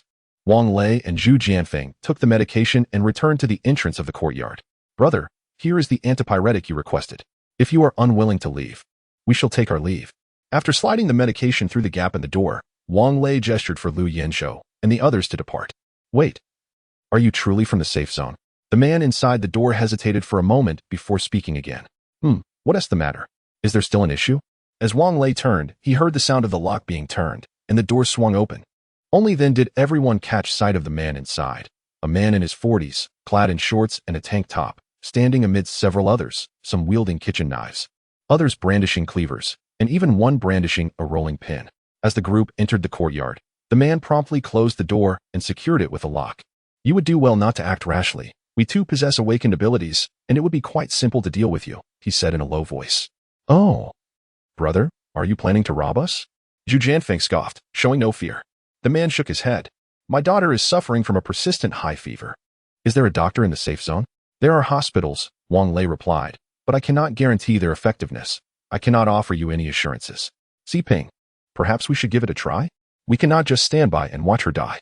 A middle-aged woman emerged from a nearby room, her eyes swollen and red from crying. Indeed, Teacher Zhang, let us head to the safe zone. We are a group of over 30 people, and our food supply is dwindling. The area near the Bangjiawi supermarket is controlled by Mr. Qian and his group. There is no food left in our territory. A young man with a cleaver urged. When we first heard about the refuge in the Anxiang development zone, what did the community say? Zhang Ping's eyes were bloodshot as he recounted. They said it was a baseless rumor and warned us not to spread it. Xiaolu was detained for posting about it online, and now, having seen the street residents withdraw, we want to follow them, but they say we are unqualified. Can we still shamelessly go now? Teacher Zhang, this isn't about us offending those above by not selling the courtyard to them. Besides, those damned creatures might have turned into zombies by now. We should just leave, another young man suggested. If you wish to leave, then go. I shall not. Zhang Ping exclaimed angrily. Lao Zhang, do not shout. You will attract the zombies. Have you forgotten what happened when Yunping went out searching for food? He uttered a single phrase and was bitten on the neck by a zombie. An older man beside Zhang quickly covered his mouth. Wang Lei sighed and took out another unopened bottle of mineral water, frozen solid, and the bottle of medical alcohol from his bag. Brother, return home and give the medication to your child. Use this to help reduce her fever, and then you can discuss whether or not to leave. Zhang Siping hesitated for a moment, yet ultimately accepted the item, expressing his gratitude before handing it to his wife. How are things in the safe zone, my friend? Inquired a young man holding a rolling pin courteously. To have a meal, one must work in exchange for points. Those with skills tend to fare better, while those without must resort to laborious tasks, much like before, though it ensures they won't starve, Wang Lei candidly replied. Old Zheng, what seems to be the matter? At that moment, a woman clad in a dress emerged from another room. Wang Lei and Lu Yanzhou were captivated upon seeing her. She bore a striking resemblance to the sisters Zheng Jiani and Zheng Jiadan. Chapter 142. Tears of Joy. It was not merely a matter of resemblance. The woman and her husband, whom she referred to as Old Zheng, were unmistakably a couple. The lips of Old Zheng bore a striking similarity to those of Zheng Jiani and Zheng Jiadan, the sisters. Auntie, do you have two daughters, Zheng Jiadan and Zheng Jiani? Zhu Jianfeng hurriedly inquired. Do you know my daughters? Old Zheng furrowed his brow, asking with a hint of suspicion. Indeed, they are in the safe zone. Xiao Xingwei replied. You're talking nonsense. My daughters are in the south. How could they possibly be in the capital safe zone? Old Zheng exclaimed, his voice rising. Now tell me, who are you, and what have you done with my daughters? Uncle, your daughters are perfectly well, and they truly are in the capital's safe zone. We traveled all the way from Linjiang. They wished to find you, but when we arrived at your home, there was no one there. Wang Lei patiently explained. Is what you say truly the case? The woman, her eyes already glistening with tears, stepped forward and asked softly. Wang Lei nodded. Auntie, I assure you, it is all true. Do not trust them easily, Old Zheng. Who knows if they are here to rob us or deceive us? A young man brandishing a watermelon knife interjected. Believe it or not, we have no interest in your meager possessions. If you choose not to leave, we shall take our leave instead, so we can finish our business and return to the safe zone for a good night's sleep, Zhu Jianfeng scoffed. No, we cannot let them go. Who knows if they are off to fetch reinforcements? The young man with the knife said in a low voice, his eyes glinting with menace. If not for his fear of Wang Lei's slight intimidation, he would have lunged at them with murderous intent. Old Zheng hesitated, but his wife, now in tears, turned to him and said, Old Zheng, I miss our daughters. I want to go to the safe zone. Zhengani, you must not believe their words. The young man with the rolling pin cautioned. How can you prove that my daughters are in the safe zone? Old Zheng inquired solemnly. How to prove? That's right. Old Xiao, do you have the walkie-talkie? Let us see if we can reach them. Wang Lei thought for a moment and quickly suggested. Xiao Xingwei nodded, retrieving the walkie-talkie from his backpack. Earlier in the Liuhuan community, they had refrained from using it due to the abundance of ability teams. Here, it was just the three of them. Once the walkie-talkie was powered on, Xiao Xingwei called out, Jiani, Jiadan, if you hear me, please respond. It must be said that the power of military-grade walkie-talkies is formidable, and after modifications by Xiao Xingwei, the transmission range could extend beyond 200 kilometers. Its only drawback was high energy consumption, necessitating frequent shutdowns. I hear you. This is Zheng Jiani. What is it, Old Xiao? Came Zheng Jiani's voice through the walkie-talkie, albeit with some static. We may have found your parents, but they do not believe us. Do you have any way to prove it? Wang Lei took the walkie-talkie, knowing that the distance would likely distort the sound, making it difficult for the Zheng couple to be convinced. Really? Is that true? In the walkie-talkie, Zheng Jiani's voice trembled, shouting, La Wang, they have found our parents. Hey, please do not get too excited. The walkie-talkie will soon run out of battery. Quickly tell me. How can you prove that you are their daughters? Wang Lei urgently shouted. 545-768-220870, the medical insurance card password. Zheng Jiani wept. It's our daughter. Zheng's mother cried out, disregarding the heat, and immediately buried herself in old Zheng's embrace, sobbing. Wang Lei thought to himself, goodness, is this a spy rendezvous? They even managed to extract the medical insurance card password? I expected Zheng Jiani to reveal some juicy secrets. The walkie-talkie performed admirably after Zheng Jiani finished speaking. It automatically shut down due to a lack of battery. Wang Lei grimaced, Old Xiao, next time bring a spare battery. We will accompany you to the safe zone. Let us depart at once. My dear wife, please gather our belongings. Old Zheng, filled with longing for his daughter, urged anxiously. Uncle Zheng, you trust them based solely on a medical insurance card password? The knife-wielding youth questioned anxiously. It is not about trusting them. Rather, It is about believing that my daughter would traverse thousands of miles to find us, old Zheng solemnly replied. The group fell silent, and Wang Lei added, Uncle Zheng, our search mission remains incomplete. We cannot take you back. However, the safe zone has dispatched a bus, which will depart once it is full. If you have made your decision, we can escort you to the bus. By the way, do you have your own vehicle? We will make our own way to the safe zone, old Zheng stated. Uncle Zheng, I understand your urgency, but the roads are not safe. I believe it would be wiser for you to take the bus back. It is safer that way, Wang Lei advised once more. Is it permissible to drive within the safe zone? The rolling pin youth inquired. Yes, but vehicles must be parked in designated areas, Wang Lei clarified. Although the southern area of the safe zone no longer housed residents, the central area still had parking lots and shuttle services. Only the community where Wang Lei and his group resided allowed vehicles to park directly beneath the buildings, which explained why so many ability teams chose to live there. Uncle Zhang, why don't we go to the safe zone as well? I am on the verge of vomiting from the rations, the rolling pin youth wavered. Gizi, what are you saying? Did we not agree? The knife-wielding youth's eyes reddened, and as he began to shout, he was interrupted by Gizi, Ma Jun. Please stop talking. Everyone knows you wish to take charge. We all grew up together in the same neighborhood, naked and unashamed. We understand your thoughts. Now that food is scarce, do you wish for us all to starve alongside you? You must not forget that for the past few months, it has been I who brought you food and drink. Ma Jun exclaimed. Indeed, Xiao Shuang was also pushed into the horde of zombies by you. She perished in the adjacent alley, have you forgotten? The watermelon knife youth coldly remarked. If we had not sacrificed Xiao Shuang, who among us would have survived? Who among you would willingly sacrifice yourselves? At that moment, when I pushed her, why did none of you step forward to stop me? As Ma Jun spoke, he waved his arms, the blade in his hand glinting ominously under the sunlight. Wang Lei quickly stepped back to avoid any potential injury. The group fell into silence. Yet Wang Lei's thoughts drifted back to the zombie girl they had encountered earlier. She must surely be the little Shuang they had mentioned. He cast a cold glance at Ma Jun, whose sunken eyes hinted at a profound cunning. Ladies and gentlemen, do you truly wish to leave? Lu Yinzhou inquired impatiently. We have pressing matters to attend to. After a brief silence, everyone began to gather their belongings. Even Zhang Sipin returned to his room with a dejected demeanor. Only Ma Jun remained, his eyes wide and filled with fury as he glared at Wang Lei. Chapter 143. The affluent survivors, what are you staring at? Do you dare to provoke me? I could very well gouge your eyes out. How could anyone stoop so low as to feed their companions to the zombies? Zhu Jianfeng was filled with fury, itching to confront Ma Jun.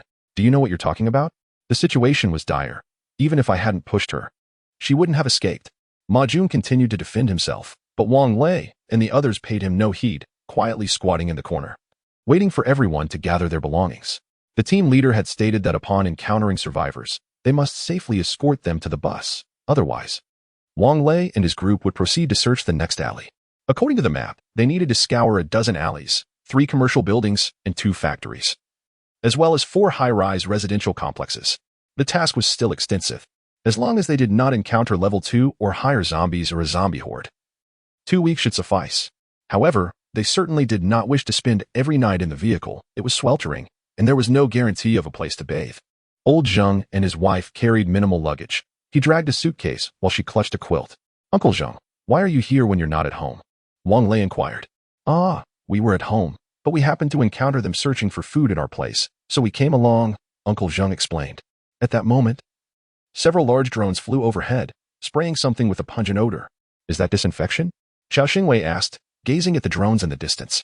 Perhaps, after all, if the safe zone is to expand, it must ensure the area is secure. Wang Lei nodded in agreement. Ma Jun, since we are all headed to the safe zone, let's divide the food. Gizi emerged from the room dragging a large suitcase. Don't even think about it. All this food was retrieved by me for you. Ma Jun retorted fiercely. Yes, you mentioned that we found it together. Why shouldn't we share? Gizi countered, dismissing Ma Jun's claims with disdain. I said no sharing. So there will be no sharing. If you have the guts, challenge me one-on-one. One-on-one. Are we insane to challenge you? With so many people here, why should we engage you alone? Come, those who agree to share the food, stand with me. As soon as Gizi finished speaking, several individuals who had finished packing stood behind him. I believe the food should be divided. To reside in the safe zone, you must pay rent.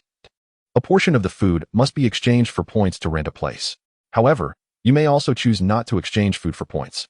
As it seems you will be provided with a week of housing free of charge, you can use this time to find work and earn points, Wang Lei stated. Previously, the safe zone offered only 3 days of complimentary accommodation, but Li Ming had mentioned this morning that to attract more survivors, the regulations had been amended. Everyone agreed to share the food, leaving Ma Jun with no choice but to grit his teeth and unlock the doors to 2 rooms. Wang Lei peeked inside and exclaimed, "Wow, these people are indeed affluent. There are dozens of large boxes filled with various snacks, though it's unfortunate there isn't much meat, vegetables, or fruits. And little rice and oil. Young man, what is your name? Could you please explain the rules of the safe zone to us?" An elderly gentleman approached. Leaning on a cane, Wang Lei recounted the matters he was aware of to the elder. Upon learning that elderly individuals over 70 years of age without children could enjoy complimentary food and lodging, the elder felt a sense of relief. Once the items were distributed, the courtyard gate was opened, and the young men began transferring belongings to the vehicles, with several young women assisting in carrying the lighter items. The dozen or so vehicles parked at the entrance of the courtyard were theirs, the trunks brimming with supplies and luggage. Ma Jun also helped his family with the loading. As the second-generation Chinese remarked that his awakened abilities were rather unique, which is why everyone allowed him to take the lead. Without them, he would struggle to survive. Wang Lei had an inkling that Ma Jun's awakened abilities were similar to those of Zhu Jianfeng, as his movements were remarkably swift, rivaling those of old Zhu. The elderly gentleman was the last to board the vehicle. He watched as the second-generation Chinese locked the courtyard gate, wiping away a tear before being assisted by a young girl onto the bus. "Grandpa, let us go. Once the virus passes, we can return," the girl comforted as they walked. A Lamborghini Urus was parked at the alley's entrance. Wang Lei greeted old Zhang, instructing them to follow his vehicle. And then the convoy proceeded in a line towards the bus. "Team leader Zhang, I've brought the survivors I found," Wang Lei announced. As Zhang Bin remained the organizer of their squad, "Please tally them up. For each survivor located, the safe zone would reward 2 points." And Wang Lei had returned with 36 individuals, totaling 72 points. It wasn't the points he valued, but rather the acknowledgement of their efforts. The bus was empty, evidently waiting for other teams to return with survivors. Zhang Sipin was elected to converse with Zhang Bin, while Ma Jun had long been disregarded, cast aside like refuse. "Team leader Zhang, we all wish to drive our own vehicles to the safe zone," Zhang Sipin stated after listening to Zhang Bin's overview of the safe zone situation. In truth, Wang Lei had already conveyed the same information, and Zhang Sipin and the others refrained from interrupting, fearing they might be misled by Wang Lei. "That can be arranged. Do you have enough fuel in your vehicles? If so, I can arrange for you to return now," Zhang Bin replied, noting that the fuel for the supply vehicles was designated for the ability user teams, and he had no authority to provide it to the survivors. "Yes, there is still plenty of fuel at the gas station near the second ring bridge. If you need it, you may go there," Zhang Sipin responded. "All right, thank you." The military police responsible for incinerating the zombie corpses were regrouping. Zhang Bin promptly summoned 2 military police vehicles for their protection back to the safe zone and dispatched another vehicle to the gas station to assess the fuel reserves. "Uncle Zhang, you should head back first. I'll have Jia and I and the others wait for you at the household registration hall. Just follow them when the time comes. Don't speak too much or ask questions. We'll discuss everything once we're back at the residence," Wang Lei quietly advised Old Zheng before their departure. Old Zheng nodded appreciatively, saying, "Thank you, young Wang. Please, there is no need for formalities.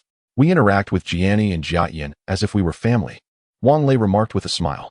As he watched the convoy depart, Wang Lei and his companions turned their vehicle back towards their designated task location. After parking, they entered the third alleyway. This alley was rather chaotic, with a narrow road that could scarcely accommodate vehicles. Yet, the weathered walls suggested a long history, reminiscent of many aging neighborhoods. The original designers, perhaps, had not anticipated the rapid pace of societal development and the widespread adoption of private vehicles. Otherwise, the challenge of parking would not have manifested itself. Chapter 144. The mutated Sun Kana Zheng Jianning's father had just informed Wang Lei and his companions that the nearby alleys had been thoroughly cleared, and he suggested they investigate the office building to the west. The 4 entered the alley, merely going through the motions. If they encountered any zombies, they would deal with them accordingly. "Hey, you fools, look up at me." As they reached the middle of the alley, they heard a rather jarring voice, shrill like that of a eunuch. Logically, they should not have looked in the direction of the sound, as that would imply their foolishness. However, it was instinctive to seek out the source of such an audacious remark. A few meters ahead, an ancient willow tree stood, at least a century old, with a snow-white sun kana perched on one of its lower branches. Could it be that the one speaking was that bird? Zhu Jianfeng stared in disbelief. "Hey, it's me. Your grandpa speaking. Hurry and find me something to eat. I'm starving." The parrot cheekily replied. "Good grief," Zhu Jianfeng exclaimed in frustration. "Just wait until I catch you. I'll roast you for dinner." The sun kana flaunted its pristine white wings, boasting, "Ha, I have wings, can you catch me?" Wang Lei silently raised his micro-submachine gun. Have you seen this before? I have, the parrot replied candidly. What you have there is called a gun. It can shoot birds. A playful smile crept across Wang Lei's face. Then why don't you come over here? The parrot tilted its head, its crest bobbing thoughtfully, before reluctantly descending from the tree to perch on Wang Lei's shoulder. This sun kana was splendidly adorned in pure white feathers, with only its crest and talons displaying a vibrant yellow hue. It was a beautiful creature, though not particularly large. One would hardly be satisfied if it were to be roasted for a meal. Wang Lei noticed a thin metal chain bound around the parrot's leg. The other end attached to a small wooden stick, about the length of a finger, which bore marks of pecking, evidence of the creature's attempted escape. He removed the stick and cleverly secured the chains into the strap of his micro-submachine gun. Now, little one, you better not make a mess on me. I haven't eaten in 2 days. I won't. The parrot retorted. If you dare speak back again, I will pluck your tongue and cook it. Wang Lei glared at the parrot menacingly. The sun kana tucked its neck in, silenced by the threat. Haha, this little creature is quite amusing. Let's take it back for Yaya to play with. Qiao Xingwei exclaimed excitedly beside Wang Lei, reaching out to pet it, but hesitating out of fear of being bitten. Indeed. I was thinking the same, Wang Lei chuckled. This little one seems quite intelligent. What is your name? The parrot perked up its crest and proudly declared, I am Lei. Do you recall what I just said? Wang Lei's tone turned icy. The sun kana glanced around, diverting the conversation. There's no one here. How do you know there's no one here? Zhu Jianfeng, predictably distracted, had forgotten the previous topic. Nonsense, this is my territory. Of course, I am aware. Wang Lei could no longer endure the provocation. This little creature requires a lesson to understand its place. With no hesitation, he grasped the neck of the sunflower parrot and warned, Have I ever told you? Do not speak so recklessly. Do you believe I would roast you right now? The sunflower parrot initially contemplated a struggle, but upon meeting Wang Lei's murderous gaze, it trembled in fear. Don't you humans enjoy me like this? I prefer to feast on your flesh, especially when roasted. All right, I shall refrain from my insolent remarks. There are indeed no living beings nearby, however. The courtyard ahead has been locked. A few days ago, I spotted someone cooking in the kitchen, but I haven't seen anyone since. The parrot capitulated under Wang Lei's oppressive aura, speaking pitifully. Wang Lei confirmed that this creature had also undergone mutation, possessing intelligence akin to that of an ordinary adult. Its insolent behavior likely stemmed from its previous owner. Whose pet are you? Lu Yinzhou inquired. That household over there was my former home, the parrot replied, raising its head and pointing a wing towards an adjacent open courtyard. Qiao Xingwei asked, What about your family? They fled, abandoning me. How tragic. Oh, woe is me. The parrot lamented, leaning its head against Wang Lei's, adopting a pitiful expression that elicited laughter from the onlookers. Very well, you shall accompany us from now on. Lao Chao, please retrieve the items for its meals from that room, Wang Lei instructed. After securing the parrot's perch, they found the central beam was broken. Yet the bowls for water and food remained, beautifully gilded. Following the parrot's guidance, they approached a tightly shut courtyard door. Lu Yinzhou stepped forward and knocked. Hello. Is anyone inside? We are from the safe zone, here to rescue you. Please open the door. After 2 minutes of silence, Lu Yinzhou knocked again. Zhu Jianfeng, growing impatient, crouched down and, with a powerful thrust of his thighs, effortlessly leaped onto the 2-meter-high wall. The door swung open from within, allowing them entry into the small courtyard. It was modest, comprising only 3 rooms. Externally, one room was a kitchen with its door ajar, while the other 2 rooms appeared to be a suite, featuring a living area and a bedroom, typical of an old-style dwelling. The door to the living area was closed. Qiao Xingwei pushed it open, and a foul stench assaulted their senses, prompting Wang Lei to bend over and vomit. Inside were 2 young individuals. Lu Yinzhou quickly exited, holding his nose. The walls displayed wedding photographs, indicating the couple had perished, their bodies grotesquely contorted, the cause of death unknown. Let us leave swiftly. This is truly ill-fated. Qiao Xingwei grimaced. Wang Lei nodded, leading the way out of the courtyard. Just as they exited, a zombie staggered towards them. The creature was diminutive, approximately 1.5 meters tall, a little girl adorned in a floral dress, her once lustrous hair, now a dull gray. She wore a pair of white Air Jordans, the heels unable to lift completely since her transformation into a zombie. The shoes were worn beyond recognition, yet the emblem of Michael Jordan remained vividly intact. Instinctively, Wang Lei drew his pistol from his waist. Bang! After his upgrade, his marksmanship was impeccable, akin to shooting 100 arrows and hitting the target with each one. At such a close range, aiming was unnecessary. The bullet pierced the little girl's brow, leaving a gory hole. Upon penetrating the skull, the yellowish-white matter splattered against the wall. Chapter 145, Peddler's Alley. Before the girl collapsed, Lu Yinzhou and Zhu Jianfeng had already positioned their short knives across their chests, standing vigilantly in front of Wang Lei, surveying the surroundings. In this moment, they resembled more of Wang Lei's bodyguards. The Sun Kana, startled by the sudden gunfire, remained frozen for a considerable time before weakly stating, "Master, I promise to heed your words from now on. I shall no longer speak out of turn." The child appeared to be merely 12 or 13 years of age. As Zhu Jianfeng and Lu Yinzhou lifted the girl's lifeless body from the scene, they expressed their sorrow. The group exited the alley in silence. The other courtyards no longer required investigation, for a glance was sufficient to confirm that, as the parrot had said, no living souls remained. Upon returning to the vehicle, Wang Lei retrieved a note left by Zhang Wanyu, which conveyed that she had discussed matters with Zhang Jiani and decided to keep the secrets of the camper van confidential from the Zhang couple for the time being. The villa's heated issues would persist, but they could endure. Wang Lei pondered for a moment and then addressed the parrot. "It is inconvenient for you to accompany us. Let me see if I can send you to my wife from here." The Sun Kana exhibited clear reluctance. Yet it was overshadowed by its fear of the gun in Wang Lei's hand, compelling it to nod submissively. "I shall follow my master's arrangements." Wang Lei unfastened the metal chain, allowing the parrot to fly into the trunk, then instructed it to grasp the note intended for Zhang Wanyu before closing the trunk. 2 minutes later, he reopened the trunk to find the note missing, yet the parrot remained. Resigned, Wang Lei pulled the parrot out again, only for the note to reappear mysteriously. "Where is the parrot? How come I cannot see it?" Wang Lei scribbled on the note. "Perhaps it is because living things cannot be transmitted. Please send over some pine nuts or hazelnuts. The parrot has been hungry for 2 days." After completing the note, he placed it back in the trunk and asked Lu Yinzhou and Zhu Jianfeng to search the alley for a clean bedsheet. Once they procured the bedsheet, he folded it twice and laid it across the back seat. He then scattered the sunflower seeds, hazelnuts, and pine nuts that Zhang Wanyu had just sent onto the sheet. "Dear little one, stay in the car and enjoy your treats. Do not make a mess. If we return to find your droppings in the car, I shall sew your skin shut." The Sun Kana recoiled, thinking that this cruel human might indeed carry out such a dreadful act, and quickly nodded in compliance. Locking the car doors, Wang Lei and his companions continued their exploration of the next alley. Despite the tightly sealed doors and windows, the modified Lamborghini Urus was equipped with automatic temperature regulation and autonomous ventilation, ensuring that the parrot would not suffocate inside. "Ah, Peddler's Alley," Zhu Jianfeng declared as he entered, glancing up to spot the alley's name affixed to the wall, which elicited a chuckle. "Indeed, there seems to be a family with the surname La residing here," Wang Lei remarked nonchalantly. The structure of this alley bore a resemblance to the one where they had previously located Zhang Jiani's parents, though the courtyards were somewhat smaller. In some of the tiny yards, they could still see bedsheets hung out to dry by former residents. Having had a sudden encounter with zombies earlier, Lu Yinzhou and Zhu Jianfeng had evidently heightened their vigilance, forming a protective barrier around Wang Lei and Chao Xingwei. "The front door of that house is closed.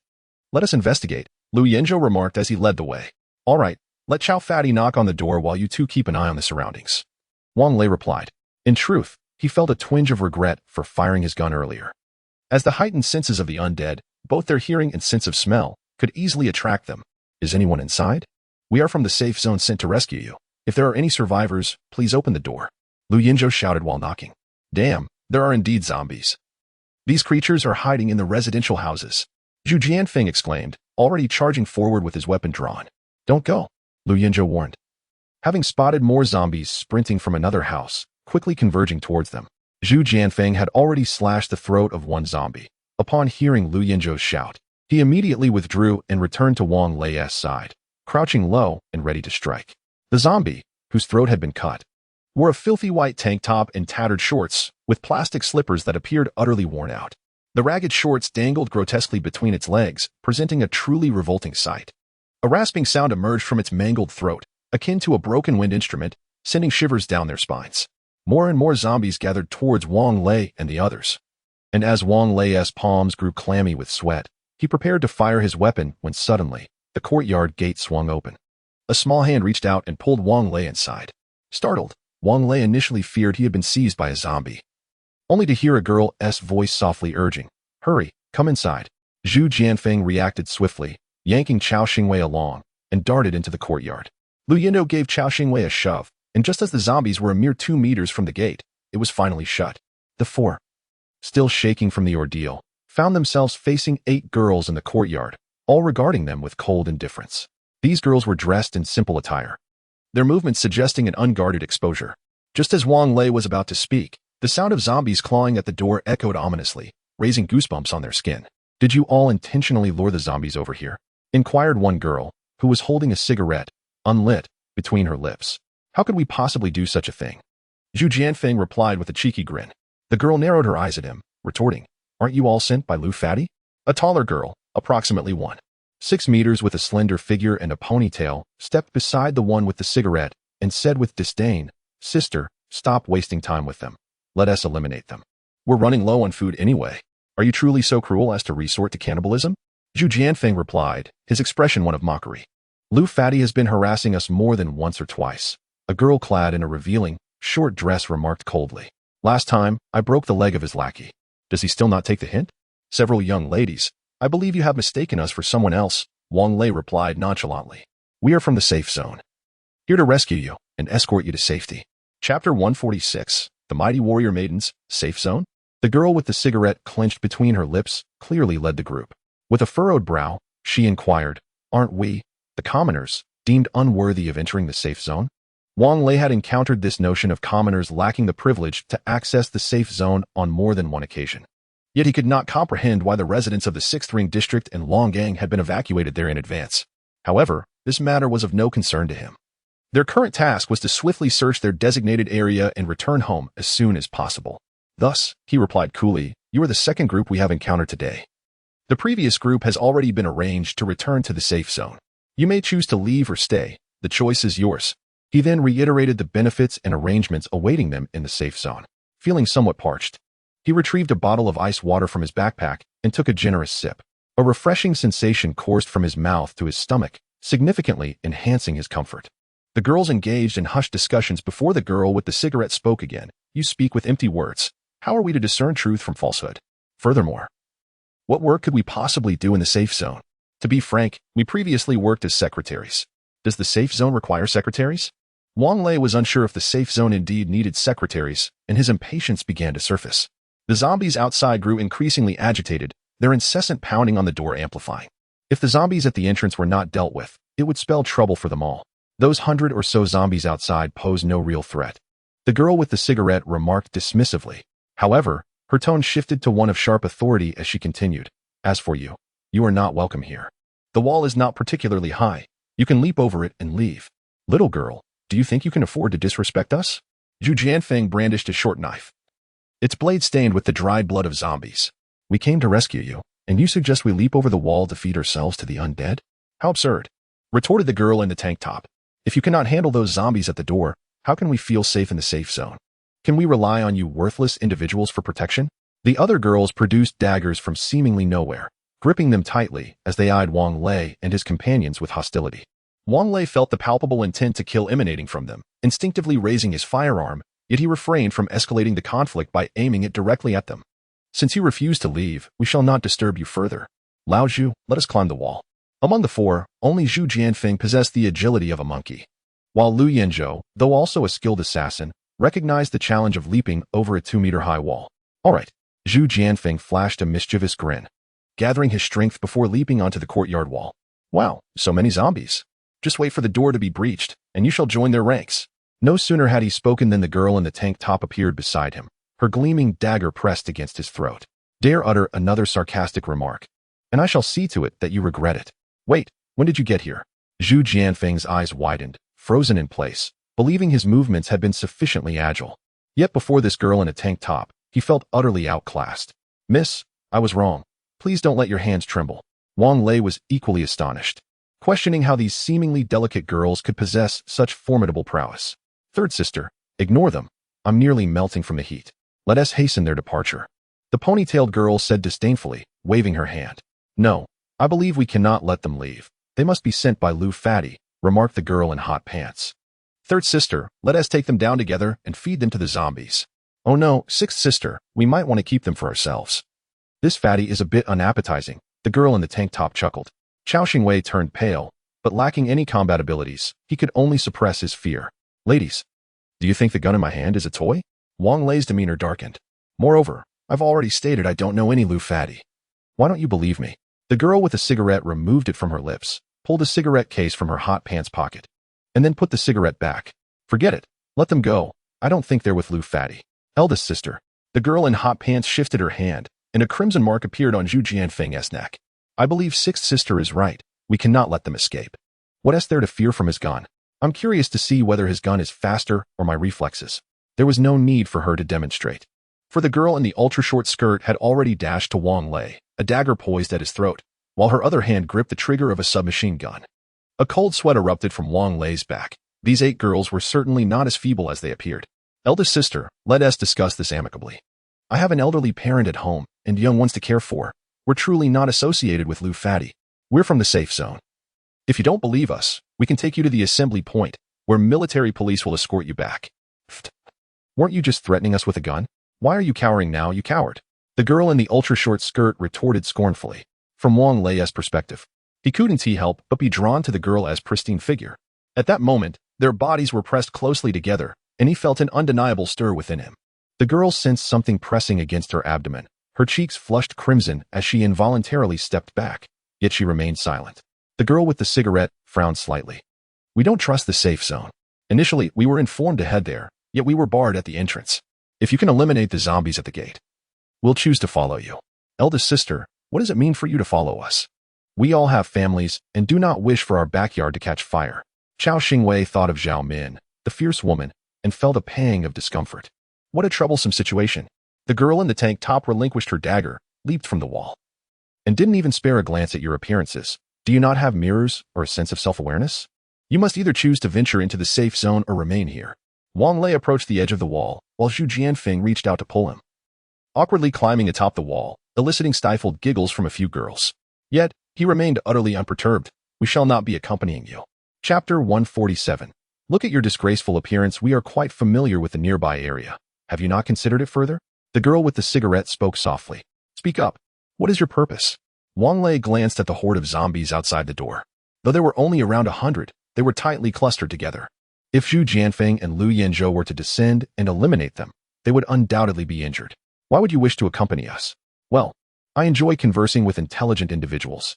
Let me be frank. Are you not responsible for escorting people back to the safe zone? I hope you can assist us in dismantling Lu Fatty's influence, the girl with the cigarette stated, gazing at Wang Lei. I am uncertain whether that is feasible. Wang Lei replied, shaking his head. After all, whether to leave or stay is your choice, just as it is for the Lu Fatty you mentioned. Lu Fatty can manipulate zombies. The girl with the cigarette could no longer contain herself. She pulled out a cigarette from her pocket and lit it. Manipulate zombies? Wow, that ability is impressive, Zhu Jianfeng exclaimed, his eyes wide with astonishment. The girl exhaled a cloud of smoke. Moreover, there is a zombie nest nearby. With just the 4 of you, the likelihood of returning alive is minimal. Is there truly a zombie nest? Wang Lei inquired eagerly. Is the leader of that nest a tier 3 zombie, or of an even higher rank? The girl shook her head. We do not know the exact level. Only that the nest is located near a small factory to the west. That factory is no ordinary place. It previously produced weapons for the upper echelon's bodyguards. Lu Fatty was the workshop director there, and could even command the zombies to gather food for them. Wang Lei nodded. If there is indeed a zombie nest, it would be beyond our capacity to handle. Therefore, we have decided to return to the gathering point and report to the military police. Look at your disgraceful appearance. The girl with the ponytail remarked disdainfully. Hurry up and leave. Hey, young lady, Zhu Jianfeng began to protest, but was interrupted by Wang Lei. As I mentioned earlier, I have both elderly and young family members to consider, and they too have their own families. There is no need to sacrifice our lives in a battle with uncertain outcomes. Having spoken, Wang Lei ignored them, crouched down, steadied himself, and began to methodically shoot the zombies one by one. With each bullet fired, his heart bled. He found himself reminiscing about Xiao Feng and the others. For in the capital, no one supplied him with ammunition. Seeing their companions being slain, the zombies abandoned their assault on the door. Their vacant eyes fixated on Wang Lei as they emitted guttural sounds. A wave of nauseating odor wafted toward him, prompting Wang Lei to hold his breath. Chao Xingwei could no longer contain himself and vomited, splattering the heads of 2 zombies beneath the wall. As Wang Lei drew the zombies' attention, Zhu Jianfeng and Lu Yanzhou exchanged glances. They donned masks from their pockets and cautiously moved towards the sides of the wall. Noticing that the zombies were oblivious to their presence, they stealthily jumped down and began to eliminate the zombies from behind the horde. Clearing away the horde of zombies took a full 20 minutes, and the micro-assault rifle's magazine was completely depleted. Lu Yanzhou and Zhu Jianfeng were now covered in the foul blood of the undead, diligently moving the corpses piled at the entrance to a corner. All right, the zombies have been dealt with. Let us take our leave, Wang Lei remarked nonchalantly, instructing them not to concern themselves with the bodies at the door, as military personnel would soon arrive to handle it. Wait a moment, the girl on the wall with the suspender dress frowned. You should come in and wash up. The blood of the zombies may carry infection. While Lu Yinzhou and Zhu Jianfeng had worn masks during the slaughter, the filth now clinging to them was quite uncomfortable. Lu Yinzhou replied, Then we must trouble you. Old Wang, could you fetch us some clothes from the car? Wang Lei nodded, realizing that this was the only option. In the center of the courtyard stood a well with a pulley system, accompanied by buckets and basins, likely the source of water the girls used daily. As Lu Yinzhou and Zhu Jianfeng returned to the courtyard to wash up, the 8 girls retreated to their rooms, drawing the curtains closed. Wang Lei, gun in hand, exited the alley with Chao Xingwei. The sunflower parrot stood obediently on the bedsheet, having nearly devoured the dried fruits. Yet the floor of the car bore no remnants of shells, only a few droppings on the sheet. Birds, being instinctively designed, would eat and excrete simultaneously. So as long as the car remained untainted, it was acceptable.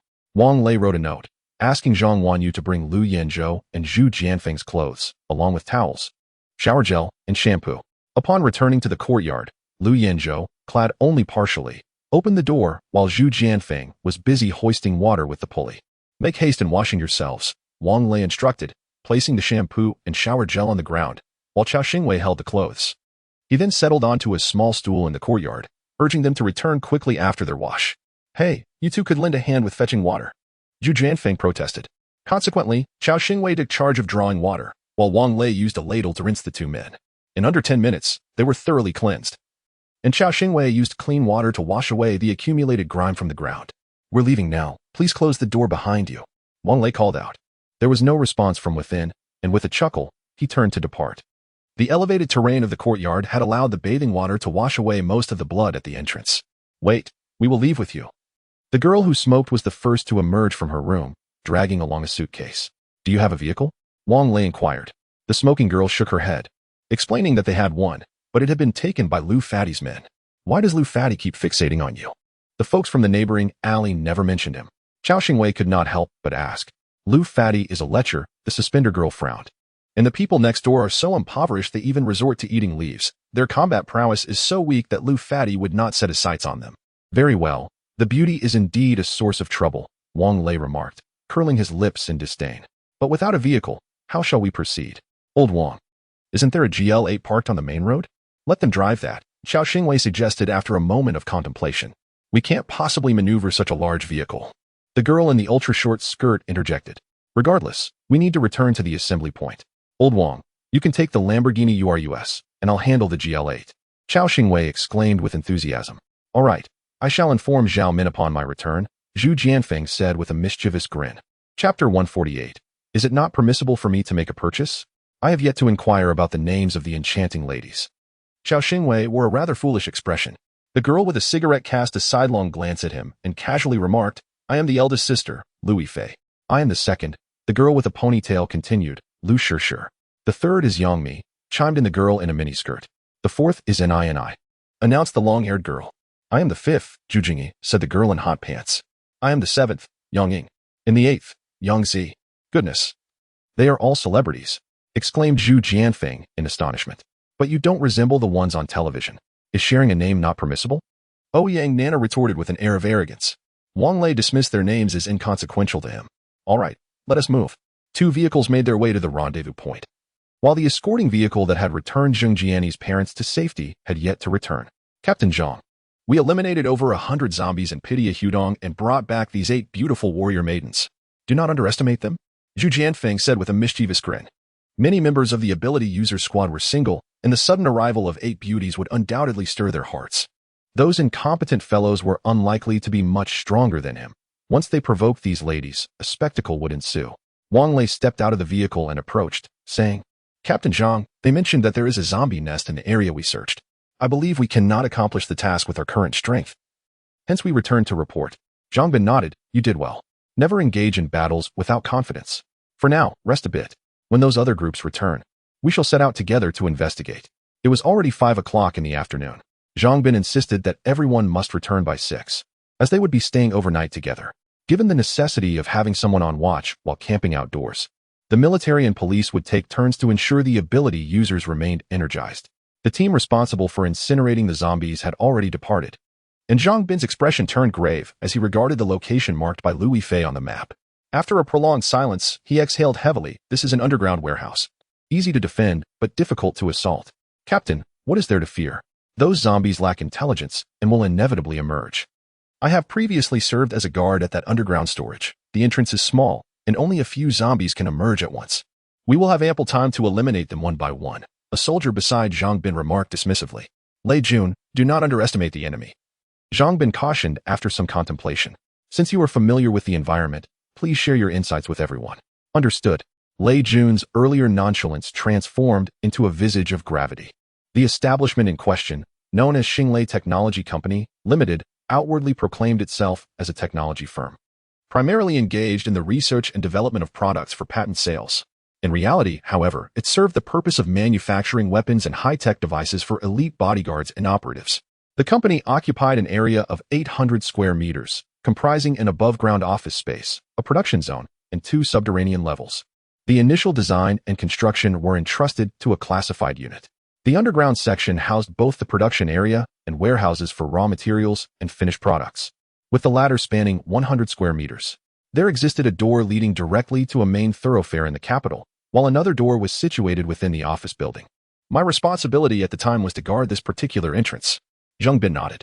Have you been to the underground section? Report, team leader. Besides guarding the door, we are also tasked with patrolling, and we are quite familiar with the underground layout. The structure below is relatively simple. The first basement level contains the raw materials warehouse and pre-processing workshop, while semi-finished products are transported via elevator to the second basement level, where assembly, debugging, and testing occur, followed by the transfer of qualified goods to the finished product warehouse. All rooms are interconnected, with the exception of the finished product warehouse, which is separated by alloy panels. The central corridor is approximately 3.5 meters wide. The finished product warehouse receives scheduled visits daily from personnel dispatched by superiors to retrieve items. The building's entrance features not only a pedestrian access, but also a sizable freight elevator for transporting raw materials. Both doors to the finished product warehouse are fortified vault doors, while the personnel access is secured by custom steel doors from a renowned domestic security door manufacturer. Goodness. Zhang Bin inhaled sharply. Miss Liu, if this is the case, doesn't that mean the Liu Fat Man is in cahoots with the zombies? How could that be possible? Team leader Zhang. I mentioned earlier that this Liu Fat Man has the ability to control zombies, Louis Fei asserted vehemently. Moreover, the zombies even venture out to assist them in scavenging for supplies. This complicates matters, Zhang Bin mused, rubbing his forehead. The Liu Fat Man and his group are survivors. We have no justification for exterminating them. Furthermore, the weapons produced here are cutting edge. Should these fall into their hands, our chances of success would be negligible. Wang Lei nodded in agreement. Team leader Zhang, perhaps we should return to the safe zone to consult with our superiors. If all else fails, we could deploy tanks to obliterate the facility completely. Alas, I suspect the higher-ups in the safe zone would not acquiesce, Zhang Bin sighed. Order must ultimately be restored. This factory has undoubtedly seen significant investment in manpower, resources, and finances. They would never permit its destruction. Here's what we'll do. Lei Jun, take a team. Observe the situation from a distance and report back promptly. Understood. Lei Jun saluted and then hurriedly boarded a military police vehicle. As time ticked away, the remaining teams of ability users returned one by one, reporting their accomplishments to Zhang Bin's deputy. The bus was now filled to capacity, and upon the return of the escorting military police unit, they would set forth for the safe zone. The temperature drops rapidly. During the day, it approaches 30 degrees. Yet by 6 in the evening, it has already plummeted to 18. As night falls, the temperature is expected to decline further. Wang Lei and his companions, feeling rather listless, sit in the car listening to music and snacking. Ouyang Nana approaches, pouting. You big men are actually eating snacks? Is there no sense of gentlemanly decorum? Wang Lei shakes his head, replying, what need is there for gentlemanly decorum? Do you not realize that these snacks are now considered luxuries? We are not related. So why should I share my food with you? Can't I buy it for myself? Ouyang Nana's cheeks flush with indignation. She resembles anything but a fierce warrior. Rather, she appears as a mere child. And with what will you purchase? Wang Lei assesses her attire, noting her simple clothing. Aren't you cold? Money is of no use now. It's as hard as the very skin of a leather swallow. Chapter 149. The Sacrifice of Lei Jun. Ouyang Nana huffed in a fit of pique and returned to the GL8. Old Wang, we have so many snacks. Why not share some with them? Xiao Xingwei said playfully. Share what? Is there enough? Even if there is, it will eventually run out. Shouldn't we save some for Yaya? Wang Lei shot Xiao Xingwei a disapproving glance. Old Xiao pouted, settling into the driver's seat in silence. At that moment, several teams of ability users had gathered by the roadside, lighting fires to roast the flesh of mutated beasts. In fact, the meat they had brought was pre-cooked. They merely needed to reheat it. Zhu Jianfeng, seeing this, couldn't help but smile and wrote a note. Hurry and get us some skewers, raw is fine. And bring over the barbecue grill and charcoal. Oh, and a bottle of wine. They had stocked plenty of these items in their RV, as Lu Yanzhou and the others often made skewers during their leisure. Zhang Wanyu swiftly delivered the items, and as Xiao Xingwei opened the trunk, Zhu Jianfeng eagerly began to ignite the charcoal with a gas torch, soon commencing the grilling. The aroma of the barbecued meat was far more enticing than the reheated cooked meat. Some shameless individuals approached, hoping to exchange their rations for skewers. But Zhu Jianfeng firmly declined. They certainly wouldn't dare to provoke the top-ranked team of ability users in the safe zone. They merely murmured amongst themselves and watched from a distance. To Wang Lei's surprise, the 8 girls did not exit the vehicle, which elevated his regard for them. Zhang Bin, witnessing Zhu Jianfeng and the others indulging in skewers and wine, simply shook his head without uttering a word. At 7:30 p.m., Lei Jun and his team had yet to return, causing Zhang Bin considerable anxiety as he stood at the intersection, continuously gazing toward the west. Finally, at 7:40 p.m., the military police vehicle they had departed and reappeared. Just as Zhang Bin sighed in relief, the military officer in the passenger seat exited the vehicle in tears. Captain Zhang. Lei Jun. He has fallen. Zhang Bin felt as though he had been struck by lightning, stuttering. What did you say? Lei Jun. What happened to him? Captain Zhang. We intended to circle around the factory and park at the entrance to assess the situation, but Lei Jun insisted on disembarking to scout. He is our squad leader, and we could not dissuade him. The factory gate was open, and just as he reached the entrance, a creature emerged from nowhere and devoured him whole. Wang Lei and the others, not far from where the two conversed, heard every word clearly. Last night, he had just accompanied Zhang Wanyu to watch Alien, and vivid images flooded his mind. At that moment, they had finished their barbecue. And as Zhu Jianfeng and Xiao Xingwei began to tidy up, Wang Lei stood up, brushed the dirt from his trousers, and declared, once we're cleaned up, let us return with the bus. We're no longer undertaking this mission. Zhang Bin heard Wang Lei's words distinctly, having just lost a comrade. He was infuriated by Wang Lei's intention to abandon the task. He pointed an accusatory finger at Wang Lei and shouted, do you realize you are sowing discord among the ranks? If you dare defy military orders, you will face a military tribunal. Team leader Zhang, first and foremost. We are not your soldiers. Furthermore, within this city of 4-9, countless unknown dangers lurk. The sacrifice of Lei Jun stemmed from his misjudgment of the circumstances he faced. His reckless gamble cost him his life. If you insist on having us continue this mission, it would be tantamount to disregarding human life. Wang Lei faced Zhang Bin with an air of indifference, articulating each word deliberately. Indeed, we refuse to continue. We demand to return to the safe zone. Those awakened individuals, recently filled with animosity from the barbecued beer incident, now stood united alongside Wang Lei. Undertaking a mission was unavoidable, yet risking our lives renders it unworthy. Zhang Bin, who had ascended to his current position not without intellect, was jolted into awareness by the collective protest. Silence, everyone. Allow me to speak. The crowd quieted. All eyes fixed upon him. I understand your sentiments and recognize that this mission cannot proceed. Therefore, let us gather our belongings and return for now. Once I report to the higher-ups, we shall determine the fate of the mission. With that, Zhang Bin, filled with melancholy, departed in his vehicle. Initially slated for a 2-week mission, they returned after merely 1 day. It was clear how he would be perceived by the upper echelons of the safe zone. He had hoped to climb higher after successfully completing this task, yet now it seemed utterly doomed. Not only was his advancement thwarted, but even the retention of his current leadership position was in jeopardy. Yet, what alternative did he have? The awakened ones had all gone on strike. Could he rely on the few military officers to confront the impending unknown dangers? The higher-ups were aware of the existence of the zombie den, and as the team leader, he too was cognizant. He could only hope that upon their return, the leaders would empathize with his predicament. Upon their arrival, the once orderly convoy had descended into chaos. To describe their longing to return as eager would be an understatement. The Lamborghini Urus was already exceeding a speed of 100 kilometers per hour. Old Wang. Look at those leaves. They have all fallen. Xiao Xingwei continued to serve as the chauffeur for the 8 beautiful women, with Lu Yanzhou seated in the front passenger seat. Wang Lei glanced at the central control screen and remarked, the outside temperature is 6 degrees, akin to the onset of winter. How could the leaves possibly remain? Lu Yinzhou nodded in agreement, remarking on the peculiar weather, while Wang Lei and his companions observed the fallen leaves. They were oblivious to the fact that each leaf had descended like a specimen, devoid of moisture. Upon returning to the villa, it was already past 9 in the evening. How Zhengbin would confront the higher-ups of the safe zone was his concern, but the villa was frigid, and it was Wang Lei's responsibility to devise a solution. After parking the car, Wang Lei glanced across to see that Li Ming and the others had not yet returned. He awaited Chao Xingwei's arrival, hoping he would assist in connecting the RV's power source to the villa. With a grin, old Chao replied, "Just a moment. Let me find a place for the ladies first." Wang Lei felt an overwhelming urge to summon Zhao Min to confront him. He ascended into the RV to inspect the remaining energy of the crystal core, discovering that merely 8% remained. The central control screen indicated that the greatest energy consumption stemmed from the four-dimensional space transmission.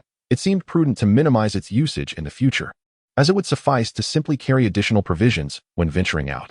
After replacing the crystal core with a new one, he returned home with the Sun Kana perched on his shoulder. Yaya, aware that Wang Lei and the others were hastening back, resolutely refused to sleep, insisting on waiting. Upon Wang Lei's entrance, she called out Daddy, only to be captivated by the Sun Kana resting on his shoulder. The Sun Kana, with a tone of resigned exasperation, lamented, "Alas, I am once again destined to be tormented by this mischievous child." Chapter 150, A Frenzied Pursuit. Chao Xingwei, concerned that several girls might be lacking food and drink, clandestinely procured provisions such as grains, pork, and dried vegetables from his RV, delivering them to their residence. He believed his actions were discreet, yet in truth, Wang Lei merely turned a blind eye. A bag of rice, a barrel of oil, and several dozen pounds of pork were of little concern to him.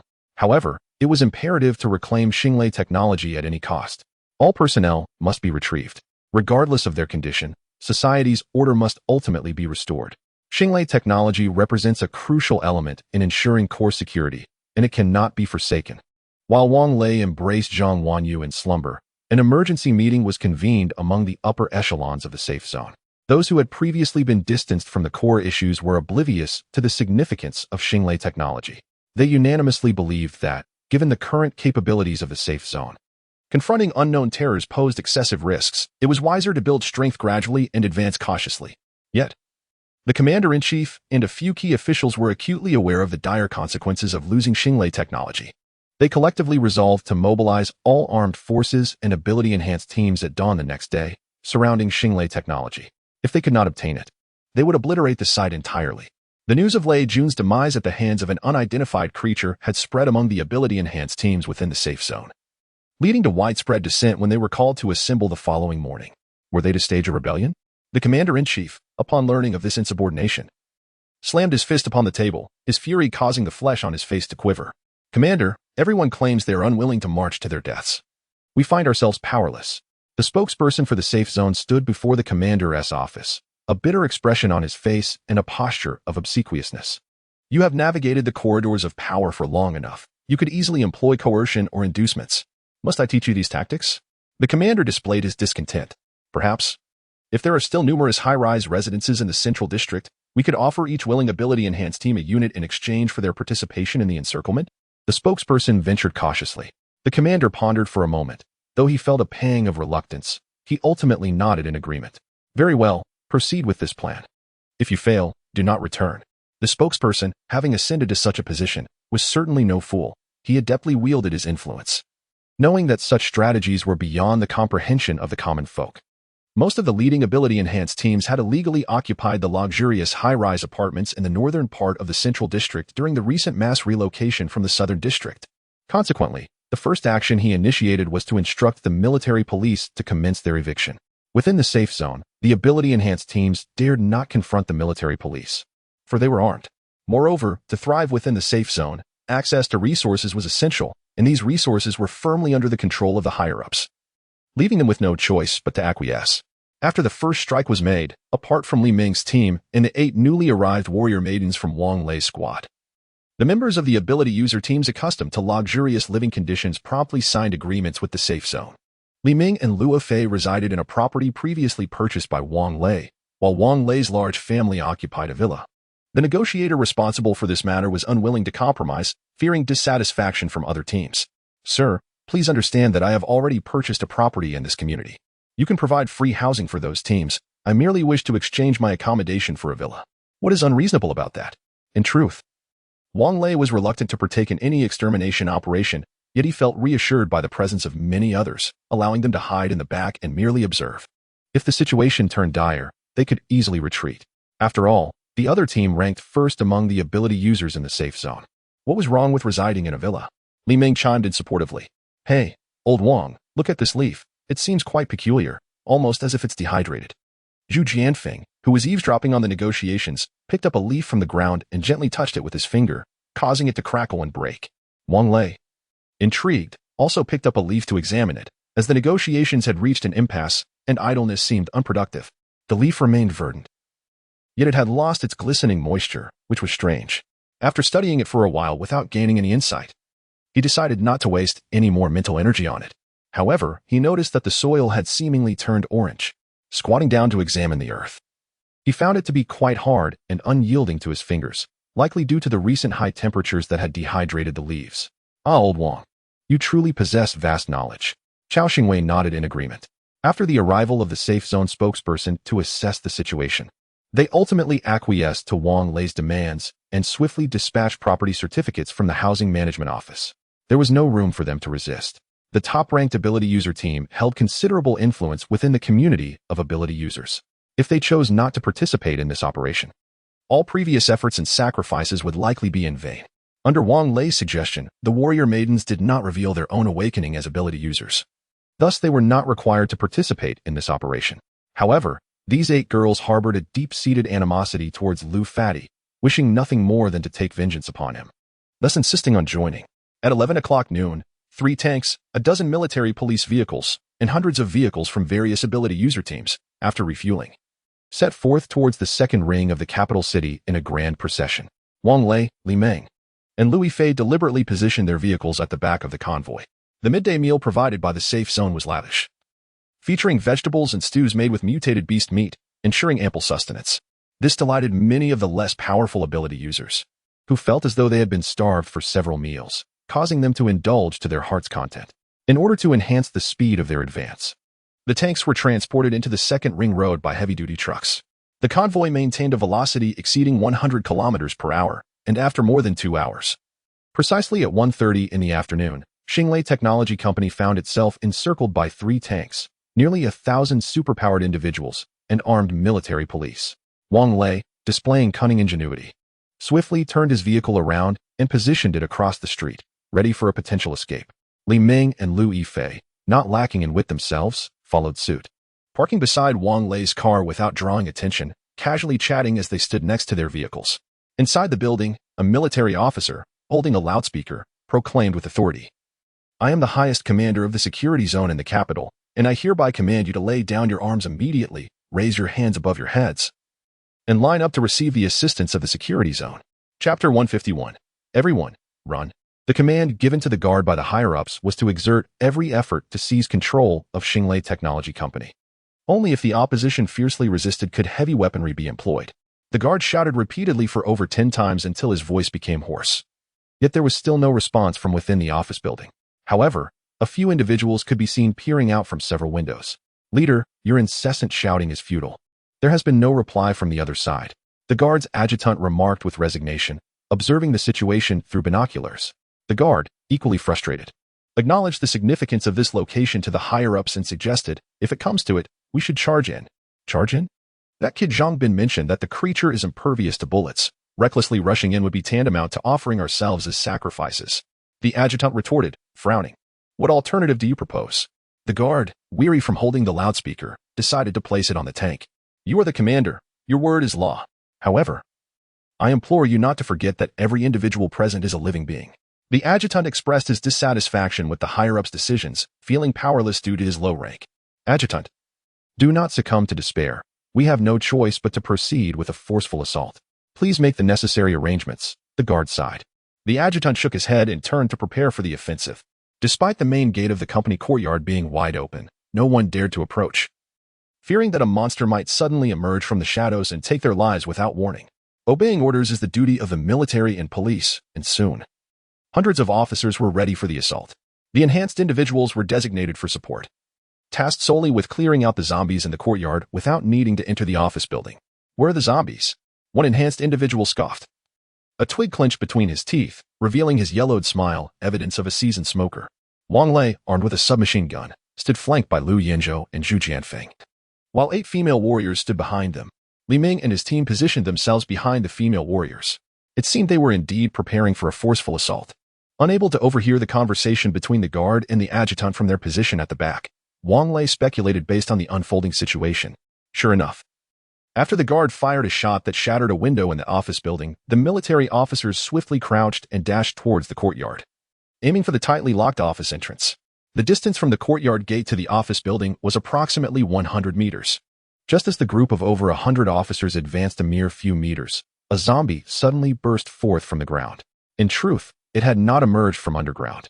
It was simply the exit of the finished goods warehouse, which appeared to have had its vault door breached.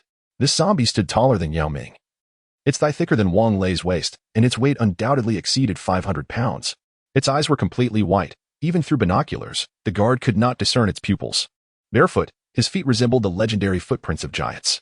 Had such an imprint been discovered before the apocalypse? The Closer to Science program could have easily produced 10 episodes on the subject, perhaps due to his immense weight. With each step he took, the earth seemed to tremble beneath him. The military and police forces ahead began to take aim.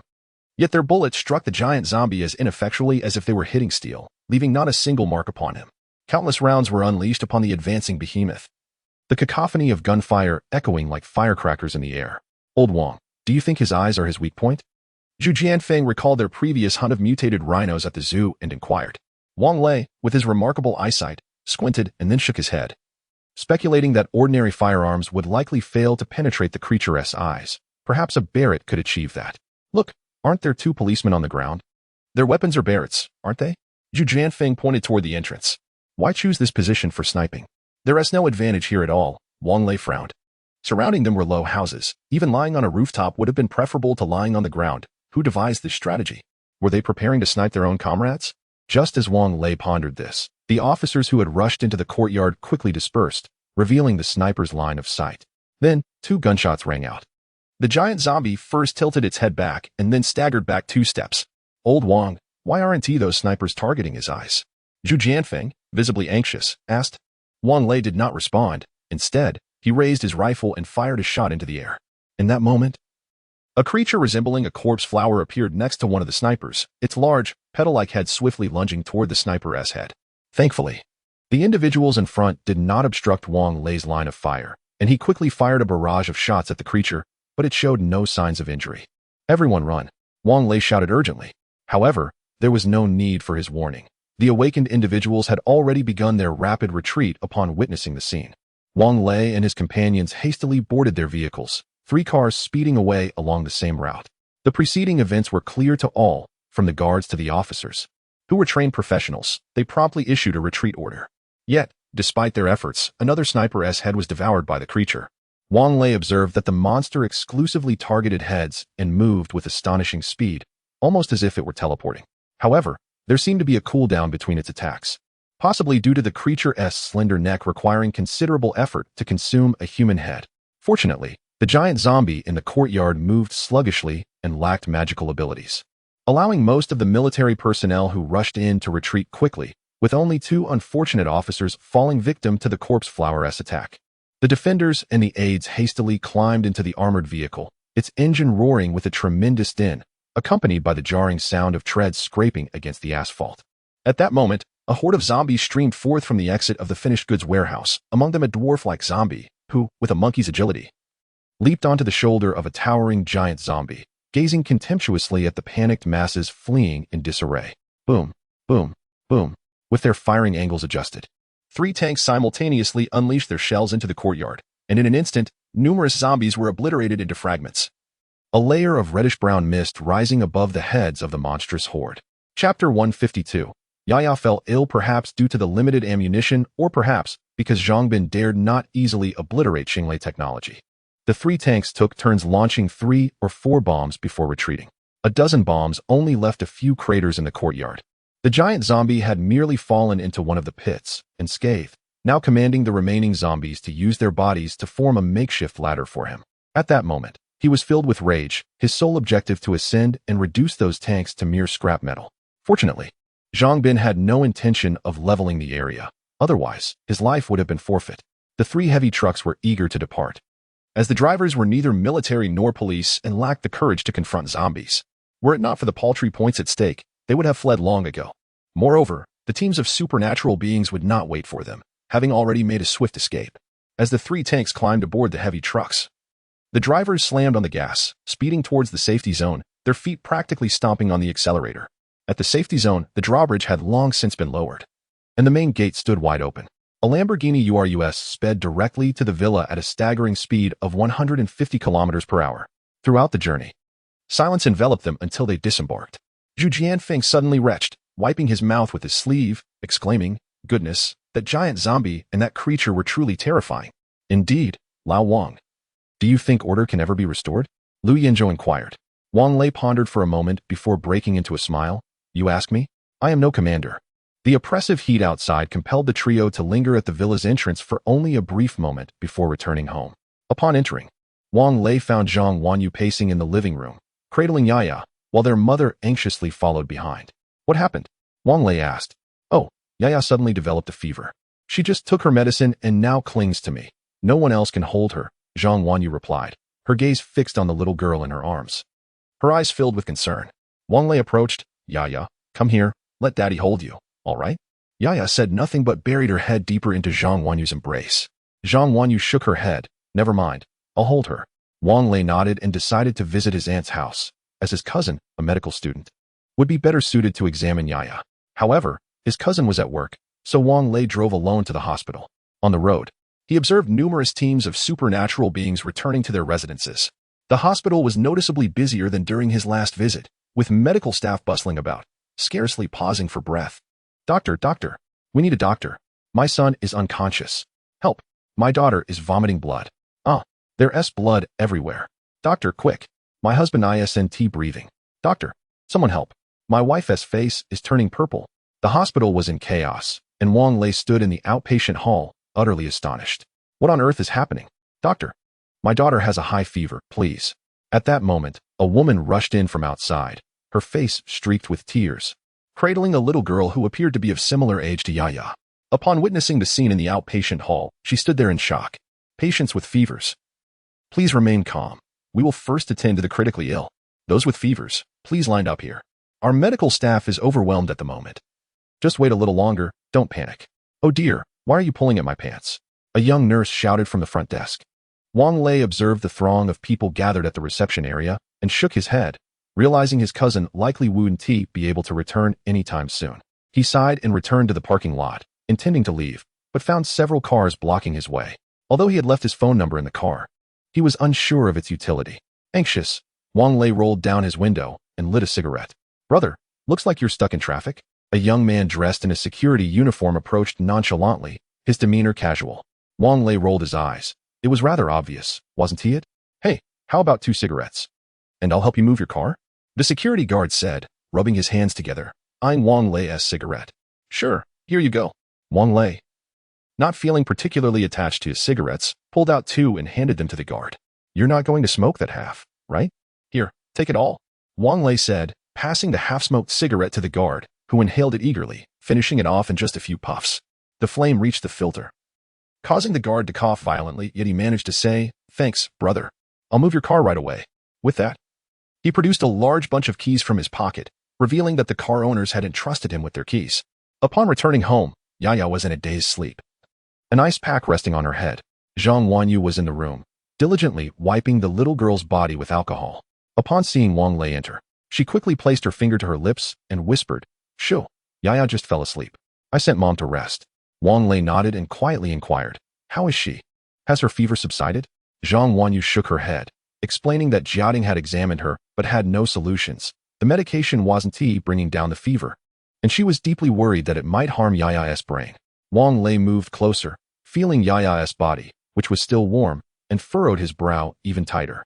"I just went to the hospital. It was overcrowded, nearly impossible to enter the outpatient hall. There are so many patients with fevers. This can't be an epidemic, can it?" "It's hard to say. The temperature has been unstable lately, with significant fluctuations between day and night.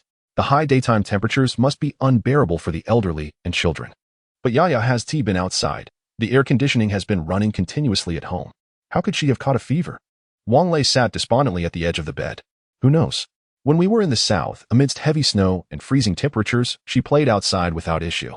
Now she is sick like this. It truly pains me to see. Dear, you must think of a way. Zhang Wanyu said, tears streaming down her face. Before Yaya turned 2, I had not participated in her upbringing. I had never prepared her milk formula, nor changed her diapers. In fact, when Yaya suddenly appeared, I was unprepared to embrace the role of a father. However, the sweet and well-behaved Yaya required no concern from Wang Lei. She was more obedient and sensible than many children her age, or even those older than her. The sudden turn of her health has left Wang Lei feeling profoundly distressed. Old Wang, I may have found a way to treat Yaya. The door was gently pushed open, and Zhang Jiatian peeked in. Her face alight with excitement as she whispered, Chapter 153. Is this a plague? Is it really? Wang Lei exclaimed with unrestrained joy, momentarily forgetting to modulate his voice. Sure. Keep your voice down. You might wake Yaya. Zhang Wanyu chided gently. Ah, right, Wang Lei hastily whispered, shouting, please hurry with the treatment. Zhang Jiatian nodded. Hand me 2 of your crystal cores. I will give it a try.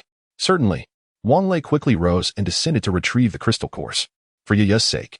He would not hesitate to dismantle his RV if necessary. After delivering the 2 crystal cores to Zhang Jiatian, Wang Lei gazed at her eagerly, shouting, please be quick. Do not rush me. Zhang Jiatian replied, holding 1 crystal core in her hand and closing her eyes. Once her focus was sharpened, she reopened her eyes to find the opulent bedroom transformed into a sophisticated treatment room, where Yaya lay peacefully on the hospital bed. Surrounded by an array of medical equipment and medications, Zhang Jiatian proceeded to connect the life monitoring apparatus to Yaya's body. Revealing her vital signs on the display, blood pressure, 130/80, heart rate, 92, temperature, 38. 4. The comprehensive assessment indicated a certain plague. Recommended treatment, 1. An injection of 5 milliliters of Qi Huan virus cleansing and a single oral dose of shooting tablets. 2. Clear the lung and bronchial pathological tissues.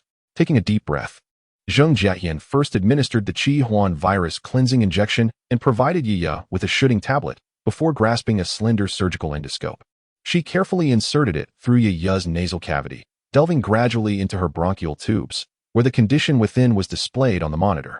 On the walls of her bronchial tubes, there were clusters resembling cotton fluff. With utmost caution, Zhang Jiatian utilized the surgical blade attached to the endoscope to remove the cotton-like substances, subsequently suctioning them out with a catheter. The state of the lungs appeared to be even more dire than that of the bronchial tubes, fortunately.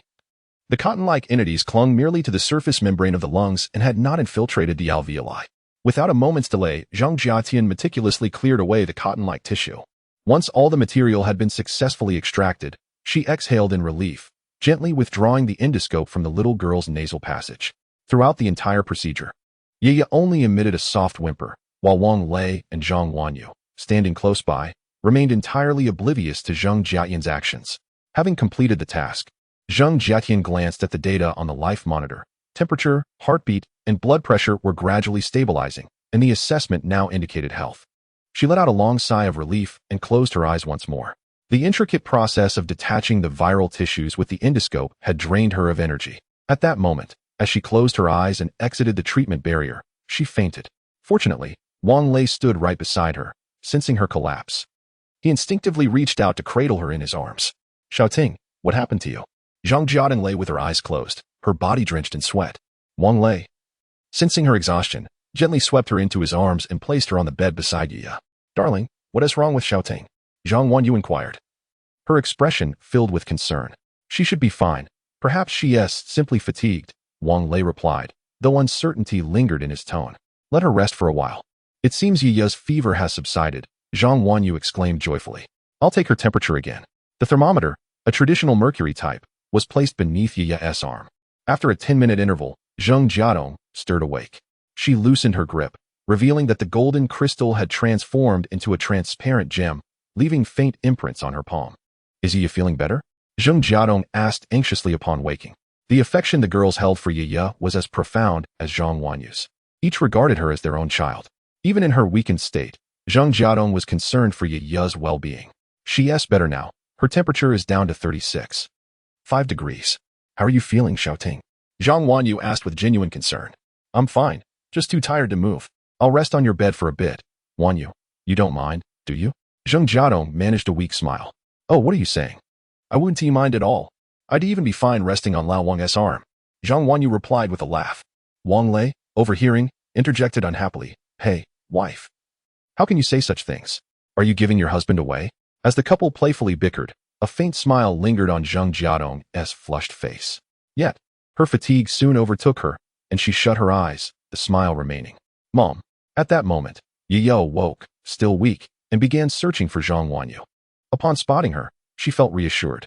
Mommy hug. Zhang Wanyu quickly bent down to cradle the little one. Yiya, how are you feeling? Is there anywhere that still hurts?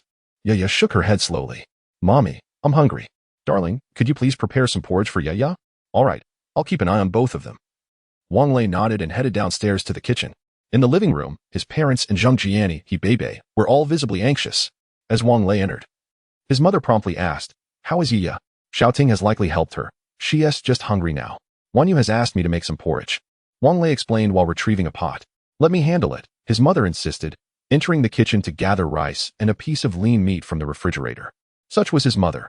Throughout his life, she had always taken care of everything for him, ensuring clean clothes were always at his bedside and meals were served promptly. Household chores were tasks she would never allow Wang Lei to partake in. Half an hour later, the porridge was ready. Mother personally took a small spoon upstairs to feed Yaya, while Wang Lei extinguished his cigarette and followed her. In the room, Zheng Jiadong had just awoken and was conversing with Zhang Wanyu. Upon seeing mother feeding Yaya porridge, her stomach began to rumble. Darling, is there any porridge left? Please bring a bowl for shouting, Zhang Wanyu suggested. Mother had cooked a large pot of porridge intended for dinner. No need to trouble yourself. I'll get it myself. Zhang Jiadong insisted, attempting to rise from the bed. Observing her still pale complexion, Wang Lei gently pressed her back down. All right, you rest. I will go downstairs and bring it up for you. Chapter 154. Free entry and exit after enjoying porridge. Zheng Jiatian and Yaya took a brief nap, only waking up by dinner time. By then, Yaya had nearly returned to her pre-illness state, though she remained attached to Zhang Wanyu, unwilling to feed herself. Senior. Yaya contracted a plague during her illness, Zheng Jiatian remarked, chewing on a piece of rib. Wang Lei paused, taken aback by the mention of a plague. The memories of the pandemic from 3 years prior made his heart race. What kind of plague? Zheng Jiatian shook her head, uncertain of its nature, but reassured him that Yaya's blood work was fine. The primary concern lay in her lungs and trachea, which contained cotton-like substances. Is it COVID? A case of pulmonary fibrosis? Wang Lei queried, puzzled. Zheng Jiatian countered, it should not be. This is undoubtedly an unknown plague. Is Yaya fully recovered now? Will there be any lasting effects? His mother inquired anxiously. Andy, please don't worry. Yaya has completely recovered, and there will be no after effects. Zheng Jiatian replied with a smile. Wang Lei recalled a scene from the hospital lobby, pondering whether the individuals there had been infected with this plague, suffering from high fevers and bleeding. Thinking about it is truly terrifying. Shouting, perhaps we should have everyone checked, just to be safe, he suggested. Dear, let us wait until Shouting regains her strength. She still looks quite weak, Zhang Wanyu responded. I apologize. I was just anxious. Perhaps it's merely that the child has a low immune response. Wang Lei chuckled, scratching his head. His words were meant to comfort, as the hospital lobby had been filled with people of all ages afflicted by illness. After dinner, Yaya no longer clamored for television or toys. Instead, she nestled against Zhang Wanyu's neck like a koala, her eyes crescent-shaped and beautifully closed. Wanyu, why don't you lull Yaya to sleep? I'll tidy up, his mother suggested. Andy, you should rest. We can handle these chores. Bebe and Zheng Jiani quickly chimed in. After Wang Lei had bathed, Yaya was already asleep. Dear, you should hurry and take a shower, he urged. Your friend is clinging to my neck, Zhang Wanyu laughed. I'll wait until she lets go before I shower. You should sleep first. All right. Exhausted, Wang Lei fell asleep as soon as his head hit the pillow, snoring softly. Zhang Wanyu gazed at the father and daughter, a sweet smile gracing her lips. The following morning, broadcasting speakers began to be installed on the utility poles in the safe zone. Taking advantage of the cool weather, Li Ming and Wang Lei sat beneath a tree, chatting, while 8 lovely young ladies donned OL attire, short-sleeved white blouses, black skirts, sheer black stockings, and peep-toe black high-heeled sandals. As Li Ming and his companions spoke, they swallowed hard, not out of desire to flirt, but rather due to having witnessed the fierce nature of the girls. Old Wang, do you think they'll let us out to hunt that giant zombie again? Indeed, what about that creature? It is quite terrifying. Li Ming and Wang Lei were conversing, Yet their gazes remained fixated on the legs of the 8 girls. Wang Lei squinted as he observed the staff setting up the loudspeaker. Although the 8 beauties were aesthetically pleasing, they paled in comparison to the 4 at home. If one desires to see them in black stockings, they could simply return home to witness that, with no need to gaze upon these outsiders. Speaking of black stockings, just a few days ago, Zheng Jiadong, with her short legs, surprisingly donned a pair. How delightful that was. How could I know what that creature is? However, it does bear a resemblance to the monster from the film Alien.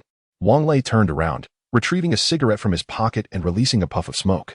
The creature in Alien transformed into a humanoid form, while this one more closely resembled a corpse flower, with its ghastly array of teeth. Utterly repulsive. I wonder if it brushes its teeth. You should go and brush it. Ouyang Nana chuckled, covering her mouth. Why is your thought process so peculiar? Wang Lei grinned. Tian Yao, has your relative not relayed any news? Tian Yao shook his head, exhaling a cloud of smoke. No, I haven't seen her for 2 days. I suppose the higher-ups have been in meetings. All right, when she returns, remember to inquire thoroughly. If they still intend for us to exterminate that creature, we should flee if we cannot manage it. Wang Lei nodded.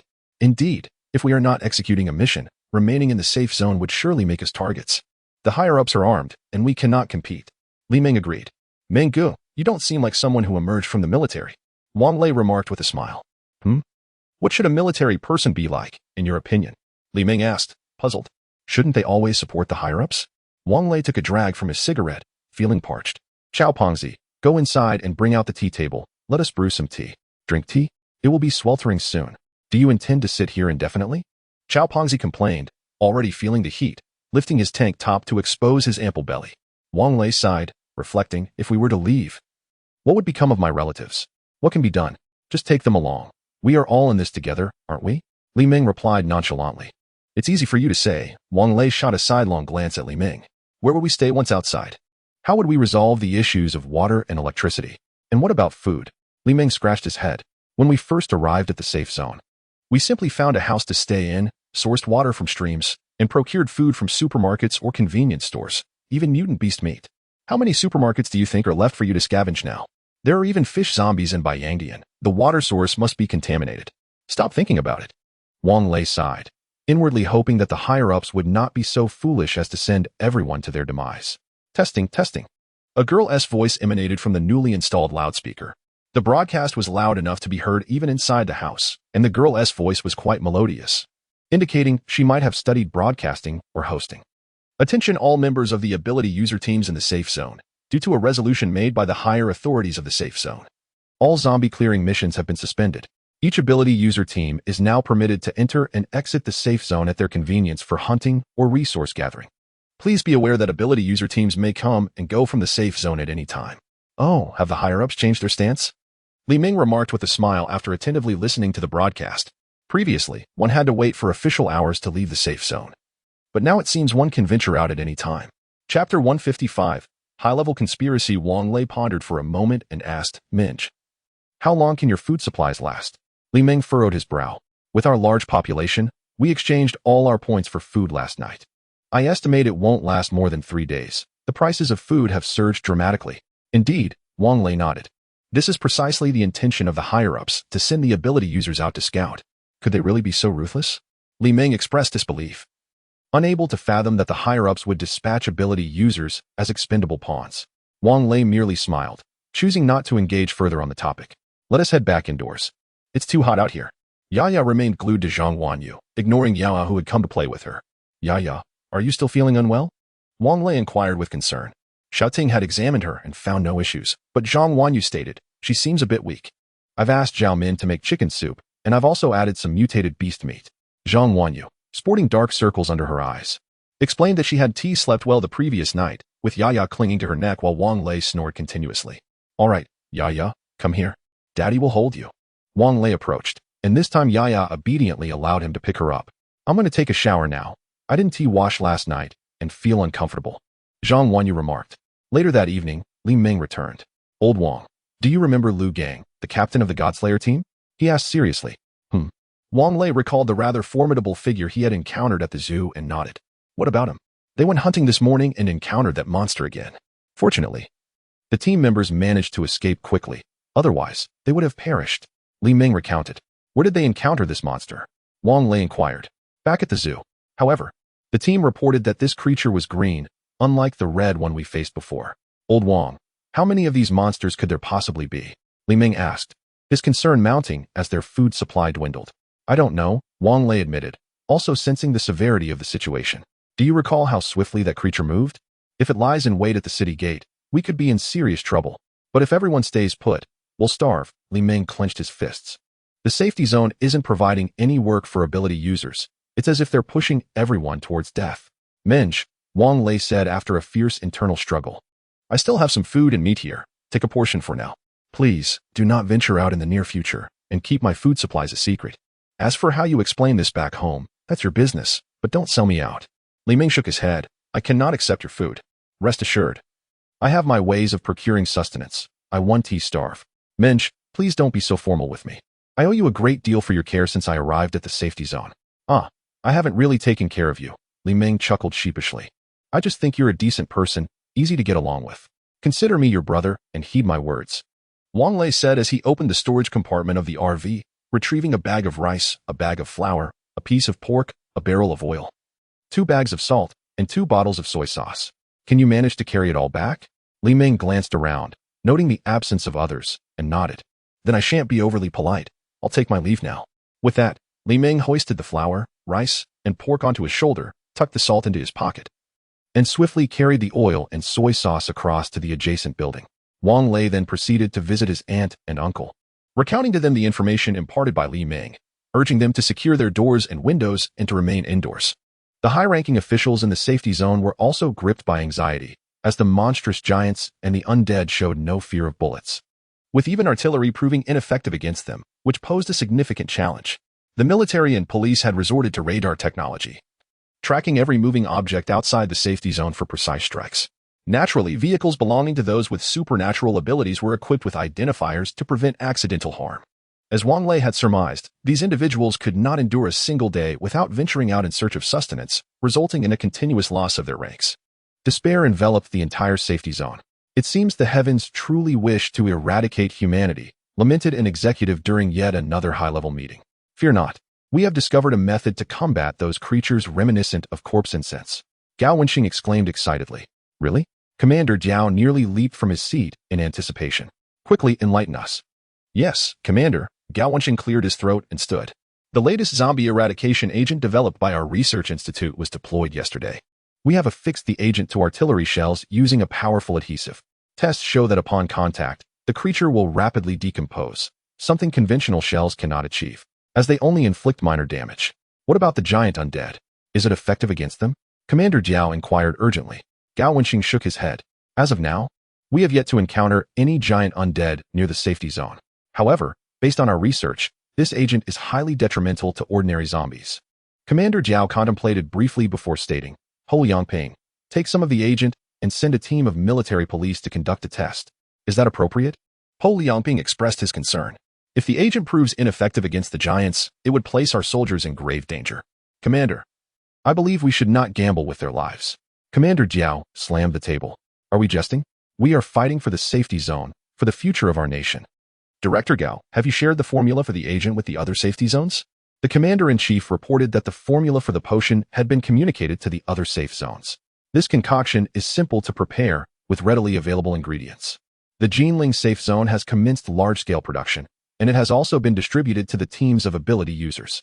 We have produced a considerable amount, sufficient to supply the ability users within the safe zone, and its application is straightforward. One merely needs to apply the potion onto their weapons. Well done. The commander-in-chief remarked with satisfaction. Once order is restored, we shall bestow upon you the title of National Hero. Turning to Ho Yangping, he continued, very well, it is settled. Old Ho, notify the teams of ability users to come and collect this potion. Resigned, Ho Yangping stood and replied, understood, Commander-in-Chief. I assure you the task will be accomplished. Chapter 156. The toxicity of perfume, a viscous substance, dubbed a super potion, has been extensively distributed among the ability wielders. This concoction, enriched with thickeners and adhesives, is designed for easy application on weapons. Lu Yinzhou and Zhu Jianfeng harbor a strong aversion to this substance, primarily due to its peculiar odor and its resemblance to mucus, with a scent reminiscent of fermented tofu fallen into a latrine. Can the meat of the ability beast still be consumed after being tainted by this substance? Tian Yao furrows his brow in concern. Wang Lei maintains a stoic expression. Unless absolutely necessary, it is best to refrain from venturing out. The experts' words should be taken with a grain of salt. Should one truly heed their counsel, they might not even realize how they met their demise. Li Ming opens his mouth, intending to voice something, but ultimately refrains. Even Liu Yifei and the others discern that Wang Lei is exceedingly affluent. The extent of his reserves remains a mystery to all. Naturally, they would neither inquire nor dare to request anything from him, especially someone as earnest as Li Ming, who would never entertain the absurd notion of harboring grievances over favors received. The crux of the matter remains, Wang Lei possesses provisions, while they do not. At dawn the following day, Li Ming, accompanied by the sailor Senshi, ventured out for a hunt, omitting to summon Wang Lei or inform him of their plans. The ability teams generally set out in pairs for mutual support. In the case of the sailor Senshi, Tian Yao was at the wheel. And with a car full of beautiful women, he felt an incessant urge to stifle a nosebleed. Northeast of Baiyangdian, there lies a mountain where numerous animals have reportedly appeared of late. This was their intended destination. As Li Ming and his companions set forth, a military police vehicle was also en route to the capital. Within the compound of Xinglei Technology Company, the scene remained unchanged from the previous day. The injured zombies continued to wail from the deep craters created by artillery fire, while those who had perished became fodder for discussion. The giant zombie had vanished without a trace. Squad leader, should we venture inside? A young soldier, driving the military police vehicle, inquired softly as they halted at the compound's entrance. Let us hold off on entering for now. Let us observe the situation first. The squad leader hesitated before adding, perhaps we ought to throw a grenade? Isn't that a bit excessive, squad leader? Another soldier in the back seat grimaced. What if we draw out that creature again? But our mission is to conduct experiments on the giant zombie. Without results, how shall we report back?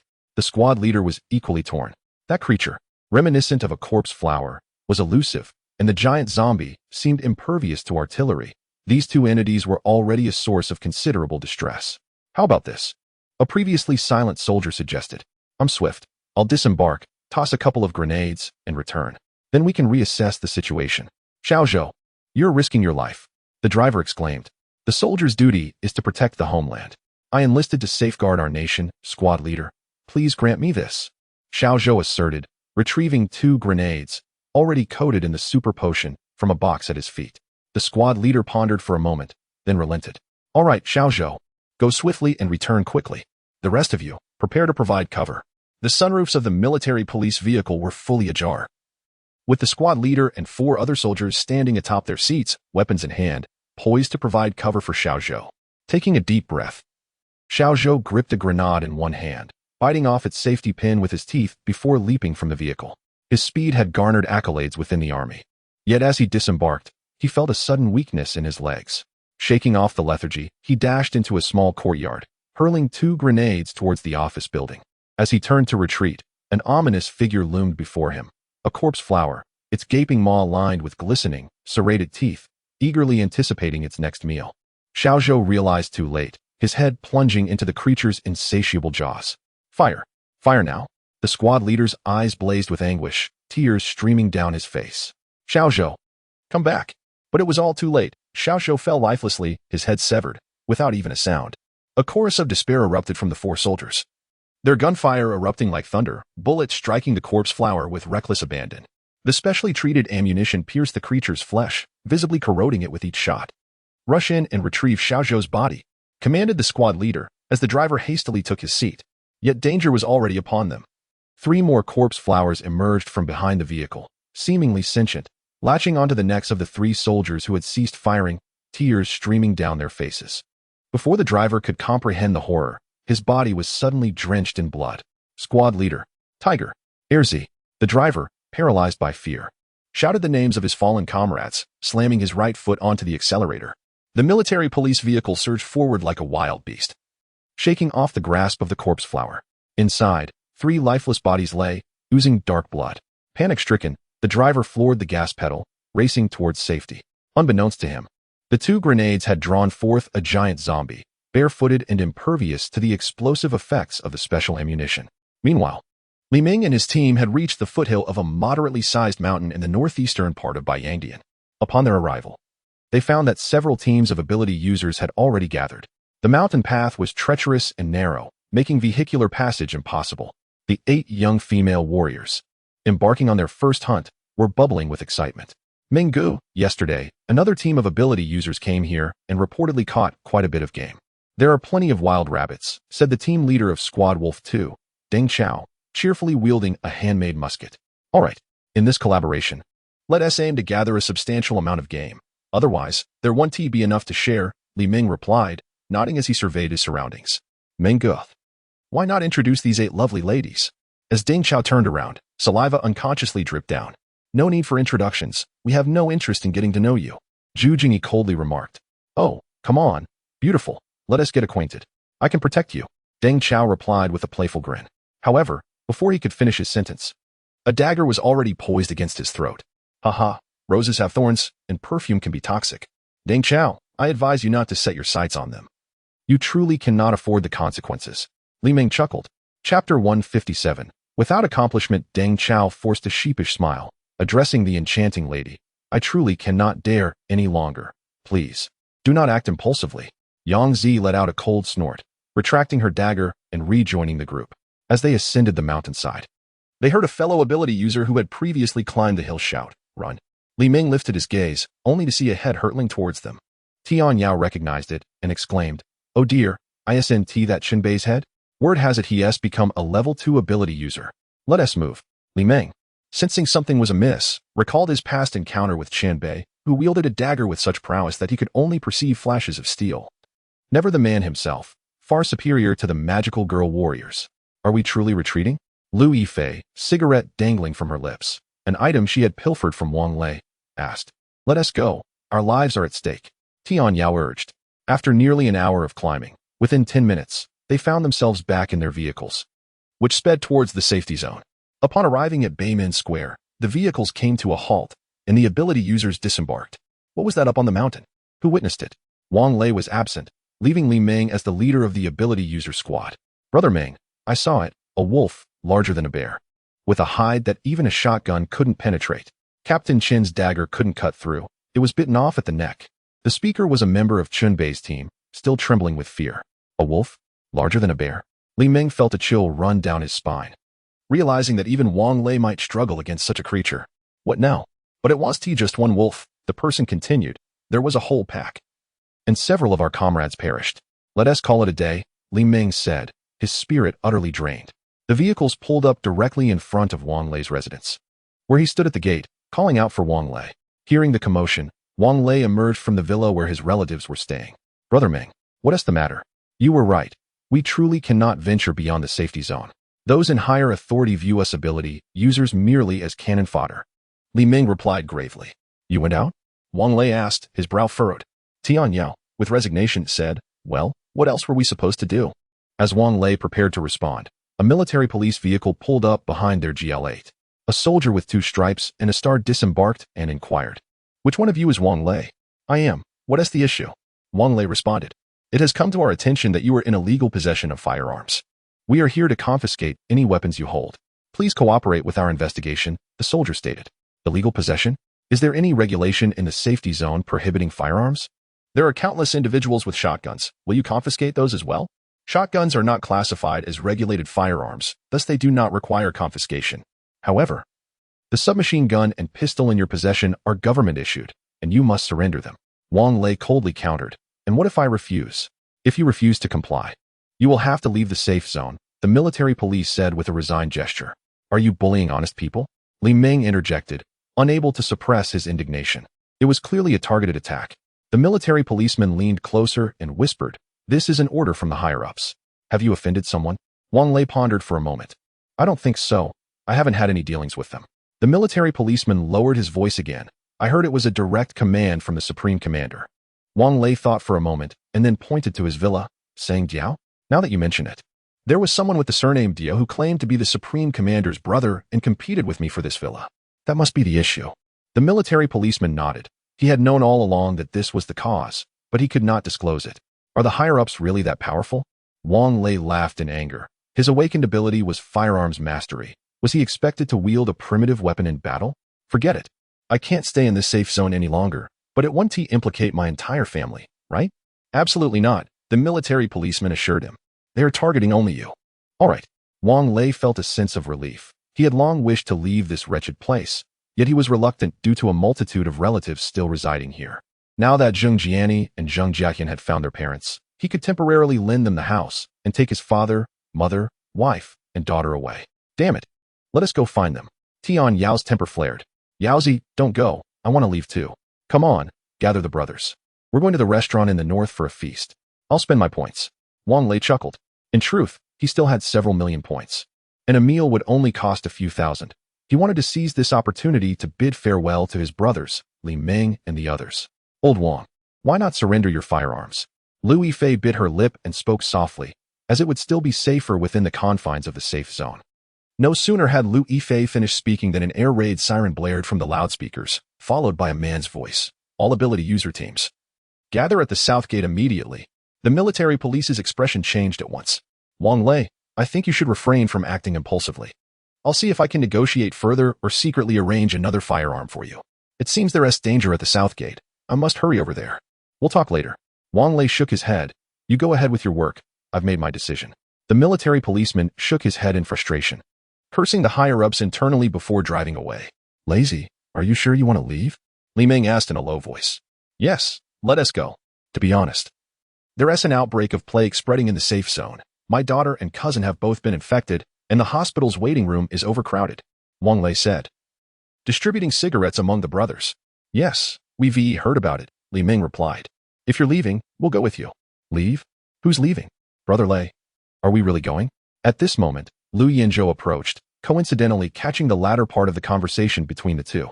Wang Lei chuckled and remarked, Old Lu, I am preparing to leave. Let's head to the North District for a meal soon. Lu Yinzhou, twitching the corners of his mouth, replied, What a scoundrel you are. Are you planning to abandon us and leave on your own? Zheng Jiani emerged from her aunt's villa, having overheard the earlier exchange with the military police. Jiani, your parents are still here. Wang Lei frowned. Zheng Jiani raised an eyebrow and said, Then let's just bring them along. Chapter 158, Narrow Paths of Rivals, Old Wang. Let my parents drive their own car, Zheng Jiani suggested, sensing Wang Lei's silence and understanding his thoughts. Well, the three of us men will take the Lamborghini Urus. At some point, Chao Xingwei had also arrived. All right. Wang Lei felt a warmth in his heart, regardless of the circumstances. They should first enjoy a meal and gather some points. With preparations to depart, Li Ming and the others decided to disregard any matters in the South District. The Sailor Scouts conferred and opted to accompany Wang Lei. Wang Lei first returned to his aunt's place, gently carrying the frail Zheng Jiayan out while informing her of their departure plans. His aunt's family immediately expressed their desire to leave as well, prompting Wang Feng to drive off to refuel. During Wang Lei's brief absence, his aunt and uncle had already informed the three uncles about their intention to leave, as their meager points would hardly sustain them in the safe zone. Even the fourth aunt approached Wang Lei to apologize, assuring him that she would no longer covet his belongings. What about your family? Wang Lei inquired, laying Zheng Jiatian on the sofa and covering her with an air conditioning blanket. Concerned about her catching a chill, having a villa to stay in is sufficient. I have come to realize that they view me merely as an ATM. The fourth aunt said, her eyes reddening. During this time, she and her husband, along with their son, had endured hardships. Since her mother and brother's family moved into the villa, it had been as if invaders had entered their home, consuming everything in sight. The family's hard-earned points had been taken away by her brother. All right, you make the arrangements, fourth aunt. We are family, but your maternal relatives are not my concern. Understand? Wang Lei, uninterested in maintaining a cordial demeanor, laid his cards on the table. I understand, Xiao Lei. Rest assured, fourth aunt promises not to act foolishly again. Please forgive me. The fourth aunt vowed, lowering her eyes in shame. As each household prepared for departure, a convoy of over 10 vehicles set forth towards the North District. The fourth aunt's family was overjoyed at the prospect of receiving the villa for their stay, eager for the large group to leave promptly. Meanwhile, Lu Yinzhou and his companions, taking advantage of the distraction, stuffed whatever electrical appliances they could into the RV.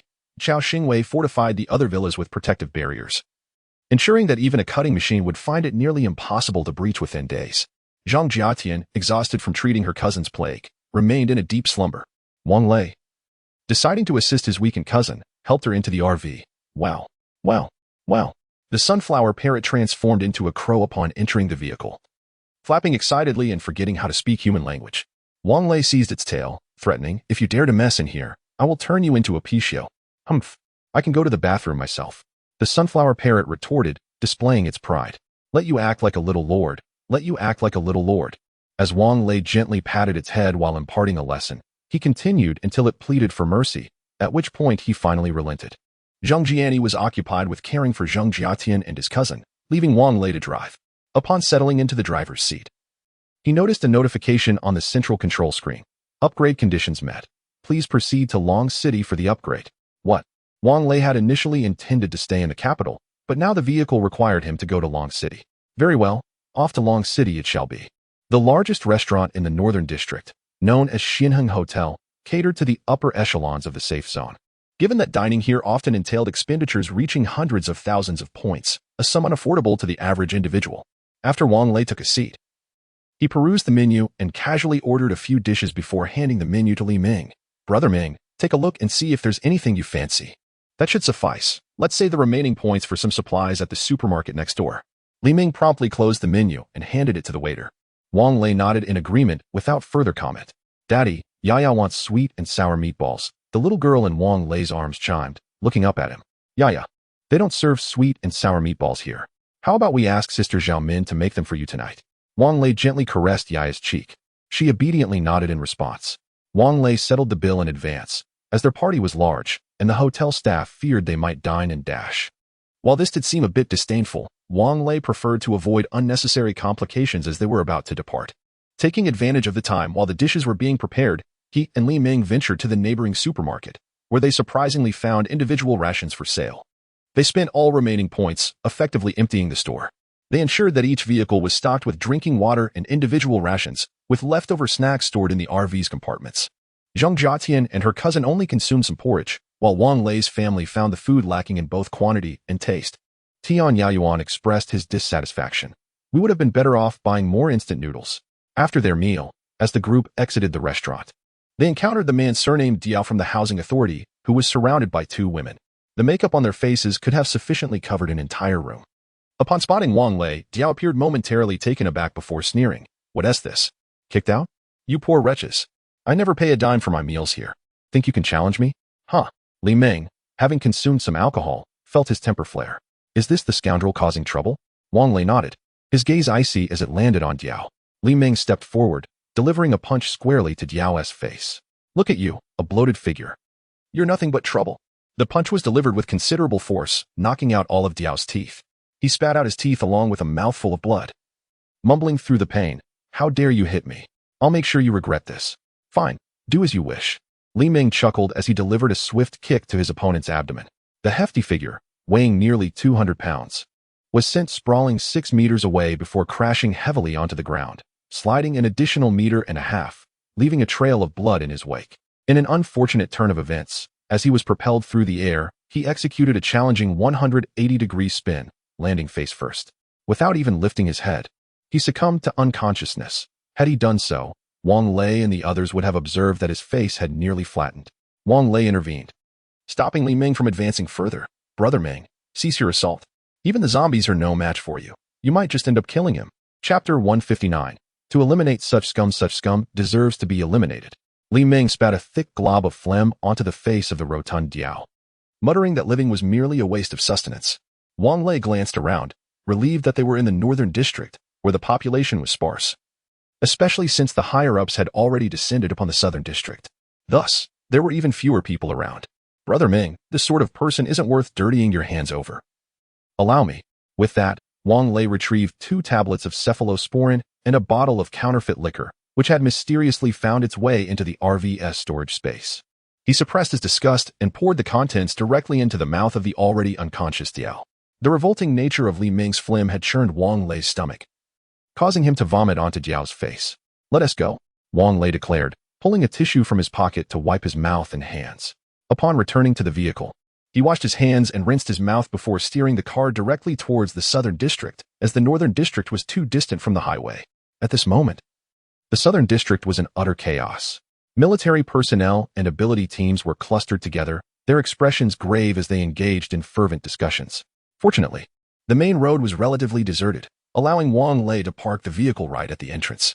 A military officer approached them, inquiring if they were part of the ability team. If so, they were instructed to park in the designated area and await further orders. Officer, we need to go out, Wang Lei replied, lowering his window. The military officer looked at him as though he were a fool. There are several giant zombies attacking our walls outside. Do you wish to walk into your own demise? Wang Lei casually picked up a super potion from the small table. Didn't TU distribute this to us? What? Does it not work against giant zombies? The officer's eyes reddened with frustration as he muttered softly, if it weren't for this damned rubbish concocted by so-called experts, my comrades wouldn't have sacrificed their lives. At that moment, Wang Lei noticed Zhang Bin frowning as he approached. What is going on, Shaowen? Shaowen reported, sir. These individuals wish to go out, and I am attempting to dissuade them. Are you Wang Lei? Zhang Bin recognized the top-ranked team in the safe zone, especially due to their conspicuous RV. It is currently perilous outside. You cannot venture out. Officer Zhang, let me take a look, Wang Lei replied, exiting the vehicle with only a pistol holstered at his waist. Very well, Zhang Bin conceded, knowing that ability users were an essential part of the armed forces within the safe zone. Accompanying Zhang Bin onto the city walls, the situation outside became immediately apparent. The walls were divided into 3 sections, the outer wall, the middle wall, and the inner wall. 3 giant zombies were dismantling the outer wall with their bare hands, while numerous survivors were busy reinforcing the structures between the middle and inner walls.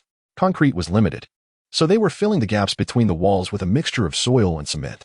Due to the height of the walls and the absence of suitable machinery, all the work was executed manually. Meanwhile, the outer wall was on the verge of collapse from the relentless battering of the giant zombies, whose fists resembled meteor hammers. Officer Zhang, do you have a Barrett? Wang Lei inquired, having previously identified the vulnerabilities of these giant zombies and asking directly. Yes, just wait a moment. Wang Lei's extraordinary abilities were certainly known to the upper echelons of the safety zone, and as a defender of the area, Zhang Bin was no stranger to them either. Upon acquiring a Barrett sniper rifle, Wang Lei sought a vantage point, disassembling the magazine and honing the bullet tips against the city wall. According to a classmate from middle school, this technique would cause the bullets to explode upon impact with the target. However, he had never tested it himself. Hitting the eye of a giant zombie from a height of over 10 meters was akin to picking up a stone from the ground. Unless, of course, the bullets could curve. Wang Lei held his breath, patiently awaiting the opportune moment, yet the giant zombies showed no signs of cooperation, fixated solely on demolishing the wall. Growing increasingly impatient, he urged, Officer Zhang, toss a grenade down. Zhang Bin, puzzled, replied, throwing a grenade would merely assist them in breaking down the wall. Wang Lei calmly countered, if you don't throw a grenade, this wall won't withstand for long. Zhang Bin pondered this, realizing the logic in Wang Lei's words, and instructed his subordinates to bring 2 grenades. These devices were robust and unlikely to kill the giants. Even injuring them would prove challenging.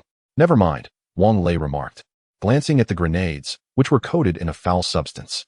Do you have any that aren't tainted? Zhang Bin hesitated, explaining, the directive requires experiments. Wang Lei shrugged, declaring, well then, wait for death. Let it be destruction. Zhang Bin clenched his teeth, eventually ordering 2 clean grenades to be delivered. Only then did Wang Lei take one, remove the safety pin, and toss it beneath a giant zombie's feet. It seemed the giant zombies lacked intelligence and did not understand the importance of teamwork. Otherwise, they would have breached the outer wall long ago. The grenade detonated with substantial force, and even though Wang Lei and his companions had already crouched down, they were still showered with debris.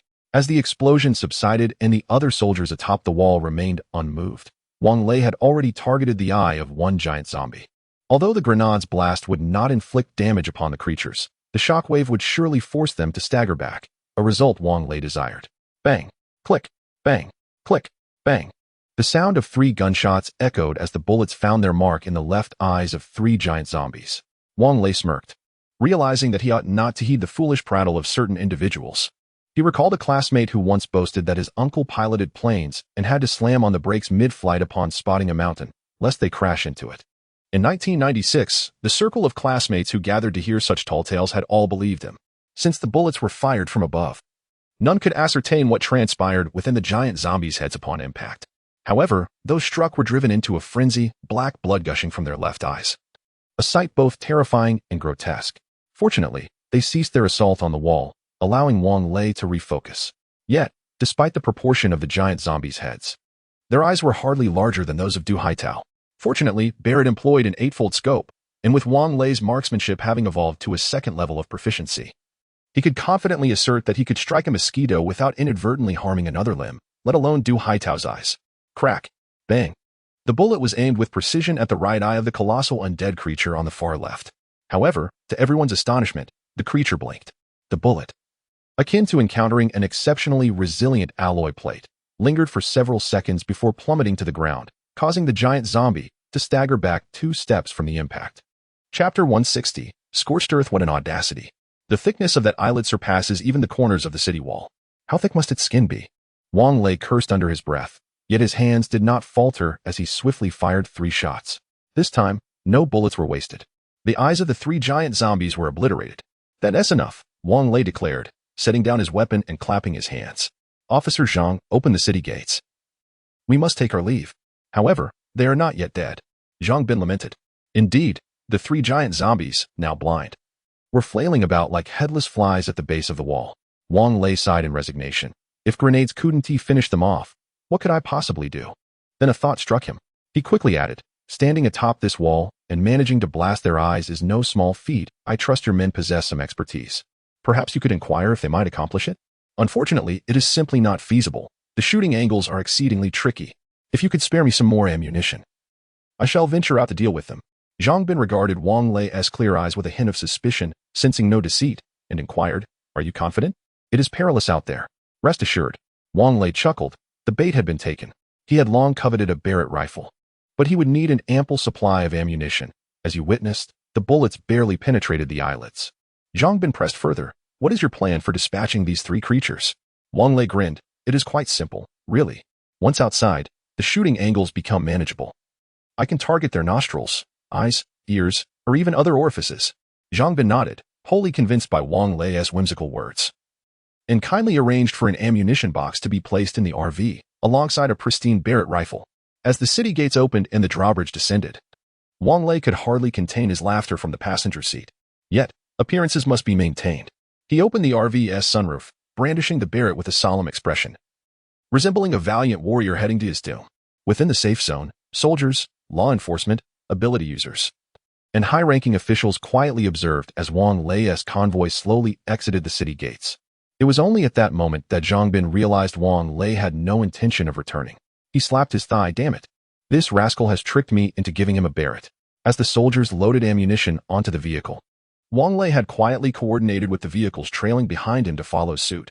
The RV would not stop, nor should anyone else. Originally, Wang Lei intended to conserve ammunition. Yet as the RV cruised onto the main road, the 3 giant zombies detected the commotion. Their ears perked, straining to locate the source of the sound. Curse it. These people seem oblivious to the ruckus they are making. Wang Lei muttered under his breath, then turned to Zheng Jian and I. Steady the vehicle, head straight onto the highway. No sooner had he spoken than a gunshot rang out, the Barrett roaring to life as a bullet soared towards one giant zombie's ear canal, causing it to collapse in response. Several vehicles had their accelerators pressed to the floor, speeding towards the entrance of the highway. Zhang Bin stood atop the city wall, a bitter smile upon his lips. Indeed, that rascal has fled. Wang Lei stowed the Barrett rifle in the car, just in time to witness a surge of zombies approaching from the west, interspersed with a number of towering giant zombies. He sighed, pondering whether the inhabitants of the safe zone would survive this ordeal. Grateful for the ancestors of the Rotundiel, otherwise, we too would be trapped within the city. As the RV entered the highway, the central control screen automatically displayed the navigation, a phenomenon that had never occurred before. Intrigued, Wang Lei operated it. Discovering the destination was a vacant plot on the eastern bank of Launching Riverside, a site recently cleared for a residential development named Riverside Scenic City. Covering over 600 acres, Wang Lei's parents had once contemplated selling their 2 apartments from Longgang to purchase a place for him here. The journey was silent, and after 5 hours, the convoy arrived at their destination. Before them stood a structure radiating a sense of advanced technology, occupying approximately 6 acres, shielded by a 10-meter-high wall. They could only discern its height, estimated to be around 20 meters, with a dome resembling an observatory atop it. The entire edifice gleamed in silver, resembling a fortress, obscured in the center by the wall. The central screen in the passenger seat chimed. The RV has arrived at the destination. All personnel, please disembark. The RV will automatically proceed into the core area for upgrades. Please refrain from parking in the green zone. All personnel must evacuate. Estimated upgrade time, 6 hours. Below the prompt, the current location of the RV was displayed, with several vehicles trailing closely behind, situated within the green zone, marked in red. Wang Lei glanced out the window. 200 meters away stood a 3-story prefabricated building with numerous rooms on the first floor, serving as the temporary office for the project. It would suffice for resting tonight, and the remaining matters could be addressed once the RV had completed its upgrades. The RV parked beneath the temporary building, followed by the other vehicles, as everyone disembarked, seeking relief after a long journey. Lazy, what is this peculiar structure? Li Ming exclaimed, eyes wide with curiosity, voicing what everyone was thinking. Oh, that's the Longqing Science and Technology Museum. Wang Lei fabricated a response. The sunflower parrot flitted around the open area before returning to perch on Wang Lei's shoulder. Old Wang, the soil here resembles that of the capital, so parched and scorched. Lu Yinzhou knelt down, scooping a handful of earth, noting its charred appearance. Wang Lei looked down, observing that the weeds indeed resembled those that had been singed. They crumbled at the slightest touch. However, he had no time to dwell on such matters. Clapping his hands, he declared loudly, I just checked. And all the rooms are equipped with beds and bedding, all brand new. Let us roll up our sleeves and get settled. 2 single beds pushed together could accommodate 3 individuals. For the sake of safety, everyone opted to reside on the 2nd floor. Wang Lei instructed Lu Yinzhou to retrieve some provisions, cooking utensils, and drinking water from the RV. Once he felt adequately prepared, he pressed the confirmation button on the central control screen for the upgrade.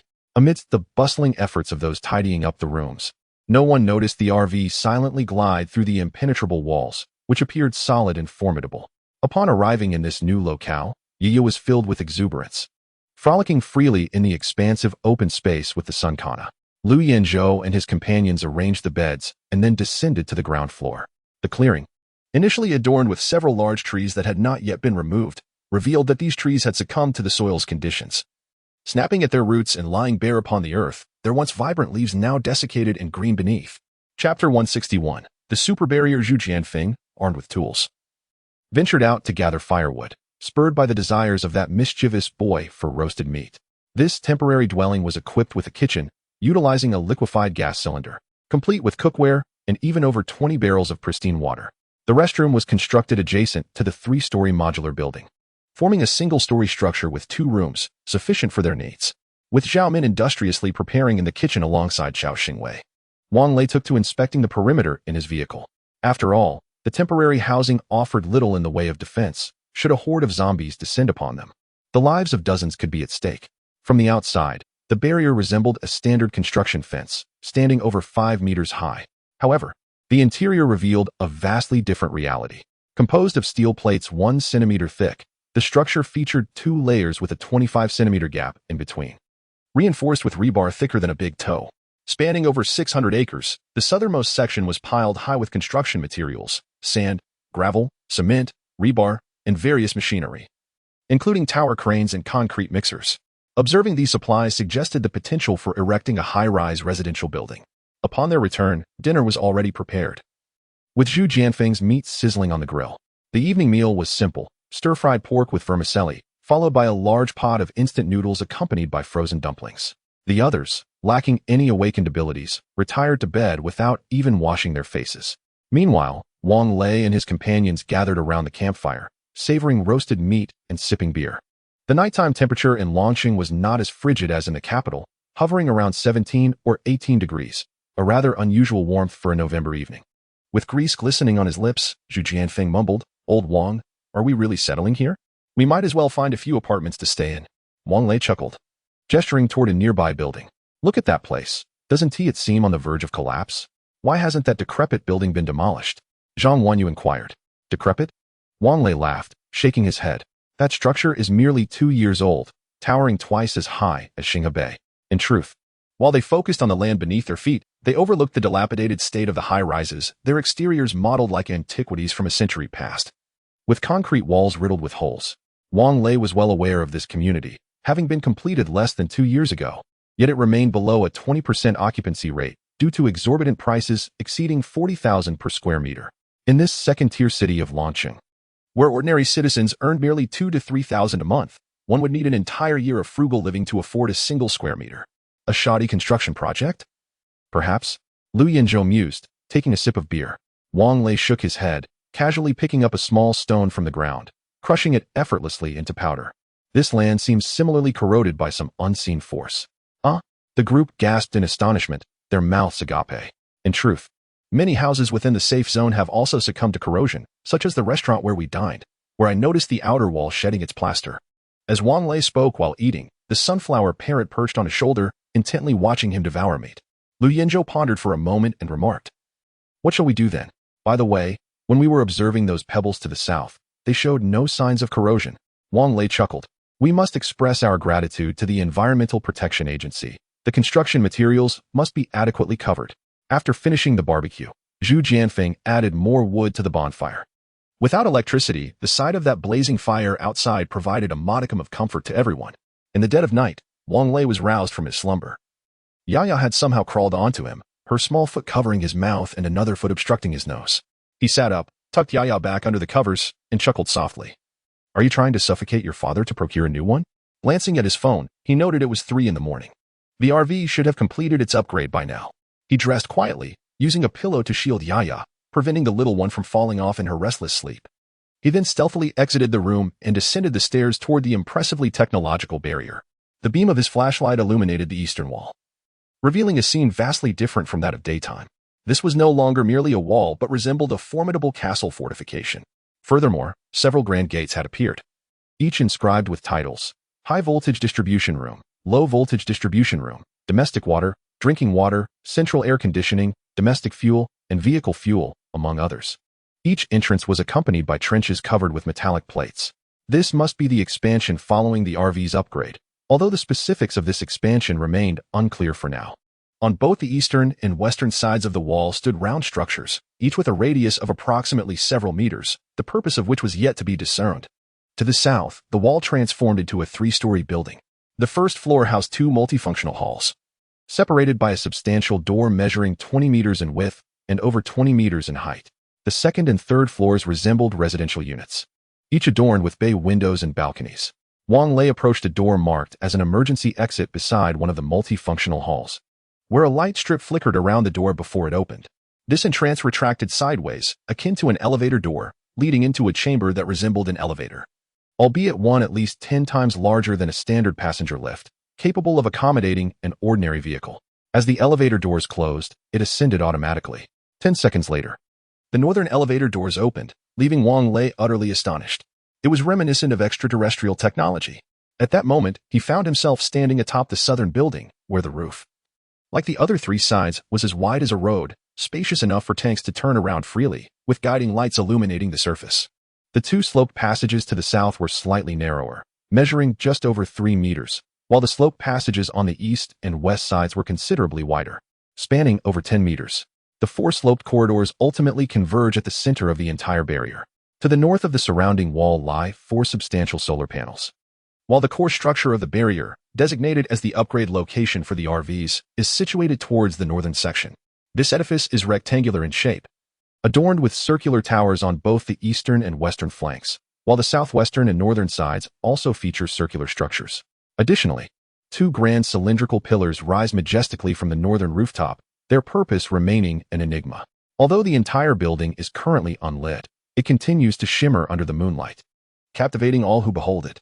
Please refer to the accompanying image for a detailed view. A model of the super barrier. Chapter 162. A visit to the super fortress. As Wang Lei stood in astonishment, the lights of the entire fortress illuminated brilliantly. The doors of the grand hall on the first floor of the core building swung open, and a group of around 10 individuals emerged, swiftly ascending the slope to stand before him. Among them, 4 donned white lab coats, each carrying a briefcase, while the remaining 8 were clad in futuristic military attire, 4 men and 4 women. "Greetings, Master. We are the servants of the super fortress, and thus, your servants. I am Chief Engineer Shook, and these are Alpha, Beta, and Delta. We are responsible for the normal operation and subsequent construction design of the super fortress. These 8 individuals are the guardians of the fortress, and they shall serve as your bodyguards. This is the head of security, Jin Ziyuan. The other guards currently lack names. However, should you find naming them cumbersome, feel free to communicate your needs directly to Jin Ziyuan." Wang Lei waved his hand dismissively. "Let us postpone the matter of names for another time. My primary concern is whether the sudden appearance of such a structure will attract undue attention. And what of you all? Will there be any complications in the future?" Shook chuckled softly. "Master, you need not worry. The emergence of this fortress is akin to the initial appearance of the RV. People will find it marvelous, but not out of place." "Oh, speaking of the RV, where has it gone?" Wang Lei inquired, puzzled. "Master, what you witnessed beyond the walls was merely an illusion. The RV has now been upgraded into this fortress, and thus, it no longer exists. However, Your Lamborghini URUS remains and has also been enhanced, allowing it to connect with the super fortress at any time. In due course, after further upgrades, we will be able to construct a base vehicle far superior to the previous RV. Now, please allow us to guide you through and familiarize you with this place. Head of security, please ensure everyone returns to their posts. After the 4 male guards and the remaining 3 engineers nodded and departed, only Shook and the 4 female guards remained with Wang Lei. Master, Jin Ziyuan, and these 3 guards are tasked with ensuring the safety of you and your family, while the other 4 are responsible for the fortress's security. Of course, we are here to assist you following the transformation of the RV into the super fortress, but we will require additional personnel as the fortress continues to evolve. Thus, we urge you to expedite its upgrade, Shook concluded, gesturing for Wang Lei to proceed. Following the slope, Wang Lei accompanied Shook into the interior of the core building. Upon entering the hall, he surveyed his surroundings. The space was modest, approximately 40 square meters in a rectangular shape, furnished solely with 2 sofas and a tea table, resembling more of a corridor than a gathering area. Shook elaborated, the main structure of the fortress consists of 6 levels, 1 subterranean and 5 above. The underground floor houses the energy control cabinets and wastewater treatment systems, which are not particularly noteworthy for visitation. The first floor contains the energy management room and storage facilities. The door to the storage area is located on the west side, where your Lamborghini Urus is temporarily parked. The monitoring room is also situated here, constantly overseeing the fortress's energy status, storage conditions, and security measures. After speaking, he pushed open a door, revealing a room that spanned over 400 square meters. The walls were adorned with large screens, displaying information that Wang Lei seemed to comprehend, yet simultaneously found perplexing. At the center of the room was a circular workspace, where the 3 engineers and a male guard were seated at desks, their eyes fixed on the screens, occasionally jotting down notes on paper. In the heart of the circular desk lay a transparent glass container, within which Wang Lei recognized the crystal core he had previously placed in the glove compartment of his RV.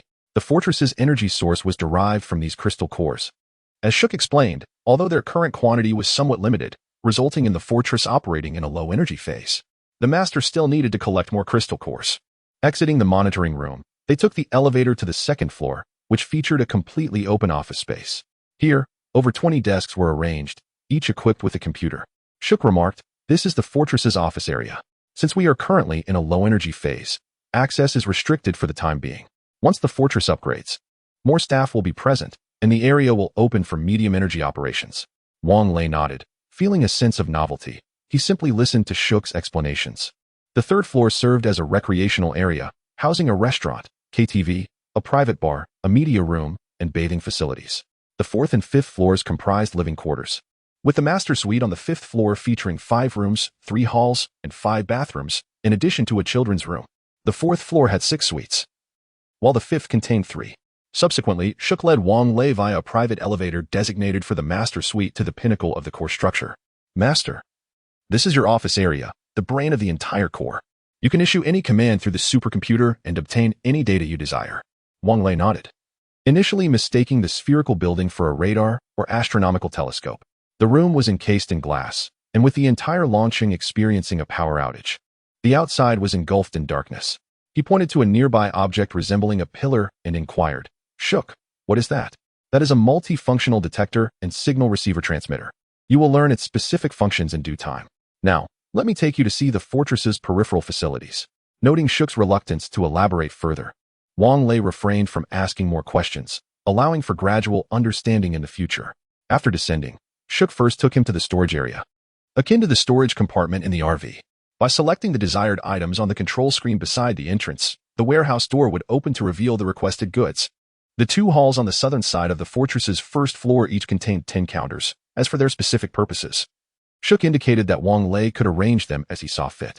The upper floors consist of ordinary residences. From the exterior, it appears to have 3 levels. Yet in reality, it encompasses 5. Each floor houses 10 apartments, each featuring 2 bedrooms, a living room, and a bathroom, with an area exceeding 80 square meters. The elevator is situated outside the fortress. As for the allocation, Shook suggested that it should adhere to Wang Lei's preferences. However, the rooms within the core area are strictly reserved for Wang Lei's immediate family. Moreover, access to the interior of the fortress is exclusively granted to Wang Lei, his direct relatives, and the staff affiliated with the super fortress. Even Wang Lei himself cannot override this restriction. "Master, please excuse yourself for now." The The fortress requires a final reboot optimization test. Normal access will resume at 8 o'clock tomorrow morning, Shook stated politely after guiding Wang Lei through the premises. Chapter 163. Stepping out of the stronghold, Wang Lei glanced at the time on his phone, which read 4:10 in the morning. In the apocalyptic world, even the finest smartphone could serve no purpose other than as a timepiece, provided one could find a place to charge it. He stealthily returned to his room, where Yi, with her fair leg resembling a lotus, lay soundly asleep upon his pillow. Gently adjusting her leg and tucking her in, he shed his clothing. Just as he settled down, he heard Zhang Wanyu's soft inquiry. "Darling, where have you been?" "Oh, considering the time, the RV has been upgraded. I want to take a look." "Really? What has it been upgraded to?" Zhang Wanyu asked, her excitement palpable. "I can't tell you. You'll see tomorrow," Wang Lei replied with a smile. "Humph, whether you want to tell me or not," she retorted, reaching out to touch Yi beside her. "No matter what. As long as we don't have to stay in this place, that's all that matters. It's too cold here, but thankfully we have plenty of blankets. Otherwise, I would genuinely worry about Yi catching a cold." "Yes, we won't have to stay here tomorrow," Wang Lei murmured. "Let us sleep a little longer. Waking up at 8 won't be too late." "Okay, darling, let us sleep together." The conversation ceased, and soon Zhang Wanyu's breathing became even and tranquil. However, Wang Lei, brimming with excitement, found sleep elusive.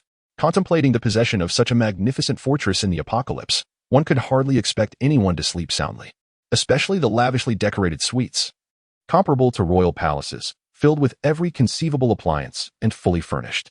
Even the 40 upscale apartments on the southern side were impeccably renovated, ready for immediate occupancy.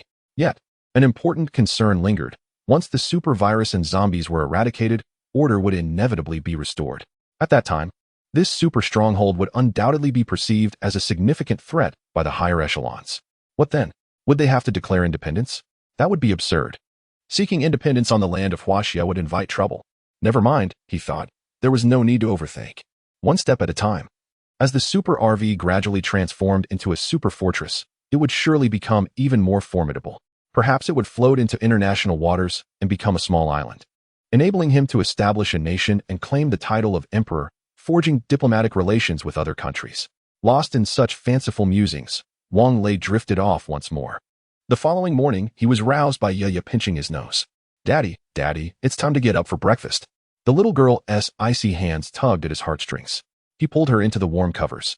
"Come, let us sleep a little longer, my dear." Obediently, Yi nestled her head against Wang Lei's chest, closing her eyes. "What time is it? Still not up?" His mother pushed open the door. "Hurry up.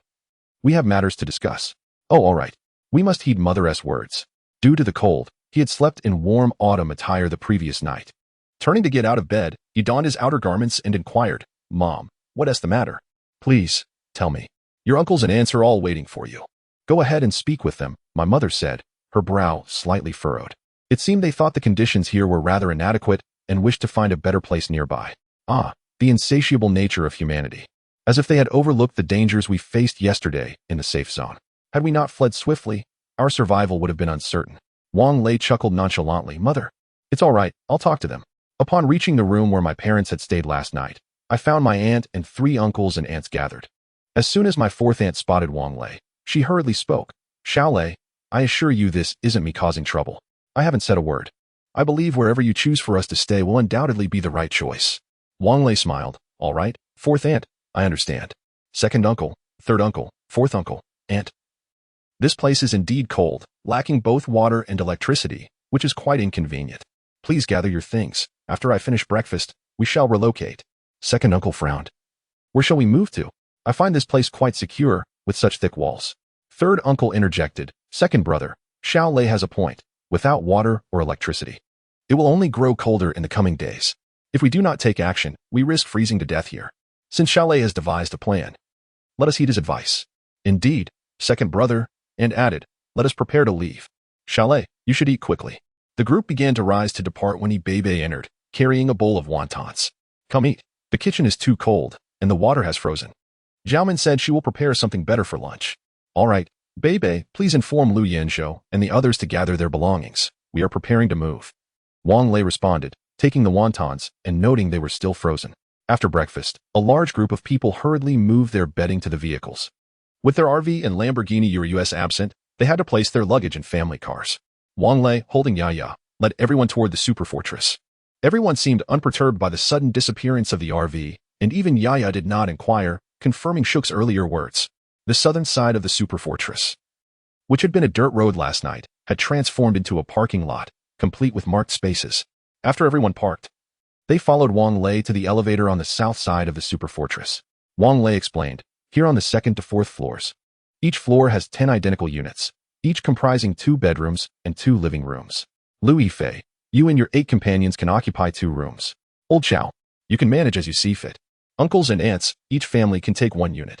Cousins and siblings, those who are married may occupy 1 unit as well.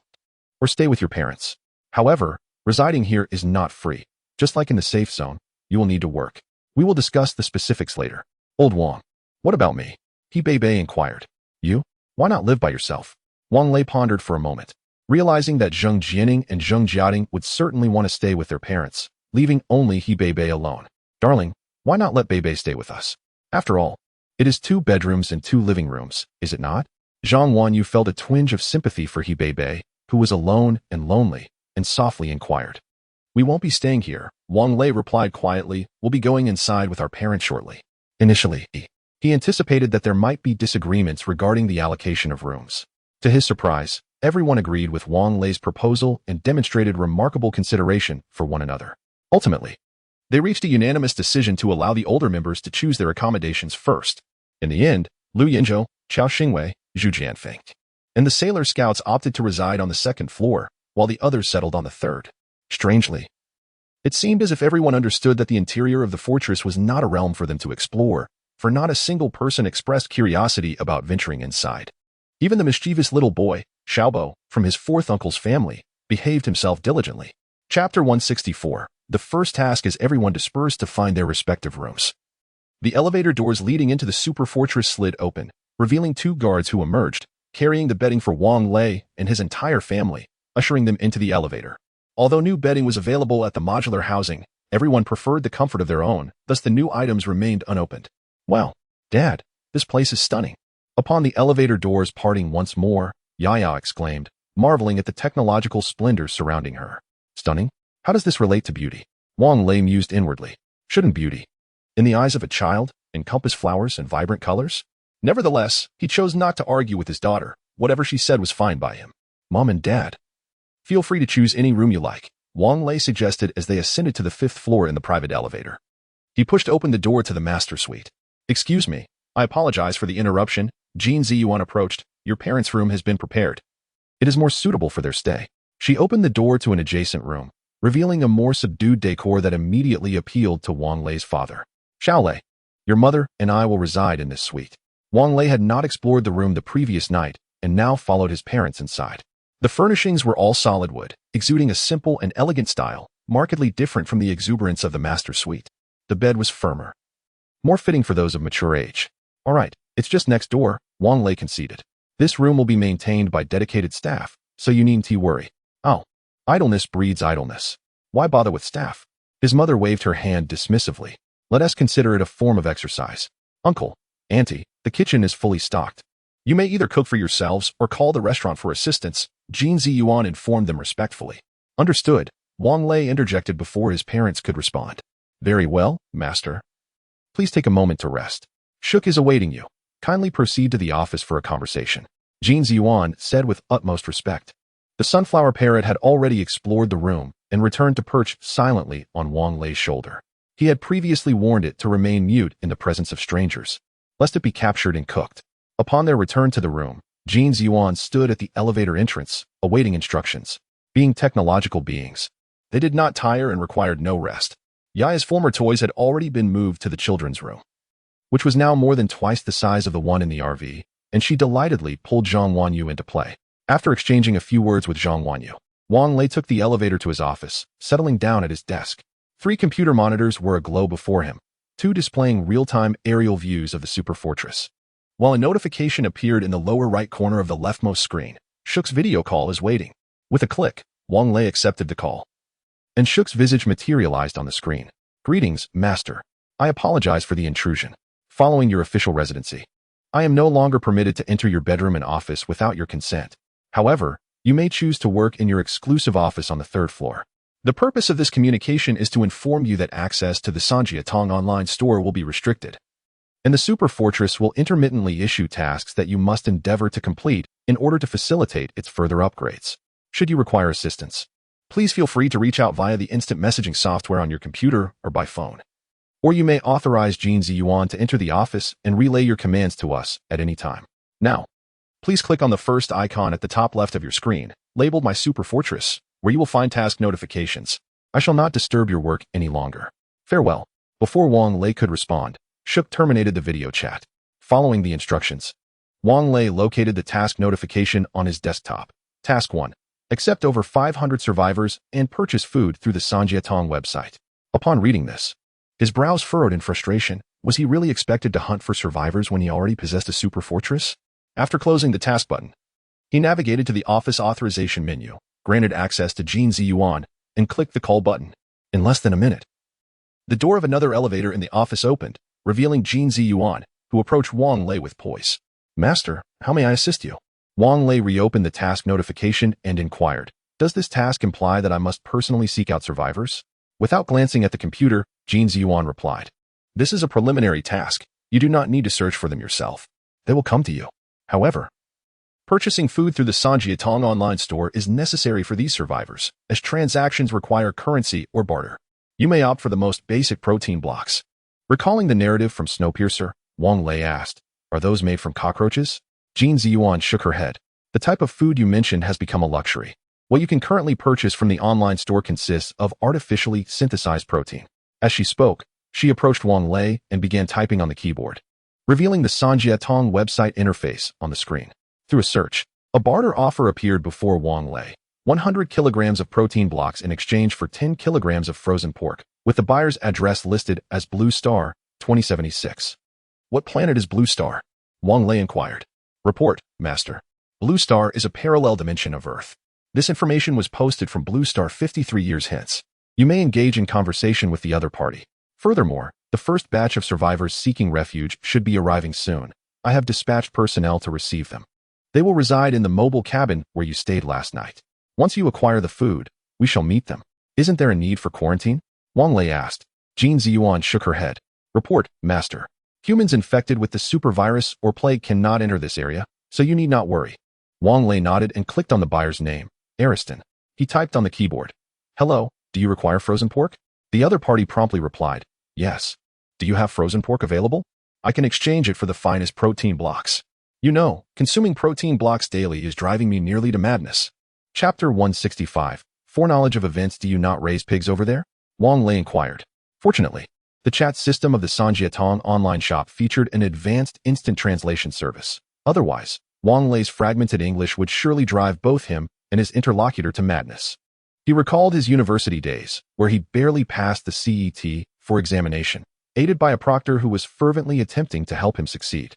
Wang Lei vaguely remembered the proctor's exasperated expression, as if she wished to take the test for him. Oh, dear, I see that it is November 2022 on your side. I was not even born then. However, my beloved mother recounted that it was during that time when the foolish higher-ups decided to spray a zombie deterrent on the Great Land. Unfortunately, the zombies were not contained, and this concoction transformed the land into barren wasteland, even corroding concrete. The soil can no longer yield any plants. As you might understand, without plants, there is no way to raise livestock. A few years ago, laboratories did develop pigs that could consume protein blocks, but the taste was horrendous and completely inedible. My family is engaged in the protein block production business. Thankfully, we have this online shop, allowing me to encounter you. Dear, could we possibly exchange? Wang Lei furrowed his brow as he finished reading the message. Everything fell into place. The sudden wilting of flora and the corrosion of concrete walls were indeed consequences of this zombie deterrent. May I inquire if there are still zombies and super viruses in your area? Wang Lei asked again. Before Ariston could respond, the chat system prompted. Sensitive issue detected. Please refrain from asking questions unrelated to transactions, or this system will be permanently disabled. Wang Lei, feeling helpless, gritted his teeth and muttered. This system must have been invented by those idle, gluttonous people, right? Sensitive issue indeed. Nevertheless, he clicked the confirmation button for the transaction. Oh, thank you, dear.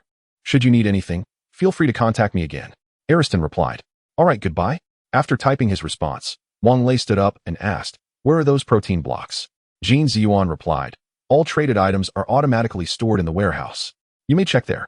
Wang Lei nodded and requested Jin Ziyuan to lead him to the warehouse.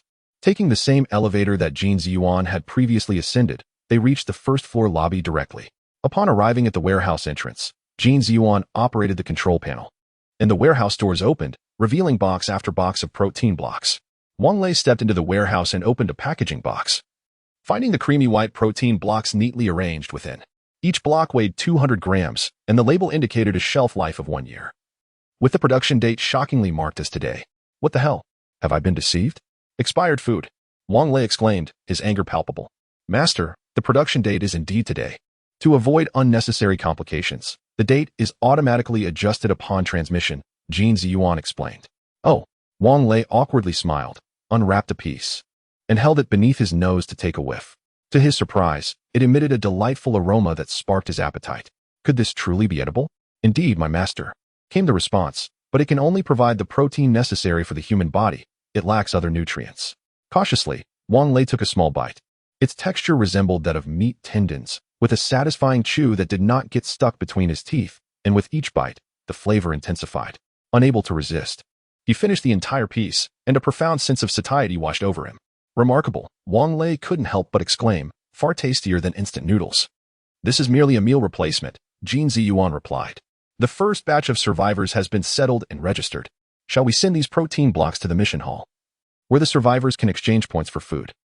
This resembles a novice task, he remarked, noting the point-based system akin to that of the Imperial Capital's safe zone. But they have just arrived.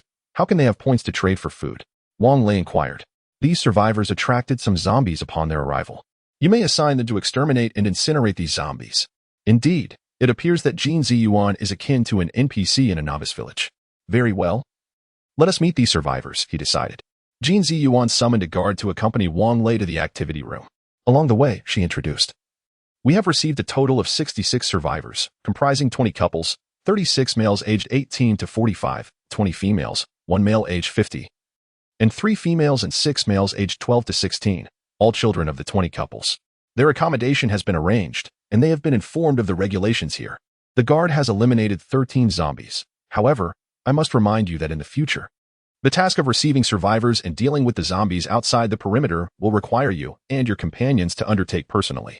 Our responsibility is solely your safety and that of your family. So it's about venturing out of the novice village on one's own? Precisely. As Wang Lei arrived at the activity room, the survivors were already gathered downstairs, braving the cold in rather thin clothing. Especially the 3 little girls huddled in their mother's embrace, shivering. Wang Lei cleared his throat and welcomed them. I extend a warm welcome to all at my shelter. I am unaware of how you have fared in the past, nor do I wish to pry. However, what I can offer you here is a safe haven and sustenance. It is essential for you to understand that, just as it was before the outbreak of the supervirus, nothing here comes free. You must earn it through labor. I have prepared lunch for everyone, but before we dine, we need to clear the zombies at the entrance and incinerate them in the empty space to the east. To the west lies the riverside, which Wang Lei had examined. The entire super fortress draws its water from this source. Though the fortress is equipped with water purification capabilities, it is imperative to protect the environment and not dispose of zombies carelessly, is it not? As silence enveloped the gathering, Wang Lei continued. Having spent some time in the safety zone of the capital, let us abide by their customs. Those who contribute labor shall earn points. Those unable to work may utilize the points of their loved ones.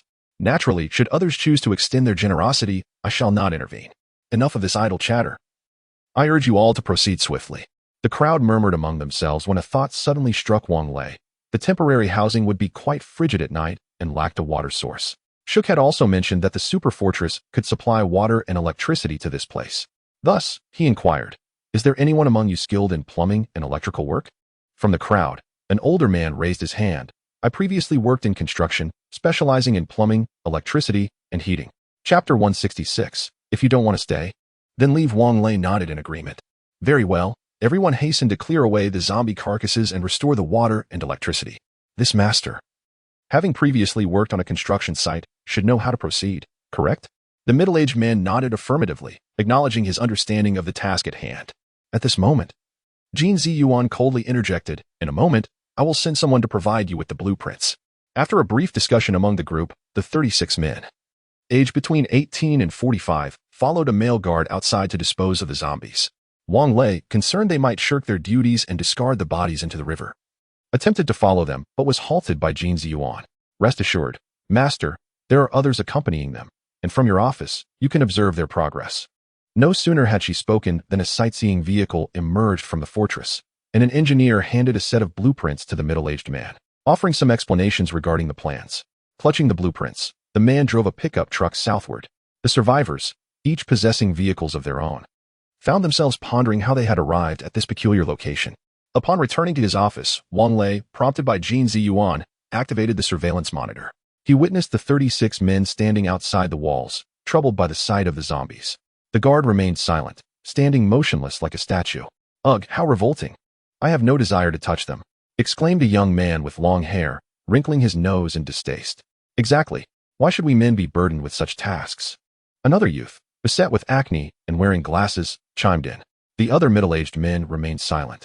Yet their expressions mirrored the unease felt by the youths as they regarded the grotesque sight before them. Do you think these creatures could carry infectious germs? One pondered aloud. Who knows? But they insist we do this, or we won't be fed. We haven't even been able to forage for roots these past few days. Then, shall we get to work? After a brief consultation, they rolled up their sleeves and began their grim task, while a few larger youths stood passively, observing. You lot. Get to work. The guard barked coldly. The acne-ridden boy, displaying a sense of defiance, retorted, Come on, just turn a blind eye, will you?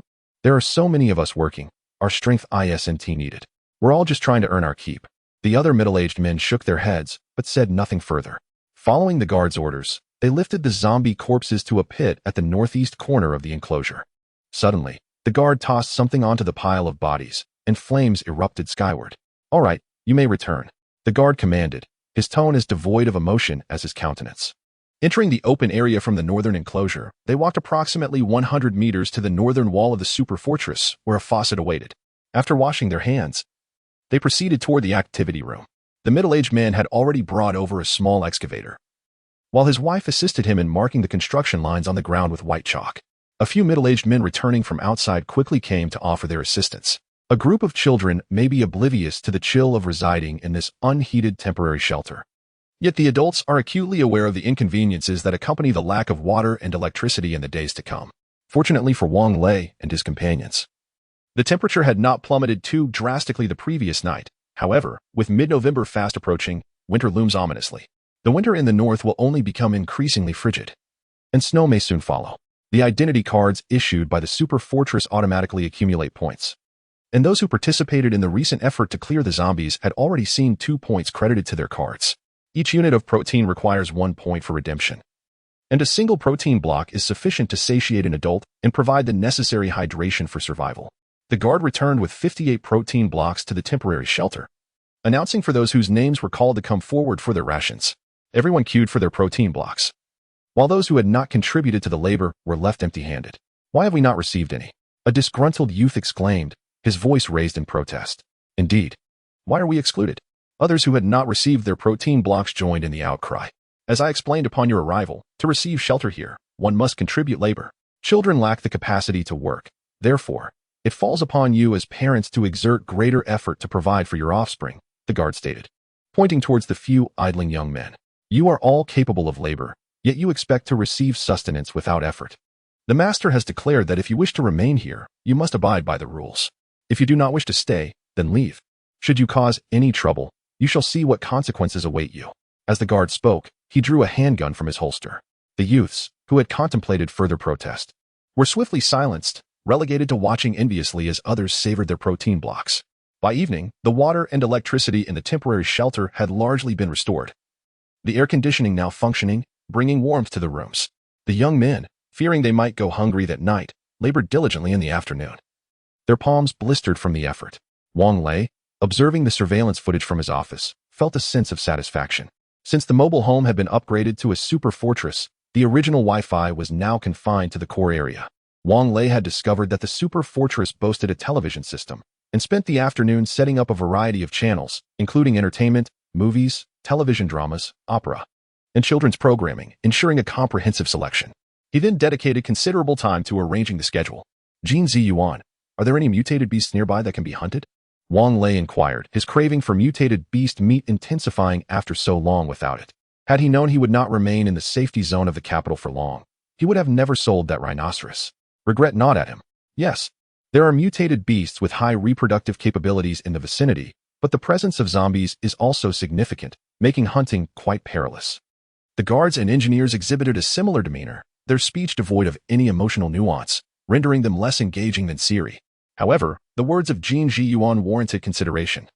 After all, Lu Yinzhou and his companions had shared life and death experiences together, journeying from Jinling to the capital and then to Longqing. The thought of sending them on a perilous venture weighed heavily on Wang Lei's conscience. As for the relatives at home, Shuka mentioned last night that the super fortress would be securely managed, alleviating any need for concern. After completing all these tasks, Wang Lei stretched languidly and took the elevator back to his room. Chapter 167. Wan Yu is pregnant behind the multifunctional hall on the southern side of the super fortress. There exists a spacious reception room. Due to restricted access to the core area, Wang Lei occasionally invites everyone to gather here for meals and socializing. As time swiftly passes, over a month has elapsed. The 66 survivors, regardless of age or gender, diligently maintain the premises each day. Zhu Jianfeng, embodying a leader's role, directs the collective effort to transform several fallen trees into charcoal. Fortunately, only the underground portions of these trees had decayed, while the above-ground sections remained intact and exceptionally dry, yielding high-quality charcoal. On December 31st, the final day of 2022, Wang Lei summoned everyone for a midday feast. Old Wang, we're growing bored out of our minds. We need something to occupy ourselves with, Lu Yinzhou exclaimed, taking a swig of his drink while resting his arm on Wang Lei's shoulder. Let us keep the conversation straightforward. Without the shoulder hugging, Wang Lei retorted, delivering a sharp slap to Lu Yinzhou's hand, leaving it reddened. Bored? Why not have Jin Ziyuan train you all? I've heard there are plenty of mutated beasts outside. You can go hunting then. That sounds great. Zhu Jianfeng clapped his hands, having grown weary of being cooped up for over a month. I'm not bored, Chao Xingwei interjected, munching on chicken feet. Old Wang, I've thoroughly overhauled the cars outside. Their performance now rivals that of sports cars. Wang Lei, too, was feeling the weight of idleness. His days were consumed with amusing Yi Ye and Zhang Wanyu, who had been suffering from severe morning sickness, prompting her to sleep apart from him. The safe zone had not seen any new survivors. When he inquired with Jin Ziyuan, the response was simply that the time was not yet ripe. As long as his cousin and Zhang Jiatian remained restless, they would assist any survivors in the activity room who fell ill. However, with limited medicines, they encouraged patients to drink plenty of warm water instead. As another fortnight passed, the approach of the Spring Festival was imminent. Zhang Wanyu continued to grapple with her nausea, spending her days in bed, while her mother, aunt, and Zhao Min began preparing festive dishes. Although Shaanxi cuisine may not be among the 8 major culinary styles and is limited in signature dishes beyond the oil-splashed meat, the dining table for a Shaanxi family during the Spring Festival is undeniably bountiful, requiring preparations to commence well over 10 days in advance. Zhao Min's culinary skills shone brilliantly, and on New Year's Eve, in the absence of firecrackers, Wang Lei fired a few shots into the sky to simulate the sound of celebration. The reception room was filled with 8 tables of guests, including Lu Yinzhou, Zhu Jianfeng, and Wang Lei's cousins, who acted as servers, presenting dish after dish to the tables.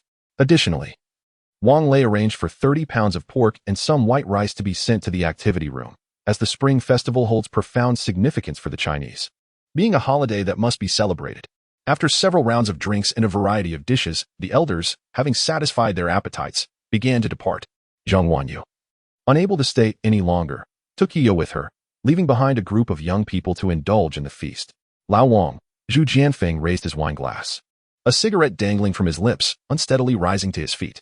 On behalf of all the brothers, I extend my heartfelt gratitude to you. If it weren't for you, we might not even be alive today. Just look at how splendid this place is, even better than before the apocalypse, he exclaimed, punctuated by a hiccup. Senior, my sister and I also owe you our thanks. Zhang Jennings stood up, gazing affectionately at Wang Lei, then continued, it was you who saved me, braving danger to rescue my sister, causing you to waste so much time in Lingjiang. We are forever indebted to you. I shall drink first. With that, Zhang Jennings downed half a cup of liquor in one go. There is no way to repay you, except to offer myself, Chao Xingwei mumbled, his eyes glazed with inebriation. Coughing violently, Zhang Jennings was unsure whether it was due to the alcohol or Chao Xingwei's comment. Her face flushed crimson. Wang Lei, having consumed considerable amounts of alcohol, was blissfully unaware of the commotion. He finished the remaining liquor in his cup, and, as Zhu Jianfeng poured him another drink, leaned back in his chair and proclaimed, all right, once tonight is over, a new year will dawn. Before everyone is too intoxicated, I shall share our plans for the coming year. He gestured toward the outside. Have you seen that vacant lot out there? The blueprint is already in place. But we lack manpower for the work. We have an abundance of food and fresh water. Our conditions are infinitely superior to those of the safety zone in the imperial capital. The only shortcoming is that we have an empty lot while they have ready-made buildings. Who knows what the safety zone in the imperial capital is like now? Zhu Jianfeng interjected. The concrete skyscrapers have collapsed. Aren't their buildings also made of concrete? It is concrete. Such ignorance is truly alarming. Louis Fei scoffed derisively. Wang Lei waved his hand. Quiet down, quiet down. Let me finish, otherwise, with your interruptions, I might forget what I was saying. Laughter erupted among the group.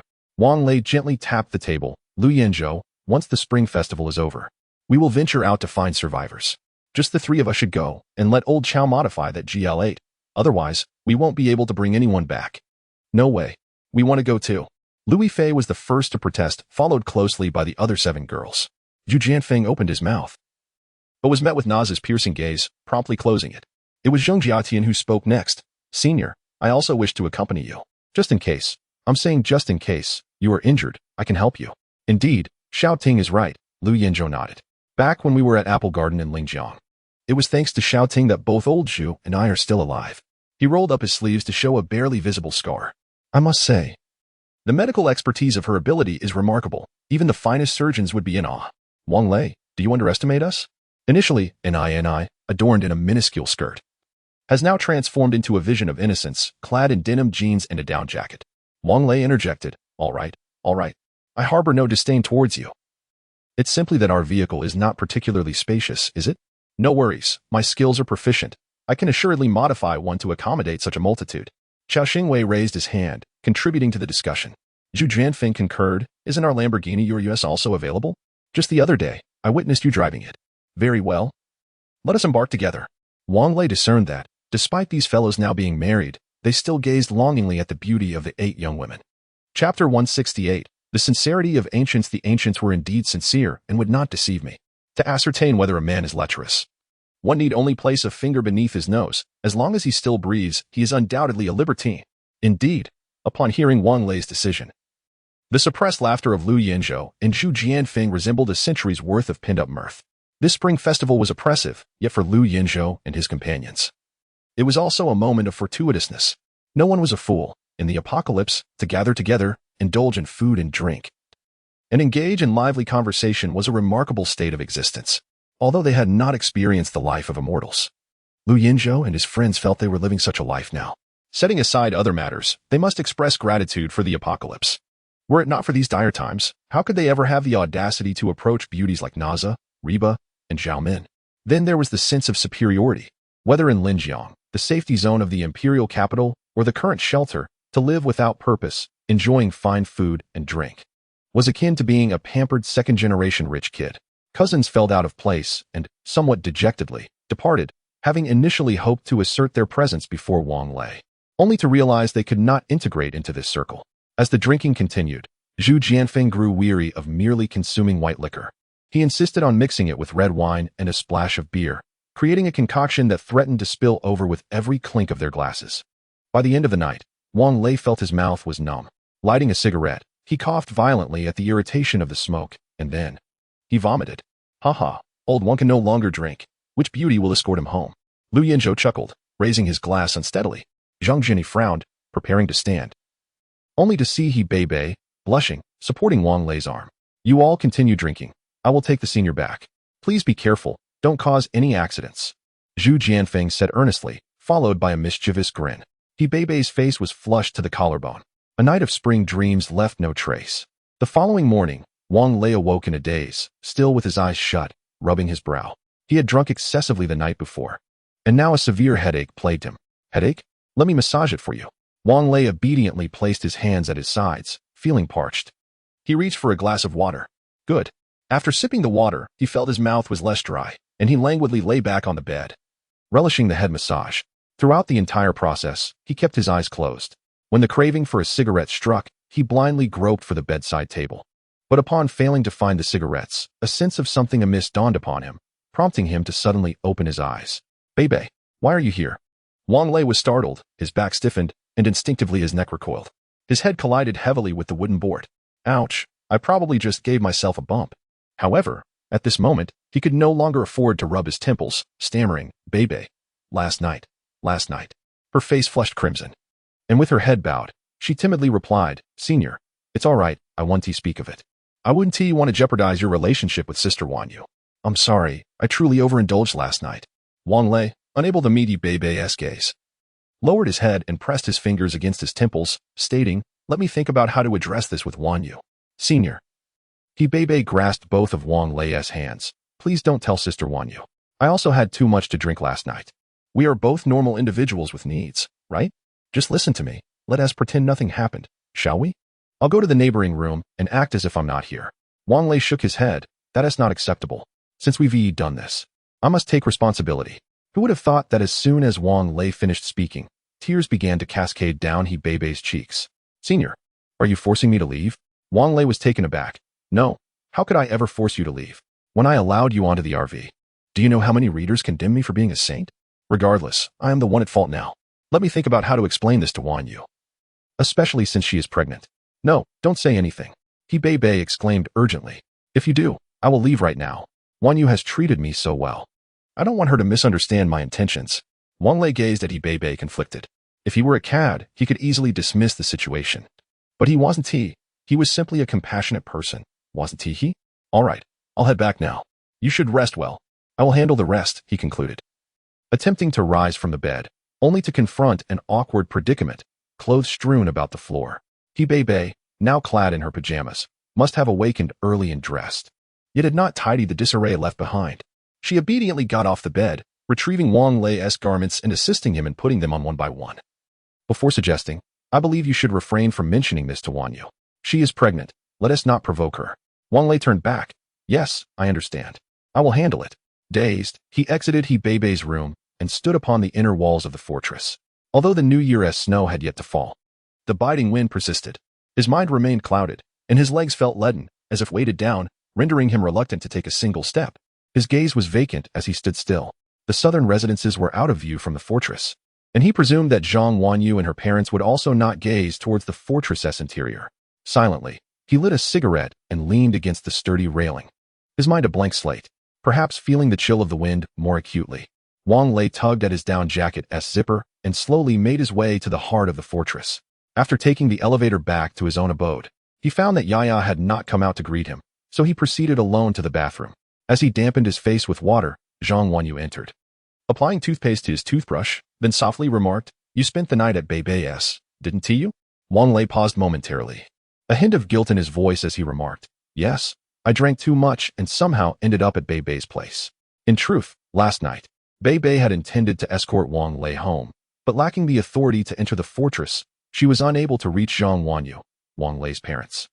As no one answered the call, by then, Wang Lei was in a state of distress, and it was only then that she brought him back to her own room. She contemplated going downstairs to search for Lu Yinzhou and the others, but Wang Lei, in a possessive manner, pulled her into his embrace. "Do not take for granted those who love you," Zhang Wanyu softly said, taking the towel from Wang Lei's hand and offering him a toothbrush. She continued, "You are such a blockhead. It was merely by fortune that I managed to claim you first. Bebe is a shy girl, though she harbors intentions. She lacks the courage to act upon them, so do not mistreat her." Chapter 169, The Radio Station Wife. "What are you saying?" Wang Lei inquired, his brow furrowing in confusion. Zhang Wanyu chuckled. "You can't possibly claim that nothing happened last night." Wang Lei found himself at a loss for words. Zhang Wanyu sighed and continued, "Well, in this apocalyptic world, I have come to regard them all as my own sisters. It brings me some comfort to know we can be together. Don't speak nonsense." Wang Lei replied, feeling guilty. "Nonsense. I've long been seeking an opportunity to bring you all together." Zhang Wanyu laughed. "You, my dear, cannot be satisfied by just one. I might as well gather a few more sisters to manage you." As she spoke, she playfully pinched the soft flesh at Wang Lei's waist. "Ouch, wife, you really aren't angry?" Wang Lei exclaimed, wincing.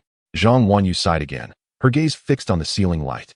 "Women often yearn to be their man's sole love. Yet it's evident that you cannot have just me. Why should I burden myself with unnecessary worries?" Setting aside his toothbrush, Wang Lei embraced Zhang Wanyu affectionately. "Wife, you are truly wonderful. Ah, so you did have something with Bebe, didn't you?" Suddenly, Zhang Wanyu's expression shifted, and she pushed Wang Lei away. looking at him with a wounded face.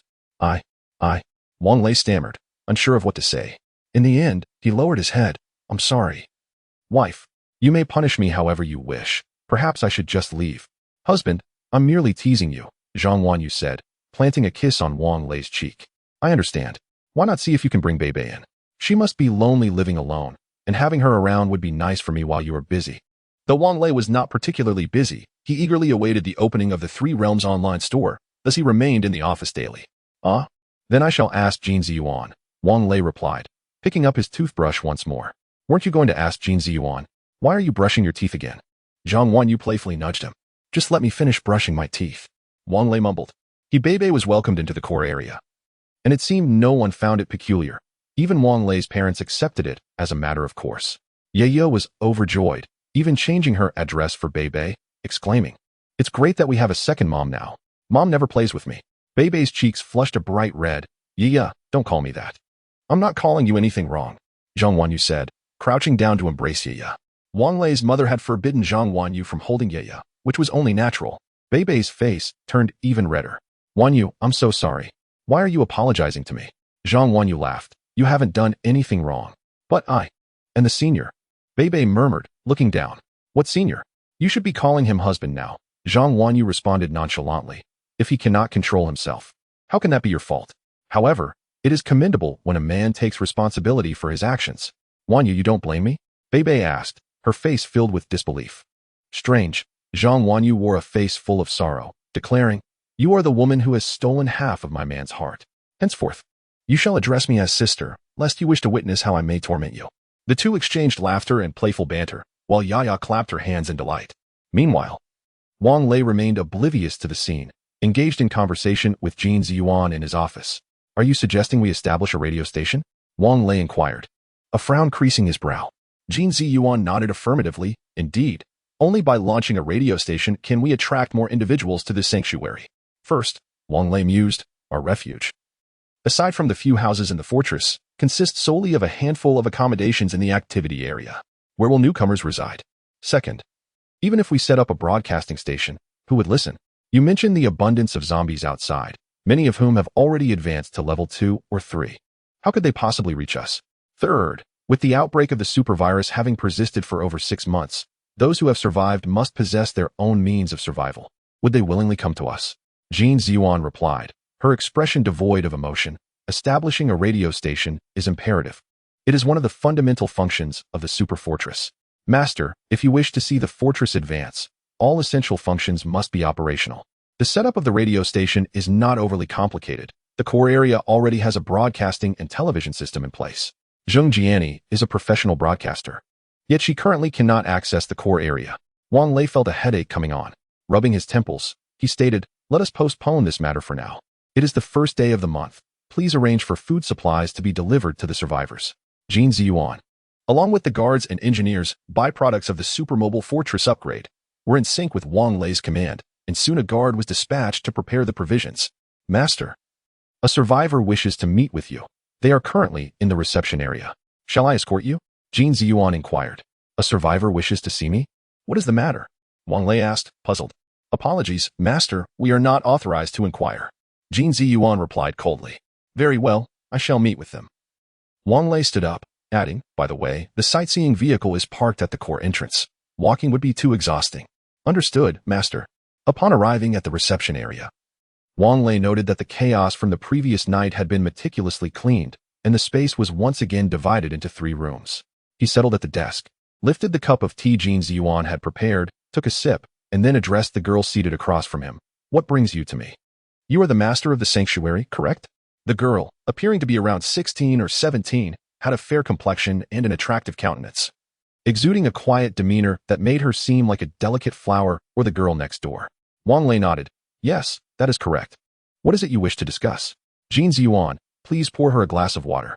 Could you rescue my classmates and teachers? The girl suddenly rose to her feet, grasping Wang Lei's hand that had just set down his teacup. Oh, my dear girl, please do not be so agitated. Wang Lei awkwardly extricated himself, gently patting the back of her hand instead. Now, could you kindly explain what is happening? A flush of embarrassment spread across the girl's delicate face as she replied. I am a second-year student at Experimental High School. When the outbreak of the super virus occurred, I happened to be home on sick leave. At that time, a classmate called me, claiming that zombies had appeared at school. I initially thought she was jesting with me. Chapter 170. Let us go and rescue. It was only when I saw the news on television that I realized the gravity of the situation. Later, the mobile signal was lost. And when I finally reconnected with my classmates, they informed me that many had transformed into zombies, while a few among them exhibited remarkable strength and were now protecting the others. After several exchanges, they revealed that they were isolated within the campus, safeguarded by some formidable classmates and teachers. However, the mobile signal eventually vanished entirely, leaving me uncertain of their fate. The girl spoke, her voice breaking into sobs. Wang Lei, tapping his fingers on the table, spoke slowly. It has been over 4 months since the nationwide power outage. Are you certain your classmates are still alive? The girl shook her head, tears streaming down her face as she replied, I am uncertain of their survival, yet I believe they are not dead. Dear girl, Wang Lei said, gesturing for Jin Ziyuan to pour a glass of fruit juice. Today is the first day of the new year. I should be helping you fulfill your wishes, but 6 months have passed, and the chances of finding your classmates are rather slim. Upon hearing this, the girl began to weep.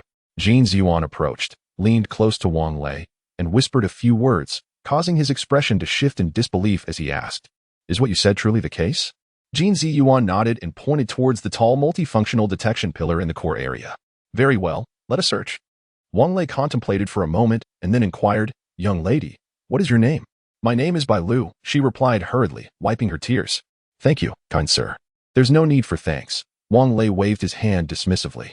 You should drink this fruit juice quickly. Such a treat is not easily obtainable these days. If we were to venture out to rescue survivors, there were many preparations to be made, particularly ensuring the vehicle's defenses were robust. At that moment, Wang Lei found himself reminiscing about the RV. Master, I understand your thoughts, Jin Ziyuan said, her rare professional smile gracing her face. You only need to complete the task assigned by the fortress, and soon you shall possess a vehicle even more formidable than a super RV. Understood, Wang Lei replied, his interest waning as Shook had conveyed similar sentiments. Please notify Chao Xingwei. Let us depart once everything is ready. After speaking, he stretched, feeling envious of the hyper-intelligent beings who effortlessly communicated, their storage systems intertwined seamlessly. Upon returning to the room, he found Zhang Wanyu assisting He Beibei in organizing various new items directly retrieved from the storeroom. Ah, you should take a break. You might exhaust yourself, Wang Lei frowned. I need to go out for a while. Where are you going? Zhang Wanyu's voice trembled with concern upon hearing Wang Lei's intentions. The room housed a computer that could access intelligence gathered by the monitoring equipment. The data indicated that the zombies had significantly evolved, their attacking capabilities enhanced considerably, and that numerous fierce mutant beasts were roaming near the base. In search of survivors, Wang Lei spoke while changing his clothes, assuring, It's nothing. I'm quite close. I'll return in about 2 hours. Besides, isn't there a communication system in the vehicle? You can reach me at any time. Jin Ziyuan won't be leaving. You can just contact her if you need anything. The super-intelligent beings of the super fortress cannot venture beyond the confines of the base. Otherwise, it would be much simpler to send them to find the survivors. Honey, please ensure your safety. Zhang Wanyu nodded and continued. Jiani and Jiayan want to come over. They miss Yaya too. They shouldn't be able to enter, right? Wang Lei opened a locked drawer, retrieving a gun and ammunition. After inspecting them, he placed the bullets into a small bag and tucked it into his pocket. Aren't your parents with the relatives? Why don't you both take Yaya along? Honestly, I really don't want to go, Zhang Wanyu sighed. It seems your cousins don't quite like me. Isn't that perfect? Wang Lei chuckled. I enjoy seeing their expressions of disdain, yet unable to act upon it. Zhang Wanyu playfully clenched her small fist and gently tapped his back, saying, You're so annoying. I'll hit you. Wang Lei laughed heartily, planting a kiss on her forehead. All right, I'm off. Zhang Wanyu quickly grabbed him. Aren't you going to say goodbye to Beibei? No. Let us skip that. After breaking that barrier, Wang Lei felt a bit awkward facing He Beibei now. Daddy, where are you going? Can you take Yaya with you? Yaya raced out of He Beibei's room, standing before Wang Lei like a little mushroom. Tugging at his shirt, Wang Lei knelt down. Yaya, be good and play at home with your mothers. Daddy will be back soon. Okay. Yaya pouted and planted a loud kiss on Wang Lei's cheek. Daddy, come back quickly. Sure. Wang Lei joyfully kissed her cheek in return. Daddy will definitely be back soon.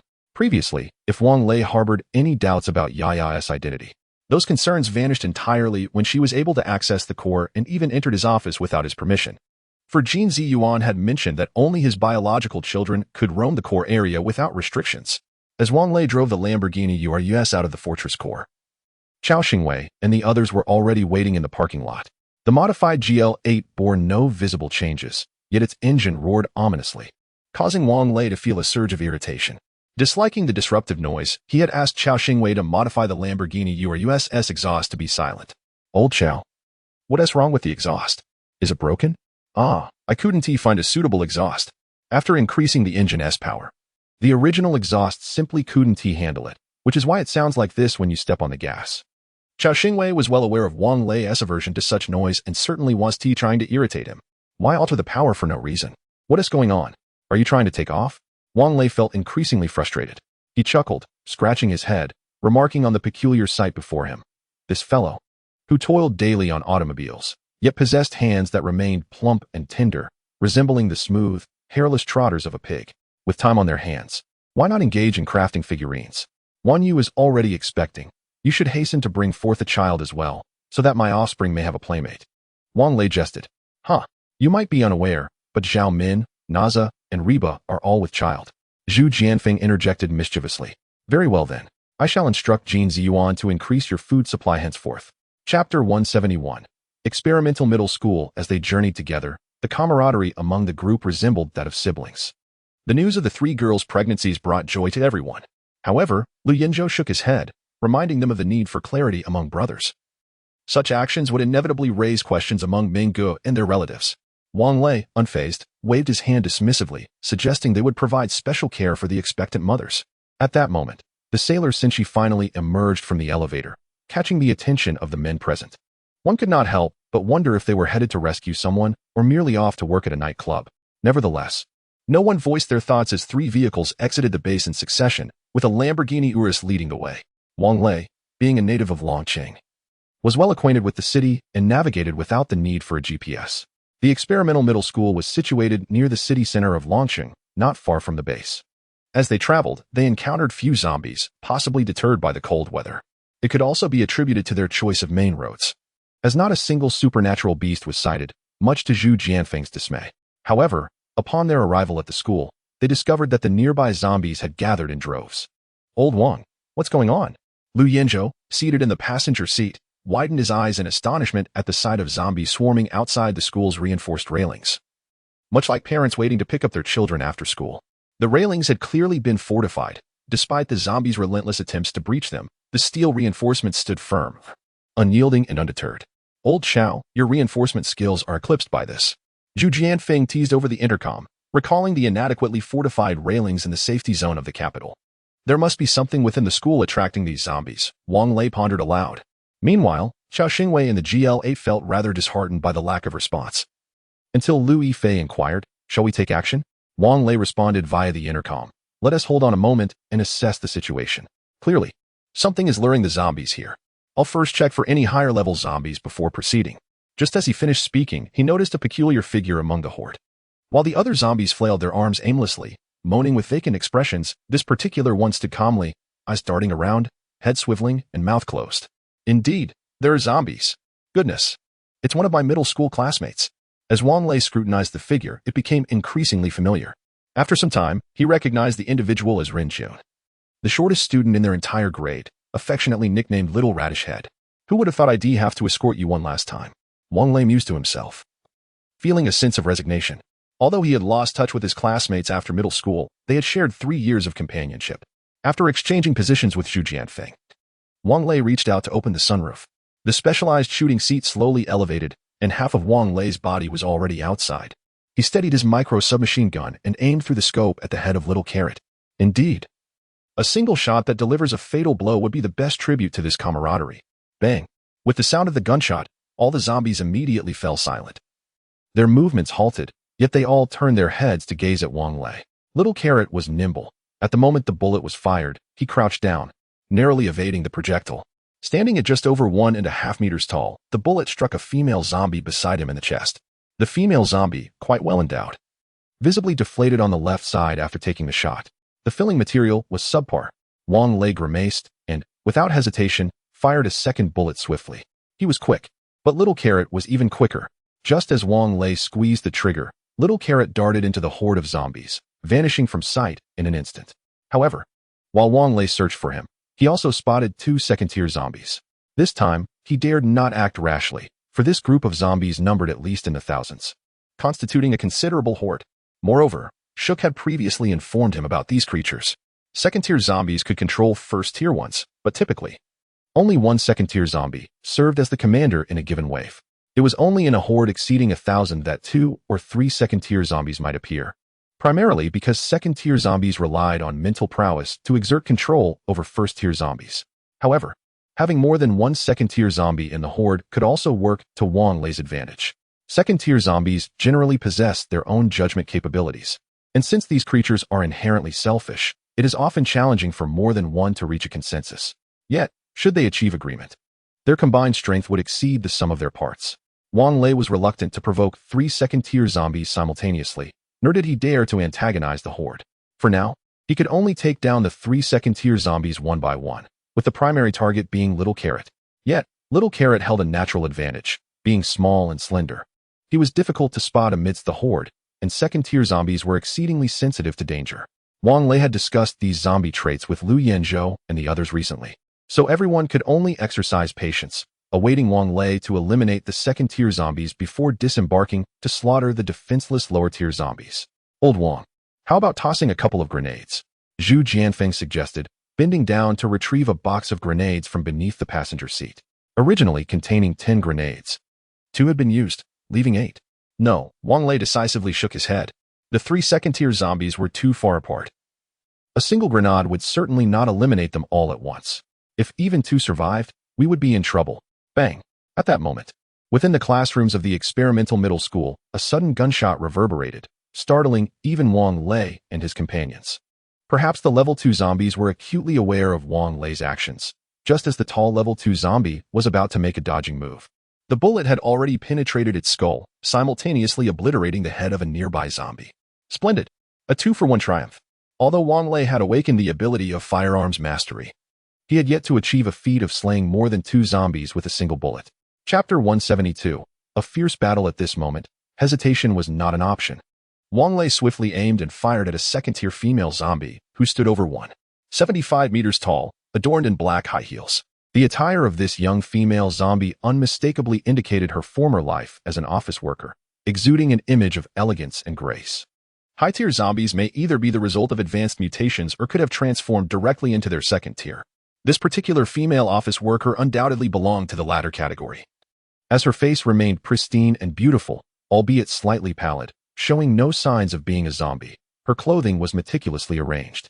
Truth be told, as Wang Lei squeezed the trigger, he felt a pang of regret. This girl, had it not been for the apocalypse, would likely command a price of at least 2,000 for a night and a bride price of 388,000. Her beauty was simply stunning. While Zhang Wanyu and her companions were undeniably beautiful, they still bore the innocence of youth, their purity overshadowing their allure. However, this recently fallen second-tier female zombie was, well, words fail to encapsulate her essence. Regardless, she was already dead. Even if she were alive, she was still a zombie, and a second-tier zombie at that. It was preposterous to entertain any notions of connection with a zombie. Should one dare to write a side story titled A Date with a Zombie? That would be grotesque. One would surely be apprehended.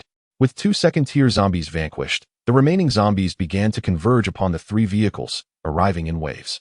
Clearly, the allure of the school had drawn them in, but under the control of Little Radish Head, they were compelled to assault Wang Lei and his companions first.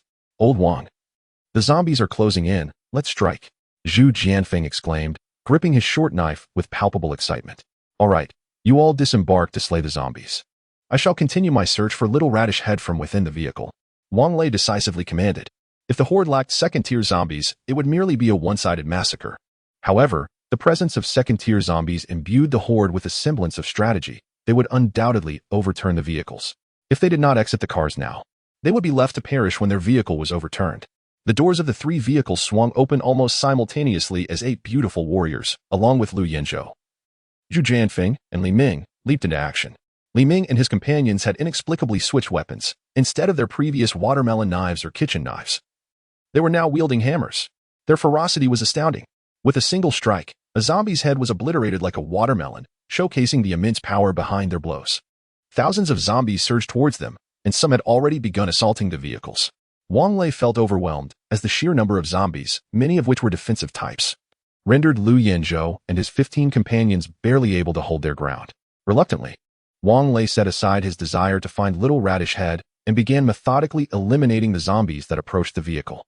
To his surprise, he noticed that there were others on the teaching building's side assisting in the eradication of zombies, significantly alleviating the pressure on him as he continued to fight while searching for Little Radish Head. Old Wang, it's getting critical. Hurry, throw a grenade. Zhu Jianfeng was now covered in blood, feeling utterly drained. Lao Wang, just throw it. I'm out of strength, Lu Yinzhou shouted. It wasn't just the two of them. Li Ming and the others were also slowing down, while Lui Fei and her 8 companions fought while retreating, desperately trying to reach their vehicle. Yet, an incessant swarm of zombies was converging upon them. Was it merely thousands? Perhaps even more. Where did these additional zombies come from? However, now was not the time for inquiries. Wang Lei hurried back to the car, retrieved 2 grenades, removed the safety pin, and hurled them into the throng of zombies. Lu Yanzhou and the others had already taken cover behind the GL-8. The intense shockwave felt as though it trembled the very earth beneath them. With the explosion, a deluge of brownish blood and dismembered limbs rained down from the sky. Most of the zombies had been reduced to mere pulp, while others lay incapacitated, twitching on the ground. Seizing the moment, Lu Yinzhou, Zhu Jianfeng, and Li Ming charged forward to engage the remaining few hundred zombies in battle. The second grenade, however, was no longer suitable for throwing, but as Wang Lei launched the first, numerous zombies had already surrounded the Lamborghini Urus, preparing to topple it. At that moment, Wang Lei also spotted the Little Radish Head. Lao Lu, Lao Zhu, come quick to help. Wang Lei shouted, swiftly switching his submachine gun to automatic mode, reloading a magazine, and unleashing a barrage towards the position of the Little Radish Head. This time, no matter how agile the Little Radish Head might be, he was no match for the submachine gun. Though dozens of bullets did not kill him, he was hit and his mobility was significantly impaired. The submachine gun was now out of ammunition. All 3 magazines had been exhausted, and there was clearly no time to reload. If the Little Radish Head managed to escape, the consequences were unimaginable. Meanwhile, the 8 beautiful warrior maidens had lost their capacity to fight and were now hiding in the GL-8 to regain their strength. Lu Yanzhou and the others were entangled with the zombies, lacking the opportunity to deliver a fatal blow to the Little Radish Head. The gunfire from the teaching building had also ceased, likely due to depleted ammunition. Wang Lei drew his pistol from his waist and without hesitation aimed at the Little Radish Head. Although his movements were slow, it did not diminish his ability to evade bullets. After dodging 3 shots, the Little Radish Head actually smiled, seemingly cursing amidst the cacophony of the zombies' groans and the foul stench emanating from their mouths, which made Wang Lei feel dizzy and nauseous. Bang! The 4th bullet was fired, piercing through the Little Radish Head's left eye and entering his brain. He was finally slain, yet before his demise, he defiantly raised his middle finger at Wang Lei. Zhu Jianfeng, utterly exhausted, leaned against the vehicle, struggling to wield his short knife. Li Ming and his team have begun to take turns resting. Tian Yao crouches on the ground, panting heavily, while the other 4 surround him, waiting for him to regain his strength before allowing another team member to rest. Fortunately, the sailor Senshi have recovered some of their stamina and rejoined the fray. Otherwise, Wang Lei and his team would undoubtedly have suffered injuries. If anyone were to be harmed by a zombie, the greatest blame would fall upon Wang Lei, as he vehemently opposed Zheng Jiden's participation in this rescue mission. Chapter 173. Merely an excuse. Fortunately, the sailor Senshi participated in the final massacre, and within 3 minutes, the battle was resolved. Exhausted, they collapsed onto the ground. Disregarding the blood-soaked earth, Wang Lei quickly retrieved water, distributing a bottle to each person while loading bullets into the magazine, vigilantly scanning the surroundings to prevent any sudden zombie attacks. At that moment, a few individuals descended from the teaching building and stood at the entrance, calling out to Wang Lei and his companions. "Thank you. Where have you come from?" Just as Wang Lei finished loading a magazine and reattached it to his submachine gun, he approached the school gate. The speaker, clad in military attire with insignia indicating a 3rd-level officer, likely hailed from a nearby military district. "We were commissioned by a student of this school to find her classmates," Wang Lei replied, noting the speaker's cold demeanor despite the gratitude expressed. "Since you are here, I will simply relay the message to her." Lu Yanzhou and Zhu Jianfeng were now searching for the bodies of the 3 second-tier zombies, as Wang Lei was in need of the crystal cores, a fact known to all. "Wait, weren't you here for that item?" the individual inquired, puzzled. "What item? The one that attracts zombies?" Wang Lei asked, shaking his head dismissively. "I have no interest in being pursued by zombies daily." The other person fell silent for a few breaths before responding. "What is the name of the student who commissioned you? I can send her classmates with you." Wang Lei waved his hand. There's no need. You seem to be doing quite well here. The man showed no signs of distress. His companions appeared well-nourished. Their clothing clean and tidy, indicating a life of comfort. Let us discuss this further. Your combat prowess is impressive, and that firearm you possess appears to be military-issued. Are you also a soldier? Wang Lei shook his head. No, this gun was a gift from the military police for assisting them. What do you wish to discuss? You drive a sports car, and it seems you are all well-dressed. Which shelter are you from? Is it Lu Jian's? Wang Lei replied, I do not know Lu Jian. We have our own shelter. He leisurely lit a cigarette, glancing back at Lu Yanzhou and the others, who still appeared to be searching, and decided to engage in conversation with the man. How about we merge our groups? The individual suggested, eyeing Wang Lei's cigarette. Many here have awakened special abilities. Joining us brings only benefits, no downsides. By the way, I was just about to ask you, what have you been eating during your 6 months here? Wang Lei inquired. There are many supermarkets nearby. We've gathered supplies, so we have no worries about food or clothing, the man responded candidly. By the way, my name is Lu Huadong. What is yours? Wang Lei. Wang Lei smiled. Well then, we shall take our leave. Can we talk further? Lu Huadong frowned. Without turning back, Wang Lei replied. There's nothing more to discuss. We're leaving. Lu Yanzhou cradled 3 crystal cores in his hands, each varying in size and hue. The largest was as big as an adult's palm, while the smallest was merely the size of a fist. After Wang Lei turned away from Lu Huadong, his gaze remained fixed on the 8 exquisite women, a shadow flickering in his eyes. Old Wang, are we just leaving like this? Lu Yanzhou inquired, wiping his face with a disposable towel. Isn't this a fruitful endeavor? Wang Lei replied with a smile, glancing at the 3 crystal cores resting on his lap. Did you not mention that our base requires more survivors? I just noticed many people clinging to the windows of the classrooms. Wang Lei shook his head. That officer is rather tricky, and you may have missed it, but that fellow's gaze was fixated on our lovely companions. Moreover, this individual is quite adept at concealment. He didn't bring Jia and I along. If she were here, we could ascertain what abilities he has awakened. Let us not rush. We'll discuss it further upon our return. Hey, old Wang, Zhu Jianfeng leaned in closer. Many buildings along the way remain uncorroded, and the school's teaching block appears quite intact. Wang Lei nodded. This is likely due to the exterior paint, or perhaps because it has been exposed to that zombie dispersal agent during their time at the super fortress. Wang Lei had gained a general understanding of the world's status, including the ineffective and concrete corroding zombie dispersal agents and the advanced pharmaceuticals from the safety zone in the capital. Old Wang, came the voice of Chao Xingwei through the walkie-talkie. What do you think is hidden in that school, attracting so many zombies? It could be some form of energy entity, Wang Lei pondered before responding via the walkie-talkie. Shuk has never mentioned such a thing, so I'm not entirely certain. If Shuk claims that this energy entity is necessary, I shall need to find a way to acquire it. Are we certain about not bringing those people from the school back? Chao Xingwei pressed further. We want to take them. There's no rush. They will seek us out, Wang Lei asserted confidently, knowing Lu Huadong had seemed eager to recruit him. The expression on the other's face made it evident that the desire to enlist him was a facade, while the true motive lay in procuring food from him. Although Lu Huadong had not explicitly stated this, the implication was unmistakable. The world had turned to scorched earth, devoid of any plant life.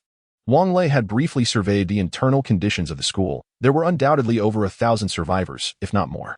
The supplies from the supermarket had sustained them for 6 months, but surely they were on the brink of depletion.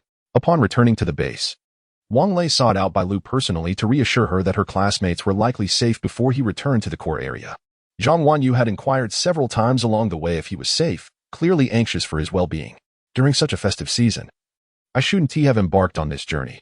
It would have been far better to celebrate the new year with my wife, children, and parents. He was relieved to arrive just in time for lunch. Otherwise, it would have been foolish to be outside in the cold, slaying zombies. In the reception room, the same individuals from the previous night lingered. The 3 crystalline cores had already been entrusted to Shuk for handling.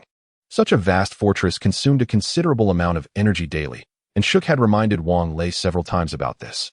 However, Wang Lei preferred to postpone any action until the weather warmed up. The truth was that life had become too comfortable, and he was merely seeking an excuse to linger in complacency. Yet today, acquiring 3 first-level zombie crystalline cores reignited his desire to procure more, particularly the cores from mutated beasts. He felt a compelling urge to strengthen himself first, followed by empowering his companions, as only then could they safeguard this formidable fortress. Especially with Lu Huadong's presence today, if he intended to stir any trouble, Wang Lei would not hesitate to acquire another ability user's crystalline core to enhance his own powers. Chapter 174. The Dragon City Sanctuary, the finest hunters often assume the guise of their prey. Among the thousands of survivors in the experimental school, did Wang Lei not feel a pang of desire? Certainly he did. After all, the tasks issued by the fortress remained unfulfilled, and the protein blocks were depleting without a hint of replenishment. How could Wang Lei not feel anxious? Wang Lei's office was equipped with a complete set of broadcasting equipment. Yet Zheng Jianai lacked the necessary permissions to access the core. For the time being, these matters would have to be entrusted to He Beibei and Zhang Wanyu. After leaving Yaya in the care of her parents and granting access to the two women, Wang Lei escorted them to the office. The content of the broadcast was not of paramount importance. However, promoting the sanctuary was indeed essential. Shook mentioned that the Super Fortress's broadcasting system was remarkably robust, capable of reaching a global audience. Nevertheless, considering the multitude of sanctuaries currently in existence worldwide, the likelihood of attracting people here in the short term seemed slim. Moreover, the base possessed nothing but a single mobile unit. Even if construction were to commence, it would not begin until March. It was imperative to entice a small number of individuals to come over and serve as future laborers.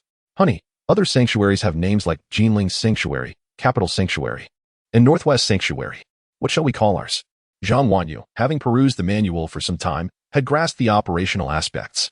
Before the official broadcast commenced, she planned to record an advertisement with He Beibei to succinctly introduce the situation here, sparing them the need to repeat the same information daily. Let us call it Dragon City Sanctuary, Wang Lei suggested without a moment's hesitation, favoring a straightforward approach. All right. Though Zhang Wanyu wished to bestow a more sophisticated name upon the sanctuary, she conceded that Wang Lei's suggestion was apt and proceeded to record with He Beibei. Zhang Wanyu, Dragon City Sanctuary, the finest and most sophisticated sanctuary in the world. Here, you shall no longer worry for your safety. He Beibei, Dragon City Sanctuary, a premier sanctuary globally. Here, you shall no longer fret about the lack of food. Zhang Wanyu, as long as you contribute labor, you shall reap rewards. Dragon City Sanctuary welcomes everyone to join us in constructing our new home. He Beibei, the address of Dragon City Sanctuary is 88, Launching Riverside Road. Excellent. Wang Lei applauded as the recording concluded. Let us not overexert ourselves. Play some music or a comedy sketch and then air the advertisement. After all, interaction is unnecessary. Oh, this task is so mundane.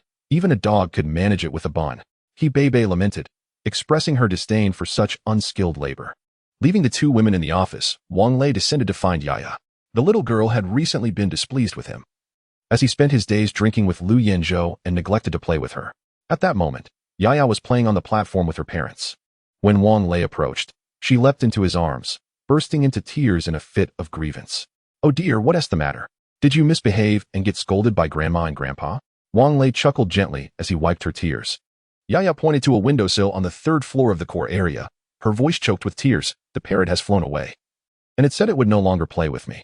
Her mother approached with a smile, explaining, your daughter was just in the room watching that wilderness survival show, where the bald man was roasting seabirds and enjoying them immensely. Yaya thought it would be amusing to roast the parrot, which then took flight and has not returned despite all her calls. Do you think your little one is foolish? If it goes back, it will be in danger. The sunflower parrot squawked loudly. Staubai, come back. I promise I want to eat you. Yaya pleaded, feeling deeply wronged. I don't believe you. A woman's words are nothing but deceit. The sunflower parrot tilted its head and whistled. Come on, Yaya, let us go play video games, Wang Lei said, lifting Yaya into his arms. But what about Xiaobai? Yaya asked softly, resting her head on Wang Lei's shoulder. Don't worry, it will return when it gets hungry. He reassured her. Mom and Dad, let us go back. It's cold outside. After the broadcasting equipment was set up on the computer, it required no further attention. Zhang Wanyu and He Beibei returned to their room, where the computer allowed them to monitor the broadcasting status at any time. Wang Lei originally intended for the two women to host a talk show, but it was evident they lacked the talent for it. So he decided to play music and run advertisements instead. In the activity room, Wang Lei had sent over a modified radio by Chao Xingwei. Without a television or a mobile phone, listening to music was a pleasant diversion. Old Wang, isn't this misleading advertising? Just look at what the people in the activity room are wearing. Zhu Jianfeng, having heard about the establishment of the broadcasting station, visited to listen and promptly provided feedback on his experience as a listener. There were quite a few survivors in Longcheng. Wang Lei tossed Zhu Jianfeng a cigarette, noting that to find clothing, they would need to go searching. They could discuss it further when an ability user team arrived. We're getting restless. Let us go, Zhu Jianfeng exclaimed. I've noticed you enjoy straying further down the path of peril. Have you forgotten how formidable those level 2 zombies are? Wang Lei retorted disdainfully. Why not just go together? Zhu Jianfeng suggested. We don't have many bullets left, just 7 grenades. Wang Lei rolled his eyes. Zhu Jianfeng pleaded. How about we just go for a stroll? If we find something, we'll take it. If not, we'll come back without taking any risks. Sound good? You can go, but I want tea. Wang Lei replied, stretching lazily, feeling tired and ready for sleep. As he exited Zhu Jianfeng's room, he initially intended to invite them for a game of mahjong, but they had no stakes to wager. What is the point of playing mahjong without any stakes? There's no motivation, right? Wang Lei meandered back to the core area, only to hear Jin Ziyuan say, Lu Yanzhou and the others have left the base. Your Lamborghini URUS has been taken as well. Wang Lei nodded indifferently, acknowledging the information. Tell Zheng Jiating to rest well. 2 hours later, Lu Yanzhou and his group returned, surprisingly bringing back a full load of Longgang work uniforms. Zhu Jianfeng grinned like a fool. Old Wang, look what we've found. The garment factory of Longgang Welfare Factory is filled with ready-made clothing and cotton overcoats. Wang Lei is quite familiar with such attire, as his family is associated with Longgang, and the neighbors predominantly wear these work uniforms. Even the streets surrounding Longgang are adorned in this signature Longgang blue. Wang Lei feels a sense of helplessness. It seems they are transforming the base into a factory area. Just distribute the clothing to those individuals without any points. Consider it a benefit. By the way, where is Fatty Chow? Wang Lei looked around, but could not find Chow Xingwei. Chapter 175. Plunder brings joy. Old Chow discovered a large bus, just as Meng Gu and the others were loading clothes onto it. We'll return after unloading this vehicle, Zhu Jianfeng declared. It was only then that Wang Lei realized that only Zhu Jianfeng and Lu Yanzhou had returned. Li Meng's squad and the 8 beautiful ladies had inexplicably not come back. Aren't you being foolish? Hurry up. We must find them. Wang Lei frowned urgently. What about these clothes? Zhu Jianfeng inquired, gesturing toward the garments strewn across the ground. I'll have Jin Ziyuan send someone to store them. We'll deal with it upon our return, Wang Lei replied, instructing Jin Ziyuan to fetch his firearm. The movements of hyper-intelligent organisms surpassed human speed, rendering even the combined efforts of the 8 beauties ineffective. Within a minute, Wang Lei received his micro-submachine gun and handgun. He drove the GL-8, carrying Lu Yanzhou and Zhu Jianfeng towards the Longgang Welfare Factory's garment division. The vehicle sped along rapidly, enhanced by modifications from Chow Xingwei. Within 10 minutes, the GL-8 halted before the warehouse of the garment factory, and fortunately, there were no zombies in sight. Seeing that everyone was safe, Wang Lei let out a sigh of relief. Despite their slender appearances, the 8 beauties worked with astonishing efficiency, having already filled more than half of the bus. Old Wang, you're here too? Chow Xingwei grinned. Let me tell you, this place has not only clothes, but also steel. You're going to love it. Enough with the talk. Let us return. I can't shake the feeling that we're being watched, Wang Lei replied, sensing an unsettling presence. We're ready to go back. The 8 beauties chimed in unison, promptly boarding the GL-8. Come on, let us fill it up, Zhu Jianfeng exclaimed, reveling in the thrill of plundering. Let us hurry. We can come back another day. Wang Lei impatiently took the driver's seat of the Lamborghini URUS. All right, old Zhu, you drive the GL-8. And I'll take this bus, Chow Xingwei called out, ensuring the warehouse door was securely locked once more. Wang Lei then noticed that the bus was also fitted with a unique design. Although the journey back spanned only a few kilometers, a sense of unease lingered in Wang Lei's heart, compelling him to hasten their return, yet the bus maintained a steady speed of 80 kilometers per hour. After more than 10 minutes, the Lamborghini URUS finally stopped outside the base's perimeter. The reason for not driving inside was the presence of a Jinbei Haisher parked at the entrance. A male guard stood at the gate, expressionless, with a handgun in hand. What is going on? Wang Lei inquired as he exited the vehicle. At that moment, the door of the Jinbei Haisher swung open, revealing a familiar face, Lu Huadong, whom Wang Lei had encountered at the experimental high school. Oh, it's you. What brings you here? Wang Lei asked with a smile.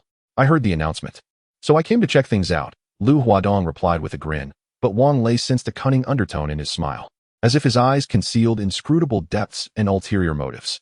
Welcome indeed, Wang Lei responded cheerfully, motioning for the guard to open the gate.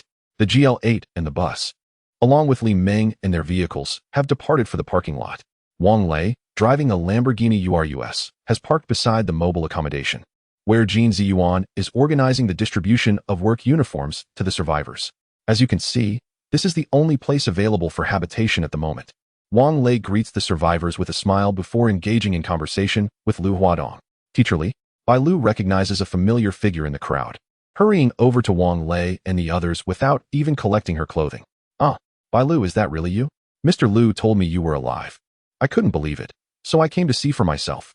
A middle-aged woman clasps Bai Lu's hand, her eyes reddened with emotion. Teacher Li, are our classmates all doing well? Bai Lu inquires. Yes, yes. The military district arrived promptly to protect us. Teacher Li replies, wiping her tears. How about you all? It's quite good here. We have water and electricity. Although the living conditions are not ideal, we no longer have to endure the cold. Mr. Wang has been very kind to us, ensuring we have enough to eat. During these past few days, especially with the new year approaching, we've received plenty of meat. Bai Lu, being candid and straightforward, reveals everything without hesitation. Indeed, a subtle and peculiar smile crosses Lu Huadong's face as he points towards the fortress, asking, Mr. Wang, what is that building? Without turning his head, Wang Lei responds, that's the Science and Technology Museum. We reside over there. It must be quite spacious. Why not allow everyone to stay there? Lu Huadong presses on, his tone aggressive. This is my territory, and I shall decide what happens here. You need not concern yourself with it, Wang Lei replies with a grin, pulling out a cigarette to light up. Jin Ziyuan approaches, offering Wang Lei a light. After having been preoccupied with arranging the clothing, she lifts her head, instantly captivating Lu Huadong. As a super-intelligent being, she naturally possesses the most exquisite beauty.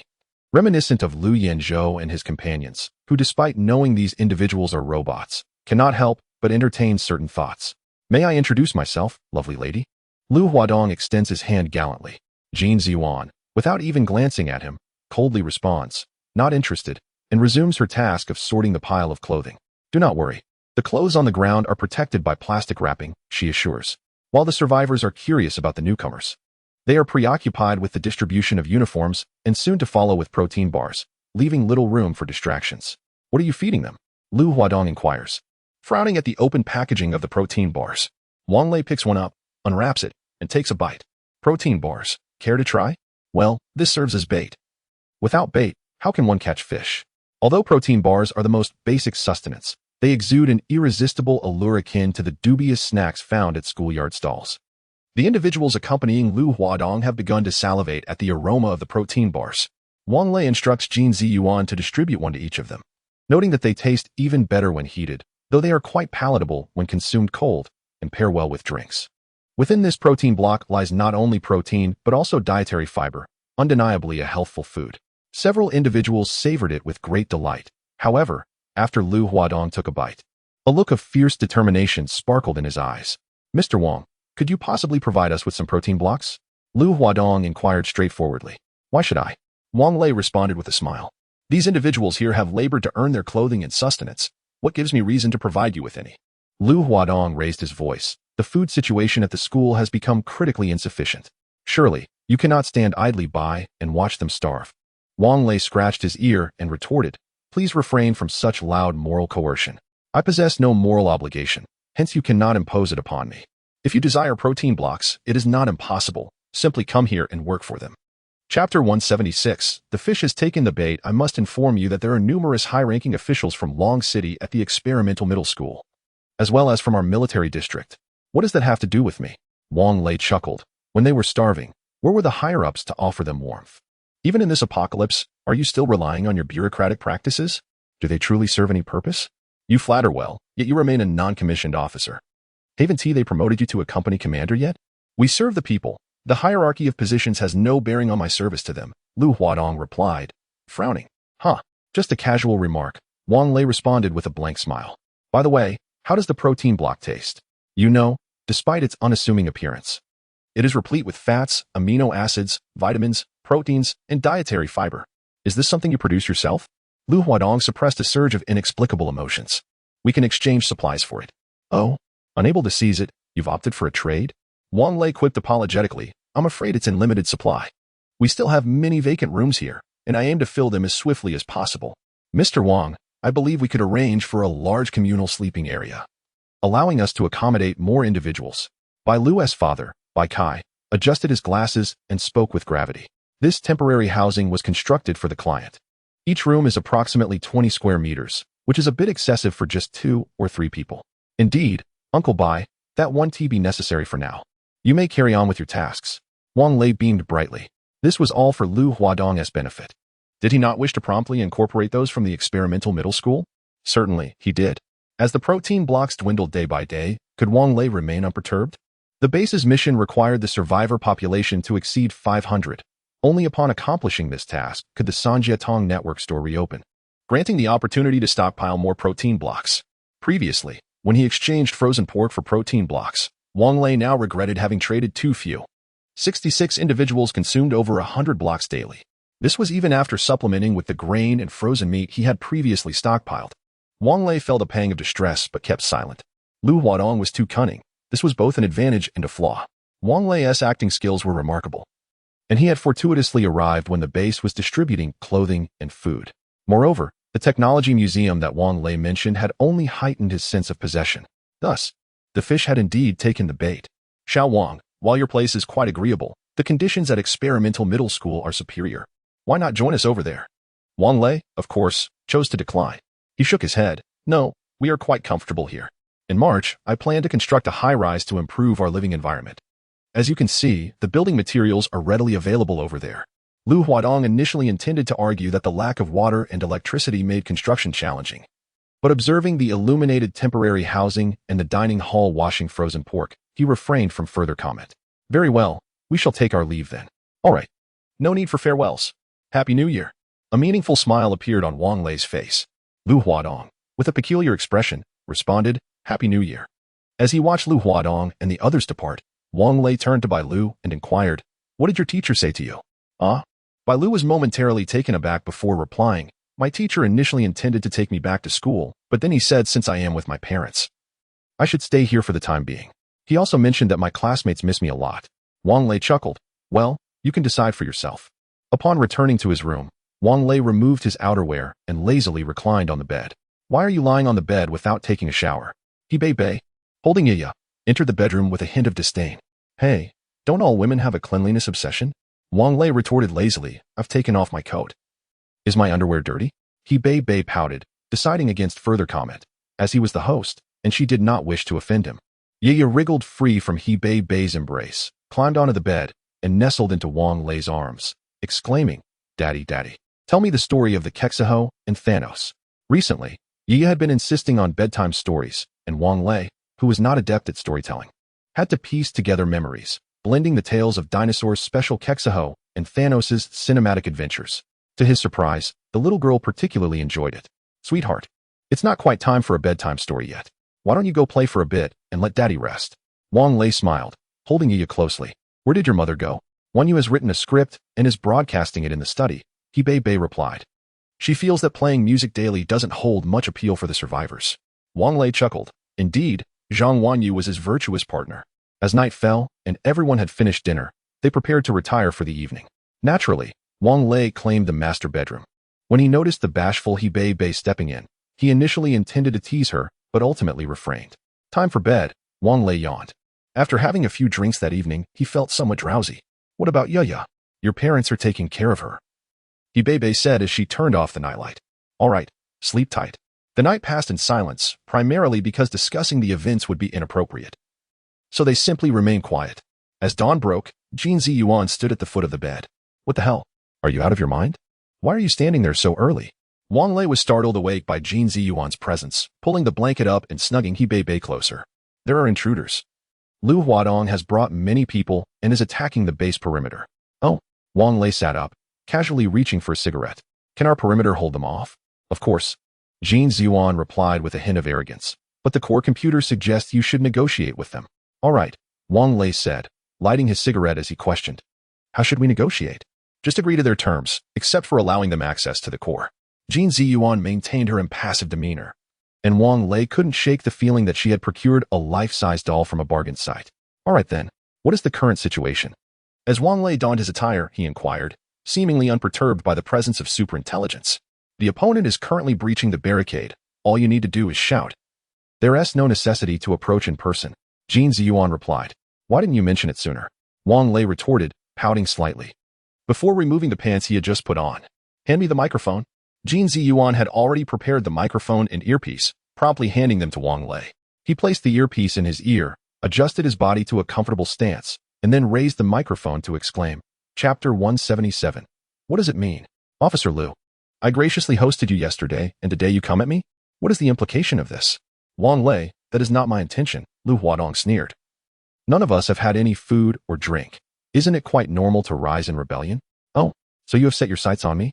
Wang Lei's mocking laughter echoed ominously through the speaker, reminding Officer Lu that while fish may be delectable, they are not without their bones. Master, there are individuals on the southeast side preparing to breach the fence. Should we apprehend them or eliminate them? Jin Ziyuan whispered. Wang Lei narrowed his eyes. Do not kill them. First, capture them and bring them in. Treat them well with food and drink. I shall meet them shortly. Understood. Jin Ziyuan had no objections to Wang Lei's command. Darling, they've already invaded. How can you still entertain them with food and drink? He Bei asked in confusion as she helped Wang Lei dress. If you do not give a child candy, how can you bear to punish him? Wang Lei relished the current situation, enjoying the attention from Zhang Wanyu and He Bei, who treated him like royalty. Oh, you are so wicked. He Bei chuckled, her transformation into a woman only enhancing her charm. A man must be bad for a woman to love him. He Bei, still a girl at heart, found herself at a loss for words against Wang Lei's shamelessness, staring at him wide-eyed. Wang Lei was amused by He Bei's reaction. Hurry and freshen up. I am hungry. Have the restaurant prepare some food? Yes, let us dine together with those three who climbed in. Oh, and if anyone else arrives, please invite them as well. Aren't you going to handle the situation at the entrance? He Bei inquired. Wang Lei shook his head. There is no rush. By the way, why do you never show concern for your husband? He Bei's cheeks flushed with embarrassment as she pinched the soft flesh at Wang Lei's waist and playfully scolded. Oh, you are truly insufferable. How did I never notice that you were so glib? Regret it? It's too late now. Wang Lei broke free from He Bei's playful assault and retreated to the bathroom to freshen up. Typically, the breakfast for Wang Lei's family would be served upstairs. But on a whim, he decided to visit the parlor to meet the unexpected guests, resulting in the following scene. Wang Lei walked ahead, followed by Jin Ziyuan carrying a tray with a bowl of wontons and a plate of soup dumplings. Upon entering the parlor, he found another guard bringing breakfast for the three, meatball soup and fried dough sticks. Wang Lei stepped into the room and saw the three sitting uneasily at the dining table. He waved his hand. You haven't had breakfast yet, have you? Eat first, and we will talk afterward. It had been 6 months since the apocalypse began. They had not laid eyes on such food. As soon as Wang Lei finished speaking, the three began to devour their meal, determined to satisfy their hunger. To speak candidly, aside from the 4 years spent in university, Wang Lei had sacrificed his own sustenance and clothing to purchase garments and luxuries for Li Li. During other times, even amidst a post-apocalyptic world, he enjoyed ample meals daily. However, he was acutely aware of the significance of food to everyone. The three individuals consumed a substantial 2 pounds of fried dough sticks, still yearning for more as they wiped their mouths with napkins on the table. Wang Lei had already finished his meal and was smoking a cigarette. He gently tapped the table with his fingers and slowly inquired, Are you satisfied? Although such inquiries may soften one's resolve, the trio exhibited no signs of weakness. One of them boldly proclaimed, Do as you will. Who said I intended to harm you? Wang Lei chuckled. Would you like to stay here? Although it may not be feasible to dine as lavishly every day as we did today, I assure you that you will not go hungry. Indeed, I will strive to provide you with good meals. Jin Ziyuan, please take them to see the activity rooms. Return afterward, and I shall await you here. Zhang Wanyu arrived with Yiya in search of Wang Lei, for the sunflower parrot had displayed a stubborn spirit by not returning home the previous night. Daddy, I want to eat roasted bird meat. Yiya exclaimed, diving into Wang Lei's embrace and wriggling against him like a little worm. Amused by her antics, Wang Lei laughed. Yiya, you're nearly scaring Xiaobai to death. Daddy will call it back. You mustn't bully it in the future. All right. Yiya nodded earnestly. Wang Lei stood, cradling Yiya, and called out to the sunflower parrot, Xiaobai, hurry back, or I shall shoot you. In truth, the sunflower parrot had attempted to fly away. Yet this fortified sanctuary was not a place one could simply enter or exit at will. Starving and under Wang Lei's threat, it reluctantly returned and perched upon his shoulder. Though small, Yiya was quick. She swiftly grasped the parrot's legs and declared, Xiaobai is naughty. It deserves a spanking. The parrot squawked in distress, seemingly pleading for help from Wang Lei, who merely smiled, placing Yiya down. Xiaobai, should you dare to harm Yiya, we shall add an extra dish tonight. Upon hearing this, the parrot became submissive, its eyes filled with despair. The three unexpected guests returned, holding partially bitten protein blocks, their expressions rather complex. Wang Lei gestured for them to sit. He initially considered offering them a cigarette but decided against it. So, how does it fare? One of the older individuals spoke up. We have been deceived. Forgive us? It was Lu Huadong who claimed there was food here, yet you do not provide sustenance to the survivors, enslaving them. and deceiving us into coming to their rescue. Huh? Wang Lei had assumed these individuals were here to seize food, but he was taken aback by Lu Huadong's manipulation. Very well, ignorance is no crime. Do you wish to reside here? Before they could respond, Wang Lei continued, however, I do not harbor idlers here. Those who come must work. In 2 months, I plan to begin constructing several buildings. We cannot perpetually accommodate everyone in activity rooms, can we? The work will likely be quite arduous. Is the house meant for the survivors? Inquired the elderly gentleman. Wang Lei chuckled softly and replied, Do you really think I could sell houses in the apocalypse? There may be ready-made houses outside, but tell me, in all of Long City, and indeed across the entire nation, let's even boast a bit, where in the world can you find a place as secure as mine? The three fell into a thoughtful silence. Although they suspected Wang Lei might be exaggerating, they ultimately nodded in agreement. Chapter 178. Capturing the thief by seizing the leader, however. Our families are still at the experimental middle school, Mr. Wang. Could you assist us in bringing them here? Another individual inquired. Wang Lei shook his head. You have just seen the temporary housing. It can accommodate at most 30 people. Where will you stay after you come over? Although it is the spring festival, the weather remains quite cold. Mr. Wang, we can stay in tents. We have tents. Before Wang Lei could finish his sentence, an older man interrupted. Is that appropriate? Wang Lei felt a surge of joy inside, yet his expression betrayed a hint of hesitation. There is nothing inappropriate about it. Mr. Wang, my name is Xinteng, and I hope you will take good care of us in the future. The middle-aged man, sensing Wang Lei's softening stance, stood up excitedly and grasped Wang Lei's hand. Indeed, Xinteng displayed considerable strength. Mr. Wang, I am Chang Yuan, and I work in construction.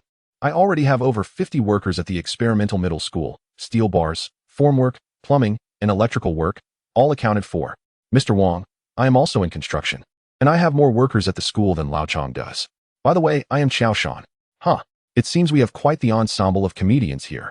However, Wang Lei felt a sense of delight that would surely linger in his dreams tonight. He shook hands with the 3 men one by one. All right. As long as you come, there will be plenty to eat. But, Xinteng suddenly furrowed his brow, hesitating before speaking. To be frank with you, everyone who came today is actually an ability user. There has been an order from above to take over this place. That's quite all right, Wang Lei chuckled. Turning to Jin Ziyuan. Have someone capture Lu Huadong for me? Jin Ziyuan nodded, remaining steadfastly behind Wang Lei.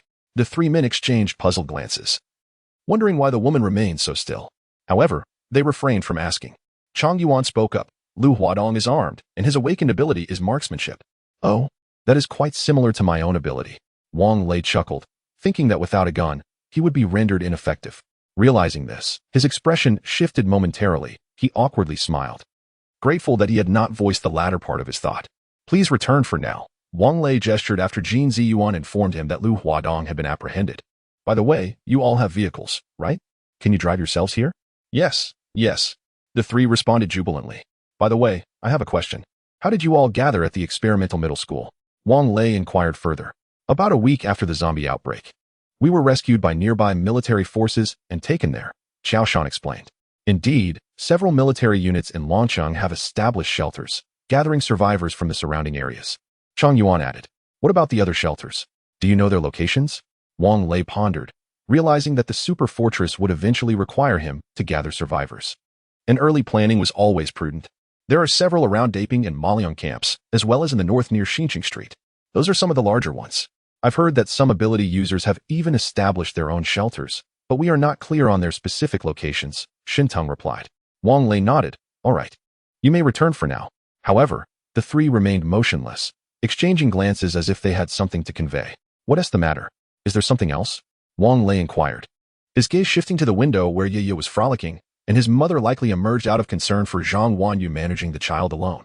Wang sir, Xinteng hesitated before speaking. Could we possibly have some of this food? To be frank, the provisions provided by the experimental middle school are barely sufficient to stave off hunger. Well, food isn't free, Wang Lei replied nonchalantly. However, I can offer you a box for 100 yuan, consider it a debt owed to me, and you can repay it gradually. 100 yuan was not a significant amount, yet it sufficed to satiate an adult. Sharing among 3 or 5 individuals could certainly prevent hunger. Moreover, Xinteng and the others had their own plans, intending to negotiate terms with Wang Lei after gathering everyone. Thank you. They expressed their gratitude just as Lu Huadong was brought over, bound in a manner reminiscent of the ties Wang Lei had seen in films. How dare you assault and abduct military personnel? Prepare for your demise. Lu Huadong shouted defiantly. Wang Lei casually cleaned his ear with his pinky nail and silenced Lu Huadong. Take him away and confine him. The three departed the base, clutching a box of protein bars. The ability users at the entrance were visibly shaken by the earlier spectacle. Witnessing a man clad in peculiar military attire leap from the towering barrier with the agility of an eagle, seizing Lu Huadong. Old Shin, are you all right? What are you carrying? A familiar face approached Shinting and the others as they emerged. This was given to us by the leaders here, Shinting replied. Let me tell you, this is exceptional. Don't be deceived by its small size. It is packed with fats, vitamins, amino acids, dietary fiber, and protein. Just one of these can fill you up, and it tastes delicious.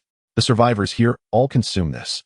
As he spoke, Shinting retrieved a protein bar he had bitten into from his pocket, breaking off a piece and offering it to the man. The individual brought the small morsel to his nose, inhaling its enticing aroma, and eagerly placed it in his mouth. Delightful. It's chewy, reminiscent of meat. Yet not greasy. Truly delicious. Before he could finish his sentence, he snatched the remaining half of the protein bar from Shintung's hand. Others eyed the box of protein bars on the ground with keen interest, ready to pounce at the slightest provocation. Hey, don't snatch. I just discussed with the leaders here that everyone can eat their fill if they come. Shintung exclaimed, sitting atop the box of protein bars. Reiterating Wang Lei's words, so, what is your decision? Will you come or not? But let me be clear, these protein bars are for the elderly and children only. Come, it's just work. Earning food through one's labor is a fundamental principle.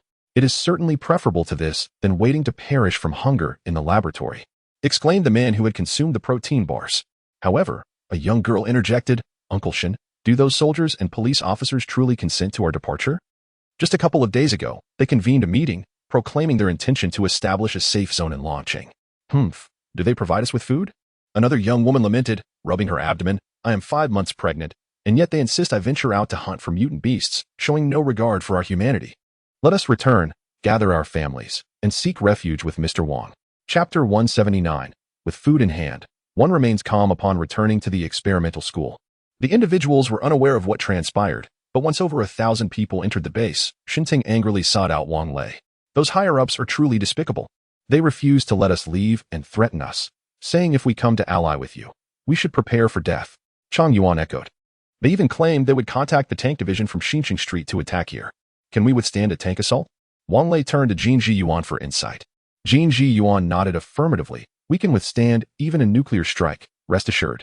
Wang Lei smiled knowingly. After all, who had ever heard of using a nuclear bomb to bombard the heavens? Well, don't you have tents? Let us endure a little for now. Jin Ji Yuan. Please send someone to the activity room to rearrange accommodations, prioritizing the elderly and children. Additionally, compile a list of the ability users. By the way, where has Lu Yanzhou gone? Jin Ji Yuan replied, Master, Lu Yanzhou and the others have gone hunting again. Wang Lei chuckled. All right then. Make sure to distribute protein blocks per person at noon. With that, he departed, as the number of survivors at the base had finally reached a sufficient count, and he needed to quickly arrange for more protein blocks. Upon returning to his office, he found He Bei diligently writing at his desk, completely oblivious to his entrance. My dear, what are you writing so earnestly? A love letter for me? Wang Lei sneakily approached from behind and embraced her. Oh, you naughty man. He Bei blushed. Wan Yu and I thought it would be more productive to improve the radio station since we have some free time. This is work for you. Haha. My dear wives are working hard. Don't rush. I suspect there aren't many listeners to the broadcast at the moment. Take your time. Now, let me get to work, Wang Lei said, pulling He Bei up and settling her on his lap. He Bei squirmed a bit, attempting to stand. But Wang Lei's grip was too tight, so she resigned herself to his playful antics. He opened his computer, and indeed, the taskbar displayed that the task was completed. Although no reward notification appeared. Nonetheless, he paid it little mind and logged into the Three Realms online store. As soon as he logged in, a message box popped up from the individual with whom he had previously exchanged protein blocks. Upon reading the message, it was clear they were still interested in trading for pork. Wang Lei chuckled as he typed with one hand. Hello, I'm here. Do you only want pork? How about some rice or flour? You're finally online. Do you really have rice and flour? Those are legendary foods, came the enthusiastic response. Yes. Can we trade them for pork at the same price? Of course not. To be honest, I felt I lost out the last time I traded you so much pork. Wang Lei replied, attempting to negotiate. The increasing population at the base necessitated a focus on cost-saving measures. You didn't mention that last time. The response from the other side made Wang Lei smile wryly. It seemed he had indeed overpaid. Thus, I present to you a tangible price, 10 kilograms of pork or flour or rice, in exchange for 150 kilograms of protein blocks. This is truly the maximum exchange I can offer. No, Wang Lei pondered for a moment before decisively responding. Who knows if the other party is attempting to deceive him again? Let us negotiate for 200 kilograms. My dear sir, you are practically robbing me. 10 kilograms for 150 kilograms is already a fair price. Beyond that, my father would certainly reprimand me. Once the pork is consumed, it is gone. Whereas you can continually produce protein blocks. My dear sir, I am willing to stretch my offer to 10 kilograms for 180 kilograms. Beyond that, it is simply untenable. Wang Lei contemplated, and then said, very well. How much shall we exchange this time? I will match whatever quantity you have. The counterpart quickly replied, even sending a drooling emoji. 200 kilograms of pork, 100 kilograms of flour, and 100 kilograms of rice. Shall we not increase that a little more? We have a large family, and at one tea suffice. How about 500 kilograms each of pork, flour, and rice? That is not feasible. The maximum is 300 kilograms each. Wang Lei understood that these provisions would indeed be depleted. After all, the earth is now barren, and it is impossible to cultivate crops or raise pigs any longer. Nearly 5.5 tons of protein blocks is, in reality, not an excessive amount, considering the large number of people and rapid consumption. However, just moments ago, he received a task notification indicating that the population of survivors at the base had reached 1,000, with the reward being permanent access to chat and transact with previously completed trades. The next task involves increasing the survivor count to 2,000, which should not be too difficult to achieve. This task's reward would certainly facilitate matters considerably. Yet he had observed earlier that the avatars of the buyers who had previously traded with him were all grayed out. Possessing provisions, he felt at ease. After the transaction was finalized, Wang Lei closed his eyes, allowing He Bei to lean against his chest, relishing the rare moment of tranquility. The higher-ups from the experimental middle school had not followed through on their promises to send tank units to assault the base. There had been no further communication. Wang Lei awaited this eagerly. One could say he was desperate, even contemplating acquiring a couple of tanks for amusement. However, Liu Yanzhou and his companions had indeed brought Wang Lei numerous surprises, not only mutant beast meat, but also zombie crystal cores and mutant beast crystal cores. Wang Lei attempted to have Liu Yanzhou absorb the energy from the crystal cores, yet it was unsuccessful. It appeared that only he had the ability to extract a portion of the energy from the mutant beast cores. By the end of February, Shook delivered a set of blueprints, the architectural plan for the base. Master, the detailed blueprints are complete. Would you like to take a look? Shook inquired. Wang Lei shook his head and pointed to the sequence number on the plan, asking, is this the construction order? Shook nodded yes. The super fortress requires a certain population at the base, so we must first address the housing issue. I will have Alpha assist them. But Shook, this building has 100 floors? Surely you jest? Wang Lei picked up one of the blueprints, which depicted the residential building with the sequence number 1. If each floor measures 3 meters, then 100 floors would amount to 300 meters. Do we possess the capability to construct such a tall edifice? The tallest building in Shanghai stands at an impressive 632 meters. In comparison, the 300 meters seems rather modest. However, current human and mechanical capabilities fall short of the requirements. Shook, perhaps sensing Wang Lei's confusion, began to elucidate. The super fortress will collaborate in its construction, Master. You need only to delegate the task. Additionally, it is essential for the ability users to seek out concrete production facilities, and a substantial collection of steel reinforcement bars is also necessary. The super fortress will dispatch personnel to assist them. All right, I understand. Wang Lei nodded, confident that what Shook proposed could indeed be accomplished. Chapter 180. The infrastructure commences. Wang Lei, clutching the blueprints, sought out Chang Yuan and Xiao Shan. He also instructed Jin Ji Yuan to relay task information to the ability users, who recently had been mingling with Liu Yanzhou and his group, embarking daily on hunts for the ability beasts in droves. However, these individuals exhibited a commendable sense of responsibility, returning all prey and crystal cores to the base, for which Wang Lei duly rewarded them with corresponding points. Wang Lei had inquired why they did not consume the flesh of the ability beasts, to which they all responded. Who would eat ability beast meat when we have protein blocks? Can the flesh of an ability beast surpass the taste of protein blocks? After reviewing the blueprints, both Xiao Shan and Chang Yuan displayed expressions of trepidation. In recent days, they had dispatched their workers to organize the construction machinery and materials piled on the southern side of the base, compiling a list and preparing to commence work at any moment. Noticing their silence, Alpha spoke up. Very well, you merely need to follow the directives. His words seemed to possess an enchanting quality, prompting Chang Yuan and Xiao Shan to nod vigorously and promptly turn to instruct the workers to commence the project. The location of the first building was designated at the northeastern corner of the base. As construction vehicles rolled out of the super fortress, even Wang Lei was taken aback, though the rest seemed unfazed by the spectacle. Following the assignment, the ability users departed in droves, led by the sudden arrivals from within the super fortress. Jin Ji Yuan elucidated, these individuals are mere tools. They will vanish upon task completion, as will the construction machinery, which is recyclable. Wang Lei nodded, having surmised the origin of these vehicles, recalling the substantial warehouse they had plundered in Linjiang. To Wang Lei's astonishment, by midday, a dozen concrete mixer trucks returned to the base. Although piling had commenced in the northeastern corner, such a multitude of concrete seemed unnecessary at that moment, especially as the workers were resting. At this juncture, Shu Ku presented another set of blueprints, detailing the plans for the base's perimeter wall. Master, initially this blueprint was for Building 3, but I believe we can initiate it simultaneously now. Wang Lei nodded, scrutinizing the design. The wall would stand 6 meters tall and 3.5 meters wide, constructed entirely of concrete, akin to the walls of the superfortress. It also allowed for 2 floors of buildings beneath the wall, which could serve as storefronts or residences. After handing the blueprints to Xiao Shan and the others, Wang Lei chose to disengage, confident in the construction facilitated by the tool users produced by the superfortress, relieving him of any burden. His current concern lay in augmenting the number of survivors at the base, a task that seemed contingent upon the completion of Building 1, a soaring 100-story edifice. The tool users generated by the superfortress required no sustenance, but did consume energy from crystal cores, albeit in minimal quantities. During this period, Lu Yinzhou had procured dozens of first-level crystal cores, and the Sailor Senshi had now ascended to second-level ability users. While Lu Yinzhou and Zhu Jianfeng were just a hair's breadth away from their upgrade, Wang Lei donned a safety helmet and surveyed the construction site, where everyone was industriously engaged in their tasks. Jin Ji Yuan remarked, protein blocks can provide a tremendous amount of energy for humans, surpassing the food available on Earth by over 100-fold. Wang Lei inquired, but aren't protein blocks also products of Blue Star? Strictly speaking, isn't Blue Star merely a parallel version of Earth? Jin Ji Yuan shook her head. Master, the technology on Blue Star is not advanced enough to produce such items as protein blocks.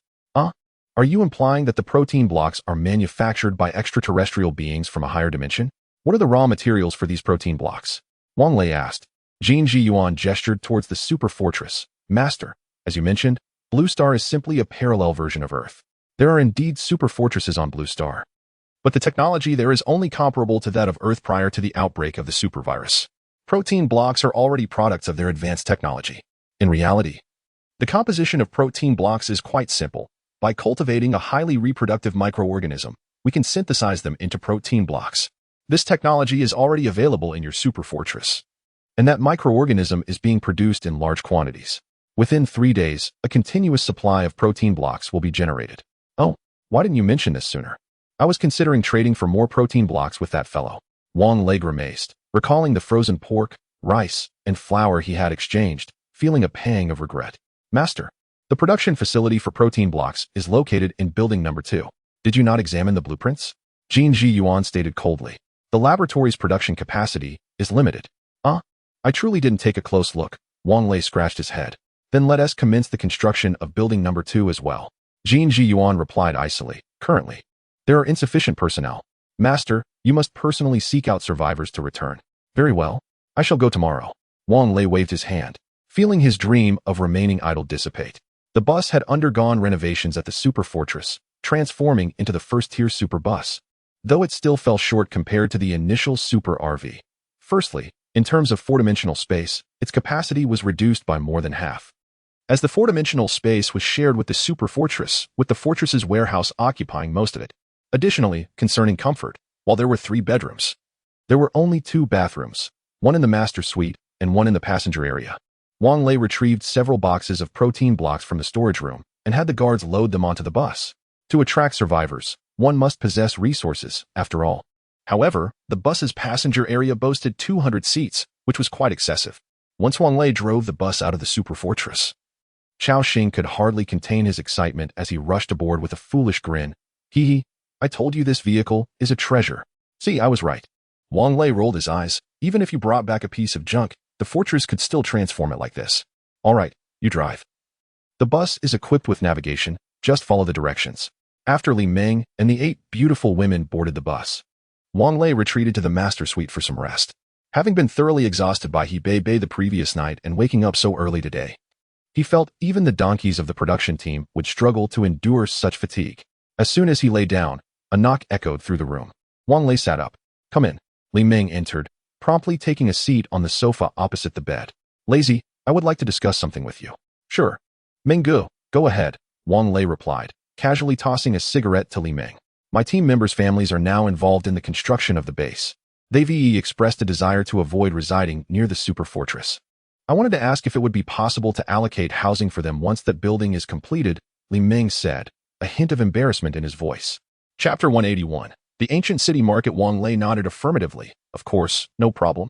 In fact, 2 days prior, Shuk had informed Wang Lei that, aside from his relatives, the inhabitants of the super fortress would gradually be relocated to other residences within the base. It was likely that Li Ming and his family's current inclinations were influenced by the machinations of the super fortress. After expressing his heartfelt gratitude, Li Ming rose to his feet, saying, "You should rest now. Judging by those dark circles under your eyes, you must be utterly exhausted."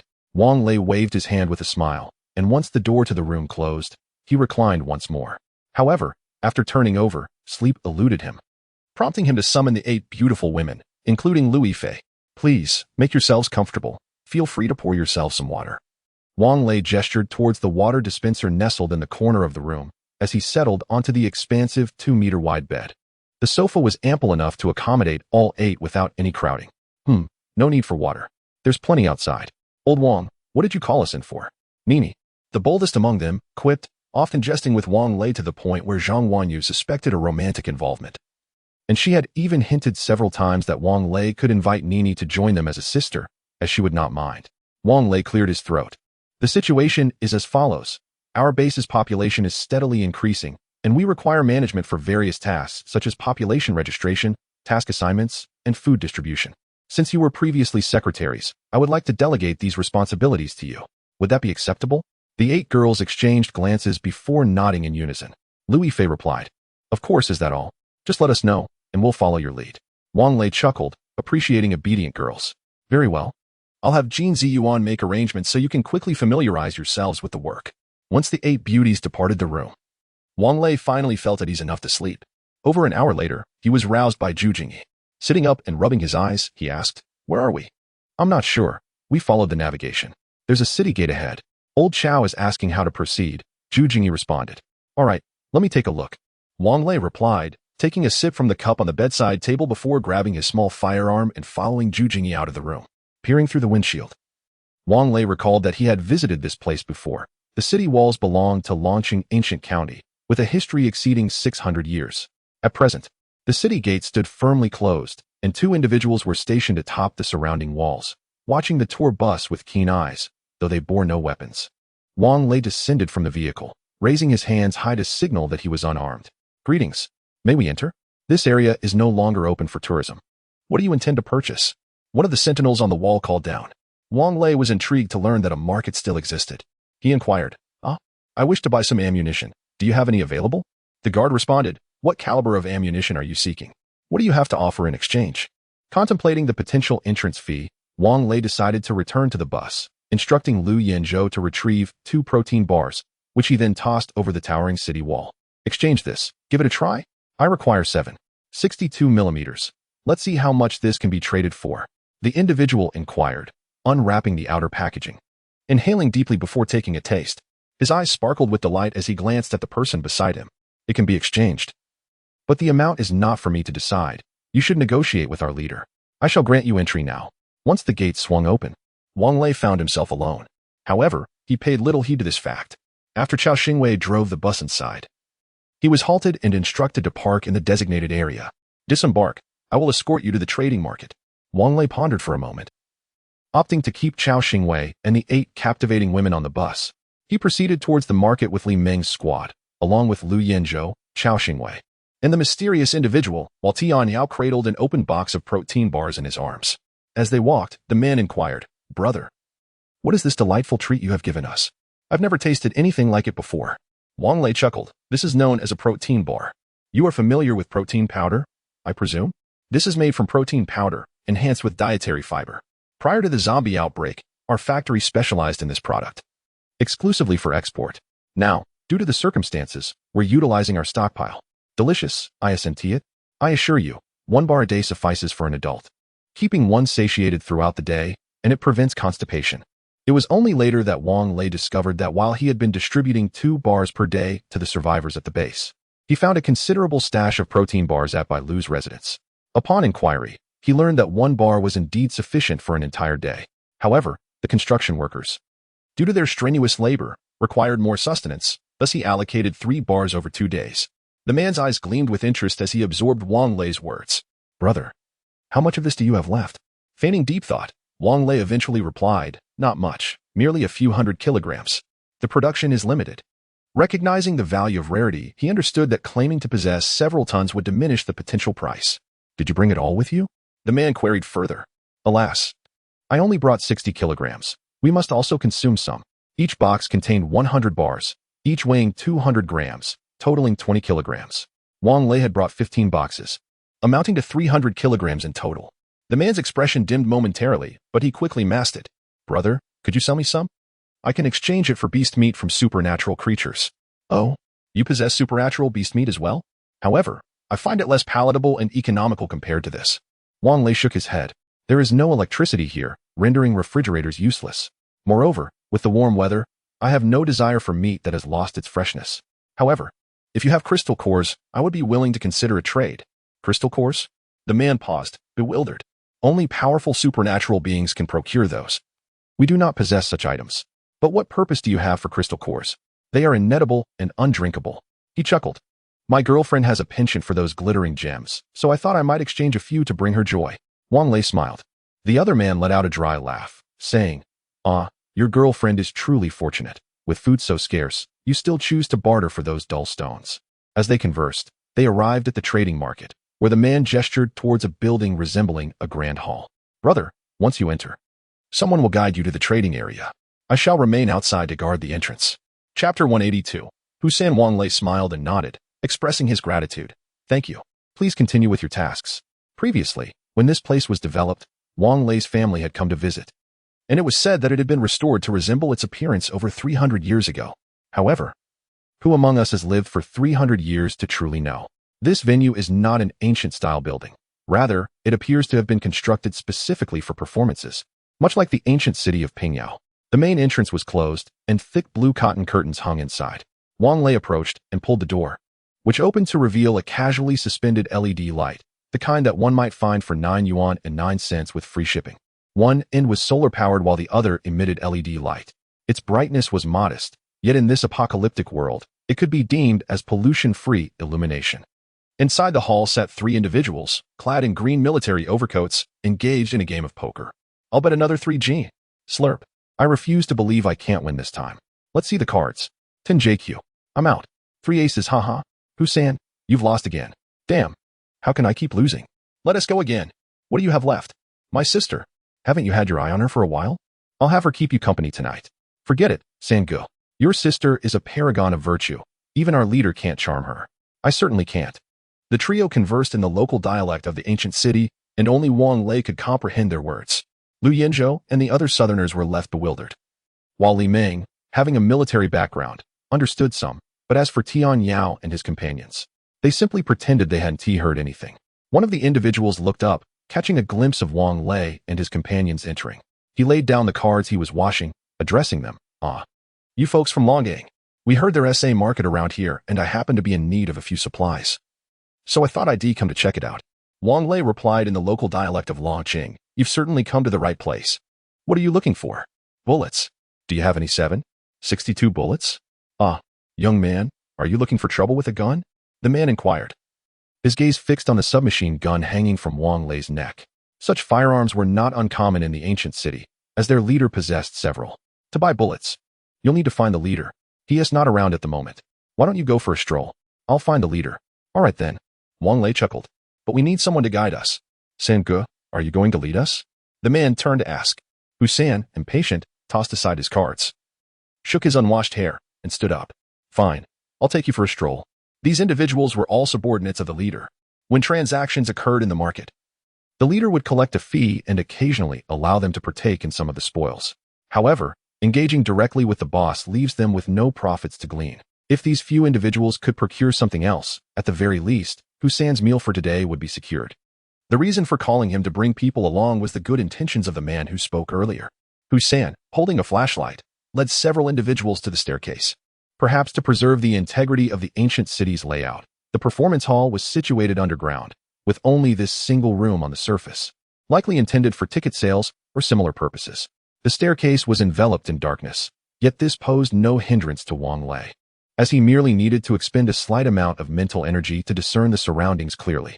After descending 3 flights, they finally reached the entrance of the performance hall, which was still adorned with a blue cotton curtain. Upon lifting it, a broad expanse unfolded before them.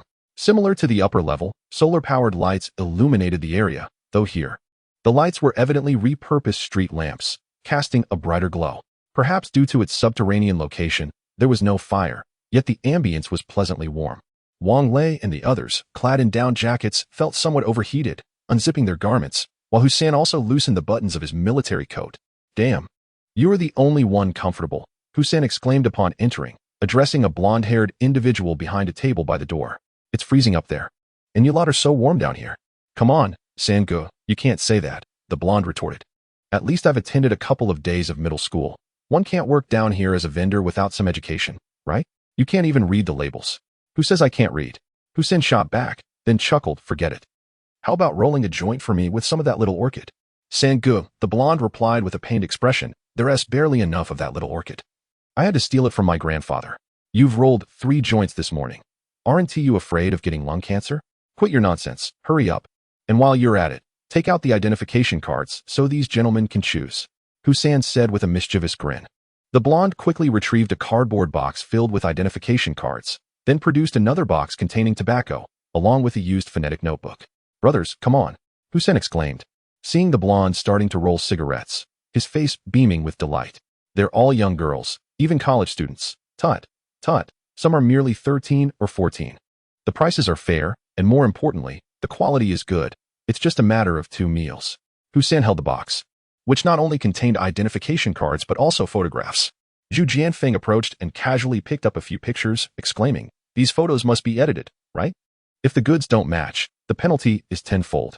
Hussein patted his chest, catching a glimpse of the photo in Zhu Jianfeng's hand. "This one is from our village's health station. A nurse, quite young and innocent. It's worth 30 gene of pork. Guaranteed. 30 gene of pork.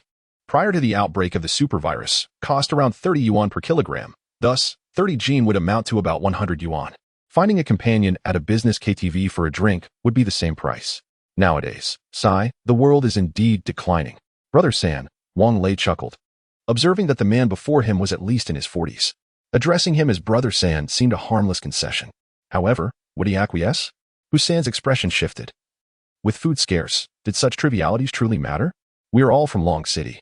Were it not for Qiao Ji's efforts to uphold this entire establishment, it might well have turned into a ghost town. You wouldn't believe it. There were instances where infants, still in their mother's wombs, were removed and consumed. It is only thanks to Qiao Ji's benevolence that those in the ancient city are provided for. At the very least, they do not starve. But where do all these provisions originate? Wang Lei glanced around, refraining from pointing, for the people of Long City possess an aversion to being indicated by others. Chapter 183. Truly, there are fools who wish to gamble. Qiao Gu is a man of considerable influence. In Longcheng, all exchanges between sanctuaries must pass through his domain. Hussein stated proudly, "For all of you who remain alive, whatever you wish to buy or sell must adhere to this protocol. The service fee is quite reasonable. Nearly 5%. The primary assurance lies in Qiao Ji's guarantee. Deception is simply not an option." "But who is Qiao Gu? Why have I never heard of him before?" Wang Lei pondered, struggling to recall if there was a prominent figure by the surname Qiao in Longcheng. Hussein lowered his voice conspiratorially. "It's best not to disclose Qiao Ji's identity. He prefers to remain enigmatic. Just know that he is the one who elevated several of the higher-ups in the capital. Though those individuals have since fallen from grace, Qiao Ji's capabilities are beyond your imagination. Let me tell you, not just in Longcheng, but throughout the entire Jin province. Anyone you pull out will have to give Qiao Gu his due respect. The military and police are formidable, aren't they? I assure you. The military and police presence in Guqing is substantial. Otherwise, how could they have provided you with ammunition? Wang Lei nodded in understanding. Indeed, such individuals exist in society, those who can manipulate the tides while remaining inconspicuous, their power far exceeding what one could fathom. Furthermore, Hussein was correct. Guqing indeed housed an entire battalion of military personnel. However, one must acknowledge that without a modicum of prowess, daring to claim dominion over an area would be folly. After all, not everyone possesses a super RV like Wang Lei, capable of transforming into an impenetrable fortress. Such feats belong only in the realms of science fiction and video games. As he observed Huang Mao tearing a rectangular piece from a pinyin notebook, sprinkling small flowers upon it, and rolling it into a tight cylinder, Wang Lei felt a wave of disgust wash over him. Here, Sangu, have a smoke, Wang Lei remarked, retrieving a crumpled pack of inexpensive Honghe cigarettes from his pocket, containing only half a pack, its packaging wrinkled. Save your flowers for tonight. With that, Wang Lei shoved the half-empty pack into Hussein's hands, who smiled even wider. Brother, you truly understand the way of things. Don't worry, when Xiaogu arrives, I will speak highly of you and endeavor to secure a better price. Wang Lei's gesture of offering Hussein cigarettes was primarily to elicit that very assurance. He had briefly surveyed the available goods earlier and found the inventory to be quite comprehensive. If the prices were fair, this trade route could become a regular venture. However, it hinged on whether Xiaogu was genuinely just. Should he harbor any thoughts of exploitation, Wang Lei would not hesitate to establish his own market. As for Xiaogu, Wang Lei could easily deal with him alongside Lu Huadong. The two of them could settle matters over a mere half-block of protein. Once he grasped the nuances of dealing with Xiaogu, it would likely be easy to control the network he held, particularly since food was scarce. While Wang Lei had an abundance of protein blocks at his disposal, Wang Lei understood the adage of having a treasure brings trouble. Despite possessing a super fortress that ensured his safety, he could not remain hidden forever. Moreover, the super fortress had tasks awaiting him. Who knew what bizarre missions lay ahead? Thus, it was prudent to strategize in advance. Moreover, the little orchid is exceedingly pungent. While those who partake may find it fragrant, those in proximity suffer greatly. Hussein is not a selfish man. He promptly unwrapped the Ziyahong packaging, intending to distribute one to each person. However, no one accepted. Wang Lei usually offers them cigarettes costing at least 7 yuan, and this 3 yuan Ziyahong evokes sorrowful memories.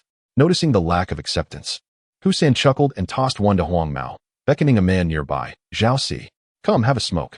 Distribute among the brothers. There aren't many, so it's likely insufficient. Just a puff or two will suffice. Thank you, Sangu. Zhao Si limped as he spoke, stuttering slightly. He took the cigarette and limped away, prompting Hussein to say, come on, pick quickly. We are all men here. Let me assure you, our environment is absolutely clean and hygienic. Only then did Wang Lei recall Hussein mentioning the presence of nurses, so he inquired, Good. Can that woman be taken away directly? Taken away?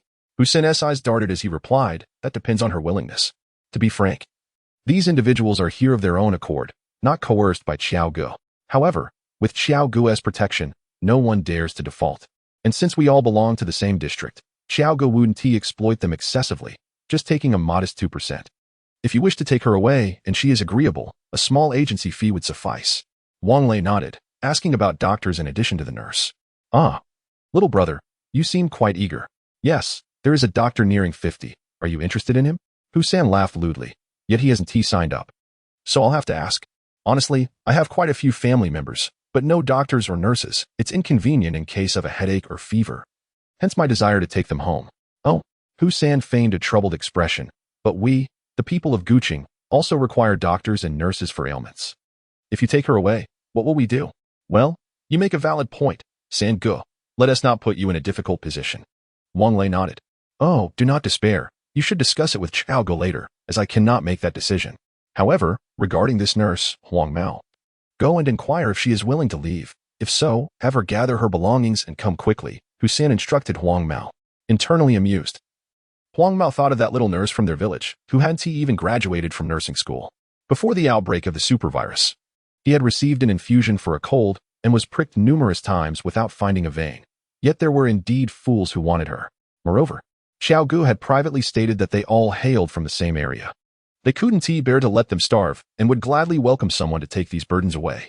Most importantly, the little nurse's family consists of 9 members, all largely idle.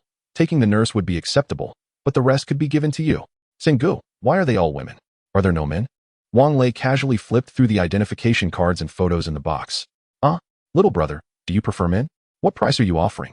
If you were to offer a higher price, Hussein remarked, clenching his teeth, Brother San could potentially accept.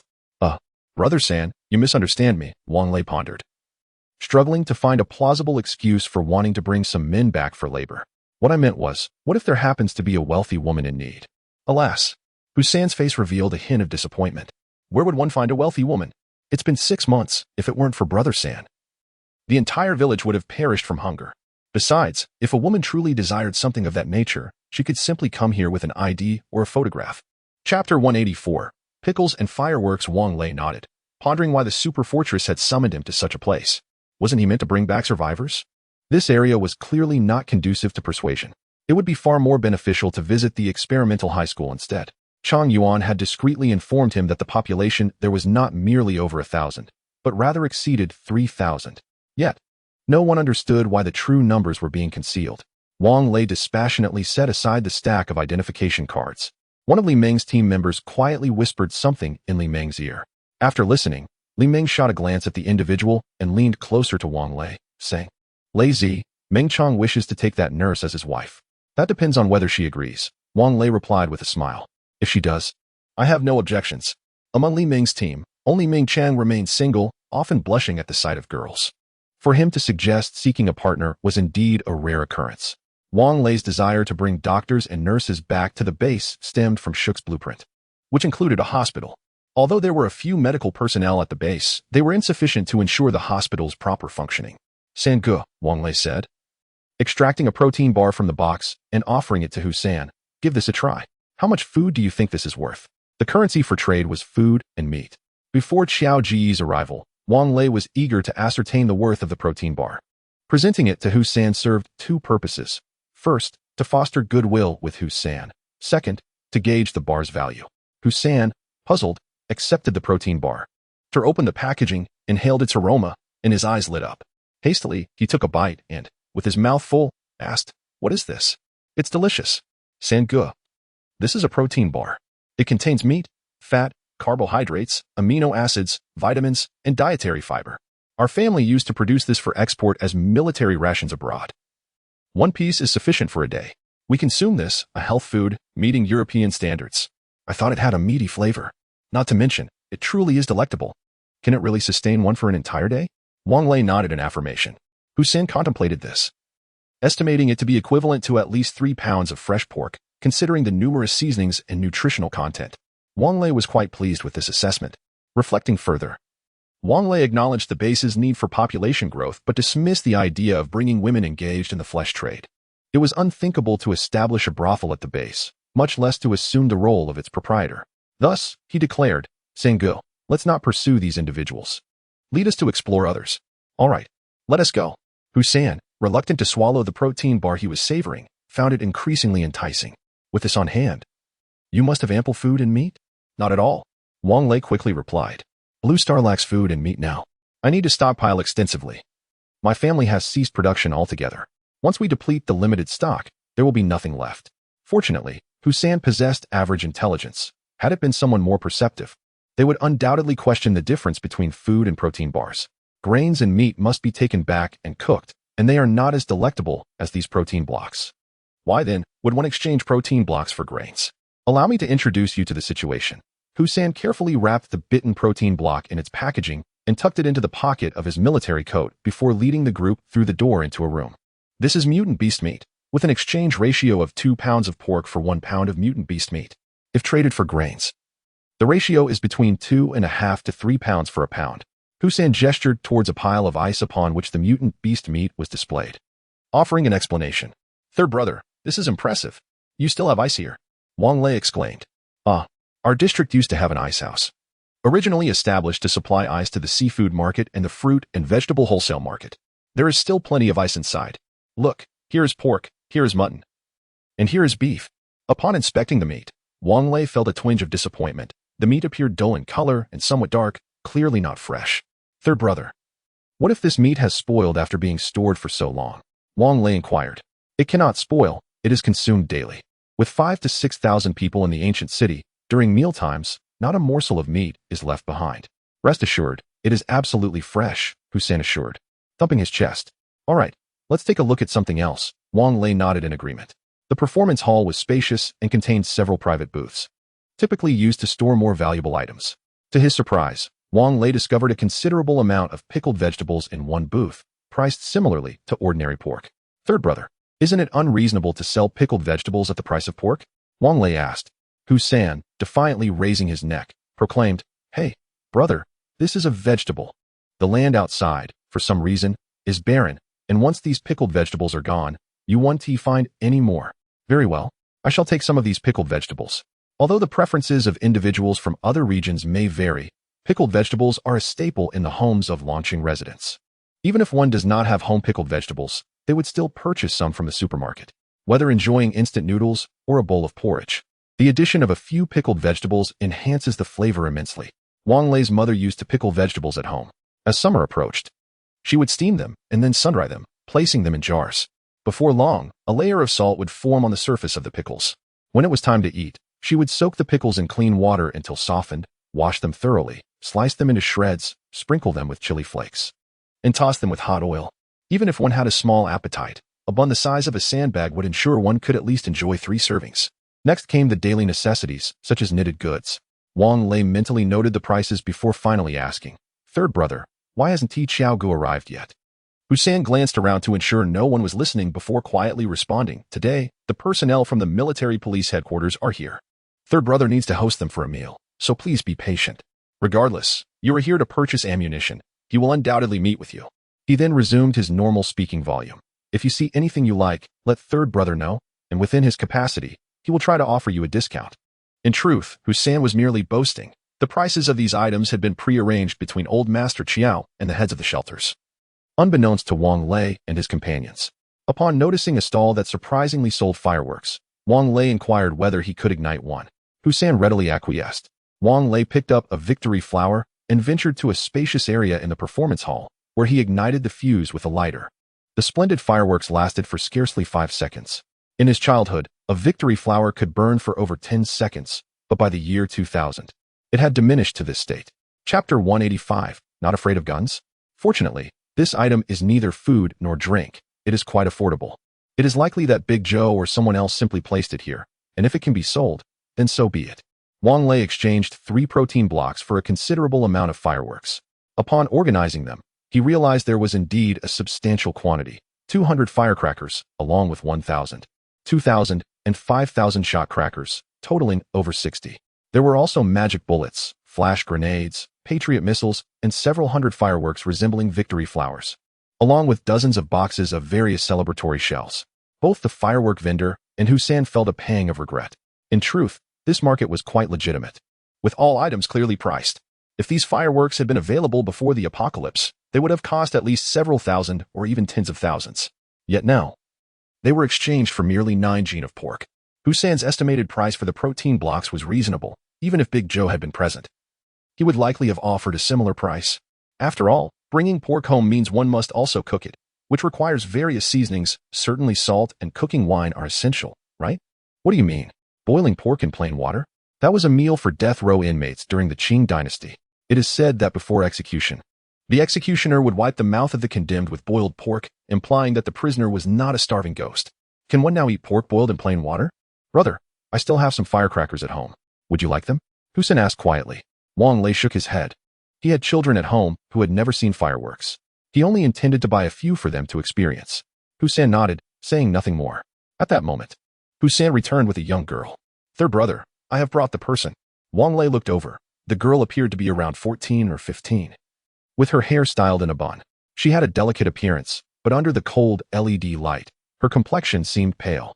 She was extremely thin, standing approximately 168 centimeters tall, with sunken cheeks that made her look as if a gust of wind could topple her. Her eyes lacked vitality, and she stood vacantly at the entrance. Young lady, are you studying nursing?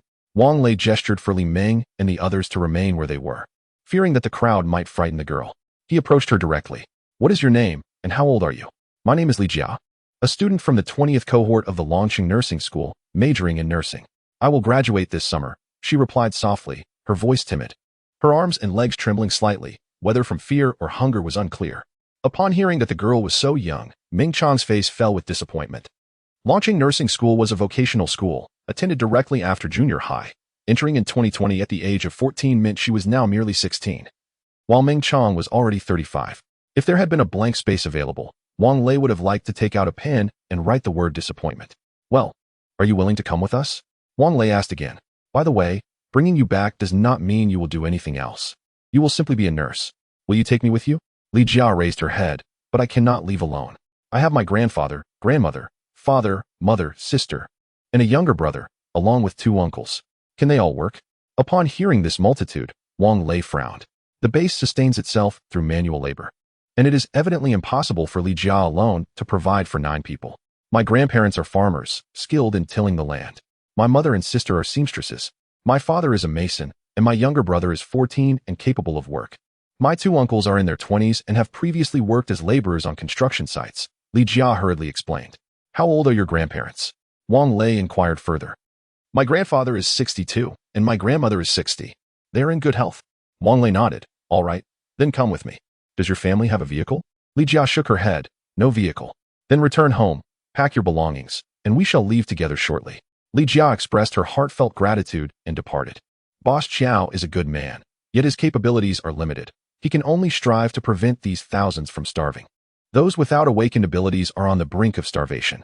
Otherwise, Li Jia would not have agreed so readily to accompany Wang Lei, who would wish to leave home if they could fill their stomachs. Brother, you truly are a good man. Husan said earnestly, there are many orphans in our village. Why not take them along? This is not a shelter. Wang Lei retorted irritably. By the way, Singgu, do you have anyone here who can work on construction? Husan's eyes brightened. I used to work in construction with Brother Chiao. I was even a project manager. Wang Lei observed Husan's hands, devoid of calluses, and shook his head. I mean someone who can actually work. My family was building a house, but then this unfortunate apocalypse struck. And now the entire family is crammed into our dilapidated home, which leaks when it rains. I was hoping to find a couple of workers to finish the house. That can be arranged. Will you provide meals? Husan asked. Wang Lei nodded. There will be protein blocks. Great. Jiajia's father worked with me before. Huang Mao. You go and tell Jiajia's father to bring a few more people to fix the house for the young brother. Husan called out. Wang Lei smiled and took a protein block from the box, placing it into Husan's pocket. Sanggu, this is freshly hunted ability beast meat, skinned and stored in the ice house. A fair-skinned youth entered through the lifted cotton blue curtain, one hand carrying a skinned and gutted animal, and the other wielding a blood-dripping sharp knife. Is it that strange creature again? Fine. Go weigh it, and send a comparable amount of the meat from a few days ago to the cafeteria. Husan glanced at the meat the youth held and turned to Wang Lei and the others. The meat in the trading area is accounted for. To ensure freshness, we always exchange fresh meat for that of a few days prior. No wonder these people trust Boss Chiao so much. He manages things exceptionally well. Who is looking for Boss Chiao? Before the blue cotton door curtain was lifted, a gruff voice resonated through the air. It was the second brother arriving. Likely because Boss Chiao is otherwise occupied. Be cautious in your conversation with him. He has a notoriously bad temper, Husan remarked quietly. A bad temper? Is he someone to fear even with a weapon? Tian Yao retorted disdainfully. The second brother was once a special forces soldier and has awakened his extraordinary abilities. A single shot from him could fell 3 zombies, Husan replied, curling his lip and casting a sidelong glance. Chapter 186. Is it really appropriate to steal? Second brother. These gentlemen wish to purchase ammunition. Husan exclaimed eagerly, resembling a sycophant as he lifted the cotton blue curtain, bowing and ushering in the second brother. Is it just you few who seek to buy bullets? Follow me to my office.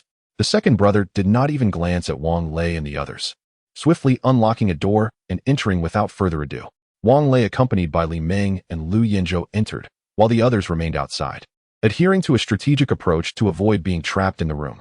Noticing that someone was attending to Wang Lei and his companions, Husan hurriedly instructed his men to pack the fireworks and move them upstairs.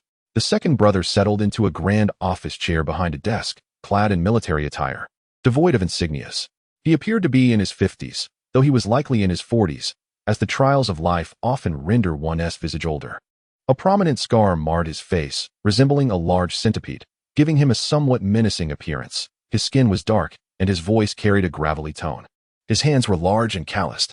I am Chao Er, the younger brother of the boss here, he declared. Opening a drawer of the desk and retrieving a pack of soft Zhonghua cigarettes, extracting 3 and tossing them to Wang Lei, Lu Yinzhou, and Li Meng without inquiry. What do you intend to offer in exchange for the ammunition? Wang Lei produced 2 protein bars from his pocket, which he had discreetly stowed away upon entering. Second brother. These are protein bars. With a dismissive wave of his hand, Xiao Er interrupted. I know. They informed me of the price earlier. Did Hussein quote you? 3 gene of pork for 1 piece. Wang Lei mused, fiddling with the cigarette he had just received. As he had recently taken to smoking only slim cigarettes, Xiao Er lit a cigarette for himself, slamming the lighter onto the desk. 3 gene of pork? Is that truly appropriate? Wang Lei glanced at the slightly deformed Zippo lighter that had been slammed down, contemplating that a mere plastic lighter would have likely shattered under such force. He chuckled. Second brother. As the saying goes, you get what you pay for. If third brother can provide me with a valuation here, I presume you and brother Xiao would concur. Thus, regarding these protein bars, I shall consider these 2 as a token of our first meeting. Please, give them a try. Xiao Er gazed impassively into Wang Lei's eyes for a few moments before pushing the flattened lighter towards him. What's wrong? Did you forget to bring fire? Consider it a gift. Wang Lei managed a wry smile, lamenting the fate of his limited edition Zippo. The deformed lighter was difficult to open, yet it still sparked a flame.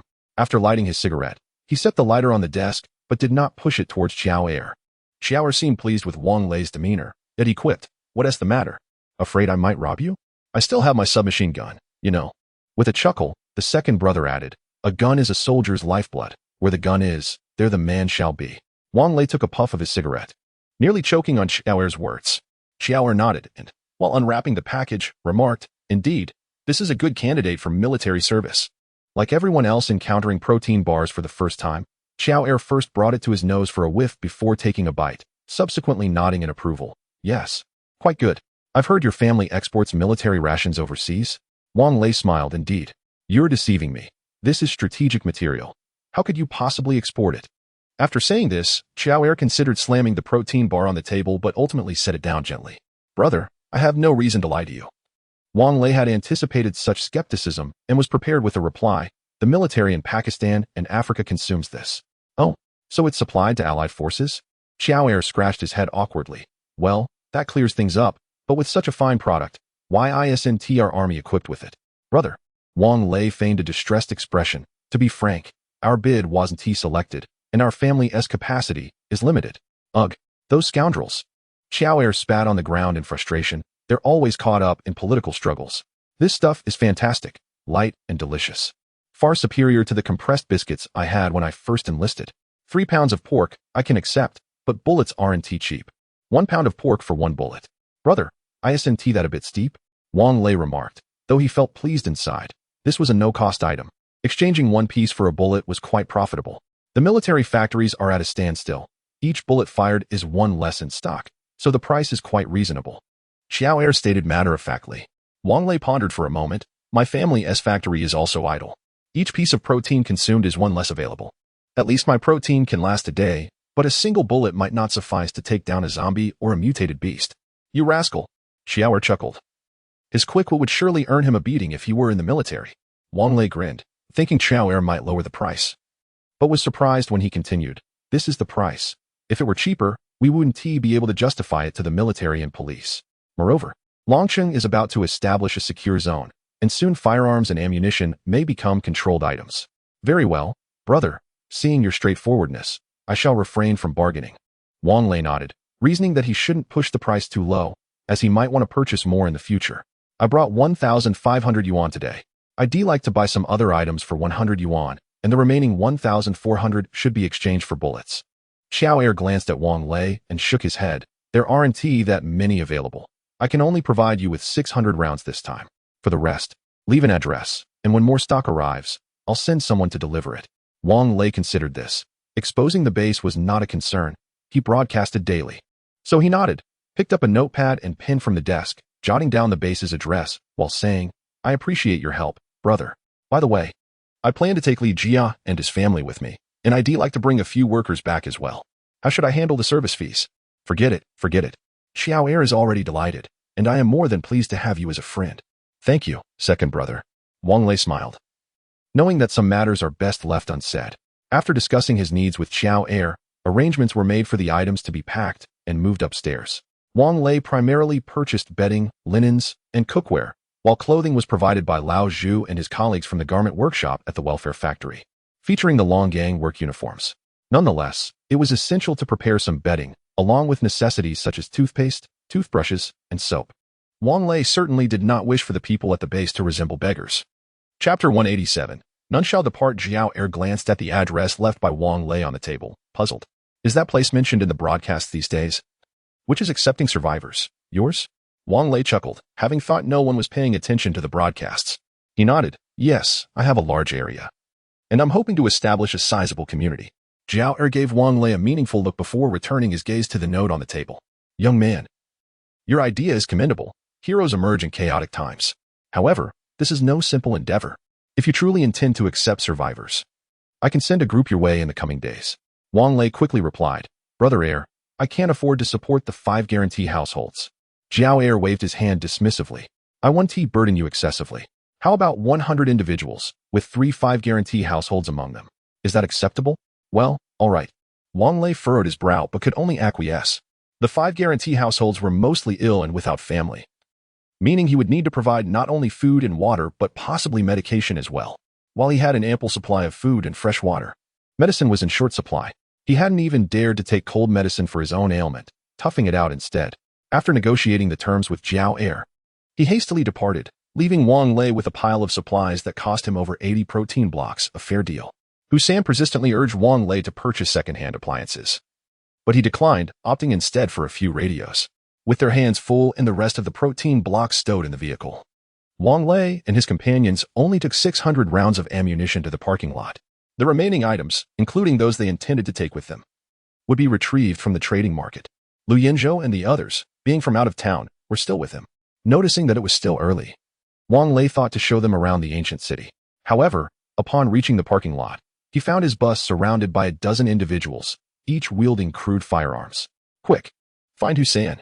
Wang Lei whispered to Zhu Jianfeng, then dashed into the parking lot, raising his submachine gun and shouting, What are you doing? In the crowd, Wang Lei recognized one of the figures, another individual from the city wall. It was evident that these people had been summoned by him. Just in time, you're all back. Behave yourselves and get the people in the vehicle to disembark. Among the crowd stood a stout man with a samurai-inspired hairstyle, brandishing a pistol and turning to point it at Wang Lei. Why should we get off? Wang Lei frowned, noticing bullet marks on the windshield. The armored glass had suffered direct fire, leaving discernible traces, though the bus had been retrofitted from the Super Fortress.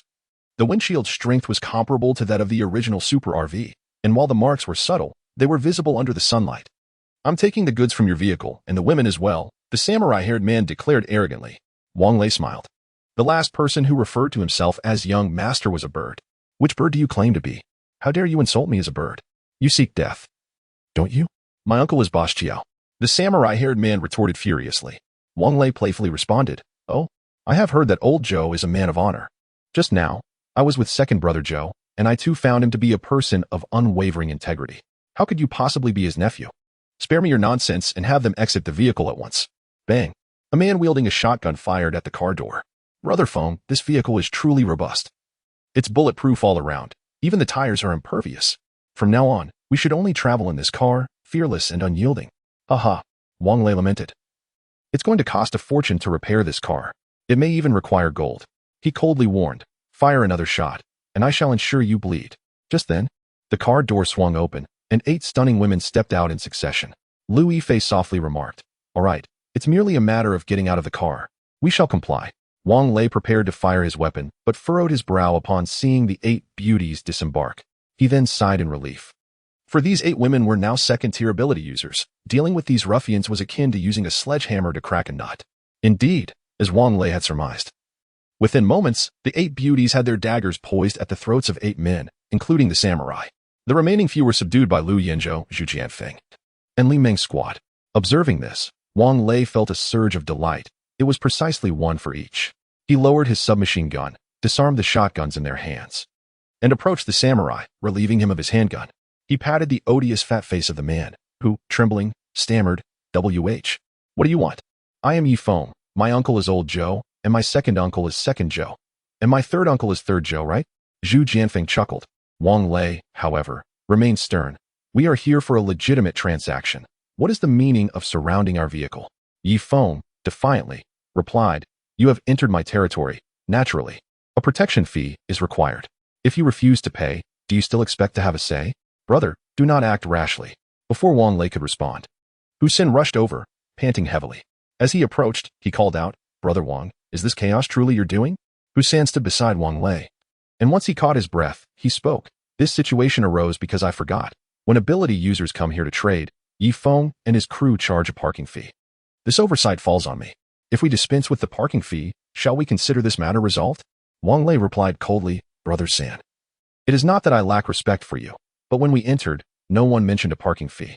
Is it that you once had a tourist attraction here, and now you disregard reason?" Hussein, smiling nervously, replied, No, it is merely that those below did not communicate clearly. I apologize on behalf of my subordinates. Let us overlook this. Since Yi Feng is old Zhou's nephew, let us grant old Zhou that courtesy, shall we? Brother San, do not interfere. They dare not act against me. I shall not yield. The parking fee for 10 kilograms of mutated beast meat is non-negotiable. Damn those scoundrels, how dare they threaten me? Awaiting your demise, you wretches. And as for you, insipid maidens, once I have had my fill, the entirety of the ancient city shall have their turn with you. 3 shall partake in one." With a dagger pressed against his throat, Yi Feng's bravado remained unyielding. The very one who held him captive was Zhu Jingyi, whose brow furrowed as she tightened her grip, allowing the sharp blade to carve a crimson line across his neck. "Ah, dear lady, have mercy. I implore you not to inflict harm." Hussein, too, drenched in cold sweat, silently cursed Yi Feng, berated Wang Lei, and lamented his folly in wading into this murky affair. When that man had called for him earlier, he should have declined, yet now it was far too late. Chapter 188. The arrival of Big Brother Qiao. In truth, while Zhu Jianfeng sought out Hussein, another individual engaged in the same card game, Gui Yiming, had already set off to find Big Brother Qiao. Yes, indeed, he is the one who advised Hussein to cease his gambling pursuits. Gui possesses a visage of integrity, and his smile is as innocuous as a lamb's. However, beneath that facade lies a cunning mind. Even a shrewd fox would find himself at a disadvantage in Gui's presence. Should you encounter him, he may very well sell you out, and you would find yourself counting the profits for him, expressing gratitude for years to come, only to realize in the twilight of your life that you had been duped. Moreover, Big Brother Qiao is no ordinary man. Indeed, to have consolidated control over the ancient city during apocalyptic times, while generously supporting a multitude of people, and to have extracted benefits from military and police forces, as well as teams of supernatural beings, one must recognize that he is a figure of considerable complexity. However, his temperament starkly contrasts with that of Qiao Heir, who is straightforward and hails from a military background. In contrast, Big Brother Qiao is a master of strategy. Even 3 decades ago, in his youthful 20s, he adeptly forged alliances with coal magnates and navigated high-level connections, amassing considerable wealth through the coal trade. Do not be deceived by his role as a mere intermediary. His earnings rival those of the coal barons themselves. Yet, his most notable virtue lies in his humility. He dons simple linen garments and modest cloth shoes with white trim, and his vehicle is an unassuming second-hand Passat, all of which reflect a life devoid of ostentation. Prior to the onset of the apocalypse, whispers of a super virus had reached his ears, rumors that might have been dismissed by others as mere drunken chatter, but he took them to heart. Over the course of 2 weeks, he stockpiled a substantial amount of food, dried vegetables, and other essential supplies. His backyard already harbored a warehouse exceeding 300 square meters. And once it was filled, he erected a temporary shelter for protection against the elements, and even raised a flock of chickens. Chickens are advantageous. They provide both eggs and meat. However, he overlooked one critical factor. Chickens require sustenance too. When the apocalypse struck, the first zombie to emerge in the village was Guomatzi, a man in his 40s who had previously served as Big Brother Qiao's subordinate, running errands for him. Qiao had treated him well, and in the village, and even the entire district, he was regarded as a person of significance. Guo bore a complexion marred by pockmarks, the result of a childhood bout with chickenpox, which he had carelessly exacerbated by using a large iron nail as a makeshift knife to burst the blisters, with the assistance of friends for those on his back, leaving him with a face full of scars. Despite his wealth, his appearance was so unappealing that no young woman would consider marrying him, not even widows much older than him. After all, who would wish to share a bed with a toad? Nonetheless, Guomatzi was a typical man, seeking solace in the company of women of ill repute. On that fateful day, having spent the morning transporting flour for Big Brother Qiao, he ventured to a bathhouse in the afternoon to seek companionship, only to succumb to the virus and transform into a zombie by the following dawn. Guomatzi had another flaw. He was indiscreet. The entire village was aware of Big Brother Qiao's grain hoarding, which explained why Qiao was willing to open his storehouses to distribute grain. He is no fool. He understands the dangers of possessing wealth. What if he has been the leader in the entire district since childhood? When hunger drives a person to madness, All that matters is sustenance, leaving no room for sentiments. The only individuals willing to part with their last morsel of food are, aside from one's parents, no one else. Xiao De contemplated seizing an uninhabited hilltop with his family to establish their dominion. However, food inevitably runs out, and for sustainable development, one must leverage their connections to weave a network. In truth, he accomplished this. Several major military and police districts in Longshan granted him favor and support, facilitating his rapid development, even leading to the establishment of the largest official trading market in Longqing. Gui Yiming and Guamatzi are relatives, hence their amicable relationship with Xiao De. This individual is astute, knowing that Xiao De cherishes his only nephew, so he sought him out immediately upon receiving news. Xiao De arrived alongside Xiao Er, who carried a small box, approximately 30 centimeters square and a few centimeters thick, resembling a faux leather case. "Stop right there," Xiao De shouted in anger, yet Wang Lei's men paid him no heed. They only listened to Wang Lei. "Brother, what is going on?" Xiao Er hurried a few steps ahead, positioning himself beside Wang Lei. "Second brother, is this your nephew? It seems he intends to keep us here for a meal." Wang Lei's tone was calm, yet his expression bore a mocking smile. "Haha, brother, it's my fault. It's already noon, so let us stay for a meal." Xiao Er chuckled. Wang Lei, inwardly cursing, wondered if this old fox was truly foolish or merely pretending. Nevertheless, he responded, "As for the meal, I shall decline. There are many awaiting me at home, and I cannot reach them by phone." "Very well. I want to insist, brother. I heard from Lu Zi that you seek crystal cores. I happen to have some here, so I shall gift them to you." As Xiao Er spoke, he patted the small case in his hand and handed it to Wang Lei. Wang Lei accepted it, placing it on the hood of a vehicle and opening the lid to reveal 5 dull zombie crystal cores. After testing each one, he found them to be from mutated beasts, though they contained minimal energy. "Then I thank you, second brother," Wang Lei said, exchanging a knowing glance with Lu Yanzhou, prompting everyone to lower their daggers with blank expressions. Yifeng was about to protest, but was silenced by a glance from Xiao De. With a smile, Xiao De addressed the group. "Gentlemen, my nephew lacks understanding, and as his uncle, I extend my apologies. I have guests here, so I shall not see you off. When you visit next time, I will ensure you are well entertained. Husan, quickly lead the team to load the items. Have the workers been gathered?" "Brother, the workers are currently waiting. They took my old pickup truck, and the luggage and tools are all loaded onto it." "Good. Let us load 2 of the mutated beasts we captured today as gifts for the brothers." Wang Lei nodded, choosing silence as he gestured for everyone to board the vehicle. Upon their return to the trading market, they were indeed met by over 30 individuals, alongside a pickup truck that already accommodated 6 passengers. As they loaded the items purchased that day and organized the workers onto the bus, the gates of the ancient city swung open. With a swift press of the accelerator, Chao Xingwei propelled the bus rapidly out of the ancient city. Observing the bus disappear into the distance, Yifeng expressed his dissatisfaction, exclaiming, "Uncle, second uncle, how could you let them leave just like that? Those ladies on the bus were truly captivating."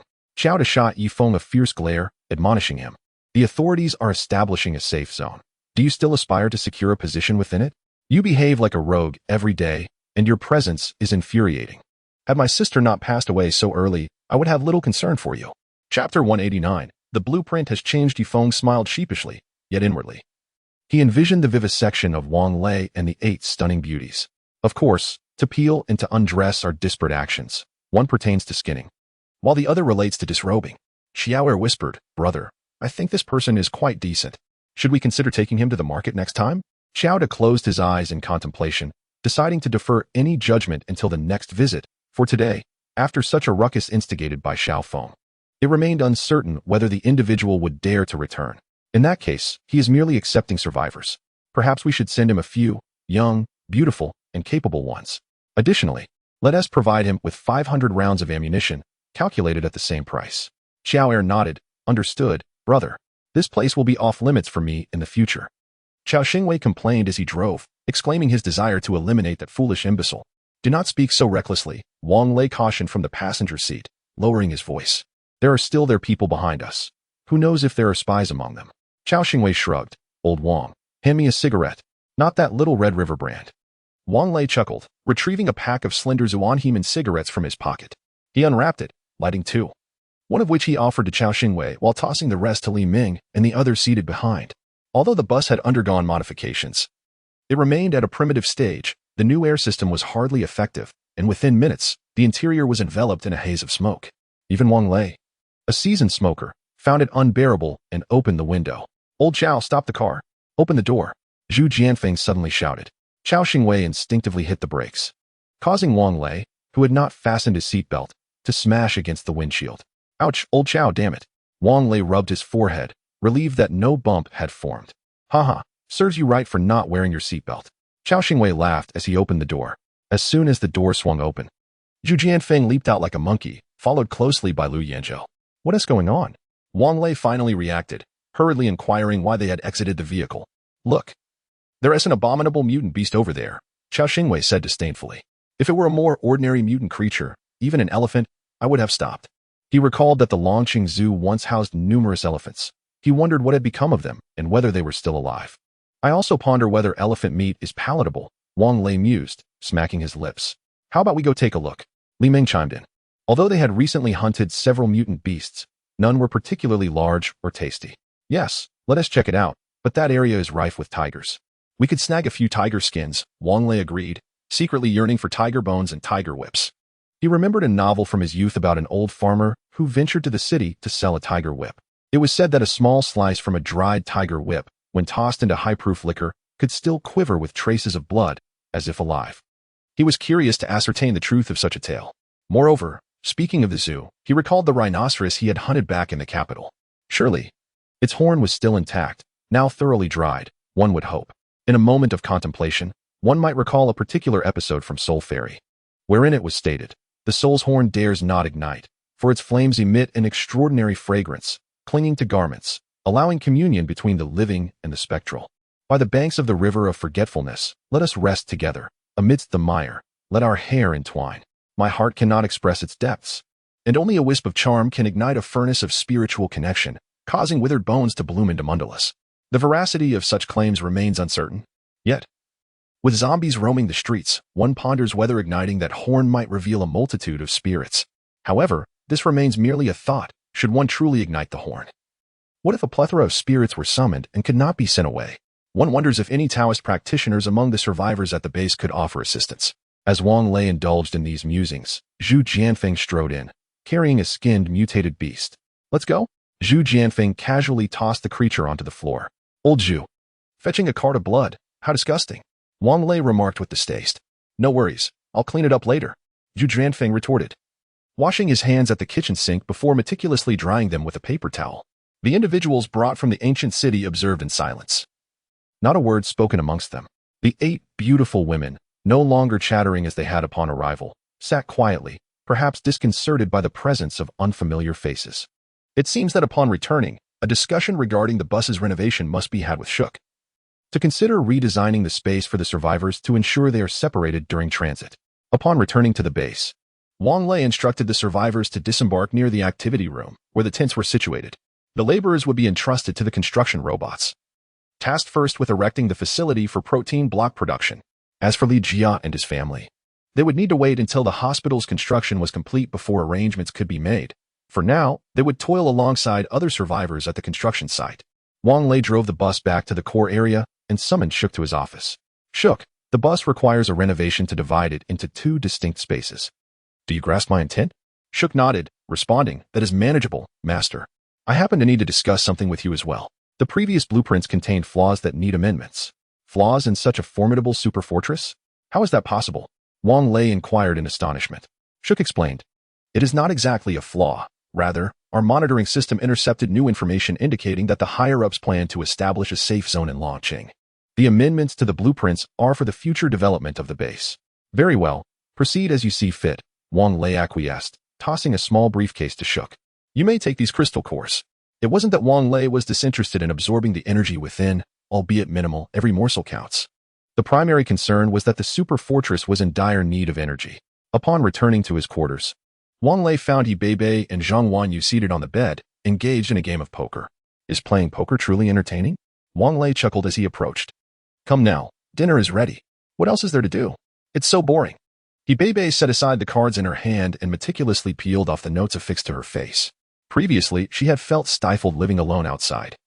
But she never anticipated that it would be even more suffocating here. Why don't you both join Zheng Jiani and the others for a game of mahjong? She suggested.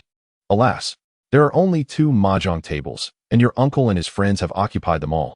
There is no chance for us. Zhang Wanyu replied, a hint of resignation in her voice. Indeed, it seems we are rather idle. We must find something for you two to do, Wang Lei mused thoughtfully. Yes, dear. Zhang Wanyu responded as she tidied up the playing cards on the bed. Mom and Dad are not bored at all. They spend every day playing with Yaya. Chapter 190. The sincerity of collaboration. Senior, this is utterly dull. It pales in comparison to our daily runs before, he Bebe lamented. Your broadcasting station merely plays songs, leaving us with little to do. If this continues, I fear I shall become utterly useless. All right, how about you two take on some tasks in the hall?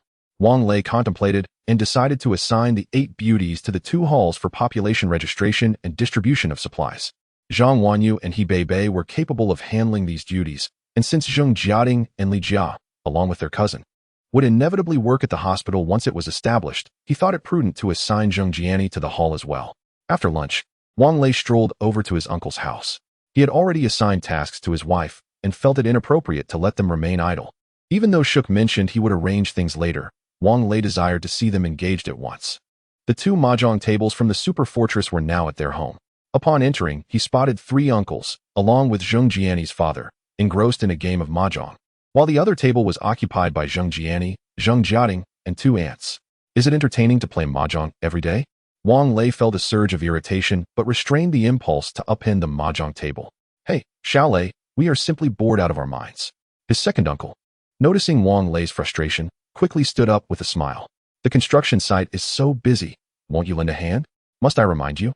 The fourth uncle added with a sheepish grin. But we know nothing about it, chimed in the third uncle, who hastily rose.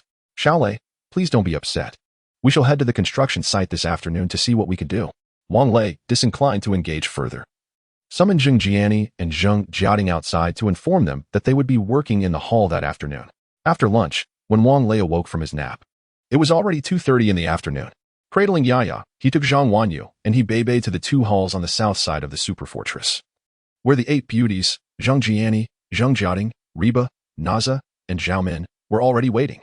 Wang Lei assigned their roles. The 8 beauties would oversee points management and the logistics of supplies, while the others were responsible for population registration and security management at the base. The 3 uncles were relieved of their duties at the construction site, joining Zheng Jiani's father in patrolling the base and managing the reception at the entrance. Previously, these tasks had fallen to the guards, but now they had been recalled to the base, ready to respond to emergencies, as the entire area was under their surveillance. The protein block production workshop had commenced excavation, and the eastern side of the super fortress was cordoned off for a minor upgrade. A room for logistics was to be constructed on that side. Shuk indicated that once the protein block production workshop was completed, both the production equipment and the resulting protein blocks would pass through there rather than the main entrance of the super fortress. Having organized matters in the hall, Wang Lei proceeded with the 3 uncles and Zheng Jiani's father to the entrance. After coordinating with the guards, they spotted several vehicles parked at the base's entrance on the surveillance screen in the guardhouse. Wang Lei instructed his second uncle and the others to greet the guests while he settled in the security room to monitor the surveillance footage. Nonetheless, a sense of unease lingered within him.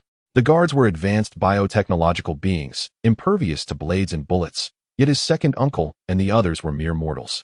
Should any misfortune befall them, he would find it difficult to justify. After some contemplation, he requested Jin Yuan to summon the guards stationed at the entrance back. Dangerous tasks were better suited for the guards. As for his second uncle and the others, it was preferable for them to pass the time here rather than idling away in their quarters playing mahjong. Xiao Lei, there is someone outside looking for you. Claiming to be from Guqing, his name is Qiao Er, his third uncle announced as he rushed in.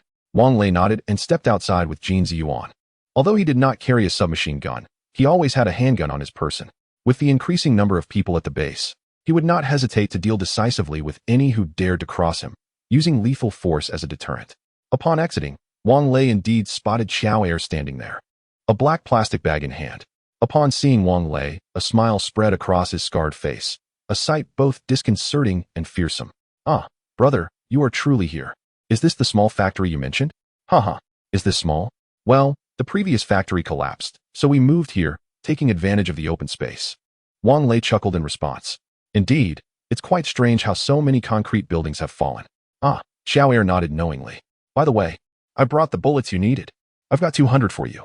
Take them for now, and let me know if you need more. As he spoke, Xiao Er waved toward 3 tour buses parked behind him. The doors swung open, revealing individuals disembarking with bedding and various personal items in hand. The first bus was filled exclusively with young girls, all appearing quite frail, likely due to prolonged malnutrition. The second bus had a more robust mix of men and women, though they too bore pallid complexions. The third bus held a diverse group, including those with children. Ergo, are there any ability users among them? Wang Lei inquired. Xiao nodded. Yes, but not many, just a small team. You know how it is in Guqing. The population is large and resources are scarce. The ability users usually go out to gather supplies. Wang Lei acknowledged this with a nod, realizing that the Qiao brothers were indeed offloading their burdens onto him. However, it mattered little. By the day after tomorrow at the latest, a steady supply of protein blocks would be ready for production. Brother, Xiao Er lowered his voice. About this morning's incident, it was a mistake on Xiao Feng's part. My elder brother specifically asked me to bring these people to you as an apology. Most of them have elderly relatives, and they didn't want to cause you any trouble. Please convey my thanks to Brother Qiao when you return, Wang Lei smiled. Then turned to his fourth uncle. Fourth uncle, please go back and fetch 2 boxes of protein blocks. Ah, no need, no need, Xiao Er quickly waved his hand. My brother has said that this time it is entirely complimentary for you. Moreover, the next time you visit the ancient town, I shall personally guide you through the market.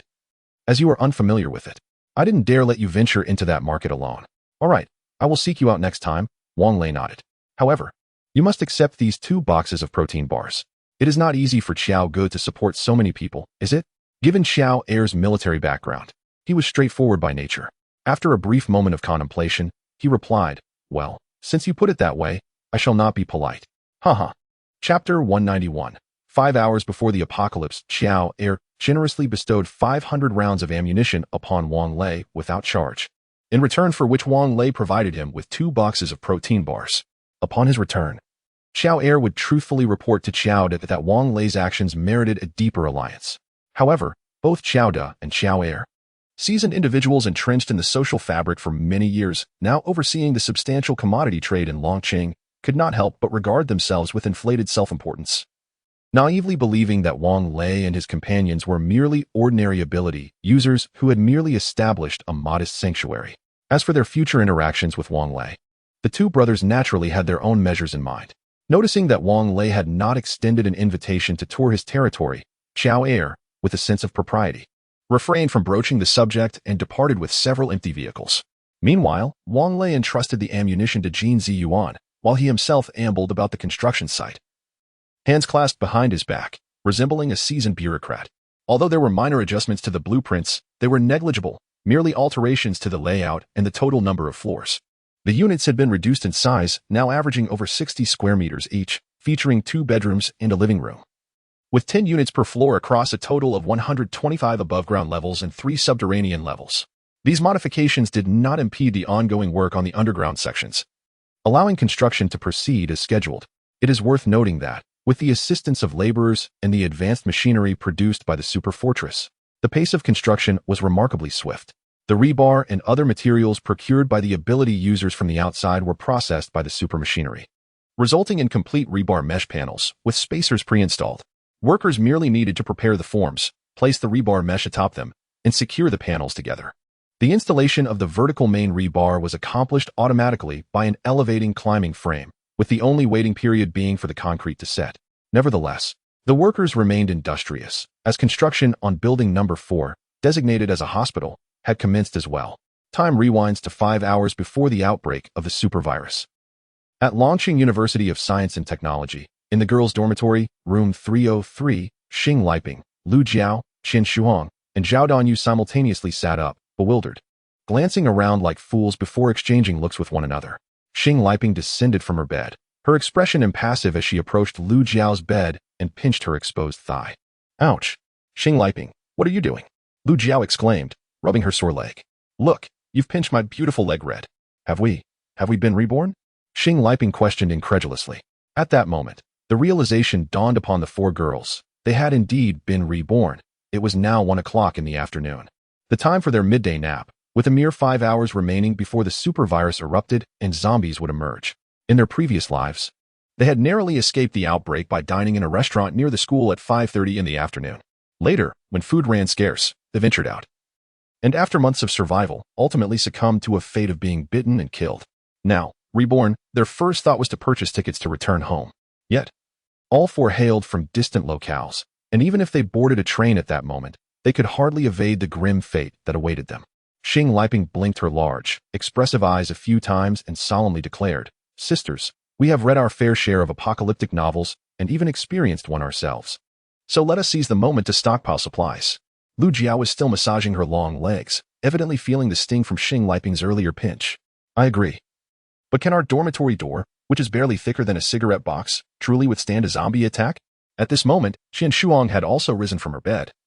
This girl insisted on sleeping in the nude even during her afternoon naps. As she dressed, she remarked, "Indeed, Jiao Jiao is right. Our dormitory is so small. How much can we really stockpile? Why not rent a larger place?" Xing Liping shook her head. "Let's use our resources wisely. Renting would require a deposit and several months' rent in advance. It is better to stay in the dormitory. The seniors in room 304 have already gone out for internships, leaving their dormitory vacant. Moreover, the bathroom walls are so thin they could be easily breached. Then we would have a place to store our supplies." The design of the girls' dormitory was rather intriguing. Presumably to save materials, the bathrooms of every 2 rooms were adjacent and separated by lightweight partition walls. With a little help from Wang Dachui, one could break through without spending a fortune. "All right, let us follow Liping's plan," Lu Jiao decisively stated, ceasing her leg massage. But then inquired, "But where will we get the money?" "Jiao Jiao, hasn't Guo Jingfei been pursuing you? That rich second-generation heir must have money. Borrow some from him." Qian Shuang suggested. "We could also max out our credit cards and take out some online loans. It would add up." Lu Jiao's face reflected her discomfort. "But Guo Jingfei is so unattractive. I really don't want to speak with him." Xing Liping teased while stroking Lu Jiao's fair leg. "Hey, it's not like I suggested you marry him. Don't forget, he eventually turned into a zombie. You were the one he bit." Lu Jiao playfully licked her small canine tooth, considering, "Well, you make a valid point. Shuang, what about your guy? You could borrow from him too." Qian Shuang retorted. "Let us not bring him up. That freeloader? If he has more than $10 in his pocket, it's probably from buying drinks on campus. I was blind to have accepted his confession. Oh, how I regret it." Lu Jiao scoffed. "Please, that was because you were attracted to his looks. Now he is with Zhang Jinong, living comfortably without having to scavenge for bottles every day." Xing Liping sighed. "Hey, don't we have plenty of time? Why are we gossiping again? Let us get moving." Only Zhao Danyu remained silent. Last week, her boyfriend had gone abroad for studies, and they had been reluctant to part ways. Eventually, in a modest 30 yuan hotel near the school, Zhao Danyu surrendered herself, but a month into the apocalypse, she discovered she was pregnant. Now, feeling helpless, she finally gritted her teeth and said, "I cannot be a burden to you all. Thank you for taking care of me in the last life. I will earn money for Jiao Jiao, just a little token of my appreciation." "Hey, little Dan Yuan, what are you saying?" Xing Liping's frown is quite enchanting. "Did we not agree in our previous life that we would be the godmothers of the child? How is it that upon reincarnation, you have changed your mind?" Ah, the wonders of online novels. Concepts of rebirth and apocalyptic scenarios have become so commonplace that even a few university students find them perfectly normal. Fortunately, they have not encountered the work Super RV, My Apocalypse Fortress by the last ear of wheat. Otherwise, they would certainly be consumed by envy. The group promptly set their plans into motion, beginning with borrowing money. They maxed out their credit cards and downloaded multiple online lending apps, sending out mass messages to classmates and friends for financial assistance, with the expectation that repayment was unnecessary. However, their classmates and friends were thrown into a frenzy, suspecting their WeChat accounts had been hacked, and they inundated her with phone calls for clarification. After half an hour of explanations, they managed to convey the situation. Yet many classmates still refrained from lending them any money. Chapter 192, the last 4 hours before the apocalypse at the online loan platform, due to their lack of employment. The maximum amount they could borrow was 5,000 yuan, incurring a service fee of 700 and an interest of 300 per week. Thus, they ended up with a mere 4,000 in hand. Therefore, it is advisable to avoid borrowing from online lenders, as repayment is exceedingly burdensome. And should the apocalypse truly arrive, one would find no means to secure funds. Ultimately, the four managed to gather a total of 85,000 yuan. Among this, 15,000 was sent directly to Lu Jiao by Guo Jingfei, without a second thought or inquiry. Xing Liping contemplated calling her high school crush to borrow money, but she surmised that he had likely forgotten her by now. The four dispersed to execute their plans. Given that the doors of both dormitories required reinforcement, Shui Hong directly headed to the construction materials market. Xing Liping and Lu Jiao took charge of procuring daily necessities and food supplies. As for Zhao Danyu, she was tasked with logistical support in the dormitory. Before heading out, Xing Liping called the water station, requesting 100 barrels of purified water. The young man at the water station, one of Xing Liping's admirers, assumed she was jesting. Hey, Liping, I know I'm just a delivery guy, and you wouldn't take me seriously, but there's no need to toy with me. I'm not joking. I can transfer the payment to you in advance. Xing Liping replied, feeling exasperated. It wasn't he that she looked down upon him. Rather, she was not one to disdain the less fortunate. However, his aversion to personal hygiene was off-putting, with hair styled in a middle part that emitted an unpleasant odor, likely intolerable even to women. But I don't have 100 barrels available. Then how many do you have? Why do you need so much purified water? I find tap water harsh on my skin and cannot afford milk. Is that sufficient for you? Should I buy you milk instead? Could you refrain from being so pedantic? Just send 60 barrels of water to my dormitory immediately, and I'll transfer the payment. After terminating the call, Xing Liping remembered to contact her parents. Dad, she said as soon as the call connected, you're still at work, right? Go pick up Mom and buy plenty of food and drinks. Stay indoors, as there may be an emergency. Oh, my child, her father, a devoted father, thought she was joking. Are you trying to tease me again? Is it because you're out of pocket money? Upon hearing this, tears welled in Xing Liping's eyes as she struggled to maintain a steady tone.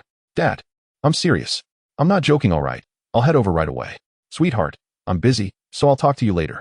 Her father, preoccupied with work, hung up before she could respond. Resigned, Xing Liping dialed her mother.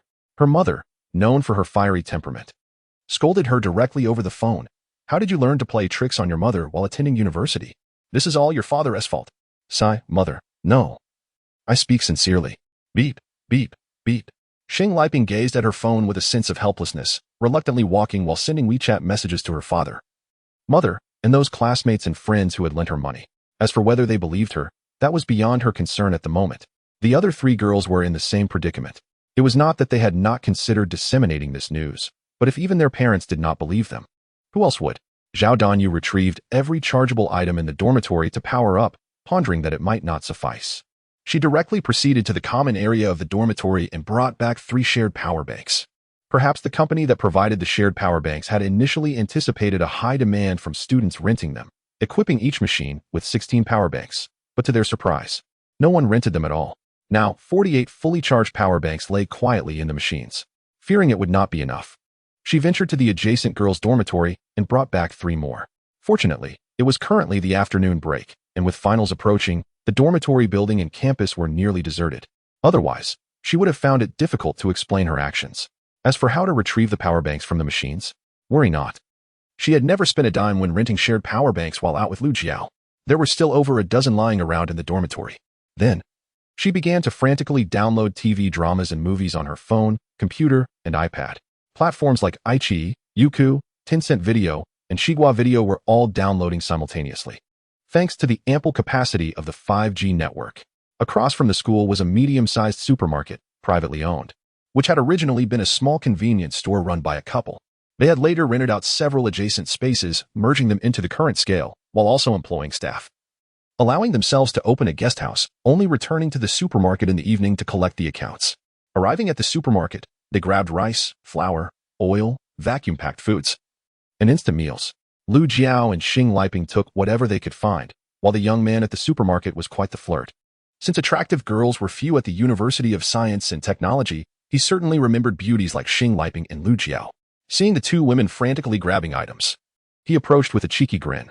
Ladies, why are you buying so many things? Oh, it's nothing, just preparing to donate to the disaster area, Lu Jiao replied calmly, casting him a sidelong glance. Disaster area? Where has there been a disaster? The young man looked puzzled. Never mind if you don't know. Can you deliver the goods? Lu Jiao inquired. To the delivery station? No, first to our dormitory. We pooled our money, so we need to return to settle the accounts. This excuse had been devised collectively. So, the gas stove and gas canisters are also being sent to the disaster area? Surely, gas canisters cannot be mailed? Lu Jiao, growing impatient, retorted. Why are you asking so many questions? We have the funds. We can hire a vehicle to the disaster area, all right? All right.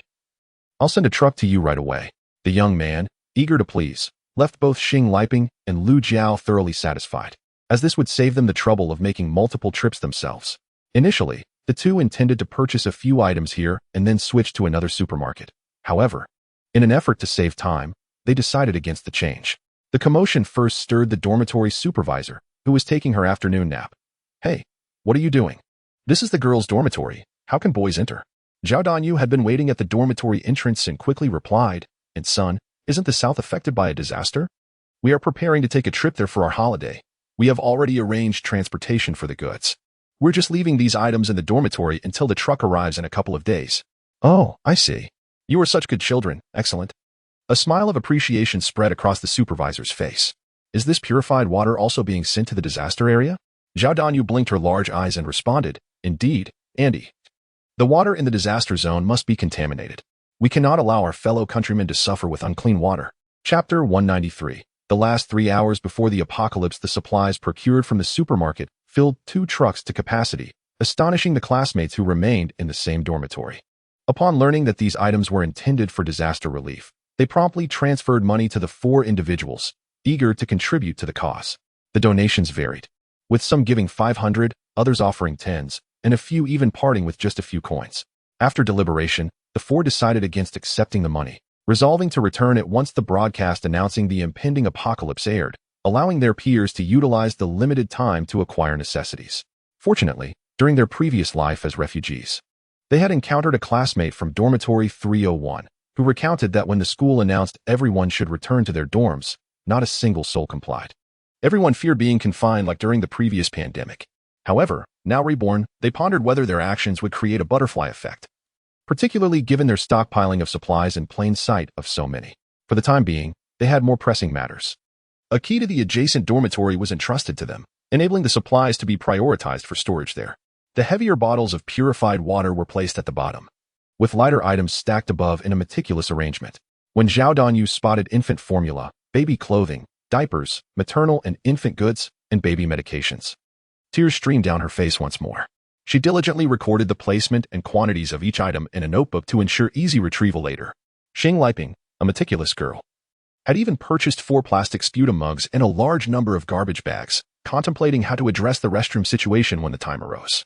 However, she had not considered what to do with the used items afterward. As the final hours before the apocalypse ticked away, Qian Shuhong returned in a flurry. An astute child, she had acquired materials and tools to reinforce the doors and windows, all neatly packed in white cardboard boxes. The dormitory supervisor mistook them for food, complimenting their compassion without a second thought. Qian Shuhong had specifically inquired whether any other students remained in the dormitory. The supervisor assured her that no one was left. Everyone had either gone to the library, study rooms, or class. This underscored the difference between male and female dormitories, as boys would likely be skipping classes to play games or sleep. Oh, we're short-handed and worried about the delivery personnel tampering with our items. And we won't be able to account for everything, Qian Shuang whispered. The supervisor confidently reassured her, I'll keep an eye on them. They wouldn't dare to hide anything, so don't worry. Qian Shuang smiled appreciatively. Thank you, Annie. Dormitory 304, accommodating 8 residents, was already twice the size of 303 and was on the verge of overflowing. Thus, reinforcing the door was imperative. As a student of architecture, Qian Shuang had procured the latest chromium-enhanced lightweight materials. Do not underestimate it. Its strength surpasses that of steel plates of equivalent thickness by more than 6-fold. At the construction materials store, I requested the proprietor to assist in cutting and perforating it, so that upon my return, I could install it directly. The installation method involves using self-expanding nitrocellulose nails, executed with an ultra-quiet nitrocellulose nail gun. Although remarkably silent, it still emits a slight sound. Hints. Qian Shuang cleverly persuaded the dormitory supervisor to step outside for some sunlight. As I unboxed the cardboard container, Qian Shuang instructed Zhao Danyu to hold the chrome plate while she wielded the nitrocellulose nail gun, aligning it with the pre-drilled holes to secure it. Bang, bang, bang. The muffled sounds resonated softly. I breathed a sigh of relief, confident that the dormitory supervisor outside would not hear. Each chrome plate measured 45 centimeters in width, and once installed, Qian Shuang, feeling uneasy, employed a half-meter flathead screwdriver to pry at it, an instrument she had specifically acquired to assess the stability of the chrome plates. Fortunately, with the combined strength of both women, the plate remained steadfast. Proceeding to the next piece. After securing the chrome plates, I refrained from troubling the supermarket attendant to move the supplies stacked in the corridor into dormitory 304, for sealing the door would have been somewhat unjustifiable. Xing Liping and Lu Jiao returned with the last batch of supplies, leaving merely 2 hours until the imminent outbreak of the supervirus. Wait. It seems we have overlooked something. Xing Liping, clutching Zhao Danyu's notepad, began to ponder, and the other 3 girls gathered around to examine it together. Medications, food, daily necessities, sanitary napkins. The 4 exclaimed in unison. Qian Shuang remarked, I have only 8 yuan left. You have no idea how expensive those chrome plates are. Lu Jiao glanced at her phone balance, 22 yuan and 60 cents. Zhao Danyu had transferred all her funds to the other 3, leaving not a penny for herself. Xing Liping, reviewing her own balance of 112 yuan, sighed and reluctantly dialed a number she had never called before. Hello. This is Xing Liping. I know. You know? Indeed, the person on the other end seemed quite pleased but did not dare to disturb you by calling. Xing Liping felt her face flush. Could you lend me some money? How much do you need? Never mind. I only have over 2,000 left. I'll keep some for food and transfer the rest to you. Please add me on WeChat. Perhaps not. Let me tell you. A super virus is about to break out. I'm aware. We have already evacuated to the capital. Do not worry. Take care of yourself. As we will soon have to surrender our phones. Allow me to transfer you some money first. After saying this, the other party hung up. A small red dot appeared on the WeChat interface, and when Xing Liping accepted it, the other person promptly transferred 2,164 yuan and 54 cents. A myriad of emotions swirled within Xing Liping. Fearing their funds would prove insufficient, the 4 resolutely accepted the donations as well. Let us go buy sanitary napkins. They returned to the same supermarket, each carrying a box of sanitary napkins while also clutching a plastic bag as they made their way back to the dormitory. The plastic bag was filled with snacks. The young man at the supermarket reported the low stock to the owner, who, upon inquiring about the buyer of such an abundance, generously decided to share some treats with a few girls, with chocolate comprising the majority. Why didn't I think to buy chocolate? Its high caloric content can sustain one for quite some time. Lu Jiao lamented. Xing Liping chuckled joyfully. Haha, our dorm is filled with fitness enthusiasts. How could we indulge in such high-calorie items? Look at those junk foods. After consuming them, we 4 will undoubtedly resemble pigs. Hey, how can you still laugh? Qian Shuang replied, her expression one of helplessness. The super virus is about to break out, and our families still have no idea what is happening.